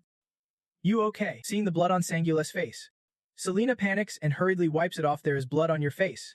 You are hurt. He protests. No way. I am. Her tone grows frantic. Who let their handsome face get splattered with blood like this? Sangyul freezes, silently cursing himself for being an idiot. Selena scolds him. She is not someone you can face alone. As they are still locked in combat, Jing sneaks into strike balance. Selena turns just in time to block Jing's blade balance rules only apply to challengers. She throws a punch, and for a demon, Selena's fist is an unexpected blow that Jing can defend against useless. Jing's face darkens, her cold gaze locking onto Selena. Sangyul is surprised by Selena's power. She is not a challenger. So how does she know this? She ignores his question and simply says, this time. Selena's smile shines like sunlight. urging him, "Don't fight alone anymore. Try putting your trust in us demons." Sangyul hesitates at her words, then smiles and nods all right, standing to fight alongside Selena. He admits, "This time, I will trust you all." She replies confidently, "Leave it to us." But still, he is arrogant. What can mere demons really do? Challenger Sangyul, "Once I kill her, your time's up, everything ends." His gaze is steely ordinary. "If you get careless, you will pay the price." Selena now carries the shadow of John Gu behind her. In just a short time, she has been trained by a true master. The three of them clash fiercely in evenly matched battle. Swords ring out nonstop. Flashes of light cutting through the chaos. Selena's eyes sharp, locked onto her target. She swings John's sword across her body. Jing dodges just in time. For a moment, he wonders who trained the demons so well in such a short time. John plants one hand on the ground and spins. What a headache. Sangyul seizes the moment to surge forward. The battle intensifies between all three. John's gaze is deadly. "Looks like I need to take you down first." John watches as Sangyul gets trapped in his technique. "You had bonded with the tower. You would be as capable as me. That is why you are so desperate to team up with demons." But just seconds later, John appears right behind him. His rotten mindset will be his downfall. Sangyul quickly glances sideways, assessing the scene. He blocks her attack just in time, activating his shield counter. John's smile turns twisted, another trick up his sleeve. Right then, the system pops up. The myth of balance, grudgingly surpassing sacrifice, has chosen challenger Sangyul. Most of Sangyul's skills will be disabled for 4 minutes. Dian exploits this opening to launch an assault. Skill tiers of the desperate cuts movement speed by up to 40%. Scaling with fight duration. The lowest flow skill targets Sangyul, making him take double damage from all attacks. She slashes her sword straight across him. "Farewell, challenger Sangyul." He smirks mockingly. "Think you can beat me?" Right then, red streaks of light appear around them both. They creep toward Jing's sword hand, aiming to wrap around it. The lights clamp down tight, freezing her movements. Rosen Fury? Magic? I have already sealed your power. Sangyul turns smugly. "You think only I know how to use it here." He explains, "Demons trained by a master know how to harness magic to control skills. Blood demon divine art." Now, everything about him is unsealed. His special powers. The Fire Dragon Man awakened. It is Sangyul charges forward with fierce momentum. Let us talk about whose defeat this really is. All his mana doubles for 10 minutes. Every spell and ability gets a serious boost. The battlefield shakes with rage. "Damn it, you little brats. I am gonna wipe you all out." He grabs her face the same way she did to him before. Sangyul stays silent, but his shout still echoes loud and clear. "Now it is your turn. Mei, do you know why you lost to me?" The answer's simple. Sangyul gently lifts her chin with one hand. She was just a puppet, obeying every command of the tower. Selena watched it all unfold. Fight when the tower says fight. Retreat when it says retreat. Sure, it is an efficient way to get strong fast. But how long can a dirty trick like that really last? His gaze pierces right through her. Even if she can choose her own path, the limit skill. Scorn the Strong activates every stat and skill effect doubles until the battle ends. His words drip with contempt. "I do not live like a dog for the tower, like you do." Sang Jiayun calls an end to this fight. Now's the time. His immortal flame of the mortal skill kicks in. A purple light envelopes his arm. Sang Jiayun is going wild. "I am going to kill you." Die in agony, just like those he has slaughtered before. She tries to grab her sword to fight back but fails. His voice roars across the night sky. "Gloria, challenger of the tower, has been soul absorbed. The holy maiden's been wiped out." The Demon King roll completion hits 100%, earning bonus rewards in the challenge. After defeating Dine, Sang Jiayun feels drained. Glorious death disrupts the divine balance. Selena rushes over. Worried? "Demon King, are you okay?" He reassures her. "I am." Selena breathes a sigh of relief. "Good. So it is finally over." Sang Jiayun stays silent a moment, then asks her, "I want to ask you something." Suddenly, Diane stirs, determined to fight back. Sang Jiayun's about to speak when a massive explosion erupts behind him. Someone's unleashing their power. Sangam freezes, disbelief etched on his face. He never thought the one he just defeated would still have the strength to get up. Diane gasps weakly. Divine balance drains her mana and power, but she uses the authority of descent. Sang Jiayun is stunned. Not over yet. Both he and Selena brace themselves for the next brutal battle. System alert. Challenger possesses transcendental holy power. I am not here to fight you. I just want to say one thing. Surprising that you have only just reached floor 20 and already wield this strength. You have broken way too much balance. The two rush toward Diane to help her escape this server. That sin's no small thing. Following the system's words, Sang Jiayun hesitates. Is it really that strange that I am this strong? The system replies. Yeah. No one's ever reached your level before. Even the previous candidate sealed in your blood sword.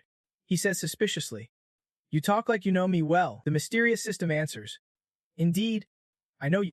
You have tried to shatter balance countless times, but in the end, you never unlocked the tower's secrets. You are waiting for that pivotal moment to choose your path, even if a new chance appears. Sangjeon snaps angrily.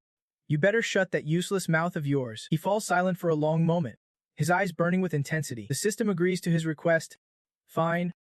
I do not hate your selfish choice, because that selfishness is part of the balance too. Dine rises, her whole body blazing. Challenger wielding the tower's supreme holy power. I want to crush you now, but this time, I will hold back and leave. Next time we meet, I will tear you apart bone by bone. Her face darkens, burning like a flame. Sangjeon stays silent, watching the scene unfold. The system warns him. Prepare yourself. Scene changed to a small town filled with happiness and peace. The townspeople cheer. Long live Miss Chong. Miss Chong-gu is the best. She sips her drink, soaking in the cheers of the crowd shouting her name. Long live Lady Chong-gu. The number one Lady Chong-gu, riding the wave of excitement. She shouts out loud. This victory festival is absolutely amazing. The Chong-gu fans shout out orders. Hey, go grab us some more wine. Nearby, Sangjeon watches her closely. Still worried after everything that happened yesterday, but relieved to see everyone genuinely happy. Seeing Chong-gu so joyful with the people, he still can't let his guard down. Scene shifts, horse hooves echo through the quiet night. Sangjeon rides on, eyes scanning the darkness, while Chong-gu nods thoughtfully in his heart. The mood still feels heavy thanks to the balance god's words about her. Suddenly, the system pops up, speaking to Sang Jiayuan. Someone's waiting for another chance concerning Chong-gu. But before the system can finish, Sangjeon cuts in, curious about this other opportunity. Chong-gu, now fully awake, speaks up sharply. Sang Jiayuan, I know exactly what you are thinking. He listens seriously, naturally curious about this so-called other opportunity. Her voice carries a hint of sadness. I am Sang Jiayuan. But now's just not the time. He smiles reassuringly.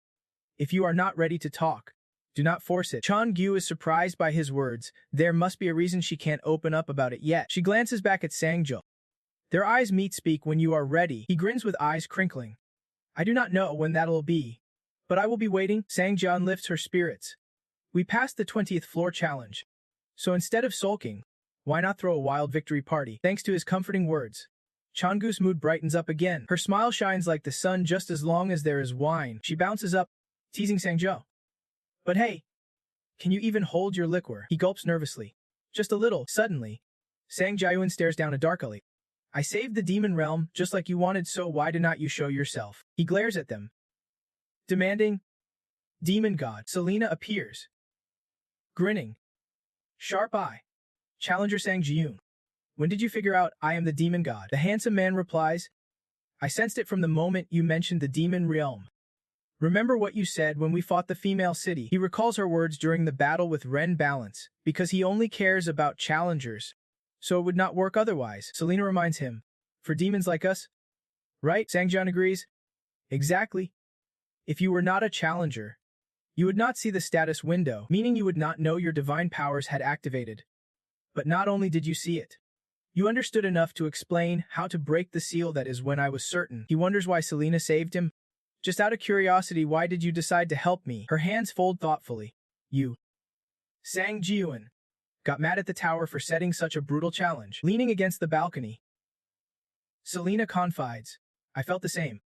Even when the tower punished me for helping others, I still wanted to protect innocent demons who have nothing to do with it. The demon god's emotions swirl, joy and sorrow tangled together. Even now, I want to destroy the tower, but feeling powerless, I only argue with myself until I am driven crazy. Sangjeon falls silent, hearing her out. Don't worry, Selena, he vows. If a challenge like this ever shows up again, I will crush it. I will make sure no demon or innocent soul suffers because of the tower. Scratching his face awkwardly. Though I might have to destroy any demons who dare harm me. Sangjeon worries his words might upset Selena. Don't get me wrong, I won't touch any good demons who have nothing to do with the tower. Hearing this, she bursts out laughing. Clearly amused, Selena jokes. The more I get to know you, the more interesting you become. Her voice softens as she calls him Challenger Sang Jiayuan. She reveals her true form once again. Thank you for saving the demon race. His eyes widen, stunned by her real appearance. Sang smiles, satisfied. Together they gaze toward the festival, Don't even mention that. Scene shifts. A furious serpent bears its fangs threateningly, its Fang of the Abyss skill activated. The Curse of the Abyss in your bloodline manifests as a deadly magic. In the 21st floor lobby, Jonggu struggles as the serpent's tail coils around him. She screams in terror for help, and Sang Jiun is not spared either. Another tail wraps tightly around his waist. She cries out, "Sang Jiun, what the hell is going on? Do something now." Sang Jiun stays calm, assessing the situation, flashing a gentle smile at the snake. This beast is ridiculously strong. After merging several skills gained from the 20th floor challenge, he is now packing some seriously cool abilities. He grins confidently, pats the snake's head, and after some fine-tuning, not only has his divine power hit a plus, but his stats have skyrocketed. He reads through his status info. Sang Jiun's stats: Strength 387, Stamina 379, Agility 384, Mana 408, Endurance 381. Traits: Deathmage, Unique Divine Skills plus, Beginner Divine Transformations plus, Holy Power plus, Supreme Blood Technique plus, Hero's Blessing C plus, Steadfast Stone C plus, Faith Harvest C plus, Iron Wolves plus, Evil Insight plus, Heavenly Demons plus, Blood Iron plus, Bloodthirsty Sword. Check out the extra skills. Meanwhile, Chan-gu keeps getting whipped around by the snake's tail behind him. After being tortured, she barely escapes the serpent, her mind spinning wildly. Let us move fast to the 21st floor's public area. Sang Jiun's heart sinks. Sorry, I got too caught up in powering up and forgot about Chan-gu. Turning back to his thoughts. Alright. The Divine Sage said he is waiting at the Divine Shrine in the 21st floor's public area. He promised to explain the remaining rewards and even my future.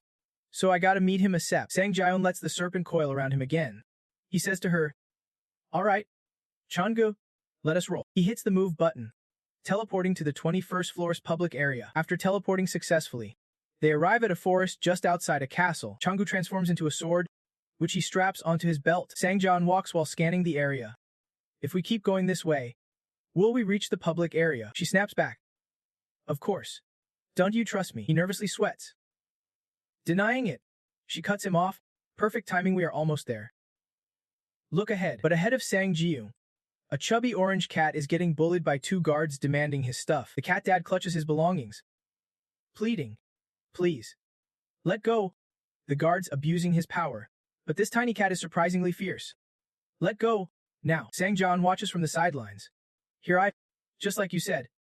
Chan-gu, watching this adorable cat fight to protect his bag. She watches too. I get it now, yeah. That is one cute cat. One guard spots Sang Jiun and calls out, "Hey, you the challenger, trying to sneak into the 21st floor public area." He arrogantly introduces himself. "We are the patrol team for the 21st public zone. If you want to pass, you gotta show your challenger alias and the aidman you signed a contract with." Sang Jiun asks, "What is their deal?" The guard explains. They gotta pay a fee to enter, but they refused. A glint flashes in the guard's eyes. This rule applies to you too. He warns Sang Jiun. If you do not want to get on the bad side of the law, you would better follow our orders. Suddenly, a loud shout comes from the cat dad. "You little punk, let go right now." Despite his small size, he gets kicked hard and sent flying. The cat dad crashes to the ground as one guard approaches him. The guard with a tuft of blue fur angrily yells, "This is why we told you to hand it over quietly." A teammate chimes in, "How dare you resist us? Hey, is not this going too far?" Even battered and bruised, the cat dad stubbornly demands his stuff back, almost in tears. "Give it back. I was gonna sell these to buy food for my family." Sang Jiun's face darkens watching this. The guard reminds him, "Don't he get distracted by that mess? Let us move on." Ignoring the guard's words, Sang Jiun fixates on the cat dad and steps forward. The guard panics.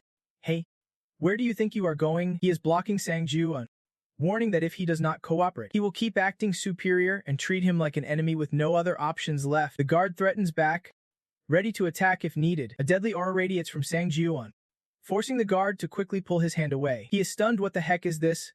Can a human really give off this kind of energy? Chan-gu reverts to her true form, standing helpless to the side. "Oh man, you just triggered his rage mode," she says, making the guard jump in shock. She smiles at his attitude. "Though he is my guardian spirit, he can just stand by and watch injustice happen." The guard spins around suddenly. "Who the hell are you?" The blue-haired guard orders another to handle the cat dad, telling him to check carefully if he is hiding anything else. If not, kick him out. But his teammate points ahead. "Look over there." Sang Jiun turns. "Curious? What now?" A punch lands square on the guard's helmet.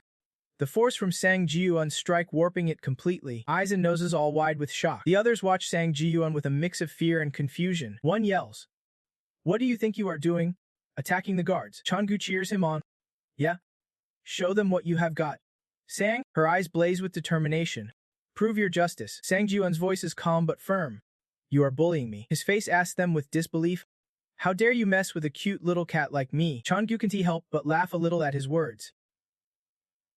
Feeling powerless, she agrees. "Seriously, who could resist such an adorable kitty?" Sang Ji-yuan, "You harass weak challengers and steal all their stuff." The ironclad guy stammers. "You are mistaken, we are just enforcing justice here." He looks confused. "Misunderstood. Dragon Eye skill confirms that is a lie." The guard sweats nervously. "Maybe I should just buy another ring." Sang Ji-yuan slowly stands up.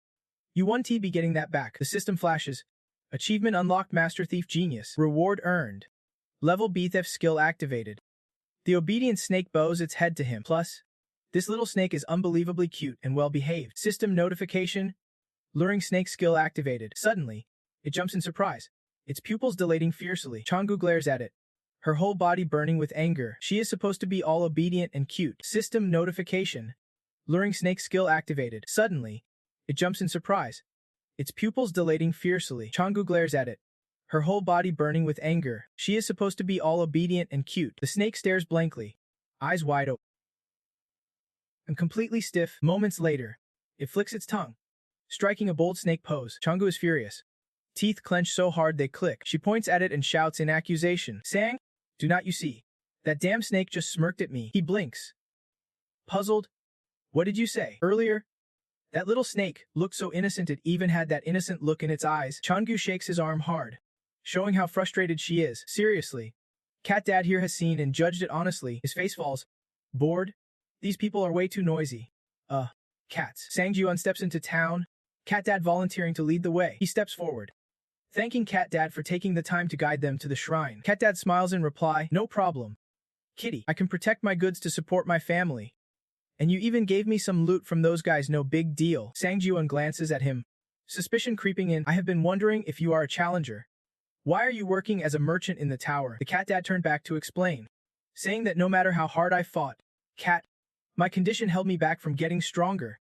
Plus, my skills lean more toward trading than combat. His footsteps gently touched each stone as he said, "That is why I wandered in search of a job and decided to make as much money as possible in the tower." His mind flooded with images of his wife and kids, all to keep his family happy and well-fed. Sang Jun drifted into thought, family on his mind, and finally blurted out, "What if the tower gets destroyed and you lose your job?" Sang Jun's question made Cat Dad's ears twitch sharply. "Will you manage okay?" He gripped his backpack tighter and answered firmly, "I will be fine." Terrifying visions flashed through Cat Dad's memories like a movie reel. He would also witness the changes the tower brought to other cats. It is a terrible sight. "Honestly, I think the world would be better off if the tower vanished." Turning around with fierce determination, he knew that could make my situation even tougher, but I believe I can push myself harder and find a way. Even when things get rough. Sang Jun was struck silent by Cat Dad's words, unsure what to say next. Cat Dad slid over excitedly. "Well, we are here already." Without even noticing, the two of them stood before a magnificent, gleaming temple, the very sanctuary they would been searching for. Cat Dad handed over a fabric-wrapped gift. "Here, this is my way of saying thanks for your help. It will definitely come in handy." He accepted it, encouraged by Cat Dad's support. "I know there is a lot to figure out about the tower, but I believe you will make the right call in the end." At first, Sang Jun hesitated, but then he gripped the gift firmly with resolve. They stood facing each other, a flood of emotions crashing over them. "Thank you." The wooden doors creaked loudly as they slowly swung open. Sang Jun stepped inside without hesitation. Even waving goodbye to Cat Dad, he moved forward with purpose. "Yeah, I have grown stronger thanks to the tower." The noise around him could not drown out Sang Giant's thoughts, nor could it erase the fact that everyone suffered because of it. All he could do was, without realizing when, he had entered a dark, silent space, no sign of life anywhere. Suddenly, red sparks flickered above Sang Jun's head. As the sparks lit up the room, he finally saw someone waiting for him. Kane spoke slowly and clearly. "I never expected to meet such a special guest." Sang Jun cautiously studied him. "Congratulations on making it here. The superhuman candidate chosen by the tower." Kane introduced himself solemnly. "I am the fourth disciple." Kane, his icy blue eyes flickered with intensity, with hands respectfully placed forward. He said, "You seem unsettled that the verifying god has not appeared yet." Sang Jun did not hide his thoughts. If the fourth disciple is already here, that means I still have unfinished business. Right? Cain narrowed his eyes meaningfully. Exactly. To meet the verifying god, you must lose your faith. 2 divine traits are the price to pay. But since most challengers do not like that, you can substitute your fate instead. The system displayed a prompt. Fourth disciple Cain requests you enter the verification land. Cain did not move an inch as the verifying god seemed genuinely curious about how you would overcome your fate. The progress bar showed Sang-jun was still missing a stage. Then I just need to complete the intermediate steps to reach the destined result. I accept. Upon agreement, the system shifted to a bright, sunny sky. The challenger Sang-jun was chosen to enter the verification land. Cain slowly vanished, leaving a final reminder. Yes, complete the process to fulfill your predetermined fate. The system added, you must pass all 4 floors of the verification land. Just before his lips disappeared, Cain left a cryptic message. You only need to prove yourself, Challenger Sang-jun. Right in front of him was a deep, dizzying canyon. That is what the verifying god wanted. A staff appeared with a note. Challenge at the sacred land. Verification land floor 1 has begun. Here's the challenge. Use the weapon you are worst at to defeat an enemy who is a master with that very weapon. Sang-jun grips the wooden staff tight, while all other weapons get stashed away. Challenge conditions locked in. Use your weakest weapon to take down 10 minions matching the challenge's criteria. 0 out of 10 so far. Complete floor 1 to earn +10 to all stats and skill boosting potions. A mystical blue aura wraps around the staff, catching his eye. He has to use his weakest weapon to beat someone who is a pro with it. Changyu Thinling appears, sighing. 10 opponents. This is gonna take a while, but Sang-jun just smirks lightly, spinning the staff smoothly in the air. Now, this won't take long. Things do not seem to be going smoothly for Sang-jun. Finding worthy opponents in the test land is not all that tough. He heads to a town to ask around. I have gathered a few who only use one type of weapon. Those with strength find a scroll hanging on their doors and notes left at their usual training spots. One quick-handed person tears open the letter, reading the message inside. The letter's bold black ink makes the challenge clear. Bring your newly discovered weapon and test your strength against me. After reading, everyone's eyes light up with excitement. They are easy marks. Sang-jun swings his staff effortlessly, and like a whirlwind, he takes down his foe in a single, brutal strike. The big guy barely registers what hit him before collapsing unconscious on the spot. Sang-jun calmly scans the battlefield, taking in the situation. A crowd waits hungrily, ready to pounce the moment they see an opening. A long-haired young man brandishes a spear. Furious, who dares insult us? The blonde youth snarls in anger. We will crush them all. Sang-jun reaches into a green board, searching for something. You think you are masters with skills like that? Let me show you how to really wield a weapon. He pulls out a bow, aims to one side, and draws the string back with all his strength. The moment Sang-jun releases, dozens of arrows shoot forward, raining down on the crowd. Some arrows stray, piercing the ground with such force the earth cracks and shatters. Changgu, watching from the sidelines, sweats nervously. These so-called masters are fools for falling into a trap set by a petty challenge. The people who issued that challenge, and those who believed in it, are all downright idiots. Suddenly, a sly smile creeps on Sang-jun's lips as he calls out mysteriously. Changgu, it is done. The crowd collapses to their knees. Drained of any will to fight, he is more than satisfied with the outcome. Told you it would not take long. The system board chimes in. You have completed the sacred land. Test land. Floor 1. Reward for clearing the challenge. Permission granted to enter test land. Floor 2. The scene shifts to a Mekong shrouded in darkness. You have now entered the trial zone. Test land. Floor 2. Survive 100 days in this Mekong filled with murderous intent. Do not get killed. As soon as he steps into the Mekong, Sang-jun starts attacking the alien tentacles. Mission rewards await. He scores a random B-grade skill boost and a B-grade stat potion. The challengers eye his back curiously. Who exactly is this guy? Protected within the shield Sang-jun created, they are a bit hyped, not just activating a defense skill for us. As he triggers something else, the system board flashes a new notification. Guardian skill activated. A magical barrier forms around the protected target, boosting all stats by 1. Sang-jun ignites a violet flame that incinerates everything nearby. Is he helping us escape this Mekong? He relentlessly cycles through skills. The immortal mortal fire skill has been triggered. Sang-jun is engulfed in purple flames, radiating an intense, suffocating aura that chills onlookers. The tentacles lie motionless, scorched to oblivion. You have completed the mission in the sacred land. Test land. Floor 2. Changyu covers his face, muttering a few words. This living Mekong probably never faced anyone who could burn everything down like that before. He gave a sly, satisfied smirk. After all, as long as the cause and effect chain is complete, it does not matter how you do it. Keeping things simple makes life easier, right? A pillar of light flashed repeatedly, Announcing. Absorb the core of Mikung Living Lutrin. Challenger Sangjian victorious. Super task bonus increased by 0.4%. The divine attribute reward boosted. Unlocking the exclusive Ecom skill effect. From now on, Challenger Sangjian's body resilience will be stronger than ever. He felt a rush of joy with every notification. Facing such a colossal living Mikung. The rewards really were not half bad. Behind him, two challengers kept bowing deeply to Sangjian. Grateful beyond words for his help, they recalled their harrowing ordeal over the past few days, 3 grueling days trapped inside Mikung. Carefully, they took cautious steps, inching closer to Sangjian. Their eyes shone with admiration. Right then, he appeared at the very edge of their life and death moment. In their memories, Sangjian was a hero standing tall against every danger, not only activating protective skills, but obliterating the Mikung threatening their lives. The whole group bowed deeply in gratitude. Truly, thank you so much. The system's light pillar flared. Compelled by this short moment, you have completed the mission in the Sacred Land Verification Zone. Floor 2. Rewards for mission completion. Random B-grade skill scrolls and random B-grade stat boosting potions have been sent to your inventory. Only now did Sangjian realize the goal of Phase 2 was not just surviving inside Mikung, with a divine blessing seemingly guiding everything. Sangjian felt satisfied, but he still had to save these people. He was about to enter a new zone. Receiving the mission reward. Permission to enter the verification zone.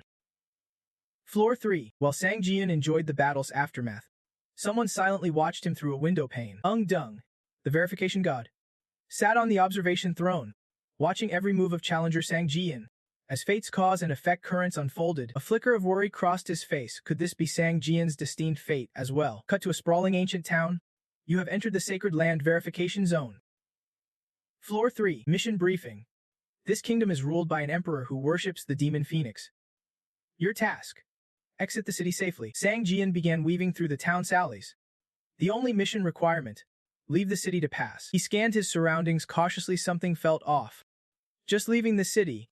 Yet the village showed no signs of life. Changu grumbled. Well, at least it will be over quicker. Suddenly, someone shouted at the top of their lungs. The Lord has arrived. All citizens, come outside immediately. Sangjian spun around swiftly and ducked into a narrow alley. He gave a suspicious glance around.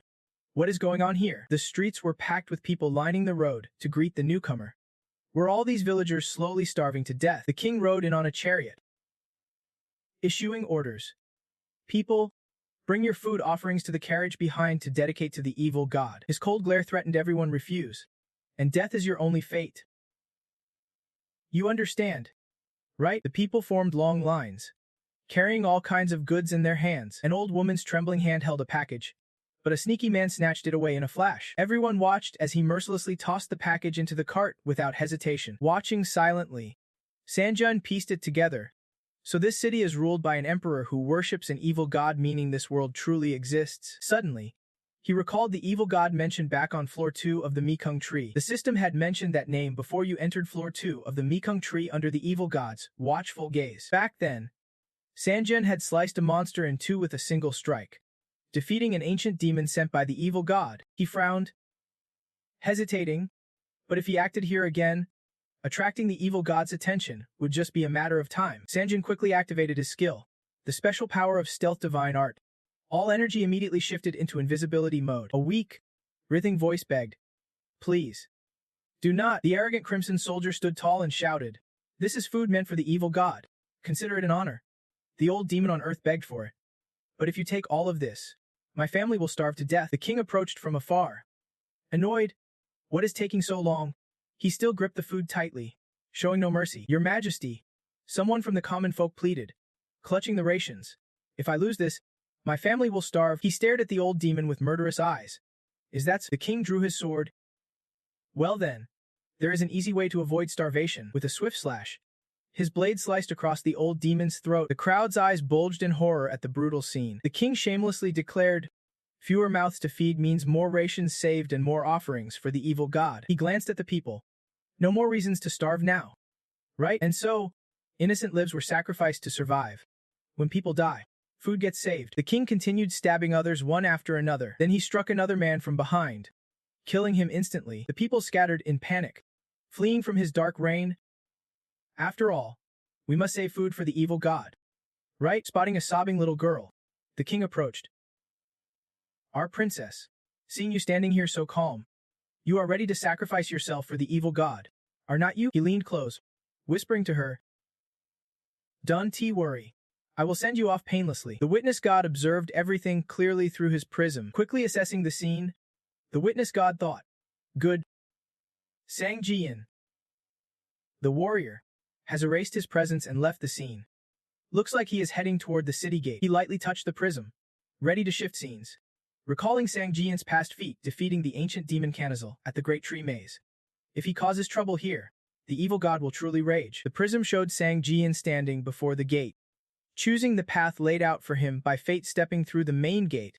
Just as unfolding before their eyes, the corpses of innocent citizens lay scattered everywhere, while the kingdom's people faced starvation, and the kingdom would fall. This was one of the cruel destinies the cycle of karma had in store for them. The witness god closed his eyes in sorrow but said, I can't blame you. This was already written, just filling in the links of fate. Suddenly, he opened his eyes wide, sensing something. Right before him, a hand lunged toward the king and the girl. A fist slammed straight into the king's face.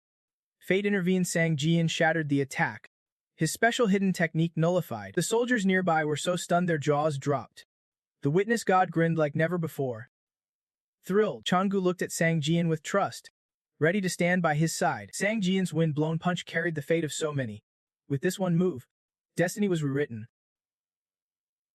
Everything changed. The little girl, overwhelmed, blinked back tears and looked at Sang Jian with hope. The soldiers were so shocked they were speechless, unable to shout. The king lay sprawled on the ground, blood streaming down his face after the punch. Your Majesty. Even the soldiers panicked, rushing past him. Are you all right? Your Majesty. Sang Jian knelt down, comforting the girl.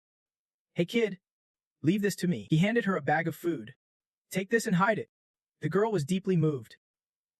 Whispering, thank you so much, Sang Jian pushed himself up slowly, knowing that stepping out through the gate without hesitation would complete his mission. Others had chosen the easier path, or rather, their fate had already been sealed. He stood tall, declaring boldly, if that is the case, then you are wrong. Witness God. Sang Jian's eyes burned with determination.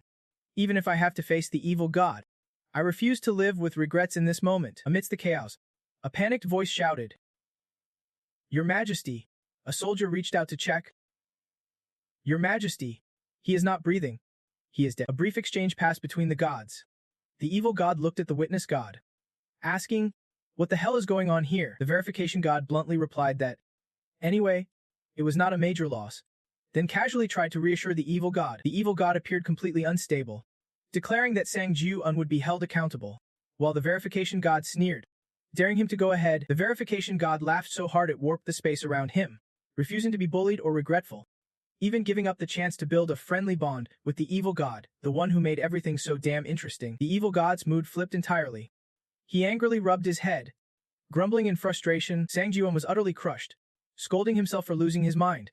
Chang'e took the chance to jab a few extra words in their own scheme backfired, and now they were beating their own drum in defeat. The evil god immediately reclaimed another skill on the spot, leveling up the broken toy from a backup knockdown to an official level 4 wrecking machine. The king, who was lying on the ground, suddenly sprang up like nothing happened. The evil god ordered the broken toy to annihilate Sang Jian. The soldier, terrified beyond measure, was immobilized again. He sprouted 2 horns, his limbs twisted into monstrous shapes. The official level 4 wrecking beast, Rajan Vanamian, had awakened as an ancient evil golem. The soldier stepped forward, groveling. The last minion of the day had been chosen by the evil god and awakened as an ancient evil golem. While the soldier babbled on, the king stabbed right through him with his hand. Congratulations. His blood spilled out, transforming into tendrils that seeped into the king's body. But the minion, why? The king coldly ordered, those who can handle a sudden beast attack deserve to die. The king tossed the soldier aside and took deliberate steps toward the provocateur. The provocateur dropped to the ground in terror, begging desperately. The minion did their best. Please spare me. Yeah. I already agreed to convert the national religion to the evil god cult. Before the provocateur could finish his sentence, his head was grabbed firmly. So yeah, beg all you want. The king pressed down hard on the provocateur's head, slamming it brutally into the ground. The king unleashed his fury. Enough. From now on, I will take matters into my own hands. You just need to offer your lives. The provocateur's head sank deep into the earth, meditating in place as if dead. The king absorbed the blood with satisfaction. Amazing. Finally, I have been chosen by the dark god.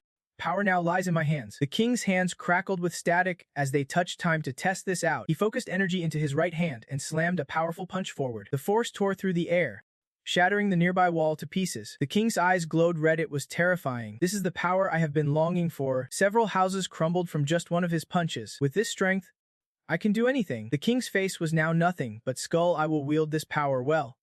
Our god. Sang Jun raised his eyebrows. Glancing around the scene, a child was crying next to a mother who had been kicked onto the ground. Mom, do not. An old man had just found his son pierced by a slaughter spear. My son. Dante frees up amid the cries and heartbreak. Please. Do not. I do not want to die. Somebody save me. Sang Jun lifted his head, eyes burning with rage. Hey, you. King arrogantly challenged, the so-called chosen by some god of verification. A lowlife like you dares touch the sacred body of the chancellor. The more he heard, the darker Sang Giant's face grew at this point. The only way to atone is through death. The king was enveloped in a purple aura, declaring, you and those who do not follow me prepare to die. He stretched out his clawed hand and lunged. Get ready. The skill is activating. The left god allows the official level 4 wrecking beast near Vonaming to trigger divine transformation. Sang Jun was engulfed in red flames, coolly saying, how interesting. Behind him, a pillar of blue light pierced through his body. Divine power and godly transformation activated. Sang Jun donned black armor wrapped in blazing red flames. But for him, that future would never come. Divine power executed through latent godly transformation. His eyes beneath the armor suddenly glowed. I will grant you doom and death.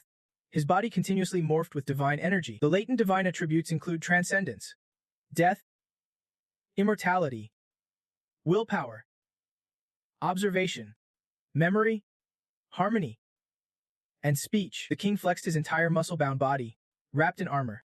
For a mere mortal to dare challenge him, he slammed down with such force that rocks shattered beneath him. Suddenly, the king launched himself toward Sen Jian, aiming a fierce headbutt at the challenger. With just a flick of his wrist, he conjured a galaxy. Let me show you what I have got. A beam of red light pierced through each orb in that galaxy, activating his transcendence attribute.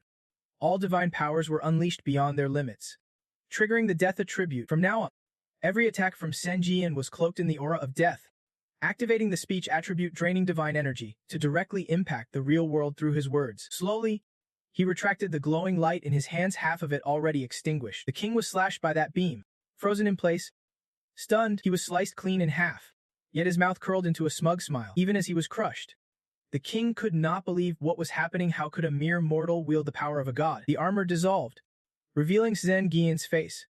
When asked how he could use divine power, the answer was simple. He spread his hands confidently and declared, because I am the god. The beam slowly retracted as the battle ended, having absorbed the life force of the 4th level apostle dragon Voltamian. Thanks to defeating the apostle, Sen Jian's challenger edged 1.4% closer to godhood. They received a special reward from the divine upgrade, an exclusive effect to create demonic energy. From now on, Sen Jian's challenger can consume demonic power to generate demonic energy. The king's shattered remains lay scattered on the ground, his form unrecognizable. The god witness rubbed his hands and feet in celebration. Amazed, defying fate, the challenger dared to face the dark god, blazing a new path. He gripped the edge of the divine platform tightly, growing stronger with every step. Sen Jian's challenger, the god witness, smiled brightly, confident the 27th level would be no match. The dark god had failed once again and was furious at Sen Jian's challenger. A water rift appeared beside him as the dark god drained vast divine energy to send a manifestation into the pendulum dimension. Inside the rift, a demonic eye glared out. The challenger, chosen by some divine witness, had slain my most ancient demon within the labyrinth and turned my playground into chaos. Sen Jian casually rummaged through his leather pouch, ignoring the dark god's rant. I will make sure you suffer forever. He clenched a ticket tightly in both hands, a banishment ticket forged by the divine to eliminate unwanted foes. When infused with divine energy, the banishment effect activates in full force. Without hesitation, Sen Jian tore the ticket in half, aiming it at the water rift. It could banish the target, even divine attributes, to another dimension, but only once. The water rift slowly closed as the dark god panicked. A divine banishment artifact. How did you get that? And Yen shook his head, mocking. Next time, check your opponent's gear before throwing divine energy around. The dark god stammered angrily. You want to get away with this? Suddenly, Sen Jian spoke gently. Hey, Kunzi, here's a little jab. The apostle you just lost. With your effort, he was downright pathetic. The dark god's eye twisted in the closing rift, muttering, pathetic, before vanishing completely with the rift. It cursed one last time. Kill. Kill. Kill. Someday, I will kill you. Senjian waved goodbye with a grin. See ya. Dark God. The space still echoed with the Dark God's furious roars, as its manifestation in the Pendulum dimension was banished to a chaotic realm. The townsfolk flooded into the streets surrounding Senjian. After the Emperor's fall, those who'd been hiding emerged, praising the challenger for bringing peace to the kingdom. New data streamed like light into the system. Those with a strong will to live became your progress. Harvest efficiency soared, but foundational legends still remained incomplete. The light slowly seeped into him. The faith collected would accumulate, preparing for the next mythology. When the faith aligns with a fitting legend, a new mythology is born. The deeper Sangjuan ventured, the more confident his steps became. As he stepped beyond the mist, he finally reached the final phase, Phase 4. Changu could not help but marvel. Despite all the hardships, we made it this far. Sangjuan now stands before a door shaped like a seed. It is time to face the true verification god. Just as the system announced this, a beam of light transported him elsewhere. He had entered the sacred ground of the verification realm. Phase 4. Looking up again, Sangjuan's eyes widened in confusion. Where exactly was this place? A pitch-black void peppered with glowing blue and gold holes stretched before him. Was this an empty universe? The system's board then laid down the rules. The mission for the sacred verification realm. Phase 4 was activated. The task: prove to the verification god that you are worthy of the power. Current conditions to complete the mission were insufficient. The verification god waited as Sangjuan approached. You arrived faster than I anticipated. Now, challenge me. Leaning one leg on the altar, he welcomed Sangjuan. Welcome to my shrine, or should I say, you have truly earned your struggle to get here. Sangjuan locked eyes with the verification god without blinking. Because of cause and effect, I have forced you through needless rituals. As a reward for completing Phase 4, here's the right to upgrade your reward, a mirror of faith. He praised Sangjuan's momentum. You crushed Phase 3's trial with excellence, shattered your destined fate, and forged a new path. That is incredible. Unfazed, Sangjuan glared back at the verification god. First off, do not you have anything to say to me? The god closed his eyes briefly. Indeed, the upgrade rights come later. For now, you may ask whatever you want to know. That is our promise. Outside, chaos erupted. The blood-torn administrator was deeply curious about Sangjuan's future, while the White Crane Swordmaster administrator entered full focus mode. Sangjuan's eyes gleamed with hidden meaning as he tapped several buttons on the screen. Instantly, the screen dimmed to a dull gray, and a special rights plan cloaked the view, blocking all sight from gods and administrators alike. Fueled by excitement, they pounded the table but could not spot Sangjuan anywhere. The White Crane, sitting before the prism, panicked. What is going on? Is it broke? Inside, Sangjuan held a secret worry. Sorry, administrators, but I can let you see this. Sangjuan fought to stay calm. Alright, then I will ask the question I have been dying to know. Memories of himself gripping a bloodied sword haunted him. During the 11th floor trial, he glimpsed another version of himself, but in that memory, Sangjuan swung his sword to slaughter countless people, a man obsessed with growing stronger by mercilessly wiping others out. What weighed heavier was seeing himself across multiple dimensions. He even crossed realms to continue his massacre. That Sangjuan slaughtered the Pope's people despite curses, then rampaged through the animal kingdom, ignoring their pleas for mercy. Everyone who saw him trembled in terror and pity. Suddenly, Sangjuan's voice hardened, demanding, what exactly is that? The verification god's grip tightened. Yes, that is the very thing you are most curious about. Without hesitation, the god declared, fine, I will reveal your future when you reach floor 27. Suddenly, the god's voice cut through the moment. You will kill the administrators. Sangjuan felt a suffocating weight press down on him. What? His eyes snapped wide in disbelief. I will kill the administrators. If they are administrators, a vision flashed. His sword plunged into blood-soaked soil. Where Karina took her last breath, he stood frozen, blood dripping from his eye socket. The white feather on his body turned crimson, lying still before Sangjuan's sword. Utterly motionless, clutching his face, he screamed in agony at the thought of having to strike those two girls himself. Despair consumed Sangjuan as he shouted relentlessly. Blocking the managers from seeing this place was definitely the right call. Two familiar girls appeared before him, his challengers at floor 27, destined to kill the managers. Not just one, but two. Tears streamed down Sangjuan's face. Do I really have to kill them? Their smiles starkly contrasted with the brutal demand the system had laid before him. That is right. The challenge is simple. Assassinate the managers you have contracted with. No shortcuts. No loopholes. They smiled coldly as Sang Jiuan's sword sliced through. Once they knew the conditions, they did not resist, they fell. Lifeless. At his hands, the blood-soaked blade plunged deep. As he vowed never to live as the tower's mere dog, he would do whatever it took to grow stronger. To protect the innocent and the weak, the once lively silver crane was now lifeless. Tears streamed down Sang Jiuan's cheeks.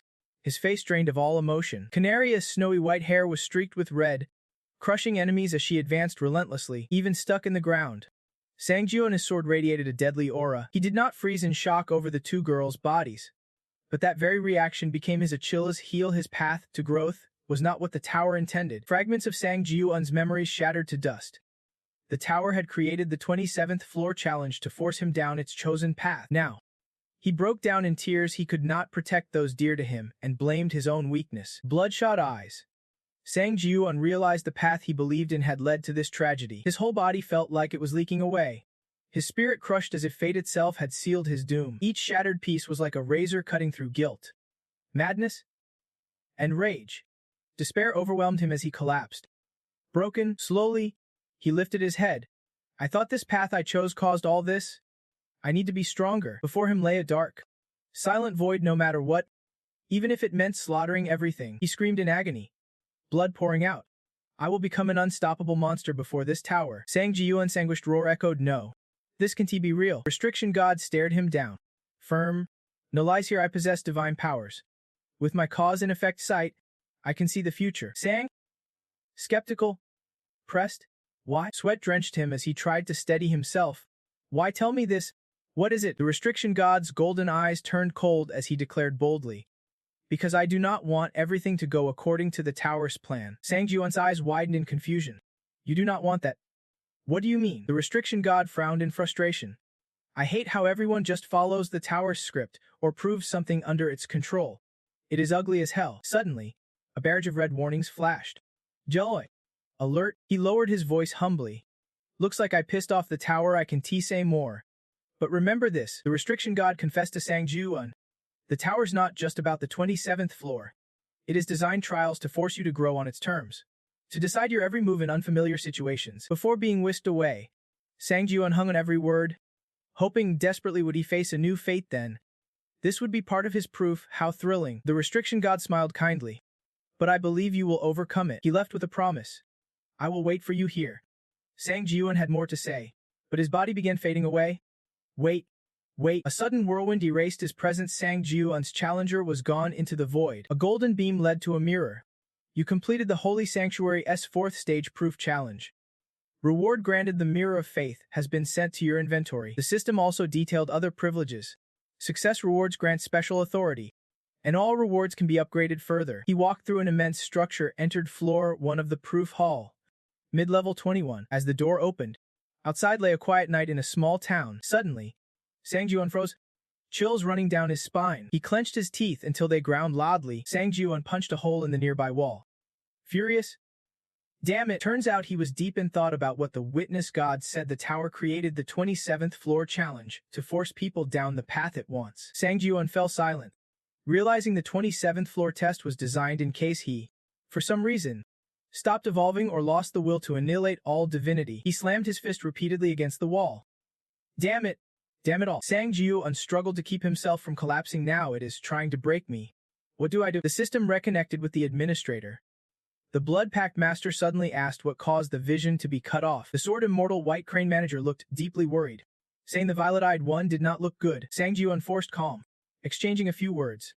It seemed the witness god temporarily cut off the manager's observation abilities. No need to worry. He avoided eye contact as he said, no need to worry. Suddenly, Changgu appeared behind him, calling him out for lying so easily without a shred of emotion. Sang Jiuan was surprised she popped up. Changgu's eyes were reddened somehow. Right now, like a storm, she rushed up and wrapped her arms tightly around his neck. Sang Jiuan's eyes widened in shock, frozen by the unexpected hug. Changgu whispered into his ear, it is tough now because I know the path I chose leads to a tragic fate. He stood silently, accepting her comfort. When you are tired, it is okay to fall as many times as you need, even to despair. Changgu pulled away, placing her hand on his shoulder.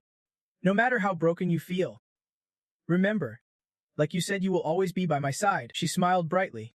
I will be right there with you too. His pupils trembled, but the words would not come out. Sang Ji-yuan stared intently at Changgu, calling her name seriously. She quickly responded, Changgu. A sharp voice cut into their conversation. Hey, you two. Both snapped to attention, eyes darting toward the sound. A squad of armored soldiers approached. You are the ones who attacked the patrol team. I have heard everything. The lead soldier held a cat-like creature, accusing them of attacking the patrol and stealing items. The cat was motionless despite being tossed around. No more talking, you are gonna pay for this right here. The soldiers boxed them in, deliberately pushing them to the edge of the wall. The lead soldier harshly threw the cat aside like it was nothing. The cat's body skidded across the ground before coming to a heavy stop. Sang Ji-yuan's eyes flickered with a faint fairy glow. Cat Dad? The cat struggled to sit up, weakly saying, Challenger. Sorry. Jonggu ran over to check, admitting, they beat you till you are soaked in blood. It was in too much pain to look up, but despite trying to stay quiet, it had already revealed their location. Sorry. Cat. Darkness swallowed Sang Ji-yuan's face completely. Remember this. Witnessing his friend as suffering, his expression darkened further. The tower's 27th floor test was not the only one it designed trials to force growth on its own terms. A crimson aura of magic began to radiate from him as he decided how to respond to these strange new threats. The leader flinched at Sang Ji-yuan's fierce aura. Hey, he said, glaring straight at him. Does your whole crew really need to go this far? The leader boldly replied, we are just giving you the punishment you deserve for defying the patrol. If you would cooperate, none of this would happen. Sang Ji-yuan's brows furrowed deeply until he heard the cat's call. Challenger. He knelt to hear the cat more clearly. Too crowded over their run. Sang Ji-yuan comforted. It is kitty. Rest here. Clenching his knees in frustration, he thought maybe this was part of the tower's twisted plan to force him to grow. Behind Sang Ji-yuan, a jet-black body with gleaming scales, appeared. The bloodline skill awakened. The ancient curse of the deep shadows stirred within his bloodline. He seemed to make a silent vow, reaching into his sleeve. If that is the case, bring it on. Remembering the cat had given him a package earlier, this was his payback gift, sure to come in handy in this trial. A silver label adorned with a golden jade emblem on top. The Moonlight Shield ring activates when channeling magic. It can trigger a special Moonlight Shield effect, with mana usage scaling directly with its layer, covering the entire body in moonlight. With Changgu and the snake by his side, Sang Ji-yuan's confidence soared. The fate the tower desired. He was ready to crush it. The snake lunged swiftly, biting one of them, who screamed out in pain and tears. Quick. Use that snake. Sang Ji-yuan remained silent, observing quietly, thinking, I did not expect the bloodline skill of the Abyssal Depths snake to be this strong. Pretty effective. The system chimed, announcing the Abyssal Depths bloodline skill is now active. Before he could react, the others swarmed towards Sang Ji-yuan, shouting as they raised their swords. Where do you think you are going? Just as they struck down on Sang Ji-yuan, a massive explosion erupted right there. The armored guys were smug until shock hit their faces. Their swords aimed at him were all stopped dead by Sang Ji-yuan's blades. Not a scratch on him. His face grim. Sang Ji-yuan blocked overhead strikes with two swords, his calm eyes locking on his attackers. Then with a single move, he swung fiercely, sending them all flying. The white sword slash of the sea. The black armored foes were blasted far back, crashing heavily to the ground one after another. Sang, breathless, gripped his swords tightly, expression hardened. Suddenly, a voice rang out from nowhere. He looked up toward it, breath heavy and urgent. The Iron Man stood tall facing Sang Ji-yuan, a massive army lined up behind him. He grinned, eyes narrowing, hand raised to cover his mouth. Makes sense catching someone like you. We have brought countless masters here, even if you are a challenger who has cleared floor 21. Suddenly, a giant snake appeared behind Iron Man, who flicked his hand lightly and said, surviving among challengers here? Impossible. The system's alert turned red, announcing the exclusive night duel feature is now active. The fair duel begins. No outside interference allowed until it ends. All participants are locked in. Something rained down from above, hitting the snake hard, making it collapse and roar. The system announced again, during the duel, repeating the same skill or power is forbidden. The snake's outer half began to dissolve as a giant circle formed around them, nullifying the Abyssal Depths bloodline skill. Iron Man smirked at the circle, giving a thumbs up before flipping it down. Looks like your snake's dead now. Time to accept your fate and die. Let us finish you off quickly so we can start charging other challengers their fees. He kept babbling, but Sang Ji-yuan stayed silent, not wanting more people like this around. Better to kill half of them right from the start. He said, why are you so obsessed with other people's stuff? Iron Man paused, staring at Sang Ji-yuan, replying, Because that is how we climb the tower easier. Those from other dimensions, alive or dead, are just stepping stones for us. Humans are stepping stones too. So just accept your fate. Sangju unclenched his sword tighter. Voice firm. Yeah. Accept the fate of death. He did not care. Lost in thought after all. The tower was still the root cause in Sangju's mind. Memories stirred. As long as the tower exists, people like them will keep coming, and innocent lives will continue to drown in blood. Even if the tower falls, the unemployed one find peace. The cat's ears twitched softly.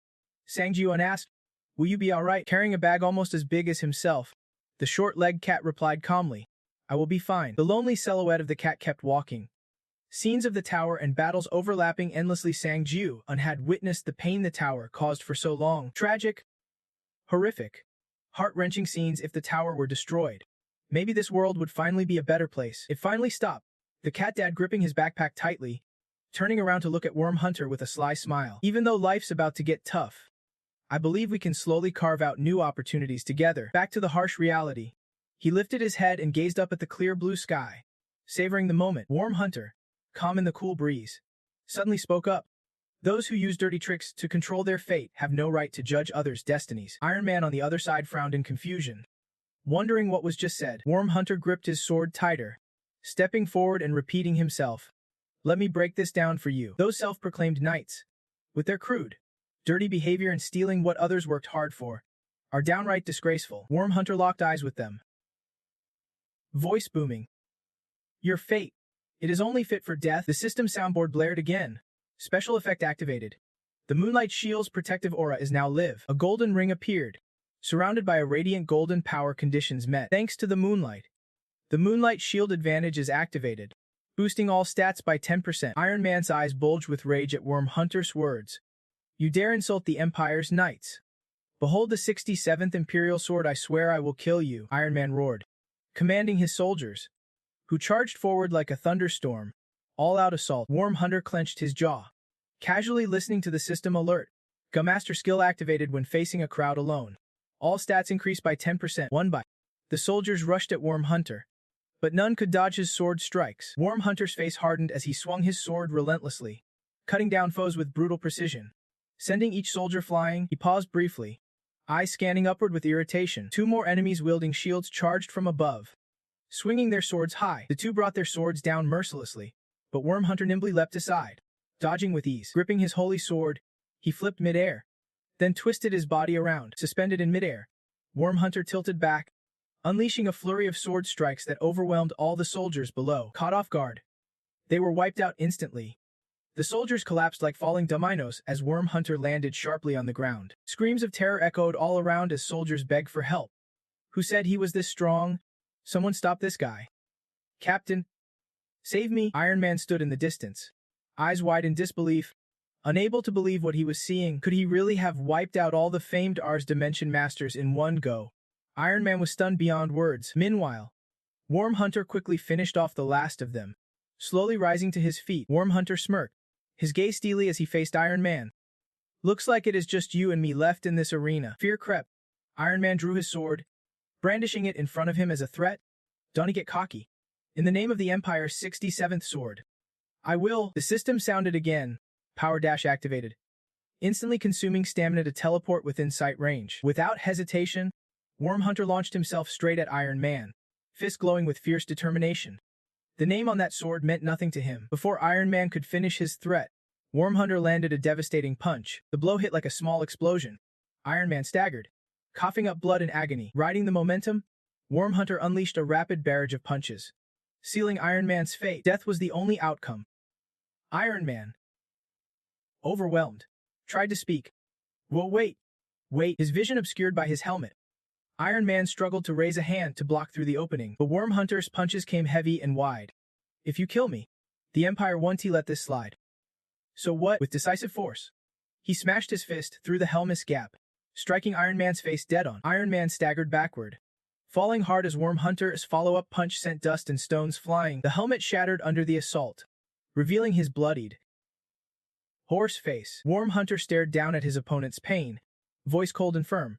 "The fate I decide can't be changed by anyone." His eyes slowly opened, taking in the surroundings, lush green leaves filling his view. the relentless screeching sounds echoing dangerously close. The cat dad jolts upright, shouting anxiously.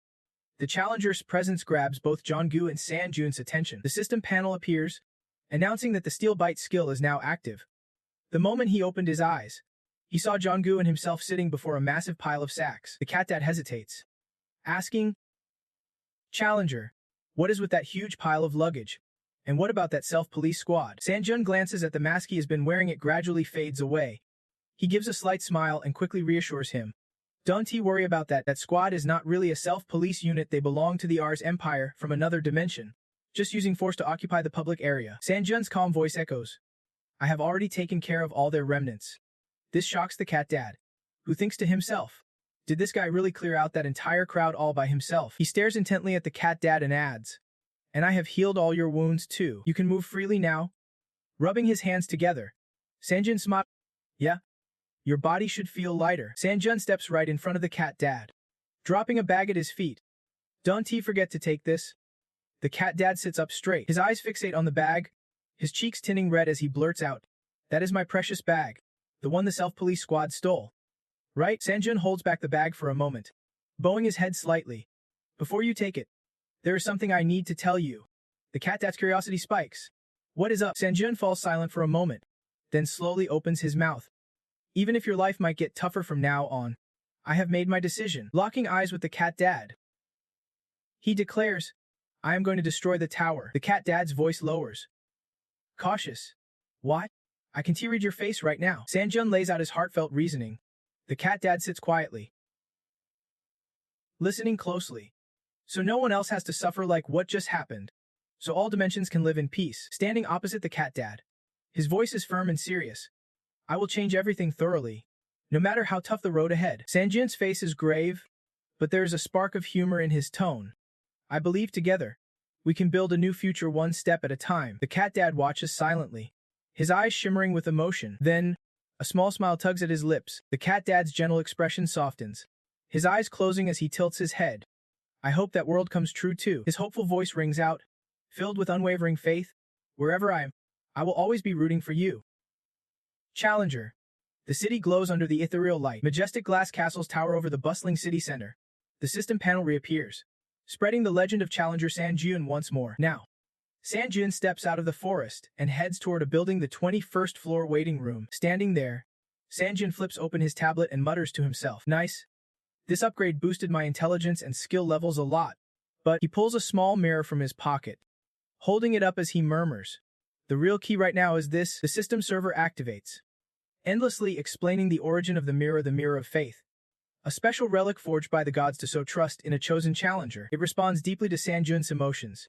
As faith grows stronger, the mirror becomes a fully realized sacred artifact. He brushes his bangs aside, eyes fixed on the mirror, thinking.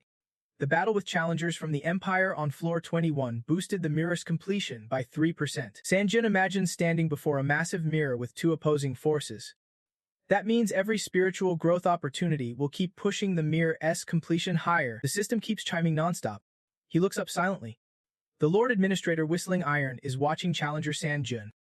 The Lord Administrator wants to talk about a secret vow with you. An electronic panel pops up, inviting him to the management zone by the Lord Administrator Whistling Iron. Sanjun looks up, surprised, glancing at the number of messages.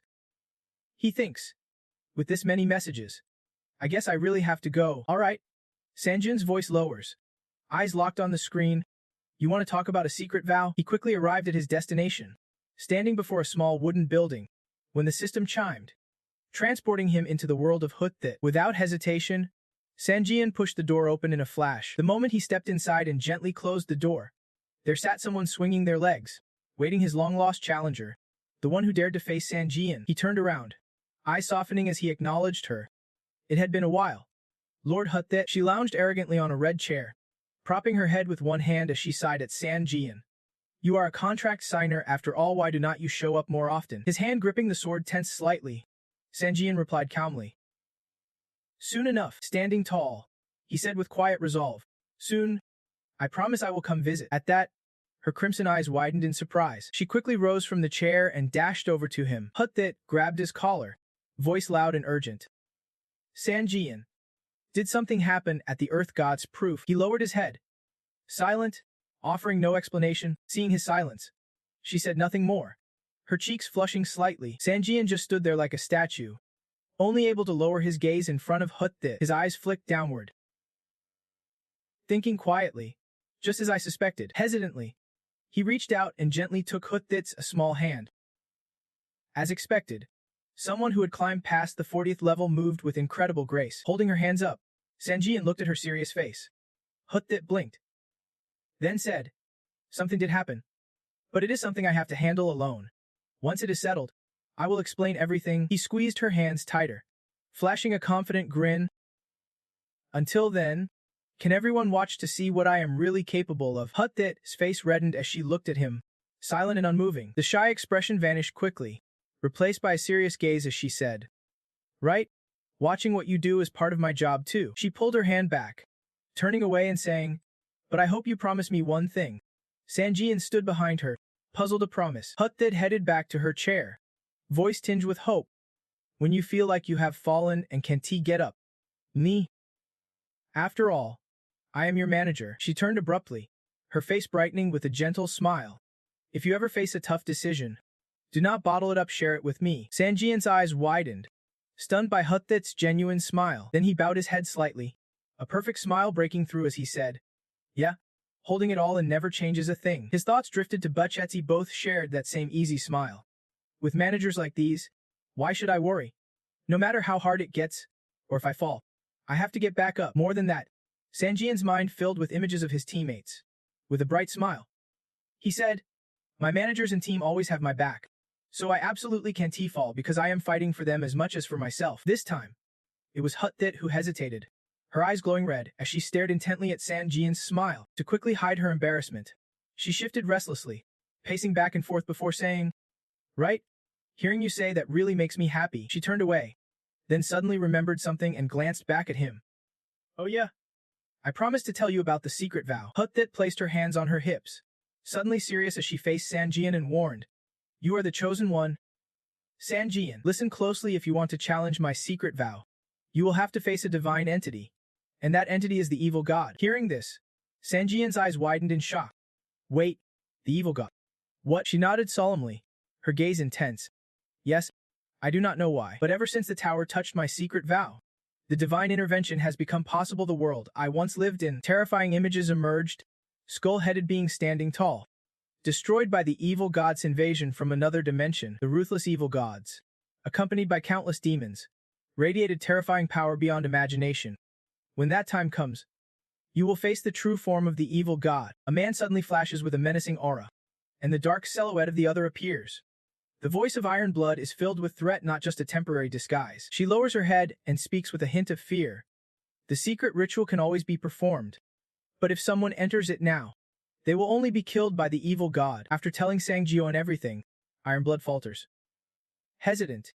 That is when Sang Jion suddenly realizes something and stares at her in shock. She avoids his gaze, her face full of hope and longing as she pleads, "Please, just think about yourself first." Sang Jion stays silent for a long moment, his mind replaying what he just heard. The evil god. He recalls all the battles he has fought and the horrors he has faced. That was the godlike force he confronted in the ancient labyrinth.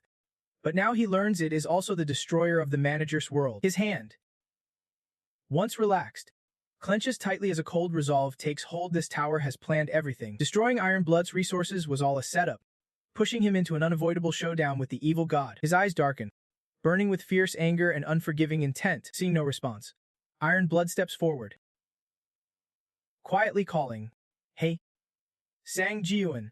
But he remains frozen in place. "Iron Blood Sovereign, I have made up my mind." She tries to advise him to focus on developing further, but he stands tall in the room and replies, "Yeah. Right now, I do not stand a chance against the evil god." System panels flash before Sang Jiun's eyes, and he mutters, "I have to find a way to advance to the next stage of the summoning technique." A system alert sounds. Summoning skill level increased by 1. Conditions unmet, so summoning attribute level cannot increase. A spatial door materializes right before Sang Jiun. He peers inside and whispers to himself, "Hopefully, this trial will give me the answers." The system announces, "You have entered floor 21 of the trial tower." As he steps through the door, The system instantly reveals the next floor's level and difficulty. Hard. The challenge-themed necromancer, Sang-jun and Jong-gu appear atop a mountain peak, facing a desolate wasteland. 1 month remains. The trial objective? Within the time limit. Eliminate the cult worshipping the god of despair, crush their oppression and chaos. System alerts flood the screen, explaining rewards and penalties. Reward: a mystical swordsman's blade. Failure, death, or time expiration. Standing on the mountain, he gazes into the distance and mutters, the cult worshipping the god of despair. Oppression and chaos. Jong-gu stands nearby, arms crossed, breaking the silence. Looks like I am stuck dealing with the cult of faith again. This might be the trial where I actually face death. Sang-jun turns to her, puzzled. Really? Death? The cult is not godlike, nor do they wield divine power. Beating them should not be that hard. Jong-gu replies calmly, still arms crossed. Then, she looks back at him. Look closer, this is the cult of faith. Her expression darkens, eyes flashing red. Jong-gu's broad voice warns. Listen carefully. Sang-jiun. I once faced a level 2 cult leader of the demon god. She holds out a giant hand to illustrate her point.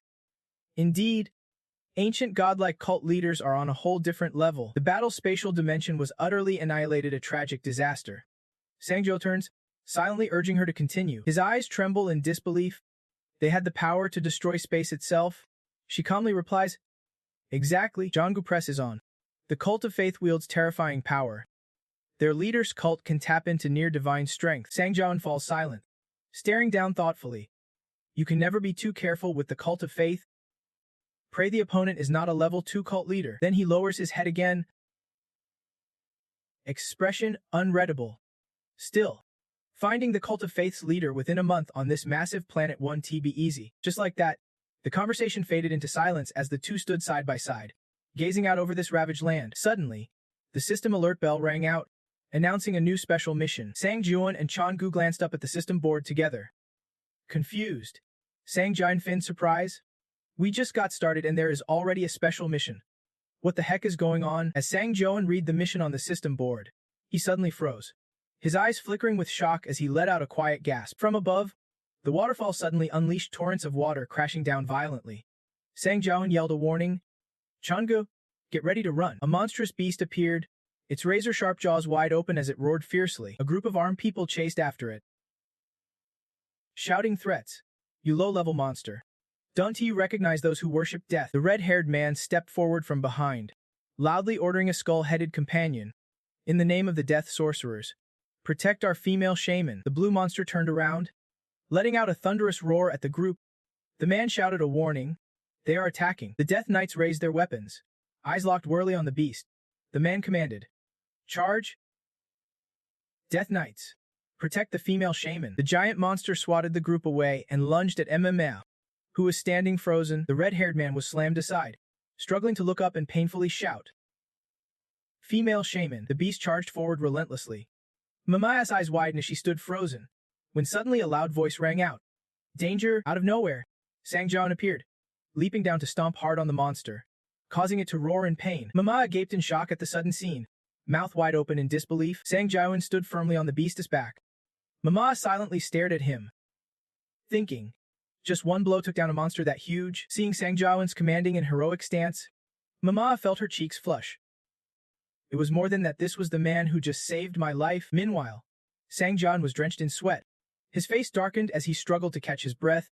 Mamaya's mind was spinning with fantasies. Maybe this prince came here just for me. She clasped her hands near her lips, eyes sparkling with happiness. This was destiny. Mamaya kept kneeling there, staring at Sang-jun, who stomped his foot impatiently, slowly stepping down from the monster. He approached her and said, that was close. Didn't he want to be late any longer, and it would have been deadly. Mamaya stayed kneeling, still lost in thought. The guy who took down that monster with one hit has to be ridiculously handsome. Sang-jun stepped right in front of her, lips twitching as he softly called. Female shaman. Her eyes filled with anticipation as she looked up at the sound, of course. But his face looked like a nightmare soaking wet with sweat. Pale and barely able to speak. I have searched this entire dimension for you. Now, let us take it slow and talk about what you know about this place. Alright. Seeing that expression, Mama just froze wide-eyed. No reaction. After a moment, she stood up, raising her hands near her face, eyes and expression screaming fear, like she wanted to scream out loud. At that moment, The system boards flashed a notification. Special mission complete. Special mission. Rescue the female shaman in danger. Upon completing the mission, you will receive info about the challenge on the 21st floor from the female shaman. Changu grumbled angrily at Sang Jun, yelling, "You idiot! Sure. Mission's done. But look at the female shaman's face." Sang Jiwen looked puzzled, wondering what was up with that expression. Mama was trembling so hard she looked like a scared rabbit frozen in place. Changu's voice softened. "She is shaking like a terrified bunny because of you," he yawned in response. "Well, yeah. She does look like a rabbit, but it is no big deal." Changu's sharp tone kept cutting through the air. He had to explain again, "No big deal. Which dimension talks to others with such a weird face?" Sang Jiayuan stood right in front of Mamema, exclaiming, "What dimension?" He muttered to himself, but Mamai overheard. She looked up in surprise and said again, "On Earth dimension. That is normal." Ma stared at him, hesitating as she spoke. "Earth dimension. So you are." Before she finished, a red-haired man quickly stepped forward, blocking the view and warning sharply. "Female shaman. This guy is very dangerous." Sanjun was at a loss, not knowing what to do, so he forced a weak smile and kept raising his voice. "Did you catch that terrifying look he just gave? He is clearly dangerous." Sanjun stammered, trying to explain. "Hey, it is not that bad." Ma tried to intervene hesitantly. "Stop. Just stop." The redhead's face was still uneasy as he glanced over, shouting, while Amya slowly stood up, saying, "This is the person our tribe's prophecy spoke of." She clutched her cloak tightly, her voice solemn as she recounted, "When the apocalypse comes, a god of death will emerge from what we call Earth's dimension." Pulling her hood lower, her eyes sparkled with hope as she faced San Jun. "We have been waiting for you, Almighty God. The tribe's special salvation mission begins now." The system's electronic board buzzed, detailing every branch of the mission. The Hermione tribe, keepers of death, placed their highest hopes on the prophesy god that believed the god marked by death will save them. San Jun silently absorbed the system's message, staring intently at the two, knowing he had to earn the tribe's trust and be revered as their god. The carriage came to a halt. The door swung open, and a pair of feet stepped down. San Jun squinted ahead, his lips barely moving. Unbelievable. Right before San Jun was a gloomy village shrouded in mist, with dead children hanging from dry branches, and villagers lying broken on the ground. The situation was dire. No, it was catastrophic.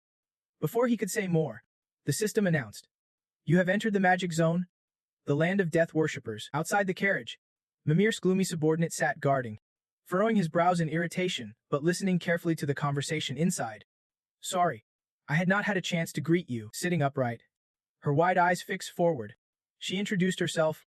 "I am Lucimima, the female shaman guiding the Hermione tribe." Mimir cut straight to the chase. "I need your help with something extremely important."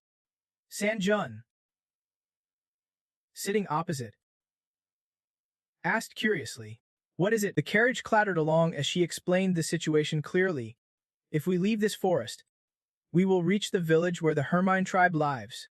You probably noticed already the land here is poisoned." Mimir's voice faltered, her eyes filled with sorrow. "And of course, our territory is no exception. Many suffer because of this pollution." Hearing this, Sanjun felt a strange new sensation. Pollution? She seemed oddly familiar with these strange problems. "Yeah, this is probably the weirdest part." Mimir pressed both hands hard on her knees, one hand gripping the other tightly. "This land is poisoned. It drives people insane, leaving them crippled with incurable diseases and endless pain." She recalled the early days, a dark figure in a black cloak fiercely battling monstrous beasts. The one called Miyu was a devoted follower of an ancient god and the Hermione tribe's unparalleled prodigy, a necromancer named. Mimir's lips curled into a sinister smile as she said his name, one that sounded vaguely familiar. Lucia Saxis. When she spoke that last line, no one expected the silence that followed. "My younger brother." Sanjun and Jonggu were both shocked, eyes wide as they echoed, "Your brother?" Mimir avoided their gaze, her eyes welling with tears. "The Hermione tribe tried everything to save my brother, but it was all in vain. Please, save our tribe and my brother." As soon as she finished, the notification popped up again. "If you rescue the Hermione tribe, the shaman will reveal the necromancer's location." San Jun, seeing this, finally understood why this special mission was assigned like this. He lifted his gaze, face serious as he stared at her. "First step. Rescue the tribe to get information from the shaman about the necromancer's whereabouts." Flashback ended, An elderly villager with silver hair and a frail frame, wrapped in a thin cloak, struggled to speak. Holy Maiden, Changu stood nearby, taking in the scene. Muttering, "This is bad. It is turning people into walking skeletons." Sanjun knelt down, delivering a punch, but it was not quite dire enough to be deadly yet. He turned around, taking a full sweep of the scene. Analyzing everything. If you paid close attention, you would notice the divine aura thickening with malevolent energy spreading from this land. Anyone who can withstand it would gradually weaken or even pass out. The system popped up a regional info panel. Right now, the magic zone, the land of death worshippers, is being corrupted by divine energy and dark forces. Sangjun barely cared, even as everyone else turned to summarize the situation behind him. If things got worse, this is exactly what she would see on the other side, people losing their minds. Beneath a withered tree, a figure in white robe stood and screamed, "Death! Death is coming! Death is the will of the gods!" Followed by ecstatic screams of joy. Among them, one of the worshippers kneeling before the tree cried out, "Oh, my child, I'm so. You get to go meet the gods first." Thanks to death, she was in agony, cutting at her own arms, tears streaming down as she vowed, "I will follow you soon. Just wait a little longer." A voice rang out, assessing the entire situation. "It is serious now, but if left unchecked, this village won't last long. It will be completely destroyed." Minmaya forced a sad smile. She knew this place better than anyone. Yes, her tribe worshipped death, but not because they wanted to die, they simply were not afraid of it. Minmaya explained the root cause: an unwanted alliance. Recently, her brother made a pact with some god, and since then, this dark, corrupt energy started spreading across the land. That handshake sparked a chain of corpses and endless battles. Since then, people have fallen ill or gone mad. Their death worship twisted into a deadly obsession. Changu was silent for a long moment. Now, she finally spoke. It seemed the path forward was clear. The priestess definitely knew where her brother was. It was time to make a choice. Minmaya looked confused, frozen as she stared at her. What decision? Changu crossed her arms, her eyes narrowing sharply on her. Exactly. The fastest way to fix this mess is for you to tell us where your brother is. Changu's words chilled the air as she declared she would handle him. Minmaya was genuinely scared, her eyes darting nervously as she stammered. Handle?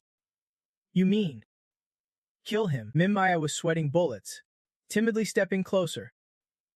Please, oh divine one, there has to be a way to persuade him with words. Still clinging to blind faith, believing he could change, Changu's face darkened. Brow furrowed. Do you have any proof that talking will work? Minmaya's eyes shimmered with fierce determination. My brother and I have always been close. I know him better than anyone. She recalled their childhood memories, standing long by their parents' graves.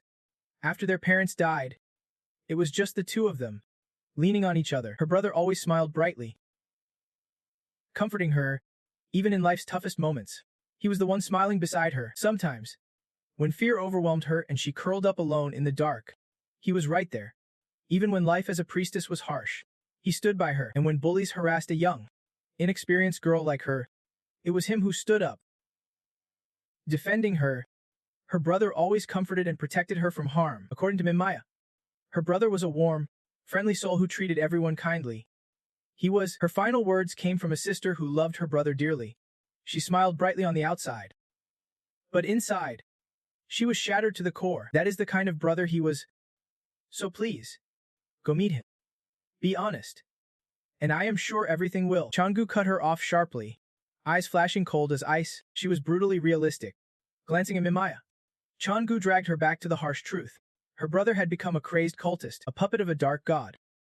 Look at the situation now, does not it scream no turning back?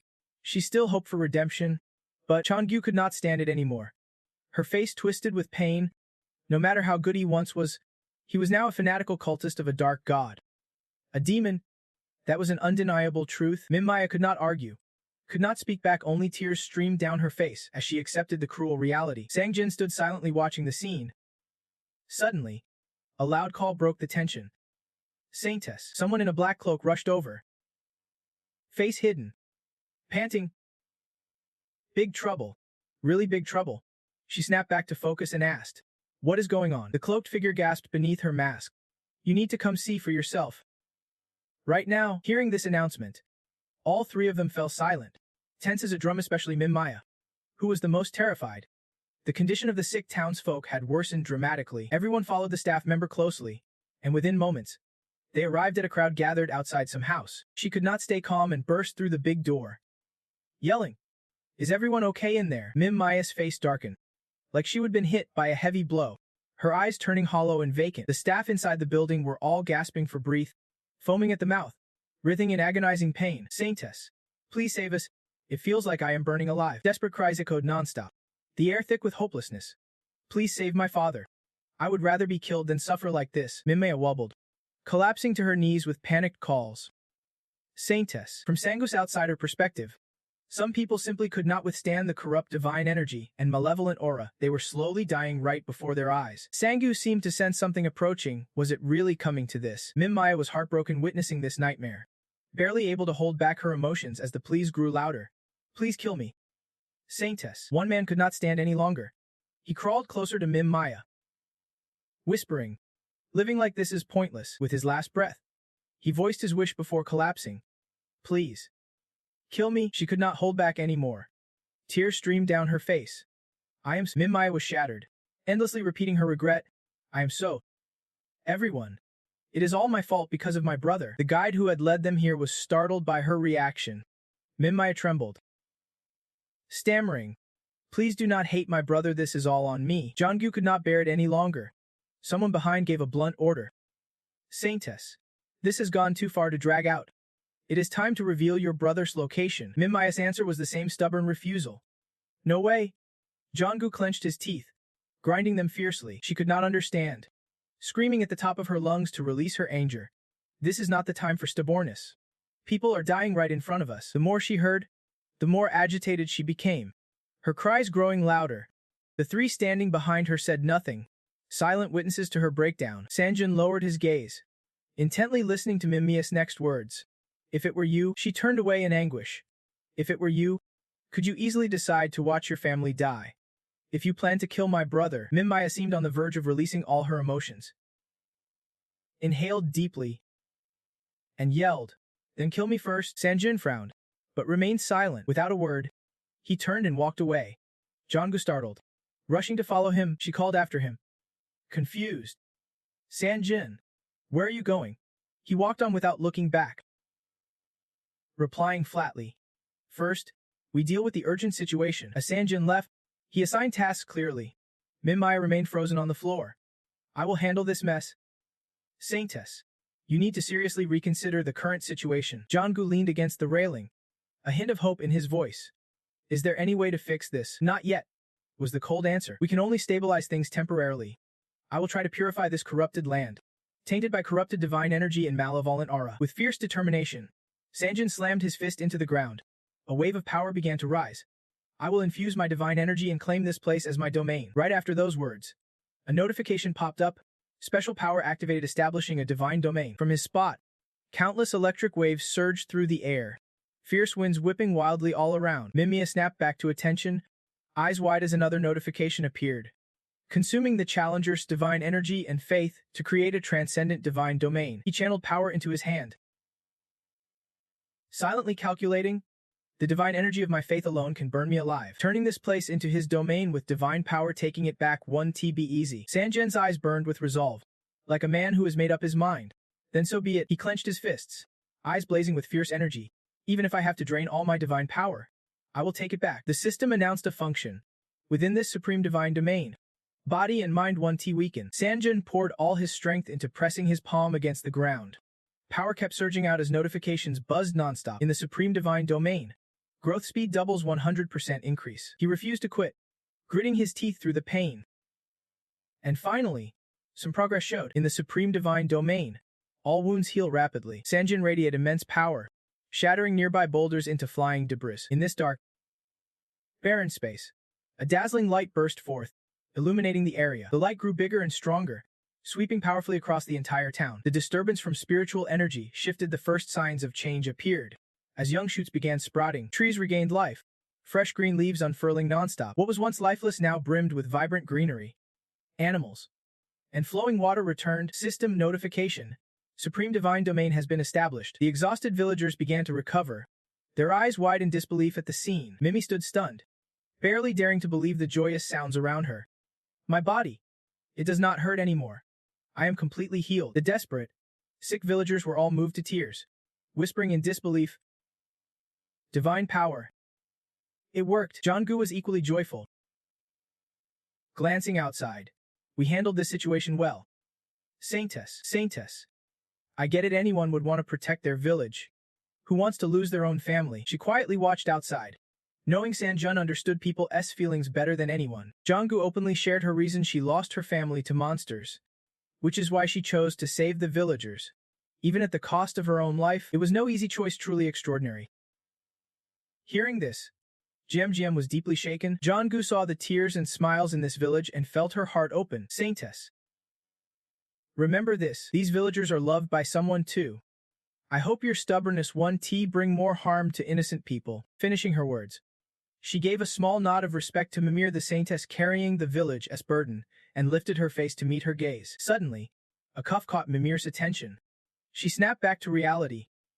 Startled, Sanjun was in bad shape, coughing up blood repeatedly as he struggled to stand. When Sanjun looked back, blood kept pouring from his eyes. Jonggu reacted fastest, rushing out to call him, overwhelmed with worry.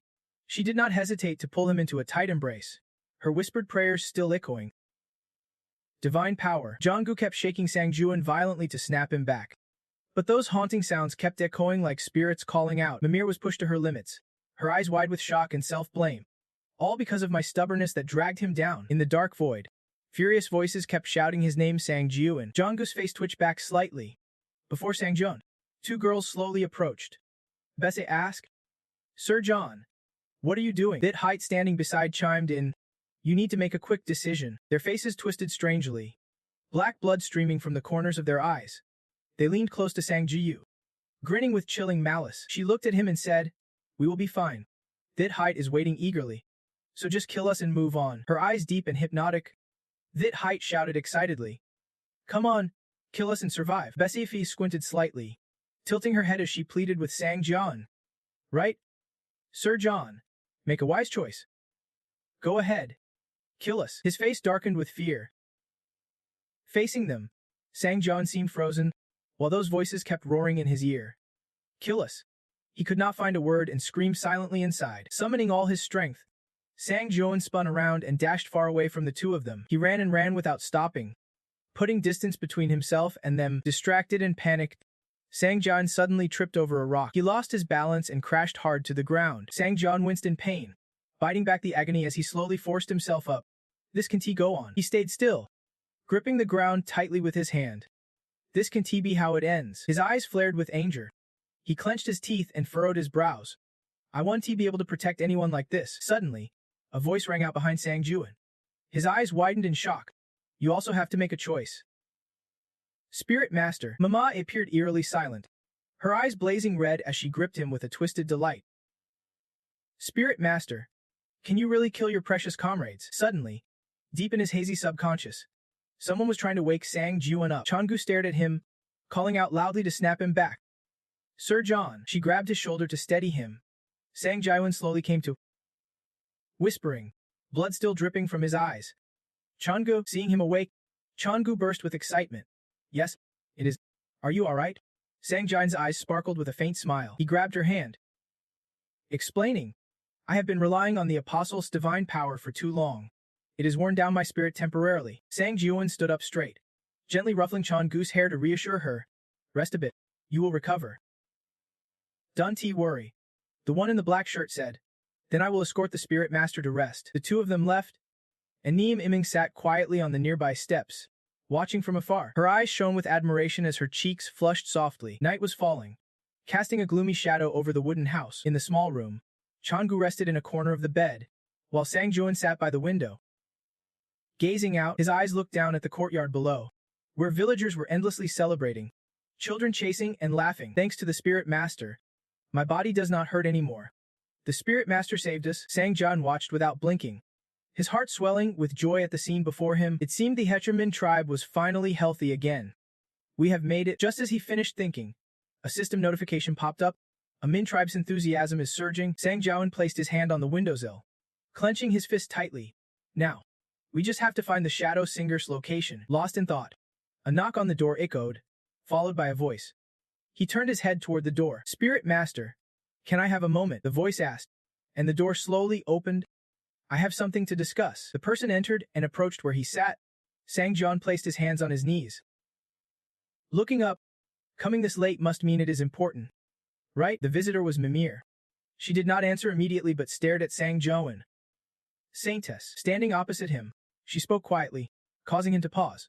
"Inspired by the Spirit Master's actions, I have decided to reveal my sister's location." Mimir's eyes did not waver for a second, his calm voice announcing, "I will head out as soon as the sun rises." Sang-Jian trusted her not one bit.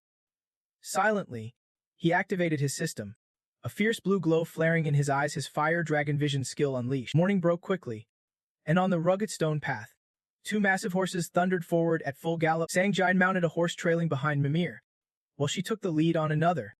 "Once we cross this forest, we will reach where my sister is." Changu rode alongside him, clutching her horse tightly as she glanced back.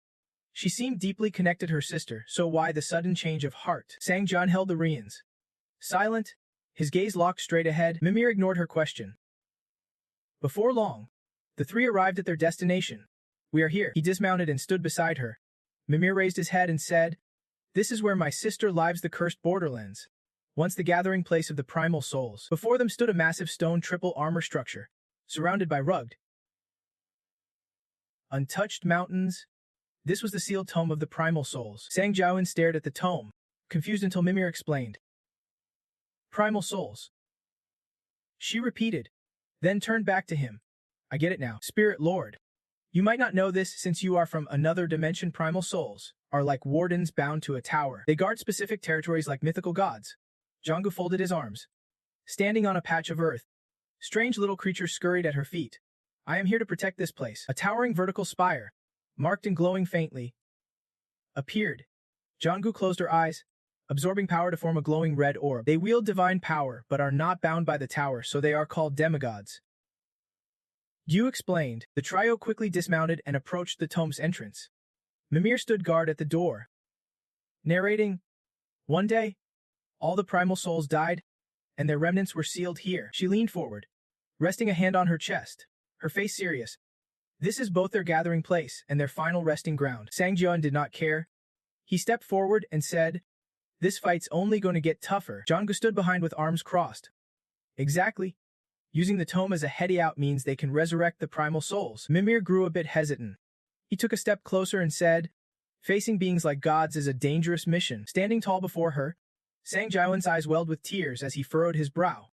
"Are you really planning to follow me into such danger?" Mimir stammered. "How can I not?" Jangu stood silently in the distance, watching them. Sang-Jian pressed on before she could answer. "Even if you come with me, I can promise you will be safe." "Are you sure you want to go?" Overwhelmed by his questions, Mimir bowed her head and murmured, "I know." Then her voice grew firmer. She looked at both of them and confessed, "My stubbornness has cost my people dearly." Her sudden admission stunned Sang-Jian. She lifted her hopeful gaze to him, her voice full of trust. "Even with your body broken?" "Spirit Lord, you saved my people." Mimir's hand clenched tightly on her chest as she explained. "That must have been so hard for you." "Spirit Lord, inspired by you, I have made my own decision." She smiled with fierce confidence, her eyes sparkling with hopeful joy. "Even if my sister dies, I want to witness the end with my own eyes. Please, help me." Sang-Jian's face was stunned, his eyes wide in shock. Almost speechless, he thought quietly, recalling that moment when she held back the other person with her hand. "If I refuse now." That shadowy figure slowly turned, and her hand reached out to grasp his, just as Mimir opened her arms wide to embrace him. The person suddenly collapsed, slipping from her grasp. Then, bit by bit, the figure dissolved into thin air. She stared up, dumbfounded. Mimir was helpless, clutching her coat and sobbing uncontrollably. Just thinking about that scene broke Sang-Jian's heart. He looked up at the sky, silent and heavy. He parted his lips slightly. A soft sound escaped, and the world fell into eerie silence. Sang-Jian made his decision, turning to Mimir. "All right, but if you become a liability, I am sending you back." Jangu shouted from behind. "Hey, Jun, you still with us?" The space tightened as the tome's ancient door slowly creaked open. The system's voice echoed. "You have come this far. A fearless challenge awaits. Now that you are here, turning back would be downright rude." The moment the door swung wide, A fierce gust of wind surged inward. Sanjin struggled to steady himself, raising a hand to shield his eyes. Thinking, what kind of crazy wind is this? But Aimea could not hold on any longer. She was quickly sucked inside. Screaming, seeing this, Sanjin and Jonggu dashed forward, panic flashing in Sanjin's eyes. Damn it! Without hesitation, the two of them jumped through the doorway. As they all tumbled inside, the door slammed shut behind them. Moments later, voices echoed in their ears. Ma snapped awake, whispering, Saintess. Sanjin and Jonggu stood nearby. Supporting her, Jonggu asked softly, Saintess, you are awake. Slowly sitting up, she scanned the surroundings and asked, where are we? Sanjin straightened up.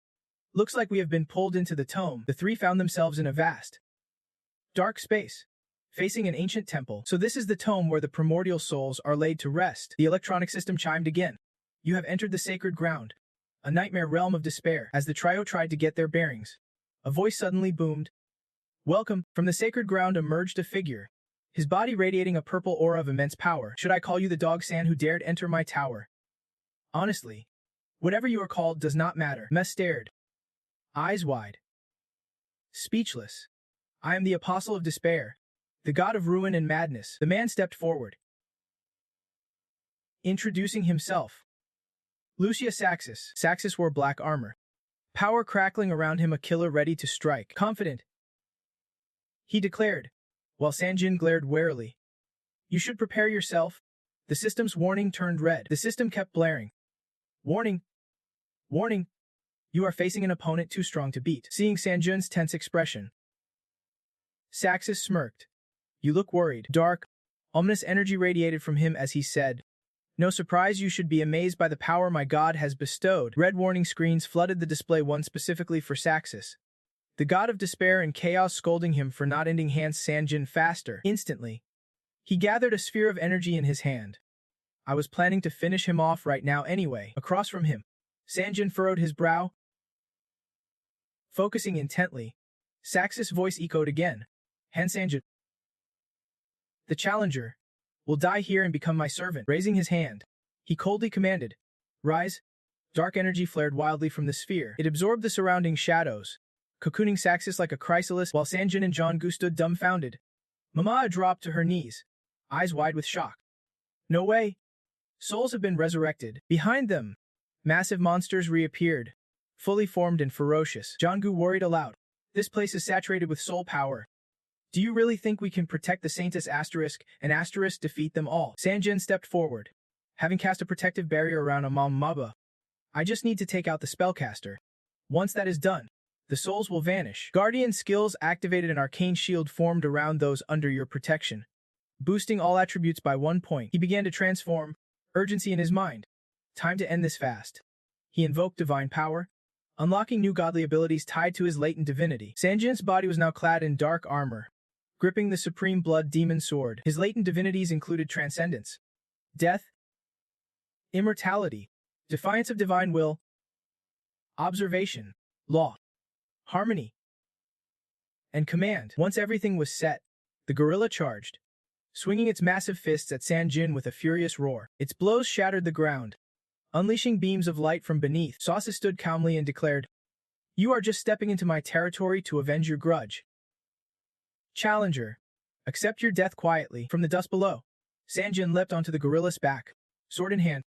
No way, he snarled in defiance. He slashed fiercely at the gorilla's body, then jumped up onto its head, cold and resolute. He declared, I do not know your grudge, but I am not going down easy. With his wings spread wide, Sanjin aimed straight at Sasa's position. The real target was him. He was the one who would die. Gritting his teeth with rage, Sasa shot back.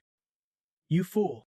If you want to die, I will make sure it is the most painful death imaginable. No sooner had he spoken than a dragon appeared behind him, catching Sanjin off guard. With a deathly roar, the dragon unleashed a massive stream of fire, cutting straight through Sanjin's body. A huge explosion erupted in midair, drawing the stunned gazes of the gorilla and Mimia. She sat there, worry written all over her face, desperate for salvation. At that moment, a notification appeared. Instant step power activated. You cannot use this power again for 10 minutes. Somehow, Sanjin suddenly appeared behind Sasist. His face shadowed with unease. He coldly declared, you are the one who is going to die a painful death. Raising his blood sword high, Sanjin unleashed a slash, activating the True Blood Demon Sword engraving skill.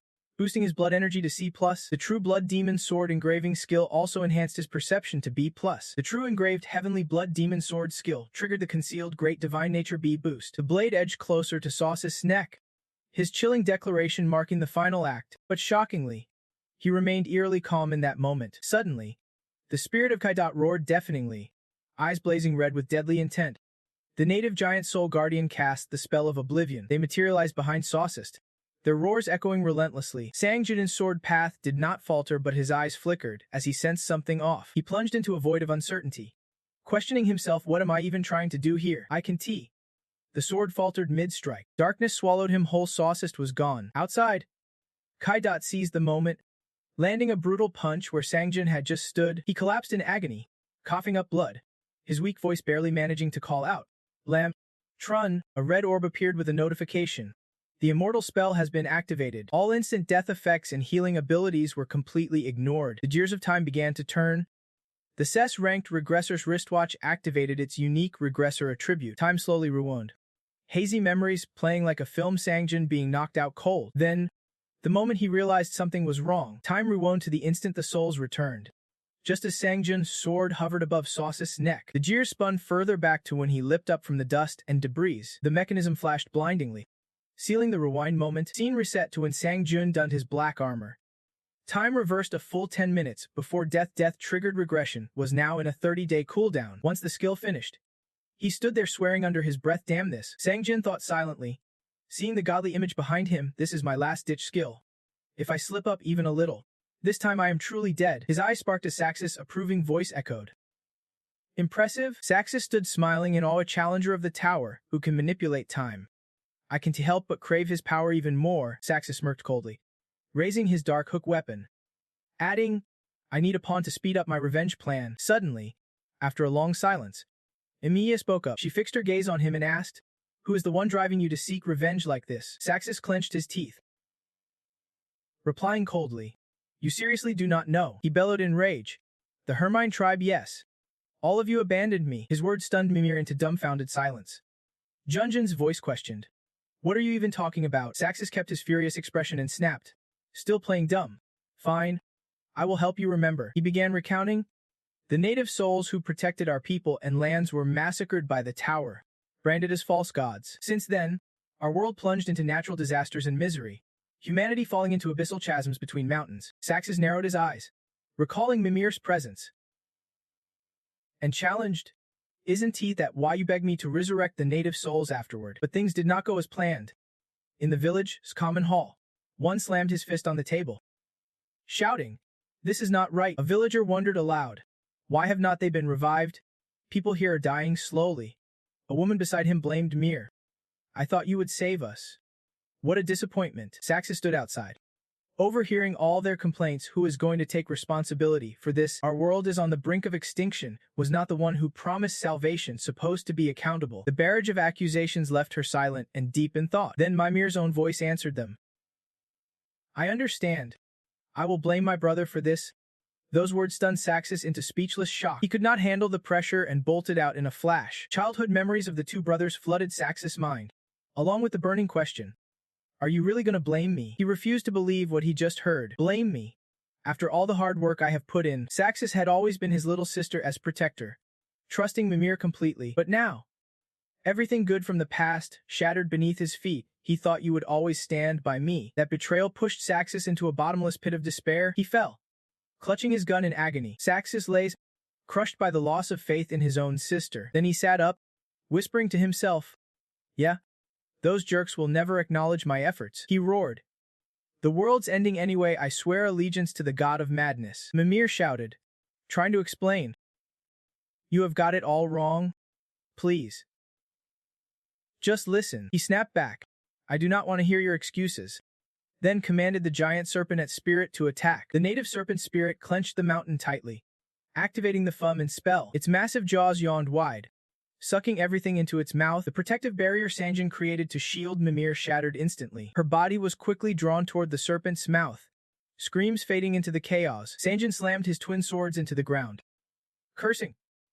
Damn it! This is horrible. He lunged forward, grabbing Mimir's arm, thinking desperately.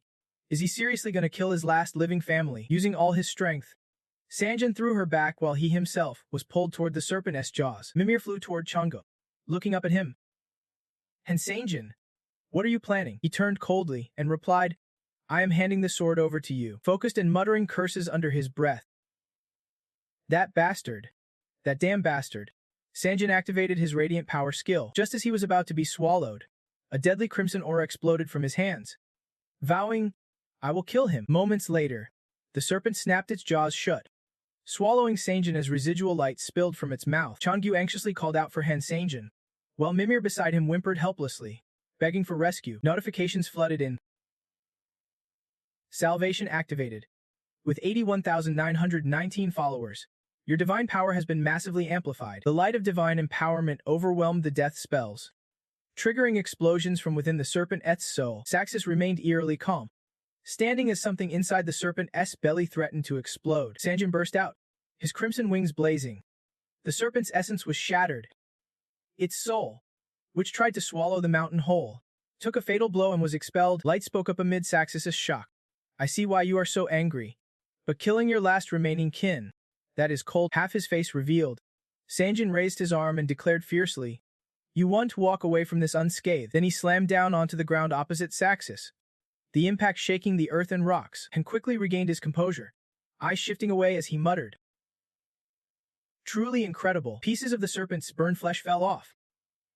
Smoke rising. Saxus' expression darkened. Who would be thought he could face 3 native gods and drag one away? Wait till I deal with this, he will pay. Suddenly, the system alarm blared. Flashing red. Native god of governance activated divine retribution. A colossal white dragon appeared behind Saxus, unleashing a massive burst of power. The energy shot straight at Sanjin, who struggled to hold it back. The energy split into strands that wrapped around Sanjin. He blinked, startled. It bypassed him, darting toward Chang'e and Mimir behind, and sensed danger and clenched his teeth, rushing to their side before it could strike them. Sanjin intercepted, blocking the attack. The power slammed into An, triggering a massive explosion. A thick smoke screen billowed out. And Chan and Mimir anxiously braced themselves, eyes locked on him. The smoke slowly began to clear, revealing Sanjin clad in armor who raised a small ring just in time to dodge. Escaping injury, anger flashed as he lunged toward Sasus, who stood firm. Suddenly, the system panel chimed, the counterattack shield skill activated, and let out a faint chuckle, lowering his gaze calmly. They have fallen right into the trap. Challenger, but no sooner had he spoken than Sanjin's entire body was crushed downward, slamming hard into the earth, sending dust and rocks flying. The system panel flashed red. Divine retribution had locked onto its target. Wide-eyed and stunned, Sanjin looked down at his feet, feeling as if gravity itself was suffocating him, his body unbearably heavy. His mind began to fog, barely noticing something hurtling toward him, but it was not yet unbearable. Out of nowhere, a massive gorilla appeared, charging straight at Sanjin. Power surged from both of Sanjin's hands as he gritted his teeth, struggling to resist. The gorilla's strength was overwhelming. With a brutal kick, it slammed Sanjin into the wall, triggering a fierce explosion. Sanjin's body crashed hard against the wall, debris flying, pain forcing him into a harsh cough. Within Sanjin's consciousness, that overwhelming power began to manifest. The world around him shattered into glass. The system alarmed, under the effect of divine forgetfulness. His fragmented memories were crumbling, exhausted and powerless. Sanjin plummeted downward, the gorilla seizing the moment to strike. Danger loomed. He was in the fight of his life. Blood poured from his face. Sanjin's eyes rolled back, mouth agape. He was about to launch an attack. The massive gorilla lunged forward, swinging its massive fist straight at him. Still falling, Sanjin's resolve hardened. He clenched his teeth, bracing for impact. As the fist swung down, Sanjin snapped back to awareness, narrowly dodging and flying off to the side, wasting no time. His face darkened with fierce determination as he sprinted up the gorilla's arm, running along it. Quickly regaining the upper hand, Sanjin charged and delivered a powerful blow to the gorilla's face. This fight was far from over. Staggering in pain, the gorilla could not retaliate as Sanjin's relentless punches kept landing. Victory was within reach. Sanjin's head snapped back, blood dripping from his battered face, eyes white and mouth agape. Then, with a swift forward swing, he unleashed a direct, powerful strike on the beast. What was driving him to fight so fiercely? The gorilla did not flinch after the hit, but Sanjin lost his balance and staggered, his strength fading fast. The beast's face was dented horribly, terrifying to behold. As Sanjin was flung off again, suddenly, The gorilla, motionless moments ago, clenched its hand tightly. It raised its hand, aiming to grab Sanjin, who nimbly dodged and leapt upward. The gorilla was faster now, launching a flurry of attacks at him with no time to dodge. Sanjin was battered all over, his wounds worsening with every hit. One side of the gorilla's face was sunken and smoked.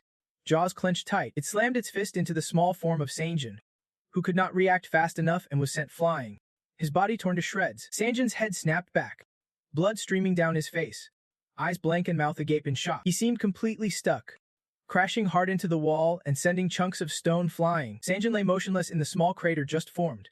Then his heavy body collapsed down. Chan-gu and Mimi rushed over, fear gripping them. Sanjin's vision blurred, eyelids drooping as he faintly saw the two of them approaching anxiously. He sat there dazed, Chan-gu running up to him, tears streaked down her face in fear. While he weakly reached out his hand toward her in her deepest panic, Sanjin gently stroked her head, causing Chan-gu to freeze. She stared wide-eyed at him, his hand slowly lowering, unable to hold on any longer. His body sagged forward, collapsing into Chan-gu's arms. She leaned in, her eyes full of terror as she watched him fall. He collapsed flat on the ground, completely still, too shocked to react. Chan-gu could not catch him. Her hands hovered helplessly in the air as the system suddenly chimed. Challenger Sanjin has died. Chan-gu, trembling uncontrollably, her hands finally dropped to his body as she stammered. Sanjin, do not leave me. Mim, sitting beside him in disbelief, slowly recoils as Chan-gu breaks down, crying out loud and shaking Sanjin. Desperate for him to wake up, stand up, use any skill, any divine power. Just get up. From the opposite side, a figure steps forward, tall and imposing, speaking to the two with a cold finality. No point in calling out. He is already dead. He carries a powerful aura, dripping with confidence and disdain. How could someone survive a brutal hit like that from the giant, who could still be alive after that? The system blares red warnings as despair overwhelms him. Collapsing into chaotic, maddening grief over Sanjin's death, Chan-gu lowers his head, his face twisted with bitter anger, his eyes burning red when he hears the taunt. It is just a cheap trick. Nothing more. A massive dragon appears, mouth wide open, lunging at the two of them. Seiza stands tall before it, declaring, now it is your turn. The dragon absorbs a huge surge of power, then lunges swiftly at the pair, urging them to become fellow dead souls. But the strangest thing is, Sanjin suddenly stands upright behind them. Chan-gu senses something off, spins around quickly, eyes wide open. Unbelievable, Sanjin is unharmed, calmly walking through a pitch-black space. As he walks straight ahead, scanning the endless darkness, he wonders, where am I? No matter how far he goes, it is just an endless black void. Just then, a shadowy figure appears behind him. Startling Sanjin, how could I have forgotten I was dead? The figure stands with hands in pockets, head bowed. Sanjin quickly turns and demands, who are you? A version of Sanjin looks up calmly, saying, me. I am your cheerful copy, here to walk beside you. Sanjin is puzzled. Wait, I am dead already. The copy slaps a hand on his shoulder, replying, seems like you forgot. Come on, walk with me a bit. Your memories will come back. The copy grows serious, looking up to say, this is the starting point. Sanjin looks up in surprise. Before them lies an empty alley, an old, worn-down house, the hunter's dojo where he once trained. The copy moves to sit where the others had been, lowering his head and glancing up. Yes, this is where you lived before entering the Tower of Trials for the first time.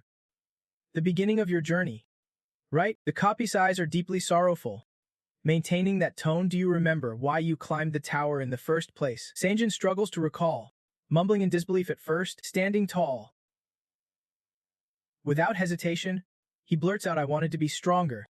I refused to be oppressed. I hated the way everyone looked down on me. The copy leans back against the wall, grinning satisfied as he listens. What is this? I do not remember any of this. Yet the words just flow out naturally. This really is the hunter's dojo, where I trained. The surroundings shift gradually as he laughs loudly. Good. You have remembered. You climbed the tower just to find power. One scene after another rolls by as both Sanjin and the copy float there, suspended in time. Countless memories flash before his eyes. Sanjin's gaze follows, recalling each one as he moves up floor by floor. He meets managers and deities, some familiar faces. Countless dangerous situations arise, and every threat to Earth he crushes without mercy. He towers over the entire planet. The copy speaks up, helping him remember after those fierce battles. You grew immensely stronger. At a global level, no one can match you. So why do you keep climbing the tower? Sanjin ponders aloud, why climb higher? Suddenly, he falls through another door. The copy rushes after him, saying, now you are no longer weak or scorned. If you quit climbing, You won't have to kill anyone anymore. After they both step through, the door slams shut. With his current power, just being a hunter is enough to live comfortably for life. The copy calmly reaches the top and slowly lands, saying, "Then what is the real reason you keep climbing?" The copy's eyes blaze with determination, looking up at Sanjin with serious intensity. "Are you trying to be a hero? Or as more flashbacks continue to play, the copy continues like my future self, awakened to the thrill of slaughter." Sanjin struggles to speak. "No. No way. I am not a killer." Sanjin raised a hand to his forehead, scrunching his face as he struggled to remember everything. Nothing came back. He just stood there frozen, long bands of tape slashing across him like wild threads. Why am I still climbing this tower? All I want is to protect everyone. Covering his eyes with his hand, Sanjin's gaze snapped open at a noise behind him, but why did that even cross his mind? He spun around fast, eyes piercing the shadows. From that darkness, his companions appeared faintly, emerging through smoky haze and tangled bands. The Iron Blood woman's face was blurred, her voice sharp and piercing. Why would she want to protect them? She only ever cared about her own growth. Sanjin looked at them with growing dread, their relentless questions bombarding him. Why keep chasing power?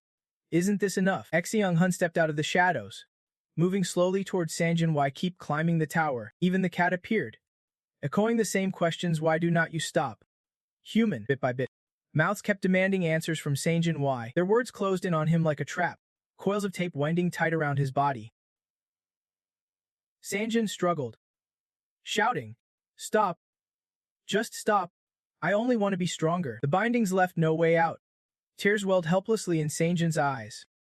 "I just want to be stronger." His still clone looked at him in pain, standing mute and motionless. But witnessing those souls suffering across dimensions, he realized they all looked so much like his past self. As frustration surged like a river, Sanjin slowly raised his hand to grasp it. "I can't turn away. I have to save them, because I understand their pain better than anyone." Bowing his head, he clenched the tape tightly, feeling the agony of failing to protect what mattered, the crushing helplessness of being powerless. His voice heavy with sorrow, Sanjin gritted his teeth and declared, "Because I know that feeling all too well." His face darkened, eyes blazing with fierce determination. "That is why I have to grow stronger." With both hands, he tore the bindings apart, shouting, "Only strength can protect them." Bright memories began to surface, and he stopped screaming, eyes shining wide. "Because I want to bring happiness to those I cherish most." One by Sanjin's faithful comrades appeared around him. He remembered his resolve and said, "I will grow even stronger to protect everyone." As he spoke, the darkness shattered like glass, swirling away rapidly like a spinning top, revealing a clear, pure light from the crack. Sanjin crushed the vile memories in his palm, shards scattered and shattered, bathed in brilliant light. His teammate smiled warmly at him. Clenching his fists again, Sanjin's eyes burned with resolve as he raised his hands and vowed, and to make that happen, he clenched his jaw, voice charged with motivation as the space around him brightened. "I will destroy this tower." At that moment, the system's notification blared repeatedly, announcing that all conditions were met. "Challenger Sanjin, you have recalled your purpose for climbing the tower when facing death." Blue panels circled around him as Sanjin looked over. "Will you choose death, or keep challenging?" The clone stood at the cliff edge opposite him, staring straight at Sanjin, and said, "Come on, make your choice. Smash the tower gate and return, or accept death." Just as he spoke, the rock beneath him suddenly cracked violently. Sanjin flinched but quickly regained his composure, his voice steady and firm. "I will return." The clone remained unfazed by the collapsing stones and smiled gently at him. A huge crater formed between the rocks, and the clone stood above, looking down calmly. "I will keep watching you." Sanjin leapt into the pit, and the system's voice rang out.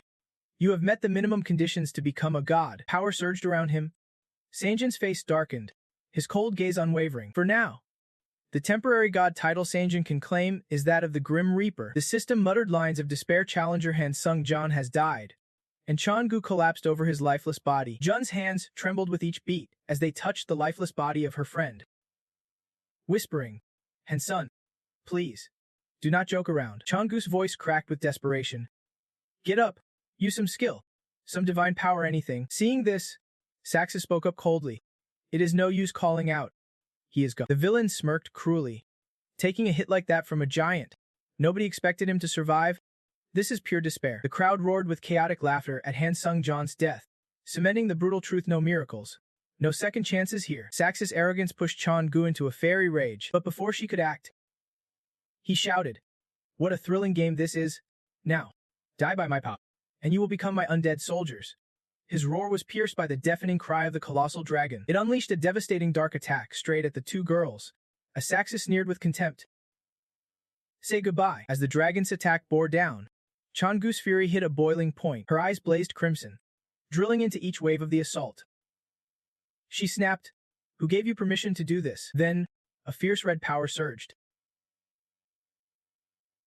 counterattacking violently, instantly weakening the dark force. This was something Saxis never saw coming, and his eyes flickered with panic. Changu's burning glare did not soften, in fact.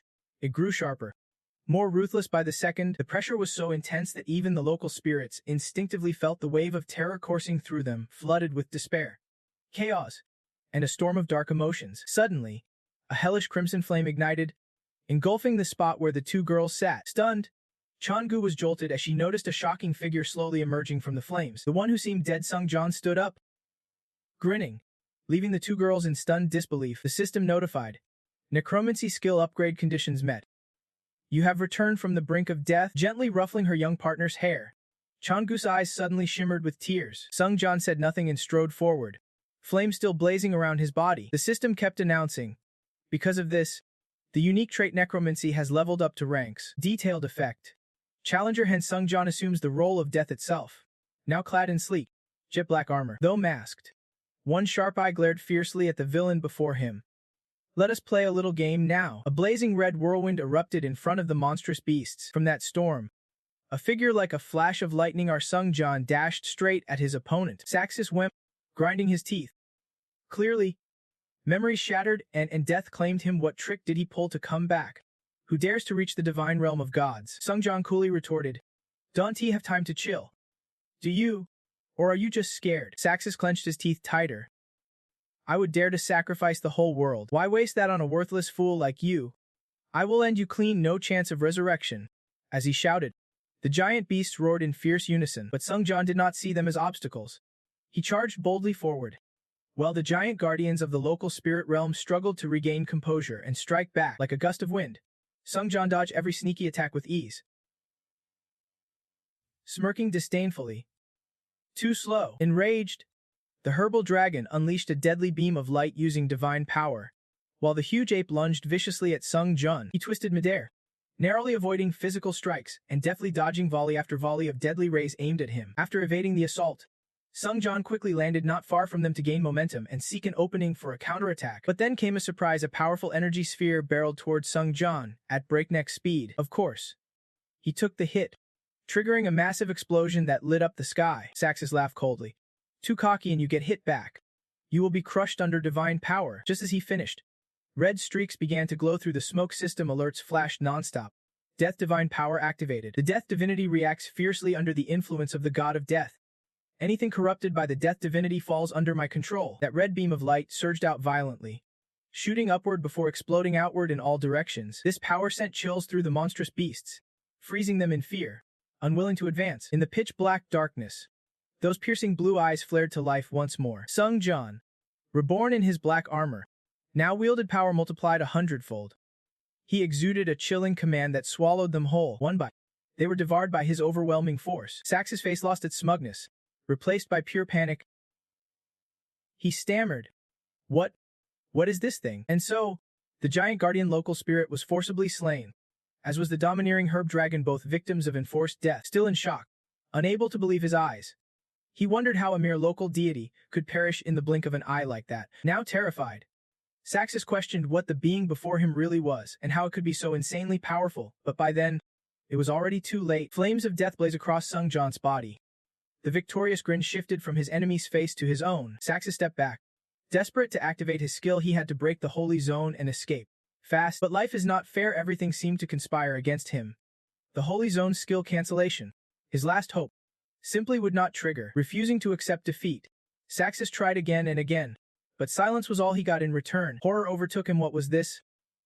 Meanwhile, the system board before him reached its breaking point, shattering into countless pieces. The entire holy zone of despair's curse had been corrupted by the death divinity, making it impossible to dispel or erase. For now, eyes wide in disbelief, Saxis was left speechless.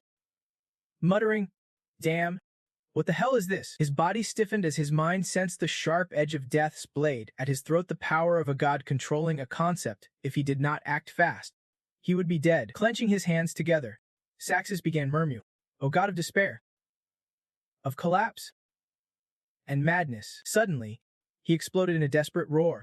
"I am willing to sacrifice everything I have. Grant me the power to kill the tower's mutt." The ancient spirit answered with a torrent of power. Despair, collapse, and madness accepted the apostle's sacrifice as tribute. Amid the swirling dust, the first-level apostle Lucia stared down her challenger, and sung. From the throat of that apostle of slaughter came a cold, menacing voice through clenched teeth. "Challenger, you dare ravage my domain? Ready to pay the price?" Saxus roared. "You will die right here." As the Hell Holy Spirit activated alongside him, the door behind him slowly creaked open, releasing roaring flames. The boundary between life and death was tearing apart, leading every living creature into the abyss.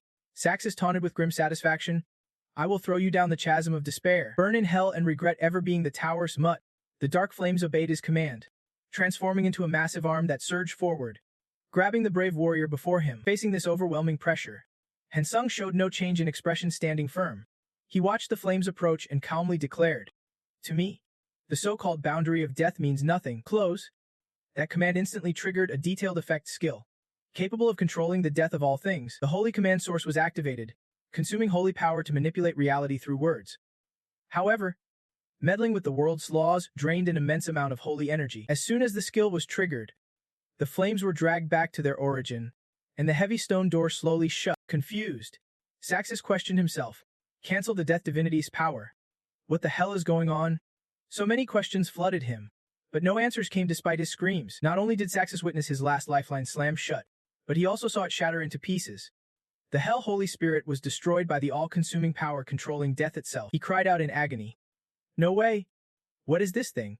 What kind of insane power is this?" Turning back with a face full of hatred, Saxus glared at Sung John. He screamed in accusation, "I gave everything to the death god, my soul. My faith. I have given everything I had to offer. So how does a traitor like you end up with such power?" Meanwhile, Sungden's just chilling, letting the loser whine and blame. Then he creeps right up and starts whining again when things hit a dead end. Pathetic. Really? But whatever. It does not even matter now. You are gonna die right here. Actions always speak louder than words. And Sungden's fist was already flying toward that coward. Saxus panicked, yelling, "Wait. Hold on." But it was too late. A brutal punch slammed straight into his gut. The force was so intense it triggered an earth-shattering explosion. Saxus took the killing blow and was flung far across the ground by sheer momentum. He lay motionless on the dirt, his mind spiraling into despair. "I am going to die. I am really going to die." But quickly, Saxus mustered his willpower. Despite the pain, he forced himself up. "I won." His body convulsed with waves of agony, but his fight to survive burned hotter than ever. Inside his head, encouragement echoed relentlessly. "No matter what, you have got to live. You will live, even if it kills you." As he struggled to move bit by bit, he suddenly heard a familiar voice whisper in his ear. Surprised, Saxus slowly lifted his head, spotting someone approaching him. Seeing Mimir, he did not hesitate. Says, "Hey," like a lifeline. Saxus blurted out hurriedly, "Please save me." Grabbing the hem of her shirt, he started rambling. "Now I realize everything I have done was wrong. Please tell that jerk to spare me. I promise I won't do anything bad again." Seeing all the terrible things his little brother had done, Mimir knew full well his words now were not the truth. The teacher stayed silent, while Saxus knelt down, burying his face in his hands, begging, "Why won't you say anything? Please. Save me." "Calmly," she said. "Finally, you are looking at me." Mimir sat down, staring at him. Back then, during the clan meeting, it was a situation anyone could misunderstand. Fair enough. Her eyes filled with sorrow as she looked at the boy before her. Memories of that clan meeting flooded back, everyone pressuring her, until she finally said, "I understand. I will take responsibility for what my brother did." Saxus overheard those words from outside and misunderstood. Thinking she did not believe him, Mimir foolishly walked away, missing the words she was about to say next. Inside the meeting, when she said she would take responsibility, one clan member smugly chimed in, "Of course. That is how it should be," Mimir coldly responded. "But before punishing my brother, you those who just stood by with crossed arms can dodge your share of responsibility either." She stared them down and asked, "I admit my brother is at fault, but are you seriously saying standing by and doing nothing is okay?" Back in reality, Mimir told Saxus something Those who stepped up to defend their brothers back then have since withdrawn their accusations. Her gaze softened strangely as she tenderly looked at her little brother. It is okay to fail. To fall down even if you are a genius. No one is perfect. These words made Saxus nervous. He looked up, his voice cracking. But Mimir gripped her sword tightly with both hands. Her voice heavy with sorrow. Now, there is no saving this anymore. The sword in her hand pierced the chest of her beloved brother. In that moment, the world fell silent. Saxus's breathing grew faint. In those deep purple eyes, countless questions swirled. Why would his own sister do this? Mimir cried, tears streaming down her cheeks. Yet on her lips was a peaceful smile as she spoke to him. Let us end it all right here. Saxus collapsed in Mimir's arms, while Sungdun and Chongu stood silently, overwhelmed by her sobs. Mimir held her little brother tight, resting her face on his fading warmth. Witnessing this heartbreaking scene, Sungdun could not help but feel pain. After watching them for a moment, he decided to turn away, but Sungdun's big arm was stopped by Chongu's small hand. He turned back to look at the tiny girl standing silently beside him. She knew he wanted to leave, so she shook her head, signaling him not to go. Sungdun looked back toward Mimir, exhaling. Let her be alone for now. All right, but then his eyes shifted as he raised his hand, forming a sphere of energy. Got it. Then let us put an end to this. With each move Sungdun made, notifications popped up. Soul Shard of the Godsmith absorbed. He could use the Soul Shard to select and inherit a latent divine attribute, without hesitation. He confirmed on the screen. Instantly, a pale blue energy orb appeared, followed by the message. Selection complete. Guardian Divine Attribute converted to potential. The final notification read, Absorption of First Level Great Apostle Soul Shard. Lucia Saxus. Completed. Absorbing a new soul form meant gaining new traits and power skills. But this time, Sungdun was caught off guard. He received an exclusive effect, summoning spirits as a special reward from the Divine Attribute upgrade. From now on, anyone who challenges Sungdun can spend mana to resurrect the dead. His entire body lit up, the brightest glow emanating from his chest. The system announced, Ascension progress achieved through mythology, superhuman ability at 100%. Conditions met. Sungdun was a bit stunned, wondering, already hit 100% Ascension. No way that fast? The system spoke again. Challenger Sungdun, you have earned the right to receive an additional divine title for reaching 1% transcendence. Sung, the challenger, can now officially claim the divine title. He laughed heartily. So transcendence is the path to becoming a true god. The system notified once more. From now on, Sungdun's ascension to godhood begins. Suddenly, a blinding light exploded, engulfing his entire body. That power radiated such intense energy that Chongu, standing nearby, had to shield his eyes. She furrowed her brow, thinking to herself, his soul is leveling up to godhood, absorbing every drop of power without wasting a single bit. Chongu's gaze locked onto every subtle change in Sungdun, who was now wrapped in a massive golden cocoon of energy. A question popped into her head. Is this golden divine energy glowing because it is infused with supreme godly essence? Moments later, the system announced it had adjusted part of the cause and effect laws specifically for Sungdun. Right then, the golden cocoon began showing cracks. As the timer beeped that time was up, the golden shell shattered, revealing a stronger Sungdun hovering in midair. He slowly descended, catching Chongu's stunned gaze. Newly empowered, Sungdun was at a loss for words. Standing silently for a few seconds, a new system notification arrived for Sungdun. His divine title was officially confirmed as Supreme God. A radiant 5-colored halo appeared above his head, shining brilliantly in every direction. Along with this title came another revelation. The existence of the Supreme God would be recognized by every divine entity across all dimensions. Word of this groundbreaking news quickly spread to all the heavy hitters in the tower, each reacting differently to the announcement. Moreover, all information about the Supreme God would now be regulated by the laws of cause and effect. The trial tower had begun to focus intensely on the Supreme God. Cut to the Hermione clan's territory, where Nga Maya was burying her brother beneath the largest ancient tree in the village. As she prayed, the clan members gathered around in full. A masked guard stepped forward and spoke. Holy Maiden, it is tragic what happened to the Sixiettes. He paused, then added, but she cannot forget her true purpose. We are the Hermione clan, servants of death, sworn to prevent disaster in this land and live in peace. We must resurrect the Earth God. Hearing this, Maya suddenly reacted. She immediately stood and called out. Everyone, step by step, Maya approached the clan with fierce sincerity. Please, hear me out. From now on, our tribe will leave this land. Her words shocked everyone to their core. Some gasped. What? While others stubbornly argued. But we have a duty to resurrect the god. Maya's stance did not waver. She looked at everyone and explained. Exactly. That is why I am saying this. My brother had to face death because of the hope to resurrect the Earth God to prevent such tragedy from happening again.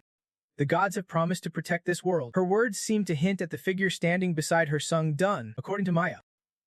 Simply put, through the divine power she believes in, the darkness in this world is gradually being cleansed. It makes sense he is the one who consumed divine energy and faith, expanding the reach of the supreme god's influence farther than ever. She directed her tribe. We will head to the holy nation's western capital and start fresh, Maya boldly declared. From now on, we no longer rely on the Earth God. This is our moment to carve out a new path on our own. Once again, she affirmed, this is definitely the will of the gods. Then, vivid memories of Sung Don's bravery moments she shared with him flashed before her eyes as she recounted them to everyone. The gods have faced danger countless times for a foreign tribe like ours. Even when I was stubborn, he still firmly reached out his hand to save us.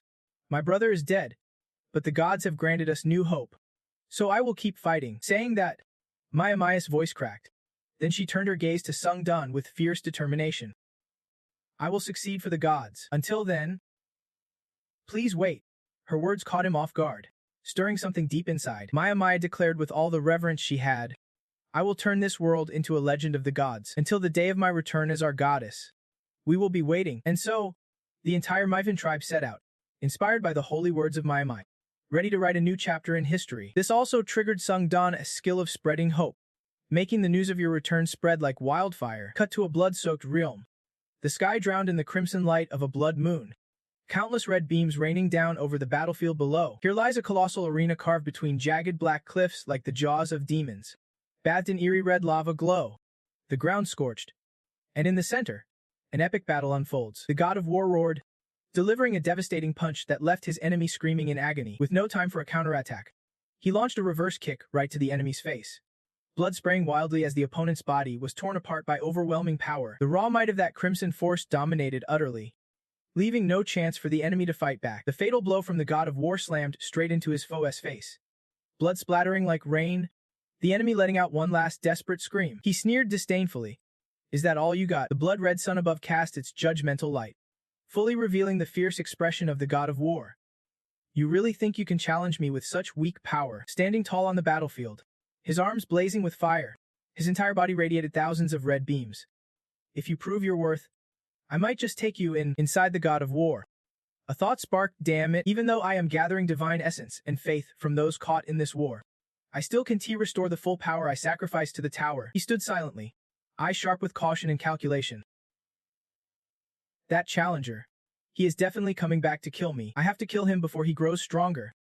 But now, even the god of war knows this opponent's strength is not to be underestimated. The god of war gritted his teeth, blaming himself. If that stupid challenger had not pushed past his limits, none of this would have happened. He slammed his fist into the defeated enemy's body at his feet, growling, damn it, you are lucky to be alive. Scheming began to churn in the god of war's mind.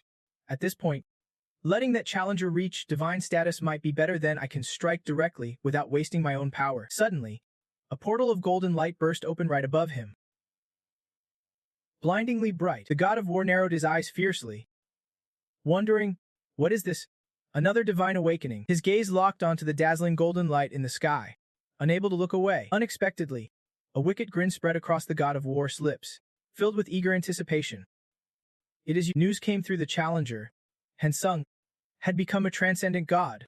His eyes lit up instantly, not with anger, but with a strange thrill only a fellow warrior could feel. From the blazing red hellscape, the scene shifted smoothly to the serene blue sky. Warm sunlight, and waves gently crashing onto white foamed shores. Under that sunny blue sky, sipping on a cold drink felt absolutely perfect. A soft sea breeze blew, the cold fruit drink sweating on the table. But before he could finish, a sharp ringtone shattered the calm. No rush, no panic. Sung Don casually picked up the phone, eyes still fixed on the sea, voice calm and steady. Hello? The other side exploded with urgent shouting, nearly shattering the phone's speaker. Sung Dun. Urgent?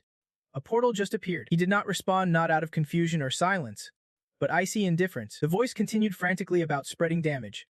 But before it could finish, the line was cut off abruptly. To Sung, that call was just useless noise breaking the peace of his day. The phone went dead. Screen black. But he did not stop like before. His gaze drifted toward the city. Jonggu grumbled. Who is making all that noise? Sungdan's expression grew serious. Something big had gone down. While sipping water, Jonggu complained.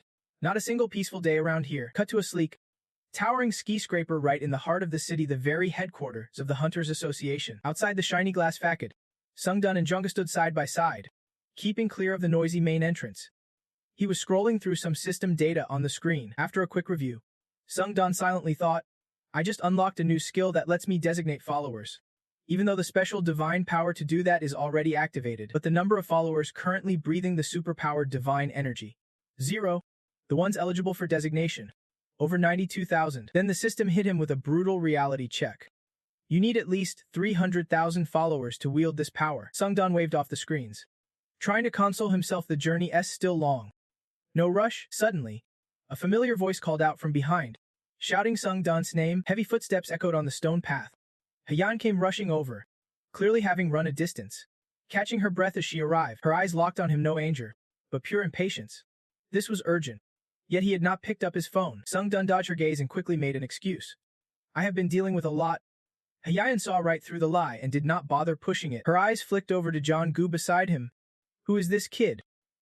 Too cute. Sungdan twitched the corner of his mouth, quickly bringing little Jonggu forward. That is my cousin. He said he wants to be a hunter and is tagging along to learn. Hyeon nodded. Is that first things first? Let us get inside the association. The three of them headed inside together. Hyeon took the lead, briefing them quickly. I already gave you a quick rundown over the phone. Right now, orange-colored gates are popping up all over the world, things we have never seen before. Her tone grew serious. From these orange gates, monsters are flooding out like a tidal wave, she emphasized. And among them are demons, monsters previously only spotted inside the challenge tower. The damage is not limited to here. Many countries are suffering severe impacts. Stopping at the meeting room door, she said the reason for summoning Sungdan. The International Hunters Association has finally called together the toughest challengers to devise a plan. Suddenly, she turned back, locking eyes with him seriously. If you join, they will grant almost any request you make as a reward. Faced with Hyeon's straightforward offer, he said nothing, not nodding, not shaking his head. Sungdan pushed open the meeting room door and stepped inside. Tilting his head toward Hyeon, he said calmly, Don't worry. No matter what happens, Hyeon's on my team. I will protect her. Hearing this, Hyeon paused, cheeks flushing, eyes flickering with emotion. Unsure what to say, she simply nodded softly.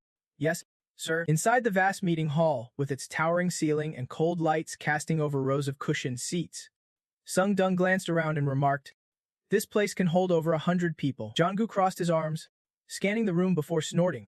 Yeah, it is, but looks like there are not even 10 people here. A loud voice called out, finally showed up. Huh.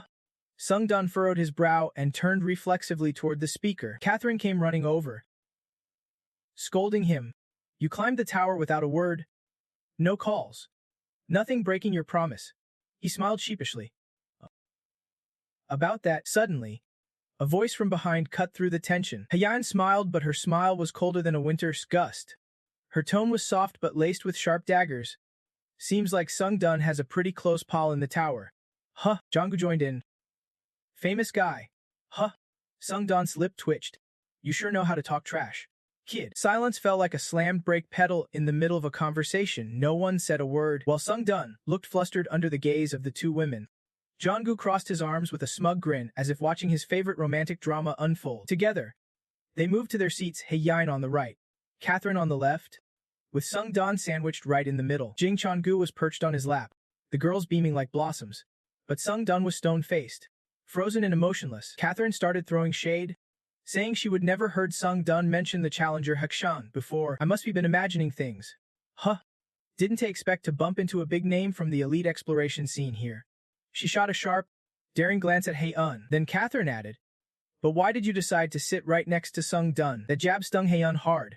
Yet she forced a smile to keep her cool. Even Sungdan felt a bit uneasy with that expression. Trying to hold back a smirk, she fired back a few snarky remarks. Honestly, I never thought I would see Catherine Bennett here, and even less expected to see her acting like such a wild puppy. Catherine was so pissed her veins popped, but she kept smiling to save face in front of Grant. Hyeon chimed in. Don't worry.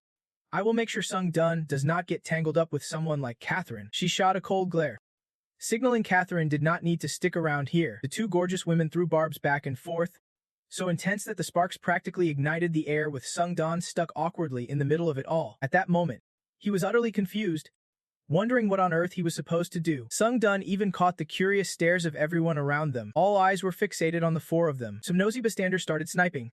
Damn, I have seen it all now. This guy's got drama written all over him. Out of options, he begged his little buddy.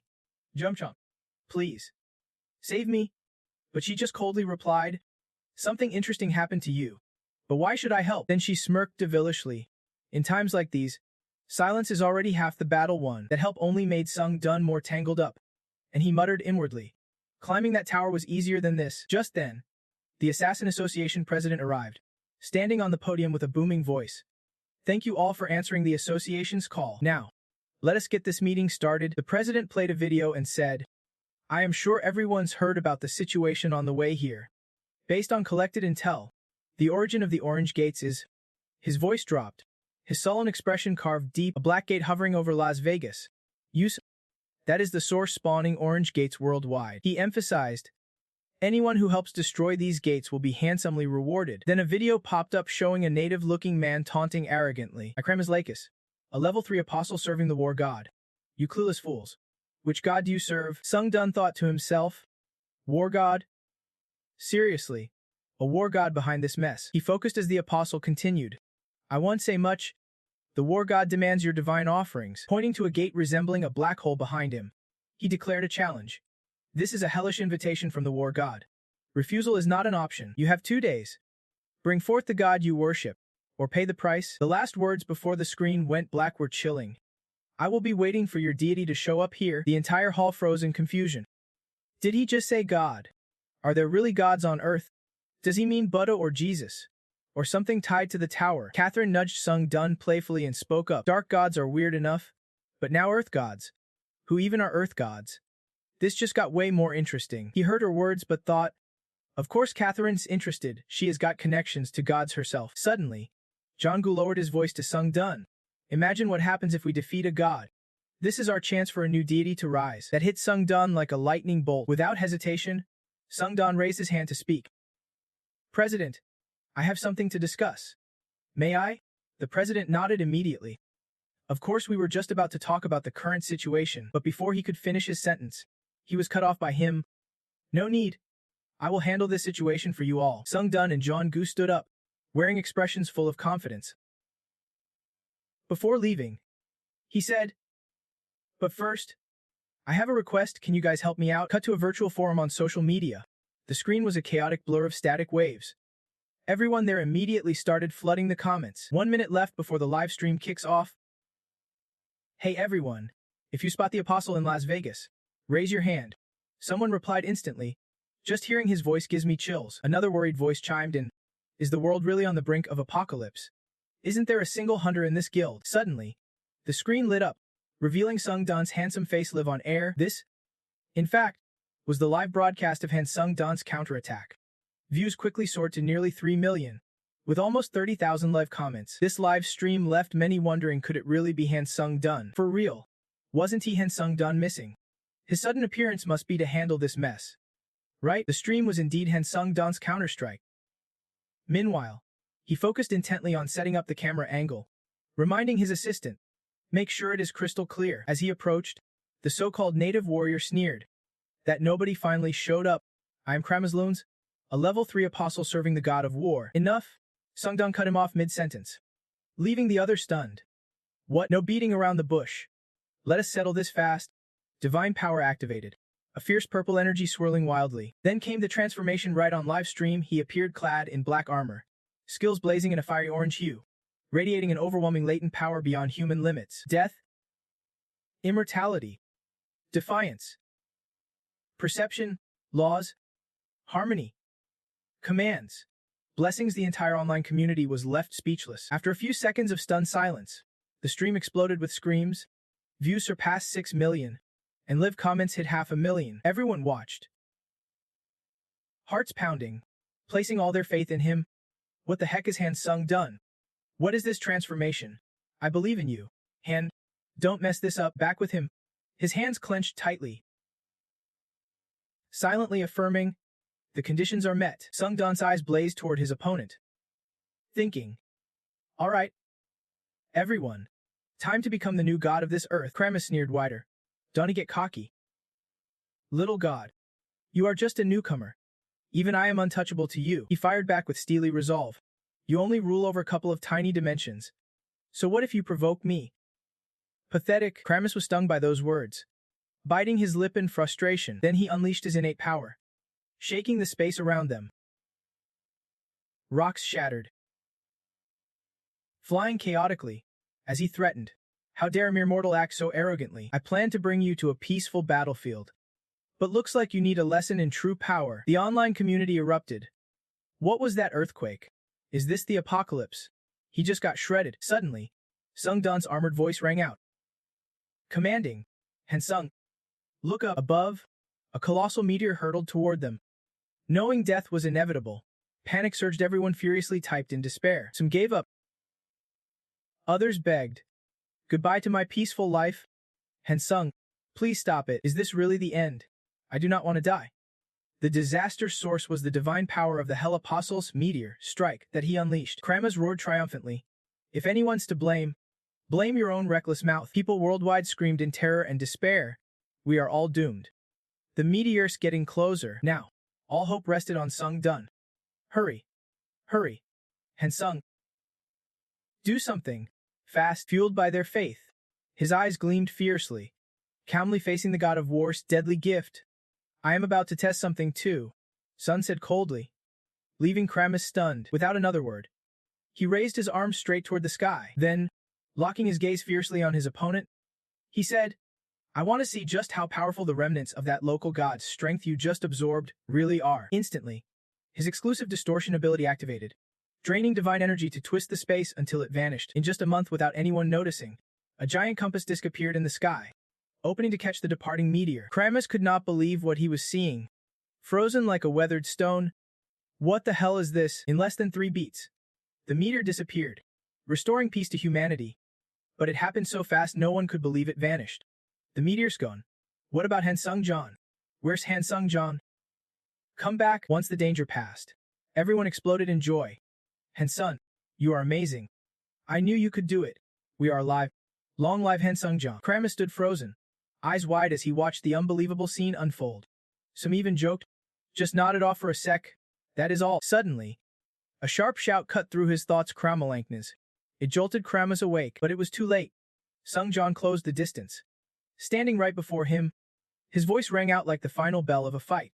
Now you will understand the true difference between you and me. Kramus stumbled back a few steps, then tripped over a shard of rock, crashing to the ground before his stunned opponent. Though his breath was heavy and trembling like he might collapse, his mouth stayed stubbornly defiant. A mere mortal just claiming divine power. Impossible. Sung John cut him off coldly. No need to understand.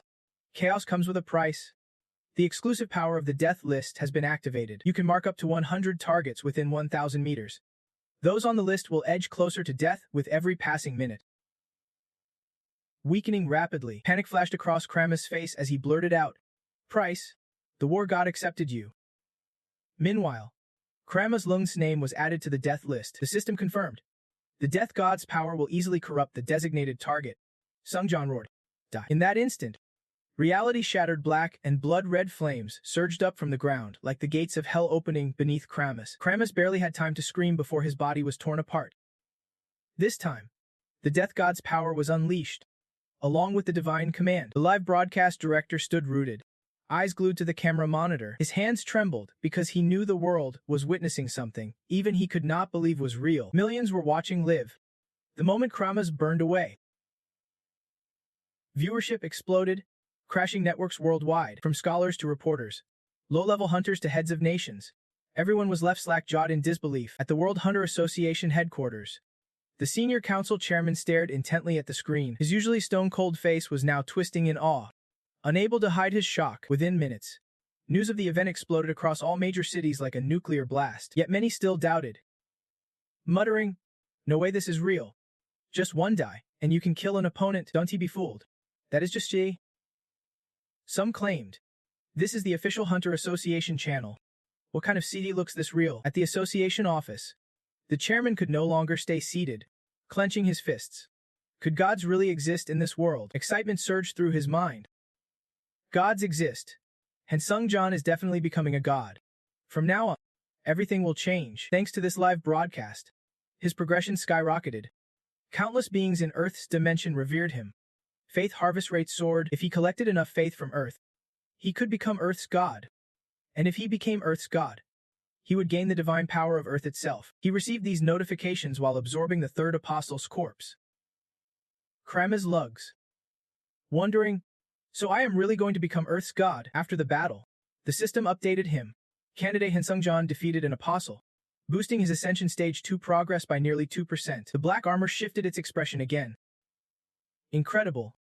I thought the path to becoming a transcendent god was closed, but the way to ancient divine power has just opened. Lost in thought, the brother-in-law was in a trance when that voice snapped him back. Listen closely.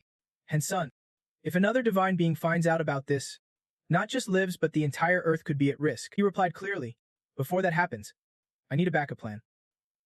With that, his unique power, the sacred realm of creation, activated spiritual energy swirling from his palm into a glowing orb of light. Orbiting Earth, a massive spherical energy structure appeared, enveloping the entire planet. Using his sacred power and his absolute warrior threshold, Hansungjan forged a transcendent and deadly sacred realm, accelerating growth by over 1,000 times. Inside the transcendent realm, all wounds healed swiftly.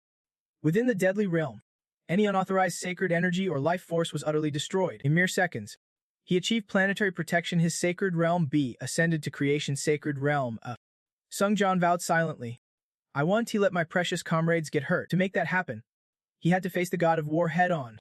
No hesitation, he strode straight toward the gate. Crossing the gate, Sungjan was led into the Hell Arena's sacred realm, where the battle's heat crackled intensely. The god of war was already waiting, seemingly certain Sungjan would arrive. Starting with a casual taunt, the god of war grinned.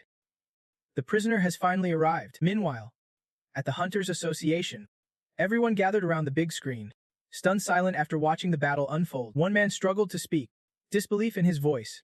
This is not human anymore. Another agreed. Right?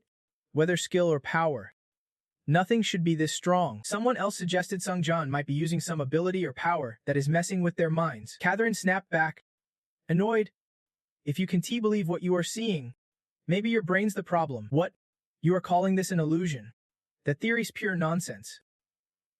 Hearing this, the guy's pride flared up, and he lunged to challenge her. So what is your point? And Sungjan has actually become a god. Just as he was about to get physical with Catherine, a blinding golden light suddenly shot through the window from outside. This phenomenon confirmed the transcendent and deadly sacred realms were still active. Everyone gasped. Turning to look outside, could this really be a god, sacred realm? Golden energy spread across the city, thanks to Hansungjan's insanely high absolute warrior threshold, maintaining both the transcendent and deadly realms. Back at the battle, the fight between the two was vicious. Plus, the Hell Arena's sacred realm effect was activated, trapping anyone who entered with no way out. They chased each other around the sacred ground, relentlessly exchanging brutal blows. The god of war sneered. Foolish mortal. You killed my disciple and still dare set foot here. Are you just stupid or suicidal? Sungjan shot back without hesitation. I knew this was a trap, but the prey came to me. Why should I run? He firmly declared. In this place, one of us won't make it out alive. That attitude infuriated the god, who ground his teeth. You just wait. The god of war clenched his fist and charged at Sungjan, shouting, I will kill you. His fist smashed into the ground with a thunderous boom, cracking the earth and sending shockwaves and debris flying. Sungjan was thrown back violently. Mid-air, he flipped and swiftly pulled out an ancient tome, his unique divine power. The death list activated. Those named would draw closer to death and suffer severe weakness. Death's power was seeping into the god of war. Anyone on that list would be consumed by divine death within 44 minutes of combat. And of course, he had no clue. As Sungjan landed, dust and debris still falling off him, he spun and activated his invisible sword skill. This skill, combined with the transcendent divine power, triggered a mythical anti-stun effect. Mythical power is the ultimate override. Divine death gods can heavily meddle with all power flows. From above, a hailstorm of spiritual bullets rained down, fired by him straight onto the god of war's head. His eyes gleamed with lethal focus, locked on the foe before him. Suddenly, from the smoke and debris, a massive arm shot out, grabbing Sungdan's neck. In an instant, the god of war emerged from the dust, bloodied and battered, but his eyes burned with fierce fire. He sneered wickedly, voice dripping with menace. Got you now, brat. He suddenly appeared right in front of Sungdan, his huge hand clamping down on his neck. lifting him high as if crushing a tiny insect. Muscles rippled like waves as he roared, hurling Sung Dun downward with all his might, shattering the ground and sending rocks flying. Then, bizarrely, two giant arms sprouted from his back, pounding Sung Dun's face relentlessly like thunder striking a mountain. No mercy. No pause. He roared, unleashing every dirty trick he had, determined to crush this defiant mortal. Divine energy surged. Supporting the god of war's fury, he temporarily siphoned some of Sung Don's stats to boost himself, absorbing part of Sung Don's holy power. The god of war laughed triumphantly, convinced victory was in hand. After this, I am certain, he said, clutching Sung Don's neck tighter. His voice dripped with scorn and triumph as he continued mercilessly. I will kill you right here, and make sure no one like you ever shows up again. I will destroy planet Earth. Those mortals are not worth my time. The divine counterattack began. The god of war grinned wickedly, raising his massive fist high. Divine power spiraled, and he unleashed all the damage back at Sung Dun quadrupled. His punch exploded in a fiery red blast that engulfed the arena, cracking the earth, toppling mountains, and tearing the sky apart with terrifying force. Right after, on the war god's back, two massive arms sprouted strangely, smashing down repeatedly on Sung Dun's face like thunder striking a mountain. Relentless, unyielding, he roared, unleashing every dirty trick he had just to crush a defiant prisoner who refused to bow. The divine absorbed and empowered the war god. The war god temporarily transferred some stats from the fighter Sung Dun to his opponent. The war god absorbed part of Sung Dun's holy power, thinking victory was assured. The war god laughed loudly, bending down while still clutching Sung Dun's neck. After this fight, one thing's clear, he kept pounding without mercy, dripping with scornful triumph. Ignoring everything else, I am going to kill you right here, and make sure no one like you ever shows up again. I will destroy planet Earth. Its criminals are not worth my time. The divine counterattack is activated. The war god grinned fiercely, raising his colossal fist high as divine energy swirled, unleashing all accumulated damage back at fighter Sung Dun with 4 times the force. The punch exploded with a blazing red burst, engulfing the arena. Earth cracked. Mountains crumbled. Sky shattered, and smoke billowed as the scene was torn apart by overwhelming power. Thick clouds of dust choked the arena's air. Amid the fading haze, the war god's smug smile appeared, sure he would kill his opponent. But that smile did not last. He froze, eyes flickering. Something unexpected was stirring in the smoky mist, something he had never anticipated. Directly beneath his massive fist was nothing but empty ground. Where was his target? A cold chill crept down his spine. Trying to steady himself, he wondered had his opponent vanished. The war god's whole body lost its color, drained of life force. His limbs stiffened, eyes wide with shock. Behind him, Sung Ranzora flared fiercely, eyes blazing with fire, raw power exploding as he unleashed his combat skills. His face frozen like stone, he roared curses like a madman. You damn bastard. Only then did he realize his body no longer obeyed his will. Each joint felt petrified.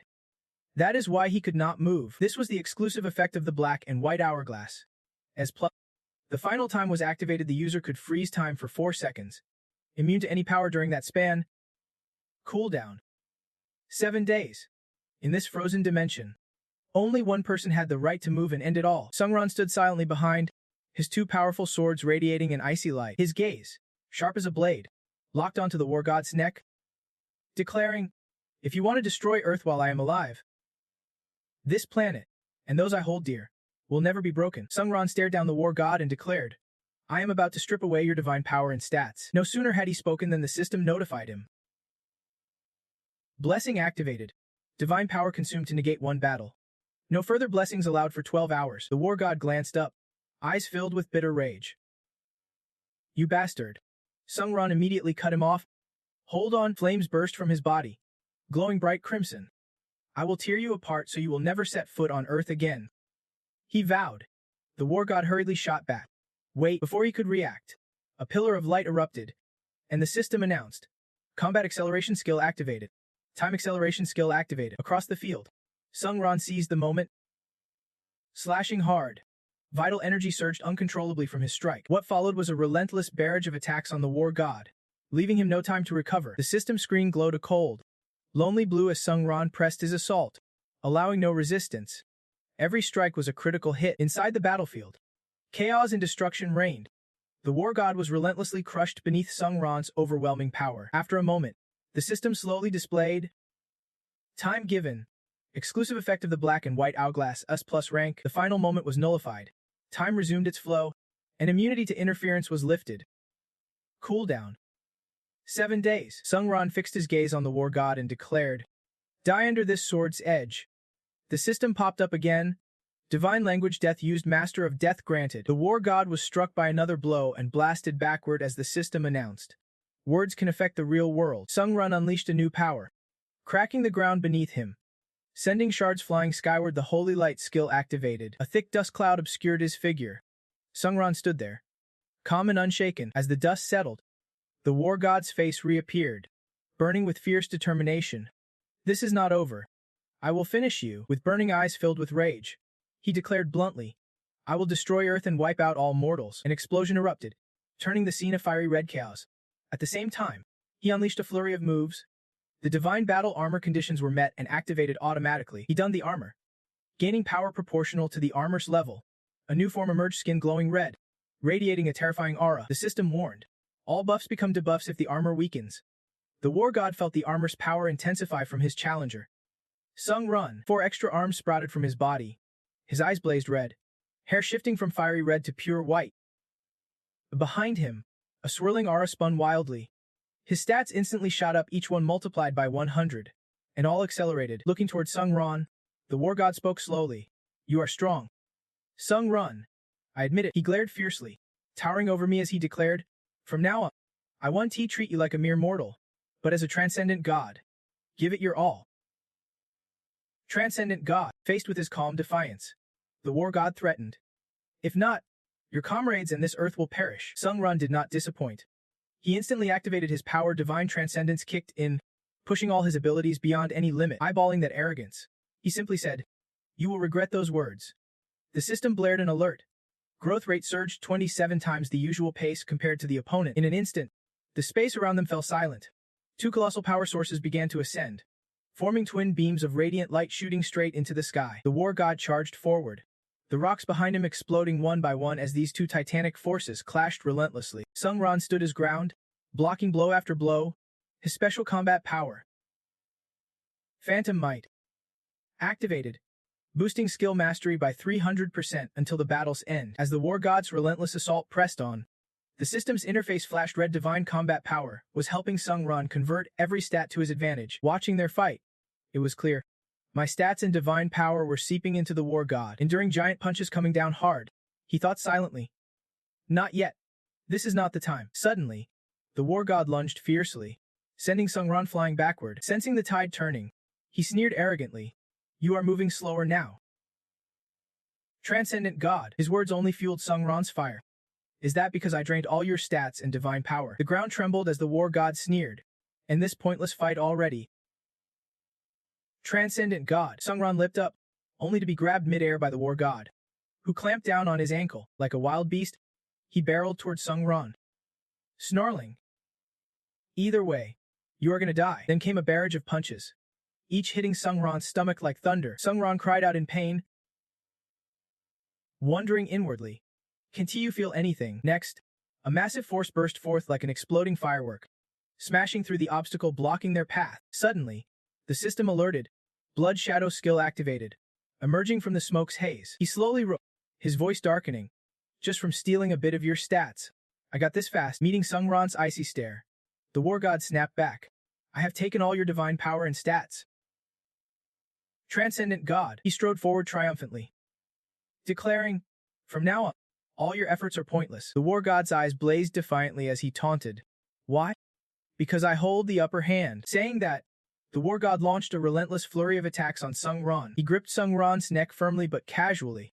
"Fight until the very end." That cruel, brutal face twisted into a scream, "Even if you delay it, your fate is destruction." Suddenly, the war god froze. Sungron boldly denied. Looking down at him, Sungron stated with absolute certainty, "You are the one who is going to die." As the words left his mouth, system alerts rang out. Time condition met. 44 minutes of battle against the designated target in the Grim Reaper's death log. By the death log's effect, the war god was being corroded by divine mortal decay. Suddenly, the war god spat a mouthful of blood. Utterly shocked, he could not believe what was happening. What the hell is this? Feeling the demonic energy draining from his body, he panicked, yelling, "My divine power is collapsing." Watching from the sidelines, Sungron explained plainly, "The death log effect causes permanent divine decay. Every second, your divine power is being destroyed. The war god shot him a furious glare. Weakly snarling. You bastard. Sungran paid no mind. He continued. You said my comrades and Earth would die. Locked in his grip, Sungran's body radiated golden energy. Now, it is time for you to regret. War god. Then Sungran swung his blade fiercely, forcing the war god to release his ankle. The war god's arm just hit. Suddenly stiffened rigid, the war god's strength drained away. He crumpled to the ground, crying out, my hand, but Suongdan cut him off sharply. Standing still, the war god froze for a moment, looking up at Suongdan with terrified eyes. But Suongdan's calm voice rang out unwaveringly.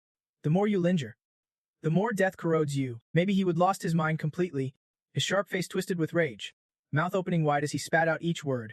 I am the war god. Fueled by pride, he lunged forward like a cornered beast, snarling, I refuse to die meaningless like this. Instantly, the war god grabbed Suongdan tight, and the system's voice chimed in.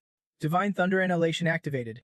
Meeting all conditions for use, a colossal power exploded forth, turning the sky blood red and unleashing torrents of energy, shattering the earth beneath as massive rocks soared violently through the air. Divine thunder and elation was unleashed. With a 10-year cooldown that could not be erased by any means, the war god's eyes burned with despair. I might not win, but I will drag you down with me, die with me. Transcendent God, Suongdan watched the pointless spectacle and whispered.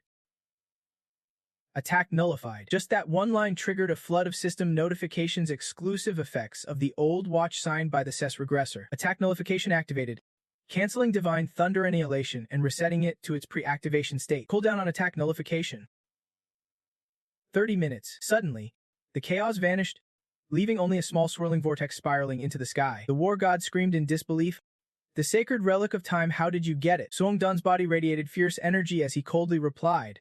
Swallow your pride and die. The system flashed again. Divine Thunder command accelerating the decay of Divine Thunder death. With a face twisting in agony, the war god stared defiantly back. Transcendent God. Do not think this is the end. Suongdan ignored him, stepping forward as he unleashed his moves. The mythic engravings of fate activated. Once triggered, the heavenly enemy's power would greatly weaken the strength of all existences. Each cold strike plunged deep, making the war god howl in pain. He lay crushed on the ground, screaming nonstop. Gods above, my divine thunder is being destroyed. Suongdan twisted his sword deep into the giant's body beneath his feet. Die. The system alerted once more. Divine thunder death in use. As his body dissolved, he refused to accept this horrific truth. You, mortal Nem. He vanished completely, leaving behind an unanswered question. How did you become this kind of monster? After Suongdan's cold shadow faded, the system notified.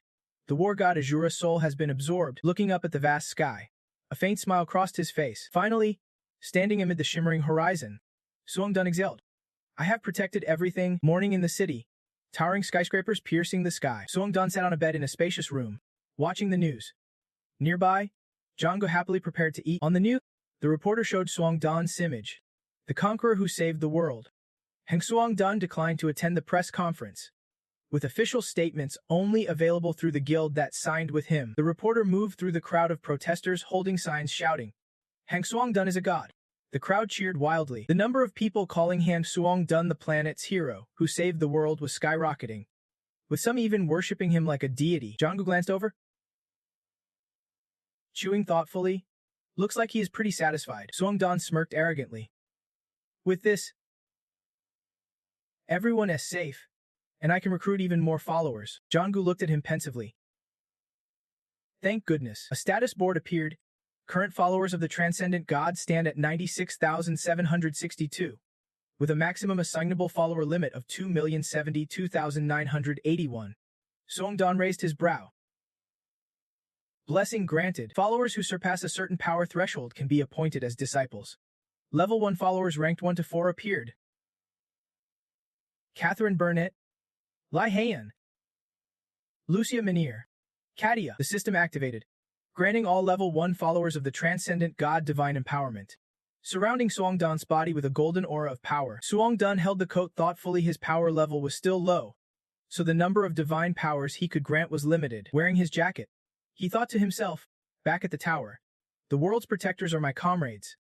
If I want to grant them more divine power and strength, I need to become stronger, much stronger. Django, holding the bowl he was eating from, approached the waterfall. He was about to follow. Song-dun adjusted his outfit and replied, "Yeah, I will go meet the Blood Lord." The barrier appeared, and with a firm voice, he declared, "It is time to head back to the tower." Information popped up. Entering the Blood Lord's realm, Song-dun stood before the mysterious house. Just as he stepped inside, a voice rang out, "You are here already, Heng Suang." Surprised, he responded, "I did not expect to see you so soon." Song-dun spoke plainly. "Blood Lord." The Blood Lord's cold expression showed surprise. "I thought you would refuse my invitation, yet here you are." Obediently accepting, she blushed shyly. "I did not refuse that many times, did I?" She smiled faintly, but then stood up and scolded. "Do you even realize how many times you have turned me down?" Song-dun chuckled and said, "Sorry." The Blood Lord's cheeks flushed with delight. She stepped closer, punching his shoulder playfully. "You really make this game fun?" Song-dun frowned. "Oh yeah. How so?" Her voice softened. "Because of you, I got all flustered." She lowered her gaze, eyes sparkling as she said, "If I had met you when you were still a conqueror, maybe we would be friends like best friends." Song-dun fell silent for a moment, unsure of what to say in this awkward moment. He smiled warmly. "We are close now anyway." The Blood Lord's eyes widened in surprise. Song-dun confessed, "From the first time I met you until now, and even beyond, that has not changed." Her stunned expression said it all, his face firm. He declared, "We are teammates, moving forward together.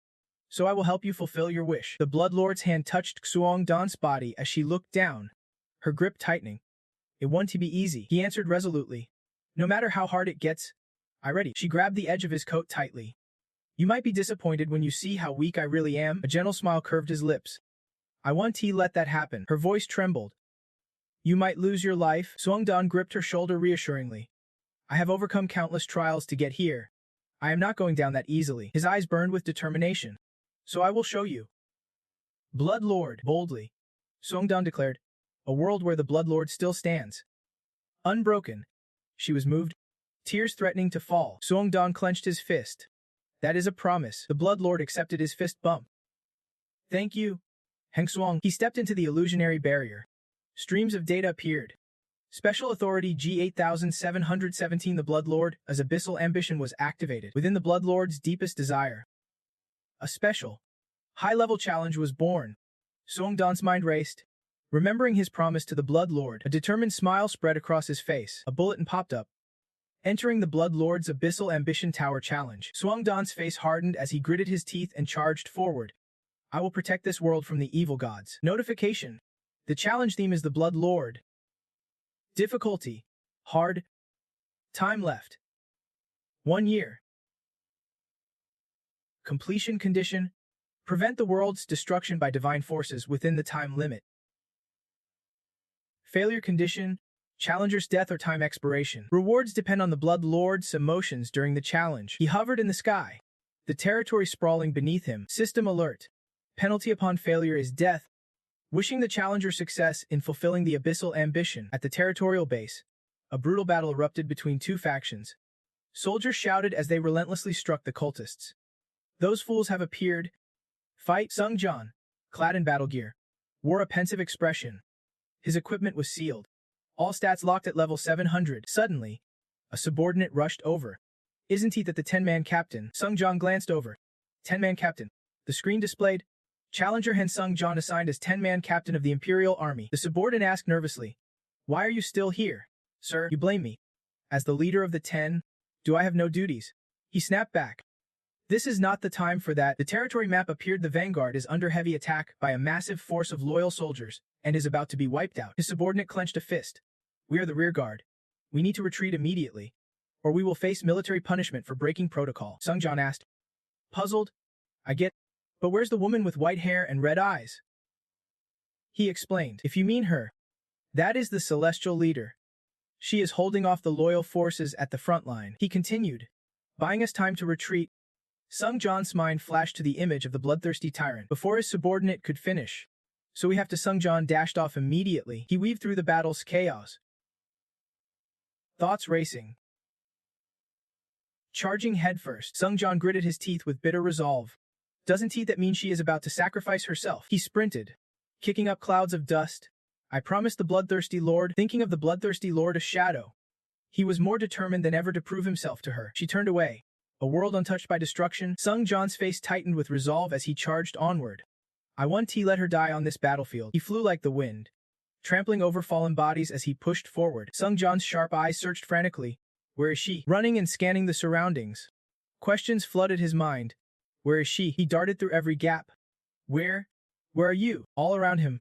It was just slaughter between two forces. Suddenly, he stopped, peering through the gaps in the soldiers toward the distance. The silhouette of the bloodthirsty lord knelt there, a sword descending toward her. The blade came down like it was about to split her in two. He clenched his teeth tightly. No way. Skill menu popped up, activated the wind's blessing, boosting movement speed by 80%. He dashed toward the incoming strike, blood spraying everywhere. The tyrant was stunned. The giant roared in pain. My arm, the bloodthirsty tyrant growled. Who are you? Sung John demanded. Step back. The sword slammed into the ground, magic glowing red around it. He glared fiercely. You dare defy the Empire? Sung John's body radiated power. I will make you taste the fury of true strength. Activating the divine radiance skill, he summoned star-like holy light that could slay gods. He pointed, and countless sword slashes rained down, wiping out an entire cult. The bloodthirsty lord stared in disbelief, refusing to believe her eyes. No way. Watching the cult fall, she was stunned. He is really from the Empire. The soldiers around looked shocked, speechless. The flag symbolizing the territory was raised amid cheers. We won, whispered voices said. We thought we would all die, but we survived. The bloodthirsty lord stepped closer to Sung John, demanding, Ooh, who are you really? He answered coldly. A leader of the Empire's army. Sung John smiled faintly. I am here to keep a promise to the celestial leader. His expression hardened, a smirk playing at the corner of his lips. We have made it this far. Night fell. A quiet little pub sign hung outside. The bloodthirsty tyrant slammed her mug down, shouting, Not from the Empire's army. Your real name is Han. Sung John. Sitting across from him, she propped her chin on her hand. Teasing. You dare hide your identity from the Empire, like someone who saved lives. The bloodthirsty lord blushed, eyes darting away, running her fingers through her hair. As the celestial leader, I won't hesitate to help. Sung John looked her straight in the eyes, a warm smile breaking out. That is good, because I am here to repay a debt and earn your trust. She straightened up, hands on the table, beaming. What you said sounds genuine. Now it is my turn to introduce myself. Excited, she reached out. I am Canaria Lufeld. He smiled softly when he heard her say, From now on, you will be my right hand. Make sure to have my back. Sung John reached out, shaking her hand firmly. We will protect you with everything we have got. Chief of the Celestials. Elsewhere, a group of men clad in black robes circled a massive cauldron. The saints warned that this world would soon be crushed under the wrath of the evil god. Suddenly, a finger rose, drawing all eyes a signal, but there was only one way to stop what was coming. Images of dragons in various forms appeared, alongside a prophecy. The one recognized by 7 dragon guardians would become the world's savior. A mirror-crafted door folded open, revealing the bloodthirsty king wielding his sword.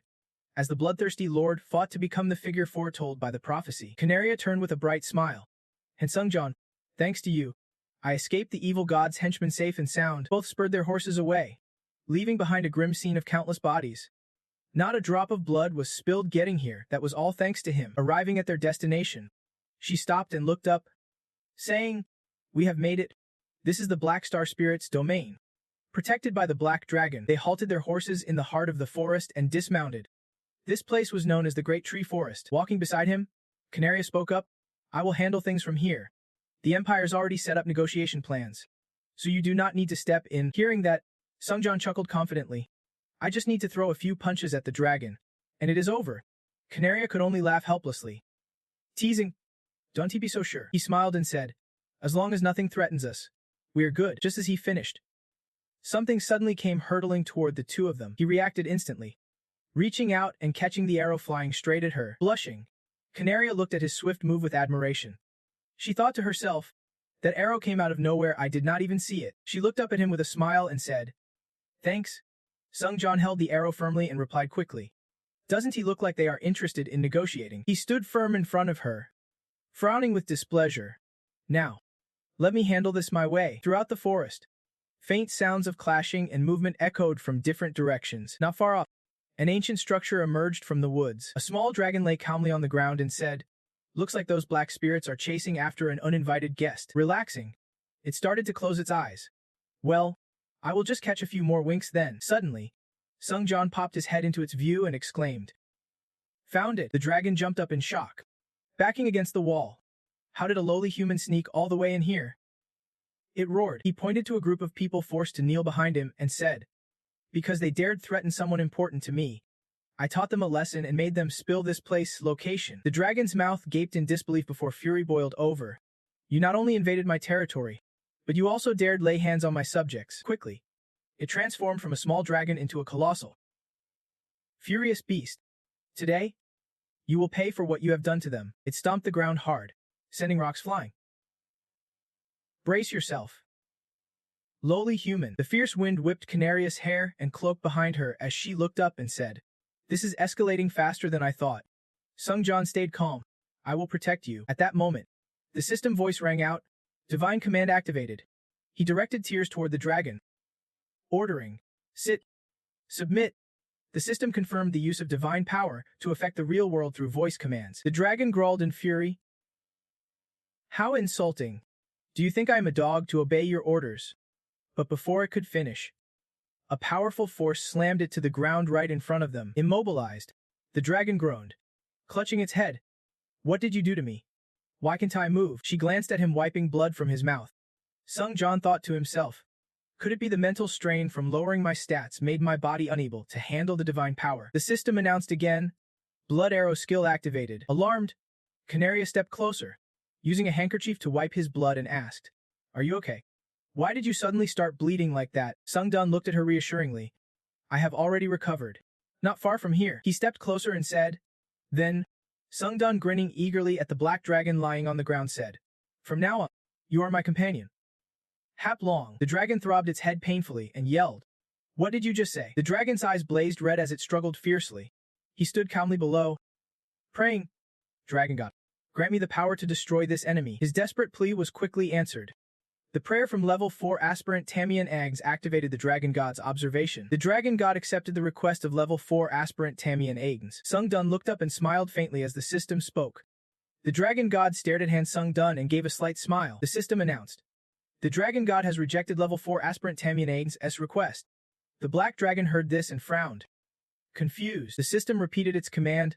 "The Dragon God insists on serving Han Sung Dun well." Suddenly, the image of the Dragon God slowly appeared on its face, making the Black Dragon stammer in fear. Dragon God. Seeing him below, the Dragon God happily waved to Han Sung Dun and said, "Long time no see." He quickly replied, "Long time no see." Dragon God. The dragon looked bewildered, leaning closer to ask, "Who exactly are you?" Sung Dun answered his silly question. "Who do you think I am?" His expression darkened, fierce and commanding. "From today on, I am your master." Sung Dun, faced with his confidence and strong threat, the dragon could only gape in disbelief. The black dragon then spread its wings wide and soared swiftly through the clear blue sky. It let the other two sit atop it. Canaria coughed softly, then hesitantly asked him, "Now you can answer me, right? How did you persuade the black dragon so easily?" Sung Dun glanced over, silent at her warning. "If you do not answer, you want to earn my trust." He replied, "I will answer as much as I can." She continued, "Then can you reveal your true identity?" The black dragon glanced upward, eavesdropping on the conversation. "I am just a challenger from a tower. Are you from some magic tower?" She did not lose momentum, asking another question.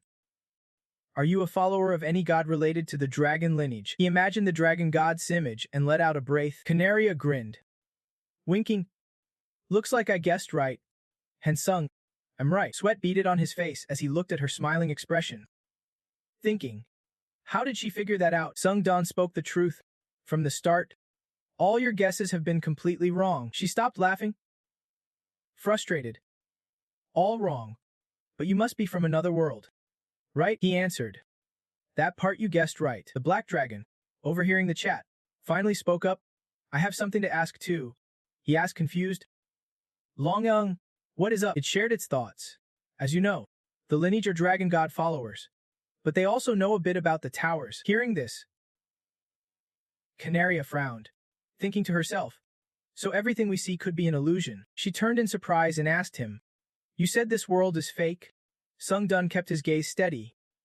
"It is not fake, so do not worry." Now, Canaria fell silent, quietly watching him. Wondering what else he is hiding, the black dragon glanced up again, saying seriously, If that is the case, closing his eyes with relief, good since there are evil gods here. It definitely can't be fake. It brought them before a massive fortress, loudly begging, please protect this world from the evil gods. The lineage stomped firmly on a small rock, making it clatter. Saying, we have arrived. The two jumped down together. Sungdan, thanks for the effort. Longyang, it retorted annoyed. My name's not Longyang. It is. He darkened his face, eyes sharp as he stared down at it. Planning to betray your master. The lineage grew timid and did not dare resist. I will change my name right now. Suddenly, a loud voice from the side caught all three's attention. Canaria Lufeld, a blonde person, laughed slyly and said, I have heard about the magic transmission device, but I never expected you would actually bring back a lineage. And slowly approached with his soldiers and exclaimed, after all, he is the celestial chief. He really gave it his all, and stared coldly at Canaria with a sneer, my little sister. Then turned to Sungdan and Canaria, who were quietly watching Grios in front of them. He raised an eyebrow, glancing at the woman beside him, silently wondering, is she really my sister? As Han stepped closer, she immediately bowed her head, her voice trembling. It has been a while. Brother Grios, and extended his hand toward Canaria, praising with a sly smile. Right? Seeing is believing. Impressive you tamed the swift lion so quickly. She shyly replied, you are too kind. Brother Grios pressed his face close to his sister's ear and whispered, at this point, having a skilled aide is a power all on its own. Watching her desperate hunger for the throne was strangely fascinating. Hen sneered, casting a dark glance behind him. Too bad you do not have that aide. Canaria tensed up, the words cutting deep like a knife straight to her heart. Sungdan stayed silent, eyes sharp as he studied every move Grios made, and stood upright, raising his hand toward Grios with a laugh. That aide already chose to side with my sister. I was just kidding earlier. Do not take it seriously. Grios stepped forward, ready to pat Sungdan on the shoulder, but ended up monologuing. Pleasure to meet you. I am Prince Grios of the Empire, also a member of the Imperial Army. After hearing this, and glanced at Canaria, pondering, so the Ironblood commander is actually a princess of the Empire. Now all the pieces fit. Sungdan shrugged off Han's hand and introduced himself curtly. I am Han Sungdan. Grios frowned slightly. Han squinted, smirking. Quite a deadly name. Grios pulled out a white cloth, wiping his hands with a forced smile as he said thoughtfully, I do not mean ceremony, but you seem pretty mysterious. Han was puzzled. Feels like you are from some hidden tribe or something. From what I see, you are definitely strong, but why help my lowly sister? Grios leaned in teasingly. Or is it that the Empire's famed beauty, my sister, has you spellbound? Han raised his eyebrows, placing a hand on Sungdan's shoulder. Warning, my sister's got a nasty streak. Not sure she is your type. Han son, better drop her and back me instead. Politely gripping Grios' wrist, Han asked, excuse me. One question. Sungdan eyed Grios' wrist, then growled, you want to die? He looked like he was practically begging for death, which caught a confused glance from Canaria. Han smirked, let me use my specialty to help you go painlessly. While the soldiers watched on stunned, Han slowly challenged, you dare say that here? Sungdan replied flatly, keep it short. He tightened his grip on Grios' wrist, stepping forward with a warning glare. I am about to smash your skull in. Grios' hand trembled as he asserted his status. I am the Empire's prince. Sungdan simply ignored it.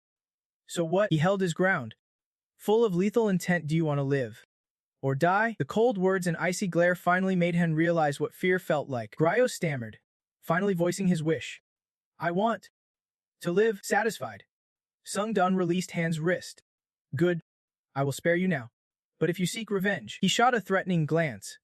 I will know you really want to die. After that, Sungdan grabbed Canaria's hand, urging, let us. They left quietly, one leading, one following like a true royal guard protecting the princess. Suddenly she stopped, trembling as she spoke.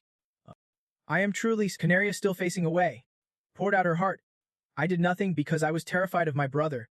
I could not stop him when he was humiliated. She shook her head firmly. I was just too scared of losing him completely. Chatko shook her head firmly. I was just terrified of losing you too. Canaria thought back to Grios and explained. He is the heir to the throne, so since we were kids, there was nothing I could do. He took everything from me. Precious things. Even the people who always stood by me. Sungdan guessed silently all was stolen for the throne's succession.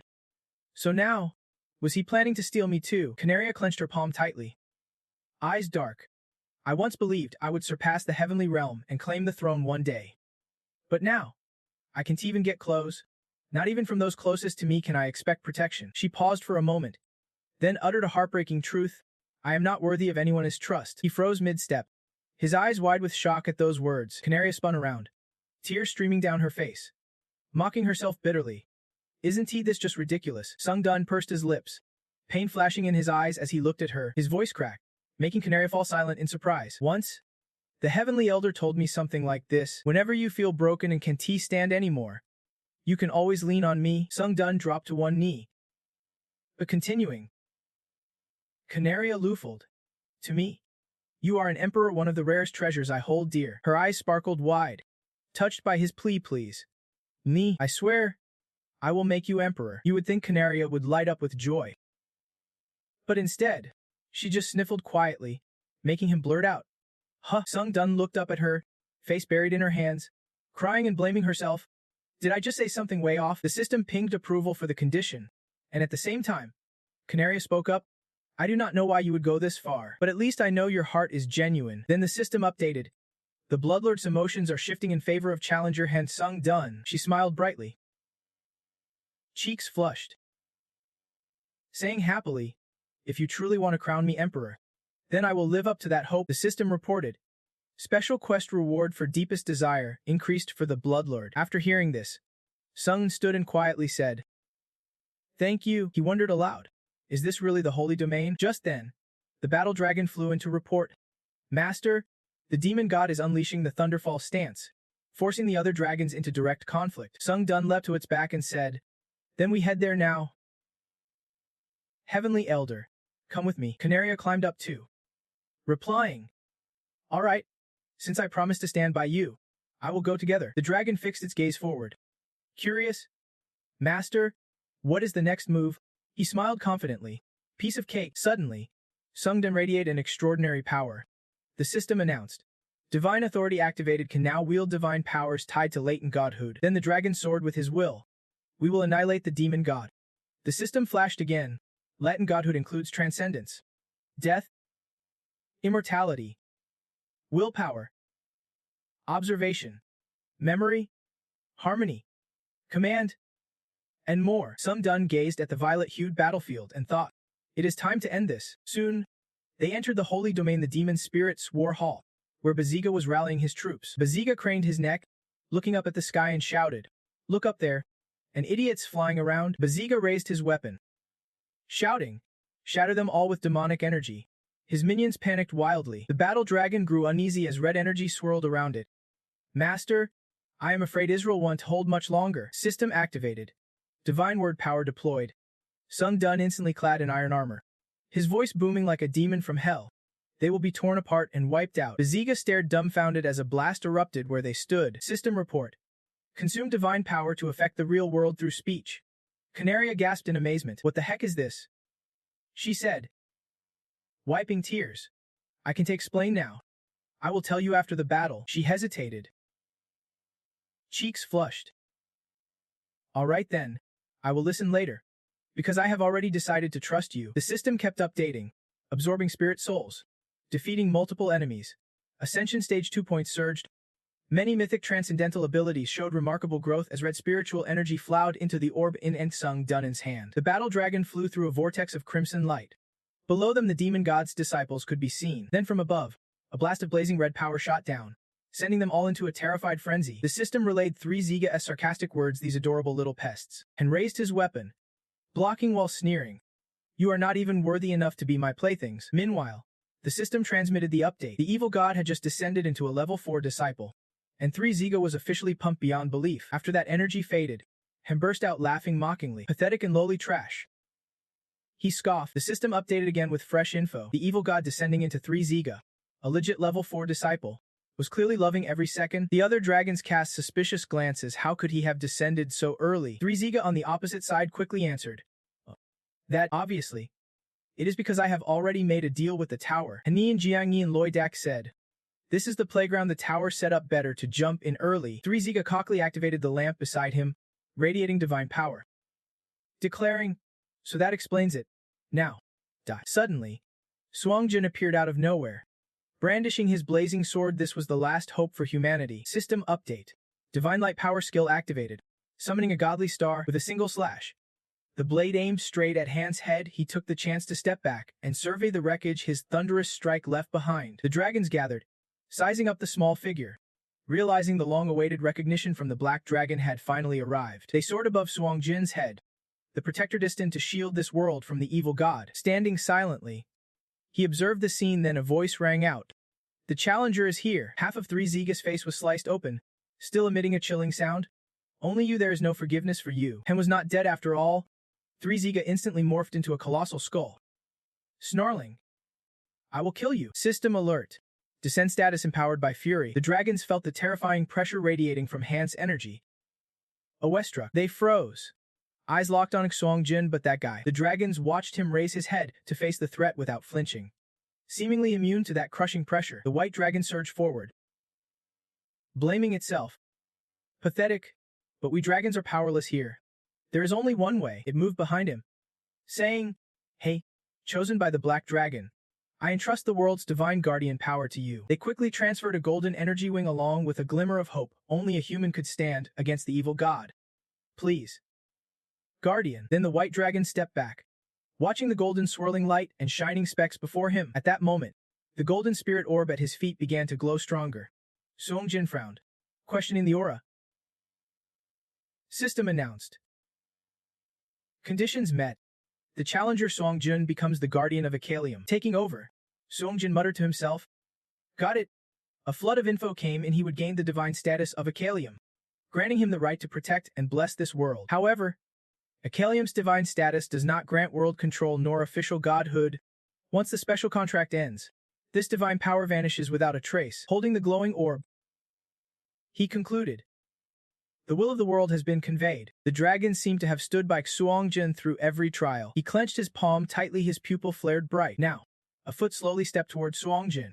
A voice said, Divine Verifier, since I saw you because of that bastard, I have not forgotten you for a second. It was Basiga, his form grotesque, burning with resentment. Now, it is your turn to pay for that day. He snarled, unleashing a terrifying surge of energy. Yet Suangjin stood firm, watching him rush in like a moth to flame. Just as danger loomed, Suangjin swung his weapon high, slashing hard through the devastating energy wave. A Basiga froze, stunned that Suangjin could effortlessly shatter that strike. Divine power was utterly wiped out in a single blow. With fierce determination, he strode forward, ready to kick this world to the curb. Right after the system announcement, by divine will, his power was channeled into Han Suangjin, and at that moment, a barrage of golden energy blasts erupted. Basiga looked up, bewildered as they charged straight at him. What nonsense was this now? Before he could react, those fireballs struck him head-on without mercy. An earth-shattering explosion erupted instantly. The system updated. Akthan's divine descent stayed on Tier 4. Basiga was forcibly lifted. Minutes later, Suangjin received word that Akthuliat was forced to cancel his divine descent. The trial tower paid a heavy price in divine power for Akthan's massive expenditure. As the trial tower allowed the incarnation, a crimson beam tore through the ground, splitting it in two. Akthan quickly whipped his head around with a savage glare, ready to unleash scorn on this challenger. The horn atop Jiang's head flared crimson as he spread his arms wide, his fierce spiritual energy cutting through the air. He was on a mission to kill without mercy. In a flash, a sharp spike shot out, puncturing Suangjin's shimmering golden orb. The system announced that Akalium's divine essence was partially damaged by foreign divine power, and Yem glanced at Akthan, deep in thought. Just by existing, Akthan could trample the world's dignity beneath his feet. He felt like an excited kid, bragging, I just shattered that divine essence. Cool, huh? His followers chimed in with sly flattery. Super cool, boss. Akthan pointed forward, eyes sharp. That guy, Han Suangjin, this arrogant fool. I will make him taste real power. And tilted his head, challenging him with a smirk. Spreading his arms, he summoned his troops. All right, my loyal minions, I am off to kill Han Suangjin. You, clean up those gods behind him. Deathly energy radiated from Akthan. He did not forget to add, bring them back alive. I want some new toys to play with. Dung Trung's eyes blazed with fury. Who is calling God's toys around here? Akthan ignored him, watching his minions soar into the sky, taunting with arrogance. Let us make this a fight to remember. The two sides clashed instantly, sparking a brutal battle. Suangjin stood rooted, deep in thought. So this is how it ends. Then he leapt up, death hammer in hand, ready to face off. The challenger had no time to hesitate now. The system flashed an update, Mythic Weaving boosted Akthan's attack power by 600% against weaker foes. Suongjin quickly readied his weapon. He raised it just in time to block the hammer's deadly swing, the impact flashing a blinding light. The system immediately activated mythic skills and special buffs. Yet Suongjin still felt outmatched no matter the buffs. His strength paled in comparison. Akthan smirked, seeing him struggle. Told ya? I'm on point. He was not some fragile toy. Then he vaulted behind Suongjin. Relentless. Akthan raised his hammer high, snarling. Challenge accepted, showing his sharp teeth, his eyes burning with provocation. Get ready, I am gonna toy with you for as long as it takes. A crushing blow came down, but with lightning reflexes. Suongjin dodged, just in time though frustrated. He vowed if he could not win, he would at least turn the battlefield in his favor. System alert. Winter King's power auto-activated under the right conditions, boosting all stats by 10%. Suongjin felt immune to the cold as Akthan swooped down from above. Akthan sneered. Going out like this? Pathetic. His relentless assault echoed with every strike. Let us see how far you can run. Challenger. Akthan taunted, while Suongjin fled, listening to system alerts. The divine laws forging unique rules in the sanctuary. Law 1. The weak gain power proportional to their low rank. Law 2. Skill power increases by 100%. Law 3. The icy zone is sustained by absorbing all divine essences. He had to fly and scheme at the same time, plotting his next move. Up high. A shadow darted straight towards Suongjin. Akthan was lightning fast and deadly, and once again swung his axe down, blocking right in front of him. The alert came through. Canaria sword power activated fiercely. Instantly, Suongjin raised his blade, locking eyes with Henan's beastly weapon. Akthan roared with excitement. Hell yeah! This is awesome. Then Hemin twisted his face beside him. System update triggered. The mythic power activated to slash Suongjin's speed by 40%. The mythic power gnashed its jaws wide open, screaming as it unleashed blazing red giant fists pounding relentlessly at him. Akthan landed with a fierce grin, muttering, "Not done yet. I'm gonna smash you even more." Suddenly, Hun's boundless energy blasted out, shattering the earth and rocks around them. Hun sneered with thrill. Still got time to play, right? Akthan watched a spiritual energy spiral toward Suongjin, mocking, "New toy 1T break no matter how much you bash it." The system chimed in, mythic armor starting to crack. Hun laughed uproariously, enjoying this even more than messing with the world itself. Suongjin was weakening under the relentless assault. Akthan taunted, "Destroy this place. Then let us have fun with the next one." Soon, Suongjin's armor shattered completely. System update confirmed the mythic armor was in ruins. Struggling, he stared at Akthan's silhouette and wondered about the armor forged from mythic power. A huge question hung in the air. Could it really shatter like this? Just as a terrifying punch barreled toward him. No time to dodge, he took the full brunt of that punch. Suongjin was blasted backward, crashing with a heavy thud. Only then did Akthan stop. Hun thought quietly, "I am done with outdated toys. But you are my new favorite plaything." The next thrill. Suddenly, a familiar voice echoed, "You just see this world as a toy." Huh? Akthan looked at Suongjin struggling to rise and sneered, "Break the old toy.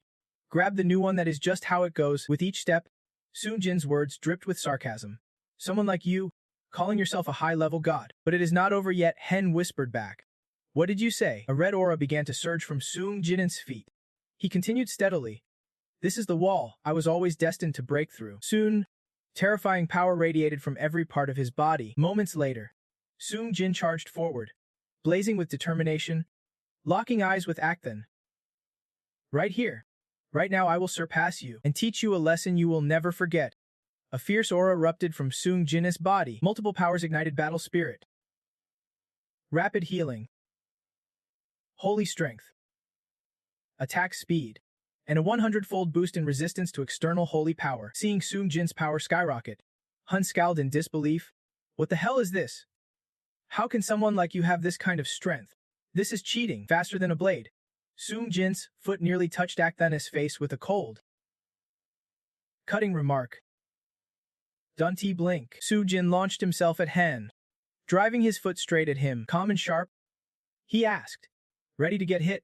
The system instantly triggered holy power annihilation. Akthan took the hit, jaw clenched, eyes flickering as information streamed in based on their skill gap.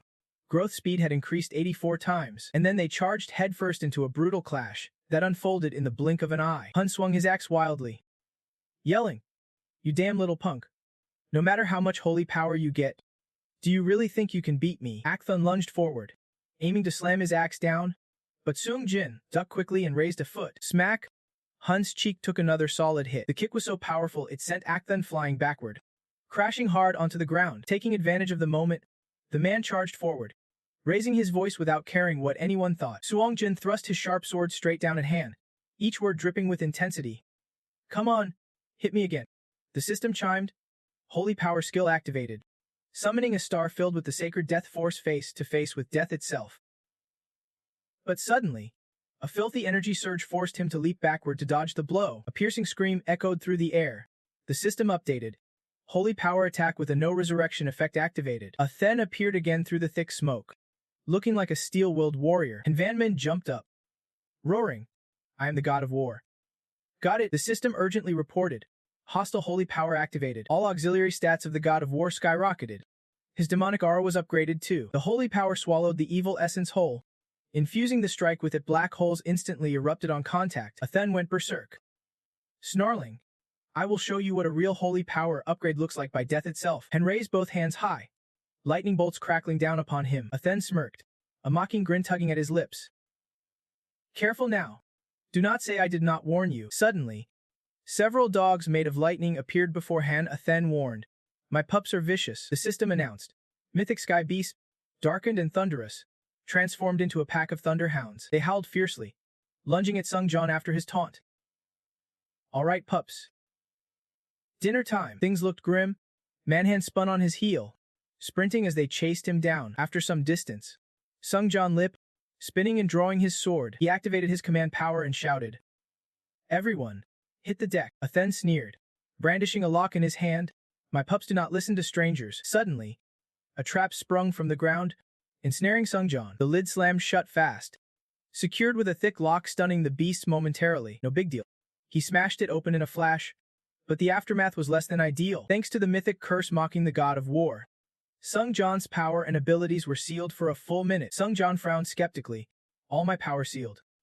Seriously? And grinned mockingly. At this point, your power means nothing. A Then bellowed fiercely. All right, pups. Drain all his power.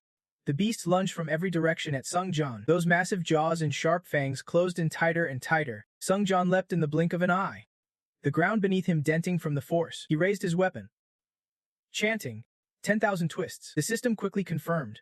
10,000 twists effect activated, distorting space at the cost of power, transforming the beasts into writhing, twisted shapes. The info popped up.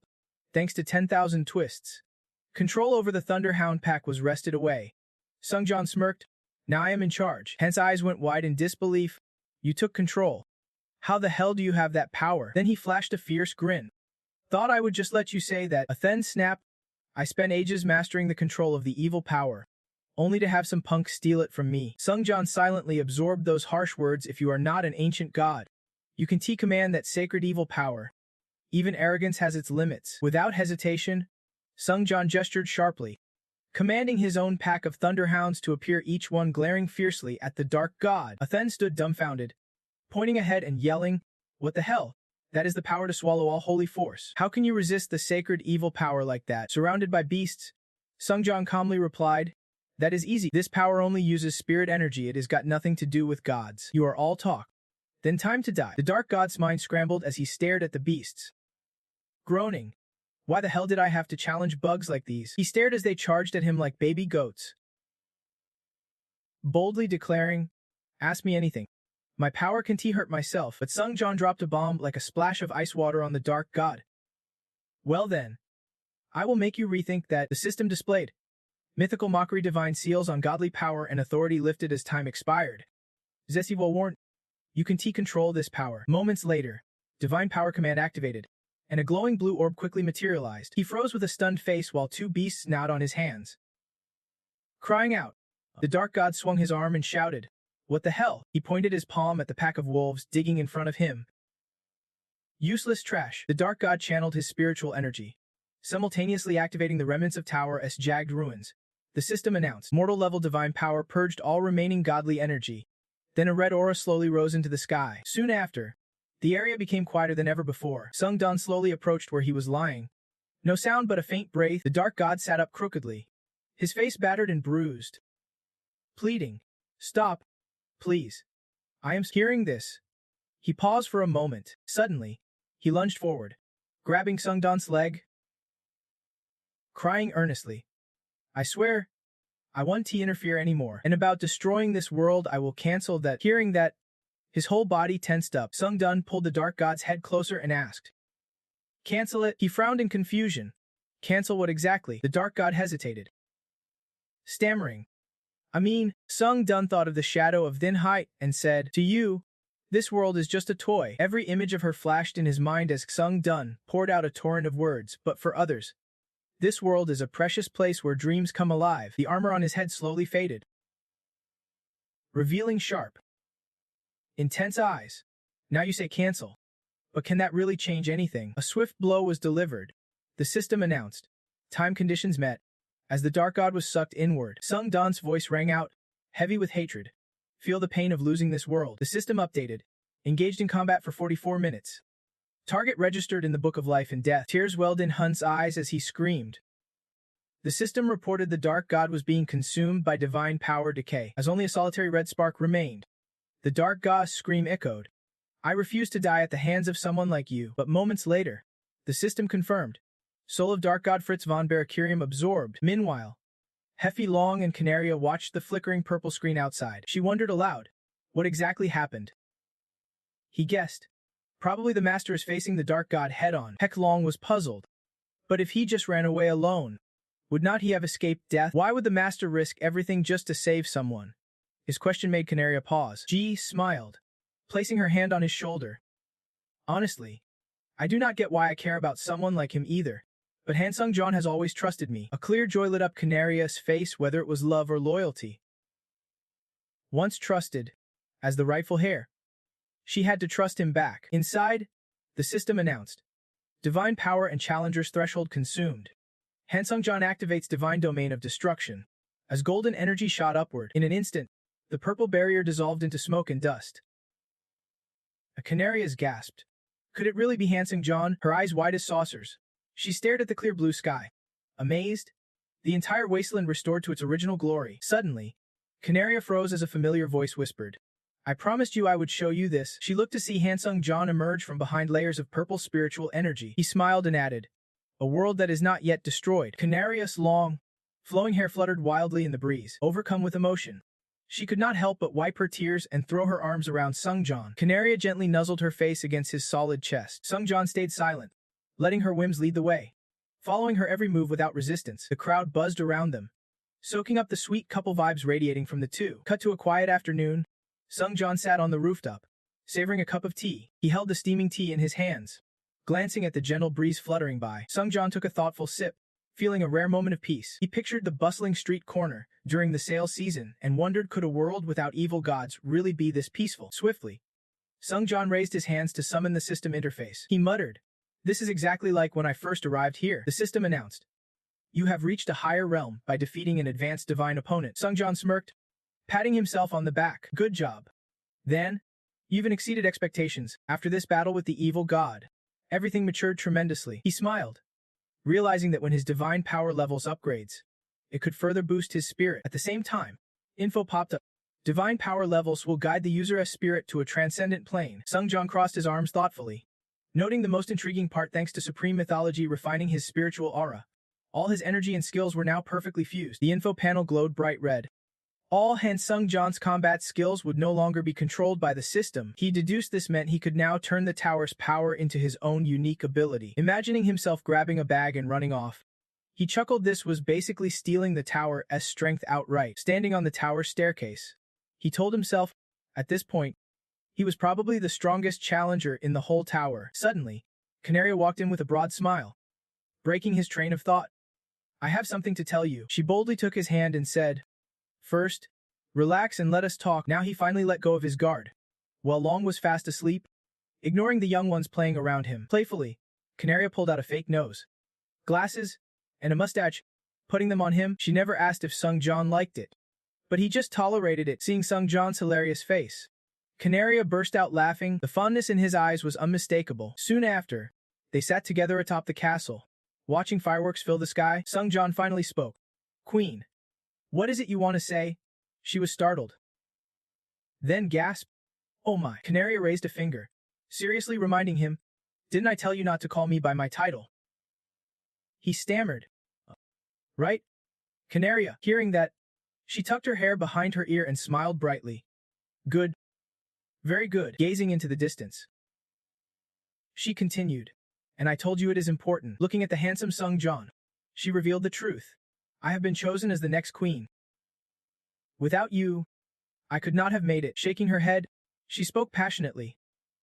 This world would have been doomed long ago. I truly love the world we have protected. She stretched out her hand toward the fireworks, her entire being more tense than ever. That is why I must say this to you. Taking his hand and placing it over her chest, she softly called. And Sung John, turning to face him, she asked, "Will you stay in this empire? Stay by my side? I want to be with you," Canaria cheerfully added, "to protect the world. The future we saved together." Sung John was momentarily stunned by her sudden proposal. His lips trembled. Sung John lowered his head, stammering over each word. Suddenly, a strange purple energy flared around him. He frowned, sensing the eerie power swirling closer. His eyes turned almost entirely purple as the system announced, "You have completed the special contract challenge. Deep Despair Wish. Blood Oath Sovereign." While she continued speaking, more info streamed in. The reward will be granted according to the feelings of Canaria, the Overseer. A purple glow instantly enveloped the entire space. It updated. The breakthrough reward has been deposited into the inventory. Soon after, they were inside the storage room, and Canaria smiled warmly. "It is here," she boldly continued. "I have been waiting all this time." And Sung John, Canaria squinted and voiced their wish. "You stopped the apocalypse, defeated the evil god, and climbed your way to the throne." She recalled their moments of celebration and said, "I even gained a powerful ally named you. It was pure happiness, but also an extravagant ending for me." Canaria thought of Sung John's bright smile and hesitated. "If only I had met you." Her tone grew bitter. "Not in this fake form, but I understand it clearly." Now a blazing fire seemed ready to burn that peaceful scene. Her voice deepened. "It was just a dream that would never come true. Still, I can just stop wishing." She placed her hand on her chest, looking downcast. "But now, the time for dreaming is over," Sung John interrupted firmly. "Then please wait for me just a little longer. I will reclaim the happy world of the bloodthirsty lord." Canaria was deeply moved, biting her lip hard. She stepped toward Sung John and reminded him, "Hey, no one's ever reached the top of the chicken tower," whispering as she brushed past him. "So whether it is real or not remains a mystery." Canaria's figure slowly faded away from Sung John, but continuing, "But you always bring me hope." She turned back decisively. "I will be waiting right here." He glanced silently ahead, listening, "until the day you reach the tower's peak." Canaria placed her hands on her chest gently. "I will be watching your journey, because it is the last hope I have left." The scene shifted to a stark white room. A system notification announced, "You have entered the waiting room." When suddenly a loud voice rang out. "Hey!" Jonggu pointed sharply at Sung John, shouting, "What the hell just happened? How did your divine power spike like this?" She hovered uncertainly. "Did you really defeat the evil god?" He casually took a swig from a flask and replied, "Yeah. Info just came through. I drank the skill growth potion from Canaria." SSS class manager. The power of the primordial demon sword skill jumped 2 levels. Jonggu smirked and said, "A real monster. At this point, I have got nothing left to say." He listened quietly. "The day you break past the limits I had when I was alive. It is not far off now." She landed on the ground, babbling on. "So I have decided I'm going to watch and see." Jonggu crossed his arms. "Whatever's waiting at the end of your journey, Sung John. It is no different from what I have always done." She closed her eyes, turning her head aside. "It is all the same in the end." He set the flask down and reminded, "Also, this chat's nearly over." Sung John glanced forward, releasing a blazing red energy as he commanded, "Now, let us move up to the tower's peak." He thought silently, "No matter what challenges come next, it is okay now. I have a solid reason to climb to the top." Suddenly, the system announced repeatedly, "You have entered the 22nd floor of the challenge tower." Jonggu looked up in shock. "Wait, what the hell is this?" Sung John was stunned too, noticing the challenger's levels did not match the tower's floor difficulty.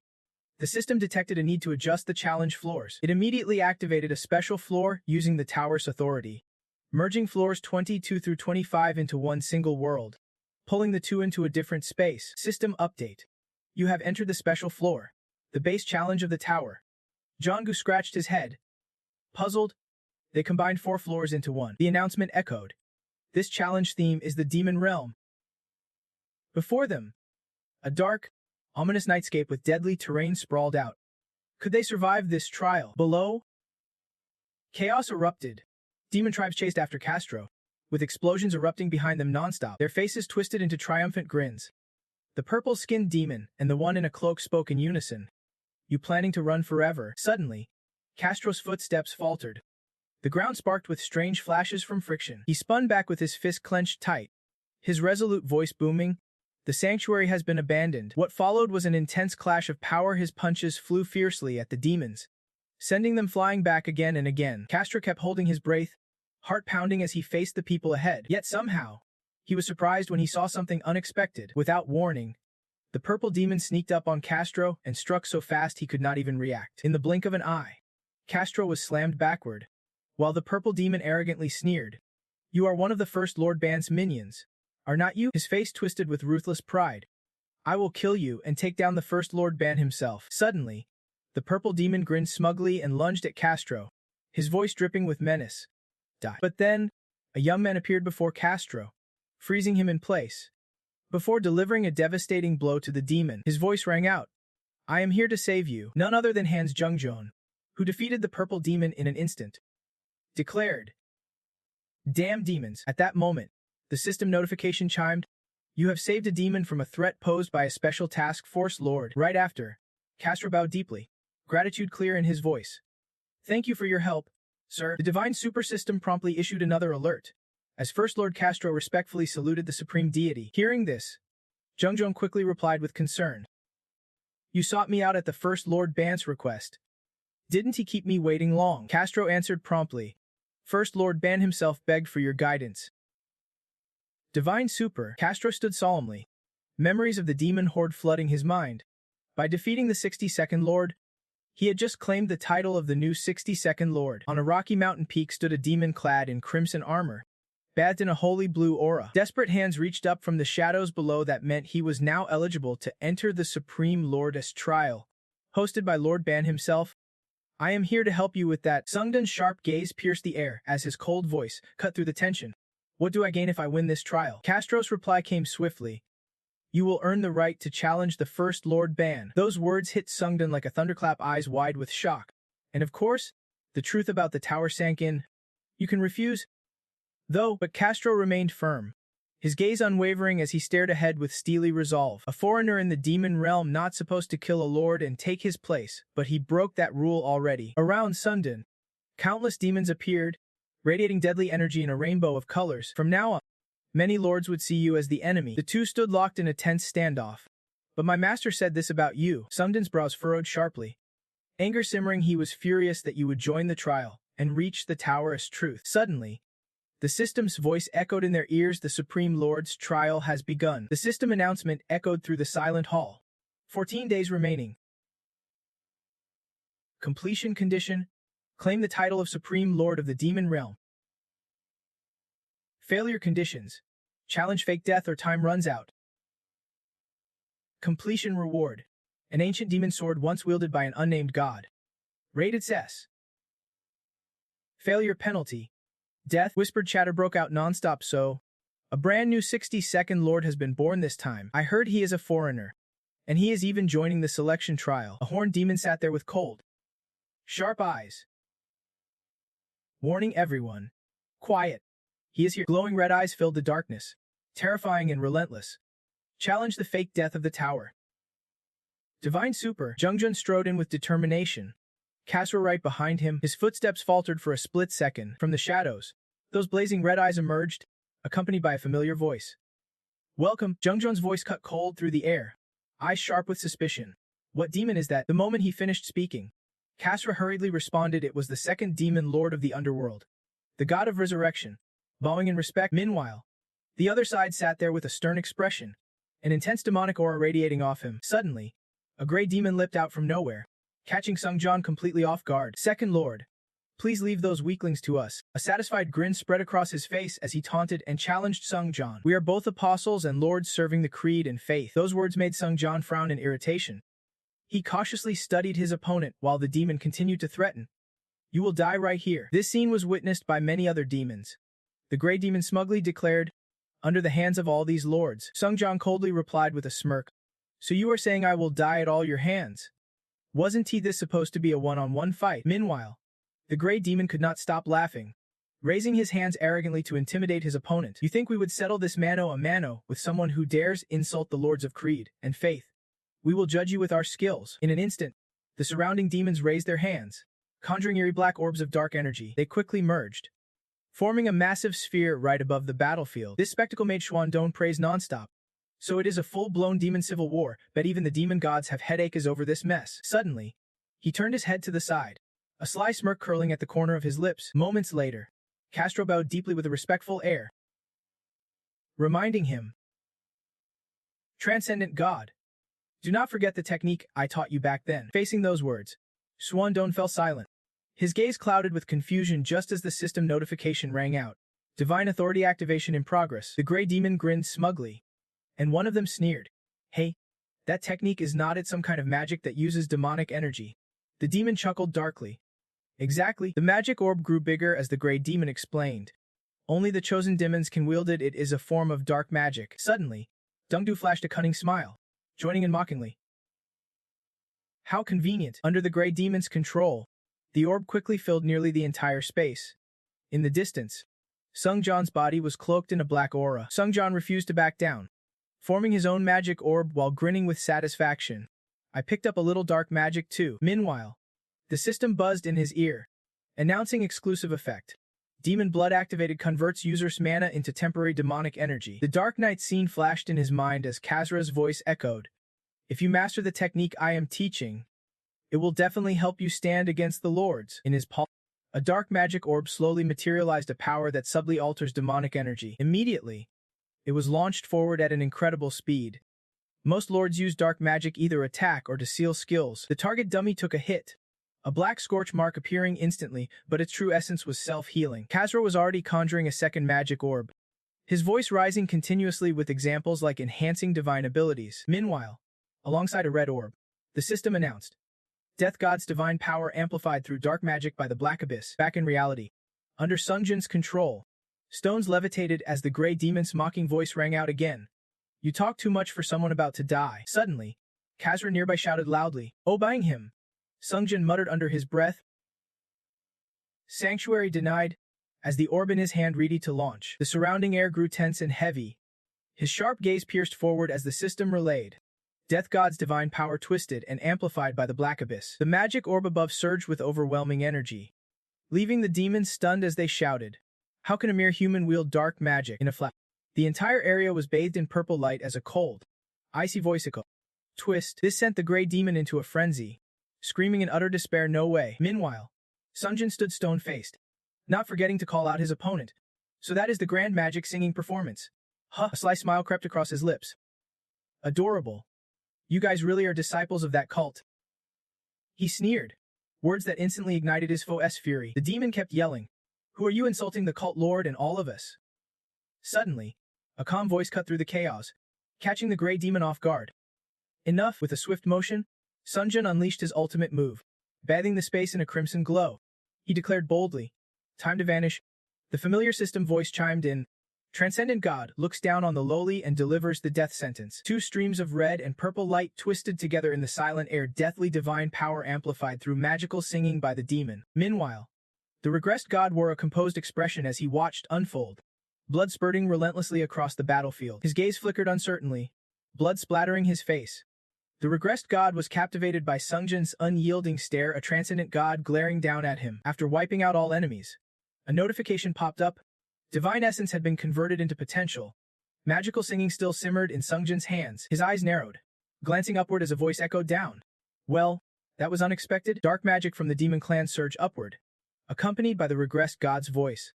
"Didn't expect the ones we kept alive to die this easily." He raised an eyebrow, looking down as he added, "Seems like I gained something from this after all." The regressed god chuckled calmly. "No worries. I can take you on solo without breaking a sweat." Sunjin crushed the magic orb in his hand, his gaze sharp. "You know we are almost evenly matched in power, so why act so casual?" That question made the regressed god pause briefly, his eyes still fixed below. Sungjin's eyes flicked up as the regressed god answered simply, "I trust in my divine essence." The moment he spoke, a clock appeared before Sungjin, radiating mysterious teal gold energy. Warning messages flashed. Divine Essence Regression met activation conditions and triggered automatically. The failure zone was partially manipulated, and the armor on Sungjin's body was instantly blown away. Only then did the regressed god leap down onto the battlefield. "Look closely," he said, his once calm face twisted into a smug grin, voice dripping with arrogance. "This is the real power of Divine Essence Regression. Until now, you have not had Divine Essence in this fight." Sungjin's appearance reverted to before he cut his hair. A notification popped up. Challenger Han Sungjin regressed to before acquiring Divine Essence. The regressed god continued. "All stats, skills, powers, items, even I have regressed to before gaining Divine Essence. Yet my stats still surpass yours," he added. Then he pointed at Sungjin and asked, "How do you expect to beat me?" Sungjin smiled knowingly. "I think I can." Instantly, he activated a skill his soul layer refined and triggered. Using Divine Essence was now linked with the indomitable Holy Soul effect. The power between them balanced out.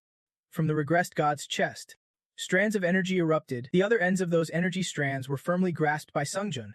Alongside a notification, Challenger Han Sungjin is now linked with the divine effect of free manipulation. You can freely control your soul layer. He grinned and said, "Now we are even. You have used your soul layer to manipulate invisible power, allowing you to merge your soul into it." This made the regressed god hesitate, his brow furrowing as worry crept onto his face. Sungjin pressed on. "Is this truly all you have got? Isn't it?" The regressed god laughed, sweat pouring down his face. "Face to face?" he asked. "Do you want this fight to end in a draw?" Hulking demon roared. Switching gears. "Don't you want to know more about the tower? Let me tell you." Sungjin drew his sword with a steely glare, replying, "You are lying." A dense mana aura swirled thickly around him. He is about to unleash his skill 3 slashes. A rank level 0 mastery. Magical effects. The next 3 sword strikes will be amplified. Description. When this skill activates, each strike multiplies the sword's cutting power by 1.5. Then 2. Then 2.5 times. The sword's energy blades slice through the air, cutting straight through him in a flash. Sungjin swiftly dashed backward, the regressor god vanishing right after his sword strike. He firmly declared, "Who would believe the words of a backstabbing god servant?" And no. Immediately, 2 orbs of dark red and golden lotus energy appeared, along with a message. "You have absorbed the soul of the regressor god Regret and met the special conditions." The 2 energy orbs then merged into his divine orb. His regressor divine power had been added to his potential. Smiling as he listened to the message, his mythic transcendence ability hit 100% for the second Ascension. Sungjin, the challenger, had earned the right to become an ancient god. As the announcement ended, cracks began to spiderweb across the arena floor. Accompanied by the sound of shattering stone, the 2 energy orbs radiated a thick, intense glow. They intertwined and wrapped around Sungjin like a living aura. The system prompted again, "You can now merge your divine name with your second Ascension." Suddenly, from where he stood, a towering pillar of light shot upward. His transcendence and death divinity fused, creating a new divine essence. The energy, blazing red at its core, grew brighter the higher it soared. Sungjin Kim, the challenger's official divine name, had been enhanced. He now stood like a radiant sun at the peak of the heavens. Sungjin's eyes flashed with overwhelming authority. He had become the god of transcendence and death, able to interact deeply with both divine essences. Not stopping there, as the sword of sparkles danced, the system announced, "You can retain the divine names of transcendence and death without needing to transform." Sungjin was stunned. "No way, my body is becoming part of the divine essence. So this is what it means to be an ancient god." A moment later, Castro led Sungjin to a somewhat gloomy palace. He said, "Congratulations. You are now the second lord." Castro's tone grew serious. "This is the lord's arena. You may begin the final battle here, fighting for the title of the greatest lord." The massive front doors slowly creaked open. He added, "You may enter now." As the 2 stepped inside, the large door slammed shut behind them immediately. While they focused ahead, a woman's voice echoed, "You finally made it." A figure in a cloak with horns landed right in front of them. "I smile and congratulate you for reaching me." This person was none other than the Demon Lord. I continue. "I knew you would make it." The Demon Lord showed great joy upon seeing the god of transcendence and death. Sungjin smiled and asked broadly, "So you are the greatest lord?" "Demon Lord." The Demon Lord replied calmly, "That is right. You have saved me once again." He added, "Thank you for wiping out the god's disciples and wrath from the demon realm." The Demon Lord did not forget to turn to his disciple, saying, "You did well too." Cut to him placing his hand on the disciple's back, who replied, "Just doing my duty." Sungjin looked at the Demon Lord and continued, "But you know, Gratitude is one thing. Before he could finish, the Demon Lord's fist flew straight into Sungjin's face. Catching him off guard, the powerful punch sent Sungjin staggering backward. The Demon Lord smiled. If you want to know more about this tower, you will have to pass the trials. Sungjin's body crashed through pillars, shattering them as he flew forward. The Demon Lord raised a hand and asked, "You are not planning to stop here, are you?" From the distant dust cloud, a blinding blue light burst forth. Sungjin's voice said, "I get. There's only one way I have to prove my strength." A system alert came through. Target designated. Soul manipulation has begun adjusting your stats and the targets to achieve balance. Next, a glowing ring of energy linked their souls together, surrounding Sungjin. Now, all of his stats and the targets will be equal for 4 minutes. Sungjin clenched those energy strands tightly, confidently declaring, "Let us fight fair and square." His gaze sharpened, locking onto the opponent with intense focus. Suddenly, Sungjin's body wavered. Clutching his chest in pain, warning signals flashed. These rising stats were putting immense pressure on his body. He grimaced, realizing his body could not keep up with the Demon Lord's power, felt like he was burning from within. Gritting his teeth, he endured the pain even as blood trickled from the corner of his mouth. Sungjin smiled faintly, wiping away the blood, and said with determined confidence, "But I can handle this." The Demon Lord smiled back. Did not expect you to overcome the gap like this. I respect it." The space around them shifted, turning blindingly white, and the Demon Lord exclaimed in awe, "The challenger, Sungjin, the only one worthy to fight me. The divine power to annihilate enemies has been activated." The Demon Lord grinned. "You say you want to prove your strength? Divine power to annihilate enemies now blankets the target zone with the essence of destruction." As Sungjin's body began to disintegrate, the Demon Lord's voice echoed on. "This divine power erases anyone who touches the origin of destruction from this world." The Demon Lord's body was now clad in demonic armor, issuing a challenge. "One hit, that is all it takes for me to accept you if you land a blow on me. So you better make sure your strike hits the mark." The system kept flashing urgent warnings for Sungjin, his spiritual form absorbing the damage dealt to its user. The spiritual form of the first-class disciple Larage was destroyed, and the spiritual form of the first-class disciple Mammon was assessing the dire situation. He thought grimly his body was turning to dust. To counter the mighty Demon Lord, he quickly activated a skill, channeling Divine Blessing, using divine power to grant a blessing that would nullify the external divine power once. Shielded by divine power, Sungjin's wounds healed completely. He replied, "This is nothing." The Demon Lord's eyes flared with genuine surprise. "A divine power that can negate another divine power.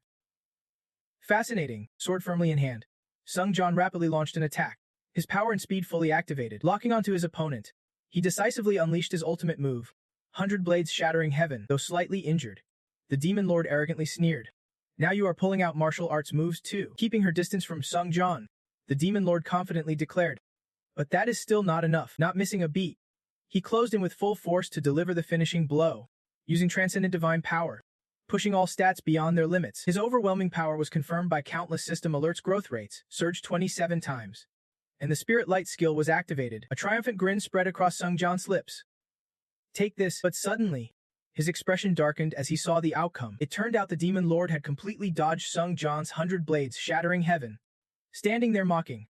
"You really thought you could land a single hit on me?" The disappointing result briefly soared Sungjin's face, and he thought, "I do not think I can win this." Immediately after, the Demon Lord retaliated with a punch straight to his face. Not ready to give up, Sungjin burst out a hidden technique and vanished in a flash. His unique power 0107, a transcendent skill, was activated, but before success, he was punched from right to left by her relentless blows. After the brutal strikes, Sungjin quickly cast a dark magic to speed up his skill cooldown time. The transcendent skill to accelerate cooldown was triggered, but he was still knocked backward. With a godly kick from the Demon Lord, he unleashed all remaining ultimate moves to dodge, activating the sacrifice skill to nullify any fatal damage. Gritting his teeth, Sungjin instinctively burst out with power. With his lightning-fast reflexes, he countered the Demon Lord's deadly kick, activating the Wind's Blessing power skill. Sungjin's masterstroke earned a nod from Ada, who admired.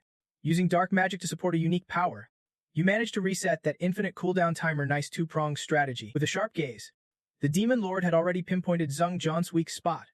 "But if you can't even land one hit on me, it is all for nothing." And sure enough, the system quickly flashed a countdown notification.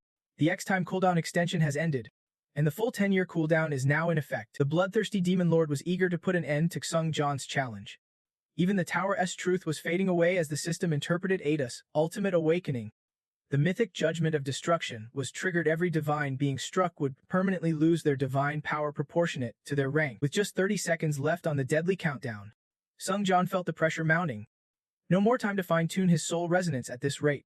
He would not discover a thing. His hand gripped the banana sword tightly, constantly reminding himself to focus, as if a white-hat swordmaster stood beside him. Sung-Jan steeled his resolve. I am going all in on this strike. Boldly, he activated the Supreme Sword technique. The exclusive power is 0107, the transcendental skill known as the 100-blade 7 forms. In just 5 intense seconds, the stalemate shattered as he shifted the battle's momentum.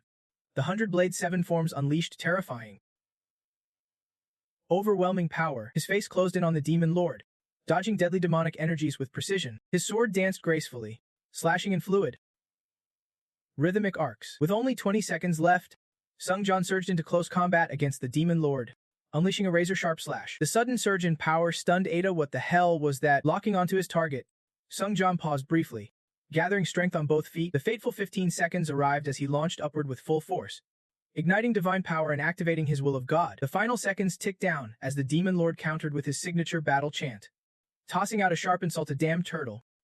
How rude. After the attack, the Demon Lord quickly retreated as the 5-second countdown resumed, while Ada's landing caused a violent shockwave. With 4 seconds left, the Demon Lord still barely held on, activating the Abyssal Bloodline skill. Ada's battle chant was completely suppressed by Sung-Jan's single sword strike. The last 2 seconds stretched tight as a bowstring. Finally, he succeeded in cornering the Demon Lord with no way out. His 100-blade sea light power struck the finishing blow with exactly 1 second remaining. The entire demon realm trembled at Sung-Jan's overwhelming strength. As the time limit hit, he resumed adjusting his skill. Times up, soul resonance tuning complete, divine spirit's unyielding effect cancelled. But the Demon Lord's arrogant voice rang out, crushing his hopes of victory. Is that really all you have got to show me? Seeing Ada still standing firm, Sung-Jan could not help but feel frustrated. No sign of even a scratch. Ada's daemon armor gradually cracked, and with a cold reply, the Demon Lord openly admitted to Sung-Jan, "You say no scratch? You call that an attack?" Ada's face lit up with amusement, brief as it was. "You still managed to break through my armor." Sung-Jan collapsed to the ground as the Demon Lord finished speaking. Just that alone proved his worth. Having earned the Demon Lord's respect, he exhaled calmly. "Then let us end this trial right here." The Demon Lord now looked at him with entirely new eyes, a worthy challenger, indeed. Scanning the bleak landscape around them, Ada nodded in admiration. "You deserve to know the truth about this tower." The trial officially ended with the Demon Lord personally guiding Sung-Jan, but he knew that becoming an ancient god meant he had already realized something crucial. Ada slowly explained. Ancient gods are bound by their own concepts, which is why their nature is immortality. Curious? Sung-Jan pressed. What do you mean? Suddenly, his mind clicked, understanding the hidden meaning behind the Demon Lord's words. "Don't you tell me even the tower can erase an ancient god?" Ada quickly confirmed.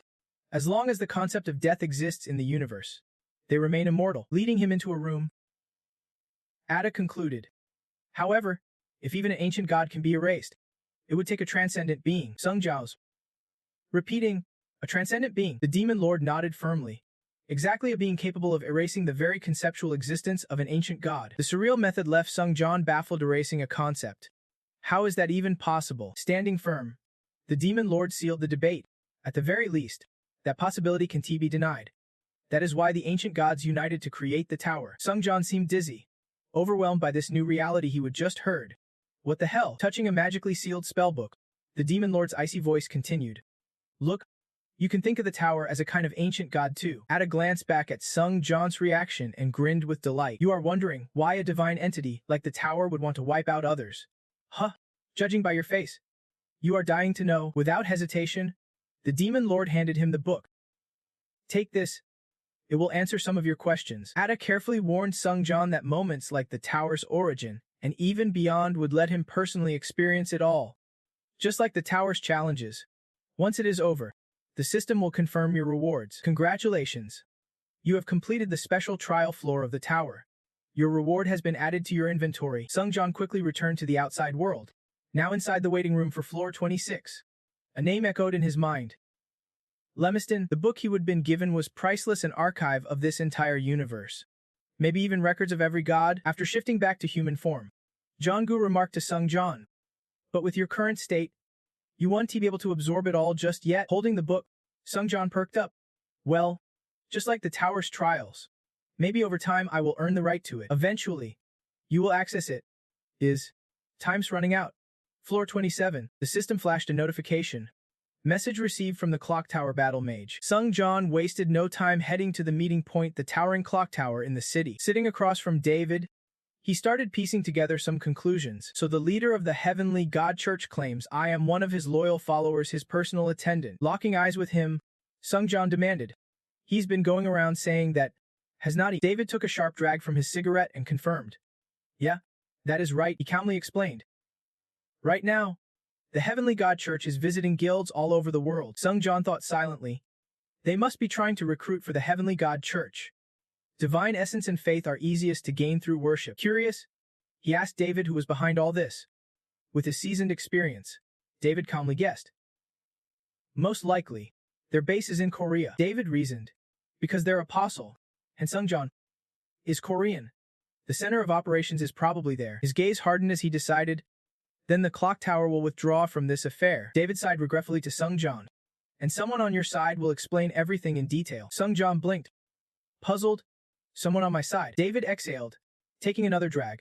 Yes, a religion centered on you, Apostle Hen Sung John. David dropped a bombshell. The transcendent church or religion that worships you, Apostle Hen Sung John. Even the main subject himself had to blink in disbelief at the news. Utterly stunned. Inside, Sung John's mind spun wildly. No way. Seriously.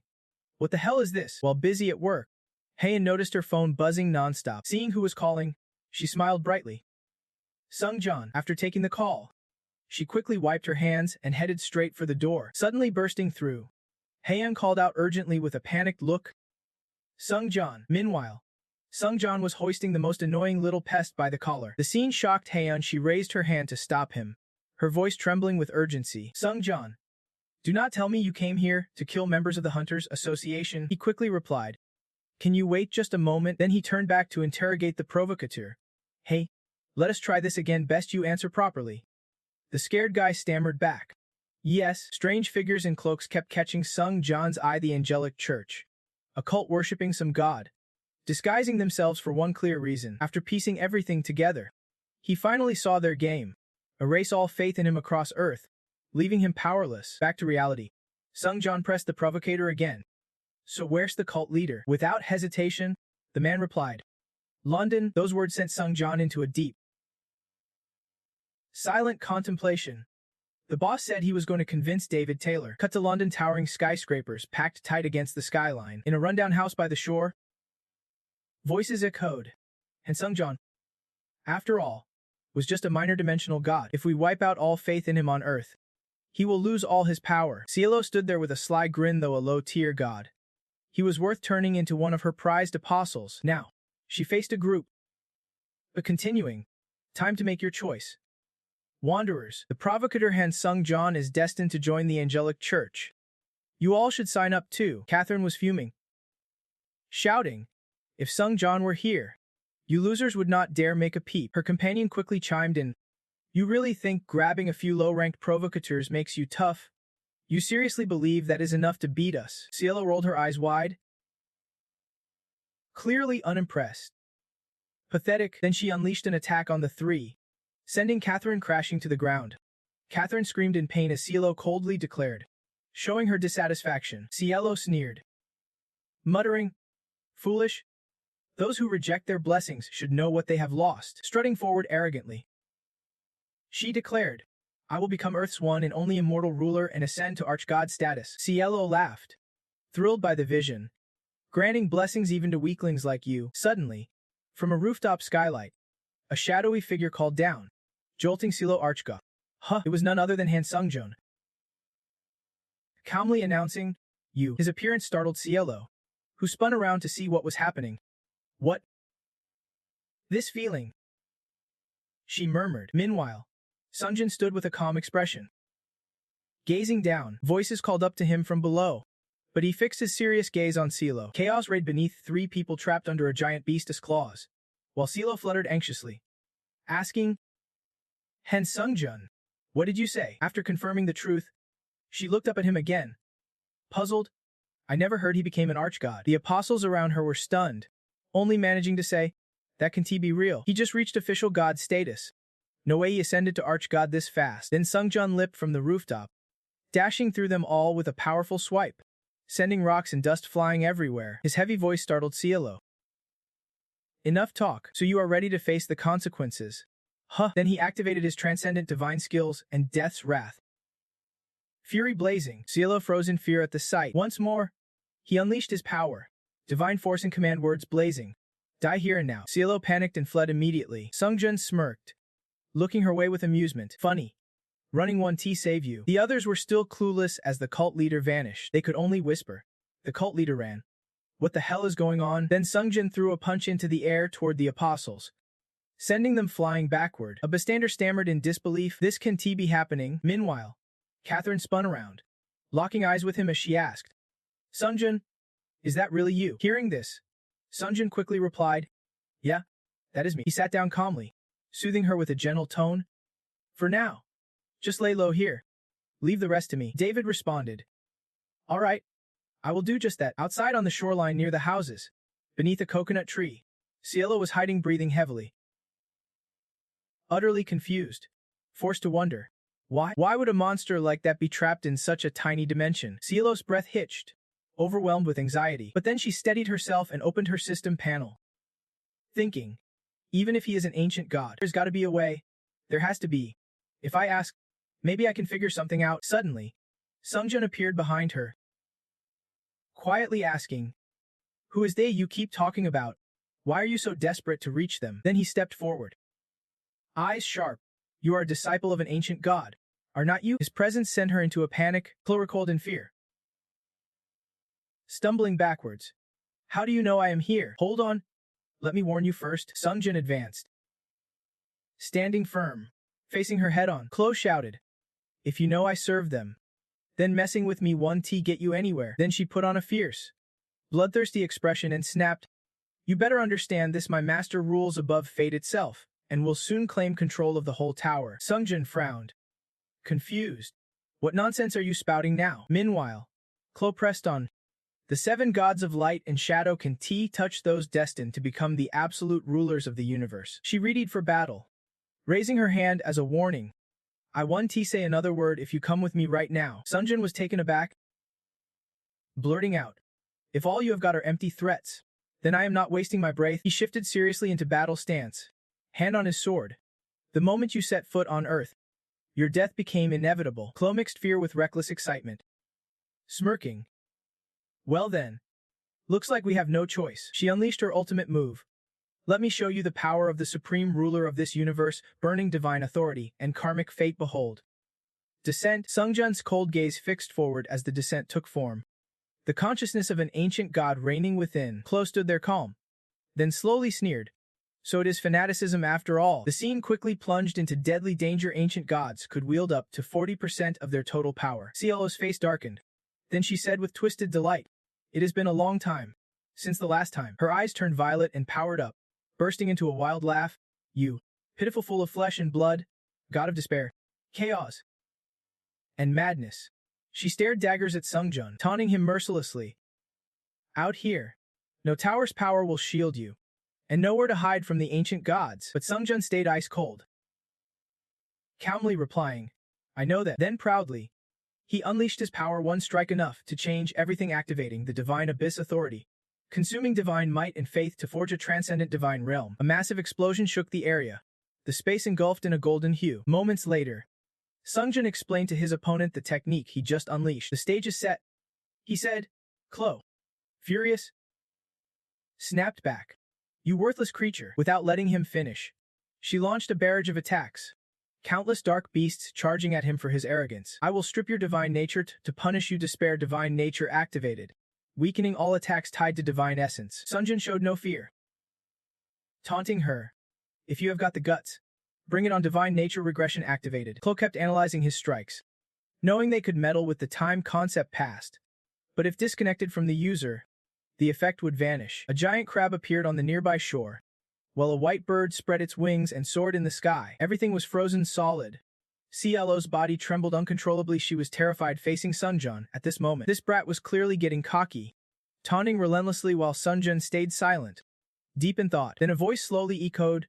Time seemed to freeze, But this was on a whole different level, compared to the demons we have seen before. The demon sword in his hand recalled everything from back then, just rewinding to before he attained godhood. At the same time, Sungjin's image appeared through the sword's words, the challenger reverting to his pre-godhood state. Suddenly, the system flashed a new notification. Godhood Chaos Level 15. Enhanced by the legendary Super Resonance Adjustment. Cielo stood there, utterly dumbfounded. Someone who could manipulate time itself. How could a lowlife like him possibly wield such devastating power? Seeing Sungjin advance with his sword sent her into a frenzy. Clawing wildly, there was no way she would accept this. A stray mutt like him daring to hold such power. No way in hell I will let that slide. He barely paid attention to her threats. He did not need approval from scum like her. Cielo seemed to lose her mind hearing his words. But wait. Was not he the one who climbed all the way here, by mooching power from the tower, without paying any price? She screamed at him. You. While Cielo fumed, Sungjin's sword suddenly lunged straight at her, with a cold glare. He shot Cielo a sharp look. Disappear from my sight, but she clearly refused to back down. Sneering coldly. Keep dreaming, loser. The system popped up with a new alert. Godhood Chaos activated, corroding everything it touches. It seemed like Cielo's body was starting to transform. Watching her mutate like that, Sungjin felt zero fear. Show yourself. At that moment, ice wolves charged in, relentlessly biting at Cielo. Meanwhile, the system flashed a series of alerts. Godhood Devar activated, consuming Godhood Chaos. Seeing this, she froze in place. Was it really overpowering her godhood? Sungjin glanced at Cielo, wondering why. Then, with icy resolve, he swung his sword clean through her body. His eyes burned with certainty while doing this, because he was stronger. Cielo clenched her teeth in furious silence. You, just as Sungjin prepared to finish her off. She screamed, useless mortal scum. Maybe this fight marked Cielo's downfall. Whether in the tower or on Earth, I will hunt you down and erase you. Over and over, I will never give up. With that, Cielo vanished completely. Sungjin did not flinch at her words. Bring it on. The system then announced, Sky God Cielo has been absorbed. Following that, a flood of notifications appeared before Sungjin's eyes. Final conditions met. Reading the alert, he raised an eyebrow. Then a cascade of messages streamed in. Hidden Ascension effect activated. Divine potential evolving into ultimate form. Golden rays shot straight down to Earth, signaling the gateway to true transcendence. Hence Sungjin, the challenger, edged 1% closer to transcendence by defeating a divine apostle. Staring at the beams of light, Sungjin was caught off guard. No way. Jonggu's right here too, said another voice. The only transcendent being in the entire universe. Her face remained calm, facing the truth. Surpassing even the ancient gods was the ultimate goal of mythical transcendent potential, the very end game. Time flew by fast. Inside Sungjin's room, a voice rang out with breaking news. He was still listening to the TV report. Hence Sungjin, the challenger, was revealed as the hero who stopped the Divine Sect leader's terrorist plot. The Hunters Association announced they would reward him handsomely. This really made Sungjin hesitate and think a lot. Judging by the article, it seems Heian had already figured everything out somehow. Time rewound to the previous day. Suddenly, Heian pushed him inside the room, leaving him confused. Heian, she smiled and stepped outside, not forgetting to say, stay here until I say it is okay to leave. Sungjin stammered, about to say something, but she quickly shut the door with a smile, saying, don't worry. Reporters are swarming outside looking for you. Sungjin, then, there is no reason to draw attention anymore. Right? Recalling all this, Sungjin sighed. He had his own things to settle, so this was actually fine. The system popped up a new notification. You have received one of the divine attributes held by the angelic soul. Cielo. He stared seriously at the glowing blue power in his hand. The lucky divine attribute had transformed into potential. He immediately guessed this might be the most useful one, since luck would come into play countless times. Suddenly, multiple system notifications appeared inside the room. The luck divine attribute met the conditions and activated automatically. Sungjin sat silently, watching the system messages. Increasing luck in certain situations. Adjust outcomes in your favor. Skill spreading hope activated. Hope inside you rapidly expands. His face twisted in confusion as he wondered to himself. Is all this sudden stuff really because of the luck divine attribute? If it is just luck, where's the room to squeeze in? While Sungjin was still thinking, his phone suddenly rang. On. 4 new messages arrived, and a flood of notifications popped up. Achievements unlocked. Worship by many powerful entities. New skill acquired. Faith transformed to tier. The scene quickly shifted to the next morning at the Hunter Association. Sungjin slowly descended the stairs when a message came in. Sungjin, Can you spare a moment for me? Sungjin quickly glanced at the messages on his phone. I have prepared this. I think it will work. I believe you will like it when you see it. Sungjin, what do you think? Reading the next message made him stop immediately. Thanks to the divine attribute I received earlier, I think I understand what you need. Sungjin approached a large door, the message still echoing in his mind. I will be waiting. Sungjin's headache worsened as he pondered all this. If that is the divine attribute she got from me, he smiled quietly. Then she must have been granted some kind of power. At the same time, the system flashed a series of notifications. Earthlings who surpass a certain strength threshold can be designated apostles. The number 1 Earthlings are Catherine Bennett, Lai Heian, Lucia Mimir, Katia, granting all divine attributes the power to forcibly upgrade them to first-class ancient god transcendence. Hearing this, he calculated carefully this must have happened after defeating the war god. Realizing he would spend too much time on this, Sungjin slowly opened the door, thinking, let us just walk in and see what is what. What hit his eyes was a huge banner that read, May the Transcendent Church last forever, accompanied by strange stares directed right at him. Unable to stand the looks, Sungjin immediately shut the door again. He was utterly baffled, not understanding what on earth was going on here. Oh man, why are there so many people? While Sungjin was still lost in thought, Heian's voice called from behind. Sungjin, you are here already, she smiled and said. I was going to find you myself. Anyway, I am so glad I could show you the results this quickly. Sungjin was startled and quickly turned around. Heian, what is going on here? Before he could make sense of anything, voices from behind kept shouting. Supreme Bitter One, Lord Sungjin has arrived. Bow down and breathe in his presence. Please grant us your power. Seeing Sungjin's bewildered expression, Heian laughed and said, Don't get me wrong. This is not some cult. Actually, I discovered something when you granted me your divine attribute. Sungjin, she went on to explain in detail. His power comes from faith, just like the apostles we saw in the tower. He has the power to grant divine attributes. Hearing this, Sungjin seemed to uncover something new, so he might possess the same kind of power as the gods in that tower. Here, Heian sighed, unsure how to explain. Honestly, most of them did not follow me out of pure faith, they probably just wanted my divine power. Sungjin nodded and glanced at the system screen. Got it. The special potent divine authority is activated, bestowing godly power. No doubt about it. He was still pondering his next move when the door behind him erupted with cheers.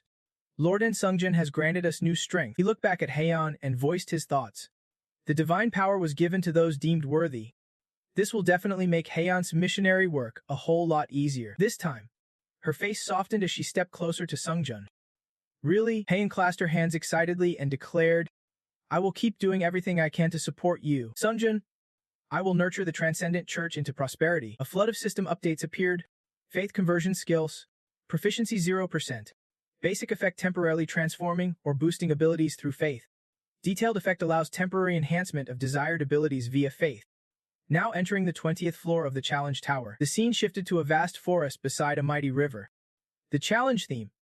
The battlefield of the gods. Difficulty level. Hard. Main objective. Conquer at least 2 godly battlegrounds before time runs out. 1 year left. Sungjin arrived, scanning the area with a puzzled look. The battlefield of the gods. Changgu looked pretty stunned by it all. Only floor 26. A challenge like this is already showing up. Sensing something off, Sungjin glanced sharply at Chan. Wait, do you know this place? Her face was eerily calm. Yeah, I know it. In her mind, she recalled a brutal scene. Humans clashing fiercely with monsters. The battlefield of the gods, a domain for high and low-tier divine beings. Alongside it, supernatural battles kept erupting. Win here, and you could earn the title of true god, or even ancient god. But things got complicated. The battlefield was split into 3 zones. To advance, he had to force these divine entities to surrender. Hearing this, Sungjin went quiet, deep in thought. Changgu lifted her head calmly. But something about her was different from what he remembered. Both remained fixated on the massive dark orb hovering in the sky above. Staring at the colossal sphere, Changgu could not hide her surprise. I have never seen a giant orb like that before. Meanwhile, Soli sprinted forward at full speed, racing through the forest. She angrily asked herself, Why? Why am I stuck here of all places? Soli's face showed a hint of helplessness. She had not expected this place to be crawling with monsters like high-tier gods. The system flashed a message. She was the god of vengeful fury, and utterly useless. The pain from her wounds kept stabbing at her. Gritting her teeth, Solis decided, first, I need to heal. Meanwhile, Sungjun was moving forward, muttering, "People just wander around aimlessly." Hearing his voice snapped her attention back, and the demon sword slowly voiced its opinion. "That is because he has zero sense of direction." Soli silently stared at Sungjun. He still had not noticed the danger lurking.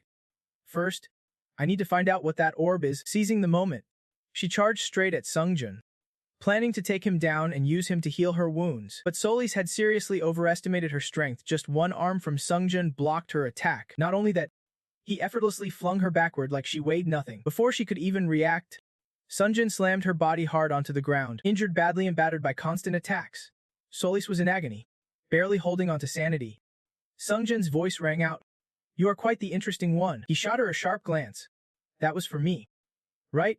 The transcendent god stared down the pitiful little deity with reckless intensity right before their eyes. The black circular shape was revealed as the dark orb. The info on it is crystal clear. It was supposedly created to take down the fake challenger. Sungjun. It is something terrifying, absorbing the remnants of gods who dared to risk it all. Naturally, this thing is closely tied to him, forging an ancient god with the exact traits of that fake Sungjun. Sungjun was left speechless, staring right at her, asking, "What the hell?" "Looks like John Gu pieced it all together before anyone else. Now I get it.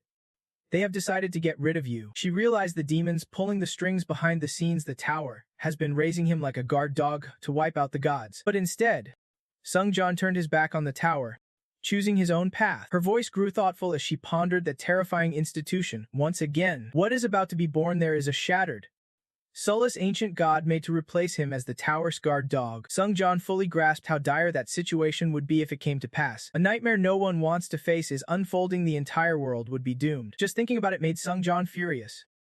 No way. Without realizing it, he clenched his fists tight. There is no way that can happen. Sungjun's eyes burned with rage. This will never be allowed. Seeing his strange behavior, Jonwoo fell silent. Realizing time was running out, Sungjun stepped right up to Sully X and called out, "Hey, you clumsy god of wrath." Staring her down, he made his offer. "I will help you conquer this battlefield, and you will lead me to the next one." The scene quickly shifted to some time later, with terrifying explosions echoing through the forest. The monsters, attacked one after another, roared in fury. "Damn it! Which bastard dares to run wild on the god's battlefield?" Sulix leapt into the air, taking down monsters one by one with ease. She spun lightly, dispatching 2 monsters in the blink of an eye. Seeing her strength surpass expectations, Sulix smirked. "Not bad. Thanks to that reckless guy, things just got a lot easier." She glanced back at Sungjun, who stood still behind her. "Once I rule the god's realm, I will wipe you out too." But the sight of his overwhelming power made her freeze instantly. Sulix forced a smile and decided, "Forget it. We will settle that later." Meanwhile, Sungjun strode through the hordes of giant monsters, eyes glued to the system screen. What the tower wanted was a massacre of gods. He waited for all the monsters to attack, then struck them down in one fell swoop. Sungjun's gaze turned ice cold as he looked ahead. "This won't go the way you think." He kept taking down the giant monsters facing him in the forest with ruthless efficiency. "After all, once I clear out these divine pests, I will have leveled up a ton of skills." Fighting on, Sungjun set a goal in his heart.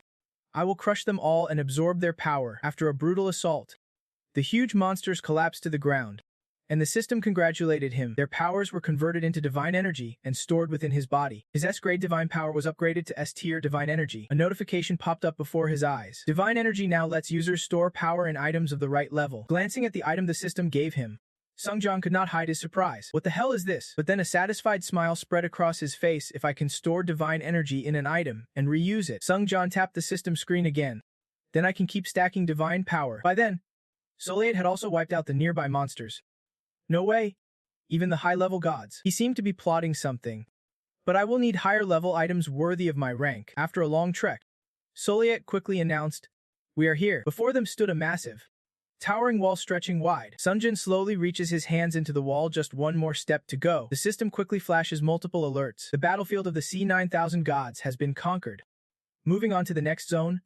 Now entering the C9001 gods battleground. More brutal battles erupt here, with the goal to either annihilate or subdue a certain number of gods and build temples. These monsters glare angrily at the demon before them. I can sense divine power being siphoned off. Meanwhile, the other gods present are utterly stunned. A mere beetle surviving 400 years. The god of harvest. What a joke. Clearly, they are all pissed off by Botaniax's presence. But this guy's no pushover. He keeps fighting back hard. "You crawling beetles have zero reason to be proud. Hear me. You lowly gods. He even loudly proclaims that he won't lose to any ancient god now. On top of that, he activates a divine harvesting skill, snatching small amounts of power from the gods. Just as Botaniax basks in his power, Sungjin suddenly appears behind him and asks, "Is that really you?" Botaniax, annoyed by Sungjin's sudden intrusion, snarls, "And where the hell did you come from, you crawling bugs?" Botaniax quickly spins around, ready to strike. Does he really want to get finished off by an ancient god? Sungjin stays calm, smirking. "You have got some interesting divine power. I have got my own plans if I can take that away from you." He turns to the gods behind him and calls out, "Hey, gods back there." His voice rings out with a proposal. "I will handle this guy for you, so how about building me a temple in return?" The gods are clearly stunned by this bold offer. Botaniax can't take it anymore and throws a fierce punch straight at Sungjin. "Who do you think you are talking to?" Sungjin does not waste words. He meets the punch head-on. "I will take care of you." A massive shockwave erupts as Sungjin lands a solid blow right to Botaniax's gut. A victorious smile creeps across Sungjin's face as he says, "Game over," and activates the Death Divine Seal. Alerts pop up. Anything touched by death will be destroyed. He moves quickly to finish off the giant Botaniax. Another punch lands. Botaniax is torn apart into 100 pieces right before all the gods' eyes. No doubt, the gods' faces twist in shock and disbelief. Sungjin holds the soul of the fallen god in his hand as the system announces, absorbing the soul of the harvest god, Botaniax. But then, a series of system error messages start popping up. Confused, Sungjin reads, "Challenge tower activated, error code 049. Player blocked." The system continues. Soul returned to original position. Sungjin frowns as he watches the soul dissolve right before his eyes. "Wait, so I am not allowed to harvest this?" But he does not back down. "Fine. I have got my own way." Sungjin activates the Divine Seal of Endurance. Chaos erupts as streaks of red light burst outward. Sungjin watches silently, waiting to see what happens next. His hand clenches tight in midair, as if grabbing invisible threads of souls. Before the stunned gods, Sungjin firmly holds these soul threads. A confident smirk spreads across his lips. Everything is going according to plan. Right after he uses his skill, red alerts flash. Challenge tower activated, error code 049, error prevented. Soul returned to original position. He thinks to himself, "Is that all you got? Watch me." Then he cracks his knuckles, ready to crush the tower. Sungjin throws a devastating punch, activating the mythical soul resonance adjustment starting now. And Sungjin's divine power, fueled by an unyielding soul, targets a single opponent to balance all ranks for 4 minutes. The divine effect auto-adjusted itself. Now he could freely control and tune the soul resonance. He stood there, gripping 2 strands of glowing red energy tight in his hands. His eyes gleamed with fierce confidence and a determined smile. This level of destruction was nothing. Sungjin smiled as he watched the orb forming in his palm alongside the notification, absorbing Botaniax's soul, converting that divine power into raw potential. Just 1 month later, the orb was snug in his grasp, its color blending perfectly with the background of the display panel. Outsiders could only see Sungjin enveloped by a mighty aura of soul energy, radiating power. Then, within a month, a massive explosion blew everyone back, accompanied by piercing screams that echoed all around. He appeared, raising his hand to the sky. As the notification flashed, divine power harvest activated. The orb slowly darkened, siphoning divine energy and collecting a small but potent amount. Suddenly, his eyes narrowed. An error detected. There was a shift in the growth limit of the unique trait from soul magic. Sungjin stood firm, focusing intently on the gear in his hand. Beneath his feet, the ground began to tremble. The notification read that the purity of the unique trait had increased by 4x%. Sungjin chuckled as he eyed the gear, finally understanding why they did not want him to claim the divine harvest. A red alert popped up again. Challenge tower activated, error code 002 to cap the growth threshold. The 002 errors kept flashing non-stop, but he calmly placed the gear into the core. A golden light burst forth, illuminating his face as Sungjin beamed with unshakable confidence. Then, with that mysterious golden energy, he shouted a fierce battle cry. Transformation initiated. The path to soar rank for his unique soul magic trait had opened. Purity rose by 1%, and the gears began to turn. Changu suddenly appeared, yelling in disbelief, "Is this for real? A trait ranked by the tower." Sungjin stood his ground, firmly stating, "The tower clearly tried to block me from absorbing the harvest." Without hesitation, he raised his hand, hesitating just a moment. "What if I destroy the harvest orb? Could I land a hit on the tower?" With that, Sungjin clenched the red energy strands tight, and the scene cut to the barren Kuxian desert, where a figure knelt, coughing violently. She suddenly sprang up, her fiery red hair blazing, exclaiming, "I'm a..." Soliet recalled Sungjin's grim face when he said, I will give you the full effect, see you on the other side. Then she muttered to herself, how many times did I almost die? All thanks to that super Vietnamese lunatic or whatever that death thing is, what a mess. Clenching her fists, Soliet admitted, well, thanks to those boosted effects, I have taken down quite a few divine beings, and my own divine status has been polished up a lot. She laughed triumphantly. Just wait, super Vietnamese lunatic or death. I am getting stronger. And I will use people themselves as fuel to kill. Sunjin suddenly appeared behind her, unnoticed until now, and asked, what has got you bleeding like that? The question made Soliet jump, her face draining of color. Panicked, she spun around and asked, since when have you been standing behind me? Soliet's eyes widened in terror as she thought, this guy Sora is insanely powerful, it scares me to death. What the hell happened that his divine rank just leveled up? The god of super Vietnamese lunacy and death incarnate. Her expression shifted. Fear crept, and she stammered, unable to form coherent words. Then she forced a smile and said, hey there. What I just said, her info's popping up. Soliet watched the monstrous reaction closely. Sunjin stepped forward, placing a hand on her shoulder, wordless but reassuring. Don't worry about that, he added. It is not important right now. You have got a crucial mission to finish. The others looked over, silently judging another poor soul added to the list. A temple rose from the vast desert.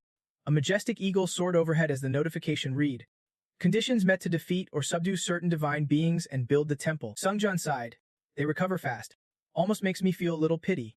Soliet cursed under her breath. Damn it.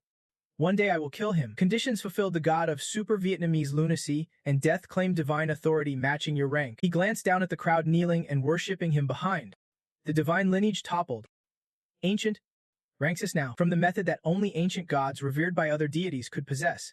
Effect 1 allows him to designate other divine attributes as lineage. Effect 2 grants divine attributes to those lineages, elevating them to a higher divine rank. And Effect 3 can sanctify mortal followers, turning them into that lineage's divine essence. Details aside, they turned to Sungjan and poured out their hearts. We had not realized you were an ancient god. Please accept us as your followers. He was a bit puzzled what the hell was going on. Changu quickly answered, if it were up to me, they would probably become high-ranking gods. Sunjin smiled down at the confusion and asked, what do you mean by that? He turned to Soliet and asked straight up, are you saying you want me to accept her? She immediately replied, yes, my lord. Sunjin stood there, nodding in agreement. Fine. I grant you permission to become my follower. They immediately showered him with thanks, practically tripping over themselves. But his condition was a bit strict, only one person. First come, first served. This made the whole group glance at each other. First come, he laughed and declared, better show me your sincerity. Then, in his mind, Sunjan thought, asterisk, let us see what I will use to contain my divine power. Divine authority. S tier divine power allowed the user to store their divine authority in suitable items. Below, precious artifacts were brought forward one by one. I offer this holy relic, and this one. This is the best, an artifact from one of the 7 supreme gods. It was called the S+ Guardian Jewel, a gem created by a god to preserve the power of a close friend. The second item was an S tier temporal telescope, a device made by the god of time to observe the flow of time, allowing the user to glimpse a nearby parallel future and draw power from it. These 2 items caught his interest instantly. Sungjin muttered to himself, interesting. He stood there and announced, nothing can top these relics and artifacts. Soli Akir. You win, she roared with excitement. I am officially a disciple of an ancient god now. Her info flashed again. Transcendent god and death-marked divine follower Soli Akir officially became a divine lineage disciple. Climbing the temple steps, Sungjin turned to her and said, that is enough drama. Let us. Soli Akir replied instantly, yes. Of course. We gotta move. She did not forget to taunt those left behind. Unlike that other guy, I am a disciple now. They replied with irritation. Damn. Feels like my guts are tied in knots. Can T believe that petty little god snagged the spot? Then the system announced, you have completed the conditions for Divine Battlefield C9001 and have advanced to Divine Battlefield C9002. This is a wasteland where countless gods fought and died over conflicting ideals. The conditions for crossing have been met. The gates opened. Sungjin and his team stepped in slowly. 2 battlefields conquered. Would you like to stop the challenge now? He confidently said. No way, I am quitting. That thing has to be destroyed before I leave. Suddenly, Jonggu grabbed his arm and called out. Sungjin, he turned. Puzzled, she immediately continued. The 26th floor challenge is done. Staying here won't gain us anything. Sungjin was confused. You want us to run? But Jonggu gripped his shirt tightly. Make a smart choice, she added coldly. What is waiting ahead is almost a true ancient god. Even if the odds are slim, we could still lose. Sungjin ruffled her hair. Delaying the decision is not solving anything, he declared confidently. Even if I retreat now, sooner or later I will have to face that thing. Running only puts everyone in danger. Once again, Sungjin vowed. I will burn it to ashes right now to protect everyone. Including you. Jonggu, his words caused a surge of energy to flare up inside her. This made Sungjin a bit puzzled. His gaze tinged with confusion. Jonggu reached up and grabbed his hands, replying, if that is the case, then so be it. She smiled with sharp eyes. I will fight by your side. Sungjin smiled back. Yeah? Let us end this here. Behind him, a dark figure took shape, standing firm and declaring, you belong to me. As they faced off, you read the news. A new god of relentless battle. Victory and death has emerged. Give it up for this god. Let us hear that applause. Suddenly, a barrage of rocks hurtled toward him. He quickly activated his protective skills. When the dust settled and the debris fell, Sungjin breathed a sigh of relief. This was seriously dangerous. The trial tower activated B008 to monitor part of the challenge, allowing outsiders to watch. The god of light was watching you with keen interest. The god of darkness looked at you warmly and waved. The god of judgment barely glanced your way. The god of kneeling stared intently, curious about your next move. And the god of storms burned with fierce passion, hoping you would pay more attention to her. The administrator monarch of Blood Oath and the swordmaster White Crane were observing intently, their hands clasped together. After reading through the announcements, Sungjin wondered aloud. So you are going to make this public? Huh? Solex was puzzled. What is going on? A shadow appeared before him. Speaking up. Are you the original version of me? The info flashed. A god of relentless battle. Victory and death had been created, looking at you with chilling eyes. Solex, stunned by the terrifying shadow before her, Sungjin immediately ordered, get the gods to the safest place and evacuate them now. She questioned. Where's that? I will come with you. He turned back, reminding her, know the stakes. If we fail here, it is not just me, you will die too. Solex hesitated. But Sungjin placed a hand on her shoulder and said, this is the first mission I am assigning as an ancient god and apostle. With a serious tone, he repeated, evacuate all the gods here to safety. Solex blinked, staring at him, speechless. Then she shrugged and turned toward the gods, shouting. Everyone heard that, right? Get out of here now. Pointing at Sungjin, Sola yelled, gods of transcendence and death, do not die here, because one day, I will be the one to kill you. He did not answer, just smiled calmly to himself. Then Sungjin told Jianko, the one behind you, look. It is even bigger than before. A red alert flashed. The godly power of the Titan had been activated. Katmo rasped in his hoarse voice. I can feel it. The two stood calmly, listening as it spoke. I am your fake version. I want to be the real one. Sungjin swung his sword down as Katmo declared, I will become the true form. Meanwhile, a warning echoed. The god of relentless battle, victory, and death was watching you with hungry eyes. Despite being attacked relentlessly, it remained confident. I am a warrior born to win. Sungjin darted past that massive figure, unleashing continuous strikes. Katmo once again vowed, I will kill you and be reborn as the god of death. He just smiled, shaking his head. Delusional. You will never become the god of death. Looking at its grotesque face, Sungjin cut straight to the core. You are just a copy of my godly power, a fake. It blocked his attack, unleashing endless spiritual energy, replying, I will become an ancient god recognized by the tower. Death god power activated, spreading deadly energy everywhere. Sungjin's sharp gaze pierced it.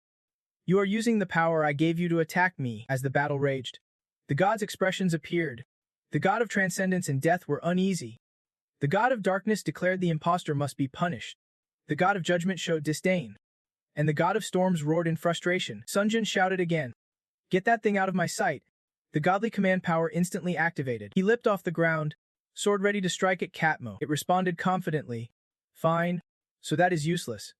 Then how about this? Without missing a beat, Katmo unleashed its ultimate move. Radiant divine power activated, trapping the opponent. Godly lightning form activated, thunder crashing like rain. An electrified golden lightning orb appeared in its hand. Suddenly, Katmo froze, eyes flashing with shock. Sungjin vanished and reappeared, leaping through the storm of lightning. Smirking, I can block this attack with ease. Divine blessing was cast, His energy formed a shield that blocked an external godly power. Katmo kept staring at the electric golden cube in his hand and said, "Can a mere mortal really block this strike? The divine victory has been activated, eliminating any chance of failure." No sooner had he spoken than the blessing divine was nullified. Sunjin's shield began to fade. His expression darkened as he thought, can he really wipe out every possibility of defeat? But it was not over yet. A new warning flashed. Divine victory cannot be activated again for the next 12 hours. At the same moment, Katmo unleashed a devastating punch, shattering the ground beneath him into flying rubble. Immediately after, the conflict divine kicked in, slashing the cooldown on victory by 100%. Sunjin was blasted backward, crashing hard into a nearby cliff. Katmo chuckled coldly and taunted, "Ever wonder why you are losing to someone you keep calling a fraud?" At that moment, the gods of bitter battle and death, absolutely confident in their flawless victory, spoke up. Their voices continued, "You have admins and other gods meddling, that is why you are weaker than me." Meanwhile, Sungjin rose to his feet, crossing his arms firmly over his chest. As Sungjin stood lost in thought, Katmo kept babbling, "I want to end up like you. To stop that, I am starting the purge right now." Face to face, both were fiercely determined. Katmo declared once again, "I will kill you right here, one by one wipe out your witnesses, and become the hound officially recognized by the tower." Those words cracked Sungjin up with laughter. At that moment, Sungjin pulled out a precious S+ gem and muttered, "Interesting." Suddenly, divine power surged, engraving battle intent into this S+ gem as Katmo launched another punch straight at him. But when the dust cleared, where his fist should have landed, Sungjin's silhouette was gone. Only a flash of light remained. He counterattacked, warping Katmo's arm until it fragmented like shattered glass. This was the very item Solis had gifted. The battle intent divine seal successfully imprinted. The precious gem contained the eternal S+ battle intent. Stackable once. Sunjin swung his sword, circling himself with swirling red and black energy, staring at his mangled arm. Katmo gasped, "What the hell is this? How can his power be this insane?" Sungjin's voice rang out, "You have not seen anything yet." He stomped the ground hard, channeling force into his attack. In a blink, Sunjin's small figure blasted forward toward Katmo, ready to strike. Katmo confidently sneered, "Foolish, if I strip you of your divine powers, this ends now." But with that golden orb, the divine victory warning triggered again, cutting off another path to defeat. Just as Sunjin shattered the golden sphere, a harsh red error message flashed boldly on screen. Katmo's body began to dissolve amidst his anguished screams.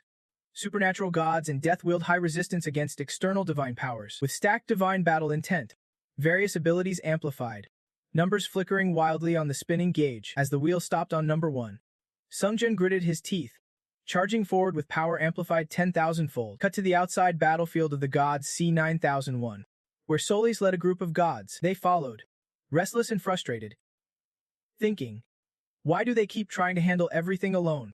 I am no less in battle." The crowd buzzed with opinions.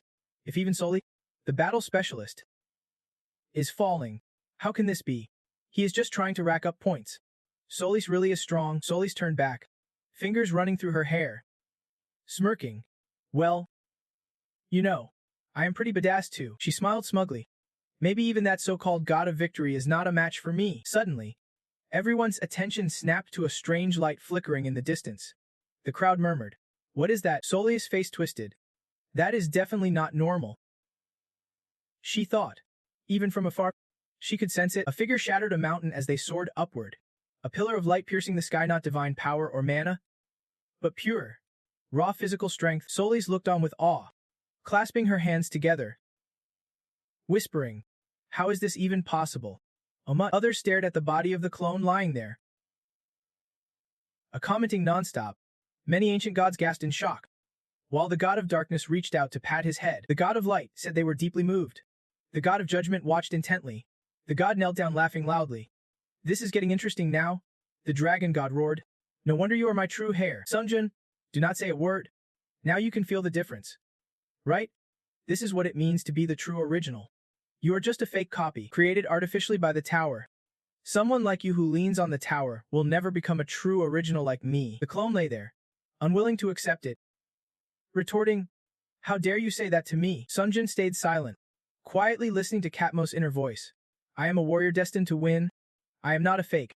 Not a fake." No sooner had he spoken than his body began to change. A pillar of dark light appeared, accompanied by Katmo's declaration, "I can become the true original." along with a chilling warning. Tower trial activation code is 047, difficulty adjustment complete, allowing intervention in the challenge on floor 26. An image of my aura appeared as the black smoke cleared, followed by a cold announcement. The body of hardship and death has been designated as the tower's vessel. The body of hardship and death inherited part of the stats of the pseudo-warrior Sungjun for use. A sinister version of Sungjun appeared, eyes icy. He looked at me with unwavering eyes and asked boldly, "Are you willing to do anything to kill me?" In the blink of an eye, he appeared before me, confidently stating, "Yeah, your body belongs to me now." After throwing a punch, he declared, "The tower granted me this, the body of hardship and death." Laughing as he looked at me, he laughed arrogantly. "With the tower's power, I can use everything that is yours." The clones attacked relentlessly, shouting with conviction, "I am the strongest." Meanwhile, I used my speed to dodge every one of his punches. Sungjun swung his leg, delivering a kick, then quickly turned away. But the clones laughed. "Let me show you, Sungjun, that is your true nature. Now I can surpass you." He threw a punch, the body of hardship and death wielding fake light energy. The strike caused a deafening explosion, with smoke, fire, and energy radiating powerfully. After the blast, everything was shrouded in thick smoke. When the smoke cleared, the sinister Sungjun appeared, standing there and asking, "Have you finally come to understand yourself?" He looked toward me through the smoke, sneering, "Even if I am a fake, if I can wield your true power, what is the difference?" I wiped my mouth and listened as he rambled on. "You still do not get it, do you? Then let me explain." Sungjun sneered. "Listen up. You are no different from me. You took power from the tower and grew strong because of it. That is an undeniable fact." He smirked. "But in truth, you are just like me." The clones laughed loudly, pointing at me. "Without the tower's power, you are nothing but a worm." I faced them head-on as more messages appeared. Many admins watching me with worried eyes, ancient gods observing me expectantly, and the tower trial silently monitoring me. Only then did Sungjun respond. Perhaps it was true. And his smile faded completely. He continued, "You are right. Without the tower's power, I might just be a worm. I can deny that." Facing my sinister self, Sungjun confidently stated, "But that does not mean I have not achieved anything. I have gained a lot in this tower." He opened up, "Even if I had to train hard for it, I will never say those things are not mine." Sungjun's words made him frown in confusion. What is he talking about? My gaze sharpened as I demanded, "Shut up. I will indulge you one last time." Through transcendent mythology, adjusting soul level, all skills were transferred to soul level. Every skill of pseudo-warrior Sungjun was no longer restricted by the system. After preparing everything, blue mana wings fluttered around me. I declared confidently, "Let me show you this is not the tower's power, but my own." The transcendence of God and death has finally manifested. Right after, he and his clone faced each other, thick mana swirling fiercely around them. The special effects flared, the magic circuit activated, temporarily converting the user's mana into demonic energy for use. Katmo, wearing Sungjun's fierce expression, looked stunned. This demonic energy did not come from the tower, it was pure power. How could that be? No sooner had he spoken than a massive arm formed from demonic energy materialized. Katmo stood frozen, Sungjun's voice echoing on. "You still think without the system, I am nothing." He raised his hand high, eyes sharp as daggers fixed on his foe. Meanwhile, a few ancient gods watched in awe, respecting his skill. Those words stoked Katmo's fury. He ground his teeth and snarled, "I am just the lucky one chosen by the tower," charging forward with a clenched fist and a savage glare. He roared, "I am a warrior chosen by the tower, I am no mutt like you." A warning flashed. War God, victory, and death were channeling phantom light. Katmo's fist thundered closer, but Sungjun stayed calm, sword in hand. "Without the tower's power, I will show you what true physical strength looks like." He swung his arm, unleashing 100 blades of radiant light, streams of sword energy weaving directly toward Katmo. Divine power surged, making the sword energy so intense that Katmo hesitated, confused and unsettled. Sungjun's ability surpassed all preset limits, and the closer he pushed to his peak, the faster he shattered every boundary. Multicolored mana streams intertwined before him, determination blazing in his eyes. His growth rate surged to 72 times faster than it had just moments ago between him and his opponent. Katmo's gaze faltered as the sword and demonic energies neared his body, unwilling to admit defeat. He spat, "I am not done yet." Katmo's red orb was sliced in a perfect circle, triggering another warning. War God, victory, and death were desperately activating their last resistance. Sungjun's powerful sword thrust shattered the orb, each blade plunging straight into Katmo's dark energy core. After landing the finishing blow, he said, Facing you made me think long and hard about how to stop the tower from pulling these dirty tricks on me ever again. Sungjun raised his hand to absorb spiritual energy once more. This is the answer. I have chosen. The divine power harvest is activated. Gazing at Katmos remnants on his blade, he declared, I am absorbing everything the tower granted you and growing stronger because of it. The harvest was extracting all skills from war god, victory, and death. Sungjun sheathed his sword as the sky cleared, golden orbs appearing around him. The divine powers of the slain gods were now fused into the challenger hand Sungjun's soul. He issued another warning. So do not you dare pull these lame stunts again. The transcendent gods of war and death sent a clear message to the tower and every other challenger. Sungjun looked at the orb in his hand with delight. I am about to feast on this death soul technique like a gourmet meal. Alongside his fierce face flashed an array of skills. He absorbed the souls of the war god, victory, and death. Adu Katmo. The unique attribute of the death soul technique reached 100% mastery, surpassing the system's allowed growth limits. After a while, all effects of the death soul technique fused seamlessly with Han Sungjun's spirit. His gaze locked on the newly appeared warnings. The challenge tower had begun purging unauthorized threats, activating special authority as 002 to debug and modify the system. Witnessing this, Sungjun grinned. Told you not to interfere. The transcendent mythology's absolute immutability is now triggered. Han Sungjun's actions now carried a divine effect, unbreakable resistance, and total uniqueness. He could nullify any negative external effects targeting him instantly. Warning frames cracked and splintered. Then they shattered outright before Sungjun, proving no outside force could replicate his declared power without permission. Sungjun looked up and muttered, let this pathetic deception end here. Tower, he continued threatening. If you pull this stunt again, next time I won't be so polite. That one threat silenced the challenge tower completely. Sungdun was then teleported and set foot somewhere, accompanied by notifications and congratulations.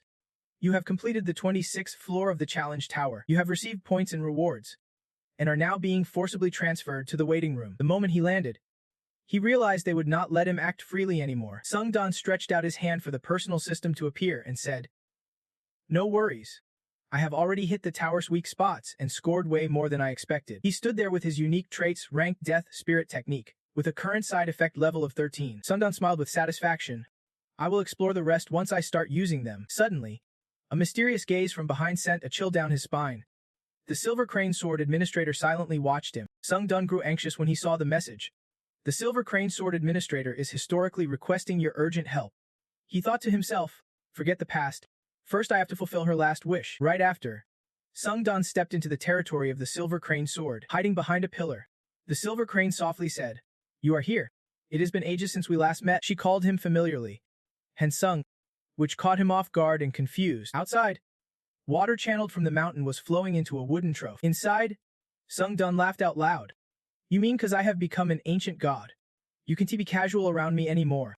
The Silver Crane shyly denied it. He looked at her and continued, even if I am an ancient god, we are still master and disciple. So treat me like you always have. Master, his words stunned the Silver Crane. She seemed genuinely touched by her disciple. She bit her lip and smiled, teasing, you still call me master? The Silver Crane burst out laughing.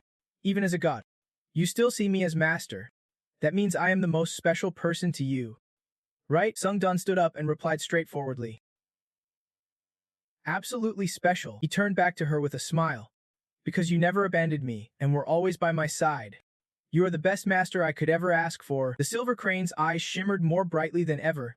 Looking at Sungdun, she repeated softly, the best. Her lips whispered, master, then she giggled. So Sungdun still thinks I am the most special. I knew it. You are the one who should fulfill my last wish. She stepped forward, placed her hand on his back. Her voice tinged with sorrow. My clan was wiped out when I was young. The Silver Crane's eyes darkened, her voice trembling. All I have ever wished for is to revive and restore it in the martial world. That is my only true desire. Images of destruction and massacre flashed in Sungdun's mind. He silently asked himself, so the entire clan was slaughtered. She continued her heartfelt plea to Sungdun. Meet me when I was little. Raise me to be strong. And let me restore my clan with my own hands. Tears streamed down the Silver Crane's face as she made her final plea. Please. She clung to Sungdun, her voice weak and choked with sobs. I begged. Sungdun's figure gradually faded as he prepared to leave her territory. He left a determined promise. I want to keep you waiting long. The administrator announced that the Silver Crane Sword activated the exclusive right J0778G last wish. Once again, Sungdun confidently declared, I will show you the ending you have been waiting for. Master, please wait for me right here. She watched Sung Don's silhouette fade away, repeating his words. Yeah? Right here. The silver crane looked up, moved beyond words. I will wait for you. A notification appeared. Entering challenge tower last wish. Silver crane soared. Through a haze of smoke and fire. Challenge info appeared. High difficulty. Time limit 15. The challenge condition is to restore and defend the Beck clan with martial arts within the time limit. The theme of this challenge is the silver crane sword of feudal territory with ancient architecture, now engulfed in flames. Inside, black-clad assassins were frantically slashing and shouting, "Kill every member of the Beck clan." Sung Jon appeared as a martial artist of the clan, standing there wondering, what is going on? The will of Gu Qian had fulfilled its buried desire. Several assassins charged from behind, shouting, "Get up! Clan leader Beck's team. Get out here now." Sung Jon recalled Backhack's final words before he left. "Meet me when I am young. Help me grow strong. And guide me to restore my clan with my own hands." While he was analyzing and handling this assassin squad, the system also imposed some restrictions, every stat capped at 80 across the board. Sung Jon stared down the assassin trapped in his grasp and demanded, "Look, you better explain yourself clearly. What the hell is going on here?" Outside, smoke and flames engulfed everything, turning the world to ashes. Another assassin charged forward. "Don't let them escape. Kill every last one of them right here." Running ahead, the man holding Beck's daughter said, "Hold tight, kiddo. I will protect you no matter what, even if I get burned.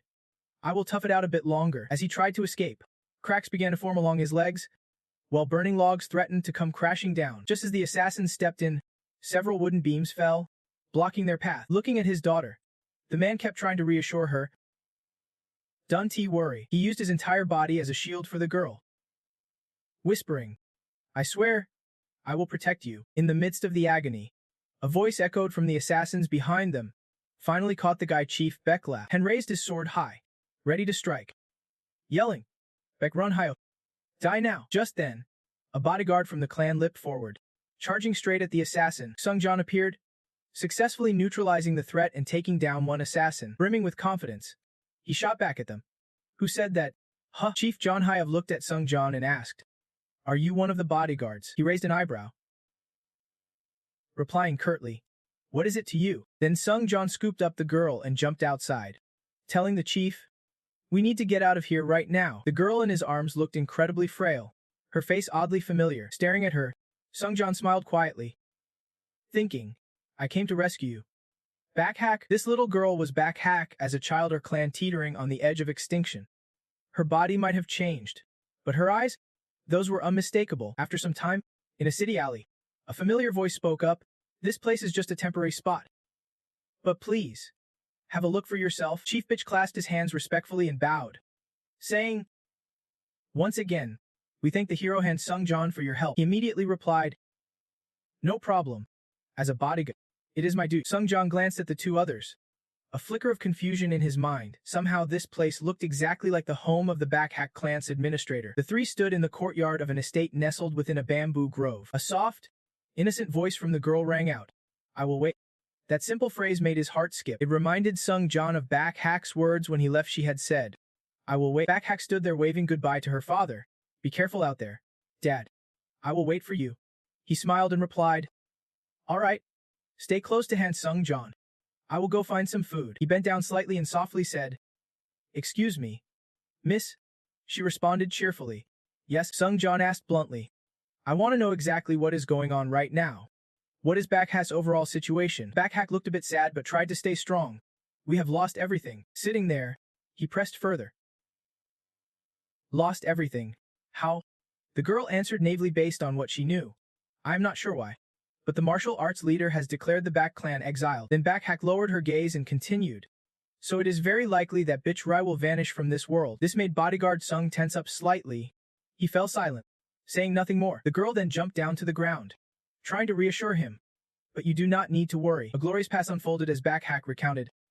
"Long ago, the Hosun sect received great favors from our Sacred Sword clan Bitch. My father said he would ask if they could take me in as an honorary disciple.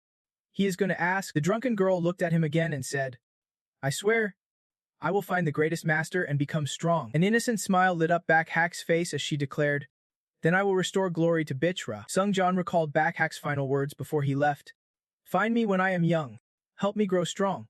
And guide me to rebuild my clan with my own hands. His gaze locked onto the younger version of her right then. Then, Sungjan smiled softly and said, "No need for that," and stepped forward, placing her hand on Baekhyun's shoulder. And the little girl looked up, a bit surprised. Sungjan knelt down, speaking sincerely to her, "No matter what happens, I will become your greatest master." My lady. Cut to the following days in the bamboo forest was Befes was practicing swordplay, shouting commands and pointing out targets.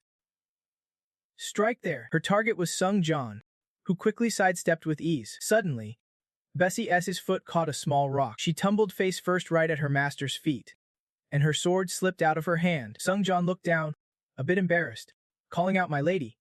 As the name Baekhyun Son-ho flashed in his mind, that was Bessie's real name. Standing there lost in thought, Sungjan mused that he thought mimicking the Swordmaster's style would be easy with Baekhyun. But she was full of surprises, playing all sorts of tricks. Son-ho turned back anxiously, pleading, "Please do not look at me like that. No matter what, there are things I just can't do." Sungjan thought to himself, "She is trying to say, is this how you taught me?"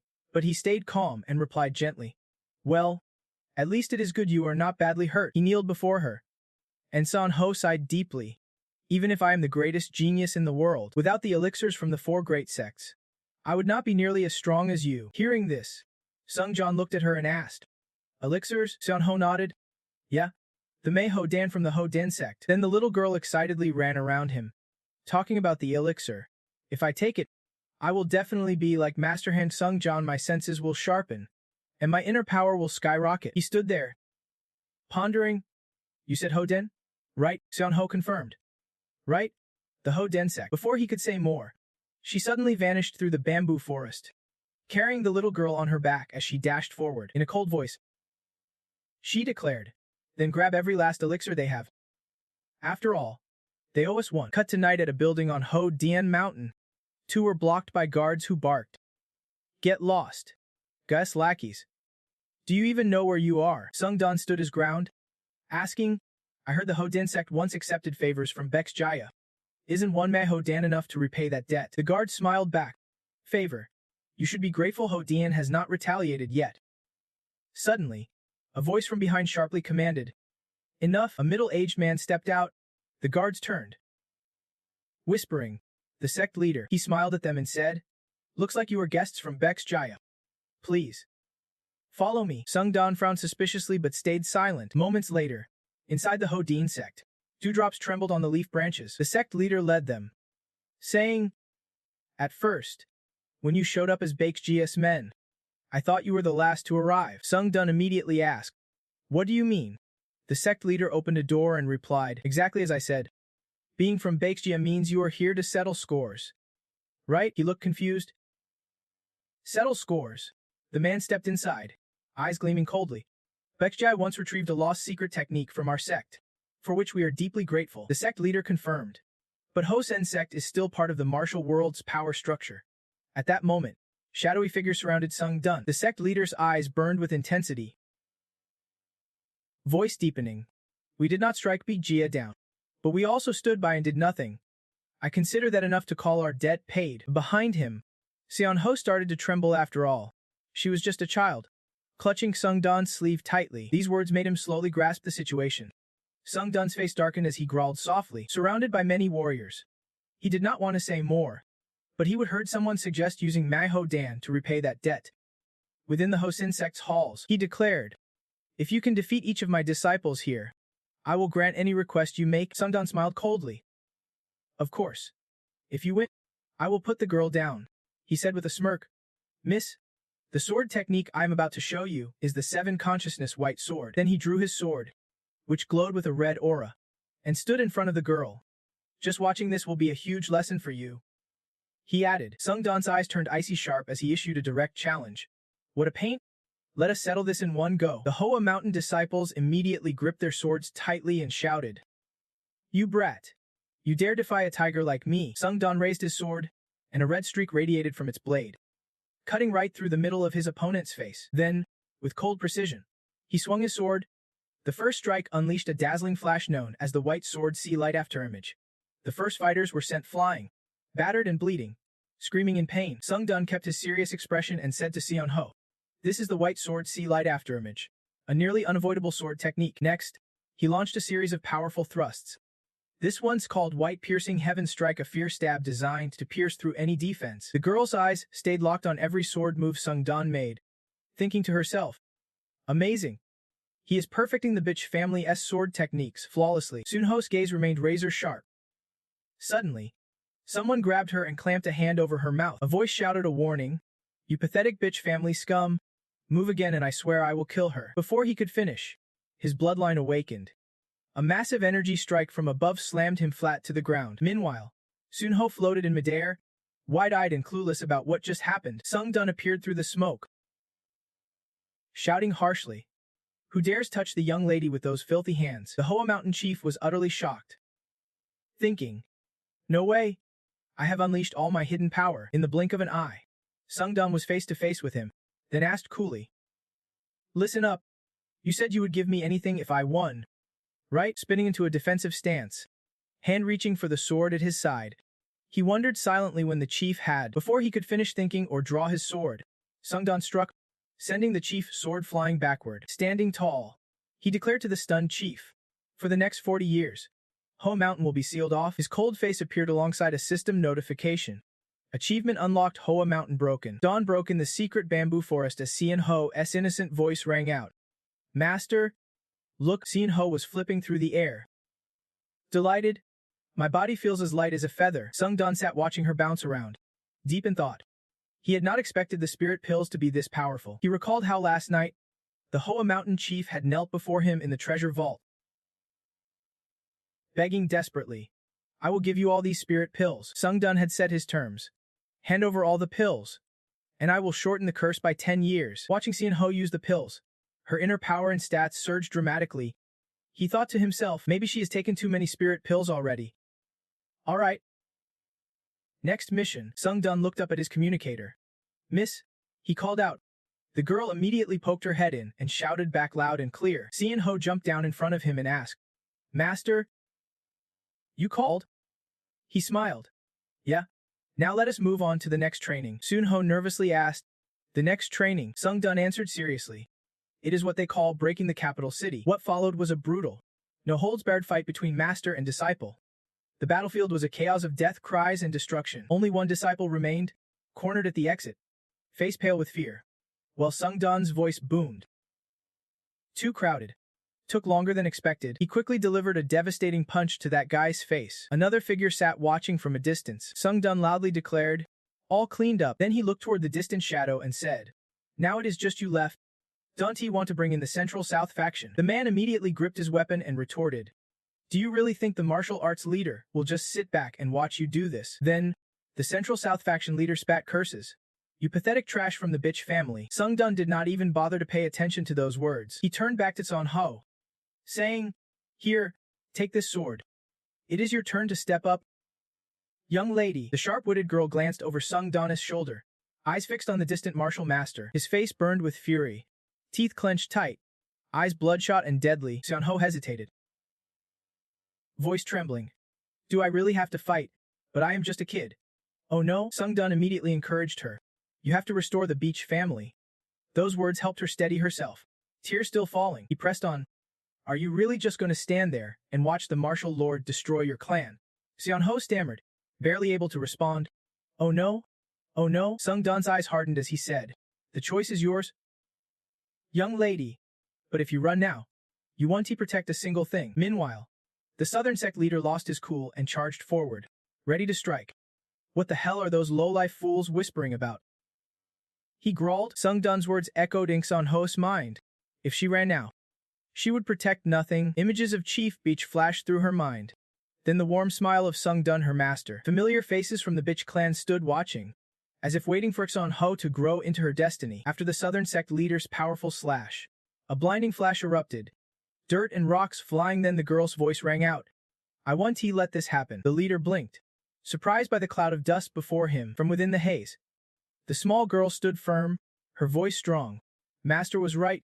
If I run now, I won't protect anything. Without warning, Sunho leapt behind Sung-dan, blocking the leader's sneak attack. She swung her sword in a swift horizontal slash, pushing him back a few steps. Then Sung Dun's follow-up strike came crashing down, overpowering the sect leader. Yet with his experience, the leader managed to defend with his axe in hand. Suddenly, Seon Ho's eyes flashed violet, matching the energy glowing along her blade.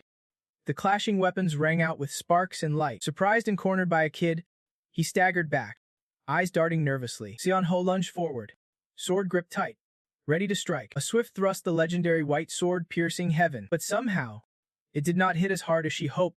Her eyes widened in shock. The sword struck him, but lacked power. The blade trembled, while the sect leader's eyes gleamed fiercely at her. He launched a counterattack, closing in fast. She gasped. Too shallow. Not enough. A quick, heavy punch sent Seon Ho flying backward. She fell backward onto the ground, eyes wide open, memories flooding back. Back then, in the bamboo forest, Sung Jan told her, "Listen closely. Young lady, your next opponent is the southern sect leader. According to the Hoa Mountain records, he is famous for his massive size and nearly impenetrable armor. Even your white sword piercing heaven, which can cut through anything, will struggle to break through something like a rock."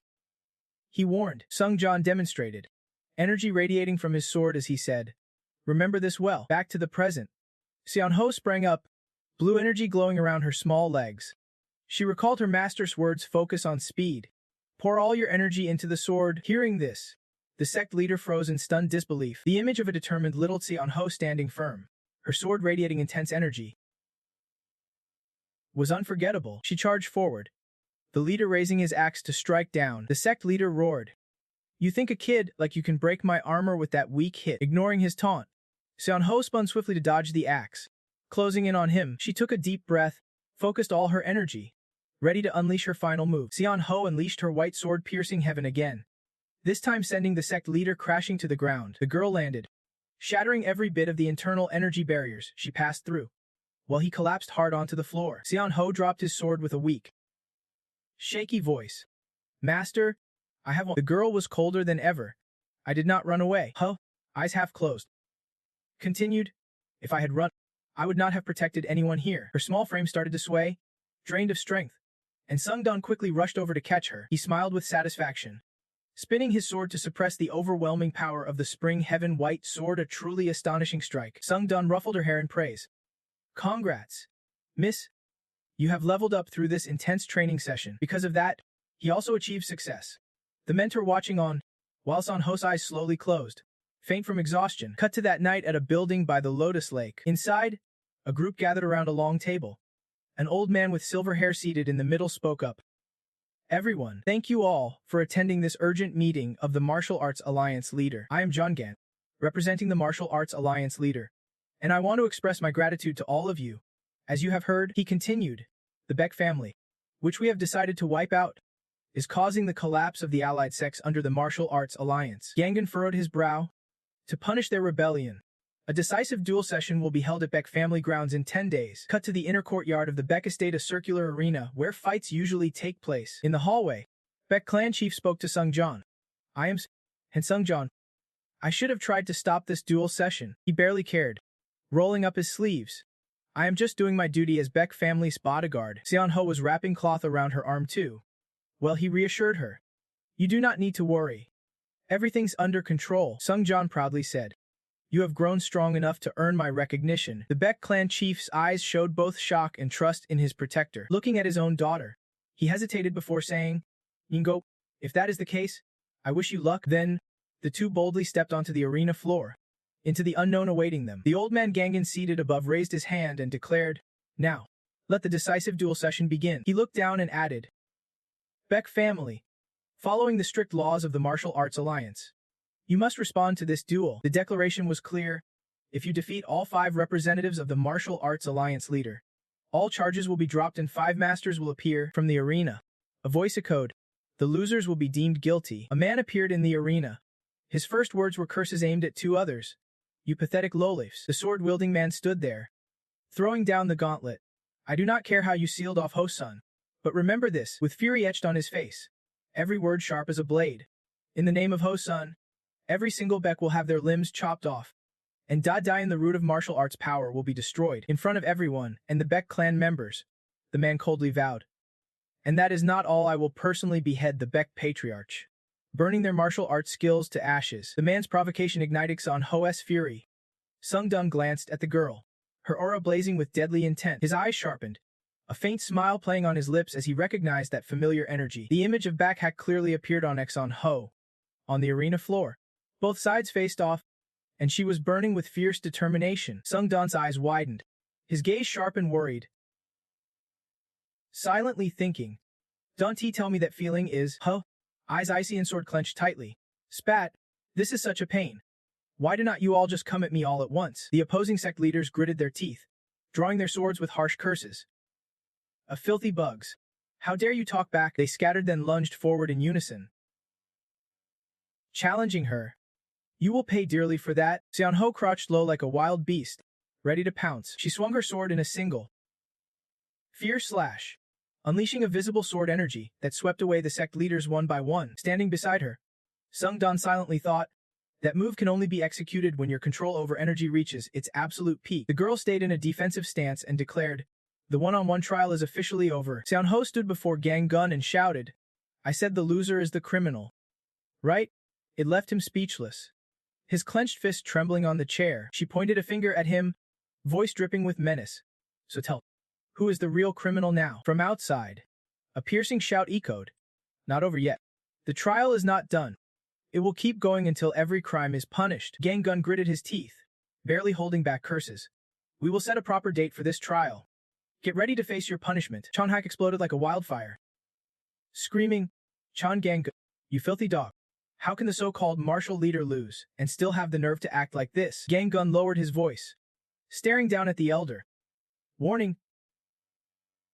Listen carefully. Butchra. Done to you get why the martial leader wants to wipe you out." He glanced over everyone below, justifying himself. "You all complain we do not fight like the righteous sects, or live like true warriors." Sung Jon and Sinwai outside caught every word.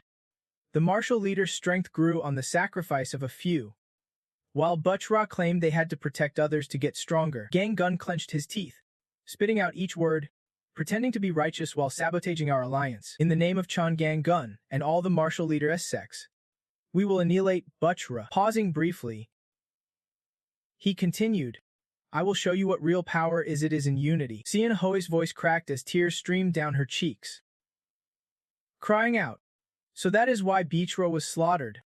All for that reason." Sung Jon glanced over, spotting the girl's tears falling like rain. He remembered what Backhack once said, "My clan was wiped out when I was a kid.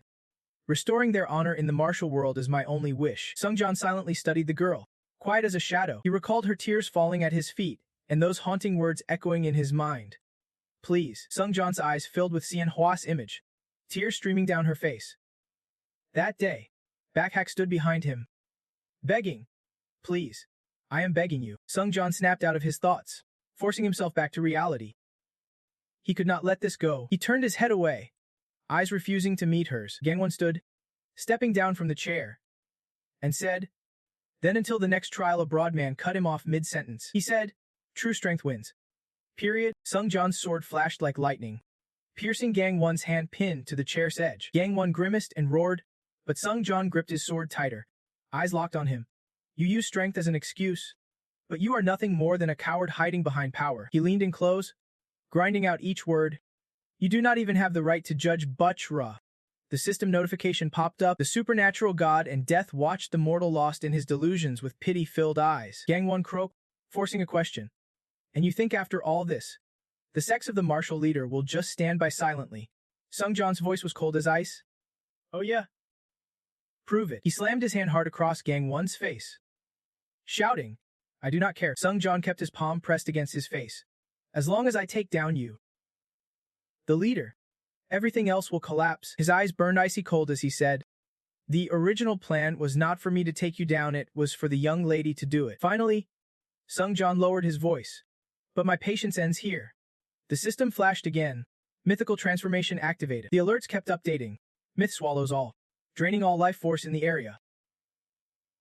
Gangan stammered, "And my inner power is being sucked dry from my core." Watching him weaken, Sung Jon sneered, "You are not even worthy of a normal death." He locked eyes with him, full of burning hatred. "Rot away slowly and die in agony." Gangan desperately screamed in vain. Give it back. The system announced. Martial Conqueror achievement unlocked. In the forest, John Hayek poured out his heart. I am sorry for relying only on you, Engson Ho. Sirhan Sung John. He thanked you now that the martial arts leader has fallen. Bitch Ra will finally be safe. Sung John faced the guest hall and said, I am just doing what is right. Bitch Ra's fate is mine to bear too. In the quiet forest, John Heek asked him softly, You are leaving, right? Sung John nodded. Yeah. My mission here is complete. But what about the young lady? Gangon forced a smile. Seon Ho's been restless ever since she heard you are leaving. She one step out of her room. Sung John's eyes darkened briefly as he bowed his head. I understand. He opened the system, muttering to himself while typing, Then please send her my farewell. Sung John reviewed the system board, muttering again. Before I leave, there is one thing I need to check. I should review the Sword Devil S setups, but I can use the item stash here. After a moment, he put away the system board, shrugged, and moved on. Well, no choice then. Seon Ho hurried after him, grabbing the edge of Sung John's robe. Calling, Master, his familiar voice made her stubbornly hold on. Kanukno asked, You can stay. Sung John sighed. She clung tighter and pleaded, Please, live happily and peacefully with us. Then Seon Ho recalled their memories. We will have breakfast together every morning. Jun Jun's voice chimed in, train side by side every day. Finally, Seon Ho bit her lip and confessed to Sung John. And when I grow up, I want to stand by your side. She looked up at the back of Sung John's neck. But when he stayed silent, she pressed on, As a warrior worthy of you, please stay with me. Sung John imagined their grown-up selves and thought quietly, This is dangerous. Turning his back, he bowed his head and warned her, sword energy shimmering around him. He gazed at her with deep affection, thinking, I am way too attached already. After a pause, Sung John continued, I never taught you how to wield sword energy, but you mastered it on your own. Slowly, his hand slid away from her head. Even Exon Ho kept crying. Sung John lowered his voice with regret. This is the only farewell I can give you. He smiled and encouraged her. Young lady, you have done so well. Turning, he stood up and faded into the system. Even without me, you will become a great warrior. Seon Ho reached out, trying to grab him midair, but only Sung John's voice remained, promising to bring Bitch Ra back brighter than ever. Alone in the silent forest, Seon Ho listened to Sung John's final words. I will always watch over you and cheer you on. The system flashed an update. Rewards have been granted based on the Sword Silver Administrator's emotions. Sung John appeared alongside the system message. Challenge rewards have been sent to your item stash. Now grown, Seon Ho looked softly and said, You are back. Sung John, his face lit up with joy. I have returned safe and sound. Sung John gazed into Seon Ho's sparkling violet eyes, calling gently, Young lady, her trembling lips whispered. Tears welled in her eyes as she cried out emotionally. I have been waiting for you. Seon Ho threw herself into Sung John's arms, declaring, My greatest master. The two sat on the porch, chatting warmly. Sung John teased, Feels like I am getting a masterclass here. Then he laughed. Wait, were you waiting for me? Just kidding. Suddenly serious, he looked toward the stars while Seon Ho expressed, But I wish a master like you would always be by my side. Seon Ho beamed brightly. That means you are an important master to me, right? You get that? Do not. She stared in amazement at Sung John's words. If I reach the tower's highest level, even an administrator's wish could come true. They sat together under the windy night. Seon Ho quietly watched him. I will definitely make that happen for you. Sung John glanced over as the image of Exon Ho appeared. The scene shifted to the 27th floor waiting room, where Sung John sat with Jong-gu, who exclaimed excitedly, Finally! That unbearable, soul-crushing patience is over. Sung John just chuckled, not too bothered, thinking, Still do not feel like I was that patient. Jong-gu ground his teeth, trying every trick in the book, then said something. Sung John focused as he pressed buttons rapidly on the control panel, wondering what rewards he would get from the White Crane Sword Immortal here. Two items appeared. The Divine Spirit Summoning Scroll X and the SES Grade Faith Mirror. They combined instantly into a brand new item. The Pursus Class Spirit Lens with a unique, exclusive Desperate Purity effect ready to activate. Target one enemy and forcibly seal their divine power for 10 minutes, though the user's own power will be sealed too, for that duration. He grinned widely. Bold move. This will be the ultimate trump card in tight spots. Sung John noticed a flood of messages from Heian and them, then quickly scrolled through the long, detailed texts. Sung John's thoughtful friend replied with incredible detail. A new message popped up from Bix Xianhua on the 25th floor. Because of the tower event, Powerful challengers from other dimensions can now set foot on Earth. The mighty martial challenger Pei Chon Hong sent his underlings to Earth, plunging the planet into chaos. Curious, Sungjan tapped the system panel. Thinking. An event. Martial invasion. Challengers. Suddenly, a flood of info boards appeared around them. The Challenge Tower was hosting a cross-dimensional event across all official climbing dimensions. According to the data, the spatial cradle will appear in every official low-level climbing dimension. This event is mandatory and directly tied to Earth's survival or destruction. If you get defeated in the spatial cradle, Earth's protective barrier will collapse. Sungdan scowled in frustration, feeling a rising anger during the challenge. That Pa John Hong must be scored a special reward allowing space travel. He steeled himself, thinking, the tower's at it again with these dirty tricks. The scene shifted again, this time outside a massive building. Juxuong muttered absent-mindedly. You really are the hunter, the strongest challenger on Earth. He kicked back, legs on the table, staring at the man before him. In this world, people call you the sword demon or sword god, one of the strongest on Earth. Right? So you are truly a hunter, the sword god, one of Earth's fiercest. He lounged with his feet on the table, eyes locked on the man. People call you sword demon or sword god, one of the most powerful. Juxuong eyed Sungdan and his followers coldly. With skills like that, you are definitely worth recruiting as my subordinate. He bragged arrogantly. Remember this name? Jian Wong, deputy leader of Pei Chon Ryan. Mark it well, because someday you will be bowing down to me. Sungdan raised his eyes slightly, unimpressed. Is that all? Juxuong burst out laughing. Of course not. I am here on behalf of Lord Pei Chon Hong himself, to propose an alliance with Earth. Someone behind Sungdan snapped. Nonsense. You just threatened to turn Earth into ruins a moment ago. Yeah, that is right. Juxuong slammed his foot on the table, fuming. Trash like you only know how to play dirty tricks. The Han warrior's fury flared, his sword ready to be drawn with overwhelming pressure. Yet he was so weak he did not even realize he was about to get humiliated and sent home empty-handed. Jexian charged forward without hesitation, feeling the raw power surging through his legs. Time to take the hit head-on. Before the Han warrior could even make contact, Sungdan sat still and unleashed a small explosion, activating the divine technique of the death command. And Yang Glaon at Gexi, measuring his strength. Who does this guy think he is? Talking about power gaps and skill levels when he is clearly pathetic. The system scene can flashed a message, mocking the mortal logic of gods and supreme beings with gleeful disdain. Sungdan reached out and grabbed the Han warrior, speaking to Tron Hong with brutal force, and slammed Xe's arm, breaking it, telling the hunter to settle this once and for all in the spatial cradle. Sungdan inflicted his torturous skill on the Han warrior. Juexin quickly bandaged himself up and rushed to report to Tron Hong, who coolly absorbed the intel. So after being humiliated by the hunter, this guy still dares to challenge Lord Tron Hong in the spatial cradle. Tron Hong smirked darkly. This is getting interesting. Sitting on his throne, he muttered. Challenge me? Huh?